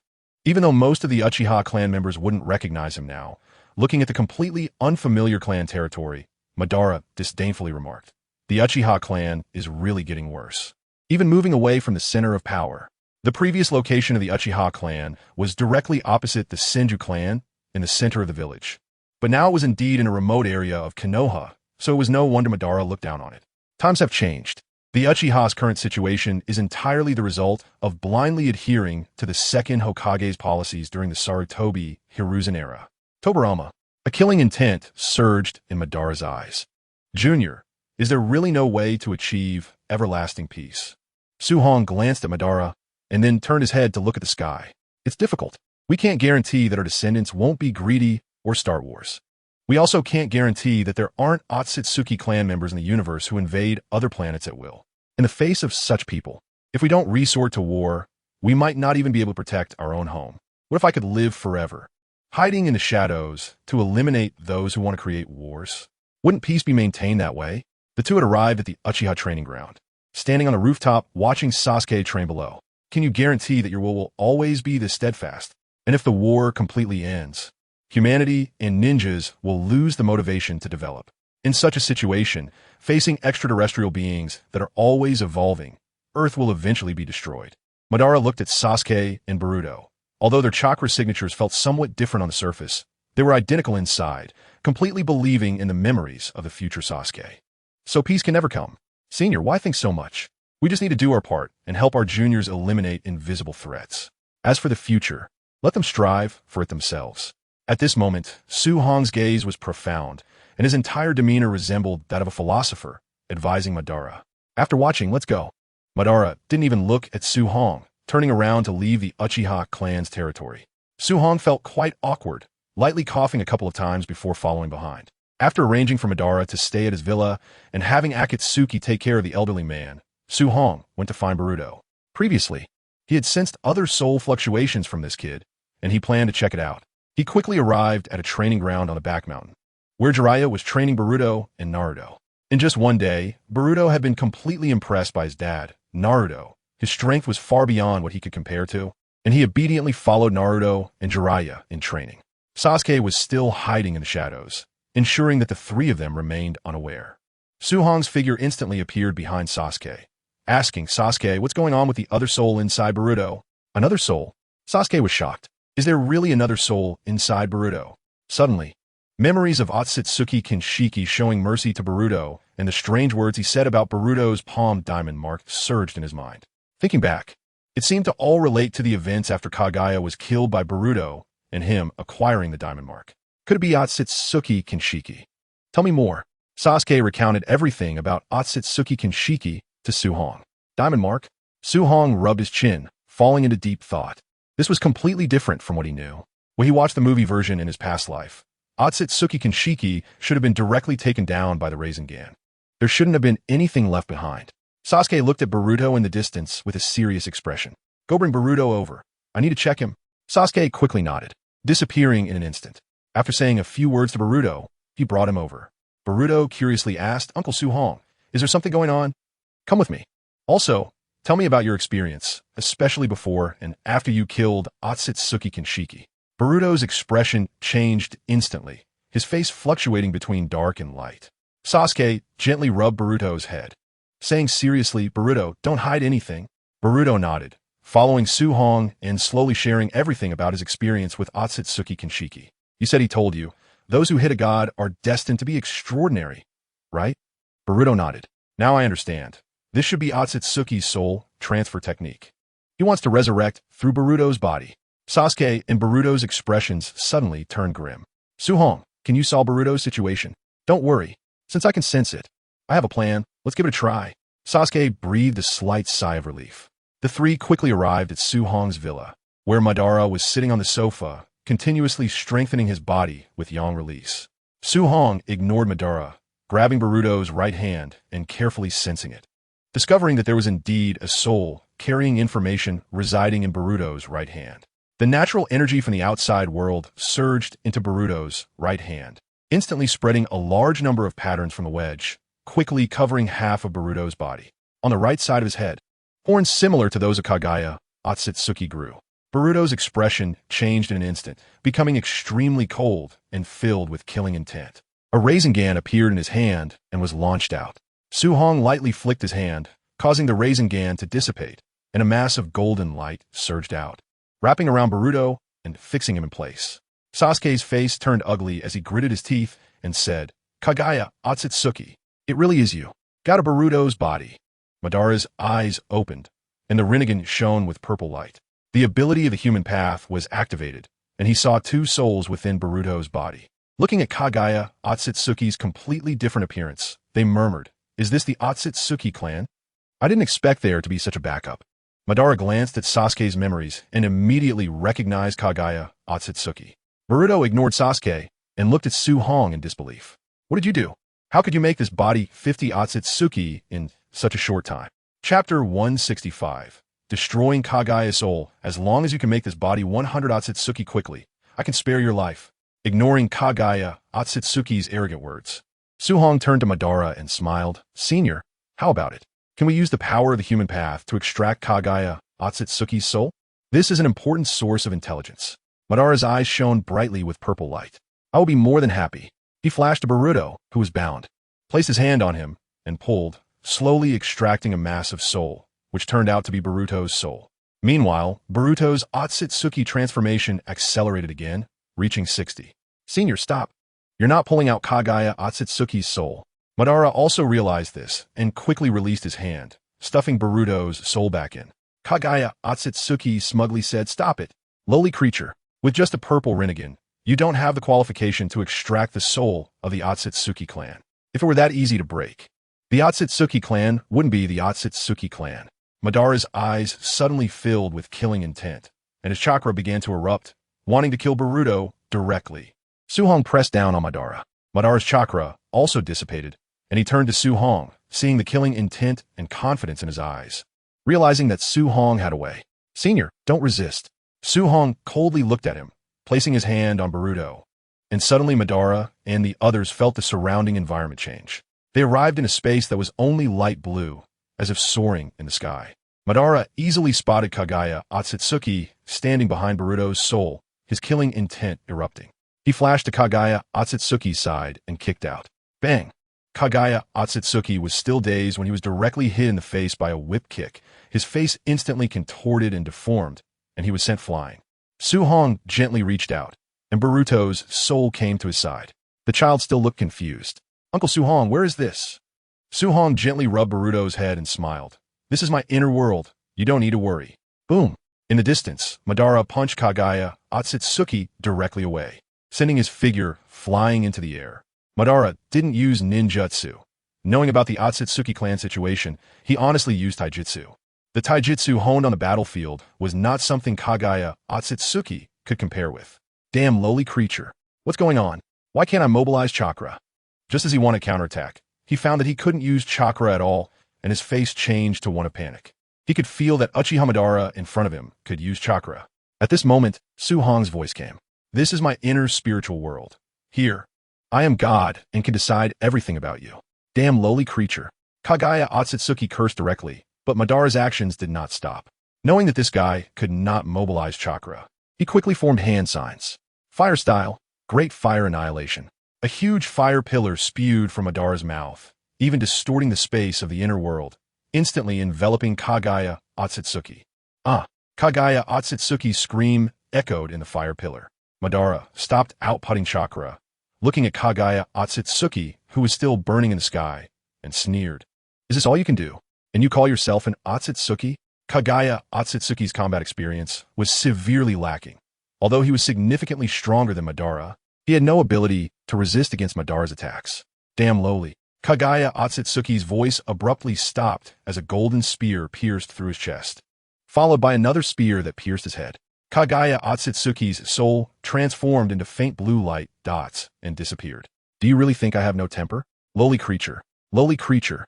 Madara flashed to Su Hong's side, grabbed Su Hong by the collar, and angrily said, Junior, who told you to intervene? I wasn't done having fun yet. Why don't you come dance with me? Su Hong looked helpless. He almost forgot that Madara was a battle fanatic. You're the king of dances in the ninja world. He pried Madara's hand open and smiled awkwardly. Senior, this is just a soul, without a body. You won't have that feeling of hitting flesh. Can you really enjoy it? In 2 days, there will be another Otsutsuki, right? At that time, I will definitely let you go first. After you're done enjoying, I will then intervene. Madara flicked his hand dismissively, saying irritably, You better keep your word. Su Hong lightly snapped his fingers and took Madara and Boruto out of the inner world. As soon as Boruto's soul returned, the Otsutsuki transformation instantly stopped, and the Otsutsuki traits disappeared, returning to Boruto's original appearance. Sasuke saw the clarity in everyone's eyes and quickly asked, How is it? Is Kaguya Otsutsuki resolved? Su Hong patted Boruto and smiled. How could I not resolve it? Moreover, this kid has benefited from the disaster, gaining the ability to use Kaguya Otsutsuki's power, which is a significant boost in strength. Sasuke breathed a sigh of relief, checking Boruto's right hand and finding the wedge still there. Su Hong, why does this wedge still exist?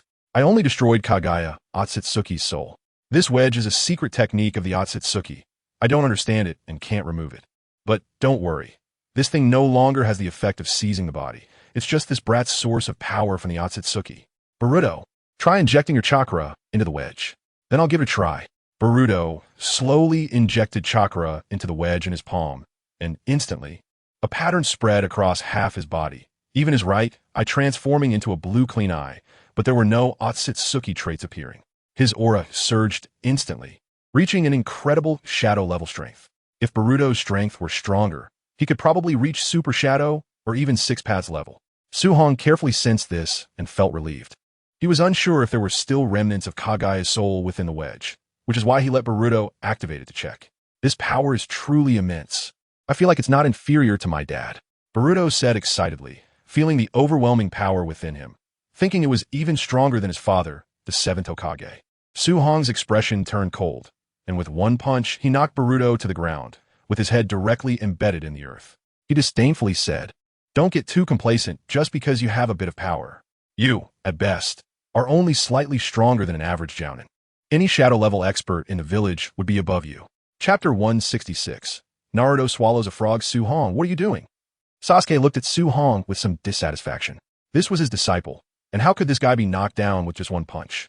Su Hong curled his lips. I'm just making him recognize reality. Don't get cocky with a little bit of power. That will only harm others and yourself. Thinking of Boruto's earlier demeanor, Sasuke also felt a bit embarrassed. This was indeed the case. Boruto stood up, looking displeased at Su Hong, feeling very unconvinced. Looks like you're not convinced, huh? How about this? I'll find you a shadow-level opponent. If you can defeat her, I'll apologize and teach you a technique. If you can't win, then behave yourself and stop causing trouble. Deal. Boruto struck a pose as if he was absolutely going to win. Su Hong turned to the quiet Akira beside him and said sternly, Akira, take this kid to the training ground and give him a good lesson. As long as you don't kill him or break any limbs, feel free to do whatever you want. Boruto grumbled unpleased. Who knows who's going to win? Akira revealed a cruel smile at the corners of his mouth and excitedly said, Yes, I understand, my lord. He looked at Boruto with a glint of cold light in his eyes. Let's go, little brother. Seeing Akira heading outside, Boruto immediately followed. Su Hong this. Don't worry, Akira knows how to control himself. Now let's talk about Naruto. Upon hearing it was about Naruto, Sasuke looked at Su Hong with a puzzled expression. What happened to Naruto? Su Hong shook his head. It's nothing, just a matter with Kurama inside him. You mentioned before that, after the battle at the Valley of the End, you obtained all of Naruto's memories, right? Sasuke nodded. The two had connected their blood and chakra at that time, gaining mutual memories, and he truly understood from Naruto's memories that he had lost to Naruto. The power of the Sharingan and Rinnegan should be able to enter the ceiling space, right? Sasuke realized, you mean. Before Sasuke could finish, Su Hong interrupted him. That's right. You will transfer all of Naruto's memories to Kurama in the form of Jinjutsu. In light of the arrival of Otsutsuki Kinshiki, we must prepare the best safeguards. With Kurama's help, Naruto's safety shouldn't be a major issue. Sasuke pondered for a moment and said, I can only say to give it a try. That guy Kurama is proud. He won't help unless it's the last moment. You're also proud, and you still have the nerve to say Kurama. After being chased by Naruto for so many years, he eventually returned to Konoha. Su Hong thought to himself that if it weren't for him, this world Sasuke and Naruto might also end up like them. However, it's a pity that he wouldn't be able to see the scenes of Naruto and Sasuke loving and fighting against each other in the original work. Su Hong's heart was filled with wild thoughts, but he said calmly, what to try? We will know once we do it. Madara had no interest in this at all. He only wanted to quickly increase his strength, fight Otsutsuki Kinshiki, and then return to the Rain Village to tear Black Zetsu into pieces to repay the years of deception. As for becoming the Ten Tails Jinchuriki, he no longer desired that. After gaining Sasuke's memories, he understood that the Ten Tails Jinchuriki was merely a sacrificial offering for the resurrection of Otsutsuki. It was better to become a sage-level expert in his own way. He finally found direction, which was yin-yang release. After fighting with Su Hong, he saw hope in Su Hong's way of getting stronger. Ordinary chakra training would cost lives, which is the source of the body, but practicing yin-yang release would actually replenish it.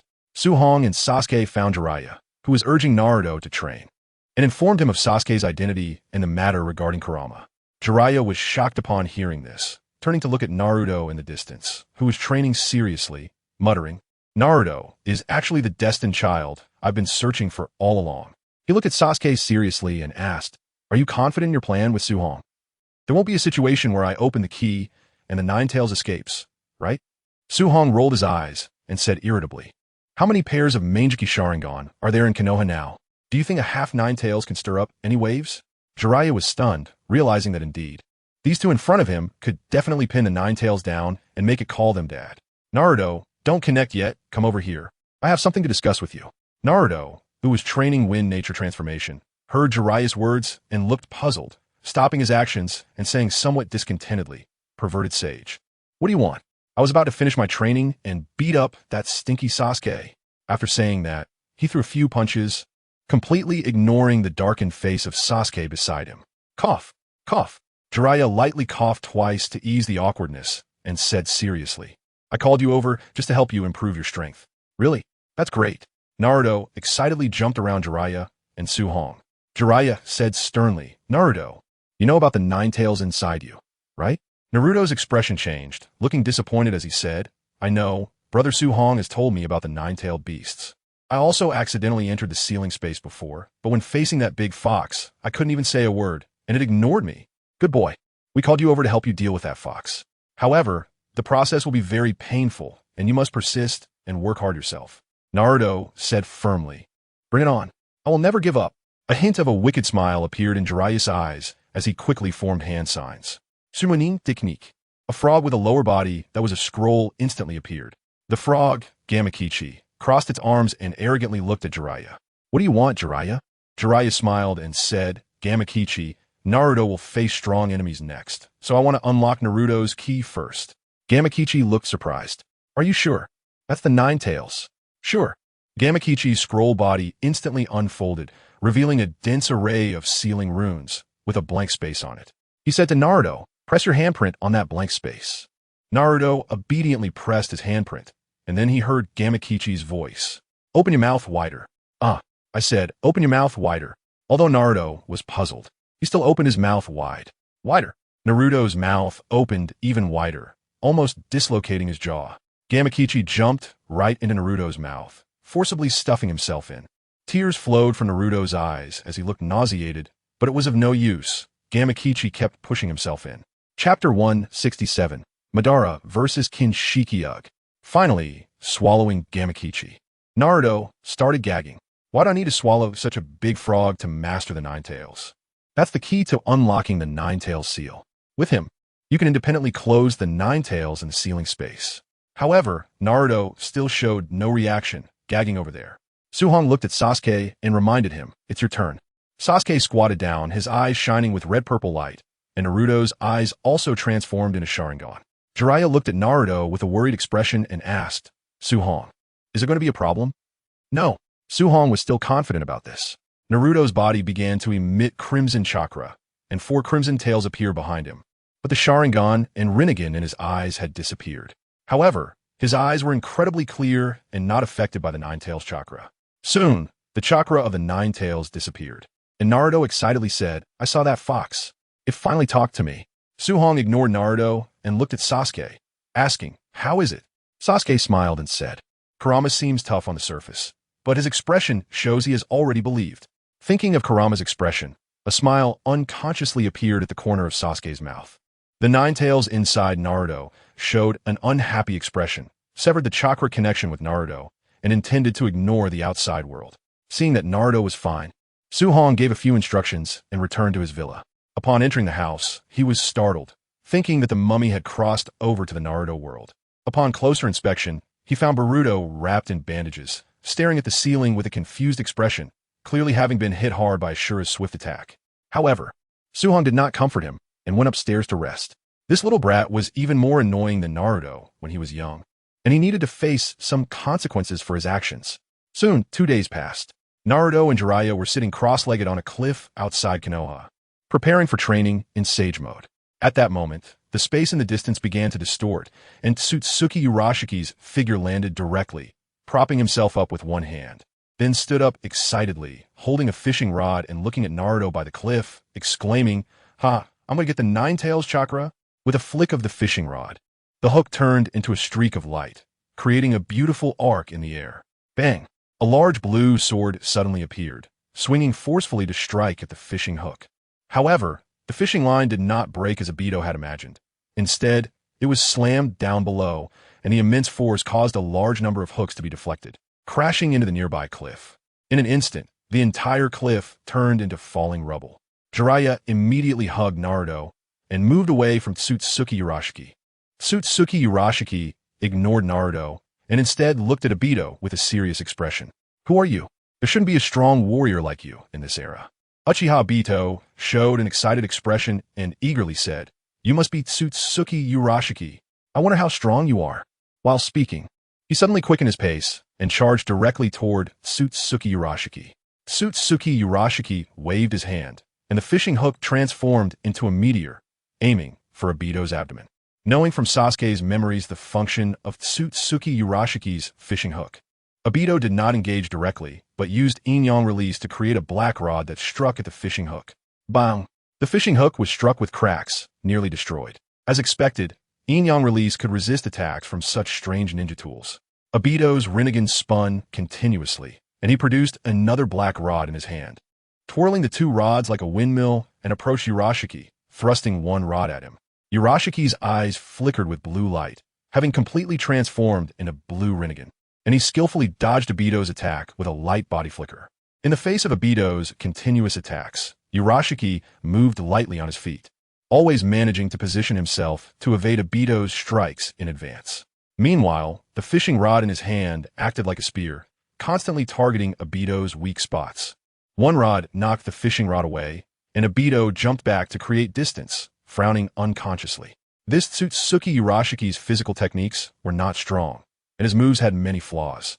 Yet he could dodge Obito's attacks at crucial moments and also strike back when necessary. Let's test again. Tomb, Edge Hell. His eyes' power surged, and Obito activated his exclusive Rinnegan ability, instantly sending Tsutsuki Urashiki flying. On the other side of the cliff, Suhong's eyes shone with golden light, making it impossible to see his pupils, and he said solemnly, "I didn't expect I could only see blurry shadows. I wonder if I can attack these 4 shadows. If not, then it will really be trouble." Suhong had previously only thought about having Uchiha Obito deal with the Tsutsuki clan, completely forgetting that this eye technique was disadvantageous to him. With 4 additional shadows appearing, Even if he couldn't use ninjutsu, it would still be tough to fight against them. Moreover, if he couldn't attack, he would be very passive against Obito. Tsutsuki Urashiki flew back, his face showing a huge fist mark, looking at Obito with a grim expression. Snarling, how dare a lowly creature have Rinnegan? His eyes flashed with blue light, and a hint of curiosity crossed his face as he realized, I knew it. So you're Kagaya's descendant. No wonder you can awaken Rinnegan. His figure continually shifted in the air, dodging all attacks from Obito's four shadows in another world. While the attacks from Obito's main body were also blocked by the fishing rod in his hand. As expected, your eye technique allows you to see the future. That's quite an ability. Obito was very excited. Such an opponent was truly challenging. His main body instantly switched places with one of the shadows, and a black rod thrust toward Urashiki. At the same time, his other hand shot up. Storm release. Light Fong. He emitted a laser that sliced horizontally. Urashiki lowered his head and simultaneously raised his red fishing rod in front of him. Zing! The laser passed over the red fishing rod. Bang! Taking advantage of the moment Urashiki was dodging, Obito kicked, causing Urashiki's face to twist and contort, sending him flying and crashing into the distant cliff. The four shadows returned to Obito's body, and he slowly walked toward Urashiki, disdainfully saying, what if you can accelerate and see the future?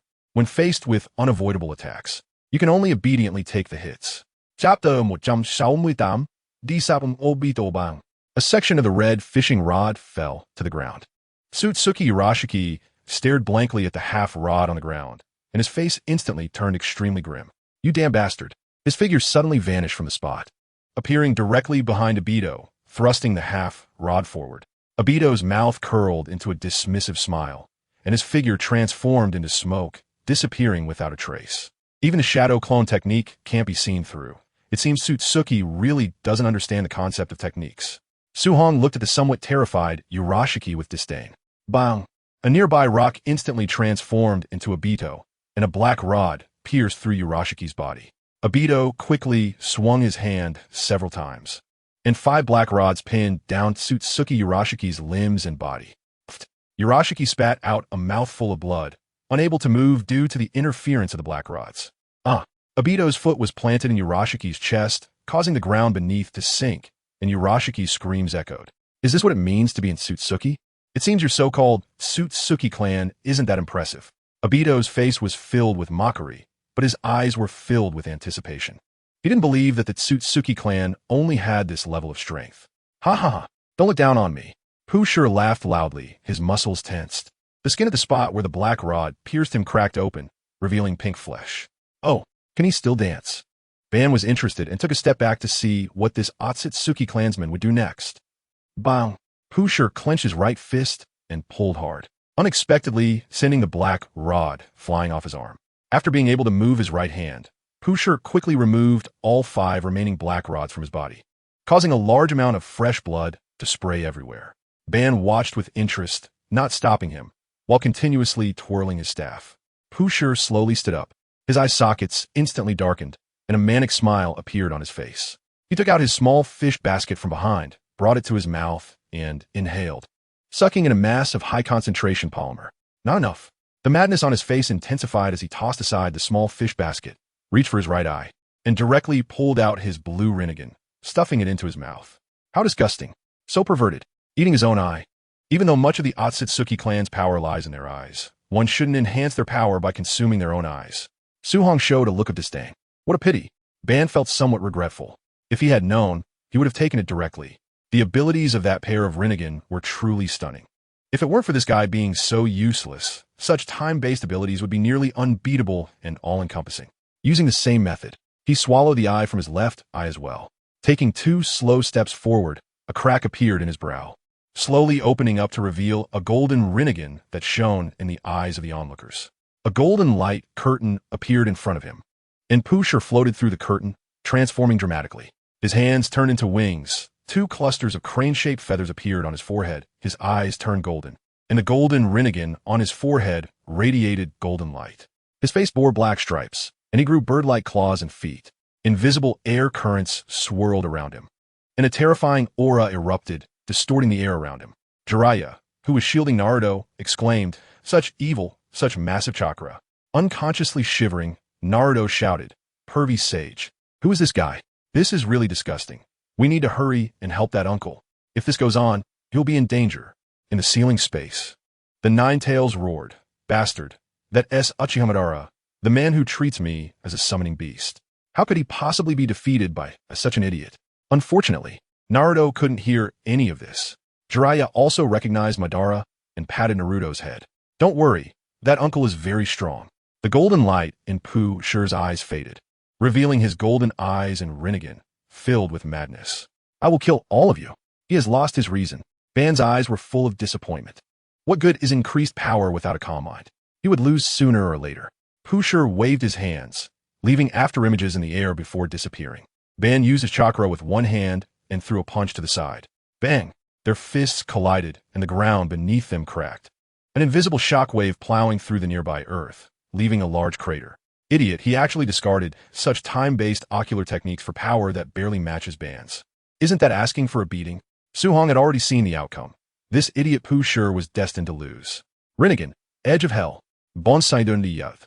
And Pooh Shi was sent flying, bouncing back and forth like a ball in the air. Tenku Suiryu, Jewel Box. Pooh Shi waved one hand, sending several purple chakra orbs flying, hitting Ban's four shadows. Where to attack? In release, Thunder Strike. In midair, Ban extended both hands, and countless white lightning bolts struck Pooh Shi, paralyzing him with the immense power of In Release and Lightning Release. This belongs to me. Ban's figure flashed beside Pooh Shi, directly snatching his golden Rinnegan from his forehead, examining it confidently in his hand before sealing away. Damn trash. Give me back my eye. Tenku Suiryu, Dragon Palace. Pooh Shi's chakra erupted around him, breaking free from the grip of In Release, Thunderstrike. He extended one hand, and a massive purple chakra conglomerate appeared, transforming into a gigantic black-purple ribbon fish. After circling in the air a few times, it opened its mouth to unleash a huge chakra ball towards Ban. Wood Release, Defamation Technique. A row of wooden barriers appeared in front of Ban, blocking the chakra ball's attack. Fire Release, Great Dragon Fire Technique. A fire dragon over 100 meters long was shot into the sky by Ban, and four shadows suddenly appeared around Pooh Shi, all launching attacks at him simultaneously. Bang! After only a few exchanges, Pooh Shi was sent flying towards the direction of the dancing fire dragon. Boom! The fire dragon bit down on Pooh Shi, swallowing him whole, and slowly dissipated in the air. A charred, blackened figure gradually fell to the ground. Ban walked over slowly, glancing at it with disdain. Not dead yet. Don't worry. I'll send you on your way. A black rod appeared in Ban's hand, and with a downward swing, it pierced through Pooh Shi's head, instantly halting his healing body. Chapter 169. Conspiracy with Ban. Su-Hong's figure flashed and appeared in front of Ban, gently nudging the fallen Pooh Shi with his foot. He died just like that? I thought this guy would fight Kagaya. He felt a bit disappointed, having thought that all Otsutsuki clan members had combat abilities like Kagaya. But this guy was simply useless, exerting all his strength to barely force out less than half of Ban's power. I'll take this. Ban reached out his hand, intending to seal Pooh Shi and take him away, but Su-Hong directly grabbed Ban's hand. Senior, you can't take it all. You at least have to leave me some cellular tissue for research. It would be best if you could leave the head. Ban glanced at Su-Hong, his palm transforming into a blade as he sliced through Pooh Shi's neck, separating his head, then summoned a sealing technique to seal Pooh Shi's remaining body. Jiraiya and Sasuke arrived with Naruto. Taking out a token from his pocket, Su-Hong said seriously, Jiraiya, seal this head and hand it over to the Yunchi Chamber of Commerce. I still have some things to discuss with my senior. Jiraiya nodded. Indeed, the matters of the Otsutsuki cannot be known by too many people or it will cause panic. Handing it over to the Yunchi Chamber of Commerce is just right. They can extract some information from the chakra, making future operations easier. He wrapped Pooh Shi's head in a cloth and reluctantly left with Naruto. Looking at Sasuke still standing nearby, Su-Hong asked in confusion, Why are you still here? I'm worried about you being alone with Ban. Sasuke looked at Ban warily, realizing through the earlier battle that he was not a match for Ban in terms of combat power and was also afraid Su-Hong couldn't handle it. Su-Hong found this amusing. Did this idiot get his head stuck in a door after growing up? Why can't he think straight? Hurry up and go. I'll just discuss some matters with Senior Ban and be back. Nothing will happen. Sasuke hesitated for a moment, roughly understanding Su-Hong's intentions. With a flicker, he moved to a distance and secretly hid, as he guessed that the two might have something to discuss that he didn't want to hear. Su-Hong glanced at Sasuke's position and couldn't help but complain in his heart. What an idiot, trying to hide from me and Madara is completely useless. Unless one possesses an ability like Black Zetsu, which leaks no presence at all, can they hide beside the two of us. Madara didn't speak, and Su Hong didn't take action or shout, which meant he tacitly accepted Sasuke's behavior. Su Hong leaned closer to Madara's ear and whispered, "Senior, accompany me for a fight later. We need to put on a show to make it seem like you are openly opposing Konoha." Madara turned to stare at Su Hong. His eyes filled with deep meaning and disdainfully said, "I see you want to test whether you can hit the shadow of my Rinnegan's limbo, right?" Su Hong exposed, showed no embarrassment, and thick-skinnedly continued, "Senior, you're joking. I'm doing this for the sake of unifying the entire ninja world. You must know the situation in Konoha. They adhere to the will of fire, making it very difficult for us to incite war. We can only slowly encroach on other ninja villages from other aspects. But that's too slow. We must take action from both sides." A smile crept onto Madara's lips as he said in a deep voice, "So you want me to use the Land of Rain as a base, starting to subjugate the surrounding small nations under the name of Uchiha Madara. Faced with me, the 5 great ninja villages will surely unite, and your encroachment plan will proceed much more smoothly. Am I right? As expected of a senior, you see right through it. It's not that complicated. With our strengths, we can make them submit directly. If they refuse, we can just destroy their ninja villages and see if they surrender." Su Hong showed a bitter smile, thinking of his ties in Konoha, and helplessly said, "I've always wanted to do that, but I can't, senior. If I really did that, my ties would definitely distance themselves from me. Not all friends and family can understand what we are doing. They've been deeply influenced by the so-called will of fire. It's already ingrained in their bones." He understood all too well that if he instigated war, Itachi and Tsunade might not say much, and even if they didn't want to, they would probably help him. But Shui, Naruto, Kakashi, and Guy would definitely oppose it, even at the cost of their own lives. This ingrained will of fire left Su Hong at a loss for words. Over the years, he tried to change things with words, but the effect was minimal. Madara disdainfully said, "Being unable to sever ties only shows your weakness. You are not a true strong person." Yet, there was a hint of envy in his eyes, which even he himself did not notice. Su Hong decided to go with the flow. "Whatever you say, senior, I won't argue." Madara snorted dismissively and continued, "You, this junior, are quite clever. Unable to sever your own ties, you choose me, someone who has no ties left in the ninja world, to act. I think your next step is to fight me and pretend to be seriously injured, laying the groundwork for your future actions, right? Senior, impressive, you even thought of this. I agree, but what about that guy hiding over there? The space-time ninja tool called Plow has already exhausted its chakra. He should try to stop us." Through Sasuke's memories, Madara understood that the adult Sasuke had already been influenced by Naruto and would definitely try to intervene. Su Hong turned to look at Sasuke. A thought crossed his mind. "Let's hold off for a couple of days. The 4 shadows have just set out not long ago. Performing this act in front of them might yield more results. I also need to go back and prepare. As for Sasuke and Boruto, I have something with immense chakra in my Yunchi Chamber of Commerce that can recharge Plow, allowing the two to return to the future tomorrow. Well, then just let me know when you're ready. I feel more like going back to settle the score with that Black Zetsu guy now. Though he might have run away long ago, I still want to see." A killing intent filled Madara's eyes, lowering the temperature around them significantly. "Take this with you. Find a blue person in the Yunchi Chamber of Commerce in the Land of Rain. He should be able to help you. I've already given him a heads up. Looks like you've been keeping an eye on me for a while." Madara didn't get angry and left behind a sentence before disappearing. Su Hong glanced at Sasuke and directly left. Sasuke emerged, puzzled. Even though he could read lips, he couldn't decipher what the two had discussed. But he felt that they were conspiring about something. Not knowing what it was didn't bother him for long. He didn't belong to this era, merely a passerby. Since the issue with Urashiki and Boruto's Momoshiki had been resolved, it no longer held meaning for him to stay in this era.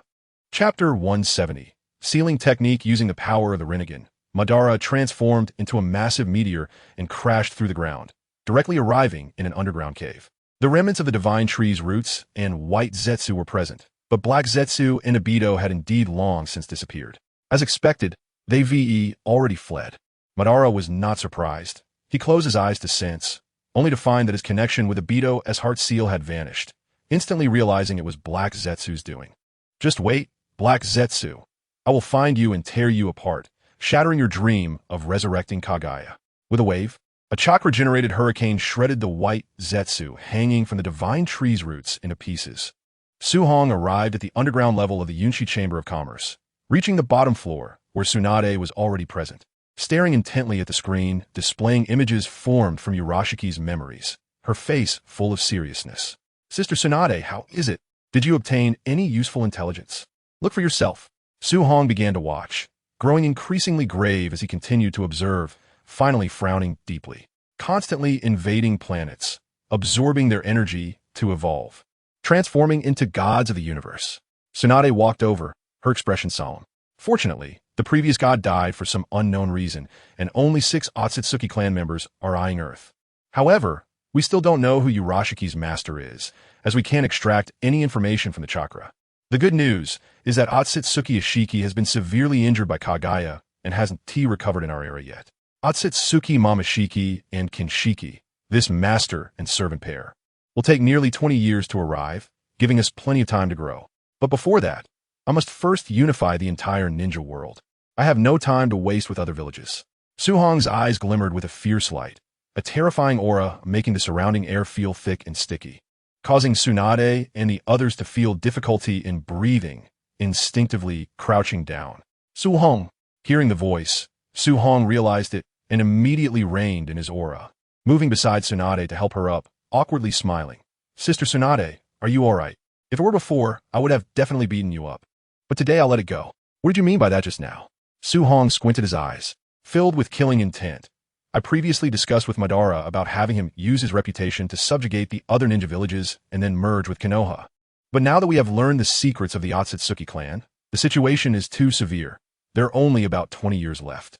I don't want to waste any more time and have decided to directly suppress all nations with force to quickly unify the ninja world. I don't want to be dealing with the Otsutsuki clan while fighting them. Tsunade's face changed drastically as she hurriedly said, Su Hong, we can totally inform them of this news. I believe they will definitely agree to ally with us to face the Otsutsuki clan together. Su Hong, first off, let's not even discuss whether they will believe us if we tell them this news. Even if they do believe it, what difference does it make? Can you guarantee that the current 4 great ninja villages won't betray and side with the Otsutsuki clan? Anyway, I won't believe them. Right now, I just want to have a strong backing to steadily improve my strength to deal with the Otsutsuki clan. But it's also possible that they won't betray me, right? I don't believe in that possibility. Seeing Su Hong's firm attitude, Tsunade was helpless. She understood that Su Hong had made up his mind. Gritting her teeth, she said in a deep voice, all right, I'll go crazy with you this once. Actually, Su Hong was even more shocked in his heart. He originally knew that there was the Otsutsuki clan in outer space, and beings like Kagaya were already at the pinnacle level. Even if other clan members were a bit stronger, that would be good enough. However, with the appearance of Otsutsuki God, the Wedge, and divine techniques, especially those divine techniques, in Su Hong's eyes, they seemed more like divine powers from myths, containing laws that rekindled the sense of crisis that had disappeared. Turning to the side, he said to Z, destroy this information immediately and leave no traces. Yes, my lord. Z immediately deleted the information. Su Hong felt it wasn't secure enough. A flash of golden light in his hand enveloped the machine in front of him like flames, instantly turning the entire machine to ashes. Su Hong planned to keep the information about Otsutsuki God hidden, and he even wanted to seal off the memories of Tsunade and Z. The temptation of becoming a god was simply too great, and there was no telling who might pursue it later. Moreover, he was confident he could help Itachi and others use the chakra of the 9-tailed beast combined with the Greer Stone to become powerful beings at the 6 paths level. But once they reached that level, their bodies would inevitably exhibit characteristics of the Otsutsuki clan. He couldn't guarantee that everyone could withstand such temptation, even if they could resist. What about their descendants?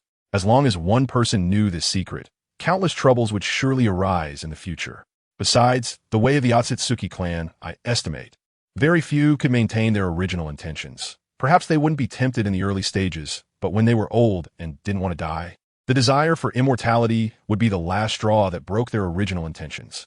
However, after considering it, he decided not to seal the memories of the two. Su Hong looked at Tsunade and Z and said solemnly, Sister Tsunade Z, the matter of Otsutsuki God must never be leaked. If this information gets out, I estimate that it will be humanity itself that destroys the earth. Therefore, I will use a forbidden technique on you. Don't resist. Tsunade and Z nodded solemnly. Golden light appeared in Su Hong's hands, gathering countless mysterious runes in the air, transforming into 2 talismans. This was the sealing technique mentioned in the detailed explanation of the golden light spell. Although he had been studying it for years, he had never used it before. He pressed the two talismans against the foreheads of the two, and they sank into their minds, leaving a mark on their souls that only Su Hong could access. If either of them tried to reveal this information, they would suffer unbearable pain. If they revealed even a single key piece of information, they would perish under the effect of the seal. After doing all this, Su Hong did not let down his guard. Instead, he began to scan the area with his mental power for 100 meters to see if there were any creatures like white Zetsu. Fortunately, after scanning several rounds, he did not find any spores of white Zetsu, and Su Hong inexplicably breathed a sigh of relief. Su Hong, what do you plan to do next? First, make the four shadows submit, then remove the 5 great nations and establish a single nation. A rare aura of dominance appeared on Su Hong. Tsunade sighed inwardly. It seemed he had completely turned against the ninja world. Chapter 171. Kagaya's palace after arranging for Z to recharge the plow in Boruto's hands with chakra. Su Hong left the base. With a flap of his golden winged wings behind him, he soared into the air, leaving behind a golden streak of light that disappeared.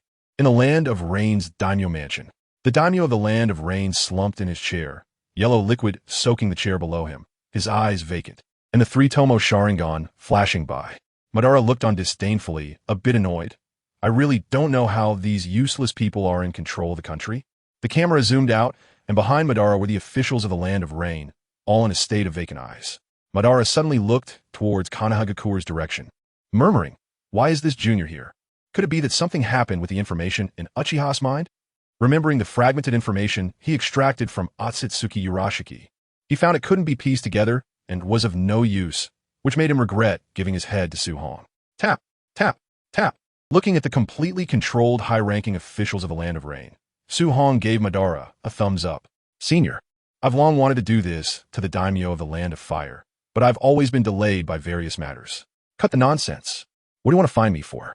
Su Hong's expression became serious as he said solemnly, "According to the information in Urashiki's mind, the Ten Tails is their tool for absorbing planetary energy, and there are quite a few of them.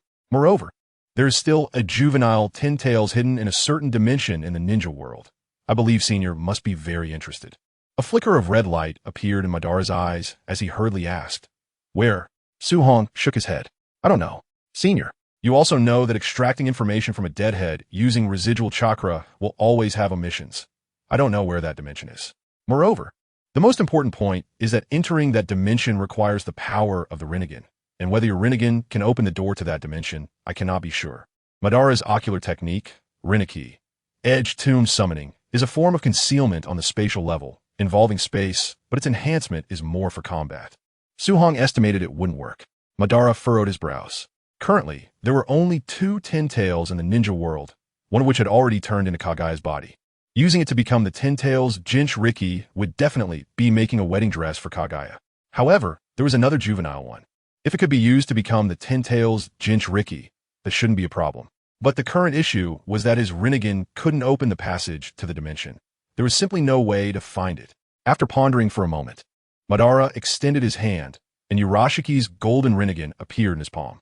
With a flick of his hand, he dug out one of his own eyes and pressed the golden Rinnegan onto it. A wisp of white smoke floated by, and the golden Rinnegan began to spin in the eye socket. Su Hong couldn't help but twitch his lips at the side. This eye really was plug-and-play, so convenient. "How is it, Senior? Can you observe the fluctuations of the dimension?" "Let me try." Putting away his Rinnegan, Madara opened his golden Rinnegan and began experimenting. Soon, the surrounding space began to crumble like bricks, revealing a black opening. Su Hong's mouth actually curled into a smile. He had just sensed how chakra manipulated space. Immediately, he began to try using his inner landscape, and Su Hong felt that he could also open a spatial passage. However, his speed was too slow compared to Madara, who had the Rinnegan, making it unsuitable for combat. But this was also an unexpected surprise. If it weren't for Madara's first attempt being slow, he wouldn't have known when he could comprehend this use of space. Su Hong glanced at Madara, dissipated his inner landscape, and decided not to expose his ability to manipulate space. Feigning confusion, he asked, "What is this? Since I'm not familiar with the abilities of this eye, I can only randomly open a passage to a certain dimension. No wonder it's the strongest golden Rinnegan. Once pressed, it can open a temporal and spatial passage." Madara looked at Su Hong, feeling that he was subtly mocking the Rinnegan, and asked with curiosity, "The strongest golden Rinnegan?" Su-Hong smiled and said, "In Pooh's memory, there are 4 types of Rinnegan: light purple, red, blue, and gold. It seems that the gold one is the strongest. Moreover, the Otsutsuki clan's eyes are neither Rinnegan nor Byakugan, but other types of eyes. Unfortunately, the memory is incomplete, and we don't know." I understand now. Let's go in and see what this different space has, shall we? Madara stepped forward and entered the black spatial passage, while Su-Hong smiled and left a golden long sword in place before following him in. What came into view was a desolate land, filled with rubble and completely devoid of life. Noticing that Madara was staring at a particular spot ahead, Su-Hong followed his gaze and discovered that there was a ruined palace on the mountaintop. "Senior, let's go take a look," Su-Hong said. Madara nodded, and the two ran towards it. On the way, Madara glanced at Su-Hong and asked in confusion, "You dare to follow me in here? Aren't you afraid I'll leave you behind?" Su-Hong confidently replied, "I believe you won't do that, Senior." The two quickly reached the mountaintop and entered the interior of the palace, where they saw the statue in the main hall. The statue depicted an extraordinarily beautiful woman with 2 rabbit ear-like horns on her forehead. Su-Hong laughed loudly. "So Kagaya's palace is hidden in this different space. I said I couldn't find it after searching the entire ninja world." Madara looked around and finally focused his gaze on Su-Hong. "It seems you've done quite a bit of investigation." Su-Hong proudly said, "Of course. I had the Yunshi Chamber of Commerce fund archaeological work across the country, and many ancient structures mention Kagaya's palace, but unfortunately, they couldn't find it." Seeing Su-Hong's proud expression, Madara had a neutral face and directly entered the adjacent room to begin searching for useful information. Su-Hong's lips twitched, and he also began searching in other rooms. Unfortunately, there was nothing inside, and the two soon reached the depths, where they saw a scroll placed on a stone platform beneath another statue of Kagaya. Madara stepped forward to open it and found it filled with ancient characters that were completely unreadable. However, based on the quantity of the characters and the writing style, Madara could roughly deduce that it was related to the Otsutsuki clan. He tossed the scroll to Su-Hong, and they continued their search. After searching in vain, Su-Hong returned to the land of Rain's daimyo mansion through Madara's space-time passage. "Senior, since the daimyo of the land of Rain has been controlled, let's implement the plan. But we need to make some changes. The previous method was too slow. How do we change it?" Chapter 172.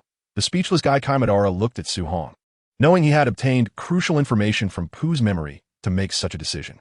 At the same time, he regretted giving Su-Hong Pooh's head. Fortunately, there are other Otsutsuki clan members, and there will always be opportunities to learn the truth about the Otsutsuki clan, especially that guy named Peach. He must know a lot. Su-Hong Gavin, just like Konoha declaring war on the 5 great nations, we will use absolute military force to make them submit. It seems the future situation is quite urgent. Otherwise, you wouldn't be speeding things up. Su-Hong and Madara briefly discussed and ultimately decided to directly make them submit at the 5 Kage Summit. If they refuse, then Madara will deal with the wind and earth countries, while Konoha will handle the lightning and water countries. Su-Hong brought Madara back to Konoha, where Tsunade had already finished notifying all the Jonin for a meeting. Sasuke also followed Itachi into the room and sat beside him. Meanwhile, Boruto was taken to the underground base to begin charging chakra for the plow. When Su-Hong and Uchiha Madara arrived at the conference room, the Jonin who had seen Madara's presence all changed their expressions, staring at him with grave faces. "Oomph." Madara scoffed disdainfully as he sat down next to Tsunade, leaning back slightly, crossing his arms, and looking down at everyone present with contempt. The golden Rinnegan in his right eye emitted a chilling light, causing many of the weaker ones to unconsciously avert their gazes. Kai, sitting next to Kakashi, looked at the expressions of those around him and asked in confusion, "Kakashi, who is this? Why does everyone look so serious? Didn't he come in with Su-Hong?" Kakashi replied gravely, "He is Uchiha Madara." All the Jonin around heard Kakashi's voice and looked at Uchiha Madara in terror, cold sweat starting to bead on their foreheads. Instantly, the entire conference room fell into a deathly silence, with only the occasional sound of someone swallowing hard. "Uchiha Madara, who is that? I feel like I've heard that name before. Where did I hear it?" Kai struggled to recall that name, feeling it was very familiar. Madara's lips twitched. He never expected that one day, the great Uchiha Madara, will be someone whose name people couldn't remember. All the Jonin present looked toward Kai, unconsciously sweating for him. Kakashi facepalmed, leaned down to whisper in Kai's ear, "He's the one who was with Su-Hong before." Kai's expression changed to realization, and he then pointed at Uchiha Madara, sternly saying, "So, it's you. What are you doing in Konoha?" "Uchiha Madara, looking at this unreasonable guy in front of him who couldn't even get his name right. Madara's face turned angry, veins popping on his forehead in a grid pattern as he shouted, You.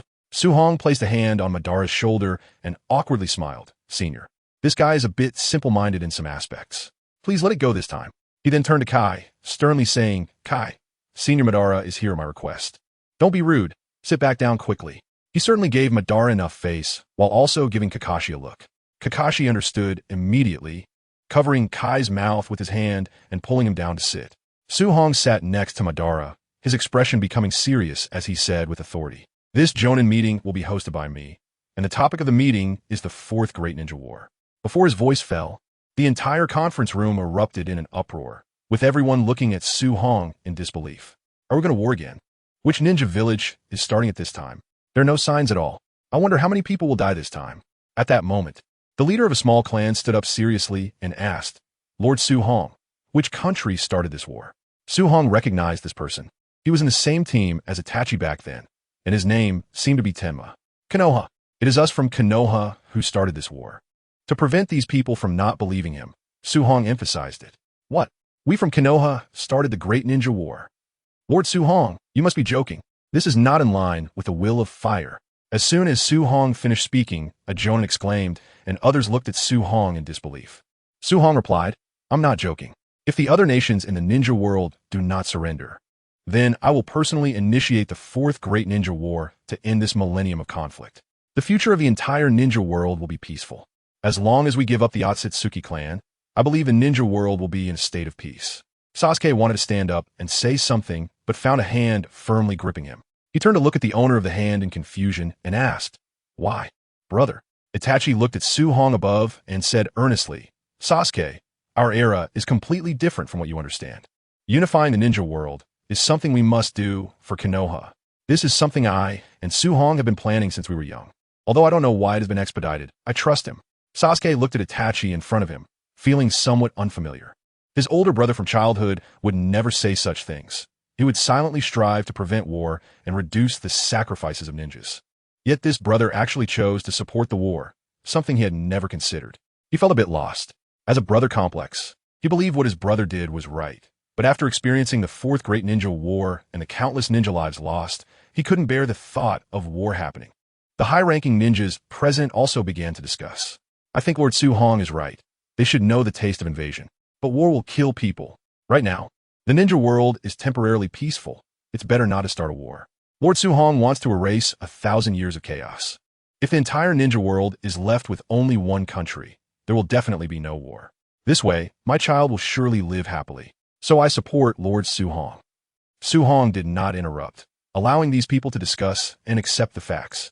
After half an hour, most chose to support Su-hong, with only a few still holding onto the will of fire in their hearts. Asuma Sarutobi asked, Lady Tsunade, what are your thoughts? Could this go against the original intention of the first Hokage? Hearing Asuma's words, all the opposing high-ranking ninjas looked at Tsunade. Tsunade, who had been silent, said seriously, I know everyone has thoughts. After all, war is no small matter. But before this meeting, Su-hong already discussed it with me, and I agreed. As for whether it goes against the original intention of the first Hokage and the will of fire, I want to ask everyone, what is the will of fire? Where the leaves dance, the fire continues to burn. Chapter 173. The first Hokage's philosophy. Hearing the words of the high-ranking ninjas, Madara scoffed. Having established Konoha alongside Hashirama, and having similar experiences, he understood that Hashirama's intention back then was simply to prevent children from going to the battlefield, which is why he proposed the concept of ninja villages. These people had actually distorted Hashirama's meaning. Seeing the disdainful smile on Madara's face, everyone was furious.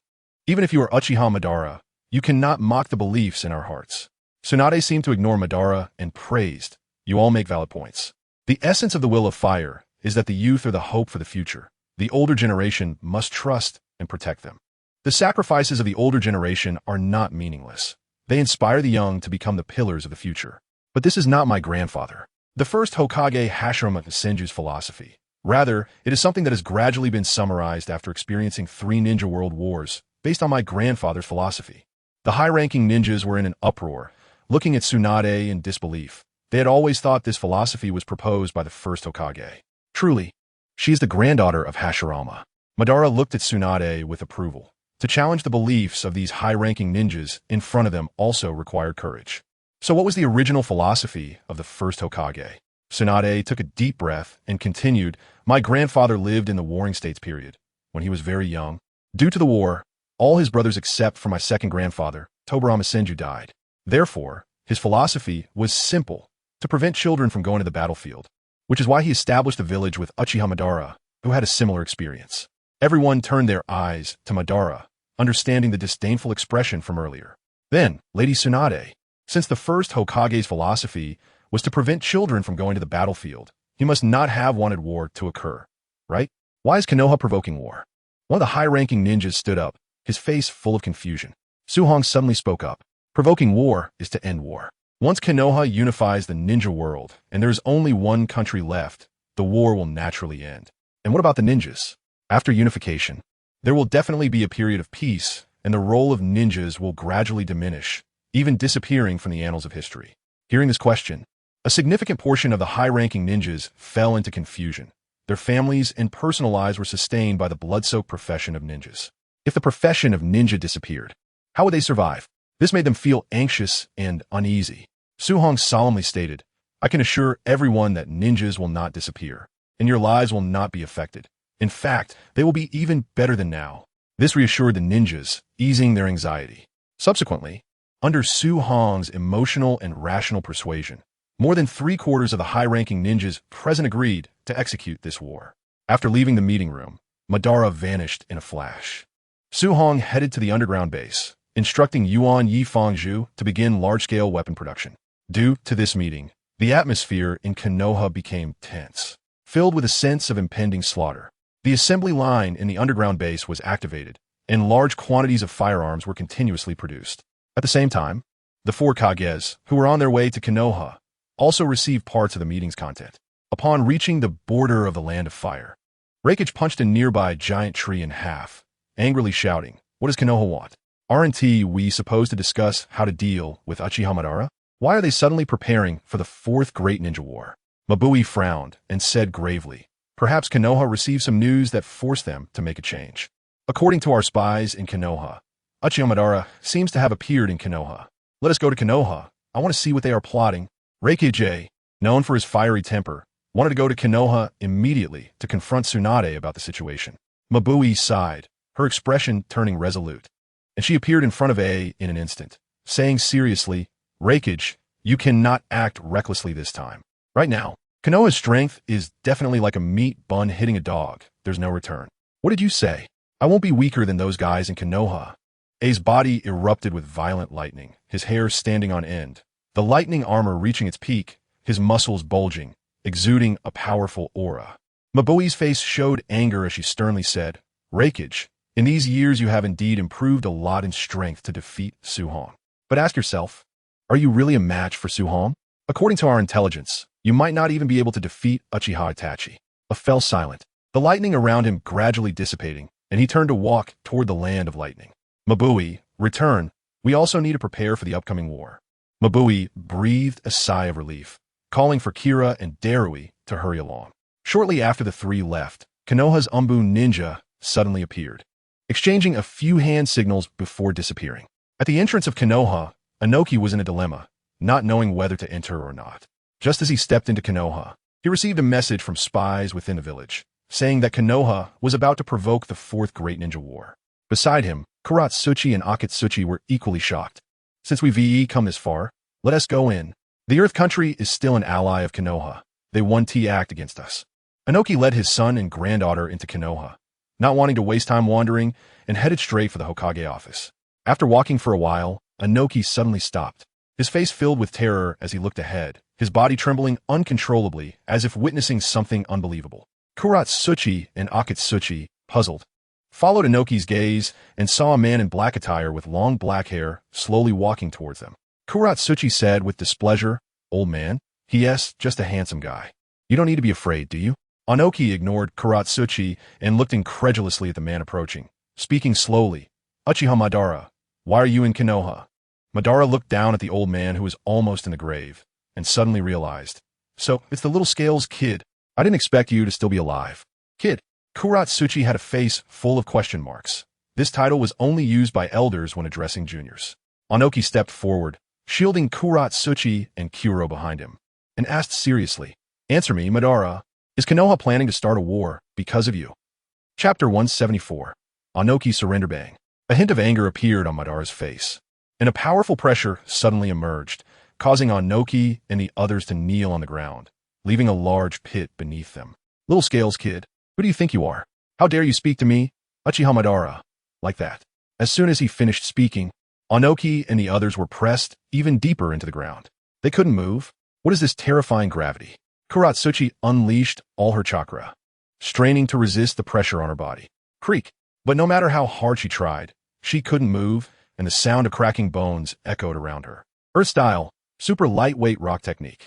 Onoki shouted, instantly reducing his own weight to nearly that of cotton, and the gravity's effect vanished. He quickly grabbed his son and granddaughter, activating the super lightweight rock technique again, allowing them to regain their ability to move. "You gotten stronger, huh, kid?" Madara looked at Onoki with some surprise, his right eye, the golden Rinnegan, flickered with a golden light, and the downward gravity transformed into chaotic forces, making it impossible for the three of them to move. As long as Madara's eye power moved, he could tear them into pieces. Itachi's figure suddenly appeared next to Madara, respectfully saying, "Senior, this is Konoha. Please refrain from casually killing." Itachi, who was the part-time head of Konoha's security department, understood the situation regarding this individual and had to step in personally. The golden light in Madara's eyes dissipated, and the force enveloping Onoki and the others disappeared. "I'll give that little junior a face." After glancing at Itachi, Madara continued to wander around the current Konoha. Seeing Madara's retreating figure, Itachi hurriedly helped Onoki up, worriedly asking, "Lord Hokage, are you all right?" Onoki waved his hand. "Just a few broken bones. It's nothing serious." But why is Uchiha Madara in Konoha? And is Konoha really planning to instigate the Fourth Shinobi World War? Itachi paused for a moment, sighed, and said, "It's true." Suhong said himself. "As for the specifics, you should ask Lady Tsunade and Suhong." As for Uchiha Madara, he was personally invited back by Suhong. Consider him an ally? Let's go to the Hokage's office. Onoki gritted his teeth against the pain throughout his body and left with Kuratsuchi and Kuro. Suhong also received news of Onoki's arrival in Konoha and instructed Yun Yifeng to hurry up with the production of firearms and scientific ninja tools before leaving the base. At this moment in the Hokage's office, Onoki was angrily staring at Tsunade, shouting, "Princess of Slugs, what exactly does Konoha want to do? That troublesome guy actually came over. It's really frustrating." Tsunade looked at the old man with disdain. "What do you mean we want to do something? Just surrender, Onoki. The Wagakure can never be a match for Konoha." Behind Onoki, Suhong's voice suddenly rang out, and the next second, Suhong appeared in front of the three, looking coldly at them. "Suhong, what you're doing is tearing up the treaty. What will the residents of the ninja world think?" Suhong sneered and said coldly, "Let them think what they want. When you Wagakure tore up the treaty, didn't they say anything? Besides, it won't be Konoha attacking the land of Earth." Onoki trembled at the thought of the figure he saw today. Could it be Uchiha Madara? It's indeed Senior Madara. With his power, dealing with the wind and earth countries should be very easy, and Konoha just needs to defeat the lightning and water countries. The expressions of Onoki, Kuro, and Kuratsuchi suddenly turned grim, especially Onoki. Suhong, cooperating with Uchiha Madara, is akin to seeking skin from tiger. Don't forget he is a rogue ninja from Konoha.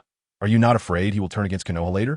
Suhong's body was instantly enveloped in golden light, and a terrifying aura erupted, causing Onoki and the others to fall to the ground. Here we go again. Kuratsuchi felt aggrieved. She hadn't recovered from the injuries caused by Madara, and now it was getting worse. Looking at the fallen Onoki, she said solemnly, "First, my strength is not weaker than his. If he turns against Konoha, I will stop him. Secondly, you only know of him from hearsay, not understanding him. Everything he does is for peace, and it's just that his ideals differ from the first Hokages that led him to defect from Konoha. How could that be possible? Nothing is impossible. Otherwise, how do you think I invited him to help?" After retracting his imposing aura, Onoki seemed to lose all his strength and lay on the ground, staring blankly at the ceiling. Madara actually defected from Konoha because of differences in ideals regarding peace. He had always thought Madara left for the pursuit of power. Unable to stand up, Kuratsuchi and Kuro walked directly in front of Onoki and squatted down, asking, "So, what is a Wagakure stance?" Onoki flipped over, staring blankly at the ceiling for a while before slowly speaking. What else can it be? I surrender. After years of alliance, I know Konoha's strength and realize that the Yunshi Chamber of Commerce already controls most of the economy. While I can see it, so can the feudal lord of the land of Earth. But unfortunately, they are unwilling to give up the huge benefits brought by the Yunshi Chamber of Commerce. You made a wise choice. Su Hong stood up and turned to look at the person in the Hokage seat, jokingly saying, Sister Tsunade, could you please help them with their injuries? Tsunade rolled her eyes in annoyance. If we're going to treat them, don't let them be shaken. She stood up and walked in front of Onoki, releasing her healing jutsu to treat his injuries. Onoki still had considerable value. With him, they could pacify the ninja of Awagakure, making the submission of the land of Earth much simpler. Soon, Tsunade healed the three, and Su Hong said nothing more before turning to leave. Planning to walk around the village, Su Hong began to observe the villager states, wanting to see their attitudes towards the upcoming war. After walking a few rounds, he found that a portion of people were in a pessimistic state, but fortunately, most of Konoha's villagers had absolute confidence in Konoha. Seeing their state, Su Hong felt relieved. He relaxed and bought some snacks from a small eatery before slowly walking towards home. Su Hong, wait up! From a distance, Naruto came running through a cloud of dust to Su Hong's side. What is up? Naruto, is there something wrong? Naju Sautet Laoli, Su Hong. I heard you're going to instigate a ninja world war. Why? War kills people, lots of people. Seeing everyone around turning their attention to them, Su Hong face-bombed. Come with me. Chapter 175. Deceiving Naruto, Su Hong led Naruto into the underground base. After opening the mechanism and entering the base, looking at the gears on the walls and the elevator going up and down, Naruto exclaimed, so cool. I didn't know Konoha had a place like this. After entering the elevator, Su Hong pressed the button for the 12th underground level, which was the bottommost level. Squeak, squeak. Soon, Su Hong and Naruto arrived at the lower level. Ding. When the elevator doors opened, they entered Ji's usual lounge and saw Bai sitting there having tea with Ji. Su Hong was somewhat surprised. It had only been 2 months since Bai returned. Bai, you're back from the Wetbone Forest. How's your sage art training going? Bai immediately stood up, formed a hand seal, and a mask appeared on his face, changing his entire demeanor, making him seem more ethereal. Master, I did not disgrace my mission. After 2 months of training, I have finally mastered Sage Mode. It's just in time, as the plan for unifying the ninja world has been accelerated. I intend to have you take charge of the situation in the Land of Water. Understood, Master. I'll start preparing once I return. Bai was not surprised. He was the one who understood the Land of Water best within the Yunshi Chamber of Commerce. And with his ice release's advantage over water release, he was the most suitable candidate. As for his feelings towards the Land of Water, he had none. He was merely Su Hong's subordinate and had no emotional ties there. Hearing their conversation, Naruto, who had been lost in thoughts about the underground base, suddenly pointed at Su Hong and exclaimed, I almost forgot. Su Hong, why are you instigating war? Su Hong sat there, looking at Naruto seriously and asked, Naruto, do you know the situation of other ninja villages outside of Konoha? Naruto was a bit surprised, thought for a moment, and slowly replied, no. I've only carried out missions within the Land of Fire. Bai, tell Naruto about the situation in the Land of Water. Bai nodded and slowly began to explain the situation in the Land of Water to Naruto, describing his sorrowful childhood, how the people there were mostly cold-blooded and ruthless, quick to kill over minor grievances, and how bandits were rampant, making it hard for ordinary people to survive. Naruto fell silent, feeling grateful to live in Konoha, but also finding it hard to believe how harsh life was outside of Konoha. However, Su Hong, how does this relate to your instigating war? Knowing that Naruto was struggling to understand this, Su Hong spoke earnestly. The reason I'm initiating this war is to unify the entire ninja world, so that such situations won't arise in the future. He then informed Naruto about the conditions of other ninja villages, explaining that this war was meant to change the current state, essentially deceiving Naruto. He understood that, as the reincarnation of Ashura, Naruto would never agree to instigate war against the Otsutsuki clan and would rather see the 5 nations cooperate to deal with them. Of course, he had considered helping Naruto remove the Ashura chakra within him, but that chakra was too deeply connected to Naruto's soul. Forcibly removing it would damage the essence of Naruto's soul, potentially turning him into a complete idiot or a vegetable. More importantly, his inner unease compelled him to resort to war. He himself was someone who grew up in a peaceful environment. How could he possibly enjoy killing and war? Otherwise, he wouldn't have thought of using economic means before. Moreover, now that the situation was critical, he had no choice but to act. Over the years, he had also come to understand the servility of the people in the ninja world, Once someone became powerful to an unreachable extent, many ninjas would surely choose to follow the Otsutsuki clan, and unifying the ninja world would be the best outcome. Hearing Su Hong's words and analysis of the benefits of unifying the ninja world, Naruto had no doubts, and although he was reluctant, he somewhat understood Su Hong. After Naruto left, Su Hong breathed a sigh of relief, finally having managed to get through to him.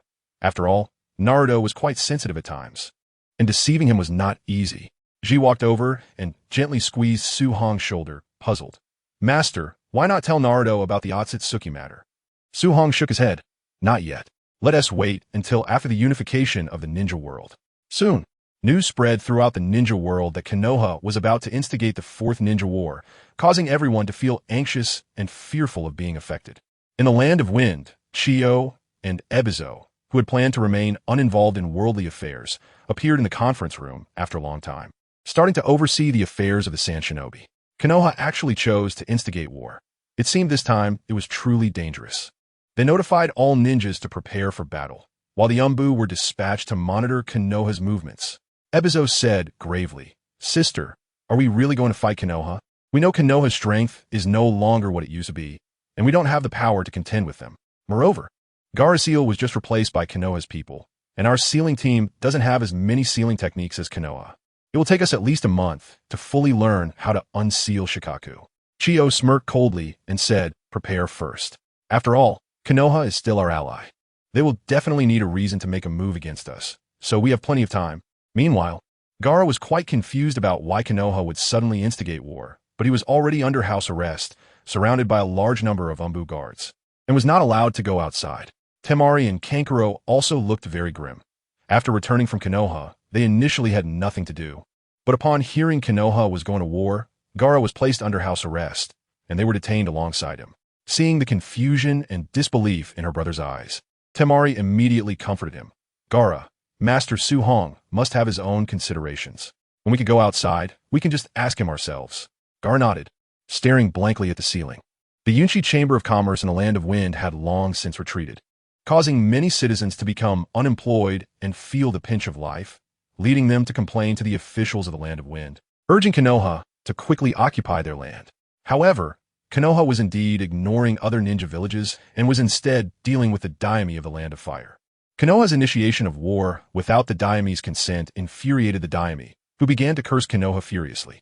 Upon hearing about the officials sent by the daime causing a ruckus, Su Hong furrowed his brows and glanced at Tsunade, asking in a deep voice, "Sister Tsunade, how should we handle this daime and the officials of the Land of Fire?"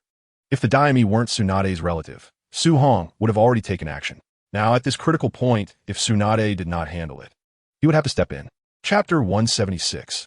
The fusion of chakra cannons and scientific ninja tools. Tsunade sighed. "Leave the daime and the officials of the Land of Fire to me." After saying that, she took Shizun out of the Hokage's office, presumably to find the daime's officials. Within just one day, Tsunade had placed the officials of the Land of Fire under house arrest, and then took Umbu along with Kakashi, Asuma, and guided the capital of the Land of Fire. While waiting for news from Tsunade, Su Hong began to arrange for the heads of the Yunshi Chamber of Commerce to take control locally and prepare Konoha's ninjas for war. However, Su Hong did not assign any genin or others. All those under 16 had to stay in Konoha and were not allowed to participate in this war. This made Naruto and Sasuke very unhappy. They also wanted to see what was happening, but Su Hong personally suppressed them. 2 days later, Tsunade, Shizun, and others returned to Konoha. "How'd it go, Sister Tsunade?" "Handled." Tsunade rolled her eyes. This guy must have already received intelligence from the Yunshi Chamber of Commerce, and was still asking her, especially since the Land of Fire was now completely under the control of the Yunshi Chamber of Commerce. This surprised her greatly. She was astonished by the power of the Yunshi Chamber of Commerce, which had managed to take full control of the Land of Fire in less than half a day, leaving the daime completely unaware that he had become a mere figurehead. After being sidelined, the daimyo understood that his time was up and ultimately agreed to Tsunade's request, which lightened her heavy heart considerably. After leaving the Hokage's office, Su Hong found Madara on the Hokage Rock in Konoha. "Senpai, you've really enjoyed being here since coming to Konoha?" Madara glanced at Su Hong with a calm expression, but a fierce light appeared in his eyes. "What do you want?" Su Hong chuckled awkwardly. "Senpai, the Sand Ninja Village is in your hands now. I know the Jinchuriki and his family, and to enhance the combat power, the Jinchuriki must not die, so please show some mercy." After saying this, he handed over photos of the siblings Gaara, Kankuro, and Temari. Boring. Madara scoffed disdainfully, but still took the photos from Su Hong, then jumped off the Hokage rock, activating the repulsive force of his Rinnegan, propelling himself towards the Land of Wind. At the same time, the ninjas of Konoha and members of the Yunchi Commerce Association split into two groups, heading towards the Land of Lightning and the Land of Water. Itachi and Shursui led most of the Konoha ninjas and a few members of the Yunchi Commerce Association to the Land of Lightning, where Fire Release and Lightning Release did not have a mutual restraint relationship, allowing the Uchiha to perfectly showcase their power. Meanwhile, Haku led most of the Yunchi Commerce members and a few Konoha ninjas to the Land of Water. Hei took the members from the Snow Country to the Land of Earth to meet with the Yunchi Commerce in the Land of Earth, beginning to take control of the area.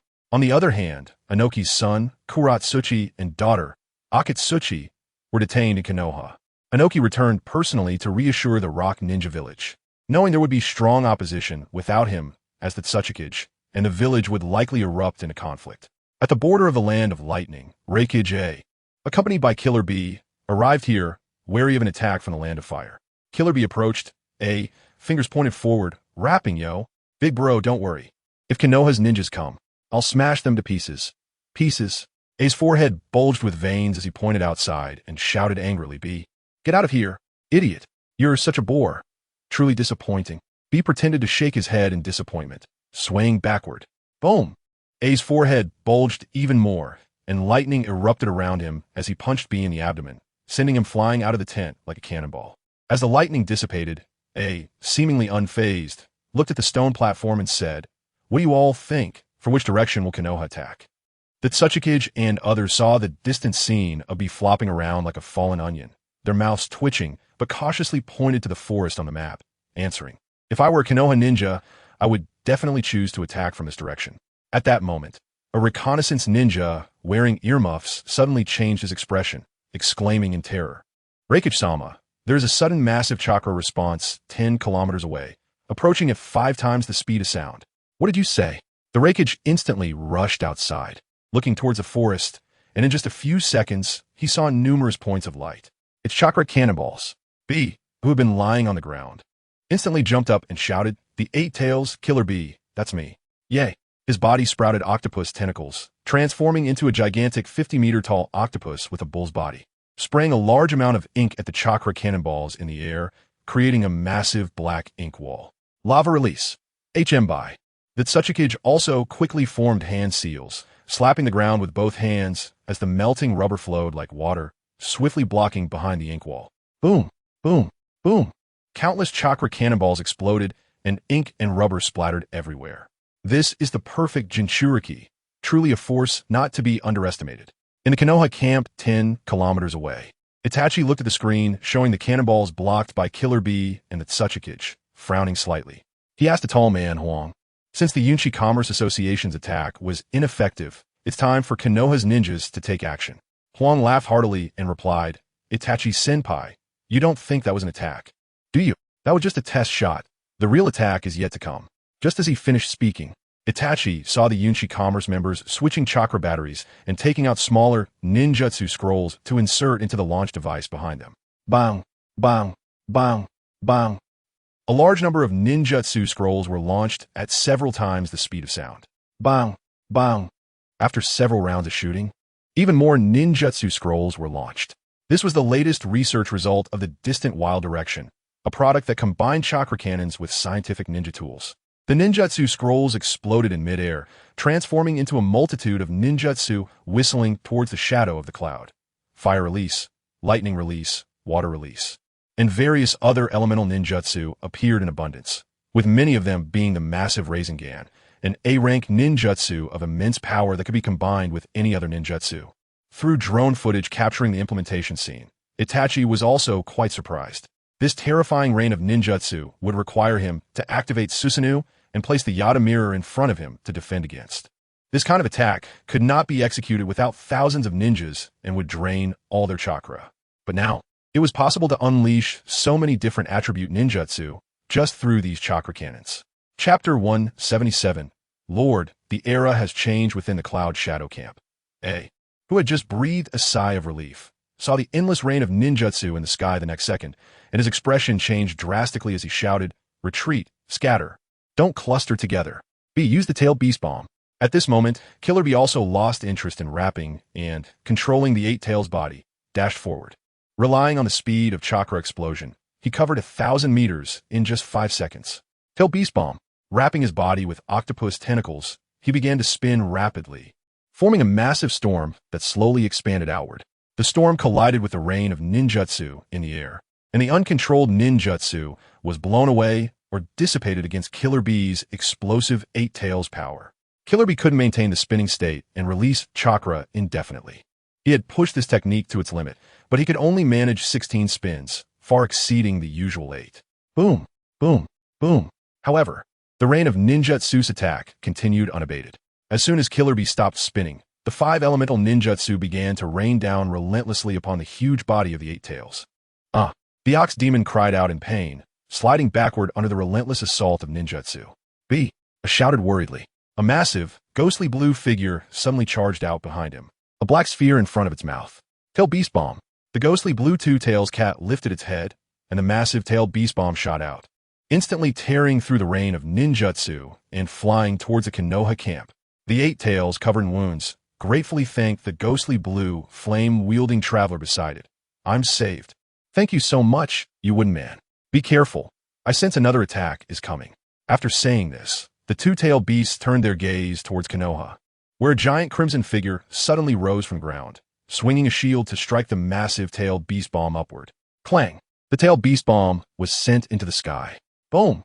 Ignoring the tailed beast ball that erupted in the air, Itachi quietly watched the Eight Tails and Two Tails in the distance, solemnly saying, "The Cloud Village is indeed the strongest ninja village outside of Konoha, with 2 perfect Jinchuriki." He turned and shouted, "Sure sway, let's hold off the Eight Tails and Two Tails," giving the chakra cannons of the Yunchi commerce a chance to attack. Shursui nodded, his eyes transforming into the eternal Mangeki Sharingan, and the green complete body Susanoo rose from the ground, standing alongside Itachi Susanoo. "Kai, the rakeage will be left to you in a moment." Kai gave a thumbs up, showing his white teeth with a confident smile. "Don't worry, leave the youth to me. But this is a bit troublesome. There are actually 2 complete body Susanoos." In the consciousness space, the voice of GY Ki echoed in Killer Bee's mind, making him feel puzzled. Aren't they just 2 Mangeki Sharingans connected to GY Ki's consciousness? GY Ki quickly explained, "I've been around for many more years than you. I know much more than you do. The Uchiha clan usually requires the eternal Mangeki Sharingan to unlock the complete body Susanoo. Each complete body Susanoo has the ability to destroy everything, and their strength surpasses our tailed beasts by a significant margin." After that, GY Ki also explained to the other tailed beast, and the 2 tailed beasts solemnly looked at the 2 enormous Susanoos. "Let's go." Sure sway. The red Susanoo spread its wings behind and flew directly towards the Cloud Village camp, covering the distance of over 10,000 meters in an instant, swinging the Tatsuka sword at Killer Bee below. "Don't underestimate me," he shouted loudly, with 8 tentacles wrapping around, while his mouth began to gather yin-yang chakra. Clang! The Tatsuka sword swung down, easily severing one of the Eight Tails tentacles. "Amaterasu." Itachi's right, I shed blood tears, and black flames instantly ignited on the Eight Tails head. "Not good. It's Amaterasu," GY Ki exclaimed in surprise, and before he could control it, black ink emerged from his body, isolating the Amaterasu flames and then flinging them away. Clang! Itachi pressed the Yada mirror forward and crashed into the Eight Tails, sending it flying back with tremendous force. On the other side, Shursui also took the wooden man away from there. At the Konoha camp, Huang saw that the Eight Tails and Two Tails had already left, immediately issuing orders. Fire! Countless chakra shells and ninja technique scrolls were all launched in a barrage. "Lord Kai, you can lead the Konoha ninjas now. Follow me. Kill." Kai raised his arm and led thousands of Konoha ninjas into action. B, the wooden man, in the cloud camp, saw that the Eight Tails and Two Tails had been taken away and immediately understood that Konoha was about to launch an attack. Everyone prepared defensive ninjutsu. Earth release, earth flow wall. Water release, water barrier. Wind release, great breakthrough. Lava release, armor wall. Various defensive ninjutsu and offensive techniques were continuously used to counter the rain of ninjutsu falling from the sky, hoping to offset the attacks. However, the sheer number of ninjutsu in the rain easily tore through their defensive techniques, overwhelming them completely. Damn it, don't hold back on chakra. Otherwise we'll all die from these attacks. Earth release, earthquake core. At this moment, the Hokage thought of a method. Quickly forming seals in a densely populated area, causing the ground to sink thousands of meters and burying them underground. Punched through a spiraling sphere that was coming, rescuing a cloud ninja and seeing the Hokage's actions, immediately shouted, "Everyone, jump into the pit dug by the Hokage. Quickly, hiding inside will keep you safe. Brother, hang in there." A large number of cloud ninjas jumped into the pit, landing at the bottom. Boom! Rumble. The destruction caused by the rain of ninjutsu was significant, with rocks continuously falling from above. If hit, they would surely be crushed. Lava release. Armor sphere. A spherical rubber ball enveloped everyone, shielding them from the falling rocks and water. In just a few seconds, the entire cloud camp was nearly destroyed, turning into a barren land, with cloud ninja corpses everywhere, severed fingers and arms scattered about, and bright red blood staining the ground. Surrounded by lightning, had eyes filled with killing intent and madness, staring intensely in the direction of Konoha. At this moment, his condition was not good, facing so many ninjutsu attacks.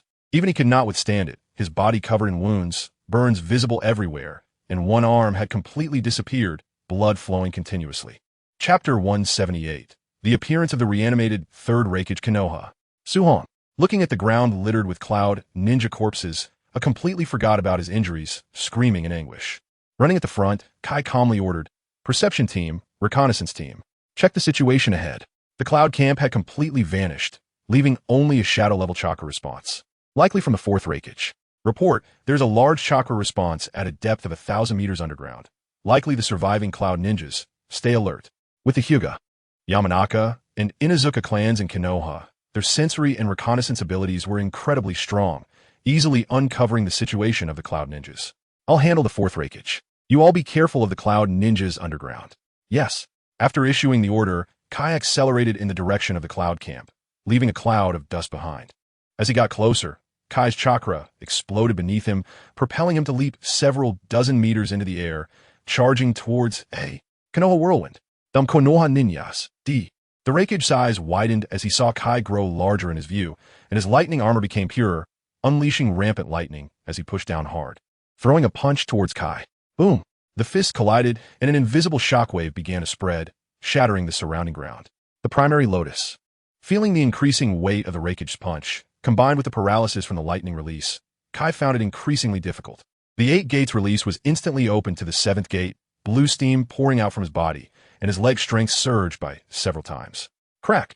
A sound of bones breaking echoed, as A's figure flew back like a cannonball for several dozen meters. But that wasn't the end.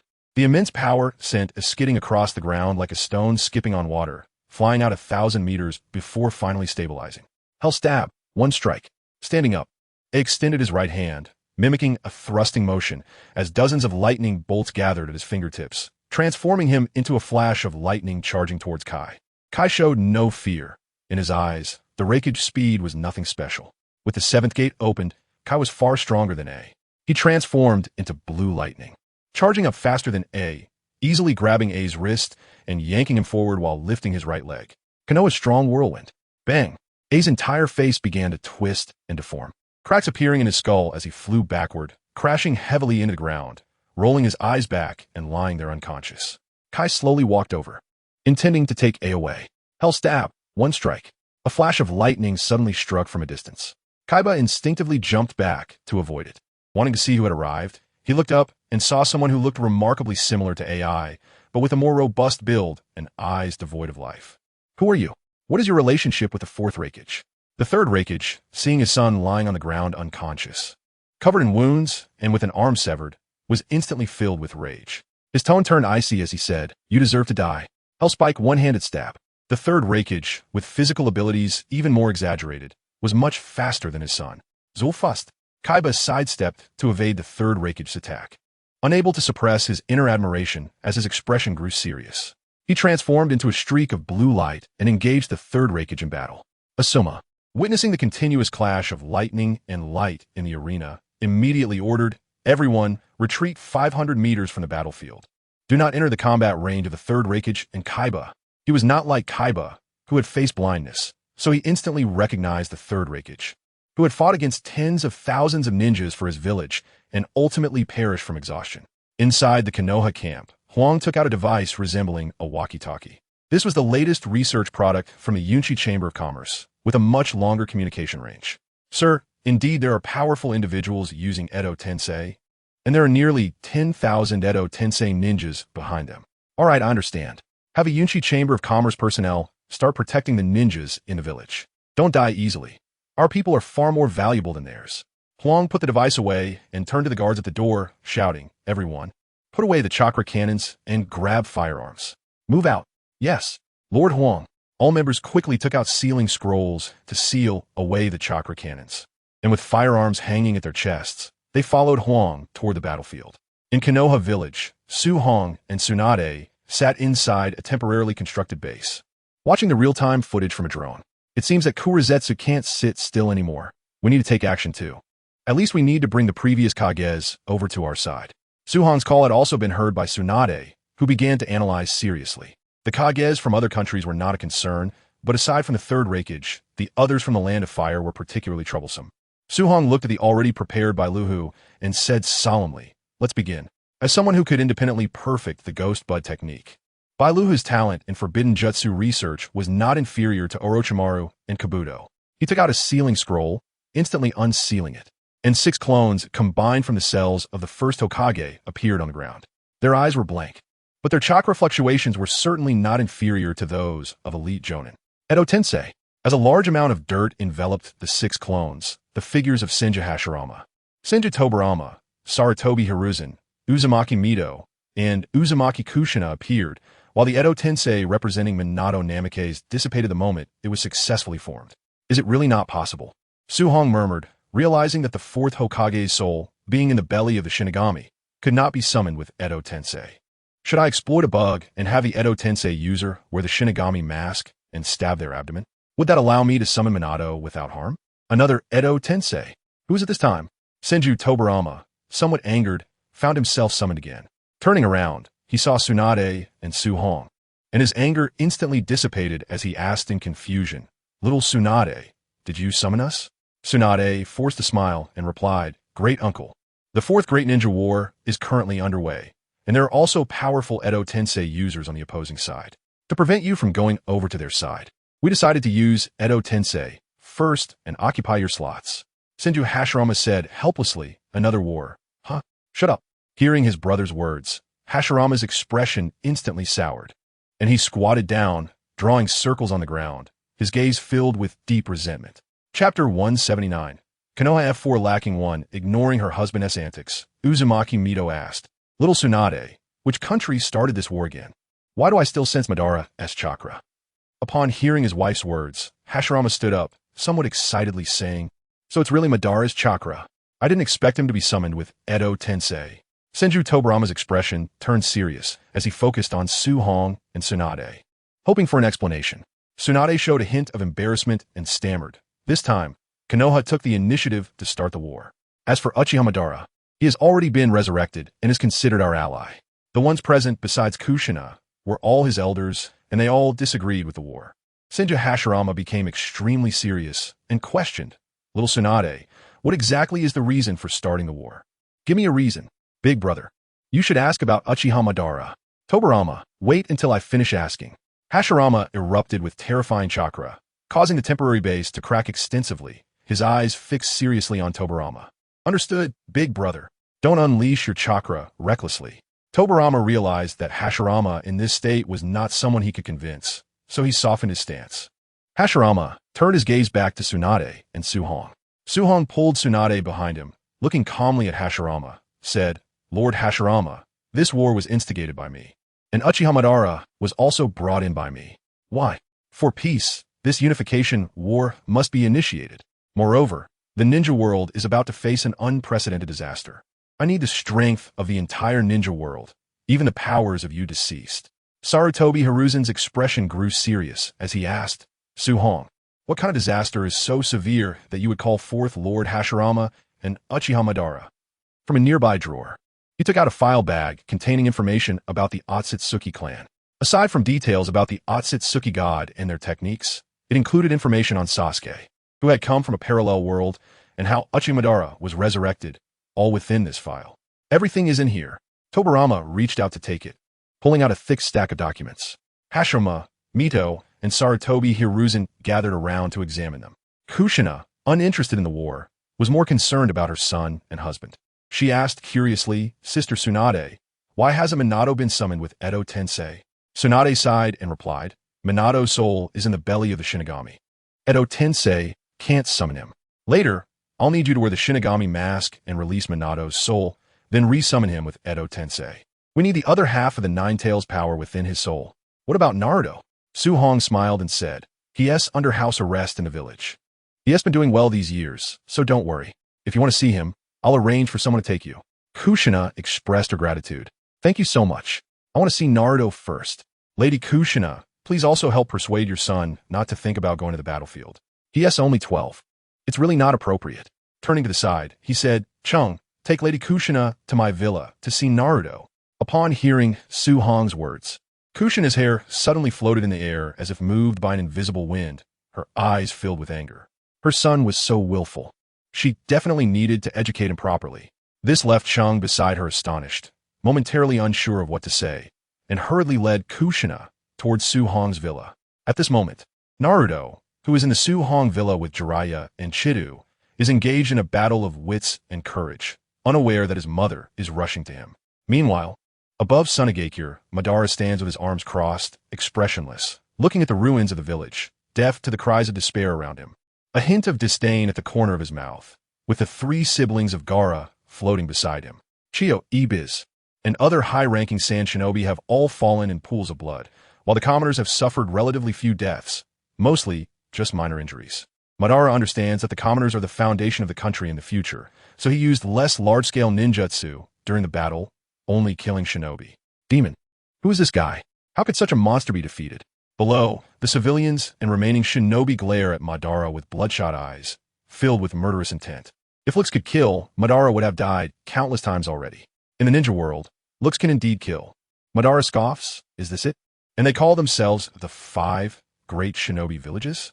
I just did a little warm-up, and this is all they can do. Temari and Kankuro are already terrified, not daring to look at Madara, hiding their hatred deep inside, while Gaara has been directly controlled by Madara's Jinjutsu, along with Shikaku. Oh, Hashirama's chakra. Did that brat bring Hashirama back with Edo Tensei? Madara, who had originally planned to continue playing, turns to face the direction of Konoha, a smile appearing on his face. Eyes filled with excitement. Hashirama, I'm coming. Ha ha.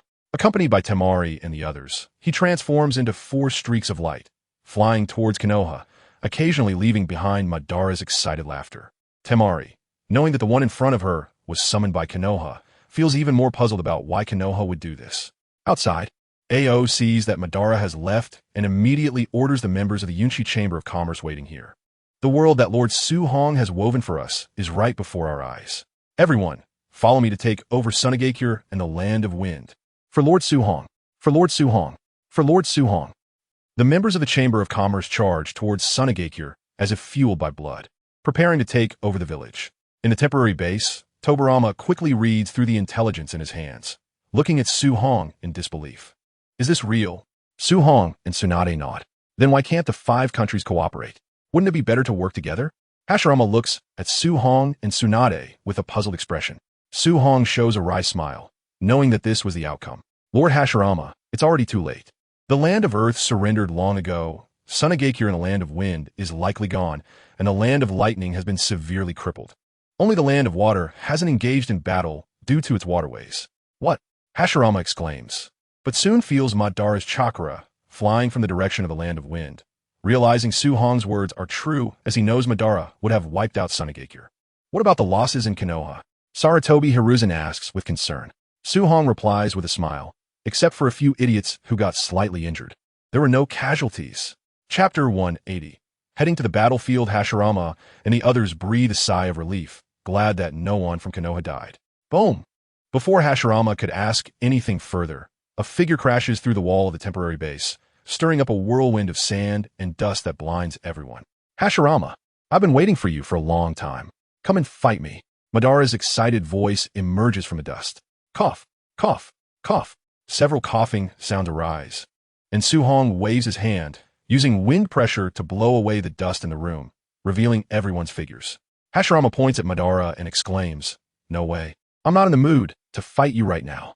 Tobirama stares intently at Madara, gravely asking, "Madara, what is your purpose for being revived?" He doesn't believe Madara would easily abandon his plans after going through so much trouble to come back. Whether others believe him or not, he certainly does not. Madara scoffs. "What business is it of yours, a dead man?"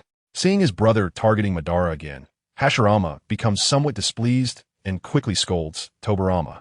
"Su-hong has already said that Madara is here to help. Why are you clinging to this?" "I still don't believe him." Tobirama, seeing his brother's stubbornness. Hashirama feels somewhat helpless. Su-hong doesn't have time for their interaction and approaches Gaara, finding him already trapped in Genjutsu. He looks up at the worried Kankuro and Temari. Smiling, "Don't worry, it's fine." He extends his index finger, and a drop of golden liquid seeps out, which he presses onto Gaara's forehead. The golden liquid directly enters Gaara's mind. Gaara's previously dazed eyes instantly become clear, looking at Su-hong with some confusion. Madara watches Su-hong in surprise. Realizing that someone without Sharingan could so easily dispel his Genjutsu, Gaara turns to see Madara standing next to Hashirama, and his confusion dissipates as he turns back to Su-hong, questioning, "Why?" Su-hong pats Gaara's shoulder, speaking earnestly, "Sunagakure will not disappear. It will be rebuilt after the war." Currently, Gaara doesn't have much attachment to Sunagakure or its villagers, which is not only related to his status as a Jinchuriki, but also to the system of Sunagakure. The education in both Sunagakure and Kirigakure is inhumane, and the shinobi trained are generally emotionally detached. Now, he wants to achieve something like Naruto. Gaara asks in confusion, "Then why kill the shinobi of Sunagakure?" Su-hong counters, "Gaara, how do you think the system of Sunagakure compares to that of Konoha?" Gaara recalls his past experiences, his eyes showing some pain. "Cold, without a shred of humanity. Therefore, the new world cannot accommodate them. What I want is reform, and they're the stumbling blocks on the path of reform. But, all right, you three siblings should stay with Naruto for now and think about the future of Sunagakure." Seeing Gaara wanting to say more, Su-hong interrupts him, instructing the members of the Yunshi Chamber of Commerce to take them to their villa, believing that with Naruto and Kushina around, Gaara would not dwell on the matters of Sunagakure. Su-hong does not plan to dismantle the 5 great shinobi villages. To continuously improve strength, competition is necessary, and he does not want the future to resemble the Boruto series, where strength declines with each generation. "You guys chat for a bit.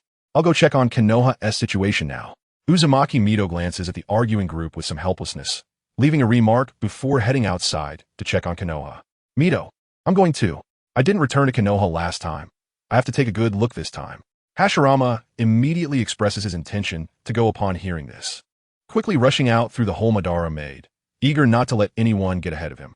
Tobirama also follows with a cold expression, wanting to know where Konoha's confidence lies.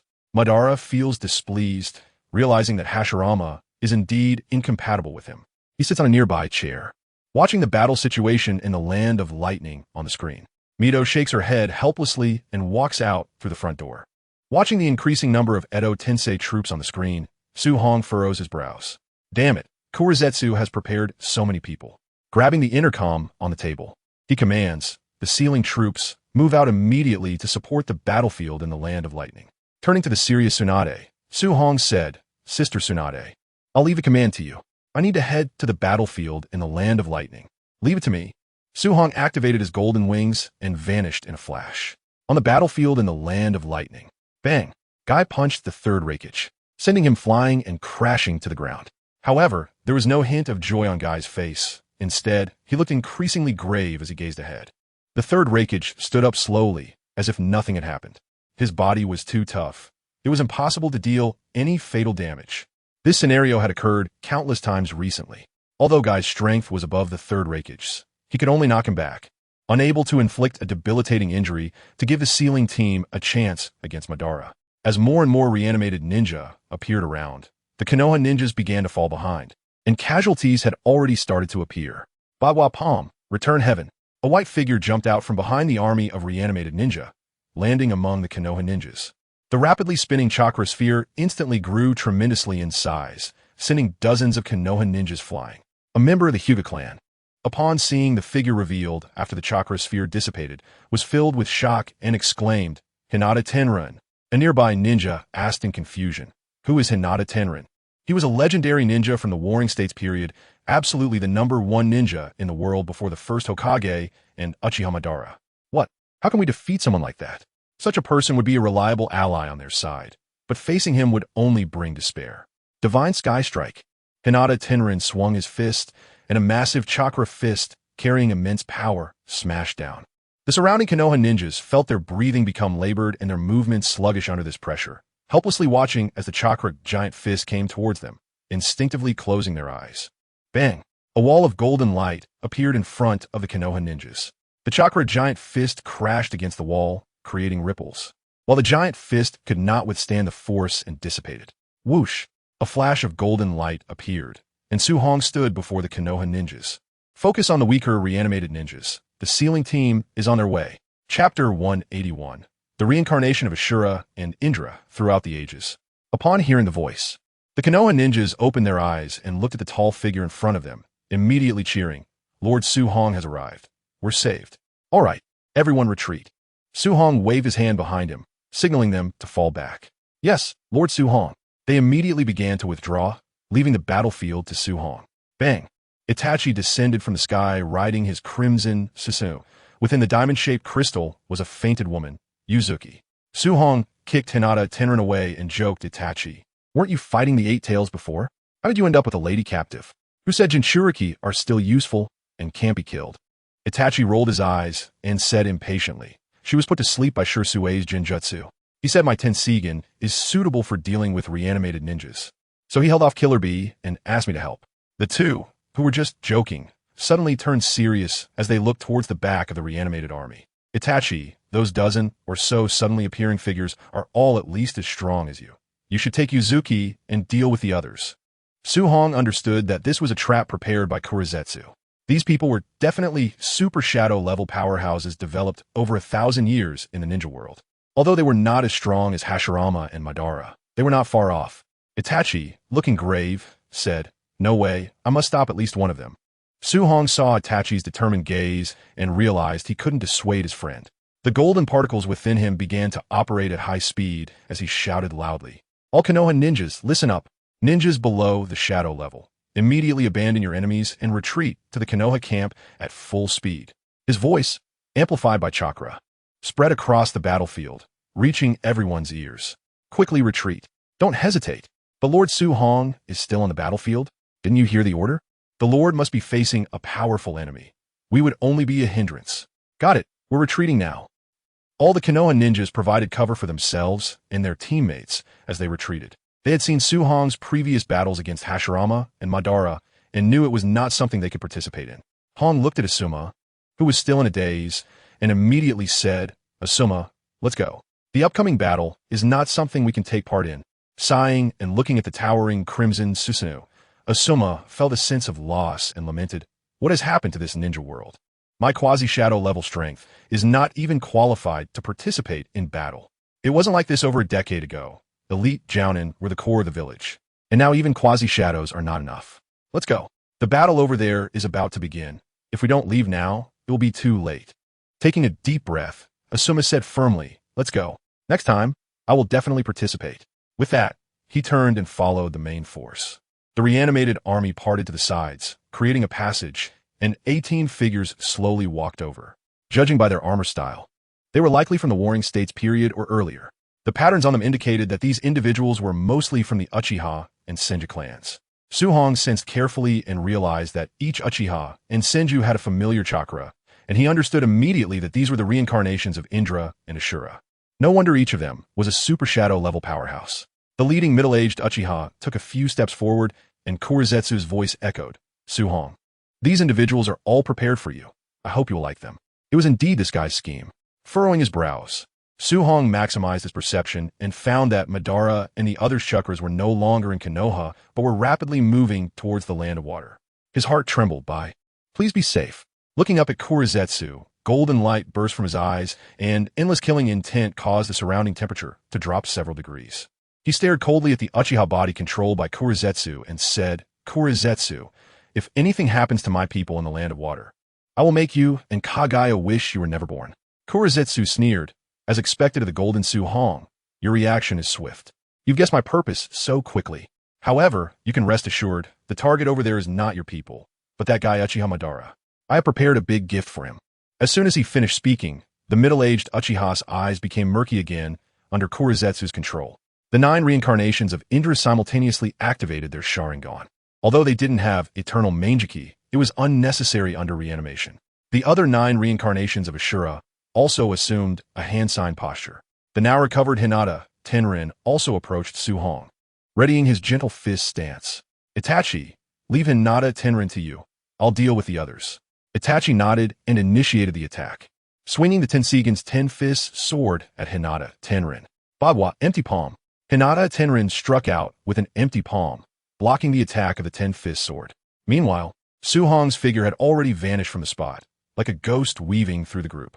In less than a second, Su-Hong reached behind the 18 people, yanking hard, causing the golden threads of light between them to instantly tighten, binding the 18 into a secure knot.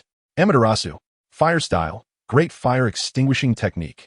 Wind style, great breakthrough. The leading middle-aged Uchiha shed blood tears as the black flames of Amaterasu appeared around Su-Hong, igniting fiercely.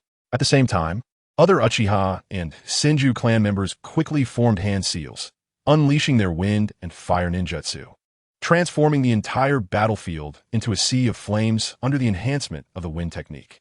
Once the flames were tainted by the black Amaterasu fire, they spread and engulfed everything, instantly turning the entire sea of fire into an ocean of Amaterasu flames. The temperature around began to rise continuously, causing the ground to start melting into lava.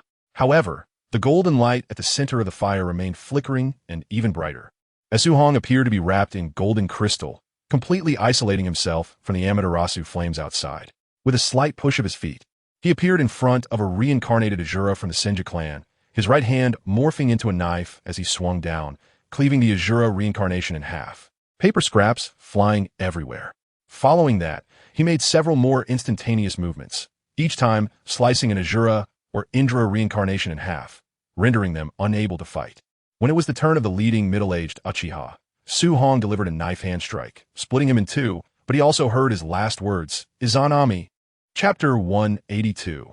Losing control in an instant, Su-Hong felt a subtle change in the scene before him. The entire battlefield had fallen silent. I also fell into an illusion. Su-Hong's heart surged with tumultuous waves. Even though he had tried Itachi's Tsukuyami before, he had always been able to shatter the illusion world instantly. But now he was actually affected by Izanami. Outside, Itachi noticed that the left eye of the leading Uchiha had turned white and immediately understood what ninjutsu it was. Shouting in worry, Su-Hong, 8 trigrams, Divine Void Strike. Hyuga Tenrin seized the opportunity while Itachi was distracted, throwing a punch, and a massive chakra fist slammed into Susanoo. Crack! Susanoo instantly fell apart, and Itachi, unsteady, grabbed the nearby Yuzuki and fell down. What a powerful Byakugan, capable of breaking my Susanoo's chakra flow with a single punch. Itachi stared in shock at Hyuga Tenrin, while his hands continued to move, performing 8 seals in a second. Fire style, Dragon Flame Song Technique. 9 giant fire dragons appeared in the sky, surrounding Itachi. Roar! The sound of dragon roars echoed as the 9 fire dragons sealed off all escape routes for Hyuga Tenrin, roaring downwards. Instantly, the ground below turned into a sea of fire, the intense heat causing steam to rise continuously. Boom! Thunder rumbled, and the sky began to pour down torrential rain. Amaterasu, Lightning Style, Earth Walk. Earth Style, Earth Spike. The remaining 17 had already restored their bodies through Edo Tensei, launching various lethal ninjutsu toward Su-Hong. His body instinctively sensed danger, and a layer of golden light appeared, blocking all the attacks. However, without Su-Hong's conscious manipulation, it only held for less than a few seconds before an attack broke through the golden light's defense and slammed into him. Su-Hong was sent flying, crashing heavily to the ground, and the golden light reappeared. Fortunately, Su-Hong had never given up on honing his body. His physical defense was not inferior to that of the third Raikage, suffering only minor injuries. However, this situation wouldn't last long, as Kurizetsu had surely tested the limits of the unconscious golden light. In his inner world, golden threads danced, tearing the Uchiha middle-aged man before him into pieces. Su-Hong couldn't remember how many times this had happened. He felt as though a long time had passed, but that thread of persistence in his heart kept him holding on. He slowly closed his eyes, continuing to introspect questioning what his true self was. Was it the insecure self in the ninja world, or the one from his previous life who was sly before his leaders? No, none of these are. So where is the true self? Caught in self-doubt, Su Hong's body emitted black energy, and his eyes turned blood red. Which one is the real me? With a loud roar, Su Hong forcefully broke free from his enemy's illusion, but he also fell into a state of uncontrolled dark thoughts. Accompanied by a shout, Su Hong began to rampage, the golden light spell losing control and spreading across the entire battlefield. Clang! Countless golden light spears and swords rose from the ground, piercing everything around Su Hong, impaling the 18 specially prepared super shadow-level strongmen into a beehive, nailing them to the ground. The other Edo Tensei army members were mostly torn into pieces. Itachi and Guy, with their flesh and blood, instinctively sensed the danger. One used Susanoo, while the other executed a move similar to the moonwalk in Pirates, flying into the air to evade Su Hong's attack. However, despite this, Itachi's thigh and Guy's arm were pierced by golden light spears, creating 2 large holes. Su Hong, what happened to you? Please answer me. Seeing Su Hong's blood-red eyes looking at him like a demon, Guy felt a moment of fear, but it quickly vanished. This was his close friend. Anxiously, he stepped forward, but Itachi grabbed him with Susanoo, saying, Guy, don't go over there yet. Su Hong seems off. Su Hong's eyes glimmered with bloodlight, turning like a machine as he coldly scrutinized the two. Golden light wings appeared behind him, and with a gentle wave, he was suddenly in front of Itachi. Throwing a punch. Crack! Susanoo shattered instantly, and the force surged through the air, targeting Itachi's heart. 8 gates. Open the gate of shock. Daytime Tiger. Continuous strike. Guy reacted quickly, opening the gate of shock and unleashing a flurry of punches in an instant. Roar. Several white tigers, each towering 100 meters, formed, releasing a fierce roar as they lunged at Su Hong. The air pressure dissipated after shattering one white tiger, and the remaining tigers fused into one that was only half the size of the previous ones. Although smaller, its density and power increased exponentially, becoming dozens of times stronger than before. Su Hong noticed the white tiger charging at him and sensed the danger. He waved his hand, sending a golden light thread into the air, striking the white tiger. Like hot oil cutting through tofu, the white tiger was instantly sliced in half, dissipating into the air. Gulp! Guy unconsciously swallowed, incredulous. Su Hong was this strong before? Itachi shook his head. I don't know either. Su Hong has never used his full power in all these years. He summoned the Yada mirror, shielding himself and Guy while vigilantly watching Su Hong. Fearing a sudden attack from him, Su Hong revealed a cruel smile, beckoning, causing all the spears and swords on the battlefield to transform into golden light and fly into the sky. The previously bound reincarnated ninjas were instantly torn to shreds. The sky was obscured by a torrent of golden weapons, forming a golden wave of armaments. This is bad. We must awaken Su Hong's consciousness. Otherwise, it will be a disaster for the entire ninja world. Itachi's expression turned extremely grim as he recalled Su Hong's previous mention of a state of madness, where he would know only slaughter. The only way to stop him would be to knock him out. Looking at the swirling torrent of weapons in the sky, he broke into a cold sweat. Under such an attack, could he really knock Su Hong out? Guy looked at the weapon torn above with a serious expression and said, but how are we supposed to awaken his consciousness under such an attack? Su Hong waved his hand, and the torrent of weapons transformed into a wave, sweeping towards Itachi. Clang, clang, clang, clang. Countless golden weapons collided with the 8-span mirror, and the sound of weapons clashing echoed continuously. Itachi and Guy were also enveloped by the golden weapons, being carried by the torrent towards the ground. Chapter 183. Terrifying Su Hong. Itachi's eyes continuously streamed with blood tears as all the chakra in his body turned into ocular power, continuously maintaining the defense of the 8-span mirror. Boom! A golden spear broke through the defense of the 8-span mirror and got stuck, with the spear tip just 10 centimeters away from Itachi's heart. Bang! The torrent of weapons slammed Itachi into the ground, followed closely by more weapons shooting toward the underground Itachi and Guy. At the temporary base of Konoha, Tsunade looked at the screen showing Su Hong with blood-red eyes, attacking Itachi and Guy, and her expression turned grim. She shouted, Su Hong, what are you doing? Realizing that if this continued, Itachi and Guy would inevitably be killed. She hurriedly picked up the intercom on the table, dialed Bai's channel, and shouted, something has happened with Su Hong. He's completely out of control. You need to have the second Hokage use Flying Thunder God to bring Uchiha Madara to the land of lightning immediately.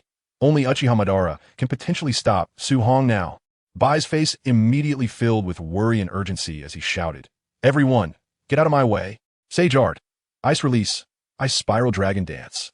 With a single clap, 9 giant ice dragons rose from the ground. Roar! After a dragon's roar, the 9 ice dragons soared into the sky. Bai pushed off hard and jumped onto the middle dragon, flying towards where Senju Tobirama was fighting. Wherever he passed, the reanimated army and mist ninjas were all frozen. The 9 dragons opened their massive jaws, and 9 beams of ice blue breath shot towards the reanimated army in front of Senju Hashirama, instantly freezing them. Bai jumped from the dragon's head to Senju Tobirama's side and urgently said, "Lord Second Hokage, Lady Tsunade sent word that Su Hong has lost control on the battlefield in the Land of Lightning. Right now, only Lord Madara can stop him. She hopes you can use Flying Thunder God to bring Lord Madara to the battlefield in the Land of Lightning." Senju Tobirama looked at Madara, who was effortlessly navigating among hundreds of shadow-level strongholds, his taijutsu honed through life and death appearing like art. He frowned slightly and replied, "I'll go now." As soon as he finished speaking, he activated the Flying Thunder God technique and appeared next to Madara. Madara had just decapitated a reanimated shadow-level stronghold and looked at the suddenly appearing Tobirama with a frown, asking, "What are you doing here? Something has happened in the Land of Lightning. We need you to respond." Madara, puzzled, said, "With that junior there, capturing the small Land of Lightning shouldn't be too difficult." Tobirama, with a grim expression, replied, "It's that junior who has gone out of control. I've heard he is now uncontrollable, and only you may be able to suppress him." Madara, excited, said, "Let's hurry. I can't wait to teach that junior a lesson." Tobirama placed his hand on Madara. Sensing the Flying Thunder God, Mark left in the Land of Lightning from the First Great Ninja War, and they instantly disappeared from the spot. On the battlefield in the Land of Lightning, their voices appeared instantly, and they saw the golden torrent of weapons continuously crashing down to the earth. Madara's expression darkened as he gritted his teeth, saying that junior actually didn't use his full strength last time. Universalpul. He extended his right hand towards the sky, pulling Su Hong towards him, causing the torrent of golden weapons to dissipate. Deep underground, Guy punched a rock in front of him away and came out carrying Itachi on his back. Feeling relieved, fortunately, there was a huge cave underground. Otherwise, we would have really died. Itachi had already lost a lot of weight, his chakra and ocular power completely exhausted, weakly saying, "Let's not go out for now. Let me recover a bit." Guy, somewhat worried, asked, "What about Su Hong?" "He told me about that state. There won't be any life-threatening danger." Su Hong twisted his body in the air, gathering golden light in his fist and swinging it out. Universal pull. Bang. At the moment Su Hong approached, an invisible repulsive force erupted, colliding with his golden fist, becoming a stalemate in the air, with shockwaves continuously expanding and shattering the surrounding ground. Madara had indeed significantly increased his strength. Such power could erupt, and it seemed necessary to find a way to enhance his brother's strength. Senju Tobirama instantly vanished from the spot, appearing in the distance, incredulously watching the two. Will Tomb, Edge of Hell. With the enhancement of the Golden Rinnegan, the number of shadows increased by 6, attacking Su Hong's vital points. Blood-red eyes glanced around, and golden light erupted, condensing into 6 slender golden threads that began to wave through the surrounding space. Poof! Madara spat out a mouthful of blood, unable to maintain universal pull, as Su Hong's fist heavily struck his face. Bang! As the smoke cleared, a wooden figure appeared, directly shattered.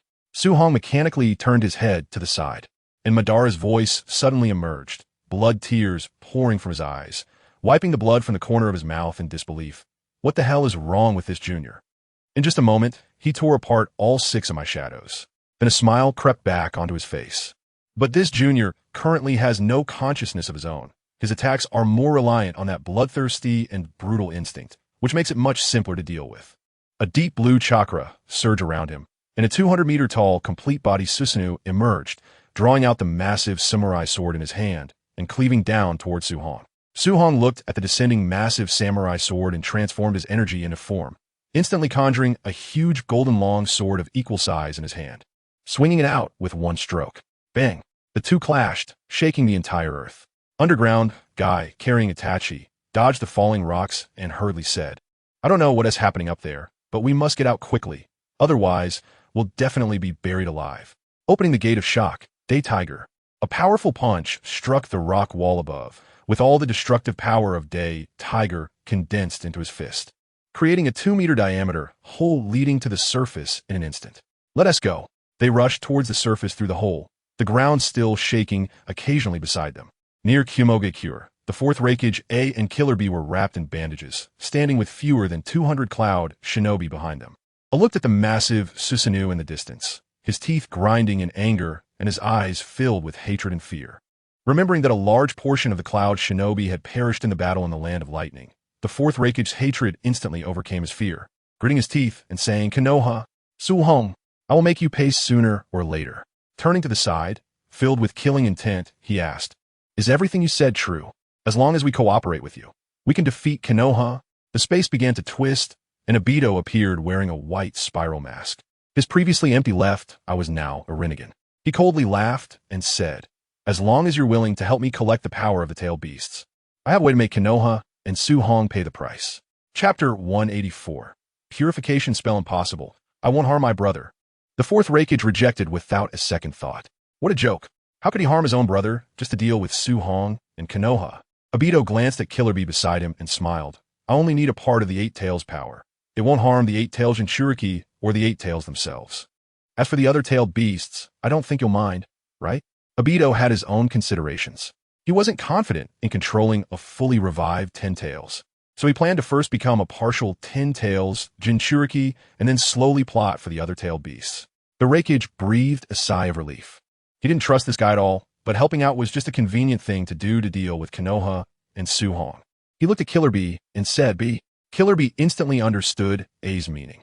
However, after so many villagers had died, he wasn't in the mood for any rapping. He made a gesture to A and whispered, "Okay, brother, I'll discuss it with AB." Diving into his mind, he sat atop the Eight Tails head and said, "AB, do you want to leave that guy a tentacle?" GY Key's ringed eyes were serious at this moment. "B, did you notice the guy's right eye? That's a Rinnegan, and I can sense the aura of the Sage of Six Paths from that eye. It must be the old man's eye." Killer Bee thought for a moment and asked, "AB, how do you know this? What is his purpose?" GY Key replied, "Of course I know. Our 9-tailed beasts were created by the Sage of Six Paths, using yin-yang release to extract them from the 10 Tails." After hearing AB explain about the Sage of Six Paths and the 10 Tails, Killer Bee's expression became grave. "AB, you mean this guy is collecting the power of the tailed beasts to revive the 10 Tails and become a Jinchuriki?" "Should be right." Killer Bee glanced sideways at the fourth Hokage A, who was blinded by hatred, and sighed inwardly. "AB, just leave one tentacle behind. My brother can't listen to reason right now. Once he calms down, I'll explain the situation to him." In Killer Bee's heart, the fourth Hokage was the guiding light he had always followed. He didn't want to go out, so even if it meant taking some risks, he had to help. "All right." GY Key thought for a moment and felt there shouldn't be any problem. A tail grew from Killer Bee's body and directly severed itself. The fourth Hokage looked at Obito and said coldly, "The power of the Eight Tails has been given to you. I hope you won't disappoint me." Kamui activated, and the Eight Tails tentacle was taken away. Obito smiled and said, "Rest assured, I will definitely not let you down." On the battlefield of the Land of Lightning. Boom! Suhong had a 100-meter-long great sword floating above his head, clashing with Uchiha Madara's complete body Susanoo. The enormous sound reverberated across the entire land. The powerful force created a massive energy storm, and under the influence of this storm, the earth began to crack. That wasn't all. The entire battlefield was trembling as if it could not bear the continuous wailing of the two's powers. The crust was constantly rising under this force. Countless boulders turned to dust, scattering into the air, swept away by invisible shockwaves. All of this happened in the blink of an eye, and the ground of the battlefield had been scraped off countless layers. Senju Tobarama used Flying Thunder God to take Guy and Itachi away from the battlefield. Feeling the aftershocks sweeping over from the battlefield, he had a grim expression and said, "These are indeed two monsters. My brother has already been left behind." He looked at the weakened Itachi and asked, "What happened just now? Why did Suhong lose control?" Itachi weakly replied, "Suhong was trapped by the Edo Tensei Uchiha Obito using his Zanami. He must have fallen into a reality he didn't want to face, which led to this situation." Tobarama's expression became serious. He was somewhat familiar with the two major secret techniques of the Uchiha clan, Izanagi and Izanami, and naturally knew the effects of Izanami. This technique was basically unsolvable. Only the person themselves could find their most genuine self to break free.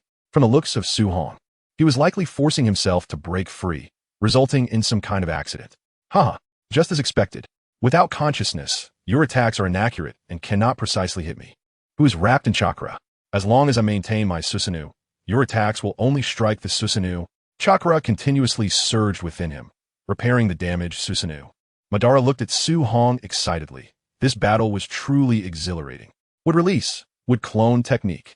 Madara chose to use the would clone technique instead of the limbo border jail because he understood that in front of someone who could see, sense, and attack the shadows of limbo, the shadow's effect was truly not as good as that of a clone capable of using ninjutsu. 15 wooden clones instantly sprouted from behind Madara, transforming into afterimages as they flew toward Su Hong. In the air, they instantly took the form of 15 massive Susanoo and descended to the ground, surrounding Su Hong completely.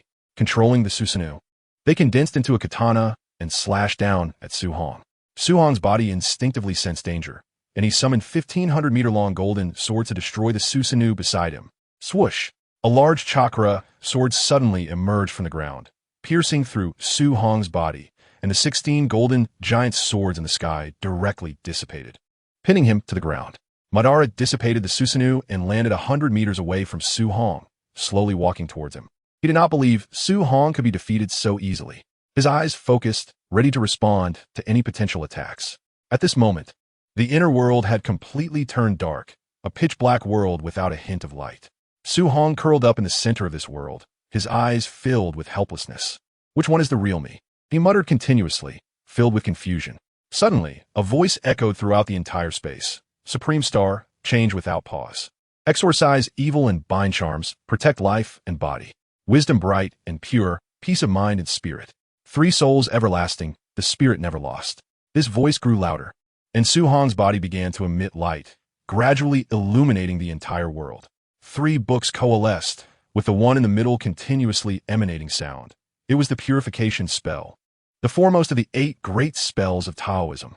As the sound continued to resonate, Su Hong's eyes grew clearer, and the entire inner world underwent significant changes. Chapter 185. Enlightenment of True Self. The inner world transformed into a beautifully scenic mountain village, with curling smoke rising. A 15 or 16-year-old boy was lazily lying on a chair inside a dilapidated dojo in the village, completely at peace, enjoying the feeling of the wind blowing. Seeing this scene, Su Hong's eyes were filled with nostalgia. At this moment, he truly understood that his real self was a lazy, quiet, ordinary person. But society's grind had gradually caused him to lose himself. Moreover, suddenly arriving in the world of Hokage made Su Hong often feel uneasy and overthink. Throughout life, I do not cultivate good fruits, only love, killing, and arson. Suddenly, I break the golden shackles. Here I sever the jade locks. The tides of the Qiantang River come and go. Today, I finally know I am me. At this moment, Su Hong also recalled where he had seen the detailed explanation of the Golden Light Mantra in his mind. He had come across 3 books in total: the detailed explanation of the Golden Light Mantra, the 5 Thunder Righteous Method, and the Pure Heart Mantra. In his previous life, Su Hong's family lived in a small mountain village in Jiangxi province, not far from Dragon Tiger Mountain. However, ever since the old Taoist priest in the temple passed away, the dilapidated temple had become deserted. During his high school breaks, Su Hong often rested in the temple to avoid doing homework. The 3 books were discovered by Su Hong under the 3 Pure One statue, but at that time, he found them to have no effect and tossed them back under the statue. Having realized his true self, Su Hong's entire inner world suddenly shattered, transforming back into a deep blue sky, appearing very tranquil. With a wave of his hand, the 3 books flew before him and directly merged into his soul. Instantly 3 streams of information appeared in Su Hong's mind. The information on the detailed explanation of the Golden Light Mantra was unnecessary to read, as it was no different from before. The information of the Pure Heart Mantra made Su Hong's heart ecstatic. It was the foremost of the 8 great mantras and a top-tier method in the Taoist school. It wouldn't enhance one's strength, but would help practitioners constantly understand their own Tao and maintain their bottom line. This method was not very effective for early-stage practitioners, but it became increasingly important as one progressed, and its existence ensured the top position of Dragon Tiger Mountain in the Taoist school. Su Hong was most interested in the 5 Thunder Righteous Method. After all, who wouldn't like a cool thunder technique? Moreover, what Su Hong needed most at that moment was a method that could enhance his combat power. He quickly immersed himself in it, only to find it slightly different from his imagination. Although the 5 Thunder Righteous Method was a thunder technique, its essence was an internal alchemy method. The 5 thunders stimulate the 5 vital energies in the chest, harmonizing the yin and yang and the 5 elements in the human body. It is the most orthodox cultivation method of Taoism. The so-called internal alchemy does not refer to forming an elixir in the body, but rather cultivating the small universe of the human body to achieve the realm of unity of heaven and man. Mastering oneself to a finely perfect degree, reaching a state of unity and chaos. After temporarily digesting the information of the pure heart mantra and the five thunder righteous method, Su Hong exited the inner world.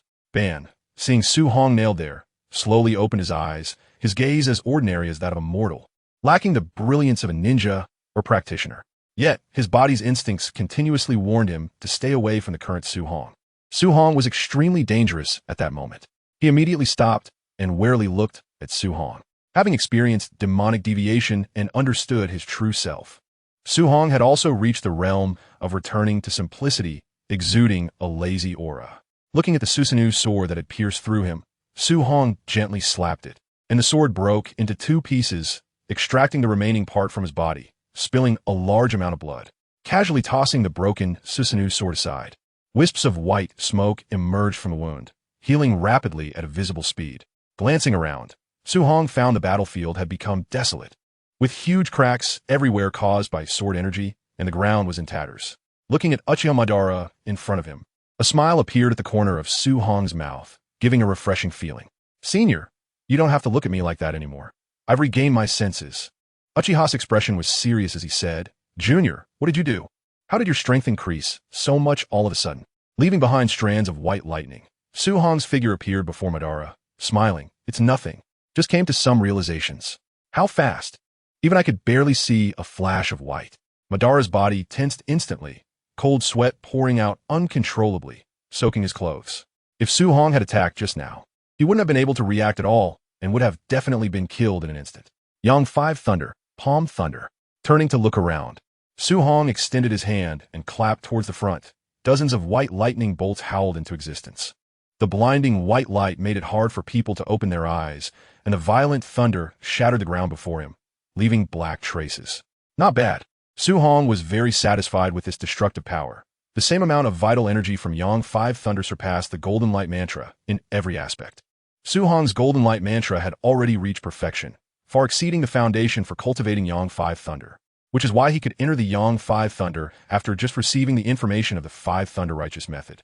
Madara stared in shock as he watched Su Hong test his technique, exclaiming, "Junior, you've reached the level of the Sage of Six Paths." Su Hong shook his head.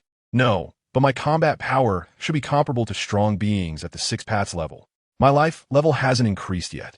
As long as I cultivate the 5 Thunder Righteous Method to its limit and reach the perfection of internal alchemy, then I will be able to call myself an Earth Immortal, corresponding to the realm of the Sage of Six Paths in this world." Looking at Su Hong with firm eyes, Madara slowly spoke. "Junior, let's have a full-powered fight. I want to know the gap between us now." "All right." As soon as he finished speaking, violent repulsive force erupted around Madara. He understood that with Su Hong's previous speed, he would have to use this wide-range technique to possibly hit Su Hong. Boom!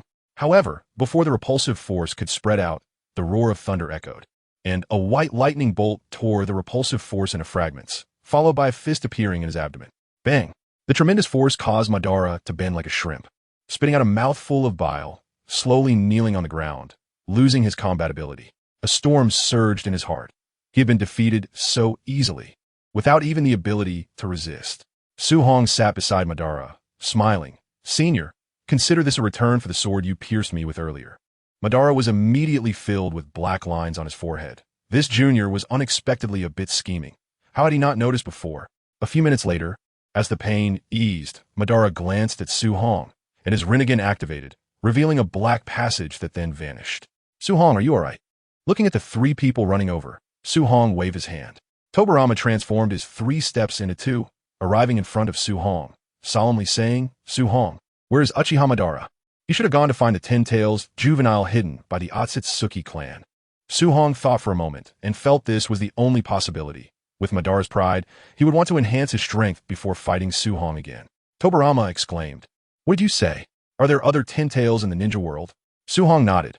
After defeating Uchiha, he had obtained information from the residual chakra that the Otsutsuki clan had brought 2 10 Tails back then. One created the goddess of the moon, while the other had been in the ninja world's alternate space, remaining in a juvenile state due to a lack of planetary energy to absorb. Tobirama's expression changed, questioning, "Then why didn't you stop that guy? Do you know what kind of disaster it would bring to the ninja world if he became the Ten-Tails Jinchuriki? Su Hong was also a bit angry, coldly saying, I don't have the Rinnegan. I can't open a passage to the alternate space. If the second Hokage thinks he can stop it, then he should go himself. Slowly approaching Itachi, Su Hong began to examine him carefully. From the moment they met, he had noticed something was off with Itachi. As soon as he placed his hand in front of Itachi's eyes, he found that Itachi's strength had severely declined. Even his Sharingan had been damaged. Instantly understanding that this was the result of high-frequency output of chakra and ocular power, causing his eyes and body to be unable to bear it, Su Hong realized that Itachi had been beside him before the demonic deviation and felt a wave of self-reproach. Itachi, did I do this to you? Itachi patted Su Hong's shoulder, smiling. It's okay. Don't worry. Just take some time to recuperate, and you'll be fine. Su Hong still felt a bit guilty. If it weren't for him, Itachi wouldn't have ended up like this. He placed his hand on Itachi's temple, and his energy slowly flowed in, healing the wounds on his eyes. Meanwhile, Senju Tobarama was a bit stunned. He didn't expect to be confronted like this. However, he wasn't angry.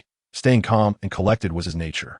After thinking it over, he realized that Su Hong was right. Without the Rinnegan, there was indeed no way to open the portal to that alternate space. Watching Su Hong treat Itachi, he asked in a deep voice, What do you plan to do next?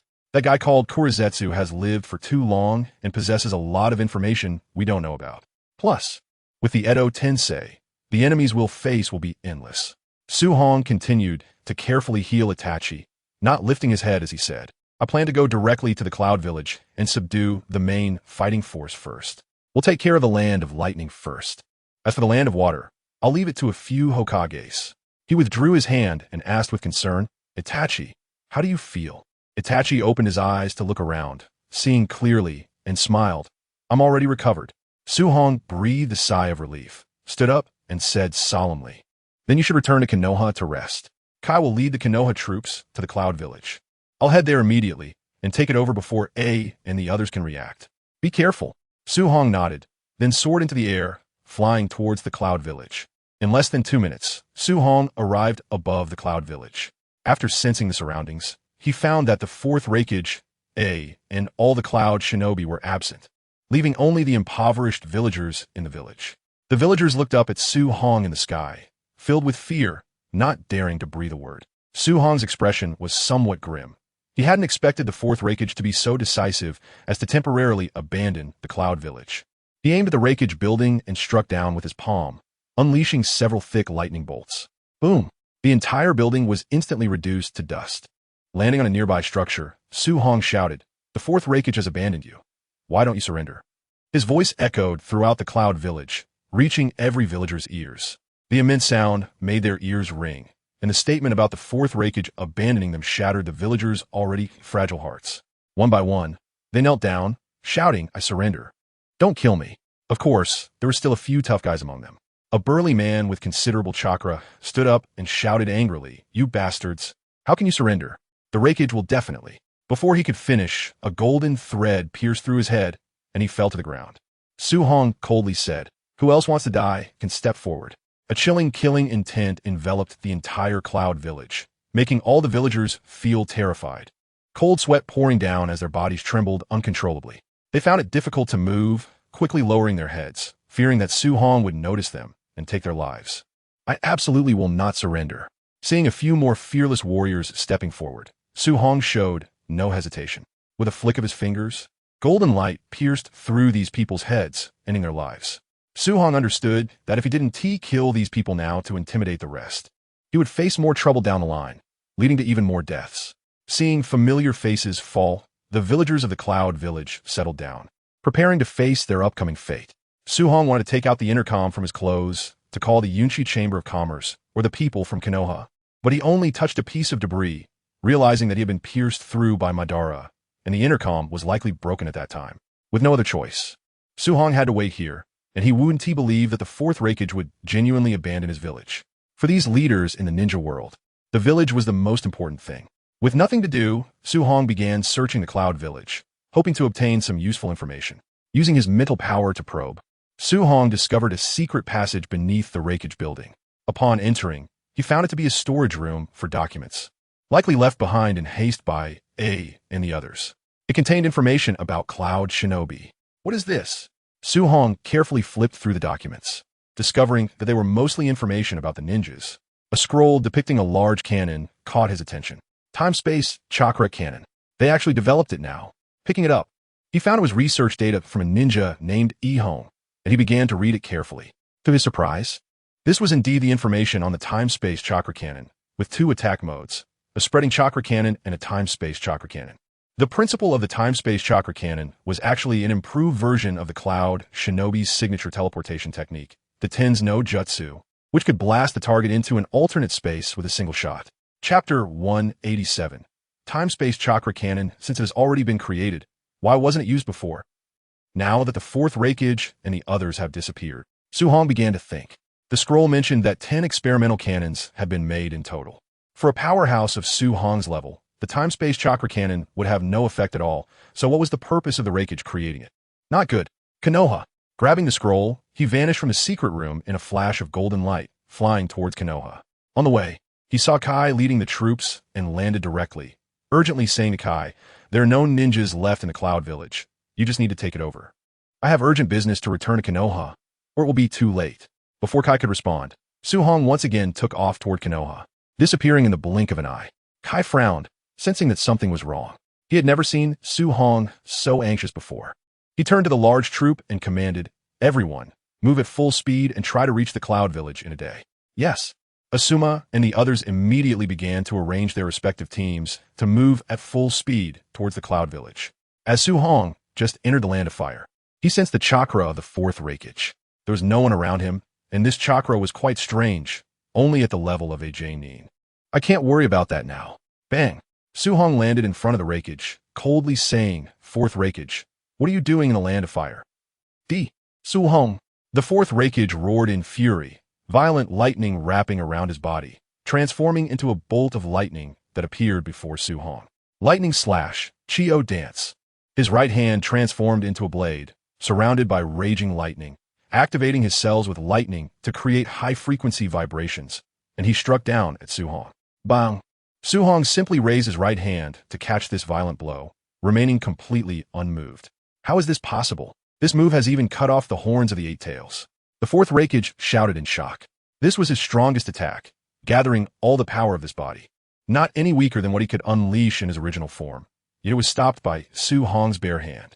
He found it hard to accept that the gap between them was so vast. Crack! Su Hong crushed the bones in his right hand with force and coldly said, "Stop talking nonsense. What exactly is your scheme?"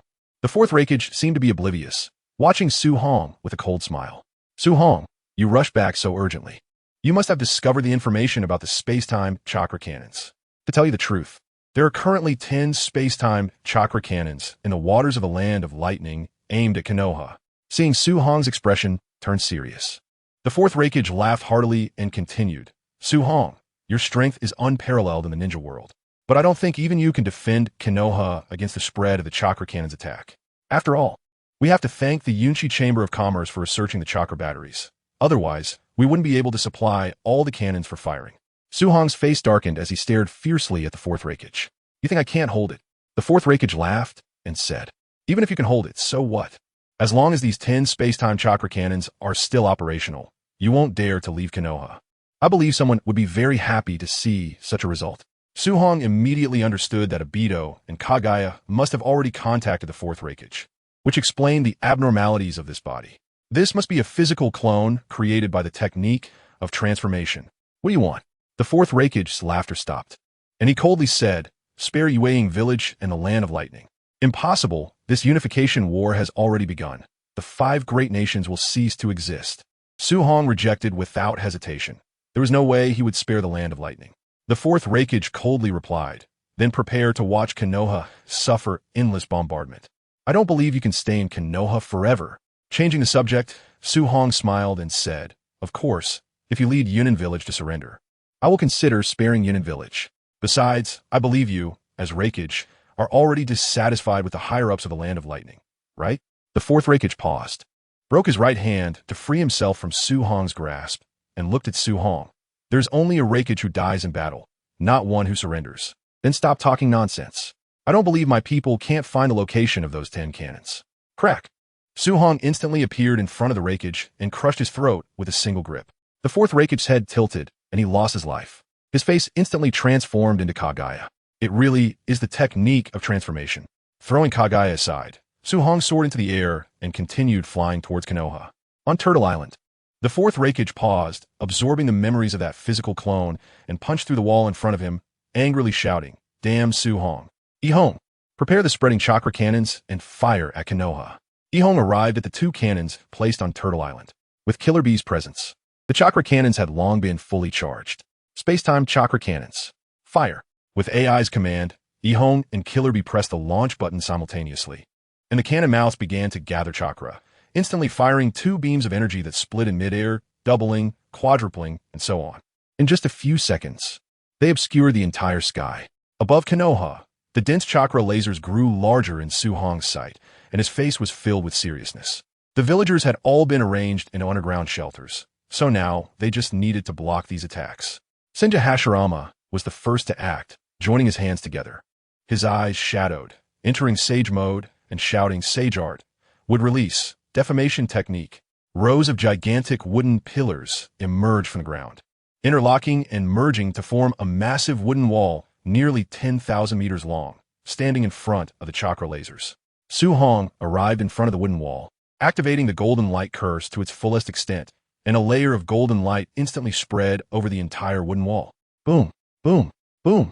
The dense chakra shells continued to fall, and the continuous explosions caused Konoha to begin to tremble slightly. Yet, the golden light-wrapped wooden wall remained standing, showing no signs of wavering. The unending explosions generated smoke that enveloped the wooden wall, obscuring the view for those outside Konoha. But the continuous sounds of explosions made Tsunade and the others understand that the wooden wall was still holding strong and had not been breached. Chapter 188. Preparing to revive Minato as the wind blew, the smoke dissipated, revealing a golden glowing wooden wall standing there, completely undamaged. Su-Hong landed in front of Senju Hashirama, frowning and looking seriously towards the direction of the land of Lightning's waters. This is just two of them.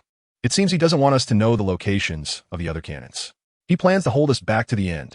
Senju Tobarama used Flying Thunder God to move to their side and said, but finding the hidden cannons in the vast ocean is incredibly difficult.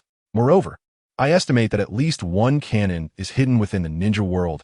The carefree Senju Hashirama also looked serious at this moment. Though he and Su-Hong were not afraid, Konoha was. Such attacks would turn Konoha into ruins in just a few rounds.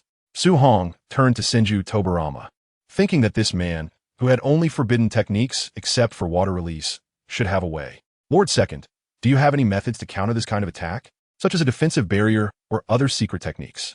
Senju Tobarama thought for a moment and said, the only defensive barrier in Konoha that can withstand such attacks is the 4 Crimson Flames formation. But we can't keep 4 shadow-level powerhouses using this formation. Su-Hong's eyes lit up as he remembered the various scientific ninja tools in the underground base of the Yunshi Chamber of Commerce. How did I not think of the 4 Crimson Flames formation? Even the 6 Crimson Flames formation is possible. Senju Tobarama asked, do you have a solution? Follow me, both of you.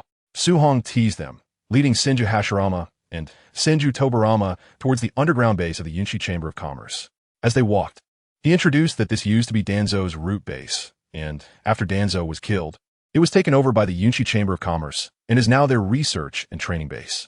Hearing the mention of Danzo, Senju Tobarama frowned. He had learned about the events of recent years, especially after discovering Danzo's actions. He wished he could use impure world reincarnation on him to make him suffer. However, after trying a few times and finding that he couldn't summon him, he learned that Su-Hong had scattered both his body and soul. With nowhere to vent his frustration, Senju Tobarama berated Sarutobi Hiruzen, complaining about how he had chosen such an indecisive disciple as Hokage. Sarutobi Hiruzen dared not refute and was scolded like a grandson. Soon, they arrived at the 11th floor of the underground base, in the research room of Far Wild Fong Assistant, who was currently focused on studying the latest scientific ninja tools. Fong Assistant, do you have any scientific ninja tools that can withstand the 4 Crimson Flames formation or even the 6 Crimson Flames formation? Hearing the voice from behind, Far Wild Fong Assistant immediately turned around and saw Su-Hong, his initially angry expression calming instantly. Lord Su-Hong, Lord First, Lord Second, there are scientific ninja tools capable of releasing and withstanding the 6 Crimson Flames formation, but the current energy supply technology is insufficient, and they can only last for 10 minutes. Senju Tobarama asked, is it a problem of energy consumption? Far Wildfang assistant looked surprised and said, as expected of Lord Second, the current chakra batteries don't have enough chakra, which is why this situation has occurred. Then use the Greer stone. Its chakra is nearly infinite. I will have someone deliver 6 pieces to you shortly. That's great. I've always wanted to use the Greer stone to create ninja tools. Su Hong took out a walkie-talkie and called Qing, who was guarding the Greer mine, asking him to send 6 pieces of Greer stone over. Now we just need to wait for the Greer stone to arrive, and we can unleash our strength to eliminate Yunin and Mizunin, completely unifying the ninja world. The crowd nodded in agreement and returned to the streets of Konoha, heading towards the Hokage building to prepare for a meeting to discuss the upcoming course of action. As for the monitoring of the space-time chakra cannon's bombardment, it was a piece of cake for the Yunshi Chamber of Commerce, which possessed a lot of advanced technology. They were the ones who detected it first. Upon arriving at the conference room, all the shadow level and above strong individuals in Konoha were present. Uchiha Itachi, Uchiha Fugaku, Hyuga Hizashi, Tsunade, Sarutobi Hiruzen, Uzumaki Mido, and the combined forces of the previous generation of Inuzuka, Nara, and Akimichi, who could defeat shadow-level strong ones. Uzumaki Kushina did not come because she was always accompanying Naruto, making up for the 12 years of missing maternal love. By the way, Gaara was also adopted by Kushina as her godson, and he and Naruto truly became brothers. Guy was stationed at the Yunin village, while Kakashi was on the battlefield in the Land of Water with Haku. After Su Hong and the others took their seats, they began discussing the next course of action. Due to Obito in Black Zetsu, the battlefield in the Land of Water had not been captured. Although Yunin village had fallen, the higher-ups had basically suffered no losses and were still lurking at sea, waiting for Konoha to reveal the dawn and deliver a fatal blow. The upcoming battles would rely on absolute strength to crush the enemy, while having the Umbu ninjas investigate the location of the 10 Doors space-time chakra cannon. Anyway, Konoha's current strength had no problem in single combat against the remaining 2 countries. However, the fear now was that Obito and Black Zetsu would be hesitant to confront Su Hong and the others directly, simply attacking the defenders in various locations, which would put Konoha in a very passive position. After all, Obito and his companions only numbered 4. Sarutobi Hiruzen, the strongest in Konoha's political sphere, calmly analyzed. Only by completely dispersing the people of Konoha and the Yunshi Chamber of Commerce can we ensure that there won't be any rebellions. But this would allow Obito to defeat them one by one. Even if it's just for sabotage, it would make us very passive. If it were other ninjas, Su Hong and the others wouldn't be so passive, but Obito's Kamui was too difficult to deal with. Knowing he couldn't win, he could just use Kamui to escape. This space-time technique was simply unsolvable. Currently, besides the known space-time ninjutsu, Kimui's speed was unmatched. Tsunade sighed and said in the end, it still comes down to insufficient manpower. Senju Tobirama coldly said, I left Flying Thunder God at each major stronghold, ready to support my brother at any time. Su Hong suggested, relying solely on Lord Second's Flying Thunder God is not enough, so we need to revive Lord Fourth as soon as possible. With him here, along with the Flying Thunder God team cultivated over the years, our mobility would at least double. Over the years, Su Hong had always wanted to cultivate a few ninjas who could use Flying Thunder God, but no one succeeded, and in the end, he could only practice the Flying Thunder God technique himself. Sarutobi Hiruzen took a puff of smoke, but the sensory perception from the Edo Tensei was absent, giving him no feeling of relief. Minato's Flying Thunder God technique was still above Tobirama's. Edo Tensei was indeed advantageous for the current situation. Tsunade and the others quickly echoed, full of confidence in Minato. Tobirama was also somewhat surprised, not expecting this early deceased person to be so reassuring. Hashirama laughed heartily. It seems the 4th Hokage is a person worth entrusting. Chapter 189, Madara vs. Ishiki inside the underground cave of the Land of Rain. The space collapsed like bricks, revealing a black hole, and a man with a single ponytail and smooth temples emerged. He was the vessel of Otsutsuki Ishiki, Kiken. It seemed my previous sensing was not wrong. It really was Urashiki's chakra. That guy named Uchiha Madara is not here either. That's great. Kiken floated in front of a huge device, looking at Urashiki's body submerged in formaldehyde. Instantly, his face twisted with malice, filled with murderous intent. Damn ants. How dare you treat my clansmen like this, not even the lowly ones. Boom! With a punch, the device shattered instantly, resulting in a massive explosion. And Urashiki's headless corpse floated in the air, slowly drifting in front of Kiken, revealing that Urashiki's cells still retain vitality. A large amount of chakra surged from Kiken's palm, and black patterns instantly spread across his body as a giant bull horn grew around his head. He had clearly transformed into Otsutsuki Ishiki. Placing his right hand on Urashiki's body, the golden cross-shaped eye in his right eye instantly burst into light, and Urashiki's body twisted, instantly transforming into a purple pill. Excitement appeared on Ishiki's face, and the excitement in his eyes was impossible to suppress. Originally, Kikin, as a vessel, couldn't withstand my power. But now that I have the pill form from Urashiki, I can revive immediately. After saying this, he couldn't help but burst into laughter. He brought the pill to his mouth. Gulp! He swallowed it directly, and Ishiki spread his arms, his body beginning to emit a dazzling white light. And he started to close his eyes in enjoyment. The pills refined by the Otsutsuki clan were originally meant for life evolution. Urashiki's form of life was far superior to Kikin's, and now that he had swallowed the pill form from Urashiki's corpse, evolution naturally occurred, turning him into a perfect vessel capable of adapting to Otsutsuki Ishiki's body. As the light dissipated, the patterns on Ishiki's body continued to spread, quickly covering from 80 to 100, and then the patterns disappeared significantly, revealing the unique white skin of the Otsutsuki clan. Boom! Slightly raising his head, his body transformed into a streak of light, crashing through the wall above the underground cave, emerging into the sky of the land of rain. Looking up towards the moon with a gaze full of longing. Next is Yukagaya. This time, you will definitely become my nourishment and help me ascend to godhood. Unexpectedly, there was still the Otsutsuki clan in the ninja world. This truly surprised me.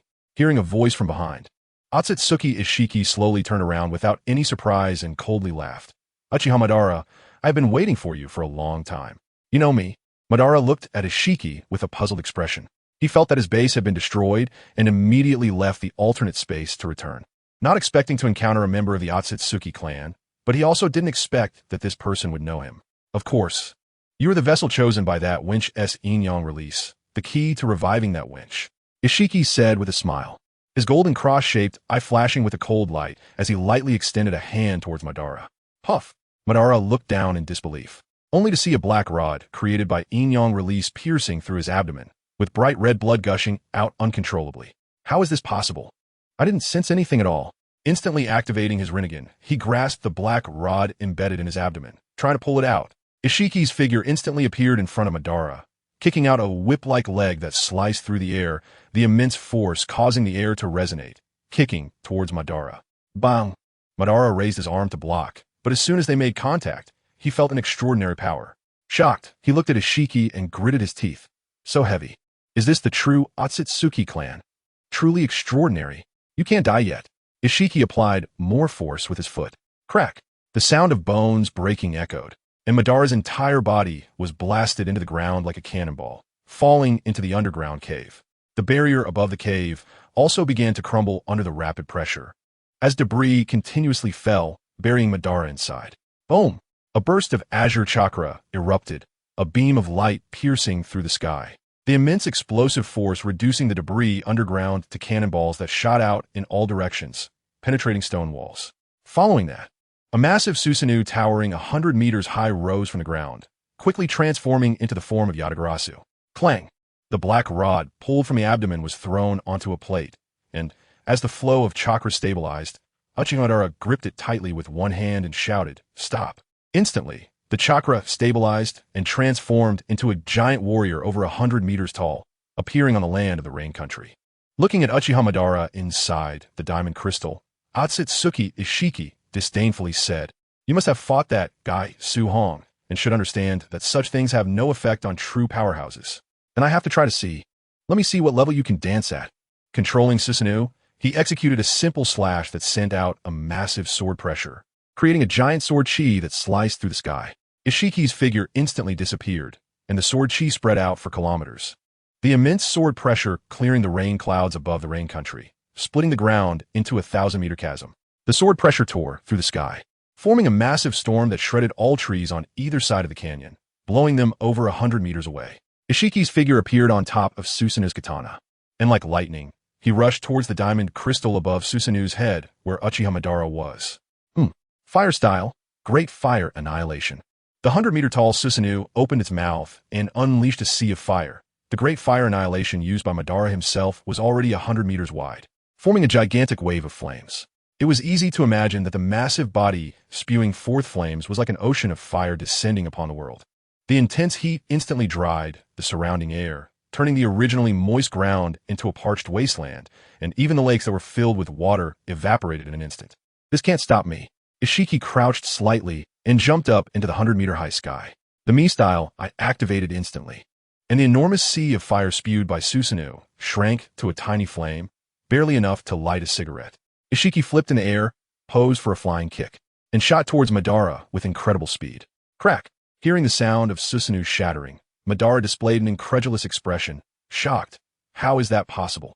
The current Susanoo was enhanced by the power of the Golden Rinnegan, its strength far exceeding before, which was why he chose to fight using Susanoo. Chapter 190, Suhong's Rescue. Susanoo shattered in an instant, and Ishiki's flying kick, carrying unparalleled power, struck Madara's abdomen. Puff! A tremendous force surged from Madara's abdomen, followed by intense pain. His eyes bulged, and he coughed up blood, his body flying like a cannonball for thousands of meters, so fast that the sound of continuous sonic booms could be heard in the air. Boom! Madara crashed into the ground, leaving a massive pit several dozen meters wide. Damn it, my spine is broken. It needs some time to heal. The power of that kick was just too great. Madara felt that if it weren't for Susanoo blocking that blow, his body would have definitely been obliterated. Unable to move, Madara could only use Yang release chakra to repair his body as the sage body created from Hashirama's cells began to work, continuously repairing the damaged bone cells. But would Ishiki give Madara any opportunity? Clearly not. Puff! Ishiki pierced Madara's limbs and abdomen with black rods, pinning him to the ground. Feeling the flow of chakra within his body disrupted, the transformation of Yang release was instantly interrupted, and even the recovery speed of the sage body slowed considerably.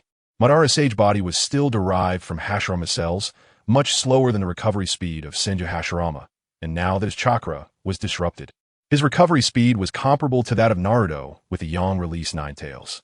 Ishiki swiftly appeared before Madara and slowly bent down. This eye is from the Uchiha clan, right? You lowly creature have no right to use it. He gouged out the golden Rinnegan from Madara's right eye. Ugh! Madara groaned in pain, his eyes fixed on Ishiki, and said, "You want to resurrect Otsutsuki Kagaya too? What is your relationship with her?" Hatred appeared on Ishiki's face as he coldly replied, "Kagaya is merely my subordinate." Madara laughed. "I see it differently. Something must have happened between you. Otherwise, it should have been you who consumed the fruit of the god tree." Having hit a nerve, Ishiki's originally elegant demeanor instantly contorted into a fierce scowl. "Shut up. If it weren't for that traitorous woman, I wouldn't have to survive for 1,000 years. After venting, Ishiki regained some composure and changed the subject. "But soon, I will make that damn traitor pay, and you will be the vessel to resurrect that traitor." 2 more black rods were flung out, piercing through Madara's key chakra points, making it even more difficult for Madara to control his chakra flow. Whoosh! A golden spear appeared in the air, slicing through the sky and creating endless sound waves. Hearing the sound from above, Ishiki immediately looked up and saw a golden spear hovering above him. Me style. The ability of the me style I activated instantly, and the golden spear shrank to an incredibly small size, invisible to the naked eye. At the same time, Ishiki instinctively stepped back to evade the attack. Looking down at the tiny hole punched through the ground by the invisible golden spear, beads of cold sweat instantly appeared on Ishiki's forehead. If he hadn't instinctively retreated, he might have died. Realizing Madara's potential, Ishiki quickly reached out. Boom! A flash of white lightning revealed Suhong's figure, and the roar of thunder followed. Seeing the iconic horns around Suhong's head, Ishiki recalled the memories extracted from the Uchiha's head and asked uncertainly, "Otsutsuki Ishiki?"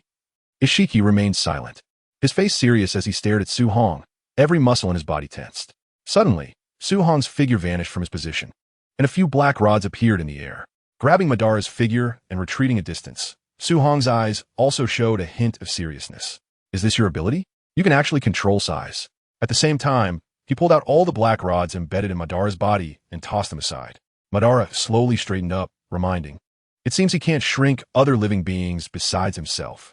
Thank goodness, I can just use physical techniques against him." Hearing this, Suhong let out a sigh of relief. If he could control the size of life, Ishiki's ability would truly be unsolvable. The ability to control size, while simple, was undoubtedly one of the most troublesome abilities, with uses in certain aspects even surpassing the 4 fundamental forces. Boom! Several massive black pillars appeared out of thin air, plummeting downwards in free fall. Su Hong waved his hand, and golden light transformed into dozens of steel needles that shot towards the black pillars in the air. But before reaching the pillars, they vanished. With no other choice, Su Hong had to throw a powerful punch, shattering the descending black pillars. Whoosh! The ground exploded with dozens of golden steel needles, piercing through Su Hong's body and shooting up into the air. Puff! Unexpectedly, one still got through. Su Hong spat out a mouthful of blood, incredulously staring at Ishiki's mi-style, shocked. Your eye's ability isn't just about size control. My attack just now was utilized by you. At this moment, Su Hong had a large hole in his chest, and looking inside, one could clearly see his heart and blood vessels wrapped tightly in golden light. Ishiki was astonished. Are you even human? How could you evade that? He charged towards Su Hong, launching a physical attack. In just a few seconds, the two had exchanged hundreds of blows, the collision of their powers causing the air to crackle and explode with continuous sounds. This guy's physical skills and combat experience were nothing like those of the Otsutsuki clan. Su Hong was somewhat shocked, but his movements changed. He no longer countered attacks, but unleashed the ferocious 8 Extremes fist. Golden particles circulated within his body, transforming into a golden membrane that covered his skin, with not a hint of leakage. Additionally, golden particles entered his blood vessels, activating the blood stasis technique. Through their exchanges, Su Hong understood that only by using physical techniques could he defeat this guy, while also being wary of the ability of that cross-shaped eye. If any invisible weapon were to be sent into Su Hong's body and then restored, just thinking about it made his scalp tingle. The 8 Extremes fist was indeed powerful in close combat, but facing a technique that constantly expanded and contracted, Su Hong frequently found his attack rhythm disrupted. Suddenly, a powerful punch sent Su Hong flying, and a massive sea of flames appeared out of nowhere in the sky, with Su Hong landing directly in the inferno. In the distance, the recovering Madara sensed his own chakra within the flames, surprised. That's my previous great fire extinguishing technique, not just merely reduced in size, but actually absorbed by him. However, such an attack had no effect on that junior. Just as he finished speaking, a terrifying aura erupted from the sea of flames, as if a tangible force stirred up a storm, instantly extinguishing the vast sea of fire. Chapter 191. Changing tactics in the air. Su Hong's eyes had turned golden as he looked towards the ritual's direction, only to find it completely empty, which surprised him. He ran away. No way. Using chakra perception and mental scanning, he began to probe the surrounding environment, but only detected some residual chakra from the technique, without finding its user. Looks like he really slipped away. Su Hong frowned and appeared next to Madara, asking, "Are you all right, senior?" "I'm fine." Madara's face was somewhat grim, his voice cold. "It's just that the Otsutsuki clan managed to escape. Let them escape. We will meet again sooner or later. Next time, we'll kill him." Su Hong was far more open-minded than Uchiha Madara. What he was thinking about now was what schemes Ishiki had, from information gleaned from Otsutsuki Kinshiki's memories. The goal of the Otsutsuki clan was to evolve into an omniscient and omnipotent god, and now that Ishiki had completely revived, it meant he would soon begin to act. Looking at Madara, Su Hong said, "Senior, let's go back and discuss the matters of the ritual." Madara nodded, and chakra surged into the small sealing technique on his arm. After a puff of smoke, a purple rinnegan appeared, the one Madara had replaced earlier.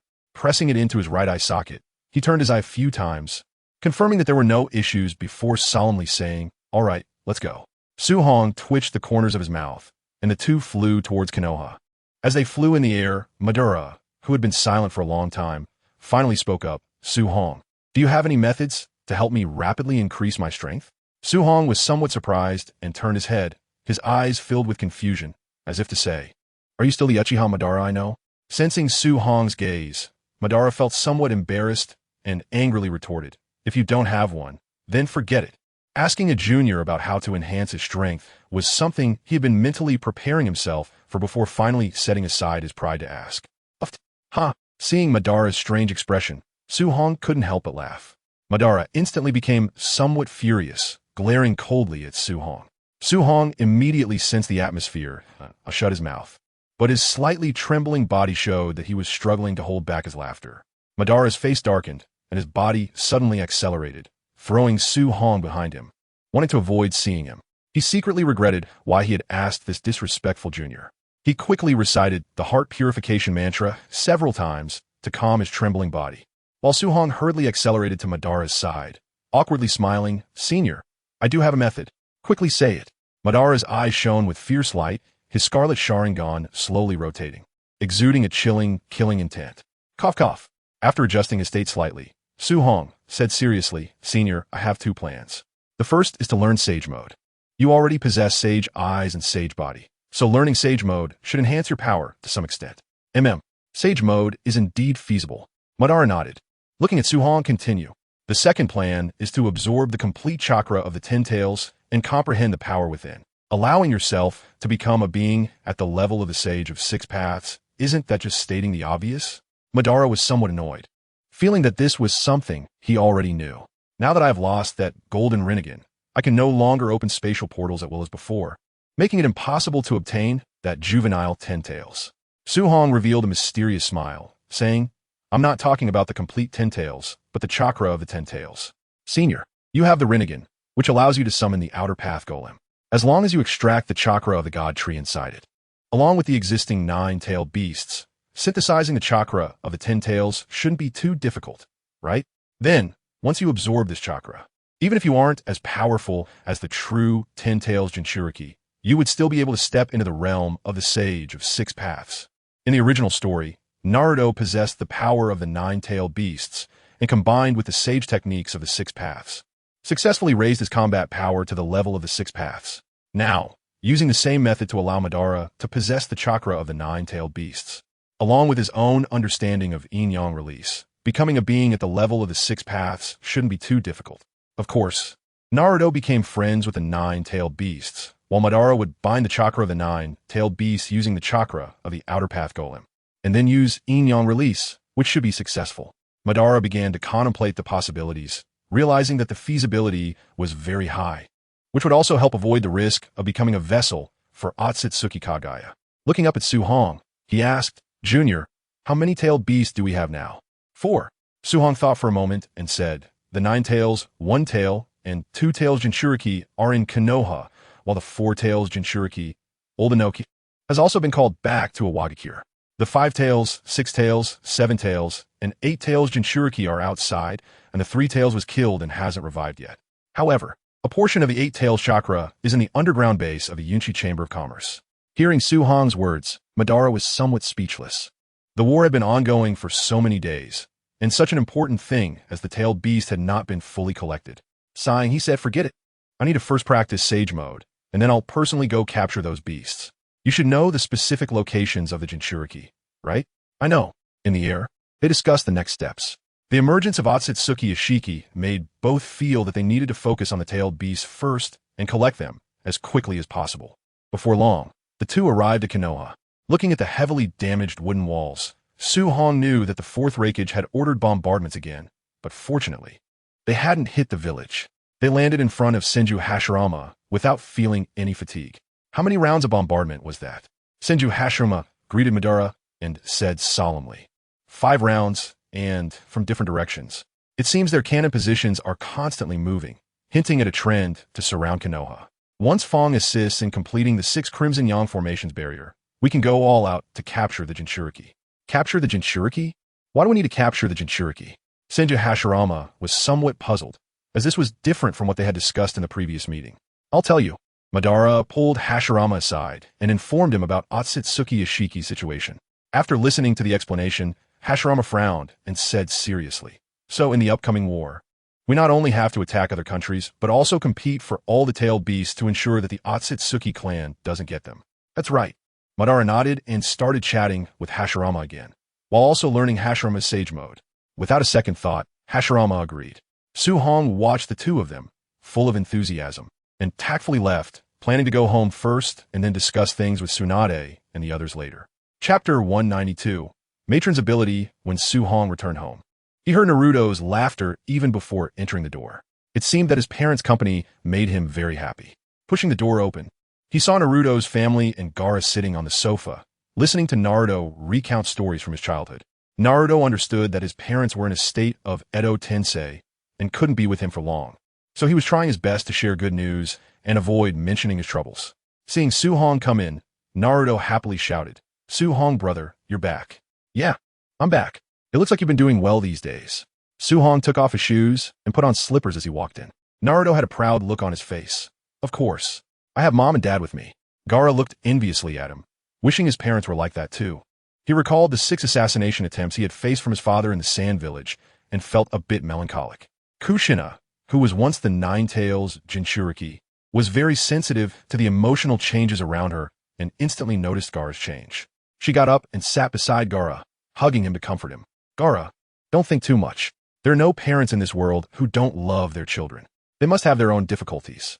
Besides, you still have your sister, brother, and Naruto with you, so don't let them down. I'm fine. I just don't understand some things. Seeing that Temari, Kinkaro, and Naruto were all looking at him with concern, Gaara felt a warmth in his heart. What Lady Kushina said is right. Your parents love you. I don't know about the Kazekage, but your mother definitely does. Suhong sat down next to Naruto, rubbed Naruto's head, and seriously looked at Gaara, feeling that he should tell Gaara the real reason why the sand protected him automatically, giving the child a bit more hope for this world. Kushina was puzzled. Suhong, how did you know? Pointing to the sand gourd beside Gaara, Suhong smiled and said, It was the sand that told me. The sand. Temari and the others immediately looked at Suhong with puzzled expressions, wanting to know the answer. Suhong's fingers glowed with golden light, pointing at Gaara. A cold killing intent suddenly erupted, and Gaara felt as if his body and mind were frozen, unable to move a finger, and even his thoughts slowed down. Suhong, what do you want to do? Just as Kushina opened her mouth, her voice gradually weakened as she saw Gaara's sand gourd instantly disperse, swirling around Gaara and finally forming the figure of a woman, wrapping her arms around him and protecting him tightly. Everyone present looked at the sand figure embracing Gaara in shock. Temari looked at the sand figure in disbelief and said, Mom? Suhong withdrew his killing intent, and Gaara felt his thoughts returning, looking at the sand figure protecting him with tears in his eyes.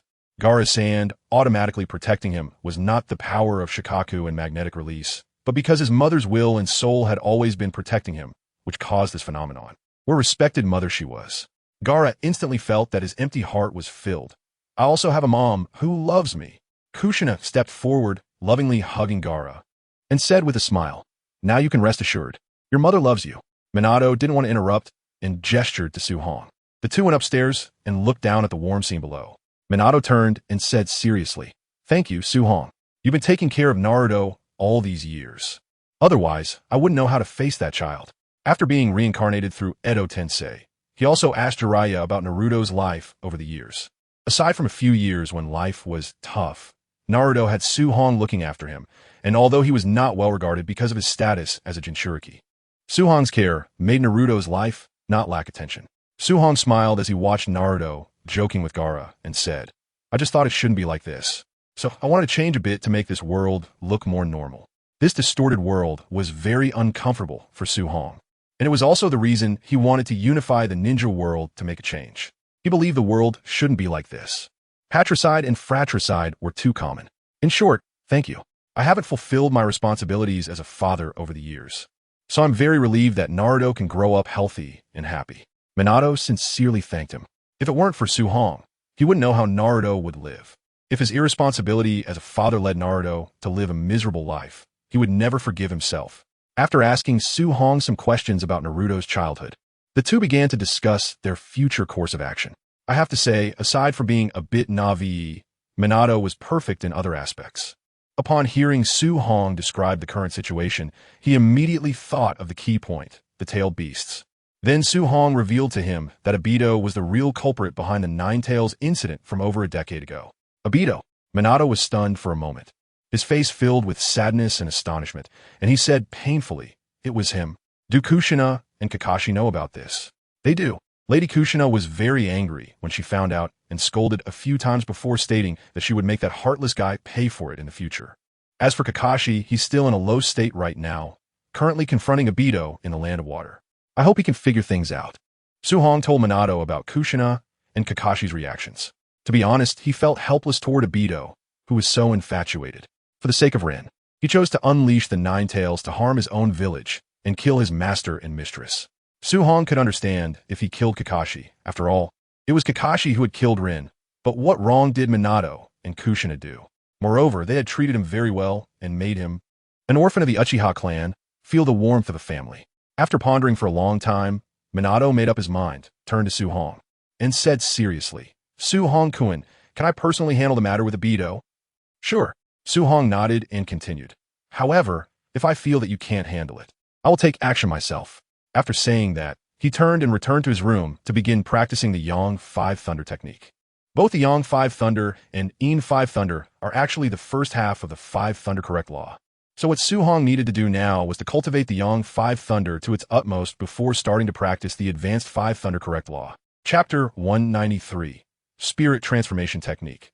Revised. The premature appearance of the technique made Su Hong understand that to gain an advantage in the upcoming battle against the Otsutsuki clan, he must seize the time to enhance his strength. Even if it's just a little, it would have an important effect. In the following days, Su Hong canceled all meetings and focused on improving his strength. One day later, 6 Grayrill stones were delivered, and Toyama immediately took out the 6 Chikiang formations he had made. The scientific ninja tool is an inverted conical metal machine, with 2 slits on each machine, which should be the source of the barrier's light. Farano Kazusuke was about to proudly introduce it when he noticed several Hokage staring at him intently, and immediately dared not speak. He ordered the members of the Yunshi Chamber of Commerce to place the machine in the pre-measure position. He took out a deep blue Greer stone and placed it in the reserved spot on the machine. As 6 buttons were pressed simultaneously, a hexagonal scarlet barrier enveloped the entire Konoha. "Ha!" Senju Hashirama patted Uchiha Madara beside him and laughed loudly. "Madara, look, it's the 6 Scarlet Sun formation. Let go. I see it." Madara's face darkened as he shrugged off Hashirama's hand, staring at the 6 Scarlet Sun formation surrounding Konoha, his chakra beginning to churn around him. Soon, the complete Susanoo appeared within Konoha. Whoosh! The katana was drawn instantly, and the deep blue chain flew out with the katana, crashing hard into the scarlet barrier in front of him. At the moment of collision between the sword energy and the barrier, a powerful force began to distort the barrier, continuously dissipating the sword energy's power. The clash of the 2 forces stirred up a powerful storm, causing the buildings in Konoha to sway precariously. At risk of collapsing at any moment, Senju Tobarama teleported onto Susanoo's shoulder and shouted angrily, "Madara, you bastard! Even if you want to test the barrier's limit, you should do it outside of Konoha." Whoosh! A beam of golden light erupted directly at the center of Konoha, forming a massive golden pillar that pierced the sky. The golden light made everyone feel a stinging pain in their eyes, causing them to instinctively cover their eyes with their hands. Centered around the golden pillar, the golden light began to spread out like flowing water, and in just 2 seconds, the entire Konoha was coated in a layer of golden light. The houses that were still shaking had stopped swaying. Boom! At the same time, the sword energy unleashed by Uchiha Madara dissipated instantly after a loud explosion, and the scarlet barrier quickly restored itself. Madara ignored the 6 Scarlet Sun formation and instead dispersed Susanoo, focusing intently on Su Hong's house. He could sense that Su Hong's strength had significantly increased. Why has this young man improved so quickly? The golden light soon dissipated, and everything seemed very calm. Senju Hashirama appeared in front of Uchiha Madara in an instant, shouting angrily, "Madara, you've gone too far. What if that powerful Susanoo collapses the shelter? There are many children inside. Who cares about them?" Madara pushed Hashirama's hand away and walked towards the room prepared for him by Su Hong. He had already learned how to cultivate sage mode from Hashirama's conversation, and now he just needed to successfully train it. For him, mastering so-called sage chakra was as easy as drinking water. Senju Tobarama walked over to Hashirama's side, looking at the direction Madara had left, and said coldly, "Brother, Uchiha Madara and we will ultimately go our separate ways. Don't hold any illusions about him. What he truly desires is not peace, but power. He doesn't care about the lives of others at all." "Tobarama, don't say that. I believe Madara must have his own understanding. Otherwise, he wouldn't have worked with me to establish Konoha in the first place." Senju Hashirama still chose to believe in Uchiha Madara. Sigh. Tobarama sighed, speaking seriously, "Brother, let's not talk about this anymore. Based on Edo Tensei and the technology and secret techniques of the Yunshi Chamber of Commerce, I've come up with a way to resurrect you. Come with me." "Tobarama," Senju Hashirama said angrily, "did I not say before? The dead should not disturb the real world." Senju Tobarama replied firmly, "Brother, the world needs your strength. We are already interfering with the real world, and you don't want to see Uchiha Madara go down the path of evil, repeating the events of the past, do you?" Senju Hashirama didn't know what to say. "Brother," Tobarama shouted loudly. "All right, but this forbidden technique must be destroyed afterward. Otherwise, the world will fall into chaos." "Understood." After seeing Uchiha Madara resurrected, Senju Tobarama had been researching the forbidden technique of resurrection. For this, he sought out Su Hong, hoping to review all the data from the Yunshi Chamber of Commerce.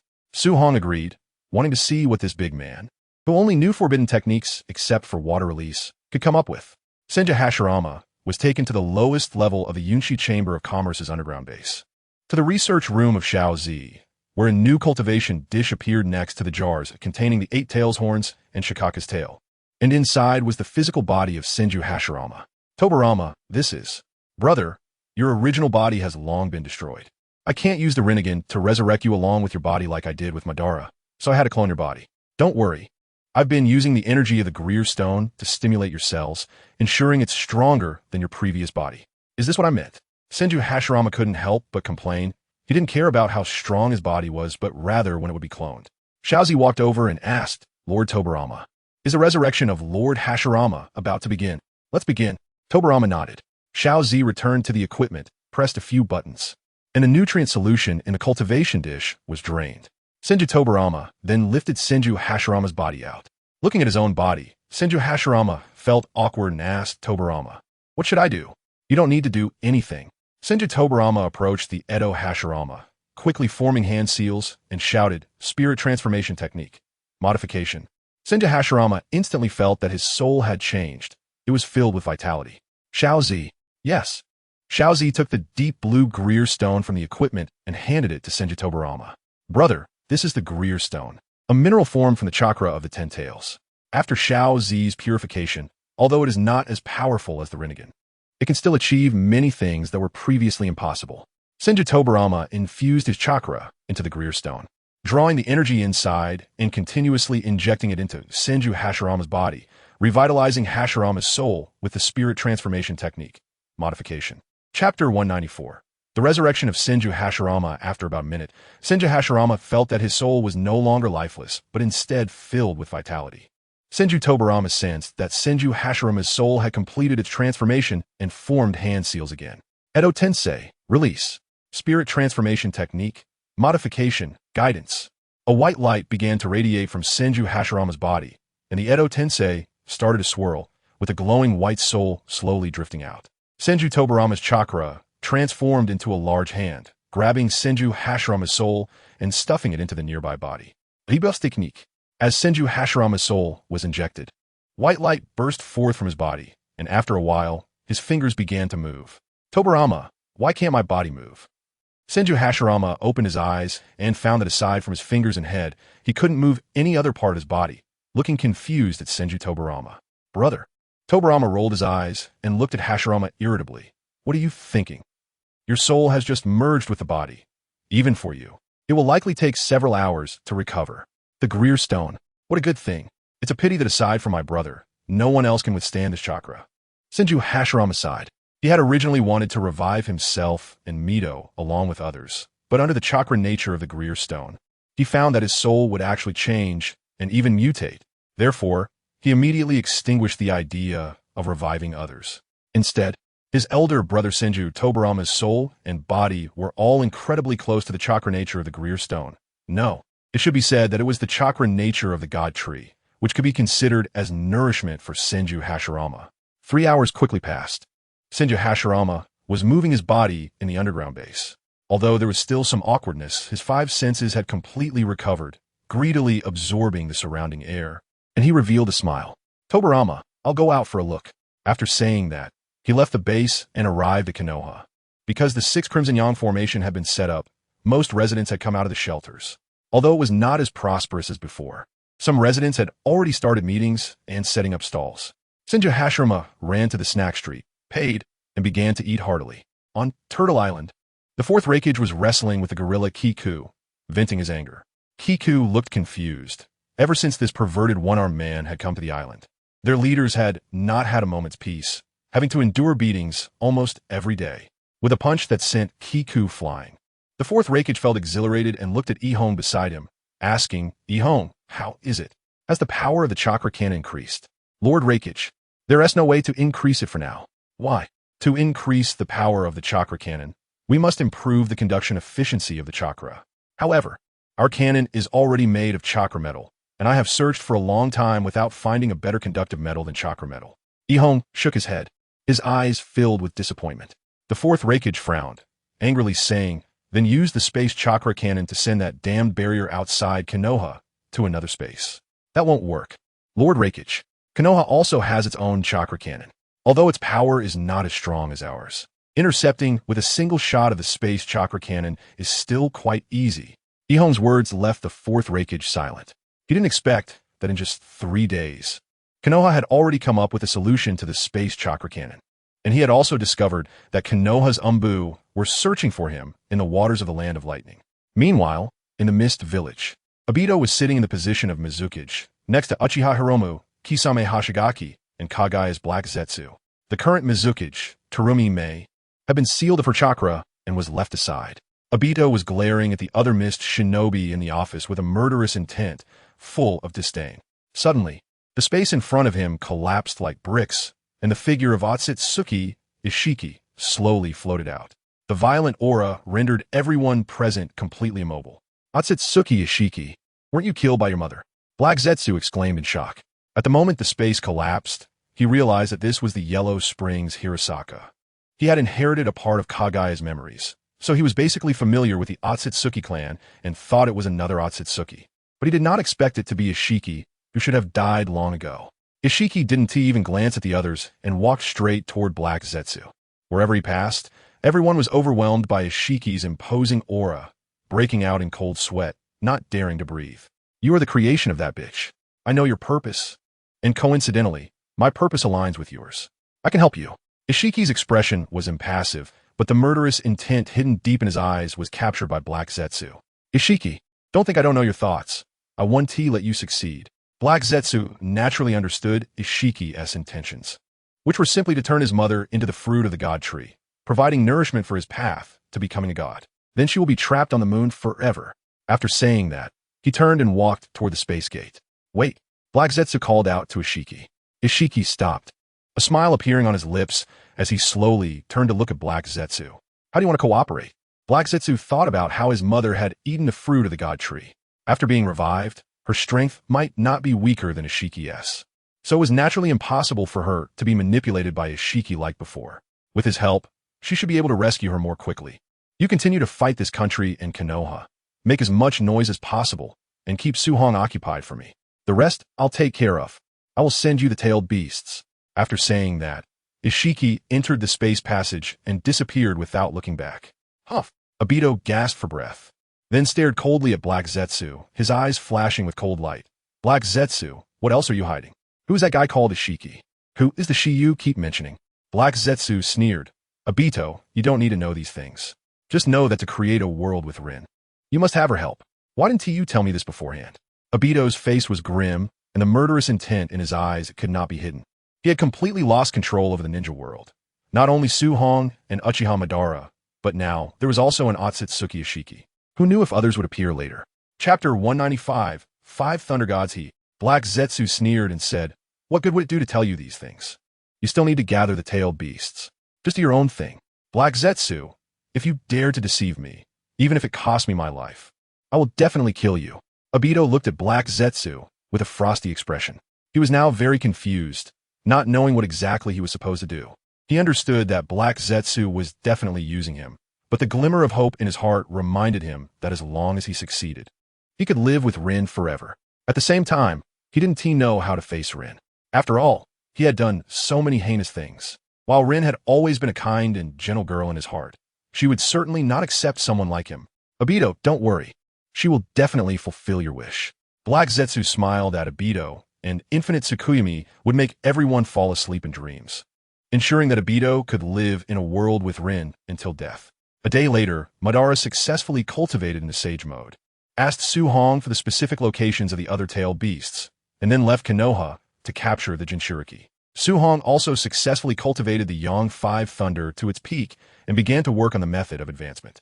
The 5 Thunder Rite method was actually an inner alchemy technique, mainly used to harmonize the body's yin and yang and 5 elements, allowing a person to better resonate with heaven and earth.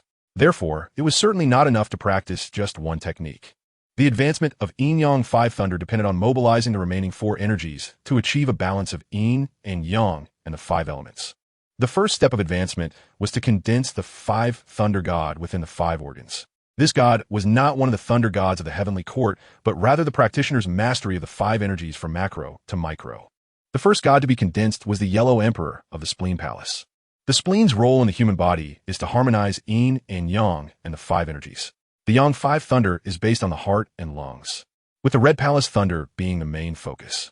An abundance of yang energy in cultivating the gods of the heart and lungs would only cause the body's yin and yang to become unbalanced, leading to irreversible harm. Conversely, cultivating the gods of the liver and kidneys would only conflict with the original yang thunder, so one could only cultivate the Spleen Palace, which represents earth energy, to first achieve the effect of harmonizing yin and yang before cultivating the other gods. As the highly concentrated golden light particles slowly circulated through the meridians, they finally arrived at the foot-tying spleen meridian, flowing into the Spleen Palace, and began to forge their first deity, the Yellow Emperor.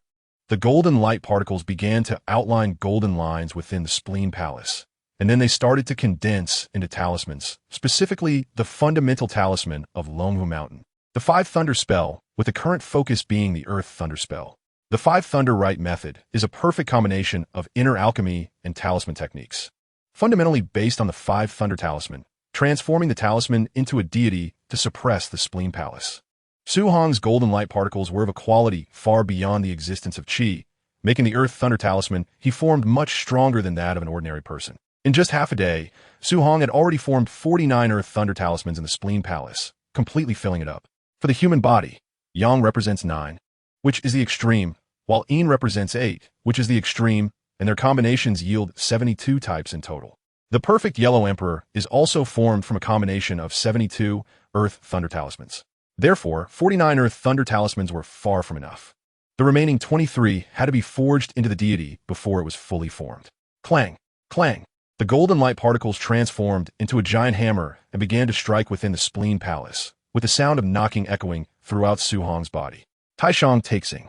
Respond without pause, drive away evil and bind spirits, protect life and guard the body. He continuously recited the pure heart mantra in his mind to stabilize his spirit, multitasking as he forged the deity while sketching new Earth Thunder spells. Time passed second by second, and the Earth Thunder spell formed from the spleen chi and golden light particles had already forged into a golden deity. A figure dressed in a Taoist robe, wearing a purple gold crown and holding a yin-yang whip, with golden lightning flickering incessantly. This was the appearance of the legendary thunder god, the supreme thunder sound of the 9 heavens. However, although this figure had facial features, its eyebrows and pupils indicated that this was Su Hong. A yellow Earth Thunder talisman floated beside him, the last one, as long as he used this talisman to adorn the pupil. He could form the first deity among the 5 thunder gods in the Five Thunder Rite method, keeping his mind steady and silently reciting the pure heart mantra. He allowed himself to have no distractions, his heart calm as water, and focused on using the last Earth Thunder talisman to fly into the deity's eyes. The runes of the Earth Thunder spell slowly flowed and gradually merged into the forming pupil. With the formation of the Yellow Emperor, Su Hong's aura shook, and his whole being elevated in momentum. Slowly raising his hand, the white Yang 5 thunder crackled, and amidst the fierce and robust Yang 5 thunder, there was an added sense of heaviness. The power felt greater than the original Yang 5 thunder, its might absolutely surpassing before. A hint of a smile appeared in Su Hong's eyes as he retracted the Yang 5 thunder, stood up, and began to stretch his muscles. He walked out of the room, greeted the family of the 4th generation, and then leisurely strolled around Konoha. Arriving at the summit of Hokage Rock, he condensed a golden flute and began to play. Just as the tune ended, Uchiha Madara's figure appeared behind Su Hong, coldly stating, "I arrived late." The remaining tailed beasts have been snatched away by Otsutsuki Ishiki, including the 4 tails from the land of Earth. Late. Su Hong frowned. "Senior, you are more familiar with Obito. Leave Ishiki to me. Just in time for the first Hokage to be revived. I believe it will ease your burden." "What?" Uchiha Madara was somewhat shocked. "You said Hashirama has also been revived? How did that happen?" "I'm not quite sure. It was developed by the second Hokage." Su Hong shook his head, as he had learned this when he encountered Senju Hashirama looking for a casino in Konoha. Madara turned and went to the casino to find Senju Hashirama. Looking at the surrounding 6 red yang formation, Su Hong nodded with assurance. Transforming into a beam of golden light and flying out from above, heading towards the land of lightning. He was unsure of Ishiki's location, but knew that Ishiki's target was the tailed beasts. In Konoha, with Senju Hashirama and Namikaze Minato, Ishiki couldn't instantly take them away. So it was most likely that the 8 tails was hiding at sea. Of course, He was also uncertain if the Eight Tails had truly been captured. But he still wanted to check, just in case the Eight Tails was still there. In just half a day's time, Su Hong arrived at the Sea of the Land of Lightning, and his spiritual energy began to scan continuously as he searched the ocean. However, for 3 consecutive days, Su Hong could not find Turtle Island. During this time, he found an island where chakra cannons were stationed, with a single strike. He turned the 2 space-time chakra cannons on the island into scrap metal, and the ninjas guarding the chakra cannons were directly pierced through the chest by golden light. Dead beyond recovery. Chapter 196. Another encounter on a remote small island in the Sea of the Land of Lightning. Su Hong was sitting cross-legged on a tree, recovering his spiritual energy. Beneath him was a pile of scrap metal, barely recognizable as a cannon.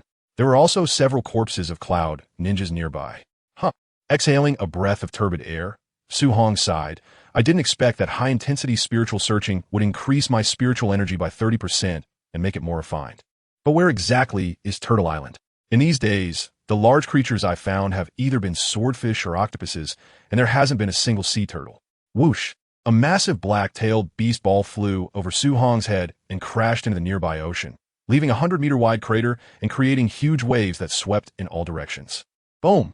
Immediately after, a violent explosion echoed, and a gigantic mushroom cloud rose into the air, reaching a height of 100 meters.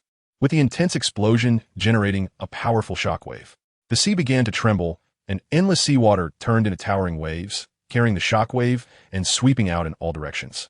The isolated island where Su Hong was located began to shake violently, and endless splashes of water pierced through the trees, hitting Su Hong's face. Finally found you. Ignoring the splashes hitting him, Su Hong excitedly turned to look at the direction from which the tailed beast ball was coming, his body transforming into golden light as he flew over.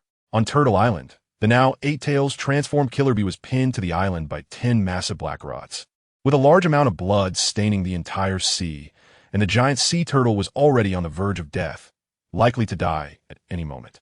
The 4th Reikage looked grimly at the man in the air with the horn, angrily saying, "Who the hell are you?" Otsutsuki Ishiki completely ignored the 4th Reikage and slowly floated towards Killer Bee. "Bastard, don't ignore me." The 4th Reikage was furious, with lightning raging around him, and he flew towards Otsutsuki Ishiki like a cannonball, his right hand vibrating at high frequency as he struck toward Ishiki's neck. "Lower beings, do not touch me." Bang! A hint of anger appeared on Ishiki's face as he kicked the 4th Reikage in the chest, the immense force instantly caving in the Reikage's chest, sending him flying back like a streak of light, crashing into Turtle Island and enveloped in blood. Buzz! After Turtle Island let out a mournful cry, its eyes slowly closed, and the entire turtle lost its life, its body beginning to flip over, floating belly up in the sea.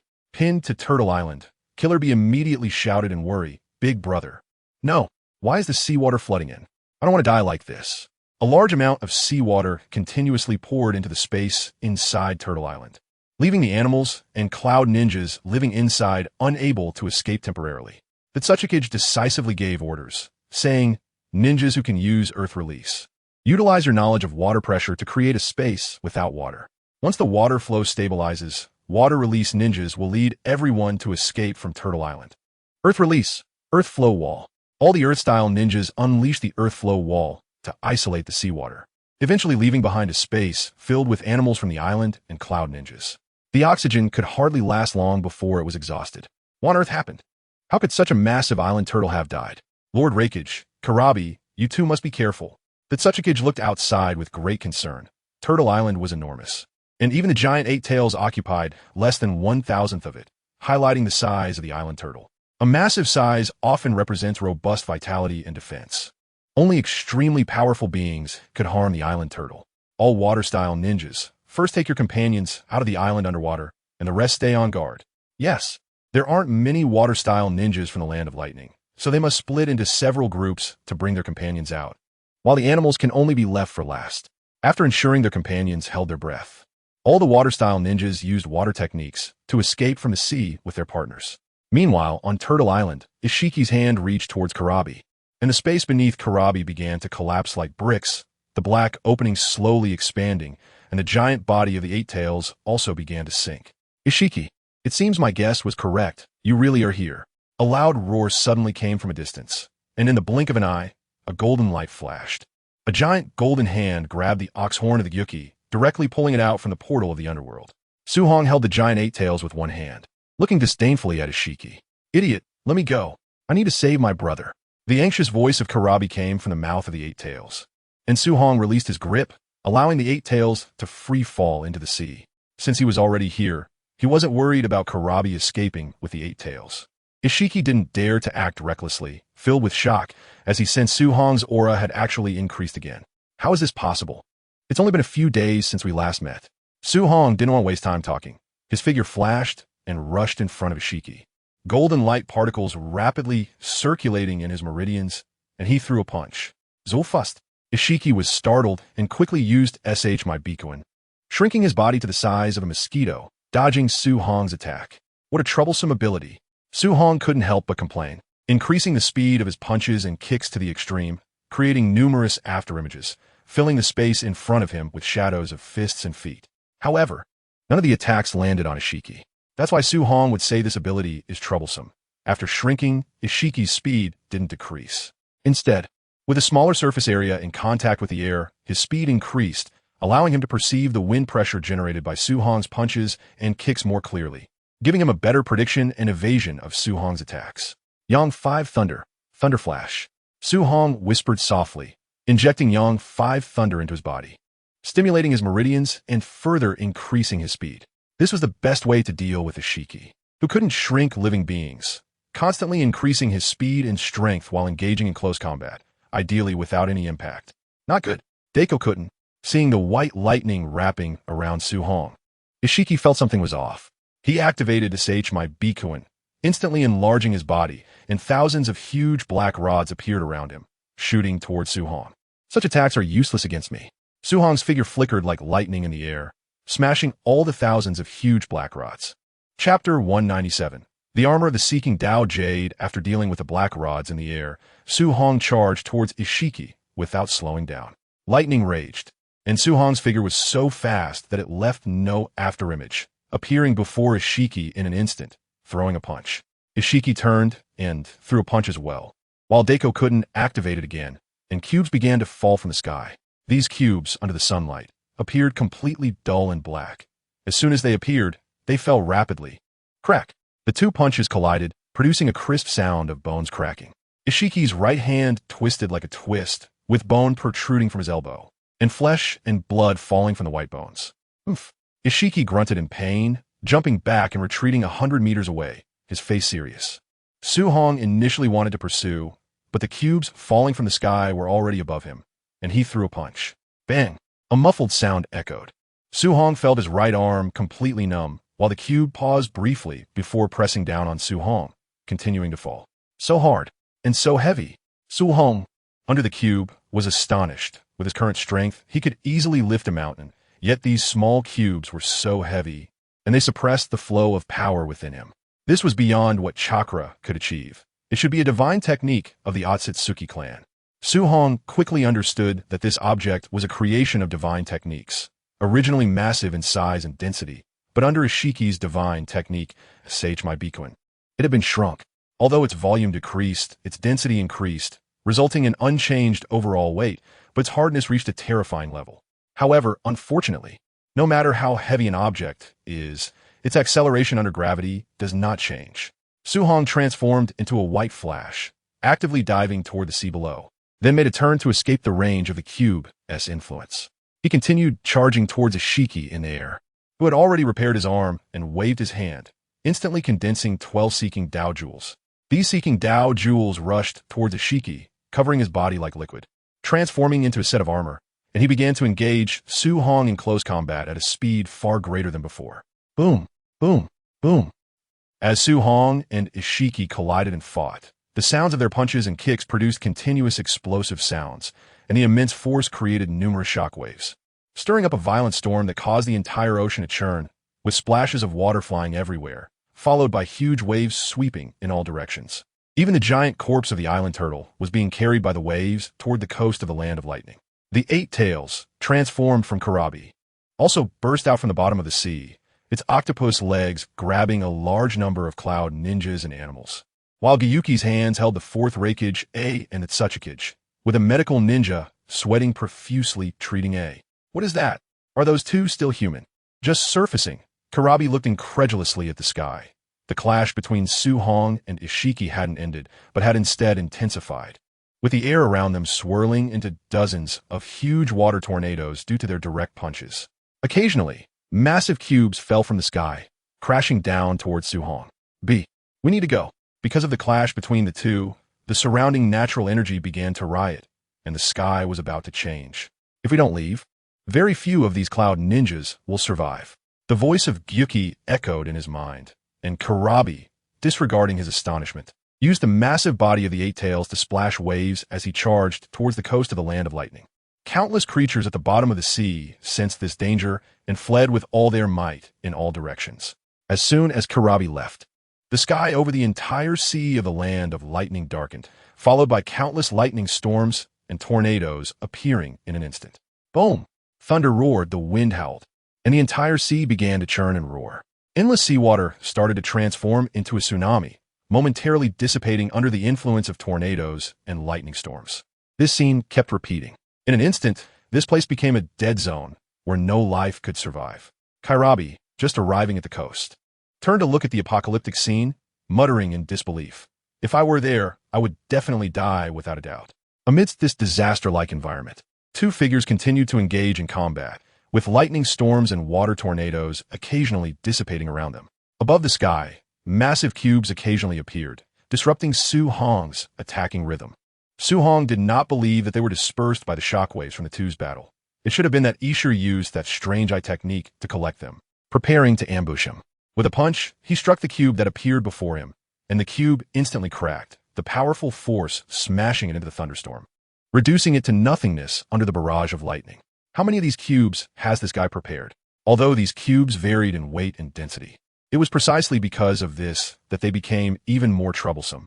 Looking at the cubes appearing in the sky with a heavy expression, Su Hong felt somewhat frustrated. Mixed among so many cubes, if suddenly a particularly heavy one came, unable to be shattered with a single punch, he would instead be paralyzed by the recoil, severely affecting his attack rhythm. However, this armor actually amplifies his power, speed, and defense by more than 3 times. It seems that this guy cannot be dealt with in a short time. Su Hong sighed internally, and his techniques became increasingly exquisite as he began to press Ishir. Unbeknownst to him, Ishir was even more shocked at this moment. He thought that wearing the Tao-seeking jade armor, combined with the thousands of years of accumulated cubes from his Dahe Tian, could only barely achieve a stalemate. Moreover, Ishir could sense that Su Hong was still growing. Although the speed was extremely slow, if it continued for a while, he would no longer be his opponent. Furthermore, his reserves of cubes had been nearly exhausted. Once they were completely used up, he would definitely become even more passive. This won't do. I must retreat immediately. Without the power of the divine tree, I'm no match for this guy. At this moment, Ishir had already decided to retreat. His goal was to evolve with the power of this planet, and there was no need for a fight to the death. Dahe Tian. With Ishir's loud shout, Su Hong was enveloped by endless thunderstorms and tornadoes. Under the powerful energy fluctuations, even Su Hong had to respond carefully. Chapter 198. Holding up the island turtle break. Su Hong's momentum surged, golden light covering his surface, resisting the torrential thunderstorms. This thunderstorm, caused by the runaway natural energy, was something Su Hong himself did not dare to take head-on. His momentum surged, creating violent air currents that swept out in all directions. White lightning appeared on the surface of the golden light, crackling loudly as he began to traverse through the thunderstorm.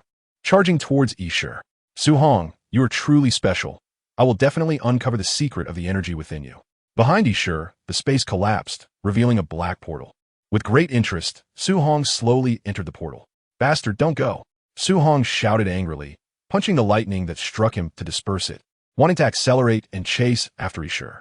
However, in this stormy area, his speed was limited, and he could only watch helplessly as Ishir escaped. As Ishir vanished, Su Hong's eyes sparked with killing intent, and the golden light around him shot out in all directions, dispersing the dark clouds formed by the natural energy, leaving the sky clear for a moment. With the clouds dissipated and the thunderstorm losing its source, it only struck a few times before disappearing. Observing the still raging tornadoes, Su Hong extended the golden light in his hand, transforming it into a 100-meter-long golden sword. With a simple sweep, all the tornadoes were split in half, dissipating into the air. Feeling the surrounding violent natural energy slowly calming down, Su Hong decided not to care anymore, but instead looked towards the direction he sure had left. Using inner vision to communicate with space, try to open a portal to pursue him. However, he found that there was no alternate space behind, frowning. As expected, I still can't locate the space. After coming up empty, Su Hong turned to look at the island turtle that had drifted far away, recalling the true waterfall inside and the room that could help the leader become the perfect Jinchuriki. I wonder if it's damaged. The golden light wings on his back expanded, transforming into a golden streak of light that rushed down, arriving beside the island turtle, discovering that it had been severely damaged by the earlier upheaval. After a careful inspection, he found that the alternate space inside was still there, though it was also severely damaged. Fortunately, the main true waterfall and the buildings inside had not been significantly harmed. And with the foundations of Senju Tobarama and the Yushi Commerce Association, they should be able to repair it. After the inspection, Su Hong dived into the sea, dragging the shell of the island turtle, his golden light surging, muscles beginning to ripple, veins bulging. With a roar, the surrounding seawater began to ripple, and the island turtle slowly rose into the sky, hovering for a moment to let the turtle's blood drain cleanly with the particles of golden light before turning around and slowly flying towards Konoha. In a secret cave in the land of lightning, Kairabi looked worriedly at the fourth Reikage, who was being treated, and asked, "How's my brother?" The medical ninja was sweating profusely, his face filled with anxiety and helplessness. "Lord, the Reikage's broken ribs have pierced his lung and spleen, and bone fragments are spread throughout his lung due to breathing. With my medical ninjutsu, I can only keep the Reikage from dying for now." Kairabi felt as if the sun in his heart was about to extinguish, quickly saying, "Then who can save my brother? I will go find them." Now, aside from Tsunade of Konoha, there might be no one who could assist the Reikage, but we are currently in a hostile relationship with Konoha. The medical ninja did not continue, but the meaning was very clear. Kairabi seemed to lose all his strength, sitting down on the ground, his eyes filled with helplessness and confusion. That is the island turtle. How is that possible? Who is the person beneath the island turtle? To be able to lift an island turtle thousands of meters tall, what terrifying power is that? "Lord!" Kairabi, excited, shouted, "Come and see." Hearing the shouts from outside the cave, Bai slowly stood up, his head lowered, shuffling outside. Looking up, he saw the giant body of the island turtle slowly flying towards Konoha, but his lifeless eyes showed no surprise. Seeing the figure radiating golden light beneath the island turtle, there was a glimmer of life in Kairabi's lifeless eyes as he shouted to the sky, "Su Hong, I know Konoha is also collecting Jinchuriki. As long as you agree to help save my brother, I can go back with you." "Lord, you can't go to Konoha." "Lord, the Reikage definitely wouldn't want you to do this." The surrounding ninjas were immediately shocked, quickly starting to persuade him.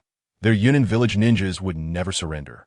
Su Hong, who was flying in the sky holding the island turtle, also noticed Kairabi's presence, stopping in midair.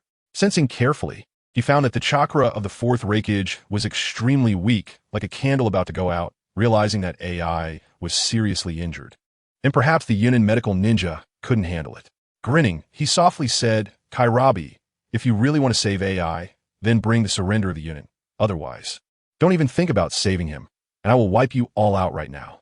Thinking back to what ABA said about Otsutsuki Ishiki resembling the goddess of the moon, who is said to be the mother of the legendary sage of six paths, it is speculated that they might be of the same clan. Kairabi felt that this fourth great ninja war was going to be very complicated. "Su Hong, I am willing to lead the Cloud Ninja to surrender, as long as you can help me rescue my older brother." "Bye, Darren." The surrounding Cloud Ninja looked at Kairabi in surprise. "I have learned a lot of information from ABA, and I will explain it to you once we reach Konoha."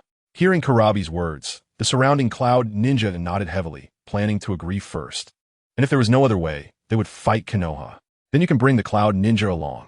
After saying that, Su Hong flapped the wings on his back and continued flying towards Konoha, not worried about what Kairabi and the others would do to Konoha. With Konoha's current strength, they could easily suppress them. "Once I bring my brother up, we will set off."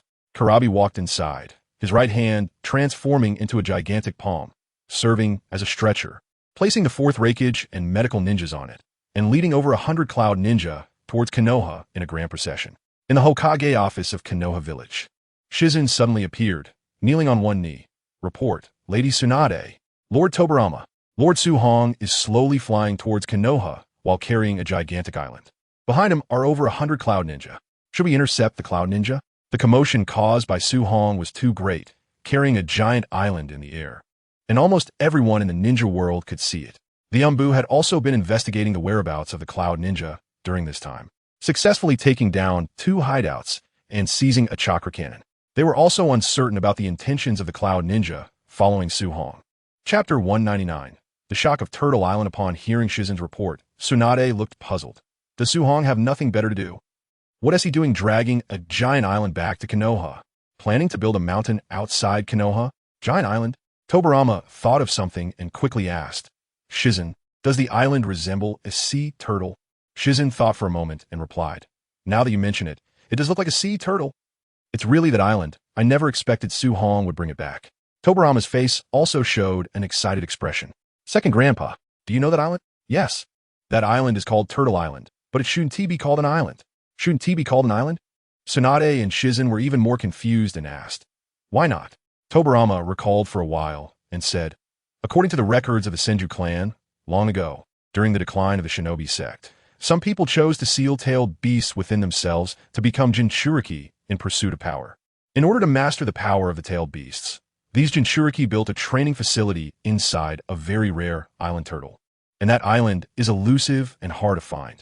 Tsunade exclaimed in shock. Second Grandpa, do you mean the reason it's elusive is that the island is a living creature, constantly drifting in the ocean? Yes, that's right. Unfortunately, although our Senju clan knew about it, we never had the opportunity to search for it. During the Warring States period, we were busy fighting the Uchiha, and during the Ninja Village era, there were too many things to deal with. Saying this, Tobirama also looked regretful. Didn't Su Hong bring it back? Let's go out and take a look together. At this moment in Konoha, everyone put down their tasks and looked at the huge shadow in the southern sky, feeling a bit startled. Could it be that someone was attacking Konoha again? Right now, it was the 4th Great Ninja War, so they couldn't help but think this way, and one by one, they started to move towards the direction of the shelters unconsciously. Attention all residents of Konoha. Attention all residents of Konoha. Attention all residents of Konoha. Upon hearing the sound of all the loudspeakers in the village, the true thoughts of all the residents emerged. Surely, there are more reckless people attacking Konoha again. The Ninja World War has been going on for so long, but except for Konoha adding a 6 Crimson Yang formation, there have been no losses at all. Instead, they often hear about Konoha's great victories, taking down other ninja villages with almost no losses. Now, they have reached a blind level of confidence in Konoha. Please do not panic. Do not worry. The giant island was brought back by Lord Su Hong, and it will not cause harm to Konoha. With several broadcasts, the residents of Konoha all gathered near the 6 Crimson Yang formation, coming to see why Su Hong would bring back such an island. Tsunade and the others made their way through the reserve passage to the outside of Konoha, looking at the massive figure approaching in the sky, each filled with shock. How much strength must one possess to carry such a gigantic creature back, and flying no less? Su Hong, carrying the island turtle, was also a bit fatigued, slowly observing the surrounding environment, trying to find a place to set down the island turtle. Finally, he set his sights on the Forest of Death, where the area was vast enough to accommodate Turtle Island, and it had long been desolate from battles, leaving only a few giant trees from Senju Hashirama. Boom! Carefully placing Turtle Island down, the enormous weight caused the ground to sink a few meters, and the powerful impact spread out, striking the 6 Crimson Yang formation with a loud crack. Karabi, who was rushing over, also extended a few octopus tentacles to protect Reikage AI and the medical ninjas in his hands, to prevent the strong shock from affecting Reikage's life. Seeing Karabi's arrival, Shizune activated her eternal Mangeki Sharingan, filled with killing intent as she looked at Karabi, thinking that if it hadn't been for Obito's sudden appearance, Karabi would have been in her grasp. Karabi sensed something was off and quickly shouted, "Don't attack. I have already surrendered to Lord Su Hong with the Cloud Ninja. I only ask you to save my older brother." Su Hong's figure instantly appeared beside Tsunade, a bit fatigued as he said, "What he said is true, Sister Tsunade. Although I'm not clear about the Reikage condition, you should treat him. After all, the 8 tails is quite important. Also, send someone to process the meat of the island turtle. Leaving it here for a long time will cause it to stink and pollute the environment." Tobirama, Su Hong, you killed the island turtle. Su Hong shook his head. It wasn't me. It was Otsutsuki Ishiki who attacked them hiding inside the island turtle to seize the power of the 8 tails, killing the island turtle. I checked, and the key structures inside were undamaged, so I brought it back. After hearing this, Tsunade turned to the Umbu and instructed, Notify the remaining lower ninjas of Konoha. No. Notify all Konoha residents to help process the island turtle's meat. Additionally, send out the sealing team to seal all of Kurabi and the others' chakra. Yes. Hokage-sama. The Umbu personnel all dispersed and vanished. Tsunade approached Kurabi, glanced at the gigantic right hand, and said, "Let me see." Kurabi slowly opened his palm, while the medical ninjas continued to emit green light from their hands, sustaining the Raikage's life. Tsunade extended her hand and placed it on the Raikage's sunken chest, beginning her examination. In just a few seconds, she finished checking and said, "The injury from the rib penetrating the internal organs is treatable. The main issue is that there are a lot of bone fragments in the lungs. Even with cell activation techniques, we can only remove the larger ones. The smaller fragments are too deeply hidden within the lung lobes." Kurabi felt as if the sky had fallen. Does this mean he can't be treated? Tsunade rolled her eyes.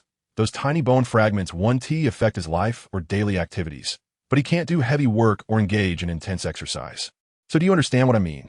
Understood. It means I can no longer be a ninja in the future, right? That's okay. You can treat boldly. Kurabi breathed a sigh of relief in his heart, glad that he didn't die, although it would definitely suffer for a while afterward. He believed he could understand himself in the future. Should be, right? Thinking of this, a bitter smile appeared at the corner of Kurabi's mouth. Not being able to be a ninja, how big of a blow would this be for A, the Raikage? He truly couldn't imagine A's reaction upon hearing this news. The main thing is that he had surrendered the Cloud Ninja Village, which would definitely be a significant blow for his older brother too. Chapter 200. AS request for help after sealing Madara and the other Cloud Ninjas. Tsunade finally spoke. "Bring your Raikage with me."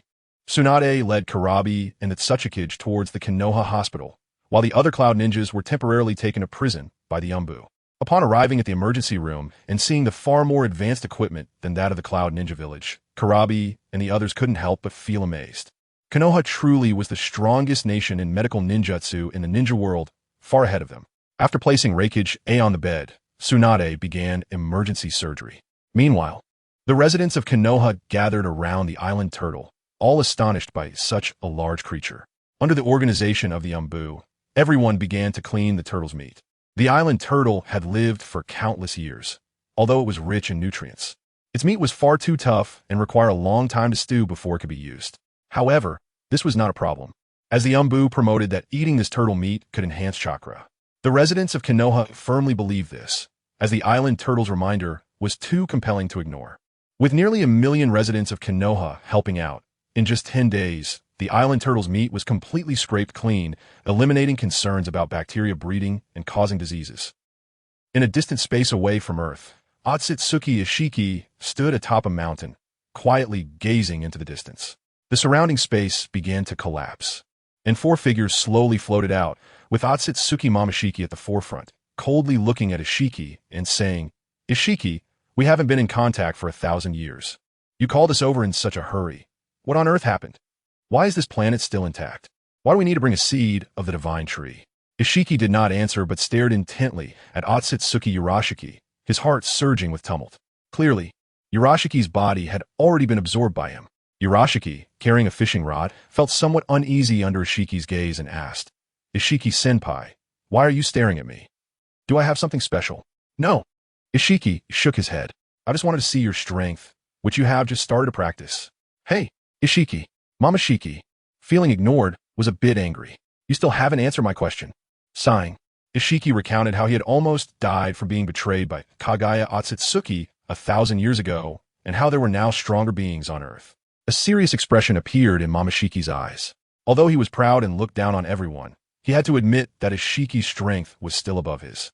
Seeing Momoshiki's heavy demeanor, Ishiki sneered. "What's wrong? Are you scared?" "Scared? Digesting." Otsutsuki Ishiki laughed disdainfully. "I am Otsutsuki Momoshiki. How could I fear a mere lower race? Besides, the universe is vast and boundless. Finding a living planet is difficult even for our Otsutsuki clan. Not to mention, this is a planet with intelligent life.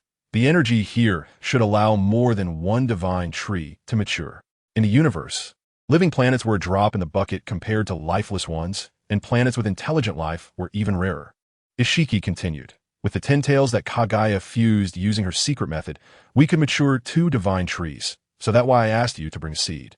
Plus, with my hidden one, we would have 3 fruits. We can each have one." At this point, Ishiki's heart trembled. This planet might not only bear 3 fruits. Decades ago, he discovered Otsutsuki Shurji, and he could tell that Shurji had actively separated his consciousness from his body to travel to another dimension. The reason for doing so must have been to evolve into a god. Earth was his final stop, and he must have consumed the fruits born from this planet to achieve that.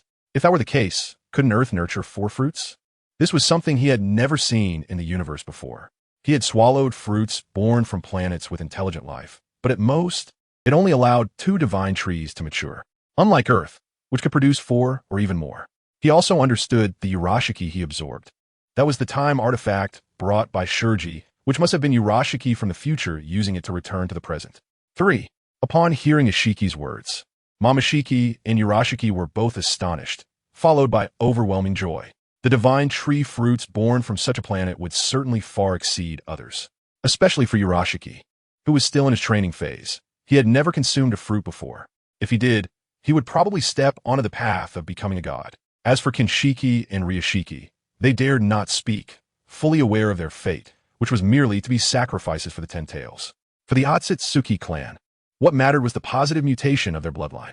If there was no mutation and only Byakugan, they would be guardians, specifically protecting those with beneficial mutations, like Ishiki's Sharingan.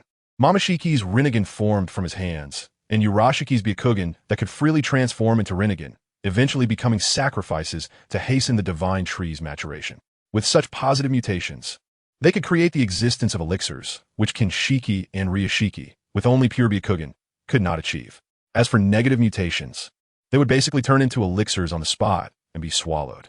Taking a deep breath to calm his excited heart, he looked at Ishiki and asked, "What shall we do next?" "First, we need to revive that traitor Kagaya." She transformed herself into the core of the 10 tails using secret arts, and that divine tree matured on its own. Coupled with Kagaya's own power, it could create the strongest elixir at the current location. Do you have any plans? We must first gather the power that Kagaya has split apart. I have collected 4 pieces, and there are 4 more in Suhong's hands. 1 piece of chakra is still floating in the world and is currently gathering. So we need to seize the remaining 4 pieces of power from Suhong. Regarding the one floating in the ninja world, Momoshiki was not concerned. With the power of the Otsutsuki, they could accelerate the gathering. I think we should investigate first. Ishiki, are you scared? Momoshiki frowned, staring hard at Ishiki. I'm not scared. It's just that this planet is too special. We must be a little cautious. Momoshiki felt somewhat displeased. As a dignified Otsutsuki, he had to be cautious in dealing with a mere lower life form. Turning to Urashiki, Ishiki instructed, "Urashiki, your strength is insufficient. So rely on your time-controlling Rinnegan to gather that chakra scattered in the world." After saying this, he took out a golden Rinnegan and handed it to Urashiki. Originally, Ishiki did not plan to take it out, but upon thinking of the planet's uniqueness, he decided to be cautious. Chapter 201. Naruto and Gaara becoming perfect. Jinchuriki. Urashiki's gaze was instantly drawn to the golden Rinnegan. He could feel that this was his eye, and the chakra on it belonged to him. "Isher, the reason you were staring at me just now is this, right?" "That's right. It seems that the future you has returned to this time through a plow and was killed by Suhong and his group. The golden Rinnegan is something I gouged out from a guy named Uchiha Madara. I think with it, your strength should be greatly enhanced, right? What about my body?" At this moment, Pirashi finally felt his own chakra within Isher's body and immediately understood something. "When I sensed you, I only saw your headless corpse, which I absorb into a pill. As for the head, I estimate it should be in Konoha." Isher did not deny it and openly admitted it. "There is no familial relationship among our Otsutsuki clan. Instead, we have a competitive relationship. Konoha." Pirashi's face turned extremely ugly. "I will go." He threw the eyeball into his mouth, and the hornless headband he originally had grew a pair of tiny crane wings. Although small, they were clearly visible. "Longshore, let's go." Pirashi activated Huangquanbio and took Longshore to the ninja world. Taosher looked a bit shocked and understood why Isher was so cautious. Pirashi, in the state of the golden Rinnegan, was not much weaker than him and was actually killed, indicating the danger of this world. Unconsciously agreeing with Isher's plan, he opened the teleportation portal and disappeared, planning to investigate the current ninja world first. A slight cold smile appeared at the corner of Isher's mouth. In Konoha, Suhong brought Uzumaki Kushina, Namake's Minato, Naruto, and Gaara to a house on the outskirts of Konoha, where Killer Bee and Yuzuki reside. The purpose of coming here was, of course, to have Killer Bee help Naruto and Gaara become perfect Jinchuriki. Even if the Nine Tails does not resist, Naruto still has to pass the test of the true waterfall to become a perfect Jinchuriki, and Gaara is the same. The darkness in his heart is far greater than that of Naruto, who is cared for by Suhong. Killer Bee and Yuzuki both have experience in becoming perfect Jinchuriki and can provide considerable help. After explaining their intentions, Yuzuki turned away, coldly saying, "Why should I help you?" Suhong's aura slightly erupted, overwhelming the unsuspecting Yuzuki, stepping forward with killing intent and saying, "I am not blessing you. I am ordering you. If you dare refuse, I will extract Yutai and seal it in a jar, making it easier to manage without wasting Konoha's resources." Yuzuki felt as if his thoughts were frozen, and he completely lost himself, as if he saw a pure land. Killer Bee quickly said, "Suhong, we both agree. Don't make a move." Suhong quickly withdrew his aura. Yuzuki felt as if he had been pulled out of water, sweating profusely and gasping for breath. "Let's go. We don't have that much time." Minato instantly took everyone using the Flying Thunder God to the front of the true waterfall. Killer Bee explained the situation of the true waterfall to Naruto and Gaara, who listened very seriously. "All right, you guys stand on that platform. I will go first." After hearing this, Naruto couldn't wait to jump onto the small island in the middle of the true waterfall, sitting cross-legged and entering the inner world. Suhong was quite reassured about Naruto. The darkness in his heart was much less than in the original story. The original Naruto was able to endure it, and although the current Naruto had less experience, Suhong believed he could still do it. Sure enough, just a few minutes later, Naruto opened his eyes and excitedly shouted, "Mom! Dad! I did it!" Minato smiled gently. "Congratulations, Naruto!" Kushina also proudly said, "As expected of my son." Naruto jumped to Gaara's side and said seriously, "Gaara, I believe you could do it too." Gaara nodded and also went to the small island in the middle. As soon as he sat cross-legged, a scarlet chakra began to emanate from Gaara's body, filled with malice and negative emotions from deep within him. "Sigh." Suhong sighed and said solemnly, "It really won't be that smooth." He flashed to Gaara's front, and a transparent droplet appeared at his fingertips. He silently recited the purification chant and pointed it at Gaara's forehead. Instantly, a cool sensation emerged from Gaara's heart. His mind cleared, and images of his mother, Naruto, his sister, and Kushina appeared in his mind, instantly understanding his true desires. Looking at the self in front of him that was radiating negative emotions, Gaara gave up resistance, stepped forward and hugged him, saying, "I know that the past experiences have caused you me a lot of pain, wanting to kill all the beautiful things. But now it's different. We have family and friends who truly care about us, so let us protect them together." As soon as he finished speaking, the Gaara emitting negative emotions turned into red light spots, slowly merging into Gaara's consciousness. "Thank you, Lord Suhong. I'm fine now." Gaara opened his eyes, looking gratefully at Suhong. Kushina hugged Gaara, worried. "I was really worried just now." "It's okay, Godmother." Minato pulled Naruto over. "All right. We came here today to make Gaara and Naruto perfect Jinchuriki. Uncle B, what should we do next?" Naruto said happily to Killer Bee. Upon hearing this title, Killer Bee was momentarily stunned, then laughed. "Idiot. We need to go behind the waterfall next," leading Naruto and the others into that peculiar room. Killer Bee began to teach them how to become perfect Jinchuriki, which essentially meant tug-of-war with the tailed beast and then adapting to its chakra. The tug-of-war part was basically non-existent, as Kurama and Shikaku had long known the truth under Itachi's Sharingan Genjutsu and would not resist. The only thing left was to adapt to the tailed beast chakra. With the experience of the true waterfall, both had strong adaptability to their negative emotions. And no matter how Kurama and Shikaku's chakra tempted them, they could remain clear-headed, at the same time opening their sealing locks. Naruto and Gaara decided not to close them anymore, as they had long reached a consensus with Kurama and Shikaku inside them. Seeing Naruto clad in the golden-tailed beast cloak while Gaara transformed into a medium, Suhong couldn't help but complain. The Sage of Six Paths is really biased. Even a tailed beast cloak is so cool because of the Nine Tails. Chapter 202. Attack. As for how Minato completed the Kurama mode, Suhong could only speculate that this person was too perfect with little negative emotion, which is why he was sacrificed early under Kishimoto's arrangement. Inside the Uchiha clan territory, Sasuke heard that Naruto and Gaara were training to become perfect Jinchuriki, and an inexplicable sense of urgency arose in his heart. He had witnessed the power of the One Tail, so he could only imagine how astonishing the power of the strongest Nine Tails would be. Thinking of this, Sasuke couldn't sit still and quickly found Itachi, who was recuperating in the clan. The last injury, even with Su Hong's help, still required time to heal. Brother, do you have any way to quickly improve my strength? Sasuke asked Itachi directly, his expression extremely serious. Itachi was taken aback, recalling that Su Hong had previously mentioned the perfect Jinchuriki, and understood that Sasuke was anxious. Coupled with the fateful relationship between Indra and Ashura, he realized it was best to comply with Sasuke's wishes at this time. Otherwise, if pushed to extremes, Sasuke might take drastic measures. Sasuke, there is a way, but it requires your brother Su Hong's consent. This should allow you to enter the kaleidoscope and reach the eternal kaleidoscope within 2 months. I'll hurry to find Su Hong. No need to rush. I'll help you activate your kaleidoscope Sharingan first. Tsukuyomi. What? Sasuke was a bit confused. As soon as he looked up, he saw a pair of scarlet eternal kaleidoscope eyes, and then he felt himself transported to another world. It was the day when his brother massacred their entire clan and parents when he was 6 years old. Even though he knew it was an illusion, why did it feel so real, as if it were his own experience? He wanted to change it, but he found he had no way to do so. Sasuke felt powerless and desperate. He needed strength to change all of this.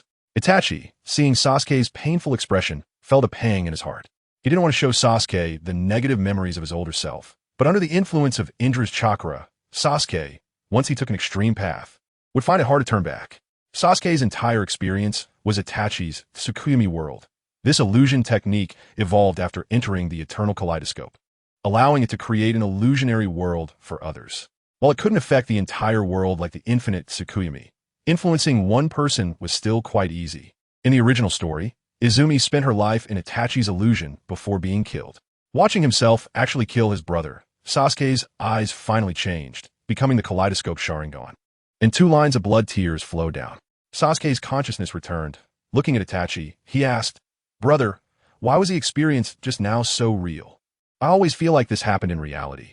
Is it the experience of that Sasuke from last time?" "Yes." Itachi nodded. "It's the experience of your parallel world. And our goal in starting this war is to prevent such things from happening." "Brother." Sasuke hugged Itachi tightly, his voice trembling as he said, "I will definitely protect Konoha in this world. Let's go. We need to find Su Hong. Only with his permission can you go to that place."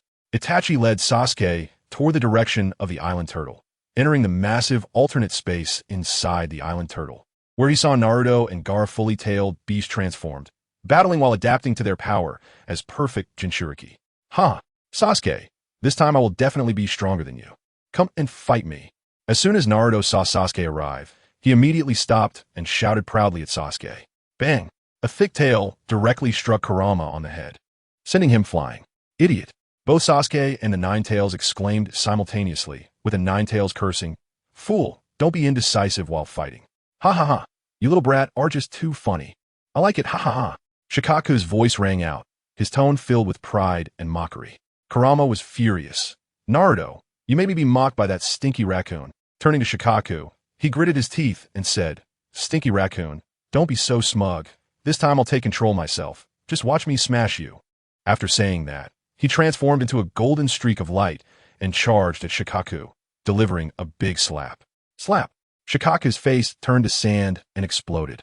His massive body sent flying, showing just how powerful Kurama's attack was. "Huh, how do you like that, you smug fox?"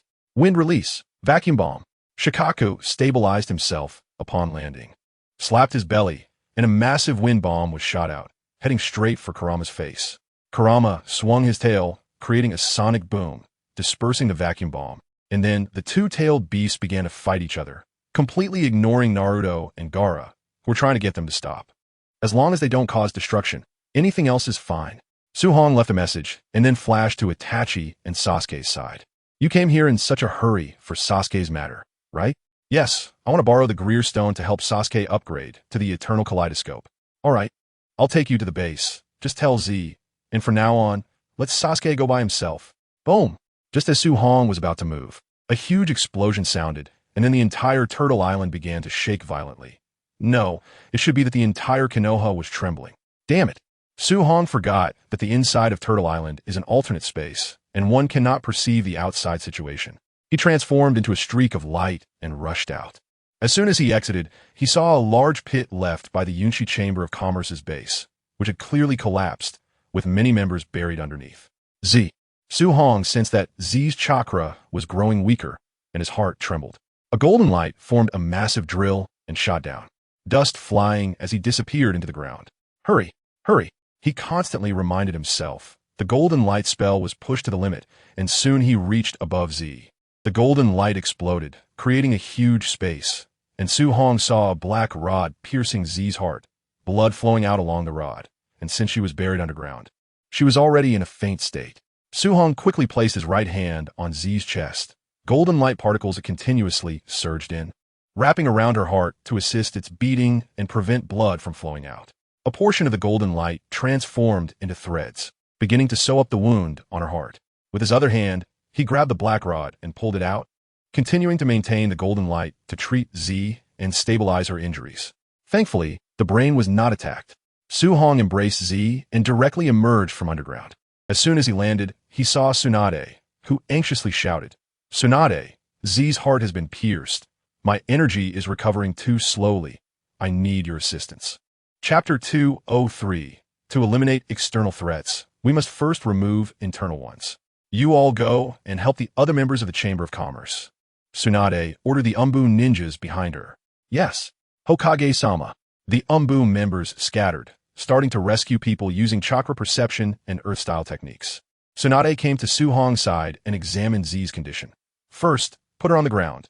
Su Hong placed Z on the stretcher brought by the Umbu, but his right hand did not leave, continuing to maintain the golden light spell. A chakra scalpel appeared in Tsunade's hand as she made a cut on Z's chest. The muscles split open, clearly revealing the heart inside. At this moment, the heart and blood vessels were wrapped in a golden glow, assisting in its beating, and the wound was temporarily sewn up with golden threads to prevent the heart from rupturing. Tsunade reached out, and the blood from Z's chest cavity, due to the heart rupture, transformed into a blood sphere in her hand, which she tossed aside. Looking up at Su Hong, remove the golden light wrapping the heart, but maintain the threads first. Su Hong nodded, immediately withdrawing the protective golden light around the heart, while Tsunade activated her healing jutsu to repair Z's heart, and soon the wound healed. Remove the golden threads as well. Finally, Z's heart was successfully repaired, and all wounds were healed. Tsunade let out a breath and said, "She is no longer in immediate danger, but she has lost too much blood and will need some time to recover." Lord Su Hong, it was the Otsutsuki Mamashiki from the data. He took away the tailed beast chakra for research, and also Urashiki's head. All right, no need to say more, I understand. You should rest well. Hearing Z's weak voice, Su Hong held her hand to comfort her, channeling energy throughout her body to put her to sleep. He instructed the Chamber of Commerce members to take Z to his hospital for recovery, feeling somewhat frustrated. Damn, I was careless. I didn't expect Otsutsuki's space ability could penetrate the Yunshi Chamber of Commerce's barrier. The barrier in the Yunshi Chamber of Commerce base has been continuously improved, fearing that someone might enter through space-time ninjutsu. While it has blocked Flying Thunder God and Kimui, it hasn't stopped the Otsutsuki clan. Su Hong estimates that Tao Shi is using divine techniques, which is why he could break through the barrier inside the base. Tsunade frowned tightly. This is troublesome. They have already gathered the chakra of the 9-tailed beasts, which is enough to resurrect the 10 tails. Kagaya might be revived. The difficult part, isn't Kagaya, but the Otsutsuki clan from beyond the stars. We don't know how many of them there are, or their strength. Yes, now that Tao Shi has also arrived. If we add the 10 tails, we might find ourselves in a disadvantageous situation. Therefore, the main battlefield cannot be on the continent. It must be in the land of water.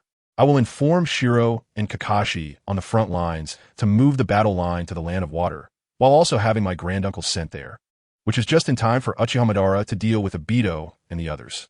Let us not rush. We must first eliminate internal threats before dealing with external ones. We need to reclaim those small countries on the continent. They've been in panic for too long, and it's time to let them settle down. After discussing with Tsunade, she sent Shursui to lead the Umbu and the remaining Leaf Ninjas to start assassinating and subjugating the daimyos and kages of other small countries, conquering them all. In just 2 days, the entire ninja world continent was left with only the presence of Konoha. Even the old man Inoki led his rock ninjas to Konoha. The rock ninjas who refused to surrender were all executed by Inoki. Now that all the countries have been subdued, can you tell me your thoughts? Tsunade put down the information in her hand and looked at Su Hong, who was sitting on the sofa. Delay. It's not just them who need time. We need time too. The number of Grail stones is now sufficient for you and the others to elevate your strength to the Super Kage level. And Naruto and Sasuke have great potential that requires time to grow. What we need are top-notch battles.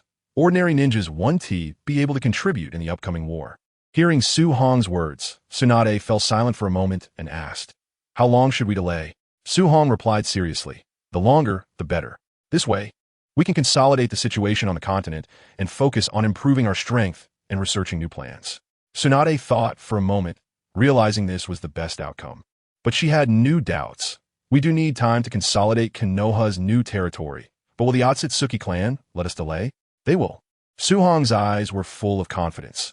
The Otsutsuki clan only possesses part of the chakra from the 9 tails, 1 tail, 2 tails, and 8 tails. They cannot immediately resurrect the 10 tails. Therefore, they need to cultivate and strengthen this chakra enough to restore and resurrect the 10 tails. Moreover, with the gathering of the 3 tails chakra, even if the process could be accelerated, it will still take time. The subsequent slowdown of Konoha's actions is aimed at consolidating our foundation, which is surprising to the people of the ninja world. In another dimension, Taosher looked at the news brought by Jin Shi, and he was quite surprised, then laughed heartily. It seems that lower life forms are indeed lower life forms. They didn't choose to conquer everything with strength. But that is fine, we don't need to rush. A portal appeared, and Urushi floated out, saying, "Indeed, I found that we cannot accelerate the gathering speed of the 3 tails. They're deeply connected to the natural energy of this planet. If we forcibly accelerate it, it will only reduce the energy of this planet, which is not good for us." Ishiki frowned and said solemnly, "It seems that Kagaya's child, Otsutsuki Kinshiki, is not simple. She has separated Kagaya's power and even connected it to this planet, which is why she has the ability to resurrect." Taosher nodded. It appears that this planet is not simple at all. That Otsutsuki Kinshiki, who does not have a pure Otsutsuki bloodline, can actually do such a thing. It's almost approaching divine techniques. Ishiki, it's merely the power of the outer path, yin-yang release. It's a power our Otsutsuki clan looks down upon. Yet they have researched it to this extent. Taosher, do we need to study such things? With the evolution of life forms, isn't this ability akin to instinct? Urushi, indeed not. They have researched this power for 1,000 years, but we only need to swallow a single pill to surpass their 1,000 years of effort. Ishiki frowned. He always felt that the potential of the outer path power might not be any weaker than divine techniques. The path of seeking truth armor he developed increases his strength just as much as divine techniques do. If he could spend 1,000 years solely focused on research, he should be able to surpass Su Hong, right? Chapter 204. The calm 3 years time flies, and in the blink of an eye, 3 years have passed. The ninja world has been exceptionally calm during these 3 years. There have been no small-scale conflicts between the land of fire and the land of water, and the Otsutsuki clan has also gone silent. However, everyone understands that this is the calm before the storm. Over the past 3 years, Konoha has fully consolidated its power on the continent, leaving only the land of fire remaining. Under the recommendation of everyone, Su Hong has ascended to the positions of Hokage and Daimyo, and he has also established the Tsuchikage, Wind Kage, and Lightning Kage. Inoki continues to serve as Tsuchikage, while Gaara is appointed as Wind Kage. However, considering his identity as a one-tailed Jinchuriki, Su Hong has temporarily kept him in Konoha, with Ao serving as a temporary replacement, along with Kankuro and Temari as assistants. As for the Lightning Kage, Su Hong thought for a long time before concluding that choosing Guy wasn't suitable. Kakashi is currently at the border of the land of water, confronting Obito, and he said he wouldn't return until he settled things with Obito. In the end, Su Hong handed this position to Kuro. Su Hong implemented many policies from his previous life, establishing the rule of law and personally revising the legal code of the Land of Fire, which was then enacted. He expanded the security department, establishing branches in various cities and towns across the continent to maintain order and law, which provided many underpowered ninjas with jobs. He also promoted a union system, allowing ninja teams to form unions to take on tasks and supplement their households, although the unions are regulated by the major ninja villages. The development of technology has also been exceptionally rapid, but according to Su Hong's request, most products must utilize chakra to be used, which also promotes the development of ninjas. Various examinations are frequently set up, and competitions of strength between major ninja villages are encouraged. To prevent monopolies on products that hinder development, Su Hong split the Yunshi Chamber of Commerce into multiple chambers of commerce. with only Konoha retaining the name Yunshi Chamber of Commerce, while allowing other cities to develop independently. At this time, Konoha has become the capital of the Land of Fire, becoming exceptionally prosperous. The original population of nearly 1 million has reached 10 million, almost accounting for 1/10 of the ninja world. It is at this time that Su Hong calculated that the entire ninja world has approximately 100 million people. To this end, Su Hong specifically issued a population census task, allowing the Umbu to conduct the census, requiring everyone to register. Even slaves would be restored to civilian status and given land for living. In the Konoha government building, in the daimyo's office, Su Hong waved his hand to stamp a document, placing it on a pile of documents next to him, which had already stacked up like a mountain. Finally finished. If I had known it would be this tiring, I wouldn't have taken this position. I should have let that kid Naruto have it. Su Hong stretched and began to complain. Next to him, Itachi, who was also stamping documents, rolled his eyes and said irritably, "If Naruto doesn't change his personality, do you think he has fit to sit in this position? Since becoming a ninja, I haven't seen him study at all." "Huh." Su Hong chuckled and said, "Indeed, it seems we need to have Senior Watergate train Naruto well. I was thinking about retiring early." Itachi shook his head helplessly and continued to look at the documents in his hands. He and Su Hong were different. Su Hong only looked at the beginning and the end, ignoring everything in between, and would only flip back to check if there was something important. He examined everything carefully and took his responsibilities seriously, so he still had a large portion of his documents left to read. "Itachi." Su Hong's expression became serious as he said, "A month ago, during the battle for the Three Tails, 2 tails were taken by Otsutsuki Kinshiki. I feel they are about to act, so I need to train during this period. You will handle the matters of Konoha and the Land of Fire. Don't let anyone or anything disturb me." "Understood. I will bring Lady Tsunade and Lord Watergate to help." Itachi knew that Su Hong's training had reached a critical point and readily agreed. Su Hong disappeared from Konoha in a flash and arrived in the alternate space within Turtle Island, sitting cross-legged on a small platform in front of the true waterfall to begin his training. Su Hong had successfully cultivated the 5 Thunder God technique 2 weeks ago. During the battle for the Three Tails, he was training and did not participate in the fight, leaving it to Madara and Hashirama. Although they gained the upper hand against Kinshiki, they still lost 2 tails. As a result, the Otsutsuki clan had obtained the chakra from all the tailed beasts. This was also the reason why Su Hong was eager to complete the last step of merging the Void God with the 5 Thunder God, aiming to reach a new height.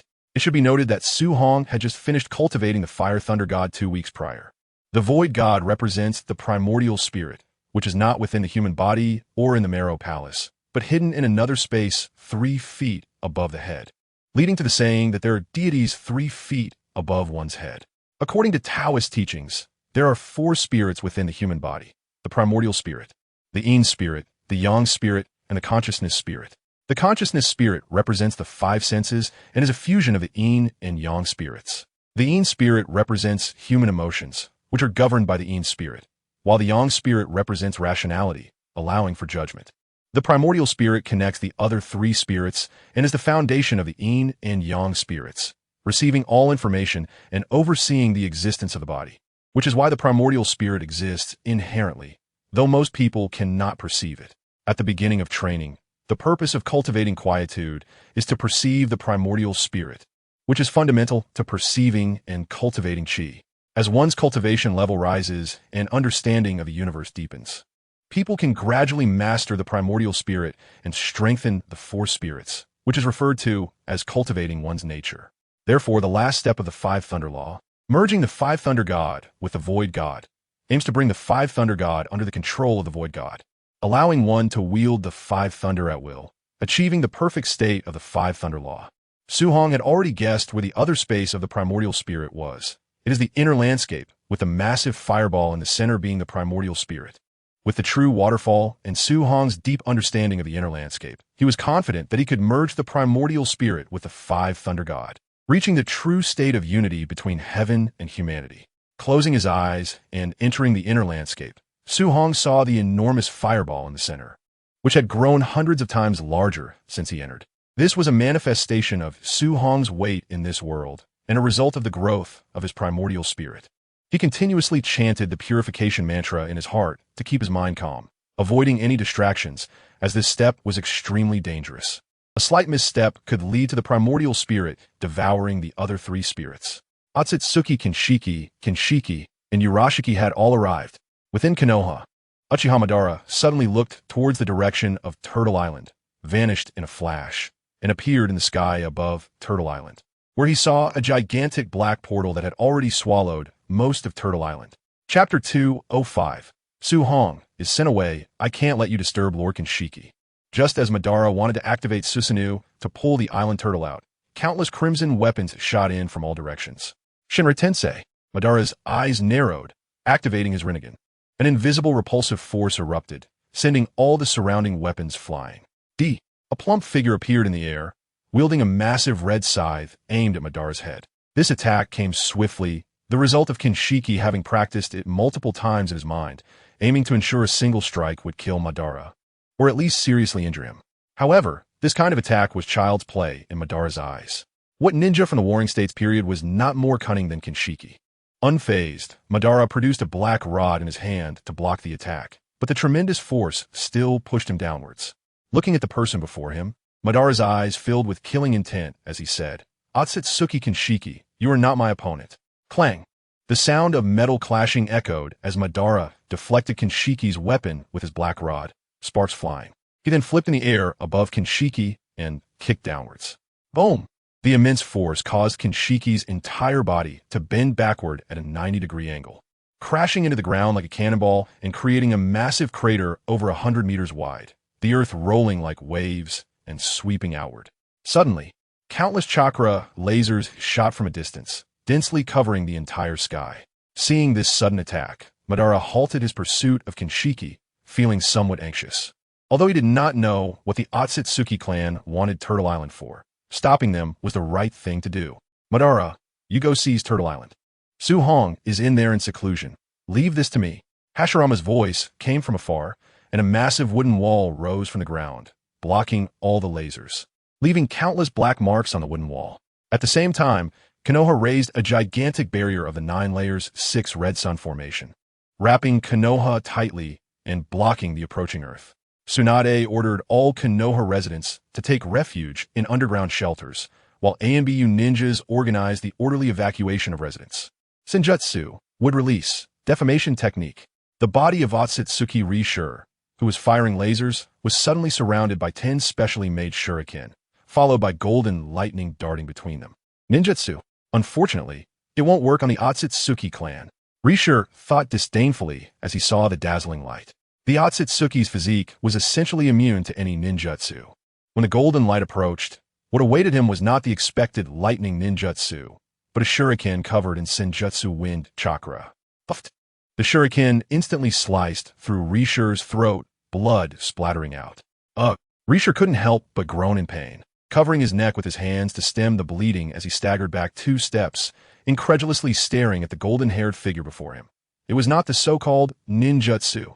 Minato Namikaze, he said coldly, we haven't slacked off in our research on the Otsutsuki over the years, so we naturally know how to deal with you. Buzz, buzz. As he extended his hand, a massive spiral shuriken began to form in his palm, the high-speed rotating wind blade cutting through the air and emitting a buzzing sound. Although I don't know you, you probably don't possess the Rinnegan or the ability to absorb chakra, right? As soon as Minato finished speaking, Rishur's eyes filled with terror, realizing that this person had discerned his characteristics from just one exchange.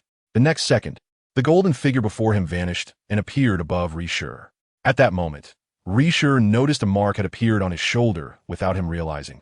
But it was too late. Minato's spiral shuriken had already pressed against him. Senjutsu, wind release, spiral shuriken, to prevent Ryoshi from dodging. Minato pressed the spiral shuriken in his hand against Ryoshi's body. The spiral shuriken exploded instantly, transforming into a massive wind blade sphere with a diameter of several dozen meters, enveloping both Minato and Ryoshi. Countless high-speed rotating wind needles penetrated Ryoshi's surface, piercing through all the cells in his body, while Minato turned into debris floating in the air. Ryoshi was already dead, and his body began to fall from the sky. Suddenly, a spiral-shaped spatial distortion appeared below, and Obito's figure emerged, using Ryoshi's corpse to absorb it into another space. Looking up at the countless fragments coalescing in the sky with a complex gaze, he softly murmured, "Teacher." He then vanished into the Kamui space. Roar. Not far from Turtle Island, accompanied by a roar, a 50-meter-tall golden kai bai suddenly appeared, followed by a purple Susanoo armor covering the kai bai's entire body, and a purple katana appeared in its hand, looking majestic. Return, Brother Shuhong. Naruto manipulated the nine tails and slashed down at the floating Otsutsuki Urashiki beside Turtle Island. The long sword broke through the air, and chakra energy transformed into flames to empower it, aiming to kill Urashiki with one blow. The long sword swept past Urashiki's body as if cutting through air, encountering no resistance at all, and then Urashiki transformed into thousands of red origami cranes and vanished, appearing a moment later not far off. The Crimson Rinnegan stared at the teleportation portal below, activating its ocular power, causing the portal to expand instantly and completely engulf Turtle Island. Turning to Naruto, it coldly laughed. Fox, I'll let you off this time, but next time you won't be so lucky. After speaking, a portal appeared behind it and swallowed it, disappearing without a trace. In the distance, Ishiki extended a hand toward Uchiha Madara in front of him, and countless black cubes appeared above Madara. Glancing sideways at Turtle Island, which had been completely devoured, he thought, it seems that after absorbing his future self's head, Urashiki's abilities have also strengthened. Then, without looking at Uchiha Madara, he opened a portal and turned to leave. Damn it, don't go. Pushing hard against the black cubes pressing down on him, Madara angrily shouted in Ishiki's direction. As he watched Ishiki vanish, Madara slammed his fist into the ground, destroying everything around him. On the other side, Senju Hashirama also had a grim expression, as Otsutsuki Kinshiki had been rescued by that guy Obito. Dad, don't stop me. I want to go save Brother Shuhong. Naruto wanted to break free from Minato's restraints and head towards the land of water to save Shuhong. Naruto, calm down. With your Brother Shuhong's strength, he will be fine. Otherwise, those Otsutsuki clan members wouldn't have gone to such lengths to send him away. Minato looked at his somewhat irrational son and quickly began to persuade him. But Brother Shuhong was sent to another space. Doesn't he have space-time ninjutsu? Can he come back by himself? Disappointment was written all over Naruto's face. Although he was foolish, he wasn't an idiot. Without space-time ninjutsu, it would be very difficult for him to return. Believe in Shuhong. He is an unprecedented genius in Konoha, and he will definitely come back. Minato hugged Naruto, offering comfort. The high-level officials of Konoha quickly gathered in the conference room to discuss the matter of Shuhong being sent to another space. Senju Tobarama. The fact that Shuhong has been taken away must not be known to other ninjas. He is the anchor of Konoha, and once the news leaks, it will cause chaos. Externally, we will say that Shuhong is in seclusion training. Minato, I will take care of Naruto and Sasuke, ensuring they do not leak the information. Tsunade, second grandfather, Minato, you both should have left a Flying Thunder God mark on Shuhong, and we can use the Flying Thunder God technique to find him.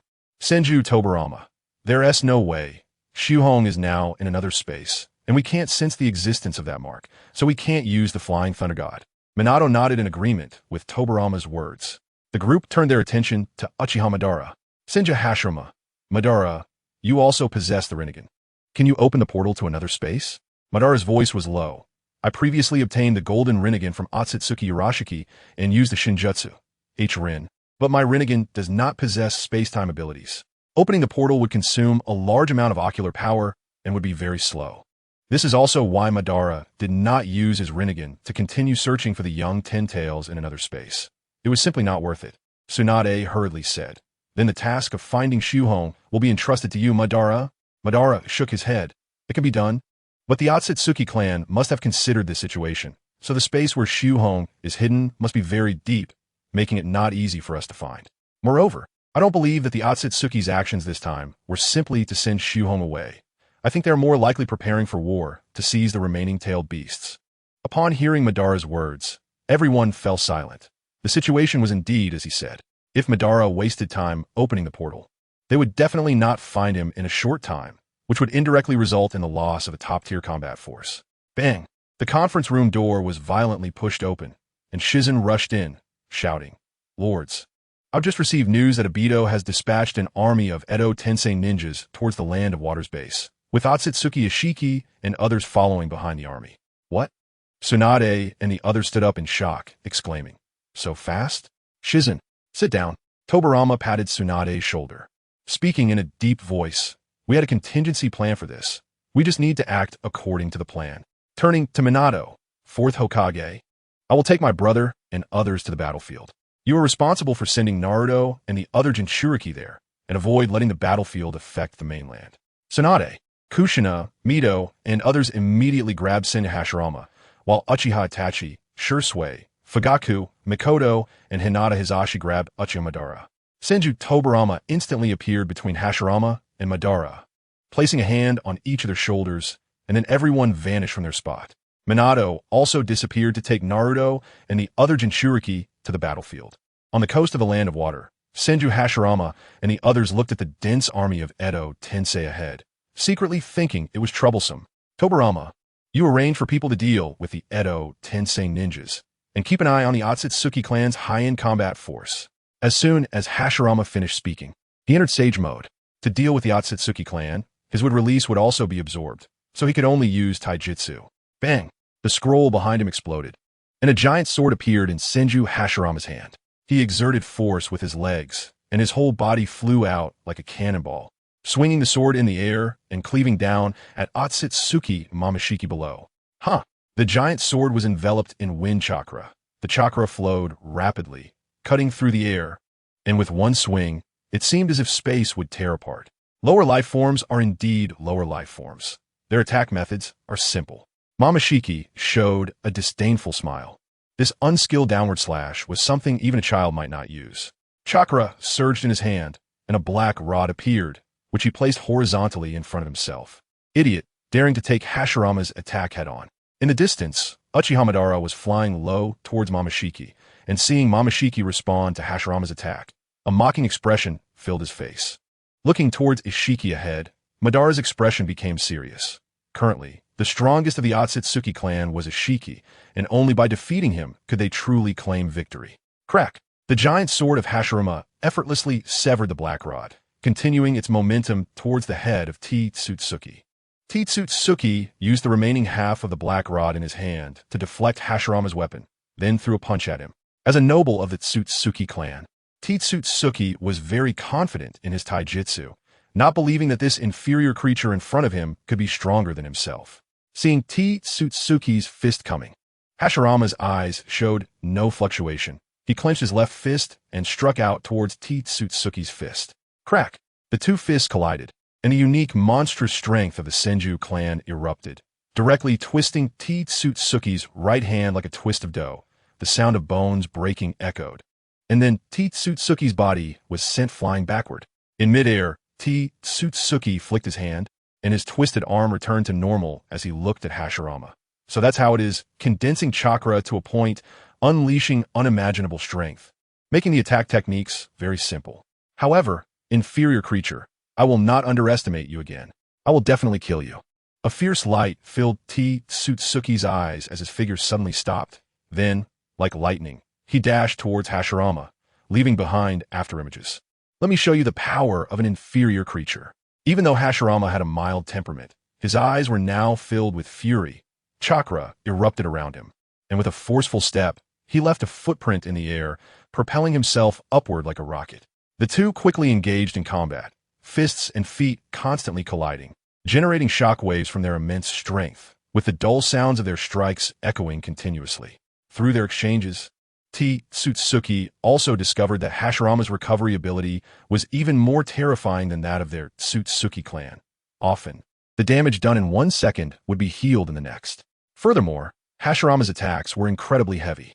Receiving one hit from him caused more damage than Tsutsuki would inflict by striking Hashirama 10 times.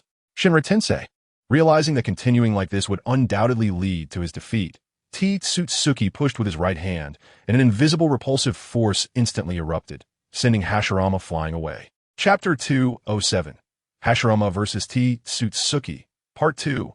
Watching Hashirama fly backward, Tsutsuki forcefully swung his hand forward, unleashing an invisible shockwave that transformed into sharp blades. Sensing the sharpness of the attack, Hashirama extended his hand downward, transforming it into wood that stretched to grab the ground, allowing him to dodge the shockwave blades.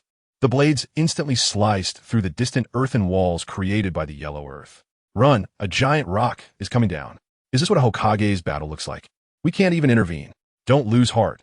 What we need to do is block these impure world reincarnation ninjas and prevent them from reaching the mainland to harm our families.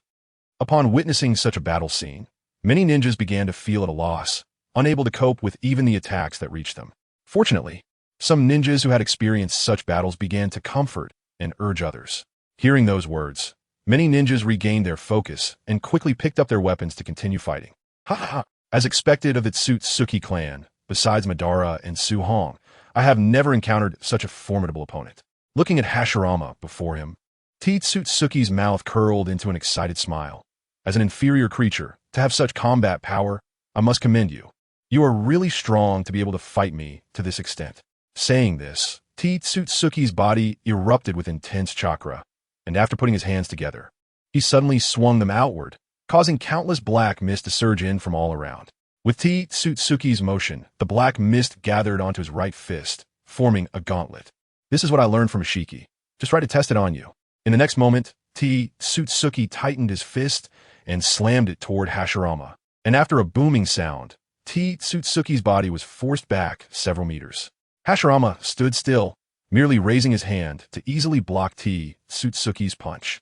Watching Hashirama's action, a look of surprise flashed across Tsutsuki's face, soon replaced by disbelief. His temples bulged, his Byakugan activated, and he shouted, "How is this possible? The chakra and power are all more than double what they were before." In Tsutsuki's eyes, Hashirama's chakra not only flowed through his meridians, but also filled his blood. Not only the quantity, but the quality had significantly increased. The blood flow was several times that of an ordinary ninja. Moreover, Hashirama's speed was even more rapid than before, and his strength was even more overwhelming. To Tsutsuki, the Hashirama in front of him was not human, but more like a monster. Seeing the panic flickering in Tsutsuki's eyes, Hashirama's face revealed a cruel and bloodthirsty expression as he stepped forward, stomping his right foot down, causing the natural energy in the air to wildly converge at his foot, and then Hashirama's right fist struck out fiercely towards Tsutsuki. Bang! A violent crash echoed. Then, Tsutsuki's body was struck by a powerful force, flying backward like a cannonball, ultimately crashing heavily into a mountain. Cough, cough! Tsutsuki spat out a mouthful of blood, a bitter smile appearing on his face. "I never expected that you would possess such power. It seems I really underestimated you." "Haha, underestimate? You are overestimating yourself." Hashirama sneered coldly. "Although we are inherently not as strong as your Tsutsuki clan, we understand learning and research. So after being revived, in order to deal with you and catch up to Madara and Su Hong for a rematch, I studied all the secret techniques within the Yunshi Trading Company. This technique, called Ketsu, and the second stage are indeed suitable for dealing with you. The second stage was akin to suicide for ordinary ninjas, but for Hashirama, whose sage body had been developed to the extreme, it was just right." Hearing this, Tsutsuki's expression turned grim. Through his Byakugan, he clearly saw that these secret techniques acted internally, which his Rinnegan could not directly absorb. He could understand the technique, called Ketsu, and could break it using his Byakugan in conjunction with Taijutsu. But the second stage was beyond his grasp, purely a capability generated by accelerating blood. Damn it, these inferior creatures have so many methods. Clearly, their strength is not as good as mine, yet their combat power far exceeds mine. However, Tsutsuki gritted his teeth and looked at Hashirama. "I don't believe it. I cannot be defeated by you." After finishing his words, the scarlet chakra suddenly surged from Tsutsuki's left eye, and the chakra began to rotate rapidly in his hand, gradually expanding, soon reaching a diameter of several dozen meters. "ISNT this the Rasengan? I could do it too." Hashirama scoffed. Extending his right hand, a similarly sized Rasengan appeared in his palm.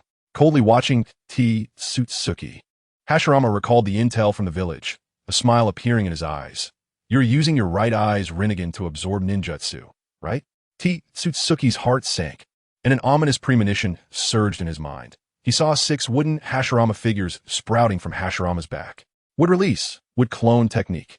Once the 6 wooden figures landed, they transformed into Hashirama, and the wooden clones erupted with chakra, charging towards Tsutsuki.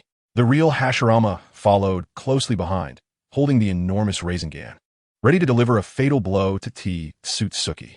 The 6 wooden clones attacked Tsutsuki from different angles, all using taijutsu. Combined with the monstrous strength of the Senju clan, their power was not to be underestimated. Tauscher was not panicking. With his right hand, he quickly shot 6 black rods at the 6 wooden clones. The black rods transformed into 6 streams of light in the air and instantly pierced through Senju Hashirama's wooden clones. Sage Art, Super Giant Rasengan. Hashirama's figure appeared above Tao Shi, holding the giant Rasengan and smashing it down. Deep red spiral. Tao Shi's right hand had just shot out the black rods, leaving him unable to absorb Hashirama's giant Rasengan. Therefore, Tao Shi let out a low shout, bringing down the deep red spiral from his left hand onto the giant Rasengan. The two massive spirals collided, and in that instant space, atmosphere, and airflow seemed to freeze. Boom! An endless force erupted, sending ripples that swept across the entire battlefield, spreading for thousands of meters like a torrent, sweeping in all directions. The surrounding ninjas could clearly see the ground beneath Tao Shi shattering and tearing apart. In an instant, the ground within 100 meters sank down more than 10 meters deep, countless fragments of earth flying into the sky. All the ninjas on the battlefield began to release defensive ninjutsu to withstand the energy impact between the two, and not only that, the dark clouds that had been dense in the sky were also torn apart at this moment. Chapter 208, Terrifying One Style. The deep red spiral and the giant Rasengan were in a standoff. Senju Hashirama squinted his eyes, noticing that his Rasengan was rapidly shrinking, realizing something was wrong. He turned his right hand. Boom! The giant Rasengan exploded, and the intense energy impact transformed into ripples that swept outward. Utilizing this energy impact, Senju Hashirama was sent flying hundreds of meters away, flipping and landing on the ground, his figure continuing to slide backward, carving 2 deep trenches beneath him. Slowly raising his head to look at the sky, he saw a figure flying above Tao Shi, holding the unconscious Uchiha Madara. Senju Hashirama's expression instantly turned extremely ugly. Madara? You're here. Uchiha Madara's figure instantly appeared beside Senju Hashirama, his expression cold as he looked at the figure in the sky. With more than a dozen blood holes in his body, blood dripping, and he was severely injured in a very bad state. Hashirama hurriedly supported Madara, using healing ninjutsu, worriedly asking, Madara, are you okay? I'm fine. Madara shook his head, his gaze fixated on the figure in the sky. That bastard's strength has increased so much. The figure in the sky showed a slight ripple in his eyes, glancing at the Madara in his hand, and exerted a bit of force. Bang! Madara exploded into splinters, flying out. I thought this was the real body, so I subconsciously didn't use sh10 no jutsu, thus avoiding a fatal attack. The expression on the figure's face grew colder, the killing intent in his eyes becoming more intense, almost tangible, realizing he had been toyed with by a lower life form. Damn it, you will die. The figure roared, and the Sharingan in his eyes burst forth with golden light. Hundreds of giant black spears created by the outer path appearing in the sky. With a wave of his hand, the black spears fell from the sky like missiles, their astonishing weight and speed tearing through the atmosphere as they fell downward. Below, Madara felt the danger and his pupils constricted. He didn't expect the figure's strength to be so formidable. Everyone retreat. With Hashirama's loud shout, all the Konoha ninjas within the attack range used every means possible to escape the area covered by the shadow of the spears. Senju Tobirama and Minato Namikaze transformed into flashes of gold and white, continually relocating the endangered Konoha ninjas. Bang, bang, bang. The deafening sounds echoed through the sky. The entire area was shrouded, and the black spear shadows crashed into the ground like meteorites, creating a massive pit. The figure looked at the large pit on the ground, a satisfied smile appearing at the corner of his mouth. What a pity I didn't manage to crush you to death. Madara's expression grew increasingly grim, and at that moment, Senju Hashirama also sensed something was amiss. In the blink of an eye, the figure's palm landed on him. Uft. Senju Hashirama's complexion changed wildly as he spat out a mouthful of blood, his body forced backward several steps, crashing heavily to the ground. Seeing the scene, the figure in the sky flashed a hint of excitement, his eyes fixed on Senju Hashirama, laughing heartily, truly worthy of being the strongest Ashura of all time, to withstand my full-powered strike. However, your strength is too weak, not worth my full effort. As soon as he finished speaking, the expressions of Hashirama and Madara changed drastically. The figure's form actually vanished from the spot, and when he reappeared, a punch was already at Senju Hashirama's chest. Bang! Senju Hashirama was sent flying by the punch, crashing in the mountainside, the entire rock rolling heavily before finally stopping beneath him. The figure stood atop the mountainside, gazing at the collapsed peak. Turning to Madara with a cruel smile, Madara, I can see that you value Senju Hashirama very much. That last strike was a prize for daring to toy with me. But you have calculated wrong. I am an opponent of that guy, not a friend. Even if you kill him, I won't feel a shred of sadness. Pushing away the boulder blocking his path, Madara said nonchalantly, his eyes showing no signs of disturbance. Looks like I was wrong. I didn't expect you to be someone who is indifferent to emotions. A hint of surprise flickered in the figure's eyes. According to the information he held, Senju Hashirama should be an existence that Uchiha Madara regarded as both enemy and friend, someone he valued the most after his brother's death. Taosher slowly floated in front of the figure, coldly stating, "Why are you wasting time with them?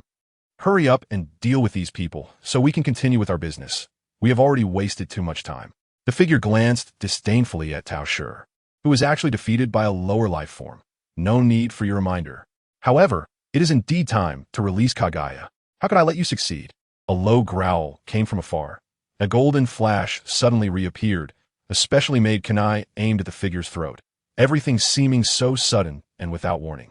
The figure's Sharingan narrowed, and the special kunai vanished, turning around to kick at the golden flash. Bang!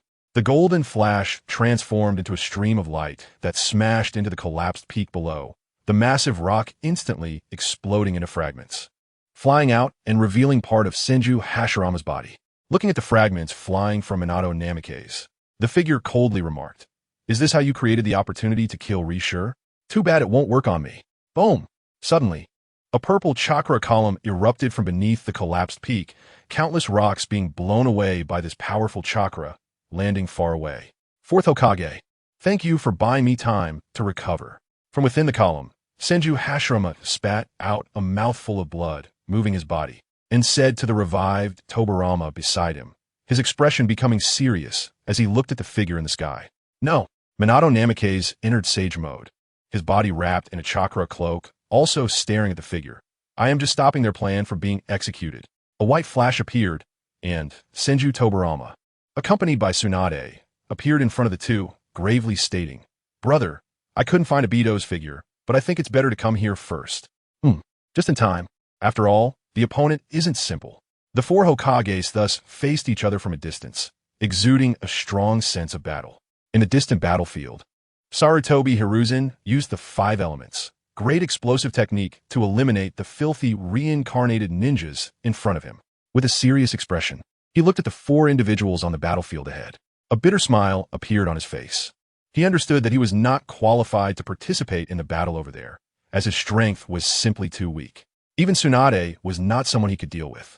Currently, under the influence of the Gray Stone, Tsunade had developed her sage body to its limits. Although she was not as strong as Senju Hashirama, the difference was not far off. Coupled with the secret techniques of the Yunshi Trading Company, the silent blood armor, and the second stage, her combat power was definitely among the top tier in the shinobi world. Chapter 209, Itachi Shursui Naruto vs. New Purist Gene. On the other side of the battlefield, Naruto, cloaked in golden chakra, looked at Purist with a serious expression in his cross-shaped eyes. He sensed that this Purist was 2 to 3 times stronger than the one he had encountered before and quietly reminded Sasuke beside him. "Sasuke, this guy should be the brother of the one I met earlier, but his strength is completely different, so be careful." "You don't need to tell me, dead last," Sasuke replied, holding a chakra-long sword, snorting coldly, with his crimson, eternal, Manjiki Sharingan flickering with red light, his face filled with seriousness. A burly figure descended from the sky and landed in front of Purist. Purist, Lord Tao asked me to help you. These people's strength is not easy to deal with." "What a nuisance." Purist sneered, but did not drive Gene away, tacitly accepting his assistance. Indeed, Naruto and Sasuke on the opposite side were difficult to handle. By absorbing the future version of himself, he obtained some fragmented memories and understood that it was precisely because these two were difficult to deal with that he had crossed time and space to this era, only to be killed by Madara. Itachi and Shursui landed from the air, standing firmly beside the two. "Naruto, Sasuke, you two cover us. Our opponents this time are not simple." "Got it." Naruto clapped his hands together, producing a crisp sound, revealing a confident smile. Chakra erupted beneath his feet, and his figure instantly disappeared from the spot. The next moment, his golden fist was right in front of Purist. "That idiot!" Hiss, hiss, hiss. Seeing Naruto's movements, Sasuke cursed inwardly with a grim expression. He reached out his hand, and like 1,000 birds chirping, countless bolts of lightning shot from his hand. And immediately, his entire being transformed into a flash of lightning and charged forward. Itachi and Shui exchanged glances, their chakra exploding as they swiftly rushed towards Purist, only leaving behind afterimages and creating massive air currents. Shui's speed was slightly slower, but during the high-speed movement, hundreds of figures leaped from him in a synchronized charge. Heavenly Feather Arrow. Jin's shoulder glowed with a crimson halo. Chakra erupted beneath his feet, and his body shot towards Shui like a cannonball. The halo continuously generated crimson weapons that floated beside Jin. Swords, spears, axes, and halberds, all aiming to turn Shui into a porcupine. Purist's eyes transformed into blue Rinnegan, a mysterious light in his gaze. He simply sidestepped and perfectly dodged Naruto's punch, countering with a punch that landed Naruto's abdomen. Bang! Naruto flew back like a cannonball, and Sasuke slightly sidestepped to avoid the flying Naruto, flashing right in front of Purist. Boom! Boom! A series of enormous rumbling sounds continued to resonate, shaking the entire world. Bolts of lightning flew from all directions, gathering in midair to form a long serpent of lightning attacking Purist. Purist slightly opened his mouth, inhaling heavily, and the lightning serpent quickly shrank, being swallowed into his stomach. Burp! After a satisfying burp, Purist looked disdainfully at Sasuke and the others charging towards him, forcefully waving his fishing rod, turning the crimson fish hooks into dozens, shooting towards Sasuke like meteors. Heavenly Needles of Wave. 8-span mirror. Itachi's figure suddenly appeared in front of Sasuke, waving his hand. A red shield materialized in his right hand, standing in front of the two. Idiot. Purist's face revealed a mocking expression. His fish hooks targeted chakra. Yet they were met with a chakra shield for defense. Wasn't that just delivering a meal? The next moment, Purist looked forward in shock, exclaiming, "How is this possible?" As the red light fish hook collided with the shield in Itachi's hand, it did not pass through as Purist expected. Instead, it hung firmly on the shield. No matter how he pulled the fishing rod, the fish hook remained steady on the shield. Sasuke. Chidori. With Itachi's loud shout, Sasuke's ninja blade, wrapped in white lightning, surged with unimaginable speed, instantly reaching Purist. The sharp blade glimmered, and Purist instinctively released his fishing rod to dodge Sasuke's attack. Without a weapon, can you block my attack? Sasuke's eyes filled with confidence as he continuously swung his Chidori blade, unleashing waves of blade light. However, no matter how Sasuke swung his blade from any angle, Purist always managed to dodge the attacks perfectly. I want to make the same mistake as last time. As long as I maintain this state and be cautious, you absolutely cannot defeat me. Heavenly Needles of Red Light. Purist sidestepped Sasuke's attack, his azure Rinnegan displaying a strange gaze. The red light fish basket flashed, and a crimson protective shield enveloped Purist, blocking Sasuke's Chidori blade. Sasuke retreat. Itachi, who had just put away the 8-span mirror, saw the abnormal fluctuations in the chakra of Purist's protective shield through his eternal Manjiki and immediately warned Sasuke. Sasuke, also possessing eternal Manjiki, sensed the anomaly and quickly retreated. Too late. A bloodthirsty smile appeared at the corner of Purist's mouth as he spoke softly. Boom! As soon as his words fell, a ball of crimson chakra exploded, and terrifying heat swept outward. Bang! Bang! Bang! The sound of violent collisions echoed in the air. Sasuke was blown off balance by the explosive heat wave, struggling to stand firm as purple chakra flames began to gather around him. Susanu's half-body instantly formed, blocking the incoming explosive shockwave. What a terrifying chakra explosion. This is too terrifying. Sasuke and the others looked pale as they stared at Purist, not expecting this move to unleash such horrific power. Ha ha ha. I knew it. With your strength, you can't harm me at all. Let me see what you are truly capable of. Purist laughed loudly, extending his hand as the red light fishing rod flew back to him. With a leap, he was in front of Sasuke, raising his right leg high and sweeping it towards Sasuke. At the same time, the fishing rod in his hand swung out again, the fishhook shooting towards the approaching Uchiha Itachi like a meteor. Chidori blade. Sasuke slashed out with his sword, colliding with Purist's leg, and a powerful chakra erupted from the point of their clash. Puffed. Sasuke spat out a mouthful of blood, his face pale as he staggered back, stabilizing himself after swaying a couple of times. He looked up at Purist, whose expression remained calm, taking a deep breath as his face turned solemn. Swoosh! Itachi drew the ninja blade from his back and slashed at the red fishhook. The metallic sound of expansion ringing out as the red fishhook was sent flying away. Chapter 210, Itachi, Shursui Naruto vs. New Purist Gene, Part 2, Fire Release, Phoenix Fire Technique.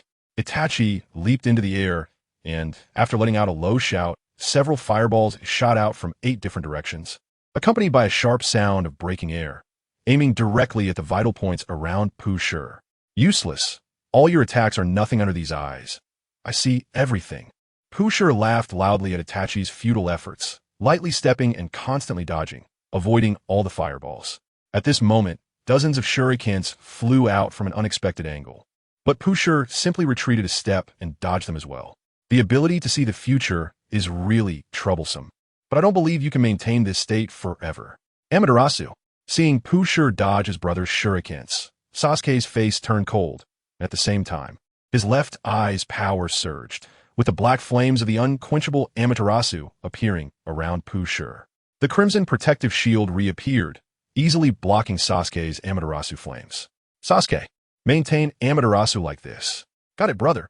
Amaterasu continued to burn, gradually weakening Pu Shi's protective shield. Itachi turned his figure and quickly formed seals. Fire style, great fire destruction. A massive flame burst forth instantly, transforming into a wave of fire in the air, sweeping forward with endless heat. The scorching temperature caused the surrounding air to begin to distort, carrying the power to burn everything. Even Pu Shi, who was inside the protective shield, could feel a wave of heat. Sasuke instantly transformed into a complete body Susanoo, spreading his wings and flying into the sky to avoid Itachi's attack. But he did not forget Itachi's words. Fire style, addictive earth. The pupil technique in his right eye activated instantly, and the black flames of Amaterasu surged, rushing towards the wave of fire. The unquenchable flames ignited the sea of fire upon contact, transforming into a black wave of Amaterasu flames, which in an instant engulfed Pu Shi, turning it into a sea of black Amaterasu fire. Boom! The crimson protective shield exploded instantly, the energy shockwave pushing the surrounding Amaterasu flames back several meters, giving Pu Shi some space to stand. Your so-called ninjutsu is useless against a member of the Otsutsuki clan like me. Pu Shi's face was filled with mockery as he opened his mouth and inhaled, continuously absorbing the Amaterasu flames into his belly. Sasuke, maintain Amaterasu. Just as Sasuke was about to make a move, Itachi's voice rang in his ears. Although he didn't quite understand, he still followed through, blood tears streaming from his eyes, and the absorbed Amaterasu flames increased instead of decreasing, forming a heat wave that even began to slowly melt Sasuke's Susanoo above. Itachi continued to unleash great fire destruction beside the sea of fire. Multiple shadow clone jutsu. Naruto's voice rang from behind, and immediately, thousands of Narutos appear beside Itachi, all forming hand seals simultaneously. Sage art. Wind style, great breakthrough. Thousand shot. With Naruto combined with the nine-tail chakra, the power was immense. 1,000 Narutos unleashed the great breakthrough simultaneously, creating a storm that seemed to tear everything apart. However, the powerful whirlwind did not blow away the Amaterasu flames. Instead, it was like pouring oil on fire, causing the sea of Amaterasu flames to multiply dozens of times, with the surrounding temperature continuously rising. The ground began to melt, turning into lava, and endless airflow surged upward with the explosion of high temperature, distorting the space as if it couldn't bear the heat. No, if this continues and Amaterasu is not fully absorbed, I will be cooked alive. Pu Shi inside felt his body was about to be roasted, the moisture in his body evaporating continuously, and even breathing became extremely difficult. Every breath felt like a burning sensation in his lungs. Shinra Tensei. An invisible repulsive force exploded in all directions, causing the ground to sink several meters, instantly clearing the Amaterasu flames within a 100-meter radius, giving Pu Shi a moment to catch his breath. However, the continuous high temperature and thin oxygen made him realize he had to leave quickly, or he would really die. Just as the repulsive force disappeared, the wave of Amaterasu flames surged toward him like a tide. Damn it, I will not let you go later. The space behind Pu Shi began to collapse, swallowing him whole and disappearing into the sea of fire. Sasuke in the air was also nearing his limit. After seeing Pu Shi vanish, He immediately used Addictive Earth to extinguish the flames of Amaterasu and landed steadily beside Itachi, gasping for breath, his body burned by the high temperature, with his skin starting to wrinkle, no longer resembling his earlier handsome appearance. "Sasuke, are you okay?" Seeing Sasuke's condition, Itachi's face was filled with concern. Although he could use medical ninjutsu to heal, the pain endured during this time was definitely not something an ordinary person could bear, all because of his battle plan. "Brother, Ie Mifine." Sasuke shook his head, looking seriously at the large pit in the distance. "That guy Pooh sure escaped. Don't worry. That round of attacks should at least keep him from participating in battle for a while." Itachi comforted Sasuke, but his heart was full of worry. The space abilities of the Otsutsuki clan are indeed a great hassle. As long as they want to escape, it's basically impossible to stop them. On the other side, Shursui was clashing with Kinshiki, the green spiral sword spinning rapidly, forming a gigantic tornado as it slashed towards Kinshiki.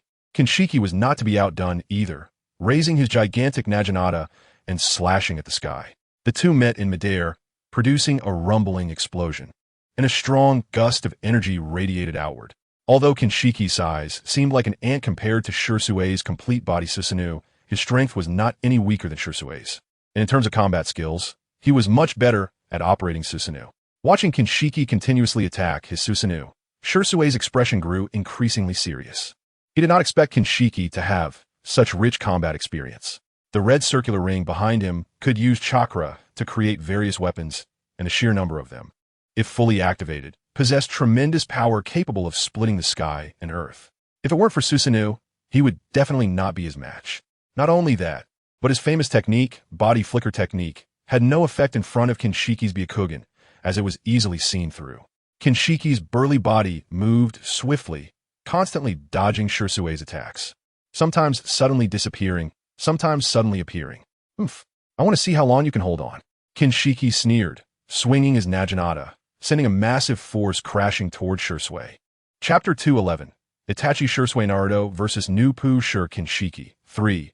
At this moment, Shursui was inside Susanoo, moving slowly and far less agile than Kinshiki, having to endure this attack head-on. Kinshiki's attack seemed simple, but it was incredibly powerful. He slightly raised his arms and suddenly pushed forward, causing the gigantic naginata to fly out and crash toward Shursui. Kinshiki's strength was immense. With one hit, even the Susanoo behind Shursui could not withstand it, being directly shattered into countless green chakra light points that vanished. Seeing his attack succeed, Kinshiki was overjoyed and was about to launch another attack when suddenly, in his pupils, Shursui's figure vanished. How could this be? Kinshiki's expression changed drastically, veins bulging at his temples, using the Byakugan to its fullest, searching for Shursui's trace. But no matter how hard he searched, he could not find Shursui's figure. "Something's not right. I must have missed something." Jinshur suddenly looked up at the sky, and a thin steel wire appeared in his eyes, which he realized had somehow wrapped around his neck. "What is this?"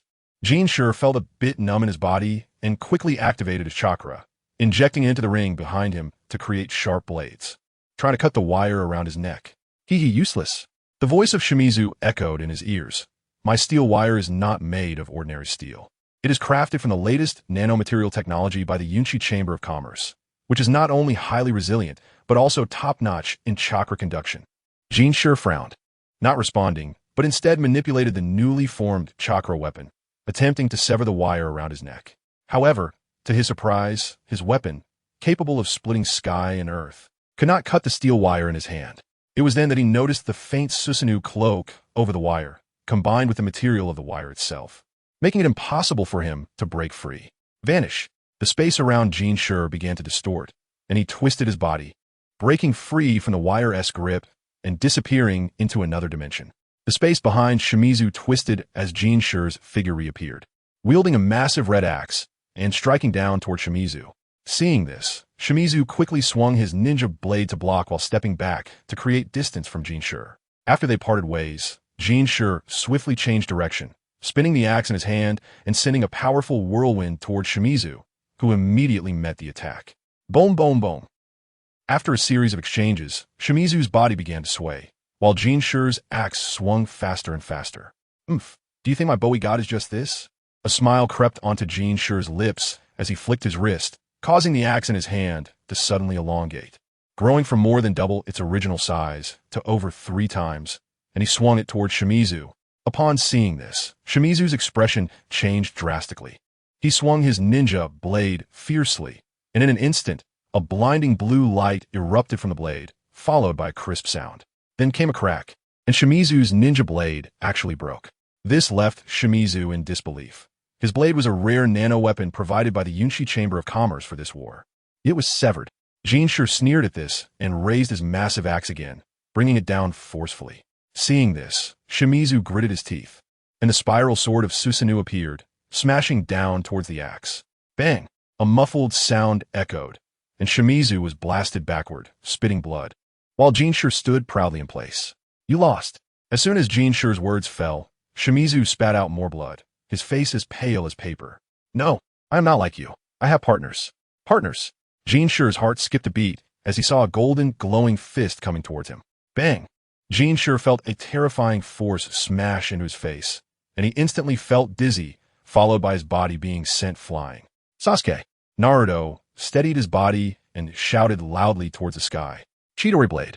As Jinshi flew backward in the air, Sasuke's figure appeared above him, holding his ninja blade backward. With lightning chakra surging, the blade, glowing blue, slicing through the air with crackling electricity, and rushed downward. But we got! Jinshi roared, and the red ring behind him began to create numerous weapons, and he reached out to grab them, attempting to counterattack. Whoosh whoosh whoosh. Dozens of shurikens and kunai flew in from various angles. Ding, ding, ding. All the floating red light weapons in the sky were knocked away, preventing Jinshi from grasping them. Damn it!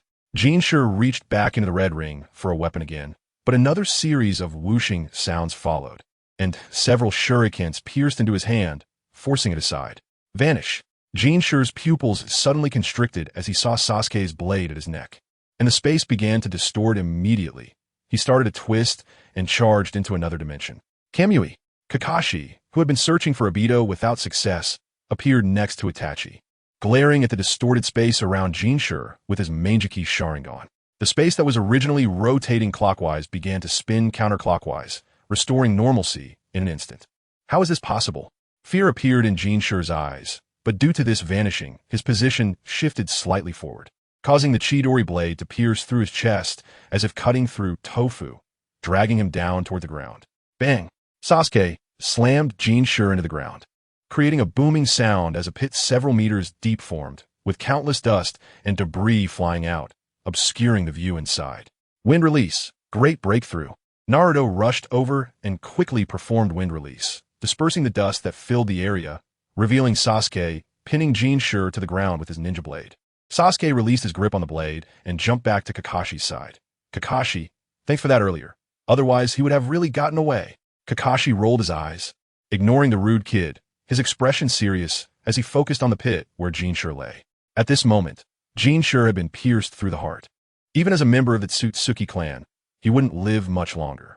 He was gasping heavily, his gaze directed towards the direction of Tao Shi, murmuring, Lord Tao Shi, I can't hold on much longer. I hope you can come soon. Chapter 212. The appearance of Obito in a different space of Kagaya. Yu Shi was lying here, his whole body burned, and his height of originally 1 meter 80 had shrunk to less than 1 meter 40 due to the high temperature evaporating moisture. Top, top, top.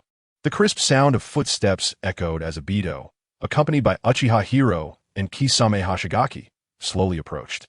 A hint of disdain on his face. Is this the helper Black Zetsu found? Seems like not much of a deal, huh?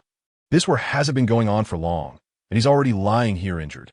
Shut up, lowly being. We decided to help you because we think you are still useful. Yu Shi opened his eyes, his voice cold, filled with anger. Who is using whom is still uncertain. Open the portal. Take us to the battlefield. Obito glanced down at Yu Shi, then stood there. Yu Shi took a look and struggled to get up, his eyes turning into red six-tomo Rinnegan, creating a dark portal in front of him. Obito, along with Hiro and Kisame, stepped inside. Damn lowly creature, how dare you look down on me? Once I've used you, you'll know what it means to wish for death. Yu Shi's eyes were filled with killing intent, and he seemed a bit deranged, watching the direction Obito left, extending his hand to bring forth his red, glowing fish basket.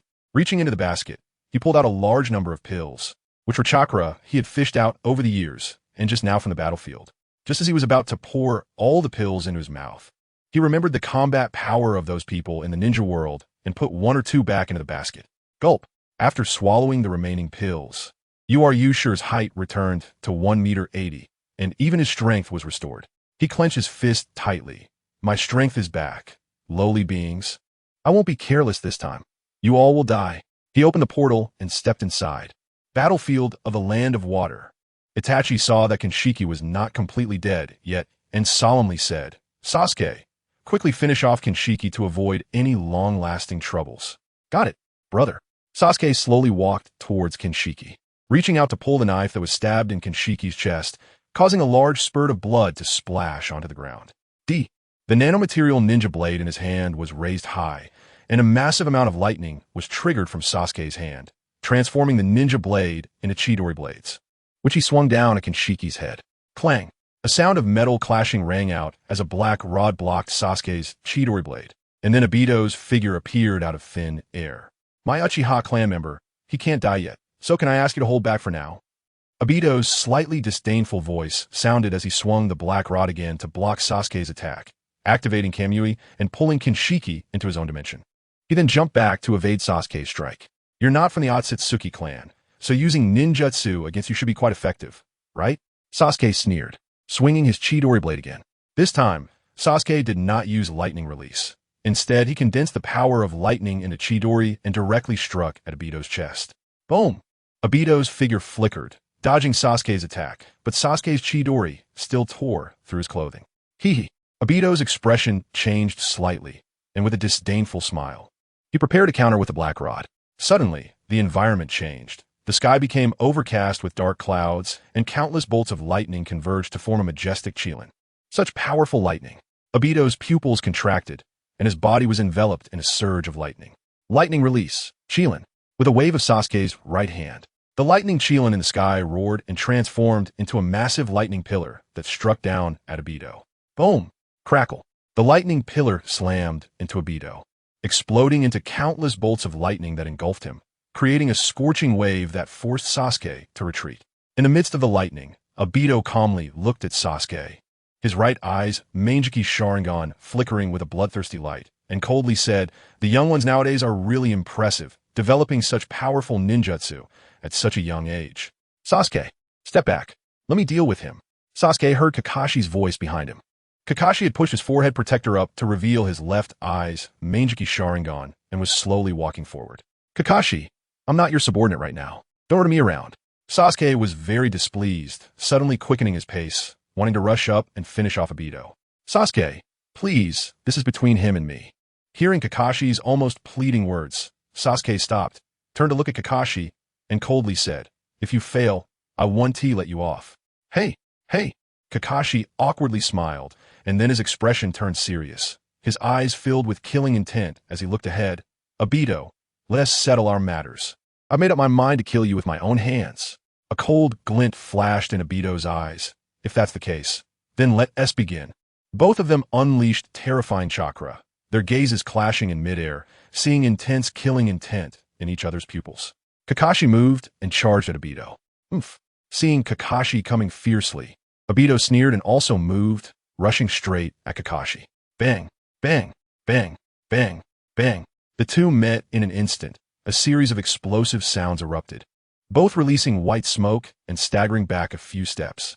So strong. Sasuke frowned, feeling the chakra surging within him, his face filled with seriousness, as expected of Kakashi-sensei.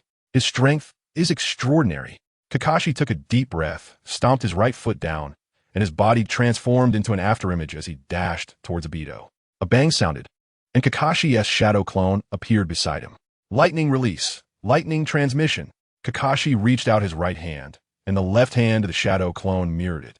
Lightning igniting to form a massive lightning chain. Kamui. The ocular technique in his left eye activated, and the space where Obito was began to twist. What? How is this possible? The direction of the twist is completely opposite. Obito was shocked because Kakashi's Kimui's spatial distortion was clockwise instead of counterclockwise, but he remained calm, activating the Kimui in his right eye to restore the twisted space. Would release. Hell's turmoil. Dozens of thorny trees suddenly grew beneath Kakashi and his shadow clone, spiraling upward to wrap around them, the thorny branches intertwining in the air, trying to strangle Kakashi to death. Chapter 213. Itachi's Combat Wisdom. Urashiki dies again. Kakashi-sensei, we're here to help you. Itachi and Naruto, seeing Kakashi caught in the wood release, disregarded Kakashi's orders not to intervene, unleashing their chakra and dashing forward. Densui edisimu, tamakasa. As Urashiki's voice rang out, hundreds of crescent-shaped blades fell from the sky, crashing in front of Naruto and Itachi, leaving several fissures several meters wide, blocking their path. Huh. Urashiki coldly laughed as he flew in front of Itachi and Naruto, excitedly saying, I want to let you pass. Recovering so quickly. Itachi's brows furrowed as he sensed Urashiki's chakra in the air, realizing he only had half of his own chakra left and thought it was not good. He stuffed 3 specially made concentrated military food pills from the Cloud and Chi Merchant Association into his mouth, swallowing one immediately and keeping the other 2 for use in battle. It's you. Aren't you supposed to be seriously injured? Naruto exclaimed upon seeing Urashiki, shocked that the damage caused by the combined ninjutsu used by several people had healed so quickly. Don't compare me to such inferior beings like you. That kind of injury is nothing to the Otsutsuki clan. Urashiki's eyes were filled with pride and arrogance as he looked down at Naruto. But still not as good as Tsunade Baba and the first Hokage. They could recover from such injuries in the blink of an eye. You're supposed to be a superior being. How come you can't even compare to an inferior being? Naruto pretended to look puzzled at Urashiki, voicing his confusion. Urashiki suddenly felt embarrassed, his body stiffening, his face turning very ugly. Tensabu Re-Saimai, Tamakasa, revised. With a wave of his hand, the purple crescent-shaped attacks reappeared, continuously gathering in the air, transforming into a massive crescent-shaped chakra blade aimed directly at Itachi and Naruto. Didn't he expect you to start using your brain too? But good job. Sasuke's figure suddenly appeared above Urashiki, the Chidori blade extending several dozen meters in his hand, bringing it down towards Urashiki. Didn't I say? I can see all your attacks. A hint of disdain flashed in Urashiki's eyes as he swiftly dodged Sasuke's attack. Manipulating Shuriken technique. On Itachi's wrist, there were 3 sealing techniques, which then transformed into smoke and exploded, revealing 3 gigantic scrolls in his hands. As Itachi unfurled them, countless shuriken and kunai flew out, darkening the sky as they rushed towards Urashiki. What effect does this attack have? Urashiki continuously dodged the flying shuriken and kunai in the air. Sasuke, help me out. Yes, brother. Sasuke landed beside Itachi, took a portion of the steel wire from Itachi's hands, and began to manipulate the massive number of kunai and shuriken. The shuriken and kunai traced beautiful arcs in the air, continuously attacking Urashiki. Naruto, the ninjutsu attack from Urashiki is up to you. Got it. In the sky, Urashiki waved his hand, and several crescent-shaped chakra blades shot towards the steel wire in the air. Sage Art, Wind Release, Mini Spiral, Shuriken Barrage. Several chakra hands extended from Naruto's back, each with a mini spiral shuriken that was half the size of a normal one. As the chakra hands waved, numerous mini spiral shurikens shot into the air, arcing through the gaps between the steel wires and accurately hitting all the crescent-shaped blades, causing them to explode with a loud bang. Shuriken Manipulation Technique. Sasuke and Itachi continued to manipulate the steel wire, sending the shuriken and kunai howling towards Urashiki again. Did I not say? This kind of attack against me. Urashiki dodged a few shuriken and kunai, but the disdain in his eyes vanished instantly, replaced by fear and cold sweat. Itachi sneered. Have you already seen your death? Indeed. Your eyes can see the future and rewind time, but unfortunately, it won't last long. Probably just a few seconds. So to kill you, I can only use attacks that are invisible or ones that you can't dodge even if you see them. While speaking, Itachi and Sasuke exerted force simultaneously, causing dozens of steel wires to tighten instantly, binding Urashiki completely. Countless shuriken and kunai surrounded Urashiki from all directions, blocking all his escape routes. Do you think this is enough? Konoha Tsukimi, though I can't control your will, I can make you lose control of your body and chakra in an instant. A kunai in front of Urashiki transformed into Shursui, locking eyes with Urashiki. Shursui's eyes shone with green light, and the Konoha Tsukimi activated simultaneously, making Urashiki feel his spirit detach from his body, losing control over his body and chakra. Two. First, 2 shuriken pierced accurately into Urashiki's eyes, followed by the remaining kunai and shuriken all rushing into Urashiki's body, splattering blood everywhere, instantly turning him into a porcupine. Bang! Urashiki crashed heavily to the ground, leaving a large pit. Doof! Sasuke, wielding a ninja blade, descended from the sky and chopped off Urashiki's head with one strike. A bloodthirsty gleam in his eyes. Now you should have no way to recover. Shursui landed in front of Itachi, praising him, as expected of Itachi, to identify the opponent's abilities and formulate corresponding tactics in just 2 battles, successfully eliminating the opponent. This success still had an element of luck. Urashiki was too confident in his abilities and did not deal with my kunai and shuriken immediately. Otherwise, the outcome of this battle would have been uncertain. Itachi also smiled, knowing that this combat style was only suitable for dealing with Urashiki and Momoshiki, and not for other Otsutsuki clan members. Suddenly, a loud explosion echoed across the battlefield, followed by the ground trembling, cracking apart, and forming several large ravines. Many Leaf Village ninjas and Edo Tensei ninjas lost their footing and fell into the ravines. The tremors continued, and the newly formed ravines suddenly closed, crushing everyone inside into blood and mud. Chapter 2:14. Madara 4th Hokage versus Momoshiki Urashiki. How is this possible? Itachi stared in disbelief at the battle in the distance, where the sky had already torn open a hole with a diameter of 100 meters, and endless clouds began to swirl, rushing towards the opening. Bang! Bang! Bang! The sound of battle echoed throughout the battlefield, the sound of Tsunade, Hashirama, and Urashiki's fists and kicks colliding. Each impact produced powerful shockwaves, creating wind pressure that rippled outward in circles. Tobirama and Minato assisted the two, constantly using the Flying Thunder God technique to move Tsunade and Hashirama, enabling them to keep up with Urashiki's speed and rhythm, preventing them from losing track due to Urashiki's sudden size changes. On the other side, Uchiha Madara fought Momoshiki alone. His fighting style was not suited to combat Urashiki, but rather to face Momoshiki. The 4 shadows hidden in another layer of the ninja world were all extremely powerful, and Momoshiki found he could not absorb them at all. The 5 Uchihara's began to use taijutsu to fight Momoshiki, chakra rapidly circulating within their bodies, accelerating their punching speed. Bang! Bang! A punch landed on Momoshiki's abdomen, causing him to bend over like a shrimp. An indescribable pain flooding his mind as he spat out blood and flew backward. Before he could fly a few meters away, there was another bang, and Momoshiki was hit again, sending him flying in another direction, followed by another bang as his body was continuously pummeled in the air like a ball by Madara and the 4 shadows. Seeing Momoshiki getting beaten, Urashiki felt anxious. He punched Hashirama in the abdomen, sending him flying, quickly shrinking and disappearing. Tobirama and Tsunade instantly appeared in the sky, and without hesitation, Tsunade unleashed a punch infused with her monster strength towards the space in front of her. I can't let you two meet. Monster strength fist.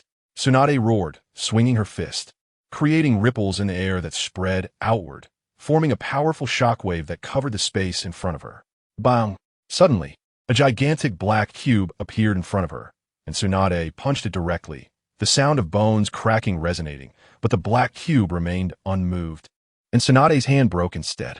In the next second, green light appeared on Tsunade's hand, healing the broken bones, as her body continued to fall. She turned to Tobirama beside her. Second Grandpa, where is Urashiki? Tobirama frowned. The Flying Thunder God mark has disappeared. Is he hiding in another dimension? Or... Bang! Before he could finish speaking, Urashiki's figure appeared in front of Tsunade. With a quick turn, he kicked Tsunade in the chest, causing her chest to cave in, and blood gushed uncontrollably as she crashed into the ground like a cannonball. Tsunade! Tobirama exclaimed in shock, instantly activating the Flying Thunder God to bring Tsunade from the ground to a distant open area. Tsunade gritted her teeth against the pain, her heart shattered by the violent force, and knowing she couldn't recover with just Sage Body, she unhesitatingly used her last resort, or she would be finished in less than half a minute. Seal. Release. Creation Rebirth. The diamond mark on her forehead spread patterns, enveloping her entire body. White energy surged from her wounds, healing all her injuries. Tobirama quickly asked, Tsunade, are you alright? I almost died. This guy's strength and speed are above mine and grandfather's, plus that bizarre ability to grow and shrink. It's too hard to deal with.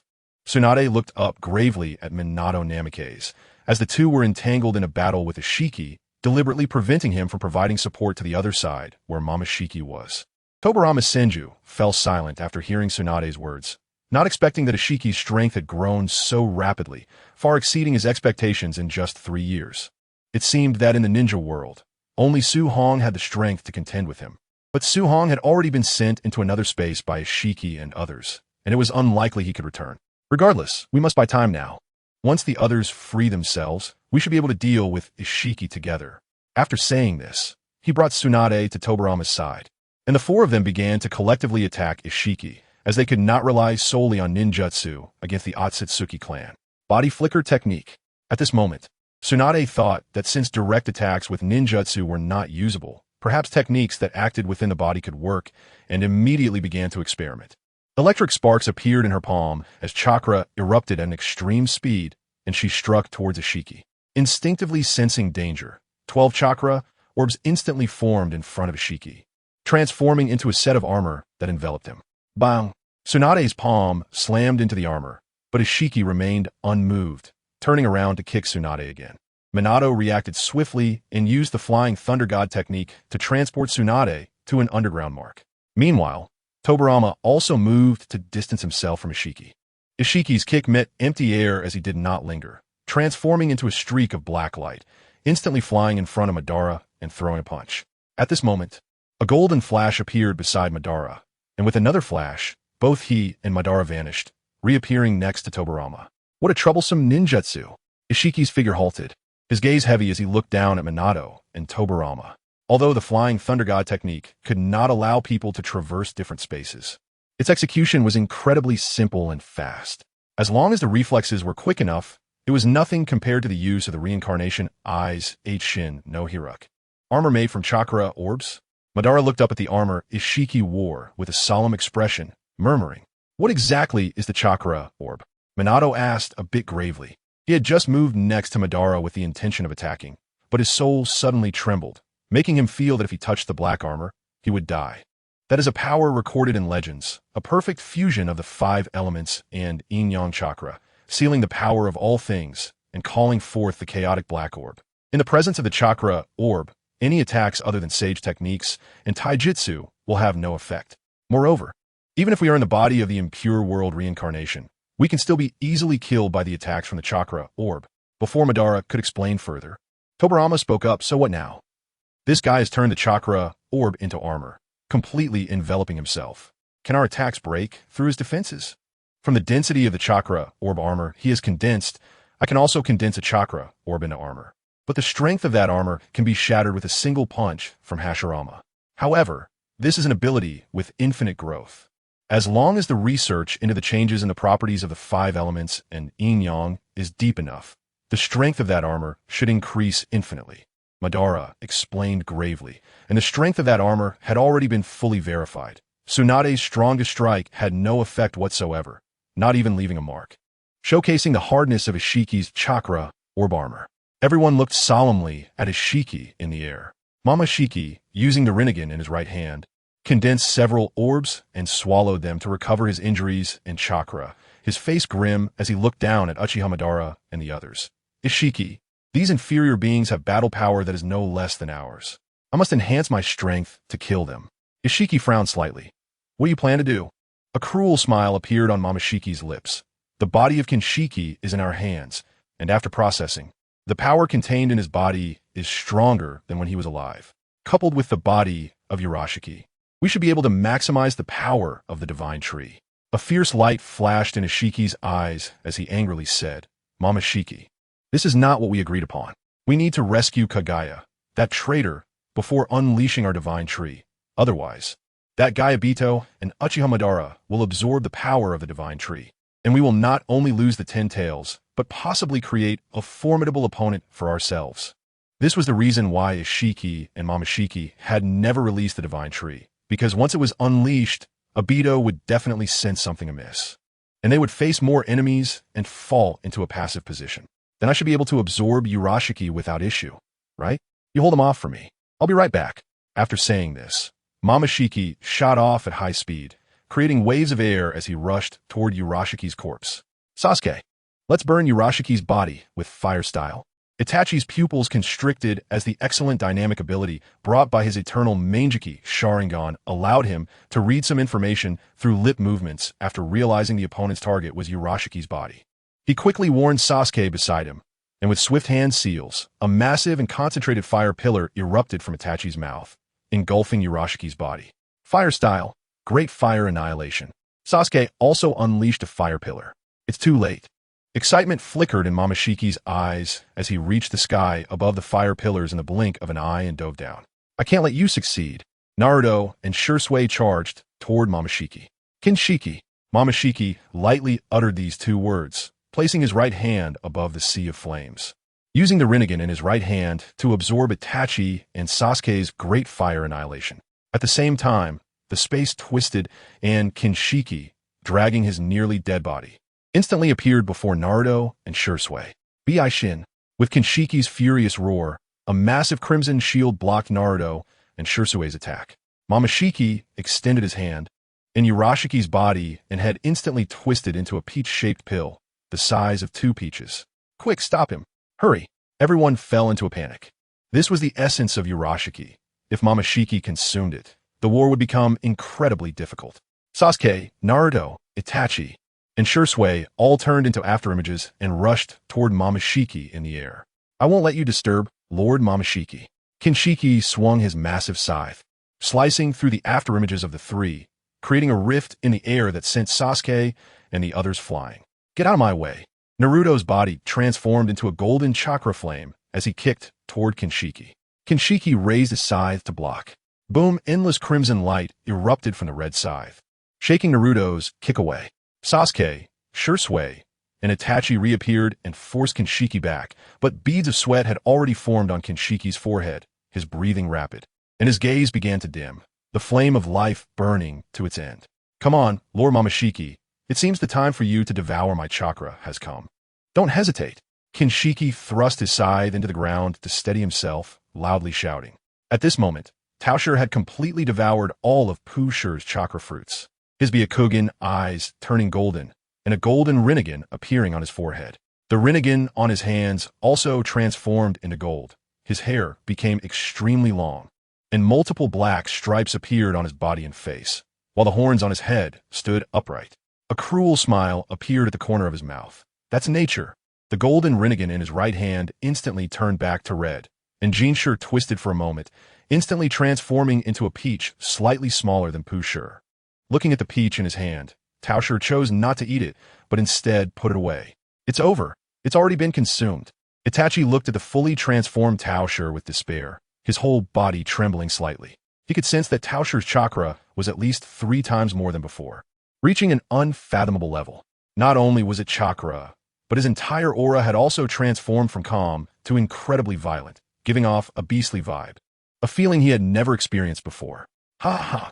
Tauscher laughed arrogantly, his entire body skin turning crimson, like a volcano erupting with terrifying heat. Sasuke, Shursui, and Itachi all felt a chill run down their spines.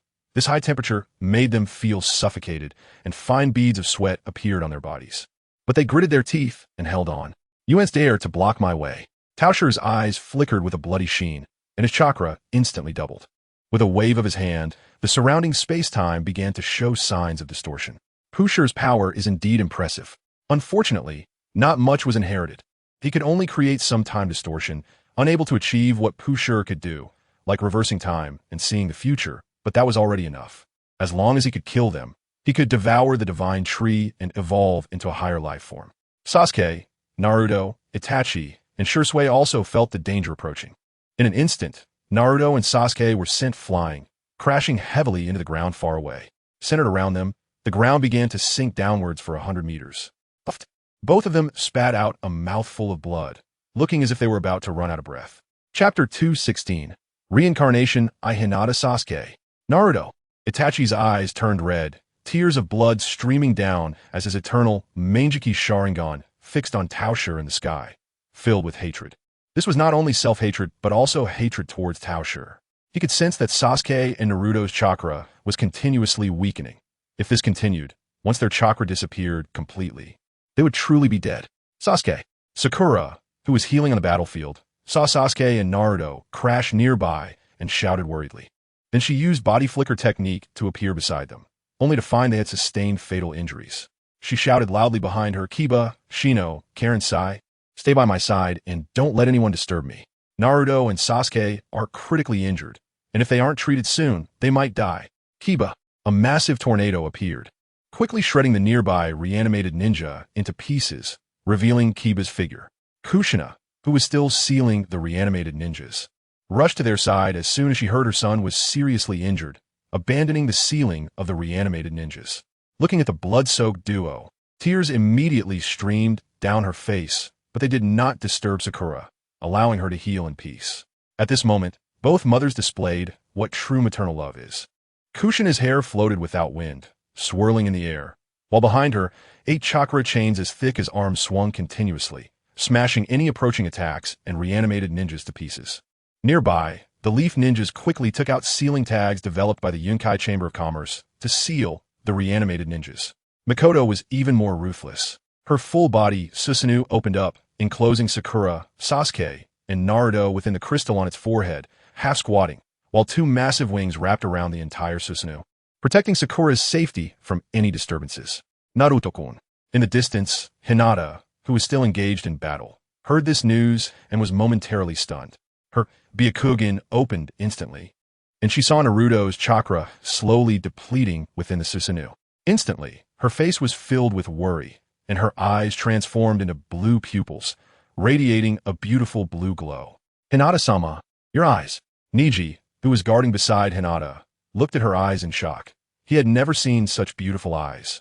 "Niji and I, go help father. I want to do something." Hinata's originally gentle face was filled with determination as she said to Niji. A blue chakra cloak enveloped her, and she seemed to become a pure chakra life form. In the next second, she turned into a streak of blue light and dashed toward the distant battlefield. Tauscher glanced down at Itachi and Shursui, his eyes filled with disdain and bloodlust. With a wave of his hand, hundreds of black rods shot down like arrows toward Itachi below. These black rods moved at incredible speed. Itachi could clearly see them, and though he tried to dodge with all his might, he found that a few still managed to hit, and those few were aimed at fatal spots. At that moment, Shursui appeared, crashing into Itachi and sending him flying, while the black rods exploded around him like a beehive, collapsing to the ground, devoid of life. "Shursui!" Itachi cried out in pain, rushing to Shursui's side. Seeing Shursui covered in black rods, tears of blood streamed down his face. Turning his gaze to the sky at Tauscher, his eyes filled with hatred. His ocular power continued to grow. Susanoo began to gather around him, but did not grow larger. Instead, it continually shrank, becoming like armor around Itachi.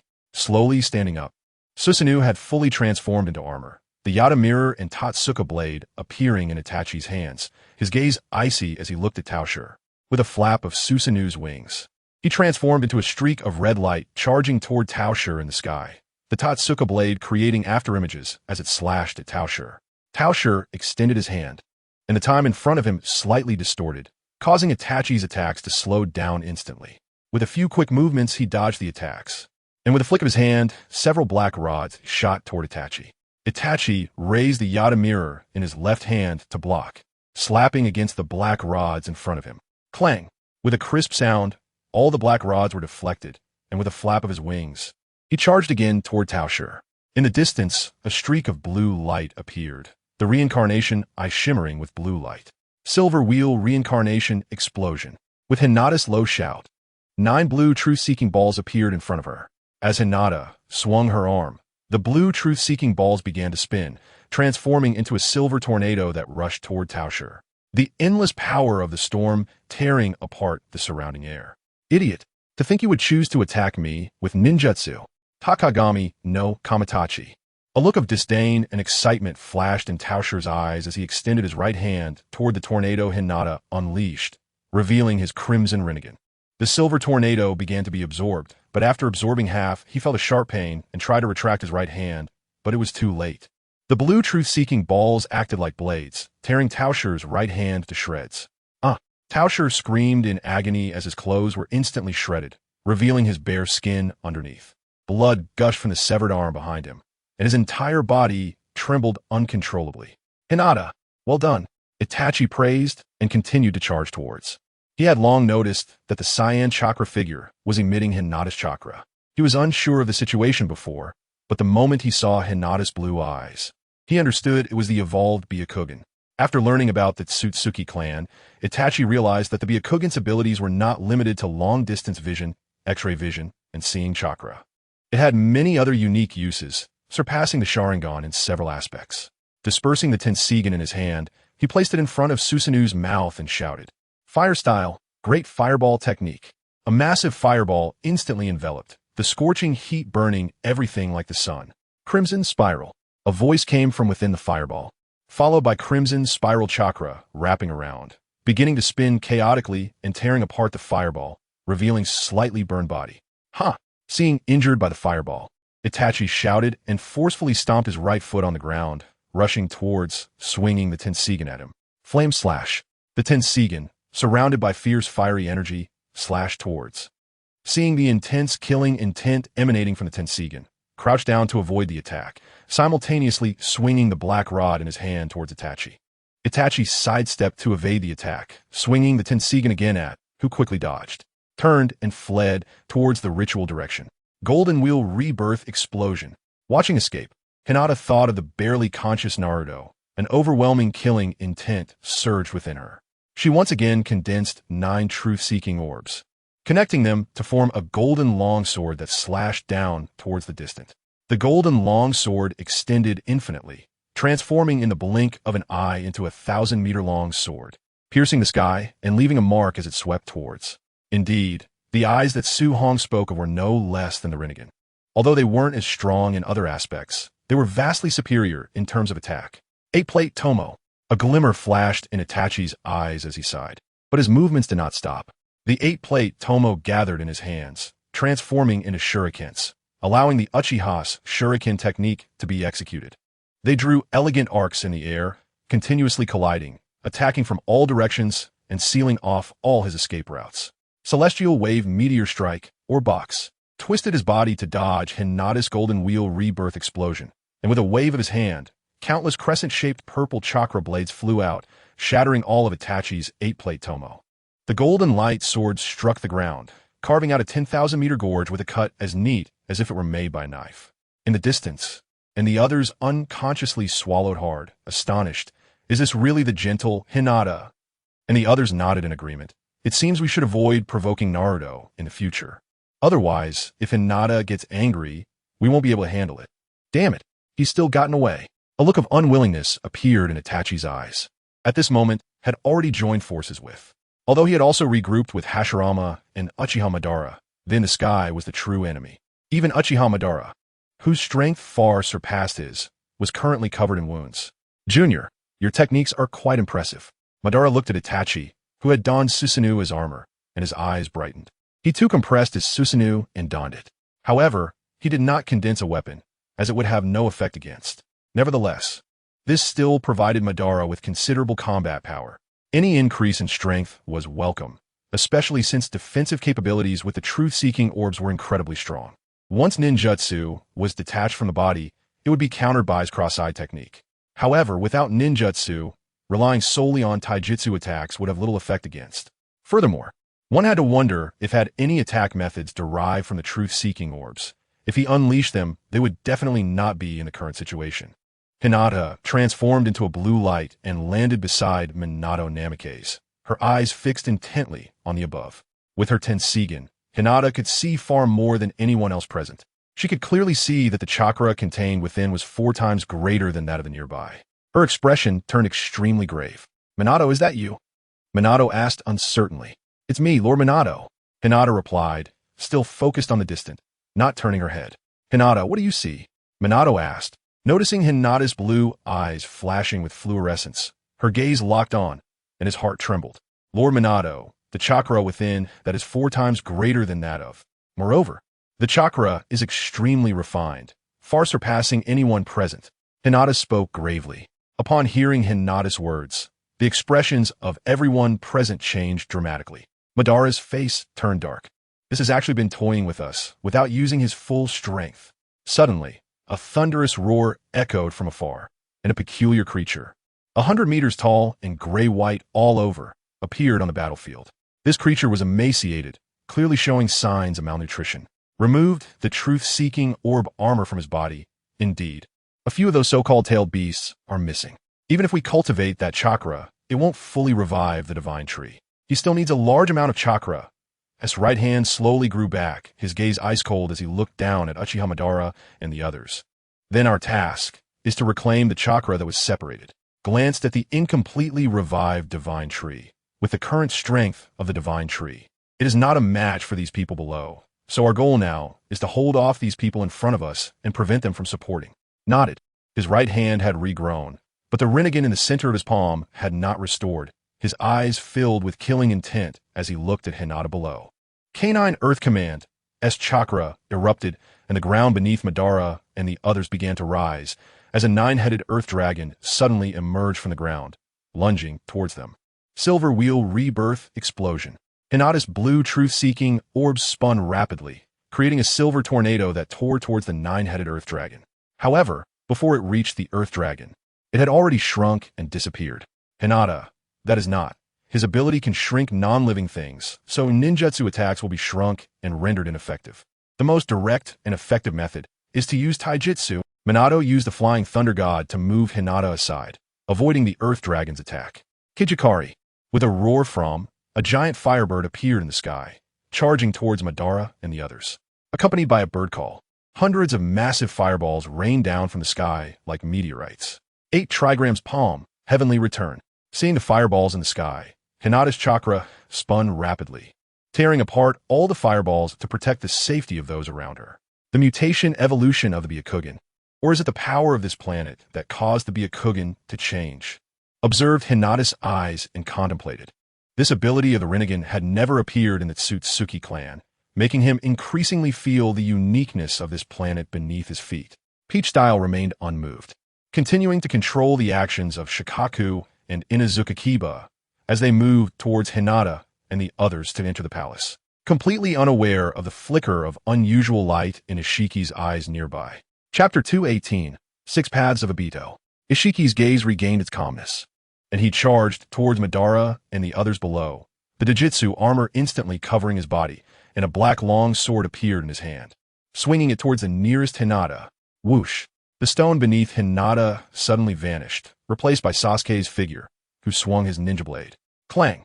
The sound of metal clashing echoed as it blocked Ishiki's attack. A golden streak of light flew from a distance, charging straight at Ishiki with incredible speed. Ishiki's eyes narrowed, and his body instantly shrank, dodging the golden streak of light. Then his body exploded backward by 100 meters. The Sharingan in his eyes flickered with golden light, somewhat incredulously asking, "How did you two do it? You've instantly become a bit stronger than that guy named Madara." Naruto's figure appeared beside Hinata, proudly stating, "The 6 Paths grandpa temporarily shared his power with us to deal with you outsiders. Kage's child, huh? Still has chakra roaming in this world after 1,000 years. Truly terrifying." Ishiki muttered, his Sharingan gazing at the chakra within Naruto and Sasuke's minds, also surprised. Although the chakra of the being known as the Sage of 6 Paths was not as abundant as his, its refinement level could indeed compare to his, if not surpass it. Madara behind was also shocked. He could feel that Sasuke and Naruto's auras had completely changed, their power exceeding his.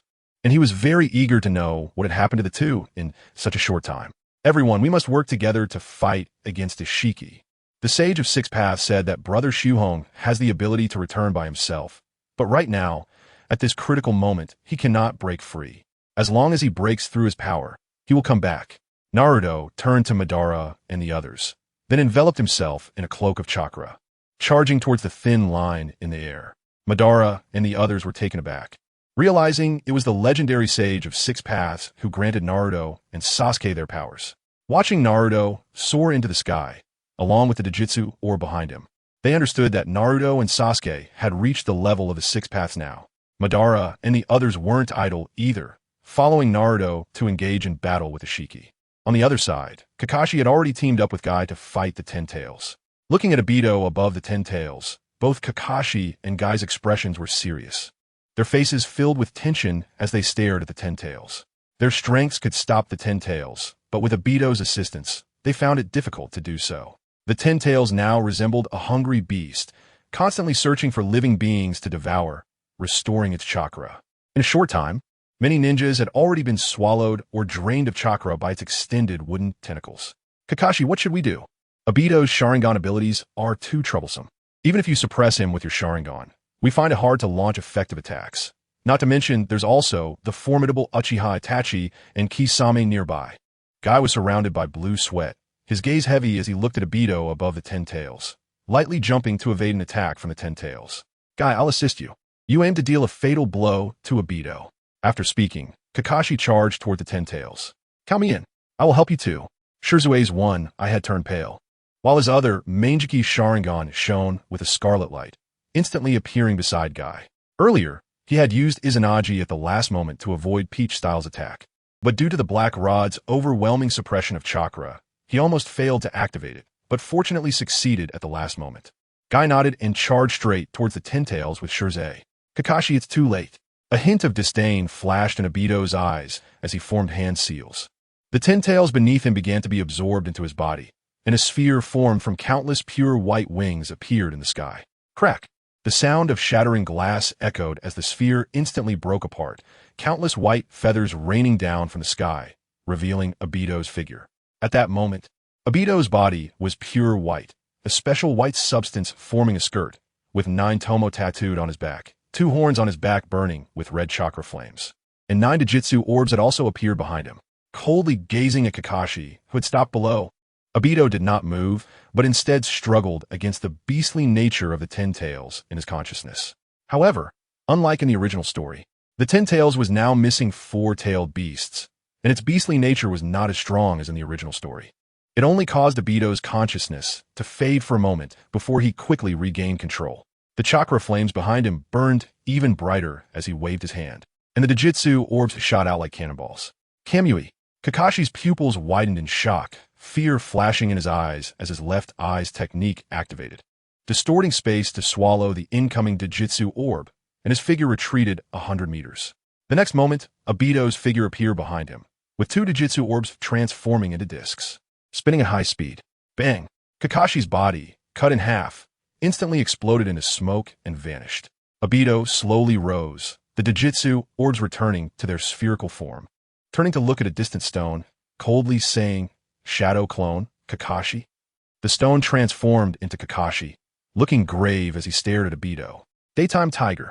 Suddenly, a tiger's roar echoed from a distance as 100-meter-long white tiger's shockwave rushed forward, stirring endless air currents, crashing towards Obito. Obito extended his hand, and the ninjutsu orb transformed into a barrier, easily blocking the shockwave of the daytime tiger. Guy stepped into the void, his figure shooting over with speed not inferior to Obito's earlier. Konoha's strong wind. With a loud shout, a large foot kicked towards Obito's head, carrying immense power. Obito's disdain was evident in his eyes as he formed hand seals. The ninjutsu orb transformed into a shield, blocking Guy's kick. Boom! Both Obito and Guy staggered back 3 or 4 steps, leaving shallow dents on each other, but neither suffered any injuries. Such strong defense. Guy stared in astonishment at Obito before him. Obito's strength was indeed formidable. That kick was his full power and was no weaker than the daytime tiger's punch. Yet it couldn't shake the ninjutsu shield at all, only pushing it back a few steps with his own power. However, Obito, you can no longer use the power of a Sharingan, right? Kakashi's voice sounded from behind Obito, chakra gathering in his hand as he threw a punch. Chapter 219, Shuhong returns. In another space, Shuhong finally fully immersed himself within the gigantic fireball, arriving at the center of the fireball, where he saw an unconscious, naked Shuhong.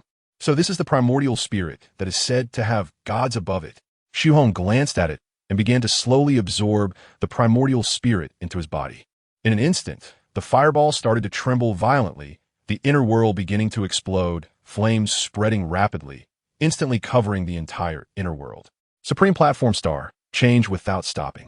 Exorcise evil and bind spirits, protect life and body. Wisdom is clear, mind and spirit are serene. 3 souls eternal, the spirit shall not perish. The Purity Heart mantra suddenly echoed throughout the inner world. As the voice rang out, the flames that had been raging suddenly calmed down, quickly returning to the interior of the fireball. After a while, Su Hong's figure slowly emerged from within the fireball. At this moment, Su Hong's soul had completely transformed into the primordial spirit.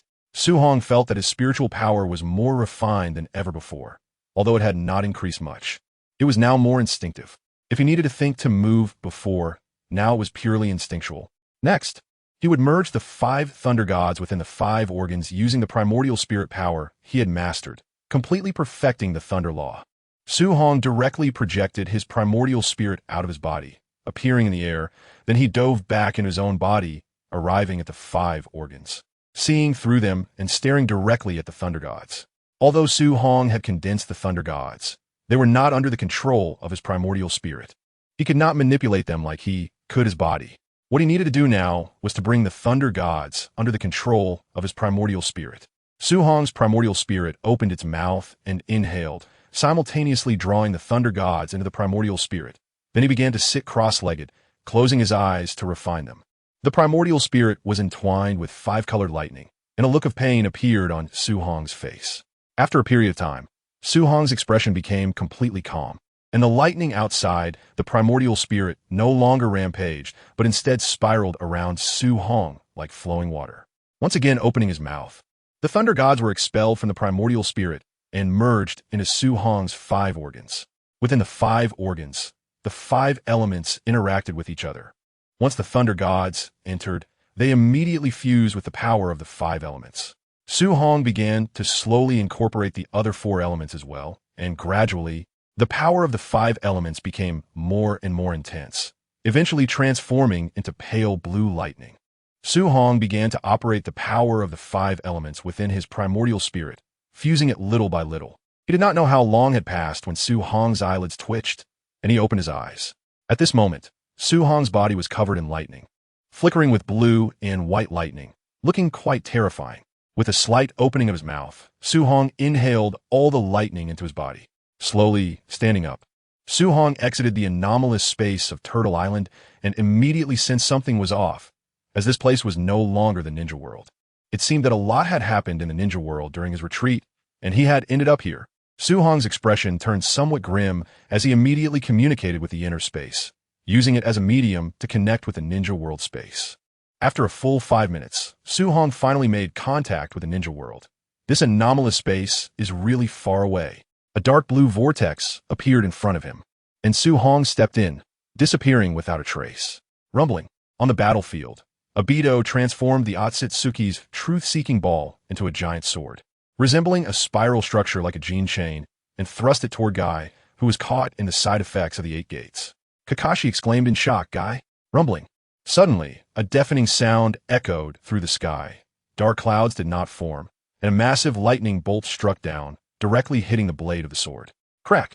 The sound of shattering rang out, and the truth-seeking ball sword immediately broke apart into pieces, falling to the ground. How is this possible? Just a regular lightning bolt shattered the Sage of 6 Paths artifact into fragments.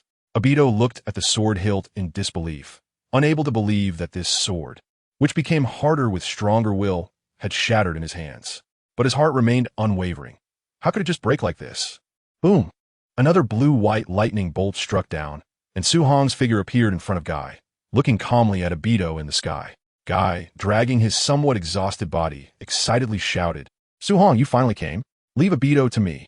You and Kakashi go help the first Hokage over there. You are more suitable to deal with the first techniques than anyone else. Remember, just hold him off. Your strength is still no match for him." Understand. Guy turned and shouted to the distance, "Kakashi, let's go help the first." Got it. Kakashi glanced at Obito. A flash of unusual color appeared in his eyes. Then he turned and followed Guy toward the first Hokage and the others. "Su Hong, how did you come out without time-space ninjutsu?" Obito looked at Su Hong with a serious expression, unable to comprehend how this greatest threat had arrived from such a distant, anomalous space. "Obito, you don't really think that becoming a 6 Paths level powerhouse will fulfill your wishes, do you? After all you've done over the years, do you really think Rin would forgive you?" Su Hong did not answer, but began to provoke Obito with words. Hearing Su Hong pierce through the issue he had been avoiding, Obito's expression became complicated, his will began to waver, and his body started to swell with various lumps. He was already struggling to suppress the 10 tails. Hiss! Lightning appeared, and Su Hong's figure instantly vanished, reappearing in front of Obito, his right hand transforming into a knife hand. Striking down, a line appeared in the middle of Obito's body, followed by his body splitting in half and flying away. Looking at Obito's body, with no blood at all, Su Hong felt a sense of emotion. This Ten Tails Jinchuriki might not even count as human, having evolved into this state, and he didn't die even when cut in half. However, if I kill you, will the Ten Tails still exist? Before he could finish his thoughts, 5 truth-seeking balls appeared in front of him. Golden light appeared at his fingertips, transforming into a stream of light that shot out, shattering the 5 truth-seeking balls into pieces. With a wave of his hand, a lightning bolt as thick as a bucket struck one half of Obito's remaining body, turning it into flying ash with terrifying electric heat. Truly, Obito's romantic delusions are powerful. In such a short time, he managed to suppress the Ten Tails again. Looking at Obito, who had returned to his original state, Su Hong felt a wave of emotion, and his figure flashed to Obito's front, delivering a punch to his abdomen. The immense power and speed left Obito with no time to react, and he instantly bent over like a shrimp but did not fly away. Chapter 220, Obito's Death. Obito, gagging and retching, felt an indescribable pain emanating from his abdomen, causing him to temporarily lose control of his body. Bang! Bang! Several more punches fell, and dull sounds echoed continuously as Obito's body twisted, becoming unrecognizable. Obito, I don't know why you deceive yourself, but your blind confidence is truly astonishing. What, exactly, do you want to say? Obito's voice was intermittent, but the confusion in his tone was unmistakable. Bang! Su Hong delivered another punch, further distorting Obito's body. I believe you know the effect of the infinite Tsukuyami, which is to trap people in illusions. Creating a world with Rin means living a lifetime in an illusion with Rin. Wouldn't it be better to ask Itachi to directly cast a Tsukuyami on you? Obito did not respond, as the aura Su Hong had released began to stir the other tailed beasts within Obito, who were starting to resist.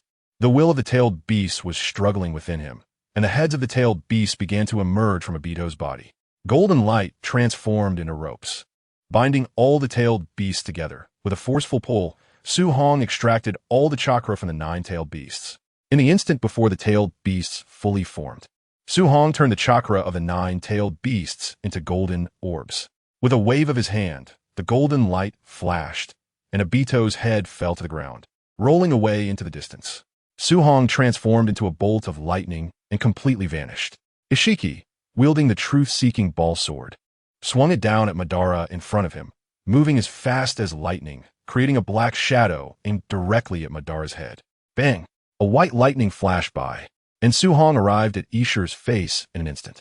The sound of breaking air rang out as he struck directly at Ishire's head. The powerful force sent Ishire flying backward. The armor made of the Tao Jade also showed cracks, but did not shatter and still firmly resisted Su Hong's attack. There was no hint of surprise on Su Hong's face. Senior, here is all the chakra of the 9-tailed beasts.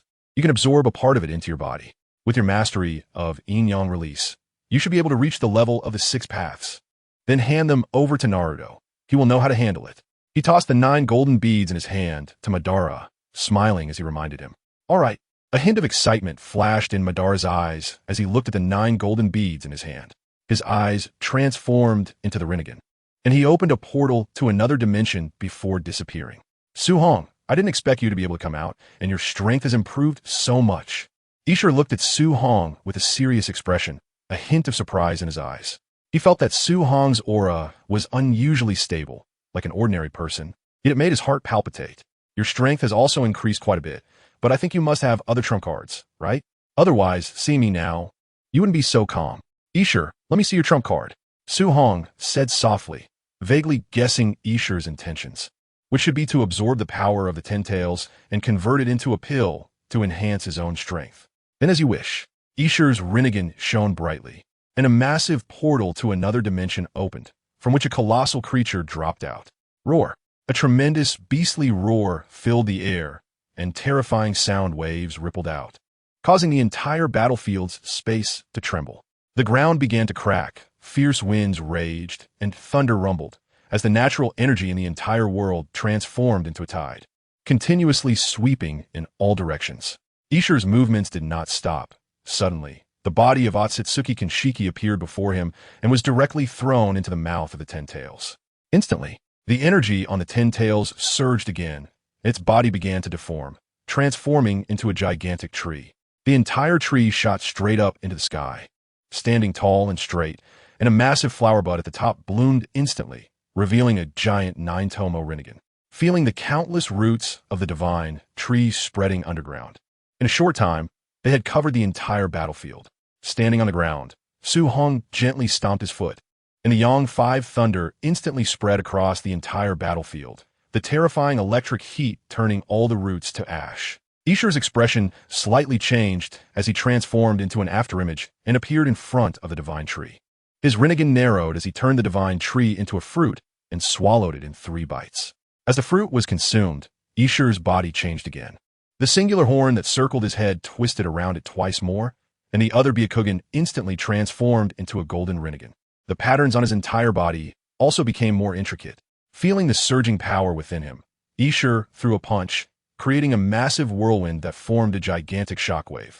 Everything in its path was reduced to rubble, leaving behind a vast abyss. It's a pity that the divine tree didn't absorb the power of the planet. Otherwise, I could become even stronger. A hint of regret flashed in Ishi's eyes, but his face was filled with excitement. Such power meant he would definitely not lose.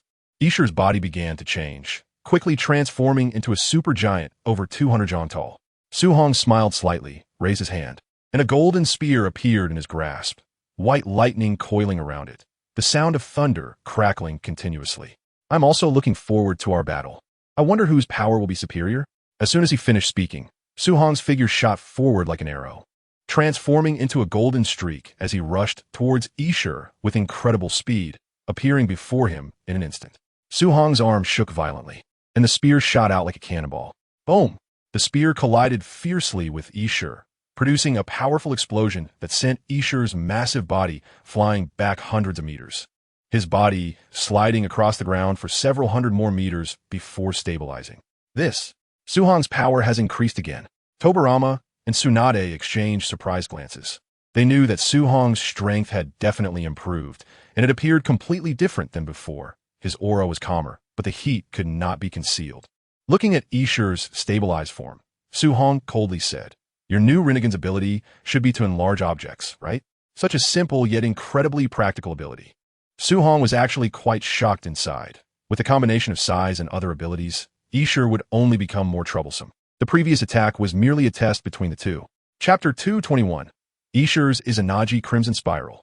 Ishi let out a low roar, and a scarlet Rasengan appeared in his right hand, which he hurled at Su Hong. The massive Rasengan rapidly expanded after leaving Ishi's hand, quickly growing into a giant sphere with a diameter of 100 meters. Indeed, my worries were correct. Su Hong was startled to see Ishi using a technique from the Peach style. The enormous Rasengan did not lose chakra density despite its size, but was identical to the one Ishi had directly condensed. With a thought, the sky instantly darkened with clouds, covering the entire battlefield, as countless lightning snakes twisted within the clouds. Boom!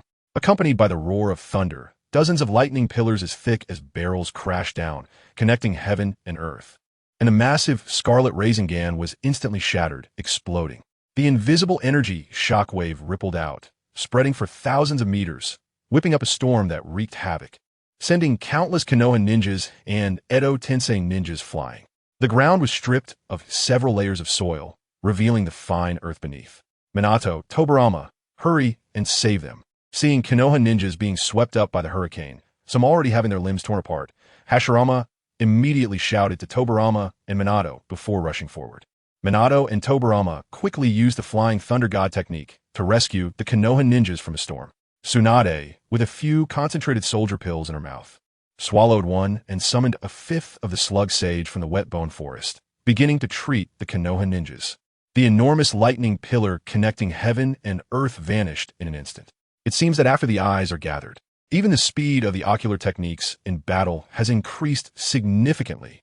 Su Hong was startled, and then the massive lightning pillars converged, forming a gigantic lightning pillar with a diameter of over 10 meters, directly striking towards Su Hong. The thunder's roar resonated, leaving most people on the battlefield with ringing ears. Just as the lightning pillar approached Su Hong, it suddenly vanished. "What did you do?" Ishi asked, somewhat shocked. "These lightning bolts were originally summoned by me, so they are naturally under my control. I merely dispersed them. Su Hong sneered, transforming into a flash of lightning. In the next moment, he appeared before Ishur, swinging at the giant body. Ishur's body instantly shrank to evade Su Hong's attack, but just as he turned around, a golden spear tip burst through Ishur's chest. Bright red blood dripping from the tip as Ishur looked at Su Hong in disbelief. Actually, I thought a long time ago about how to deal with you people who have white eyes and special abilities. After thinking it over, I concluded that there's only one method: to strike unexpectedly, attacking from places outside your line of sight. Su Hong looked at Ishur with a cold gaze. Dozens of golden spikes instantly shot out from Ishur's body, turning him into a sieve and taking his life. The next second, Su Hong's expression turned extremely cold. Ishur's body actually became transparent and then vanished without a trace. Turning to look at the distant space, Su Hong said uncertainly, "Izanaji?" Ishur's figure appeared. Blood at the corner of his mouth, his eyes radiating a cold aura. I have to say, the ninjutsu invented by you ninjas is really quite useful. If it weren't for this illusion technique, I wouldn't have been able to survive. Seeing the blood at the corner of Ishur's mouth, Su Hong realized that Ishur might have been injured and did not completely evade damage like ordinary Uchiha clan members. A smile appeared at the corner of his mouth. "Ishur, let's try again." The next second, he appeared in front of Ishur, and hundreds of fish shadows covered the space before them, breaking through the air and blocking all of Ishur's escape routes. Ishur's heart sank, but he remained calm.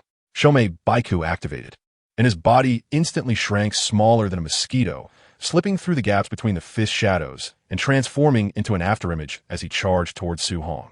Su Hong expanded his spiritual power and instantly located Ishur's position. Golden light appeared at his fingertips, transforming into countless golden needles finer than a hair. With a gentle flick, they covered the entire space in front of him like a fine drizzle.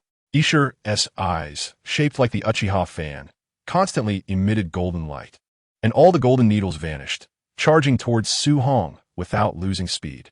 Oof. Facing Ishur's attack, Su Hong snorted coldly, extending his palm and gently clapping in front of him. A golden palm print instantly tore apart the space before him. From the torn space, a black vortex surged forth. Once Ishur was sucked into the vortex, he would be directly absorbed and shredded. "Want to use space to restrict me? How naive." Su Hong laughed disdainfully, slamming his golden palm down again, causing two spatial rifts to appear, sealing off all of Ishur's routes. Ishur attempted to use his Byakugan to employ the Yomi South Biri Band to close the spatial rifts, but he found that the space had been violently torn apart by Su Hong, resulting in chaotic forces that made it impossible for Yomi South Biri Band to close immediately. Shomei Baiku activated again, and Ishur's body instantly swelled, becoming immensely large, but a part of his body was torn and shredded by the spatial rift. Bang! Su Hong revealed a triumphant smile as a fist covered in golden light smashed against Ishur's massive body, producing a loud, crashing sound. The golden light shattered instantly, and Ishur's clothes exploded into tatters, leaving a fist imprint on his body. Ishur spat out a mouthful of blood, his body flying backward and crashing into a distant mountain peak. Indeed, your Izanaji has flaws. It's because there's no sacrifice Sharingan. Chapter 222, The Reappearing Divine Tree.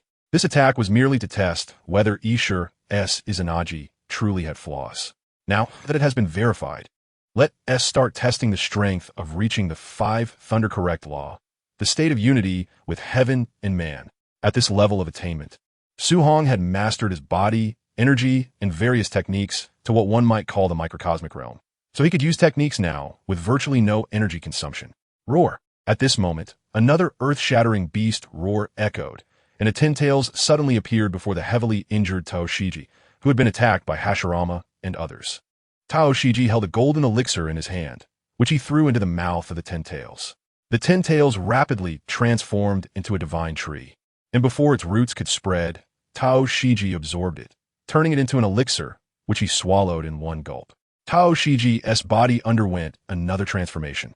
His originally towering horns became more like deer antlers, and his originally crimson body regained its fair complexion. His golden eyes transformed back into Byakugan, but the power contained within had changed, giving the entire Byakugan a special aura. The Rinnegan in his hands also changed again, with 9 Tomo appearing on the golden Rinnegan. Imbued with an inexplicable power, Surrounding natural energy began to slowly be absorbed by his right hand S9 Tomo Golden Rinnegan, enhancing his own strength. Feeling the terrifying power within Tao Shiji, Senju Hashirama couldn't help but swallow hard, his heart racing as he said, "Damn, I didn't expect there to be another divine tree." And that Tao Shiji absorbed it. It's too late now. We must stop him. Once Su Hong deals with Ishur, we'll deal with Tao Shiji. That's right. The second Hokage and the others are right. We must stop him.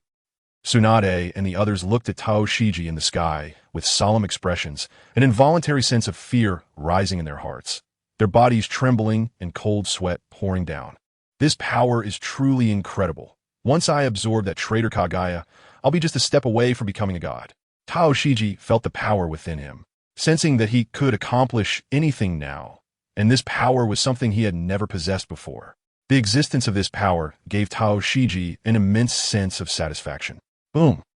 At that moment, dark clouds suddenly appeared in the sky, and bolts of lightning struck down toward Tao Shiji, increasing in number. Oof! These people really don't know when to give up. Watching the dense bolts of lightning falling from the horizon, Tao Shiji sneered, then saw a gigantic fist flying from the sky, instantly smashing all the lightning away. Immediately afterward, Su Hong appeared before Tsunade and the others, turning to them and saying, "You all retreat with the Leaf Ninja and prepare for the impact. The upcoming battle is not something you can participate in." Ishur also flew to Tao Shiji's side, and the two stared at Su Hong, their eyes filled with killing intent, their auras scattering the clouds for miles around. Under this pressure, the surrounding air began to thicken. Tsunade said worriedly, "Su Hong, can you handle it alone? Why don't we stay and help you?" Su Hong shook his head. "No need. They're not something you can deal with right now. Even with the Flying Thunder God technique, you would be easily caught up. Ishur and Tao Shiji's speed has increased by more than 1 or 2 levels. Even the current fastest ninja in the ninja world, Minato Namikaze, would be easily hunted down and killed." Tsunade and the others looked at Su Hong confidently, understanding that he believed he could handle the two. The group quickly began to retreat with the Leaf Ninjas. Taosher looked at the retreating Tsunade and the Konoha ninjas, a flicker of killing intent flashing in his eyes. With a thought, countless gigantic crimson Raisengans appeared in the sky, each one plummeting toward Tsunade and the others like meteors. In an instant, numerous golden lights appeared out of nowhere, piercing through all the gigantic Raisengans. Even Ishiki didn't have time to react. All the gigantic Raisengans exploded, and the energy from the explosions spread like ripples for thousands of meters. Tsunade and the others immediately used their ultimate techniques to block these attacks. However, even so, some ninjas were affected and were torn to pieces by the massive energy waves. These enormous energy ripples formed a massive vortex in the sky, continuously sweeping outwards in all directions, causing the ground around them to begin collapsing, and many buildings in the nearby villages were overturned. Watching this destructive power, the ninjas felt a wave of fear. If it hadn't been for Tsunade and the others protecting them, they might have been blown to bits by now. Looking at the devastation around them, Su Hong frowned and shouted behind him, "Sister Tsunade, take the ninjas back." After saying that, Su Hong transformed into a streak of light and rushed towards Ishiki and Tao Shi, his fists swinging continuously, gathering golden light on his fists. Su Hong's figure was incredibly fast, quickly closing in on Ishiki. Huh! Su Hong suddenly punched towards Ishiki's chest, but it was blocked by Ishiki's arms. Not discouraged by the failed attack, Su Hong stomped his feet, turning into a ball of golden light, spinning beside Ishiki, throwing punch after punch, launching relentless attacks. Bang! Bang! Bang! The dull sounds resonated as Ishiki was forced to dodge continuously, a mist of blood spreading in the air. Ishiki's face turned pale, blood trickling from the corner of his mouth, and his clothes were torn, clearly indicating he had sustained some light injuries. However, Su Hong did not give up, continuously swinging his fists, unleashing a barrage of attacks on Ishiki's body. Although Ishiki could block Su Hong's attacks, Su Hong's power was simply too great, and the continuous strikes made Ishiki feel pain and discomfort in his body. Seeing Ishiki's change in expression, Su Hong felt a surge of joy, knowing that his opponent had been injured by his strength. The battlefield was slowly moving away from the land during the recent fight, shifting towards the sea of the land of water. Suddenly feeling a movement behind him, his figure flashed and disappeared. Tao Shi appeared in an instant, a thick pillar of chakra striking into the ocean below. Boom! A tremendous explosion echoed, and the sea transformed into a tsunami. sweeping in all directions and revealing an unfathomable abyss on the seabed. The waves crashed against the rocky shore, making crackling sounds and splashing countless sparks. Chapter 223. Su Hong's probe on the sea surface. A massive island was flattened, with enormous boulders rolling down, covering the sea. Where's Su Hong? Tao Shi's face darkened as he looked at the empty space in front of him, his fists unconsciously clenching. Su Hong's figure appeared beside him, his expression serious. Is it time-related abilities? Did eating the god tree's fruit evolve Uchiha's abilities? Just now, Tao Shi's sudden appearance had no spatial fluctuations, but there was a peculiar disturbance. Tao Shi's emergence left no trace, so it could only be a space-time ninjutsu. Su Hong was very familiar with spatial fluctuations and didn't sense anything, indicating that it must be a time-related ninjutsu. Recalling how Uchiha's body had been absorbed by Tao Shi earlier, it could only be Uchiha's time reversal ability. This is really troublesome. Su Hong Sai In Wai Li. If it were a ninjutsu without time reversal, he would have some confidence. However, time ninjutsu was too strange, and he lacked absolute confidence to kill Tao Shi. Nevertheless, he could still probe further. With this thought, Su Hong charged forward again, attacking Tao Shi and Ishiki while simultaneously gathering numerous golden long swords in the blind spots of their attention, transforming into golden streaks of light that continuously targeted the vital points of both. Occasionally, lightning would strike down from the sky, interrupting Ishiki and Tao Shi's attacks. Facing Su Hong's assaults, Ishiki utilized his ability to constantly alter his size, dodging all the attacks. Tao Shi was indeed very relaxed, always seeming to foresee and evade every strike. It was indeed Uchiha's ability, but it wouldn't last long. It was still manageable. However, he must eliminate Ishiki first. Otherwise, facing both at once would be truly difficult. After some thought, Su Hong could determine the limits of Tao Shi's abilities. By finally controlling his movements and stimulating his body with the Five Thunder technique, he should be able to counter Tao Shi's time reversal. Thunder rumbled. The sky was overcast with clouds, and lightning struck down continuously. Su Hong held a golden sword, quickly attacking Tao Shi, while also controlling his own movements. Your level of attack has no effect in the face of the might of time, Tao Shi scoffed. Oh really? Su Hong sneered, suddenly extending his arm, and a golden long sword appeared in his hand, swiftly attacking Tao Shi. Su Hong's speed was astonishing, so fast that it was almost imperceptible. In an instant, the tip of the sword changed direction without warning, and Ishiki was once again pierced through the heart. How is this possible? Tao Shi's expression changed. He hadn't expected Su Hong's speed to be this fast, with no preparatory movement for the change of attack. Although he saw Su Hong's future attack on Ishiki, he didn't have time to warn him. Ishiki's figure reappeared, his face even paler, and his breath was extremely weak. Su Hong dissipated the sword in his hand and looked at Ishiki with a smile. Ishiki, although your Otsutsuki clan has astonishing recovery abilities, facing fatal injuries like being pierced through the heart and brain, you can only use Izanagi to avoid damage. As for you, Tao Shi, time abilities are indeed tricky. But unfortunately, the rules of the world won't allow time to flow backward, so what you use more is the ability of time foresight.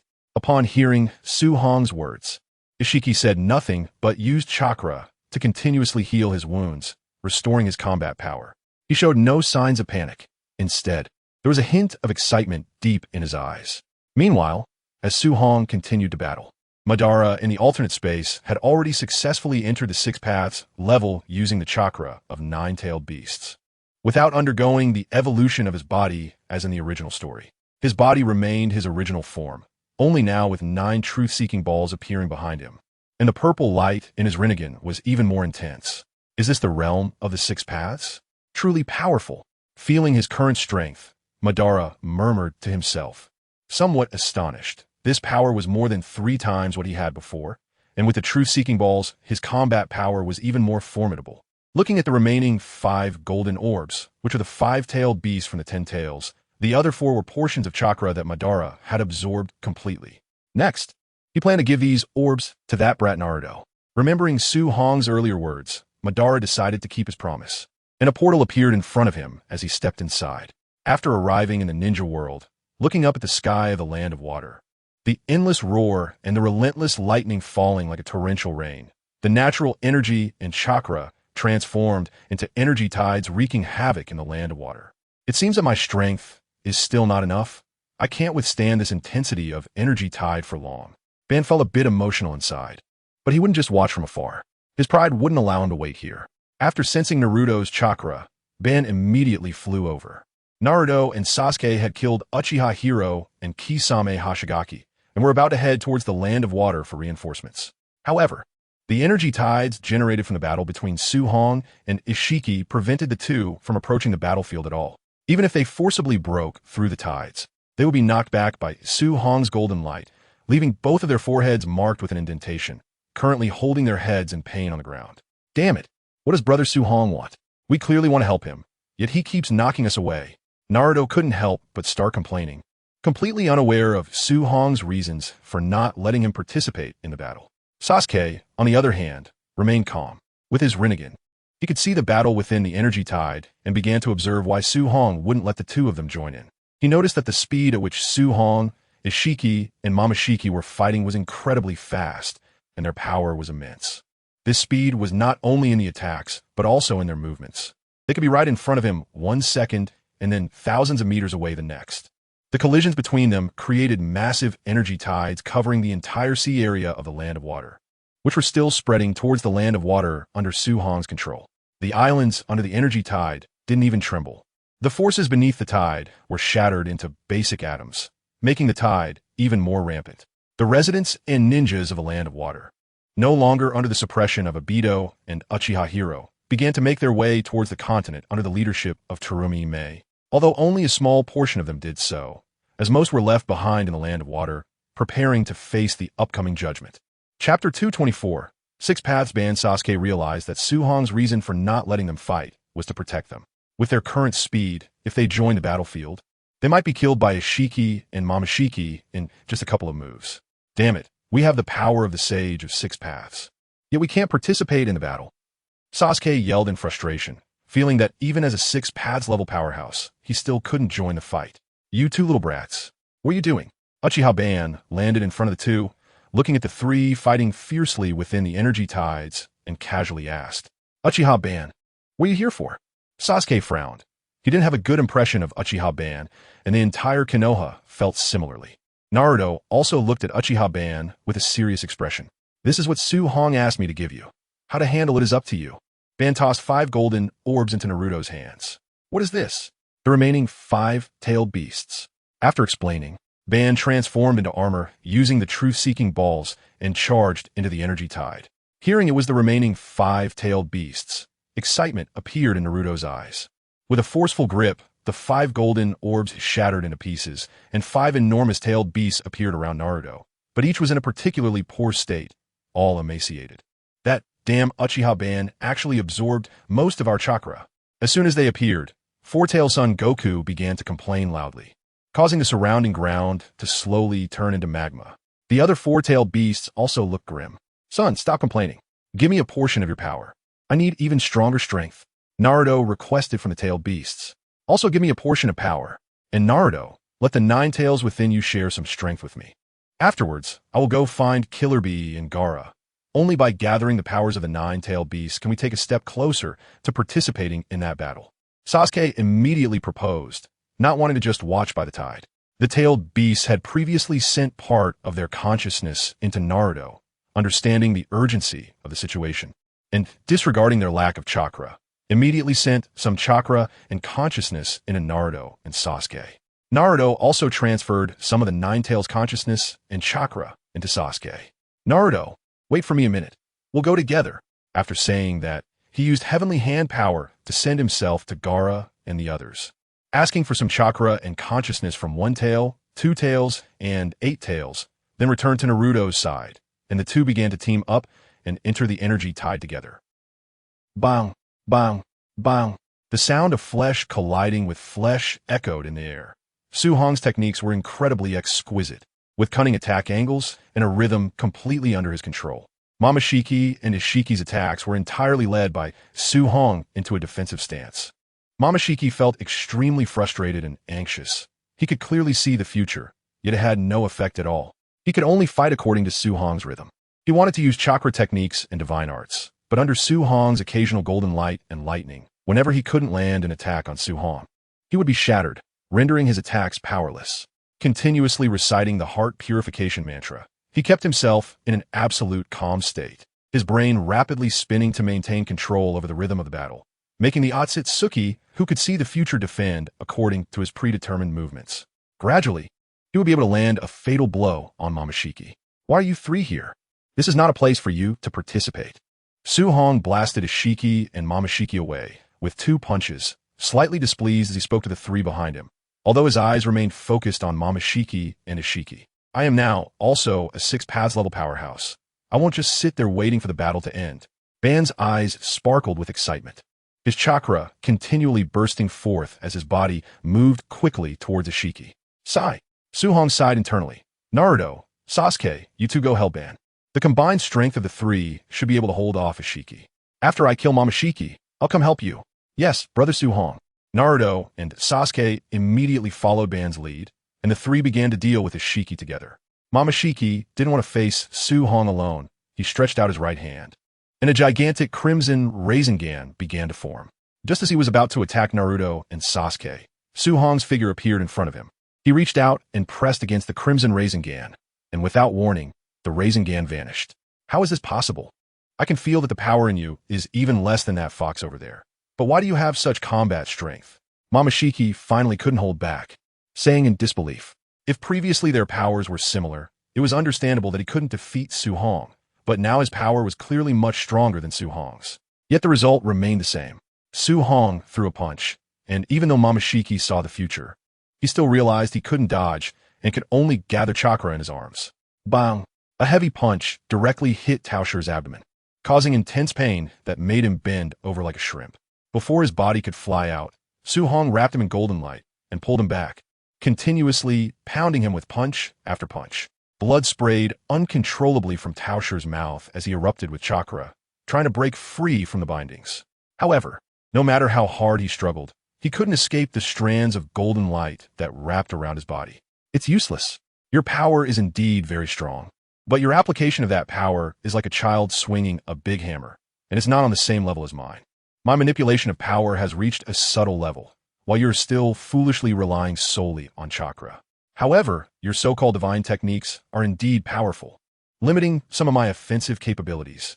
Su Hong's eyes were filled with disdain as he achieved perfection in the Five Thunder true method and internal alchemy, with his body harmonizing as one, reaching a subtle state of manipulation over the human body and chi.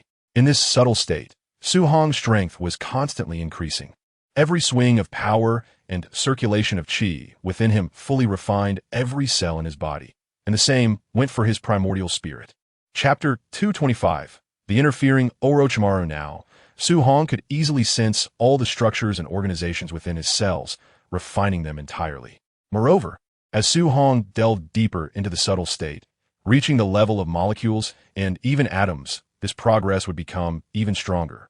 The divine techniques of Ishur would restrict Su Hong's attacks, while Tao Shi's techniques were more about self-assistance and had little effect against Su Hong's chi attacks. That's why Su Hong used golden light against Tao Shi. If it were Ishur, Su Hong would have used close combat. After the previous battle, Su Hong had also become familiar with his subtle capabilities, making his techniques even more powerful and free-flowing. With a thought, the golden light wrapping around Tao Shi began to change, transforming into golden flames that started to burn. Tao Shi's screams echoed as he struggled, but he had no way to escape the bindings of the golden light. Enduring the pain, Tao Shi placed his right hand on the golden flame, and the golden Nine-Tails Rinnegan began to shine brightly, forcibly absorbing the flames. Oh, he can actually absorb the flames created by my golden light. Su Hong was somewhat surprised, not expecting Tao Shi to forcibly absorb them. But thinking about it, it made sense. With the enhancement of chakra, it would increasingly approach chi, and it was even possible to reach the strength of chi. As Tao Shi absorbed the golden flames, his body underwent another change. The originally black patterns on him instantly transformed into gold, with an energy continuously circulating, radiating a golden light that made Tao Shi appear somewhat divine. Ha! A look of ecstasy appeared on Tao Shi's face as he began to laugh maniacally. Su Hong, your power is simply too strong. If I absorb it, I should be able to become the new god of Otsutsuki. After saying this, one of Tao Shi's eyes actually evolved into a pale blue eyeball with a black sclera, filled with excitement. The appearance of the pure eye thrilled him, as according to the records of the Tsutsuki clan, only those who mutated this pair of eyes had a chance to become a true god, without needing to continuously turn with the wedge to wait for the pure eye to appear. The pure eye. It actually appeared just like that. How interesting.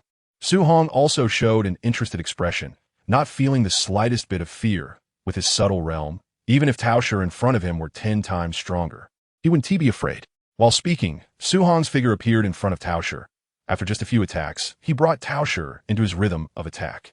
Moreover, during the battle, Su Hong's strength, speed, and combat techniques were all increasing, with attacks that were completely unpredictable, relying solely on his inner thoughts.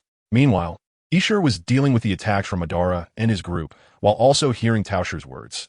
He didn't expect the pure eye to appear in such a way. He summoned the golden light attack from Su Hong earlier, wanting to use the X-shaped eye to transform it into a pill, but it had no effect at all, and the golden light completely dissipated. The Taosher's eye has absorption abilities, while your eye doesn't have such abilities. So it should be able to absorb Su Hong's power. Madara began to mock as he saw Ishur's actions, simultaneously transforming Susanoo into armor and attaching the truth-seeking ball to the scales of Susanoo, enhancing his defense and attack. Sasuke started to learn by imitating, using the same method to fight Ishur. Understanding that ninjutsu was ineffective, he could only use physical techniques. Naruto, however, did not do this. Instead, he utilized Sage Mode to cast the Silent Blood Armor, enhancing his defense, and then used the second mode to increase his speed to engage Ishur in battle. Naruto, just focus on maintaining the second mode. I'll help you maintain the Silent Blood Armor. That Ishur's eyes are too dangerous. Don't instinctively use ninjutsu. Kurama's voice echoed within Naruto, assisting him in maintaining the operation of the Silent Blood Armor. Naruto charged in front of Ishur, unleashing various boxing techniques taught by Su Hong, but against the shrunk Ishur, it had no effect, and he was instead hit by Ishur's attack. If it weren't for Madara and Sasuke being nearby, Naruto would have likely already been defeated. On the continent, Tsunade and the others were constantly withstanding the shockwaves from the dissipating energy tide, feeling incredibly shocked. This power is truly astonishing. We have only managed to withstand the dissipated energy, and if we were directly hit by the energy shock, we would probably be shattered to pieces. Several tailed beasts were also resisting the attacks on the edge of the continent. Summoning technique. Roar. Suddenly, a hoarse voice rang out from a distance, followed by a beastly roar. How is that possible? Isn't that thing only summonable with the Rinnegan? The already tail-beastified Kyuubi looked at the suddenly appearing outer path Geto Mazo, incredulous. Uchiha Madara and Sasuke, who possessed Rinnegan, had already entered the battlefield. They couldn't possibly be here. Moreover, before, Obito was killed by Su Hong, yet the outer path Geto Mazo didn't disappear because of that. Orochimaru. Jiraiya recognized the figure next to the outer path Geto Mazo at a glance and exclaimed, "It's really Orochimaru." Hearing Jiraiya's words, Tsunade and the others also looked over. This guy, we've been searching for him all these years, but we didn't know where he was. Why is he appearing at this time? Tsunade felt vaguely that something was off. Orochimaru appeared neither too early nor too late, but precisely at this moment. And he even possessed the Rinnegan. Isn't it clear what he wants to do? Jiraiya shouted, "Hey Orochimaru, what do you want to do? Why do you have the Rinnegan?" Orochimaru replied with a cold smile. "What do I want to do? Haven't you always known? Just seeking immortality. As for the Rinnegan, that's even simpler. Over the years, I've been researching the genes of the Uchiha and Senju clans, and I found that the genes of the two clans are in a complementary state deep within their lineage. Coupled with Su Hong's special energy, I successfully fused the two genes and cloned a new body. In just a few short years, I successfully awakened the Rinnegan, further proving my hypothesis that the Senju and Uchiha are both descendants of the Sage of Six Paths." Hearing Orochimaru's explanation, Tsunade's expression suddenly turned ugly. Uchiha Madara had not become the Ten Tails Jinchuriki, and she thought she would no longer have to face Kagaya, the progenitor of the ninja world. But now, Orochimaru turned out to be capable of independently awakening the Rinnegan. She couldn't believe that Orochimaru had opened the Rinnegan without Kagaya's help. Chapter 226. Cooled down before making a move originally. They speculated that Kagaya's chosen vessel would be Obito and Uchiha Madara, which is why Madara had never chosen to become the Ten Tails Jinchuriki. Obito had his head cut off by Su Hong, and they initially thought they only had to deal with Ishiki and Kagaya, but now there was an additional Kagaya. Orochimaru, you don't want to become the Ten Tails Jinchuriki, do you? Listen to me, that's a trap. Tsunade immediately wanted to stop him and shouted loudly. Senjutsu Myo Jinmen. Senja Hashirama immediately performed hand seals, and dozens of red giant gates came crashing down from the sky, aiming to seal the outer path golem. Orochimaru's Rinnegan emitted a purple light, and all the Myojinmen in the sky froze in midair, beginning to descend at an extremely slow speed. Time slows down. Is it because of Orochimaru's thoughts of immortality that this ocular technique has appeared? Tsunade thought with a grim expression. The Sharingan is a reflection of the mind, and the awakening of the Rinnegan's ocular technique is also related to the inner thoughts. It was precisely Orochimaru's morbid desire for immortality that awakened such a technique. Boom! Suddenly, a massive energy tide erupted in the distance, sweeping towards the continent and creating towering waves on the sea. Damn it, of all times! Senju Hashirama's expression instantly darkened, and he used wood release, deformation technique to block the energy impact at the forefront. Tsunade and others immediately used their own powers to resist the impact. Lock of the Golem. Orochimaru immediately seized the opportunity. 9 chains extended from the mouth of the outer path golem, and like a tracking mechanism. No matter how the tailed beasts and Jinchuriki resisted or fled, the chains were getting closer. 5 chains directly locked 5 tailed beasts, their immense power causing the tailed beasts to roll their eyes in defeat. The remaining 4 chains flew into the Jinchuriki's abdomen, binding the tailed beasts within the ceiling space. 8 trigrams ceiling. Seeing the chains on his abdomen, Minato Namikaze could no longer afford to resist the waves of impact coming from the land of water. He quickly performed hand seals, trying to use the sealing technique to prevent the 9 tails inside him from being taken away. However, the runes of the 8 trigrams sealing spread to the chains of the outer path golem, melting away like ice and snow, disappearing completely. Clang, clang, clang. The sound of the chains pulling echoed, and the 9-tailed beasts were dragged towards the outer path golem. No matter how the tailed beasts struggled, they could not budge the chains an inch. Clang! The speed of the chains pulling suddenly accelerated, and in less than half a second, all 9-tailed beasts were swallowed by the outer path golem. Immediately after, the 9 eyes of the outer path golem opened wide. Next, Orochimaru's eyes sparkled with excitement as he quickly performed hand seals, and the outer path golem slowly flowed into Orochimaru's body like liquid. As the outer path golem vanished, Orochimaru's body completely transformed into white, gaining many characteristics of the Otsutsuki clan, with a horned forehead guard and a sharp horn, making him look like a snake. Ha ha ha! Orochimaru laughed excitedly and shouted, I have finally obtained eternal life. Congratulations, Lord Orochimaru. Kabuto's figure slowly walked over from the distance, sincerely congratulating him. Orochimaru. Jiraiya looked at Orochimaru with a complex expression. He had already entered Sage mode, intending to stop Orochimaru next. The energy impact temporarily ceased, and Senju Hashirama and others turned to look at Orochimaru without locking their gazes on him. Tsunade arranged for someone to send Yuzuki clan, Killer Bee, and Gaara back to Konoha. There is still some tailed beast chakra in Konoha's base. It should be able to save their lives. After instructing Tsunade beside him, Hashirama stepped forward and approached Orochimaru. Orochimaru, quickly extract all the tailed beasts from your body. I know you have a way to survive, otherwise, it will all be too late. Tsunade, what nonsense are you talking? I have become an existence like the Sage of 6 Paths. Besides those over there, who in the entire ninja world can match me? Hearing Tsunade's words, Orochimaru thought she was being alarmist and didn't take it to heart, continuing to feel the power within himself. Puff! Blood flowed from the corner of Orochimaru's mouth. Looking down, a black hand had pierced through his chest. Turning slightly, he saw Kabuto had been possessed by Kagaya, and it was he who controlled Kabuto to pierce through Orochimaru's body, leaving him unable to move at all. She was right. Everything was too late. Did you really think that discovering the compatibility of the Senju and Uchiha clans genes was your discovery? That was I guiding you to find it. For that, I even replaced the cells you were studying with the original cells of Hashirama and Madara. You are my chosen new vessel, Kagaya explained patiently to Orochimaru, and the black liquid on his body began to spread all over him, causing Orochimaru's body to swell. Then why didn't you do this with Obito before? Orochimaru asked incredulously and unwillingly. Obito's power was incomplete. The tailed beasts were also incomplete, unworthy of becoming a vessel. But you are different. Not only do you have the clone body I assisted you with, but you also have the independently awakened Rinnegan, plus the power of the nine-tailed beasts. Naturally, you're the best vessel. Of course, I didn't want to act against you so soon, but given your character, you likely wouldn't use infinite Tsukuyumi. Coupled with Ishiki and Kagaya over there, I had no choice but to act early. After answering Orochimaru's doubts, the black liquid spilled out and completely enveloped Orochimaru, causing his body to continue swelling. Boom! A burst of chakra erupted, emitting a brilliant blue light that blinded everyone around, making it impossible for them to open their eyes. When the light dissipated, everyone saw a stunning woman with 2 horns on her head, resembling rabbit ears, with long hair reaching an astonishing length of several dozen meters.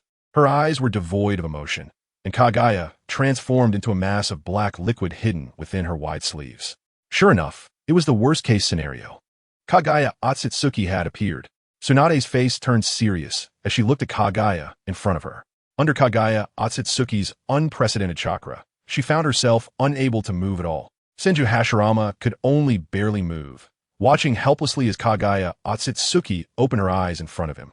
Kagaya Otsutsuki did not pay attention to Tsunade and others, but instead focused on the distant energy tide, her eyes flickering with fear.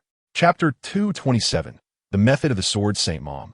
The reason I'm reviving you like this is that someone named Otsutsuki Ishiki found me before. He should be the Otsutsuki clan member who made you worry. Kagaya explained to her mother about the previous events from within her sleeve. Ishiki is not dead yet. Kagaya's eyes flickered with doubt, and her expression gradually became serious. Mom, what should we do about these people in the ninja world? Do we need to use infinite Tsukuyumi to gather all their chakra? Kagaya asked Black Zetsu, who was looking at Tsunade and others from within her sleeve. Who else is fighting alongside Indra and Ashura over there? The fact that Ishur can suppress Taoshur while also occasionally supporting Indra and Ashura in battle is astonishing. Kagaya did not answer Kurizetsu's question, but instead inquired about Su Hong on the other side. She was deeply shocked. A mere person from a ninja world could hold down Taoshur. She understood that both Taoshur and Ishur had absorbed the chakra from the god tree, though not as powerful as the one she fused with using the Otsutsuki clan's secret techniques back in the day. However, as members of the Otsutsuki clan, their innate foundation was stronger than hers, making their combat power far superior at this moment. That guy named Su Hong is a genius from Konoha, having risen from an ordinary person to such a level in just over 20 years. He can now be considered the greatest enemy of the Otsutsuki clan. Mom, should we still use infinite Tsukuyumi to gather power? Otherwise, with your combat strength, you probably won't be a match for the Otsutsuki clan. Kurizetsu suggested again, worry evident in his eyes. He had witnessed Ishur and Taoshur feeding their clansmen to the 10 tails, naturally connecting it to the reason why Ishur and others collaborated with him, because they had fed their mother who merged with the god tree. Su Hong held a golden spear and effortlessly pierced through Taoshur's right hand, blinding his Rinnegan, then kicked him away. Amidst the interference of the energy tide, Su Hong clearly sensed Kagaya's immense chakra, his brows furrowing. In a flash, he intercepted Ishur. Naruto, Sasuke, and Madara, Kagaya should be revived. You 3 hurry over to support. We can't let her cast infinite Tsukuyumi. Before Naruto and Sasuke could react, a light flashed in Ishur's eyes, and he instantly shrank down, becoming so small that he was hard to see with the naked eye. Following that, Zukibiwa unleashed his technique, and Ishur charged forward. Seeing the pea-sized portal appear, Su Hong quickly punched out, causing ripples in space, and a large number of spatial rifts appeared around the portal, which started to become unstable, with some areas experiencing spatial turbulence. It's too late. Kagaya's power is mine now. Ishur's voice echoed as his speed suddenly increased, charging straight in. Sasuke, Naruto. Su Hong called out anxiously. Sasuke, taking Naruto and Madara, used heavenly hand power to vanish, heading toward Kagaya. Bang! Su Hong swiftly appeared before Taoshur, who was also attempting to leave, and swung his spear toward Taoshur's abdomen. Blood splattered from Taoshur's abdomen. Taoshur began to scream in pain, his chakra swirling to heal his wounds, while his left hand pointed at Su Hong. The golden Rinnegan with 9 tomo shone brightly, and a crimson Rasengan appeared, rapidly expanding to several dozen meters, then instantly compressing into a ball-sized crimson Rasengan. Bang! The crimson Rasengan shot out like a red beam straight at Su Hong. The powerful recoil made Taoshur step back 2 or 3 paces, showcasing the strength and speed of the attack. This attack is impressive, but unfortunately, it's still not enough. Su-hong couldn't help but compliment, gently flicking his hand to catch the crimson Rasengan, which he then made disappear with a light shake. His hand twirled lightly again, and golden light began to condense into a golden long sword. With a gentle push, this long sword instantly multiplied into hundreds, transforming into flowing light, each sword moving at a speed far surpassing Taosher's Rasengan. The long swords attacked Taosher from all directions, blocking all escape and defense routes. Sword after sword pierced through Taosher's body, causing blood to spurt everywhere. The sword that passed through Taosher did not dissipate. Instead, they curved in midair and continued attacking him. After being pierced by over 100 golden long swords, Taosher had turned into a beehive, with not a single good piece of flesh left on his body. Su-hong raised his hand lightly, and golden flames appeared on Taosher, reducing him to ashes in just a second. With a gust of wind, the ashes scattered, leaving no chance for the other Otsutsuki clan members to absorb anything. Indeed, authors of earlier novels loved to write about sword immortals. Such an attack method is not only stylish, but also immensely powerful. Su-hong couldn't help but sigh inwardly. He shifted his gaze to the surrounding energy tide, realizing that it had completely gone out of control, continuously absorbing the natural energy of the ninja world and growing stronger. If it continued to develop like this, it would spell disaster for the entire ninja world. With his mouth slightly open, he inhaled, and the energy tide transformed into a torrent that surged into Su-hong's mouth, turning into golden light particles that began to circulate within him. As Su-hong absorbed the energy, what started as a torrent turned into an energy storm, forming a massive tornado. Any material entering it would be reduced to basic particles, converted into energy absorbed by Su-hong, the roaring sound of the storm echoing. On the continent, the crimson Rinnegan with 9 tomo reflected on the moon. Kaguya, who originally intended to cast infinite Tsukuyomi to collect chakra scattered throughout the ninja world, stared dumbfounded at this phenomenon. Even she couldn't withstand this energy storm for long. Su-hong, you must not come harm. Tsunade and the others felt an uncontrollable worry seeing the situation. The energy density within the storm was so immense that even someone like Uzumaki Karui, who possessed the Kagura's heart eye, couldn't perceive what was happening inside. The energy storm continued to expand, all flowing toward the center, but soon began to shrink, eventually disappearing slowly. Burp. Su-hong let out a light burp, a burst of golden light spewing out from him. Chapter 228. Devouring Otsutsuki Shibu's Ishur, that's Brother Su-hong. He actually swallowed that terrifying energy tide. Hinata, who was preparing to counter Kaguya's attack, exclaimed in surprise. Through her Byakugan, she saw Su-hong comfortably burping. That's great. Tsunade couldn't help but clench her fist, her eyes filled with excitement. The fact that Su-hong was unharmed meant that the Taosher he intercepted was already dead, allowing him to free his hands to deal with Ishur and Kaguya. Kaguya reacted and instantly flew into the sky, chakra pouring into her 9 tomo Rinnegan in her forehead as the moon began to radiate white light. It's infinite Tsukuyomi. Everyone capable of using Susanoo protect the main forces. Upon seeing the sky begin to glow, Tsunade immediately ordered, her voice spreading across the battlefield with the amplification of chakra. All those with Manjiki Sharingan activated their complete body Susanoo, shielding the nearby shadow-level and high-ranking ninja under the wings of Susanoo.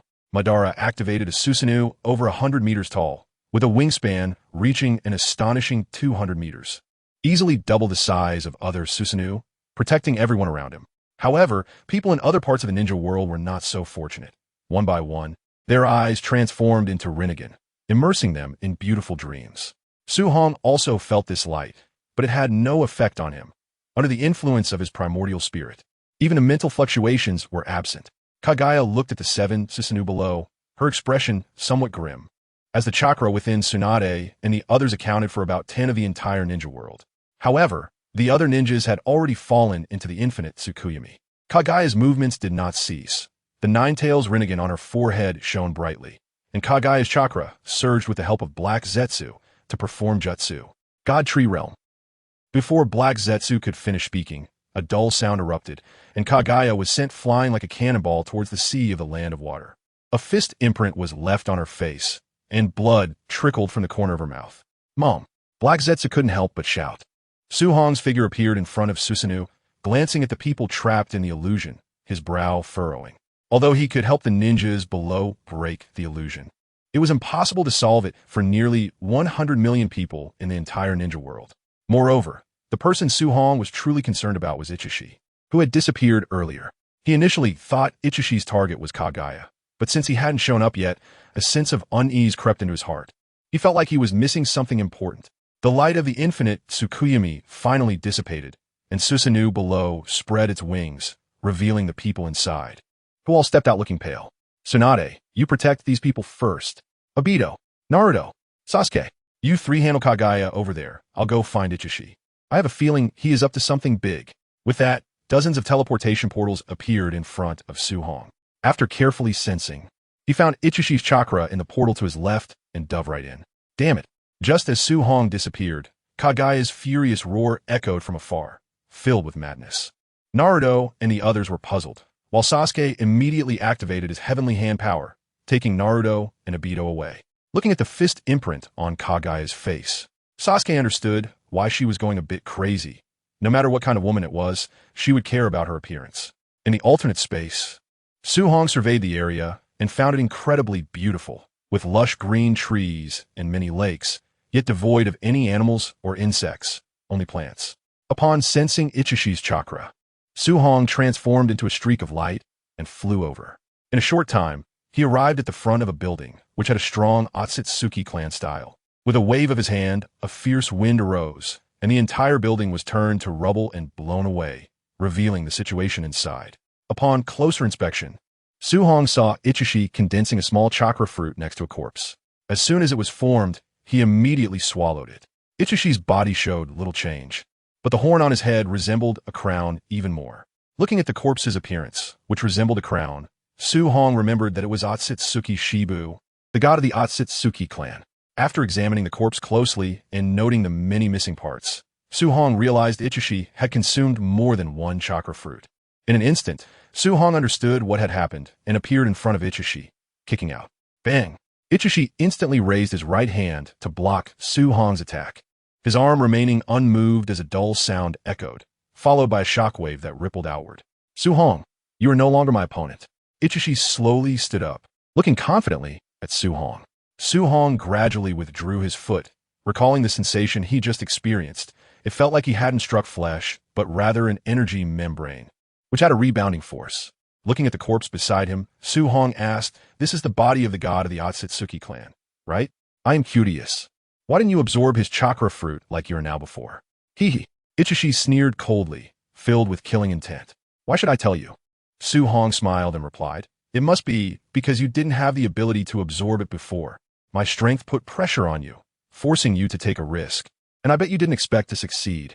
Itachi retorted, "Even if you know, so what? I've already obtained what I wanted. You are no match for me. Is that so?" Su Hong displayed a strange smile, and in the next second, he appeared in front of Itachi, launching a golden punch. Instantly, time in the entire alternate space stopped, and Su Hong remained frozen in the act of punching.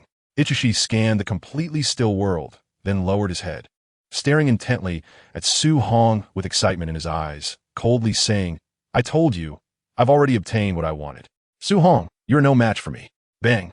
Suddenly, an unimaginable force struck Itachi's abdomen, causing him to bend like a shrimp in intense pain, and then he transformed into a shooting star, crashing through the nearby building debris and flying away. Chapter 229, Divine Technique Omnipotence Time resumed its normal flow. Thank goodness I had this device prepared by Tano and kept it with me, always protected by golden light. Otherwise, I would really be in trouble. Su Hong flipped his hand, revealing a device the size of a fingernail. Upon closer inspection, it was a scientific ninja tool, just very small. This scientific ninja tool was compact, so it contained only one sealing jutsu, which functioned like a sealing scroll. But the chakra battery inside was very small and couldn't operate like a space ring. While Itachi hasn't returned, I need to quickly pack up the body of Otsutsuki Shibu. His figure instantly flashed in front of Otsutsuki Shibu's body, aiming the device at it, manipulating the chakra within the device with his mental power. In an instant, the space twisted and Otsutsuki Shibu's body was absorbed inside. Su Hong let out a long breath, reflecting, "Looks like I need to protect this device well. Otherwise, if Itachi absorbs it, I really won't be his match." Turning to the direction Itachi was sent flying, Su Hong pushed down hard with his feet, instantly disappearing from his spot and appearing in the air descending towards that direction. At the edge of the alternate space, Itachi was filled with confusion, feeling utterly bewildered. He clearly had stopped time. Why was Su Hong still able to punch him? Boom! A golden streak of light fell, causing the ground in front of Itachi to roll before stopping right in front of him. Itachi slowly raised his head, a look of bewilderment on his face as he stared at Su Hong. How did you resist the effects of time stopping? Guess. Su Hong replied with a strange smile. For Su Hong, managing to break through the previous time stop was somewhat surprising. He expected to feel the changes in time while time was stopped. He attributed this to his mastery of the Five Thunder technique, reaching the realm of unity with heaven and man, allowing him not only to perceive but also to act without hindrance. As for breaking free from the time-stopping power, it was entirely due to a certain level of inner strength and life force that allowed Su Hong to escape. His inner strength helped him perceive time and space, while his powerful life cultivation formed the foundation for his escape. I don't believe it. It must be due to my unfamiliarity with my newly acquired power. Itachi's eyes were filled with madness, refusing to believe Su Hong could break free from the time stop, thinking it was merely a result of his own unfamiliarity with his power. Instantly, the entire world became eerily quiet, once again entering a state of time stop. Looking at Su Hong, Itachi saw he was indeed affected by time, standing there motionless. Indeed, it's my doing. Itachi felt a slight sense of relief, as a black long sword appeared in his hand, charging towards Su Hong. The long sword condensed from the Taoist jade in his hand swung down towards Su Hong's head. Two. Isher looked in disbelief at the golden long sword that had pierced through his chest and slowly raised his head. You really weren't affected. I was just pretending, and you actually believed it. Su Hong chuckled softly and dissipated the long sword in Isher's chest. He felt that the real Isher had vanished and turned to look beside him. Seeing Isher unscathed, he asked, "This ability isn't as Hokage, is it?" "Of course not." Isher snorted coldly, his eyes filled with madness. "This is the most crucial ability I extracted from the body of Otsutsuki Kagaya, called Omnipotence. Under this power, you will definitely not be my opponent." Omnipotence, Su Hong murmured, his brows furrowing. If that were true, things would indeed become serious. However, Su Hong remained skeptical. In ancient Chinese mythology, only a Deluo Jin Xian could achieve omnipotence. How could a mere trash from the ninja world manage it? It should just be some special ability in the ninja world. Looking at Isher, he said, "So the time stop you used before was also activated by this ability?" "Of course. Otherwise, I wouldn't have thought of risking it to gain this ability," Isher said with a hint of pride at the corner of his mouth. "I don't believe anyone can achieve omnipotence," Su Hong said firmly, surrounded by golden light, charging towards Isher and launching an attack with punches and kicks. Instead of engaging in a battle of strength as usual, Isher's figure trembled slightly and began to dissolve into nothingness, allowing Su Hong to pass right through him. Stabilizing his form, Su Hong silently recited the purifying heart mantra, continuously sensing the changes in the space around Isher, but found nothing unusual. Isher's illusory form was not substantial. The omnipotence technique activated, bursting forth with dazzling white light, instantly turning the entire world white. Feeling the presence of a light, Su Hong quickly covered himself in golden light, firmly blocking the white radiance from outside. When the white light dissipated, the world transformed from lush greenery into a fiery realm, with black Amaterasu flames burning everywhere. The original trees remained, but instead of leaves, they bore black flower buds, each bud that fell turning into a piece of Amaterasu. The temperature of the entire world reached a terrifying degree. Su Hong sensed it and found it was over 1,000 degrees. But the current world had begun to defy reason. This situation left Su Hong even more puzzled. Could it truly be omnipotence? Isher glanced at Su Hong with confusion, then vanished, a flicker of cold light flashing in his eyes. "Su Hong, can you survive in this world of Amaterasu flames?" Su Hong's eyes showed indifference. At this level, it wouldn't have any effect in front of his meticulous control. Looking at the Amaterasu flames that were wrapped around the golden light, but couldn't shake it at all, Su Hong reached out to pick up a flame and began to examine it. Su Hong quickly discovered that these flames were completely different from those cast by Sasuke and the others. They were not composed of chakra, but rather natural energy. Isher frowned. Upon seeing Su Hong's actions, he understood that the Amaterasu flames had no effect. He had clearly aimed to reduce Su Hong to ashes just now, yet nothing had happened. With a thought, blocks of cubes appeared instantly, then transformed into massive long spears that fell towards Su Hong like meteorites. "Here, There were no ninja world inhabitants, and Su Hong had no concerns. His figure appeared on one of the long spears, charging towards Ishur. Chapter 230, Yishi's Transformation Boom. Boom! Hundreds of long spears crashed into the ground, all piercing into the earth, transforming into a massive stone forest. The enormous weight of the long spears created intense wind pressure, stirring up endless Amaterasu flames into a tidal wave that swept in all directions. As the wind pressure dissipated, the flames filled the previously vacant space, spreading up the long spears and turning into fiery spears. Su Hong's figure flashed and appeared before Ishur. Looking at this illusory figure, the purifying heart mantra began to spread, mobilizing spiritual power, and he punched out. Useless. In the state of omnipotence, you can never defeat me. Ishur sneered, his body remaining completely still, watching as Su Hong's punch came towards him. Bang! Under Ishur's incredulous gaze, Su Hong's fist landed on his face, a terrifying force exploding instantly, sending Ishur flying and crashing hard into the ground, creating a large pit. Impossible? Ishur got up from the ground, wiping the blood from the corner of his mouth. His eyes filled with disbelief. How could you hit me?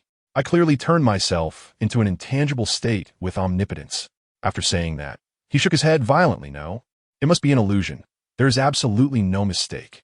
Saying this, he clasped his hands together, and his aura surged, condensing in mid-air into a massive sword. Slash! Ishur swung the giant sword down towards Su Hong on the ground, leaving a trench dozens of meters long in its wake, deep and unfathomable. The giant sword struck the ground, cleaving the earth into two pieces, creating a massive crack deeper than 100 meters. But Su Hong was no longer in his previous position. He had already reached Ishur's side, throwing punch after punch, sealing off all of Ishur's escape routes. A flicker of panic crossed Ishur's eyes. He activated the Vimana technique, shrinking his body to an invisible size, then activated omnipotence, manifesting a circular protective shield around himself. Bang! Bang! Bang! Su Hong's punches struck the protective shield, causing ripples as if he were punching water, but it did not harm the shield in the slightest. Seeing this, Ishur revealed a cold smile, his form becoming even more illusory. Collapsed fist. Su Hong's right fist shot out like a sharp arrow, aimed at the air before him. The terrifying fist strength condensed into a needle, instantly penetrating Ishur's protective shield and passing through his body, dissipating a kilometer away in the air. Even mental attacks have no effect. This is truly an incomprehensible ability. Su Hong Faoen deeply shook.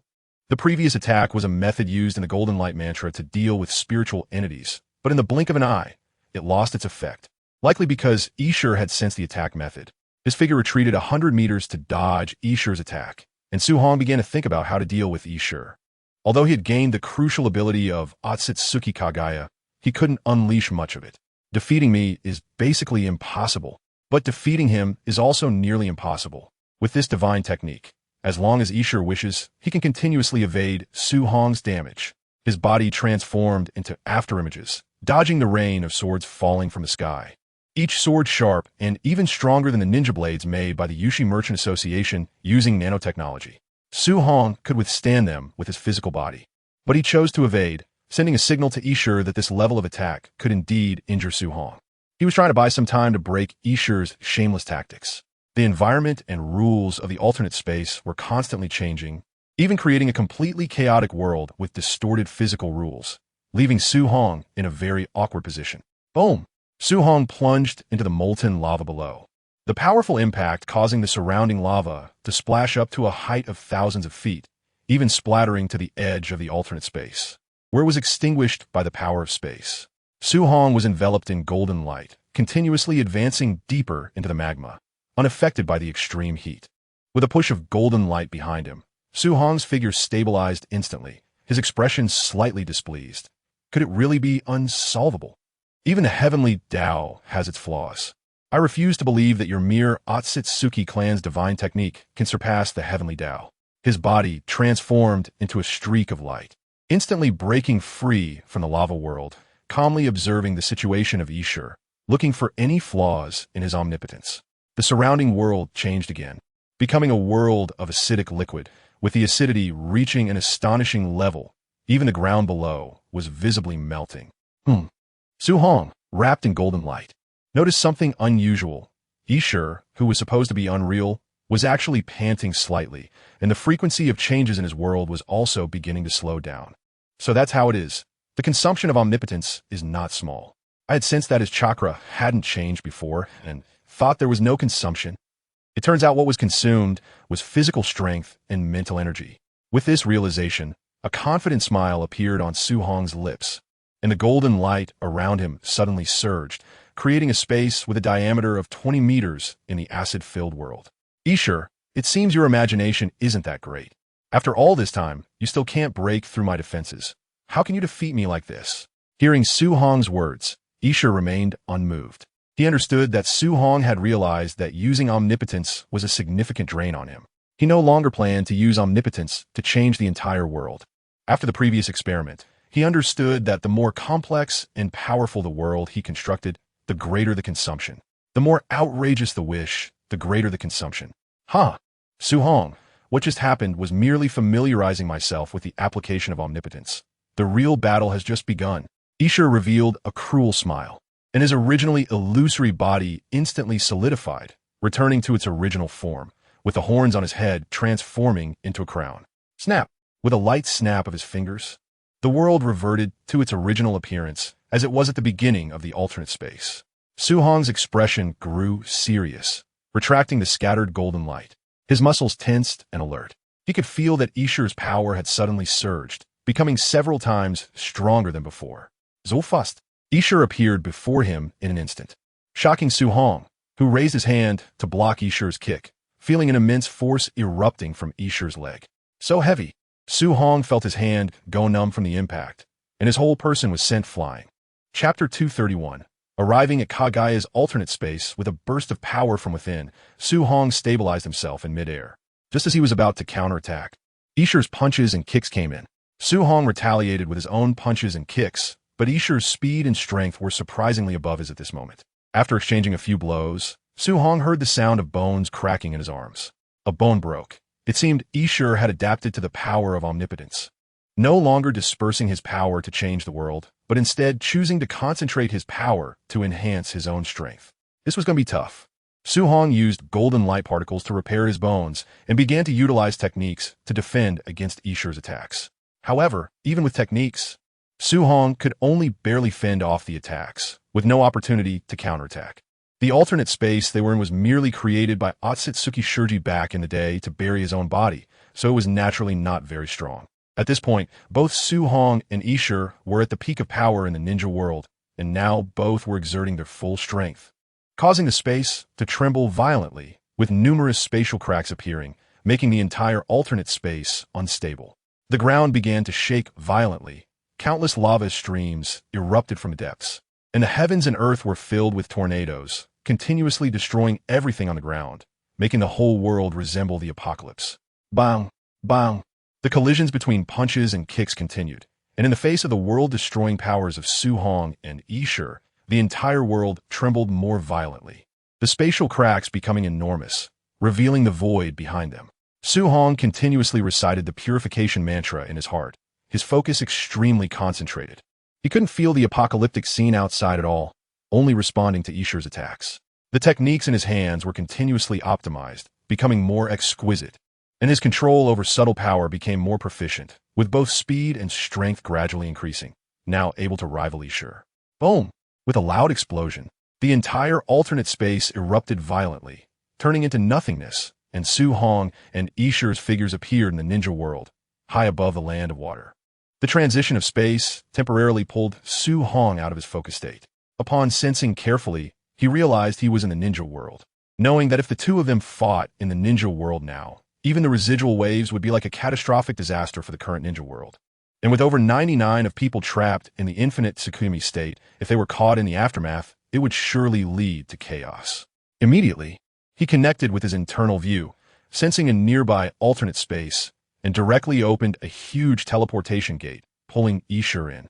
Instantly, the scene changed again, and the two arrived in a snowy world, where the temperature had dropped to over minus 30 degrees, but this level had no effect on Su Hong and Ishur. The two continued to fight, and at this moment, Su Hong also realized that he had not yet unleashed his true subtle power. Even with the assistance of the purification mantra, there was still a significant portion of his power that had not been utilized. After all, Su Hong had just broken through and had not become familiar with his power before heading into battle. However, after being highly focused previously, Su Hong was no longer beneath Isher. Isher also noticed this. Su Hong had grown to his level in such a short time, and he secretly became more determined, activating omnipotence again to enhance his strength. Bloodline transformation. With a thought, Su Hong used golden light for defense, injecting golden light particles into his blood vessels, allowing his body to exert over 10 times the power. Normally, this secret technique would not last long, as the body would not be able to withstand it. But with Su Hong's current subtle state, he could precisely control every bit of power, which not only would not harm his body, but would also help him improve his control. At this moment, Su Hong also realized that Isher's omnipotence must have a prerequisite: knowledge. Although Isher understood the ninja world, he was completely ignorant of the powers that did not belong to this world, such as chi and golden light particles, which constrained him. Fortunately, all these years, Su Hong had never shared chi with anyone, only allowing some research without revealing the truth about chi. He felt fortunate, even with Itachi, who had grown up with him. Su Hong had only told him that his power was somewhat special, which was only a partial understanding. Even Su Hong himself, with the golden light mantra, purification mantra, and 5 thunder rites, had not fully comprehended chi. Therefore, Isher would not understand either, so omnipotence could not influence Su Hong at all. Bang, bang, bang. As both sides continued to battle, Su Hong sensed that this alternate space was far more stable than the previous one, barely able to withstand the clash of their powers. However, the entire snowy world had already been completely destroyed, the icy landscape shattered into fragments. While battling, Su Hong was contemplating how to defeat Isher. Ordinary methods would definitely not work, and neither his golden light mantra nor the 5 thunder rites could stop Isher from using omnipotence. As long as there is no way to stop a Shiki from using his omnipotence, he can continuously use it to evade damage, rendering Su Hong's attacks ineffective. At this moment, the surrounding space began to fluctuate, and suddenly, 4 figures appeared: Kaguya, Otsutsuki, Naruto, Sasuke, and Madara. As soon as the 4 appeared, a powerful energy shockwave hit them. They immediately unleashed their chakra to resist, but the force was too strong. Despite their best efforts, they were unable to withstand it and were sent flying toward the distant boundary of the other space. Su Hong and Ishiki's powers had somehow increased. How were they able to do this?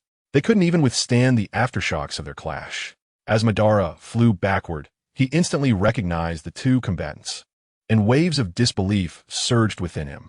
Hearing the sound of their physical collision resounding through the world, Naruto observed, "No, the speed is too fast, I can't see anything, and I can't stop. Sasuke, can you use your heavenly hand power to think of a way?" Sasuke replied, "No, the surrounding space is extremely unstable, and there isn't even visible matter. I can't make the exchange." He tried but found it difficult to activate, as he was still not very familiar with using the newly awakened Rinnegan and couldn't open a portal like future Sasuke could, nor could he exchange with the air through heavenly hand power. After seeing the 4 being knocked away, Su Hong's mind stirred, and 3 golden lights surrounded Sasuke, Naruto, and Madara, protecting them within. Bang! Because Su Hong was slightly distracted by saving Naruto and the others, Ishiki seized the opportunity and punched Su Hong in the face. The powerful force twisted Su Hong's expression, and he spat out a mouthful of blood as he flew backward. Chapter 232. Creating the Golden Light Domain. Kaguya, unable to stop her momentum, had Black Zetsu immediately take over part of her chakra control and use the Yellow Springs bead board to open a portal, finally transporting herself to another space just as she neared the barrier of the other dimension. Madara observed this, his Rinnegan's power surging as he also opened a portal, using the Rinne rebirth of the Edge Realm to summon 2 shadows, rushing toward the portal with Naruto and Sasuke beside him. "Don't come back to this space." Su Hong's voice echoed in their ears, and the 3 nodded, diving into the portal and vanishing, spitting out a mouthful of blood. Su Hong stabilized his form and instantly healed his injuries, continuing to rush toward Ishiki. At this moment, Su Hong was thoroughly enjoying himself. Since arriving in the shinobi world, he had rarely experienced battles where he was pressured like this. With his chi and fine control, he wasn't afraid of being defeated by Ishiki. Although the effects of his external techniques were limited due to Ishiki's divine art, the method of compressing the golden light to unleash explosive power was quite effective. The 2 continued to engage in battle. At this moment, Ishiki felt a bit flustered. He had pushed his power to the limit with his omnipotence, yet even with concealment, he couldn't kill Su Hong. He wanted to use omnipotence again to further enhance his strength, but found it had no effect. This made Ishiki realize that he lacked knowledge in stronger aspects, which prevented him from continuing to grow stronger. The foundation for using omnipotence was omnipotence itself, which he had not acquired. In fact, this divine art had not been possessed by anyone since the Otsutsuki clan leader, Shirbai. If Su Hong remained alive, he would surely stop me from absorbing the energy of the entire earth, so I must eliminate him. His mind raced with thoughts on how to kill Su Hong, and Ishiki's strength began to intensify, his body occasionally cracking but quickly repairing itself. This was Ishiki unleashing power beyond his physical limits, then using omnipotence to heal his wounds, allowing him to unleash combat power that surpassed limits. Su Hong was not worried. He had not yet reached his limit. Though he was briefly suppressed, he was not afraid. And with his fine control, as long as it wasn't a fatal blow that pierced his head, he could recover from any injury in a short time. When Ishiki used a chakra blade to slice a huge gash in Su Hong's chest, blood had not even begun to flow out before Su Hong healed his injury and dodged Ishiki's attack. Continuously pondering ways to deal with Ishiki, Su Hong concluded that the only method was to restrict Ishiki's use of omnipotence, but his current attack methods were simply not enough. The people in the shinobi world couldn't help either. Even if Naruto and Sasuke joined forces to use the 6 paths, planetary devastation, it probably wouldn't work. The method Su Hong ultimately thought of was to create an inner landscape, like a sorcerer, to manifest it and gain a domain completely under his control. In the inner landscape, Su Hong could be omnipotent. As long as he wished, he could achieve any outcome. However, Su Hong had previously only trained within the inner landscape and never dared to entertain any thoughts. Once he became immersed in the inner landscape, he would surely go mad. Hence, the saying that among 10 sorcerers, 9 go insane. This was all due to the terrifying nature of the inner landscape. Therefore, Su Hong had rarely utilized the power of the inner landscape. At most, he had located an alternate space, which was an attempt made possible by the dual cultivation of his life, reaching a certain level. As for other aspects, they were of no use. It wasn't that Su Hong didn't want to use the inner landscape. It was simply that such power was too dangerous. But now it was different. Su Hong's thunder law was perfected, and he was in a state of unity, reaching the realm of human and celestial unity. With the existence of his primordial spirit, the inner landscape world could no longer influence Su Hong. However, merely having the inner landscape might not be enough. He still couldn't restrict the use of omnipotence. Thus, he needed to elevate this inner landscape further for a chance to kill Ishiki. Once he had this thought, Su Hong, relying on his fine control, was not worried about losing control while attempting it. By continuously suppressing his mind with the purification heart incantation, he began to explore. Although he didn't know how sorcerers manipulated real matter using the inner landscape, he had developed a rough hypothesis.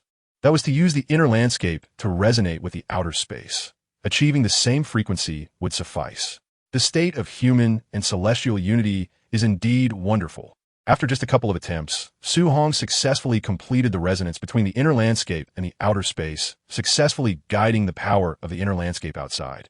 Involuntarily exclaiming, centered on Su Hong, he felt as though everything within a kilometer radius was under his control, wanting to directly manipulate the surrounding space to restrict Ishiki. However, after multiple attempts, there was no change in the surrounding space. It did not restrict Ishiki's movements as Su Hong had imagined. As expected, without the methods of a sorcerer, even if the inner landscape was manifested, it couldn't control the heavens and earth. What should he do now? Struggling to cope with Ishiki's attacks, Su Hong began to ponder. There was no sorcerer profession in the shinobi world. Even if he communicated with the fireball in the inner landscape, he wouldn't receive an answer. Sorcerers mastered the changes between heaven and earth, and those like Feng Ho Chiman even grasped time, allowing them to control all changes within the space covered by the inner landscape. However, Su Hong lacked knowledge in this area, making it impossible for him to master it. The previous sensations were merely illusions. Understanding the key point, Su Hong began to think of other methods. The manifestation of the inner landscape was not the issue. The problem lay in controlling the space between heaven and earth. After engaging with Ishiki a few more times, Su Hong suddenly recalled another method used by sorcerers, which was formations. Just like the 6 dish harmonies used by Zhuge Qin in the original work, it was a barrier formed by a formation. The detailed explanation of the golden light incantation also contained methods for constructing a golden light barrier, but it was a defensive technique utilizing one's own power. Completely different from the heavenly power used by sorcerers. Since I do not understand the changes between heaven and earth, I will use my own power to construct a space exclusively for myself in the form of a barrier, allowing my power to cover the power of heaven and earth, forming a world completely composed of my own power. Isn't this a domain? Let's give it a try. Su Hong's figure instantly retreated, quickly forming seals with his hands, and posed with the Ling hand seal. Golden light began to rise from behind Yi Shi, quickly condensing into a spherical barrier centered around Su Hong. Isn't this a barrier? Such a thing will only limit your distance to escape and hasten your death. Yi Shi glanced around and found that it was merely an ordinary barrier, revealing a disdainful smile at the corner of his mouth. Chapter 233. The ultimate move of half-domain, then you can give a try. Su Hong's expression became extremely serious, and boundless golden light began to radiate from his body, instantly transforming the entire space within the barrier into a world of golden light. The power of the golden light covered all the powers of heaven and earth within the barrier, and soon the inner scene merged with this space, taking over all the golden light. Golden light domain appear. As Su Hong murmured, Yi Shi felt the space around him change. Sensing that this heaven and earth was so unfamiliar, a strong sense of repulsion surged in his heart. He quickly activated the divine technique, all power, trying to turn this world of golden light into nothingness and return to Kagaya's alternate space, but found it had no effect at all. It's useless, Yi Shi. This heaven and earth has completely transformed into the existence of golden light. It is a power you do not understand. You cannot change it. Su Hong's cold voice rang out, and Yi Shi could feel the killing intent within it, knowing that if he really could not break this domain, he would truly die. After using the limited bijou and finding it ineffective, Yi Shi exerted all his strength to activate the Hei Tian, even using all power to assist in activating this divine technique. However, the space merely twisted for a moment before quickly returning to normal. If even the Hei Tian cannot be used, it means that Huang Quan by Liang Ban is also ineffective. I don't believe it. The diameter of this barrier is only 2,000 meters. I can just fly to the edge of the barrier and break it, right? As long as I break the barrier, it should be fine, right? Yi Shi's figure flashed, turning into a white streak of light shooting straight up into the sky. It shouldn't be like this. At my speed, I should reach a distance of 1,000 meters in the blink of an eye. But now, even after flying for 10 seconds, I still haven't seen the end. Yi Shi quickly realized something was wrong. He had been flying at full speed for more than 10 seconds, yet the surrounding environment had not changed much. Turning around, he was filled with disbelief as he hovered in midair. How is this possible? I have been flying at full speed for dozens of seconds, yet I have only flown 2 meters. Looking back at where he had come from, Yi Shi was very confused. In the sky, Su Hong slowly opened his eyes, and there were no pupils or whites visible, only endless golden light. This is not even a true domain. It can only be considered a combination of inner vision and the golden light spell. However, it's enough. Just now, Su Hong used the power of inner strength to stretch the spatial distance around Yi Shi, making it impossible for Yi Shi to escape no matter where he fled. Although the domain was not successfully created, it was enough to deal with Yi Shi. With a thought, several streams of golden light shot out from all directions, landing on Yi Shi, instantly transforming him into blood water, which then evaporated completely, leaving not a trace behind. Su Hong did not close this domain that had only completed the first step. Instead, he closed his eyes and began to adjust his breathing. The first reason was to ensure that Yi Shi was really dead, carefully sensing, after all, that the divine technique all power was extremely difficult to deal with. If Yi Shi left any trump cards, it would be difficult to kill him next time. The second reason was to familiarize himself with this domain that had taken the first step, wanting to deduce the direction for future improvement. As for Otsutsuki Kagaya, Su Hong believed that with the help of Uchiha Obito, Sasuke and Naruto would definitely find it easier to seal her than in the original story, maintaining the golden light domain for more than half an hour, during which Su Hong also used his mental power and inner vision multiple times to probe. He did not sense any presence of Yi Shi. Su Hong also became roughly familiar with this domain world. The activation was still the same as before. First open the barrier, then fill it with golden light, and finally let the inner vision take over. It could not be activated instantly, which is also why Su Hong believed this was not a true domain. With a thought, he dissipated the domain and looked at the alternate space that was on the verge of destruction, sighing inwardly. A drop of golden water appeared at his fingertip and slowly dripped down. Opening a transmission portal, Su Hong sensed the presence of Naruto, Obito, and the others. and directly dove in. As soon as the portal closed, the golden water droplet fell onto the ice surface below, instantly filling the entire alternate space with golden light. Without making a sound, when the golden light dissipated, the alternate space disappeared without a trace, turning into nothingness. The dust of space floated to the barriers of the ninja world, strengthening them. In the gravitational space, as soon as Su Hong landed, he felt a powerful gravitational force. But it had no effect on him at all as he looked into the distance. He saw Naruto and Sasuke collapsed on the ground, blood already beginning to seep from the corners of their mouths, while Uchiha Obito could only barely stand. Kagaya was also lying on the ground. She was positioned on a high slope, with her hands directed at Naruto and Sasuke, her eyes flashing with a fierce light, gray-white bones growing from her back, and two gray bone spikes forming in her hands. It seemed that Kagaya had increased the gravity of the gravitational space, intending to kill Naruto and Sasuke in one fell swoop. Upon seeing the situation, Su Hong immediately guessed the outcome. Kurizetsu was a creation of yin-yang release, capable of having almost no mass, thus being affected by gravity much less than others. With it helping Kagaya manipulate the bone spikes, it would definitely lead to Naruto and Sasuke's deaths. Bone spike of death. With Kurizetsu's roar, the two bone spikes shot out, targeting Naruto and Sasuke. As a lethal ninjutsu, it did not require precise aiming. Just a graze would be enough to take their lives. Su Hong lightly stepped forward, and in an instant, he was in front of Naruto and Sasuke. His hand, wrapped in golden light, gently grasped the two bone spikes. In that instant, Su Hong felt a deathly aura. No wonder it was a one-hit kill. How did Kagaya obtain this power? Even Su Hong was somewhat surprised, as the golden light flickered in his hand. The life force within it countered the deathly aura. With a gentle squeeze, the bone spikes turned to powder and disappeared. Brother Su Hong, this is so great. Naruto, feeling Su Hong's presence, weakly said a sentence, relieved in his heart, as the tension he had been holding onto disappeared, and he fainted. Su Hong, what about Ishur? The frowning Obito, who was forcing himself to stand, asked.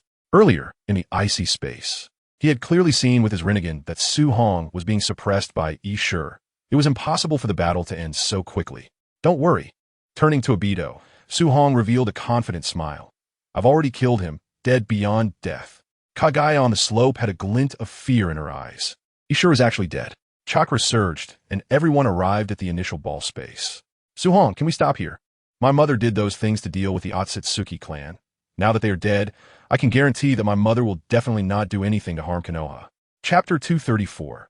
Annihilation of Kurizetsu. Su Hong slowly advanced, and a terrifying aura erupted from him, making Kagaya feel as if she had fallen into an ice cave. Unable to move at all, stretching out his hand, he directly pulled Black Zetsu out. Looking at this life before him, Su Hong couldn't help but feel a surge of emotion. Although chakra is difficult to cultivate in both life and death, which grants longevity, Kagaya was able to directly create life, something even sages might not achieve. Under the cold, icy pressure, Black Zetsu couldn't even speak, trembling as he looked at Su Hong. Suddenly, a ball of golden flame appeared in Su Hong's hand, and in an instant, Black Zetsu turned to ashes, scattering throughout the space. Seeing Black Zetsu's death, Kagaya, at that moment, overcame her fear and stood up trembling under Su Hong's imposing presence, her chakra points erupting with a large amount of chakra. Finally, Kagaya stood straight, her gaze calming, and softly said, "How can you let me go?" Su Hong looked at Kagaya and replied almost instinctively, "Why should I let you go? Or rather, what benefit is there in keeping you? It is I who brought chakra to this planet. All the chakra of the ninjas in this world bears my mark. If I die, this world will lose the existence of chakra." Su Hong sensed that Kagaya's mental energy showed no fluctuations, realizing she wasn't lying. And you wouldn't think this woman would lie. After being sealed for over 1,000 years, her mind had dulled significantly, unable to speak much, and her combat ability had declined immensely, which is why she was sealed by Naruto and Sasuke in the original work. Then can't you just be resealed? After all, you are an immortal being. Isn't it fine to be sealed in this alternate space? Madara slowly walked over, a hint of disdain in his eyes. For someone like him, who pursued power, losing chakra was absolutely unacceptable. He also understood that Kagaya might be lying. After her death, their progress might be unconstrained, but being obsessed with power. He didn't dare to gamble. I don't want to be sealed. If you try to seal me again, I will commit suicide immediately, causing you to lose chakra. Kagaya shook her head vigorously upon hearing Madara's words, not wanting to return to that boundless dark world.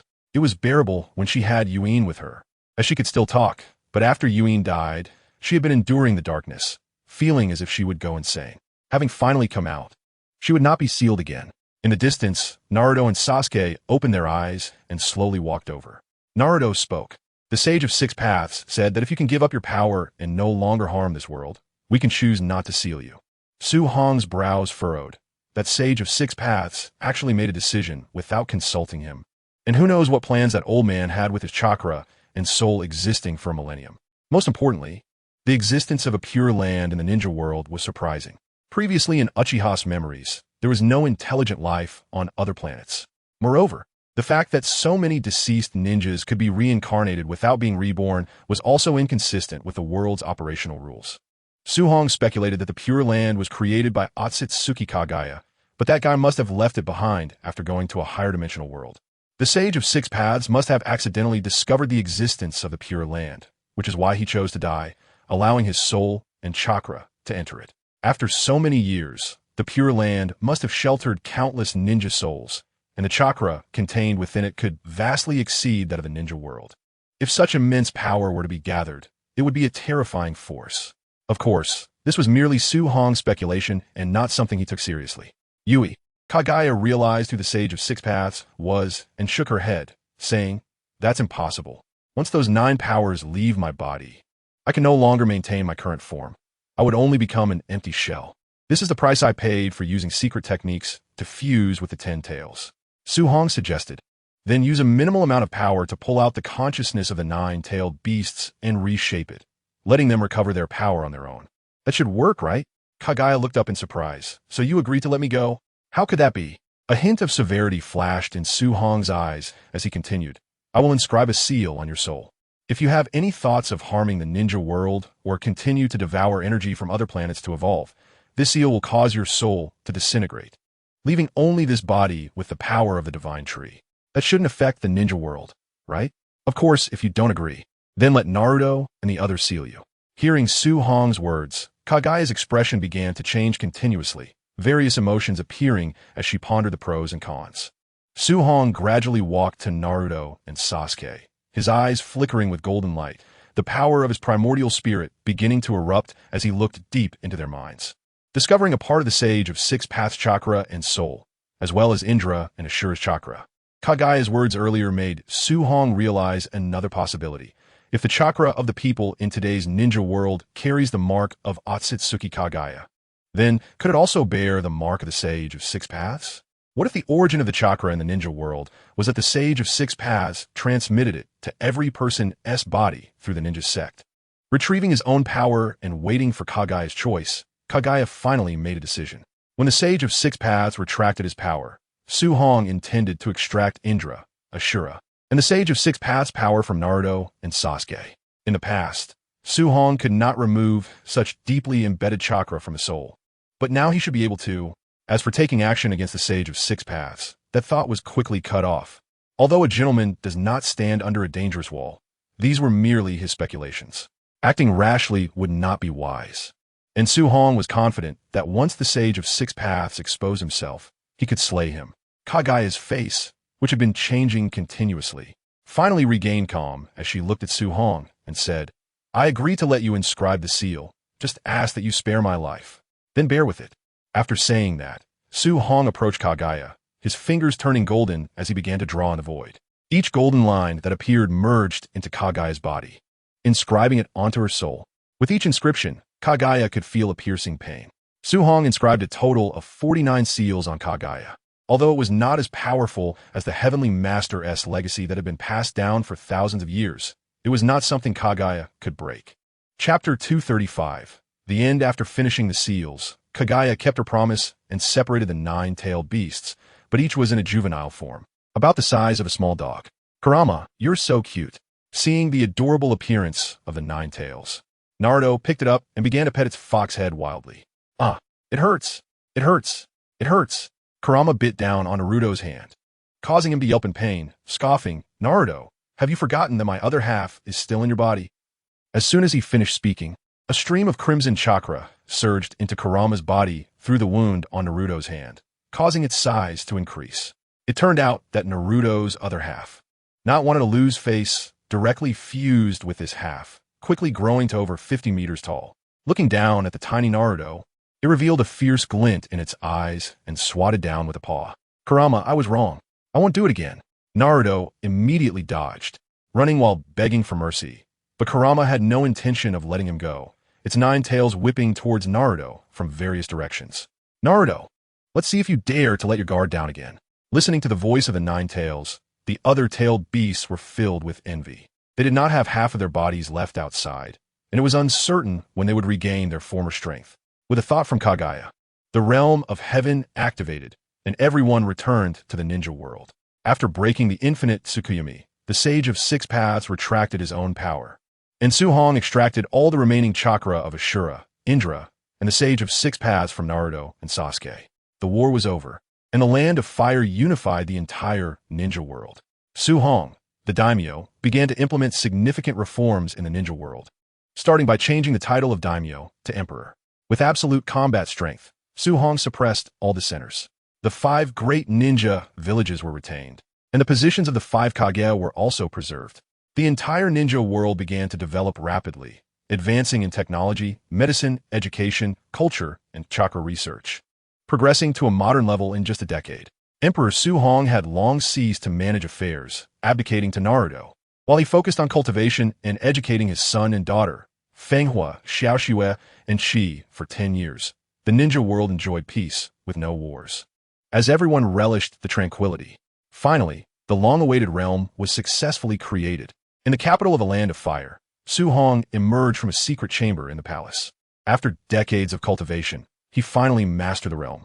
He soared into the sky and headed to Konoha, approaching the Hokage's office, greeting the person seated there, Itachi. You're still so busy. Itachi rolled his eyes and sighed. I was thinking of retiring like you. I actually miss my old life now. Isn't peace good? I never said peace was bad.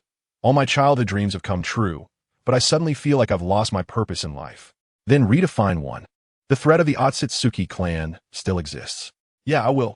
Another 10 years passed, and Su-Hong, Fenghua, Xiaoxue, and Qi silently disappeared from the palace, with no one in the ninja world able to find them. Thanks to Su-Hong's reminders, various aerospace technologies developed rapidly, especially focusing on space-time ninjutsu research. Konoha could now achieve moon landing. The ninja sent to the moon was killed by Shin, and Naruto and Hinata killed Shin on the moon. Without the influence of Ashura's chakra, Naruto began to kill decisively. 60 years flew by, and on a small island in the Land of Water, Su-Hong sat in front of 2 tombstones, drinking, with a hint of sadness in his eyes. His 2 wives had finally succumbed time. I've figured out the Sage of 6 Paths' intentions. He wants to integrate the power of the Pure Land to become a god. So I plan to kill him and then leave. You all take care. Su-Hong's appearance remained youthful, and his cultivation had reached the limit this world could bear. The feeling of repulsion was even stronger. If not for Su-Hong's suppression, he would have transcended long ago. After staying at the graves for a month, Su-Hong tore open a rift in space, appearing in the Pure Land, next to the Sage of 6 Paths.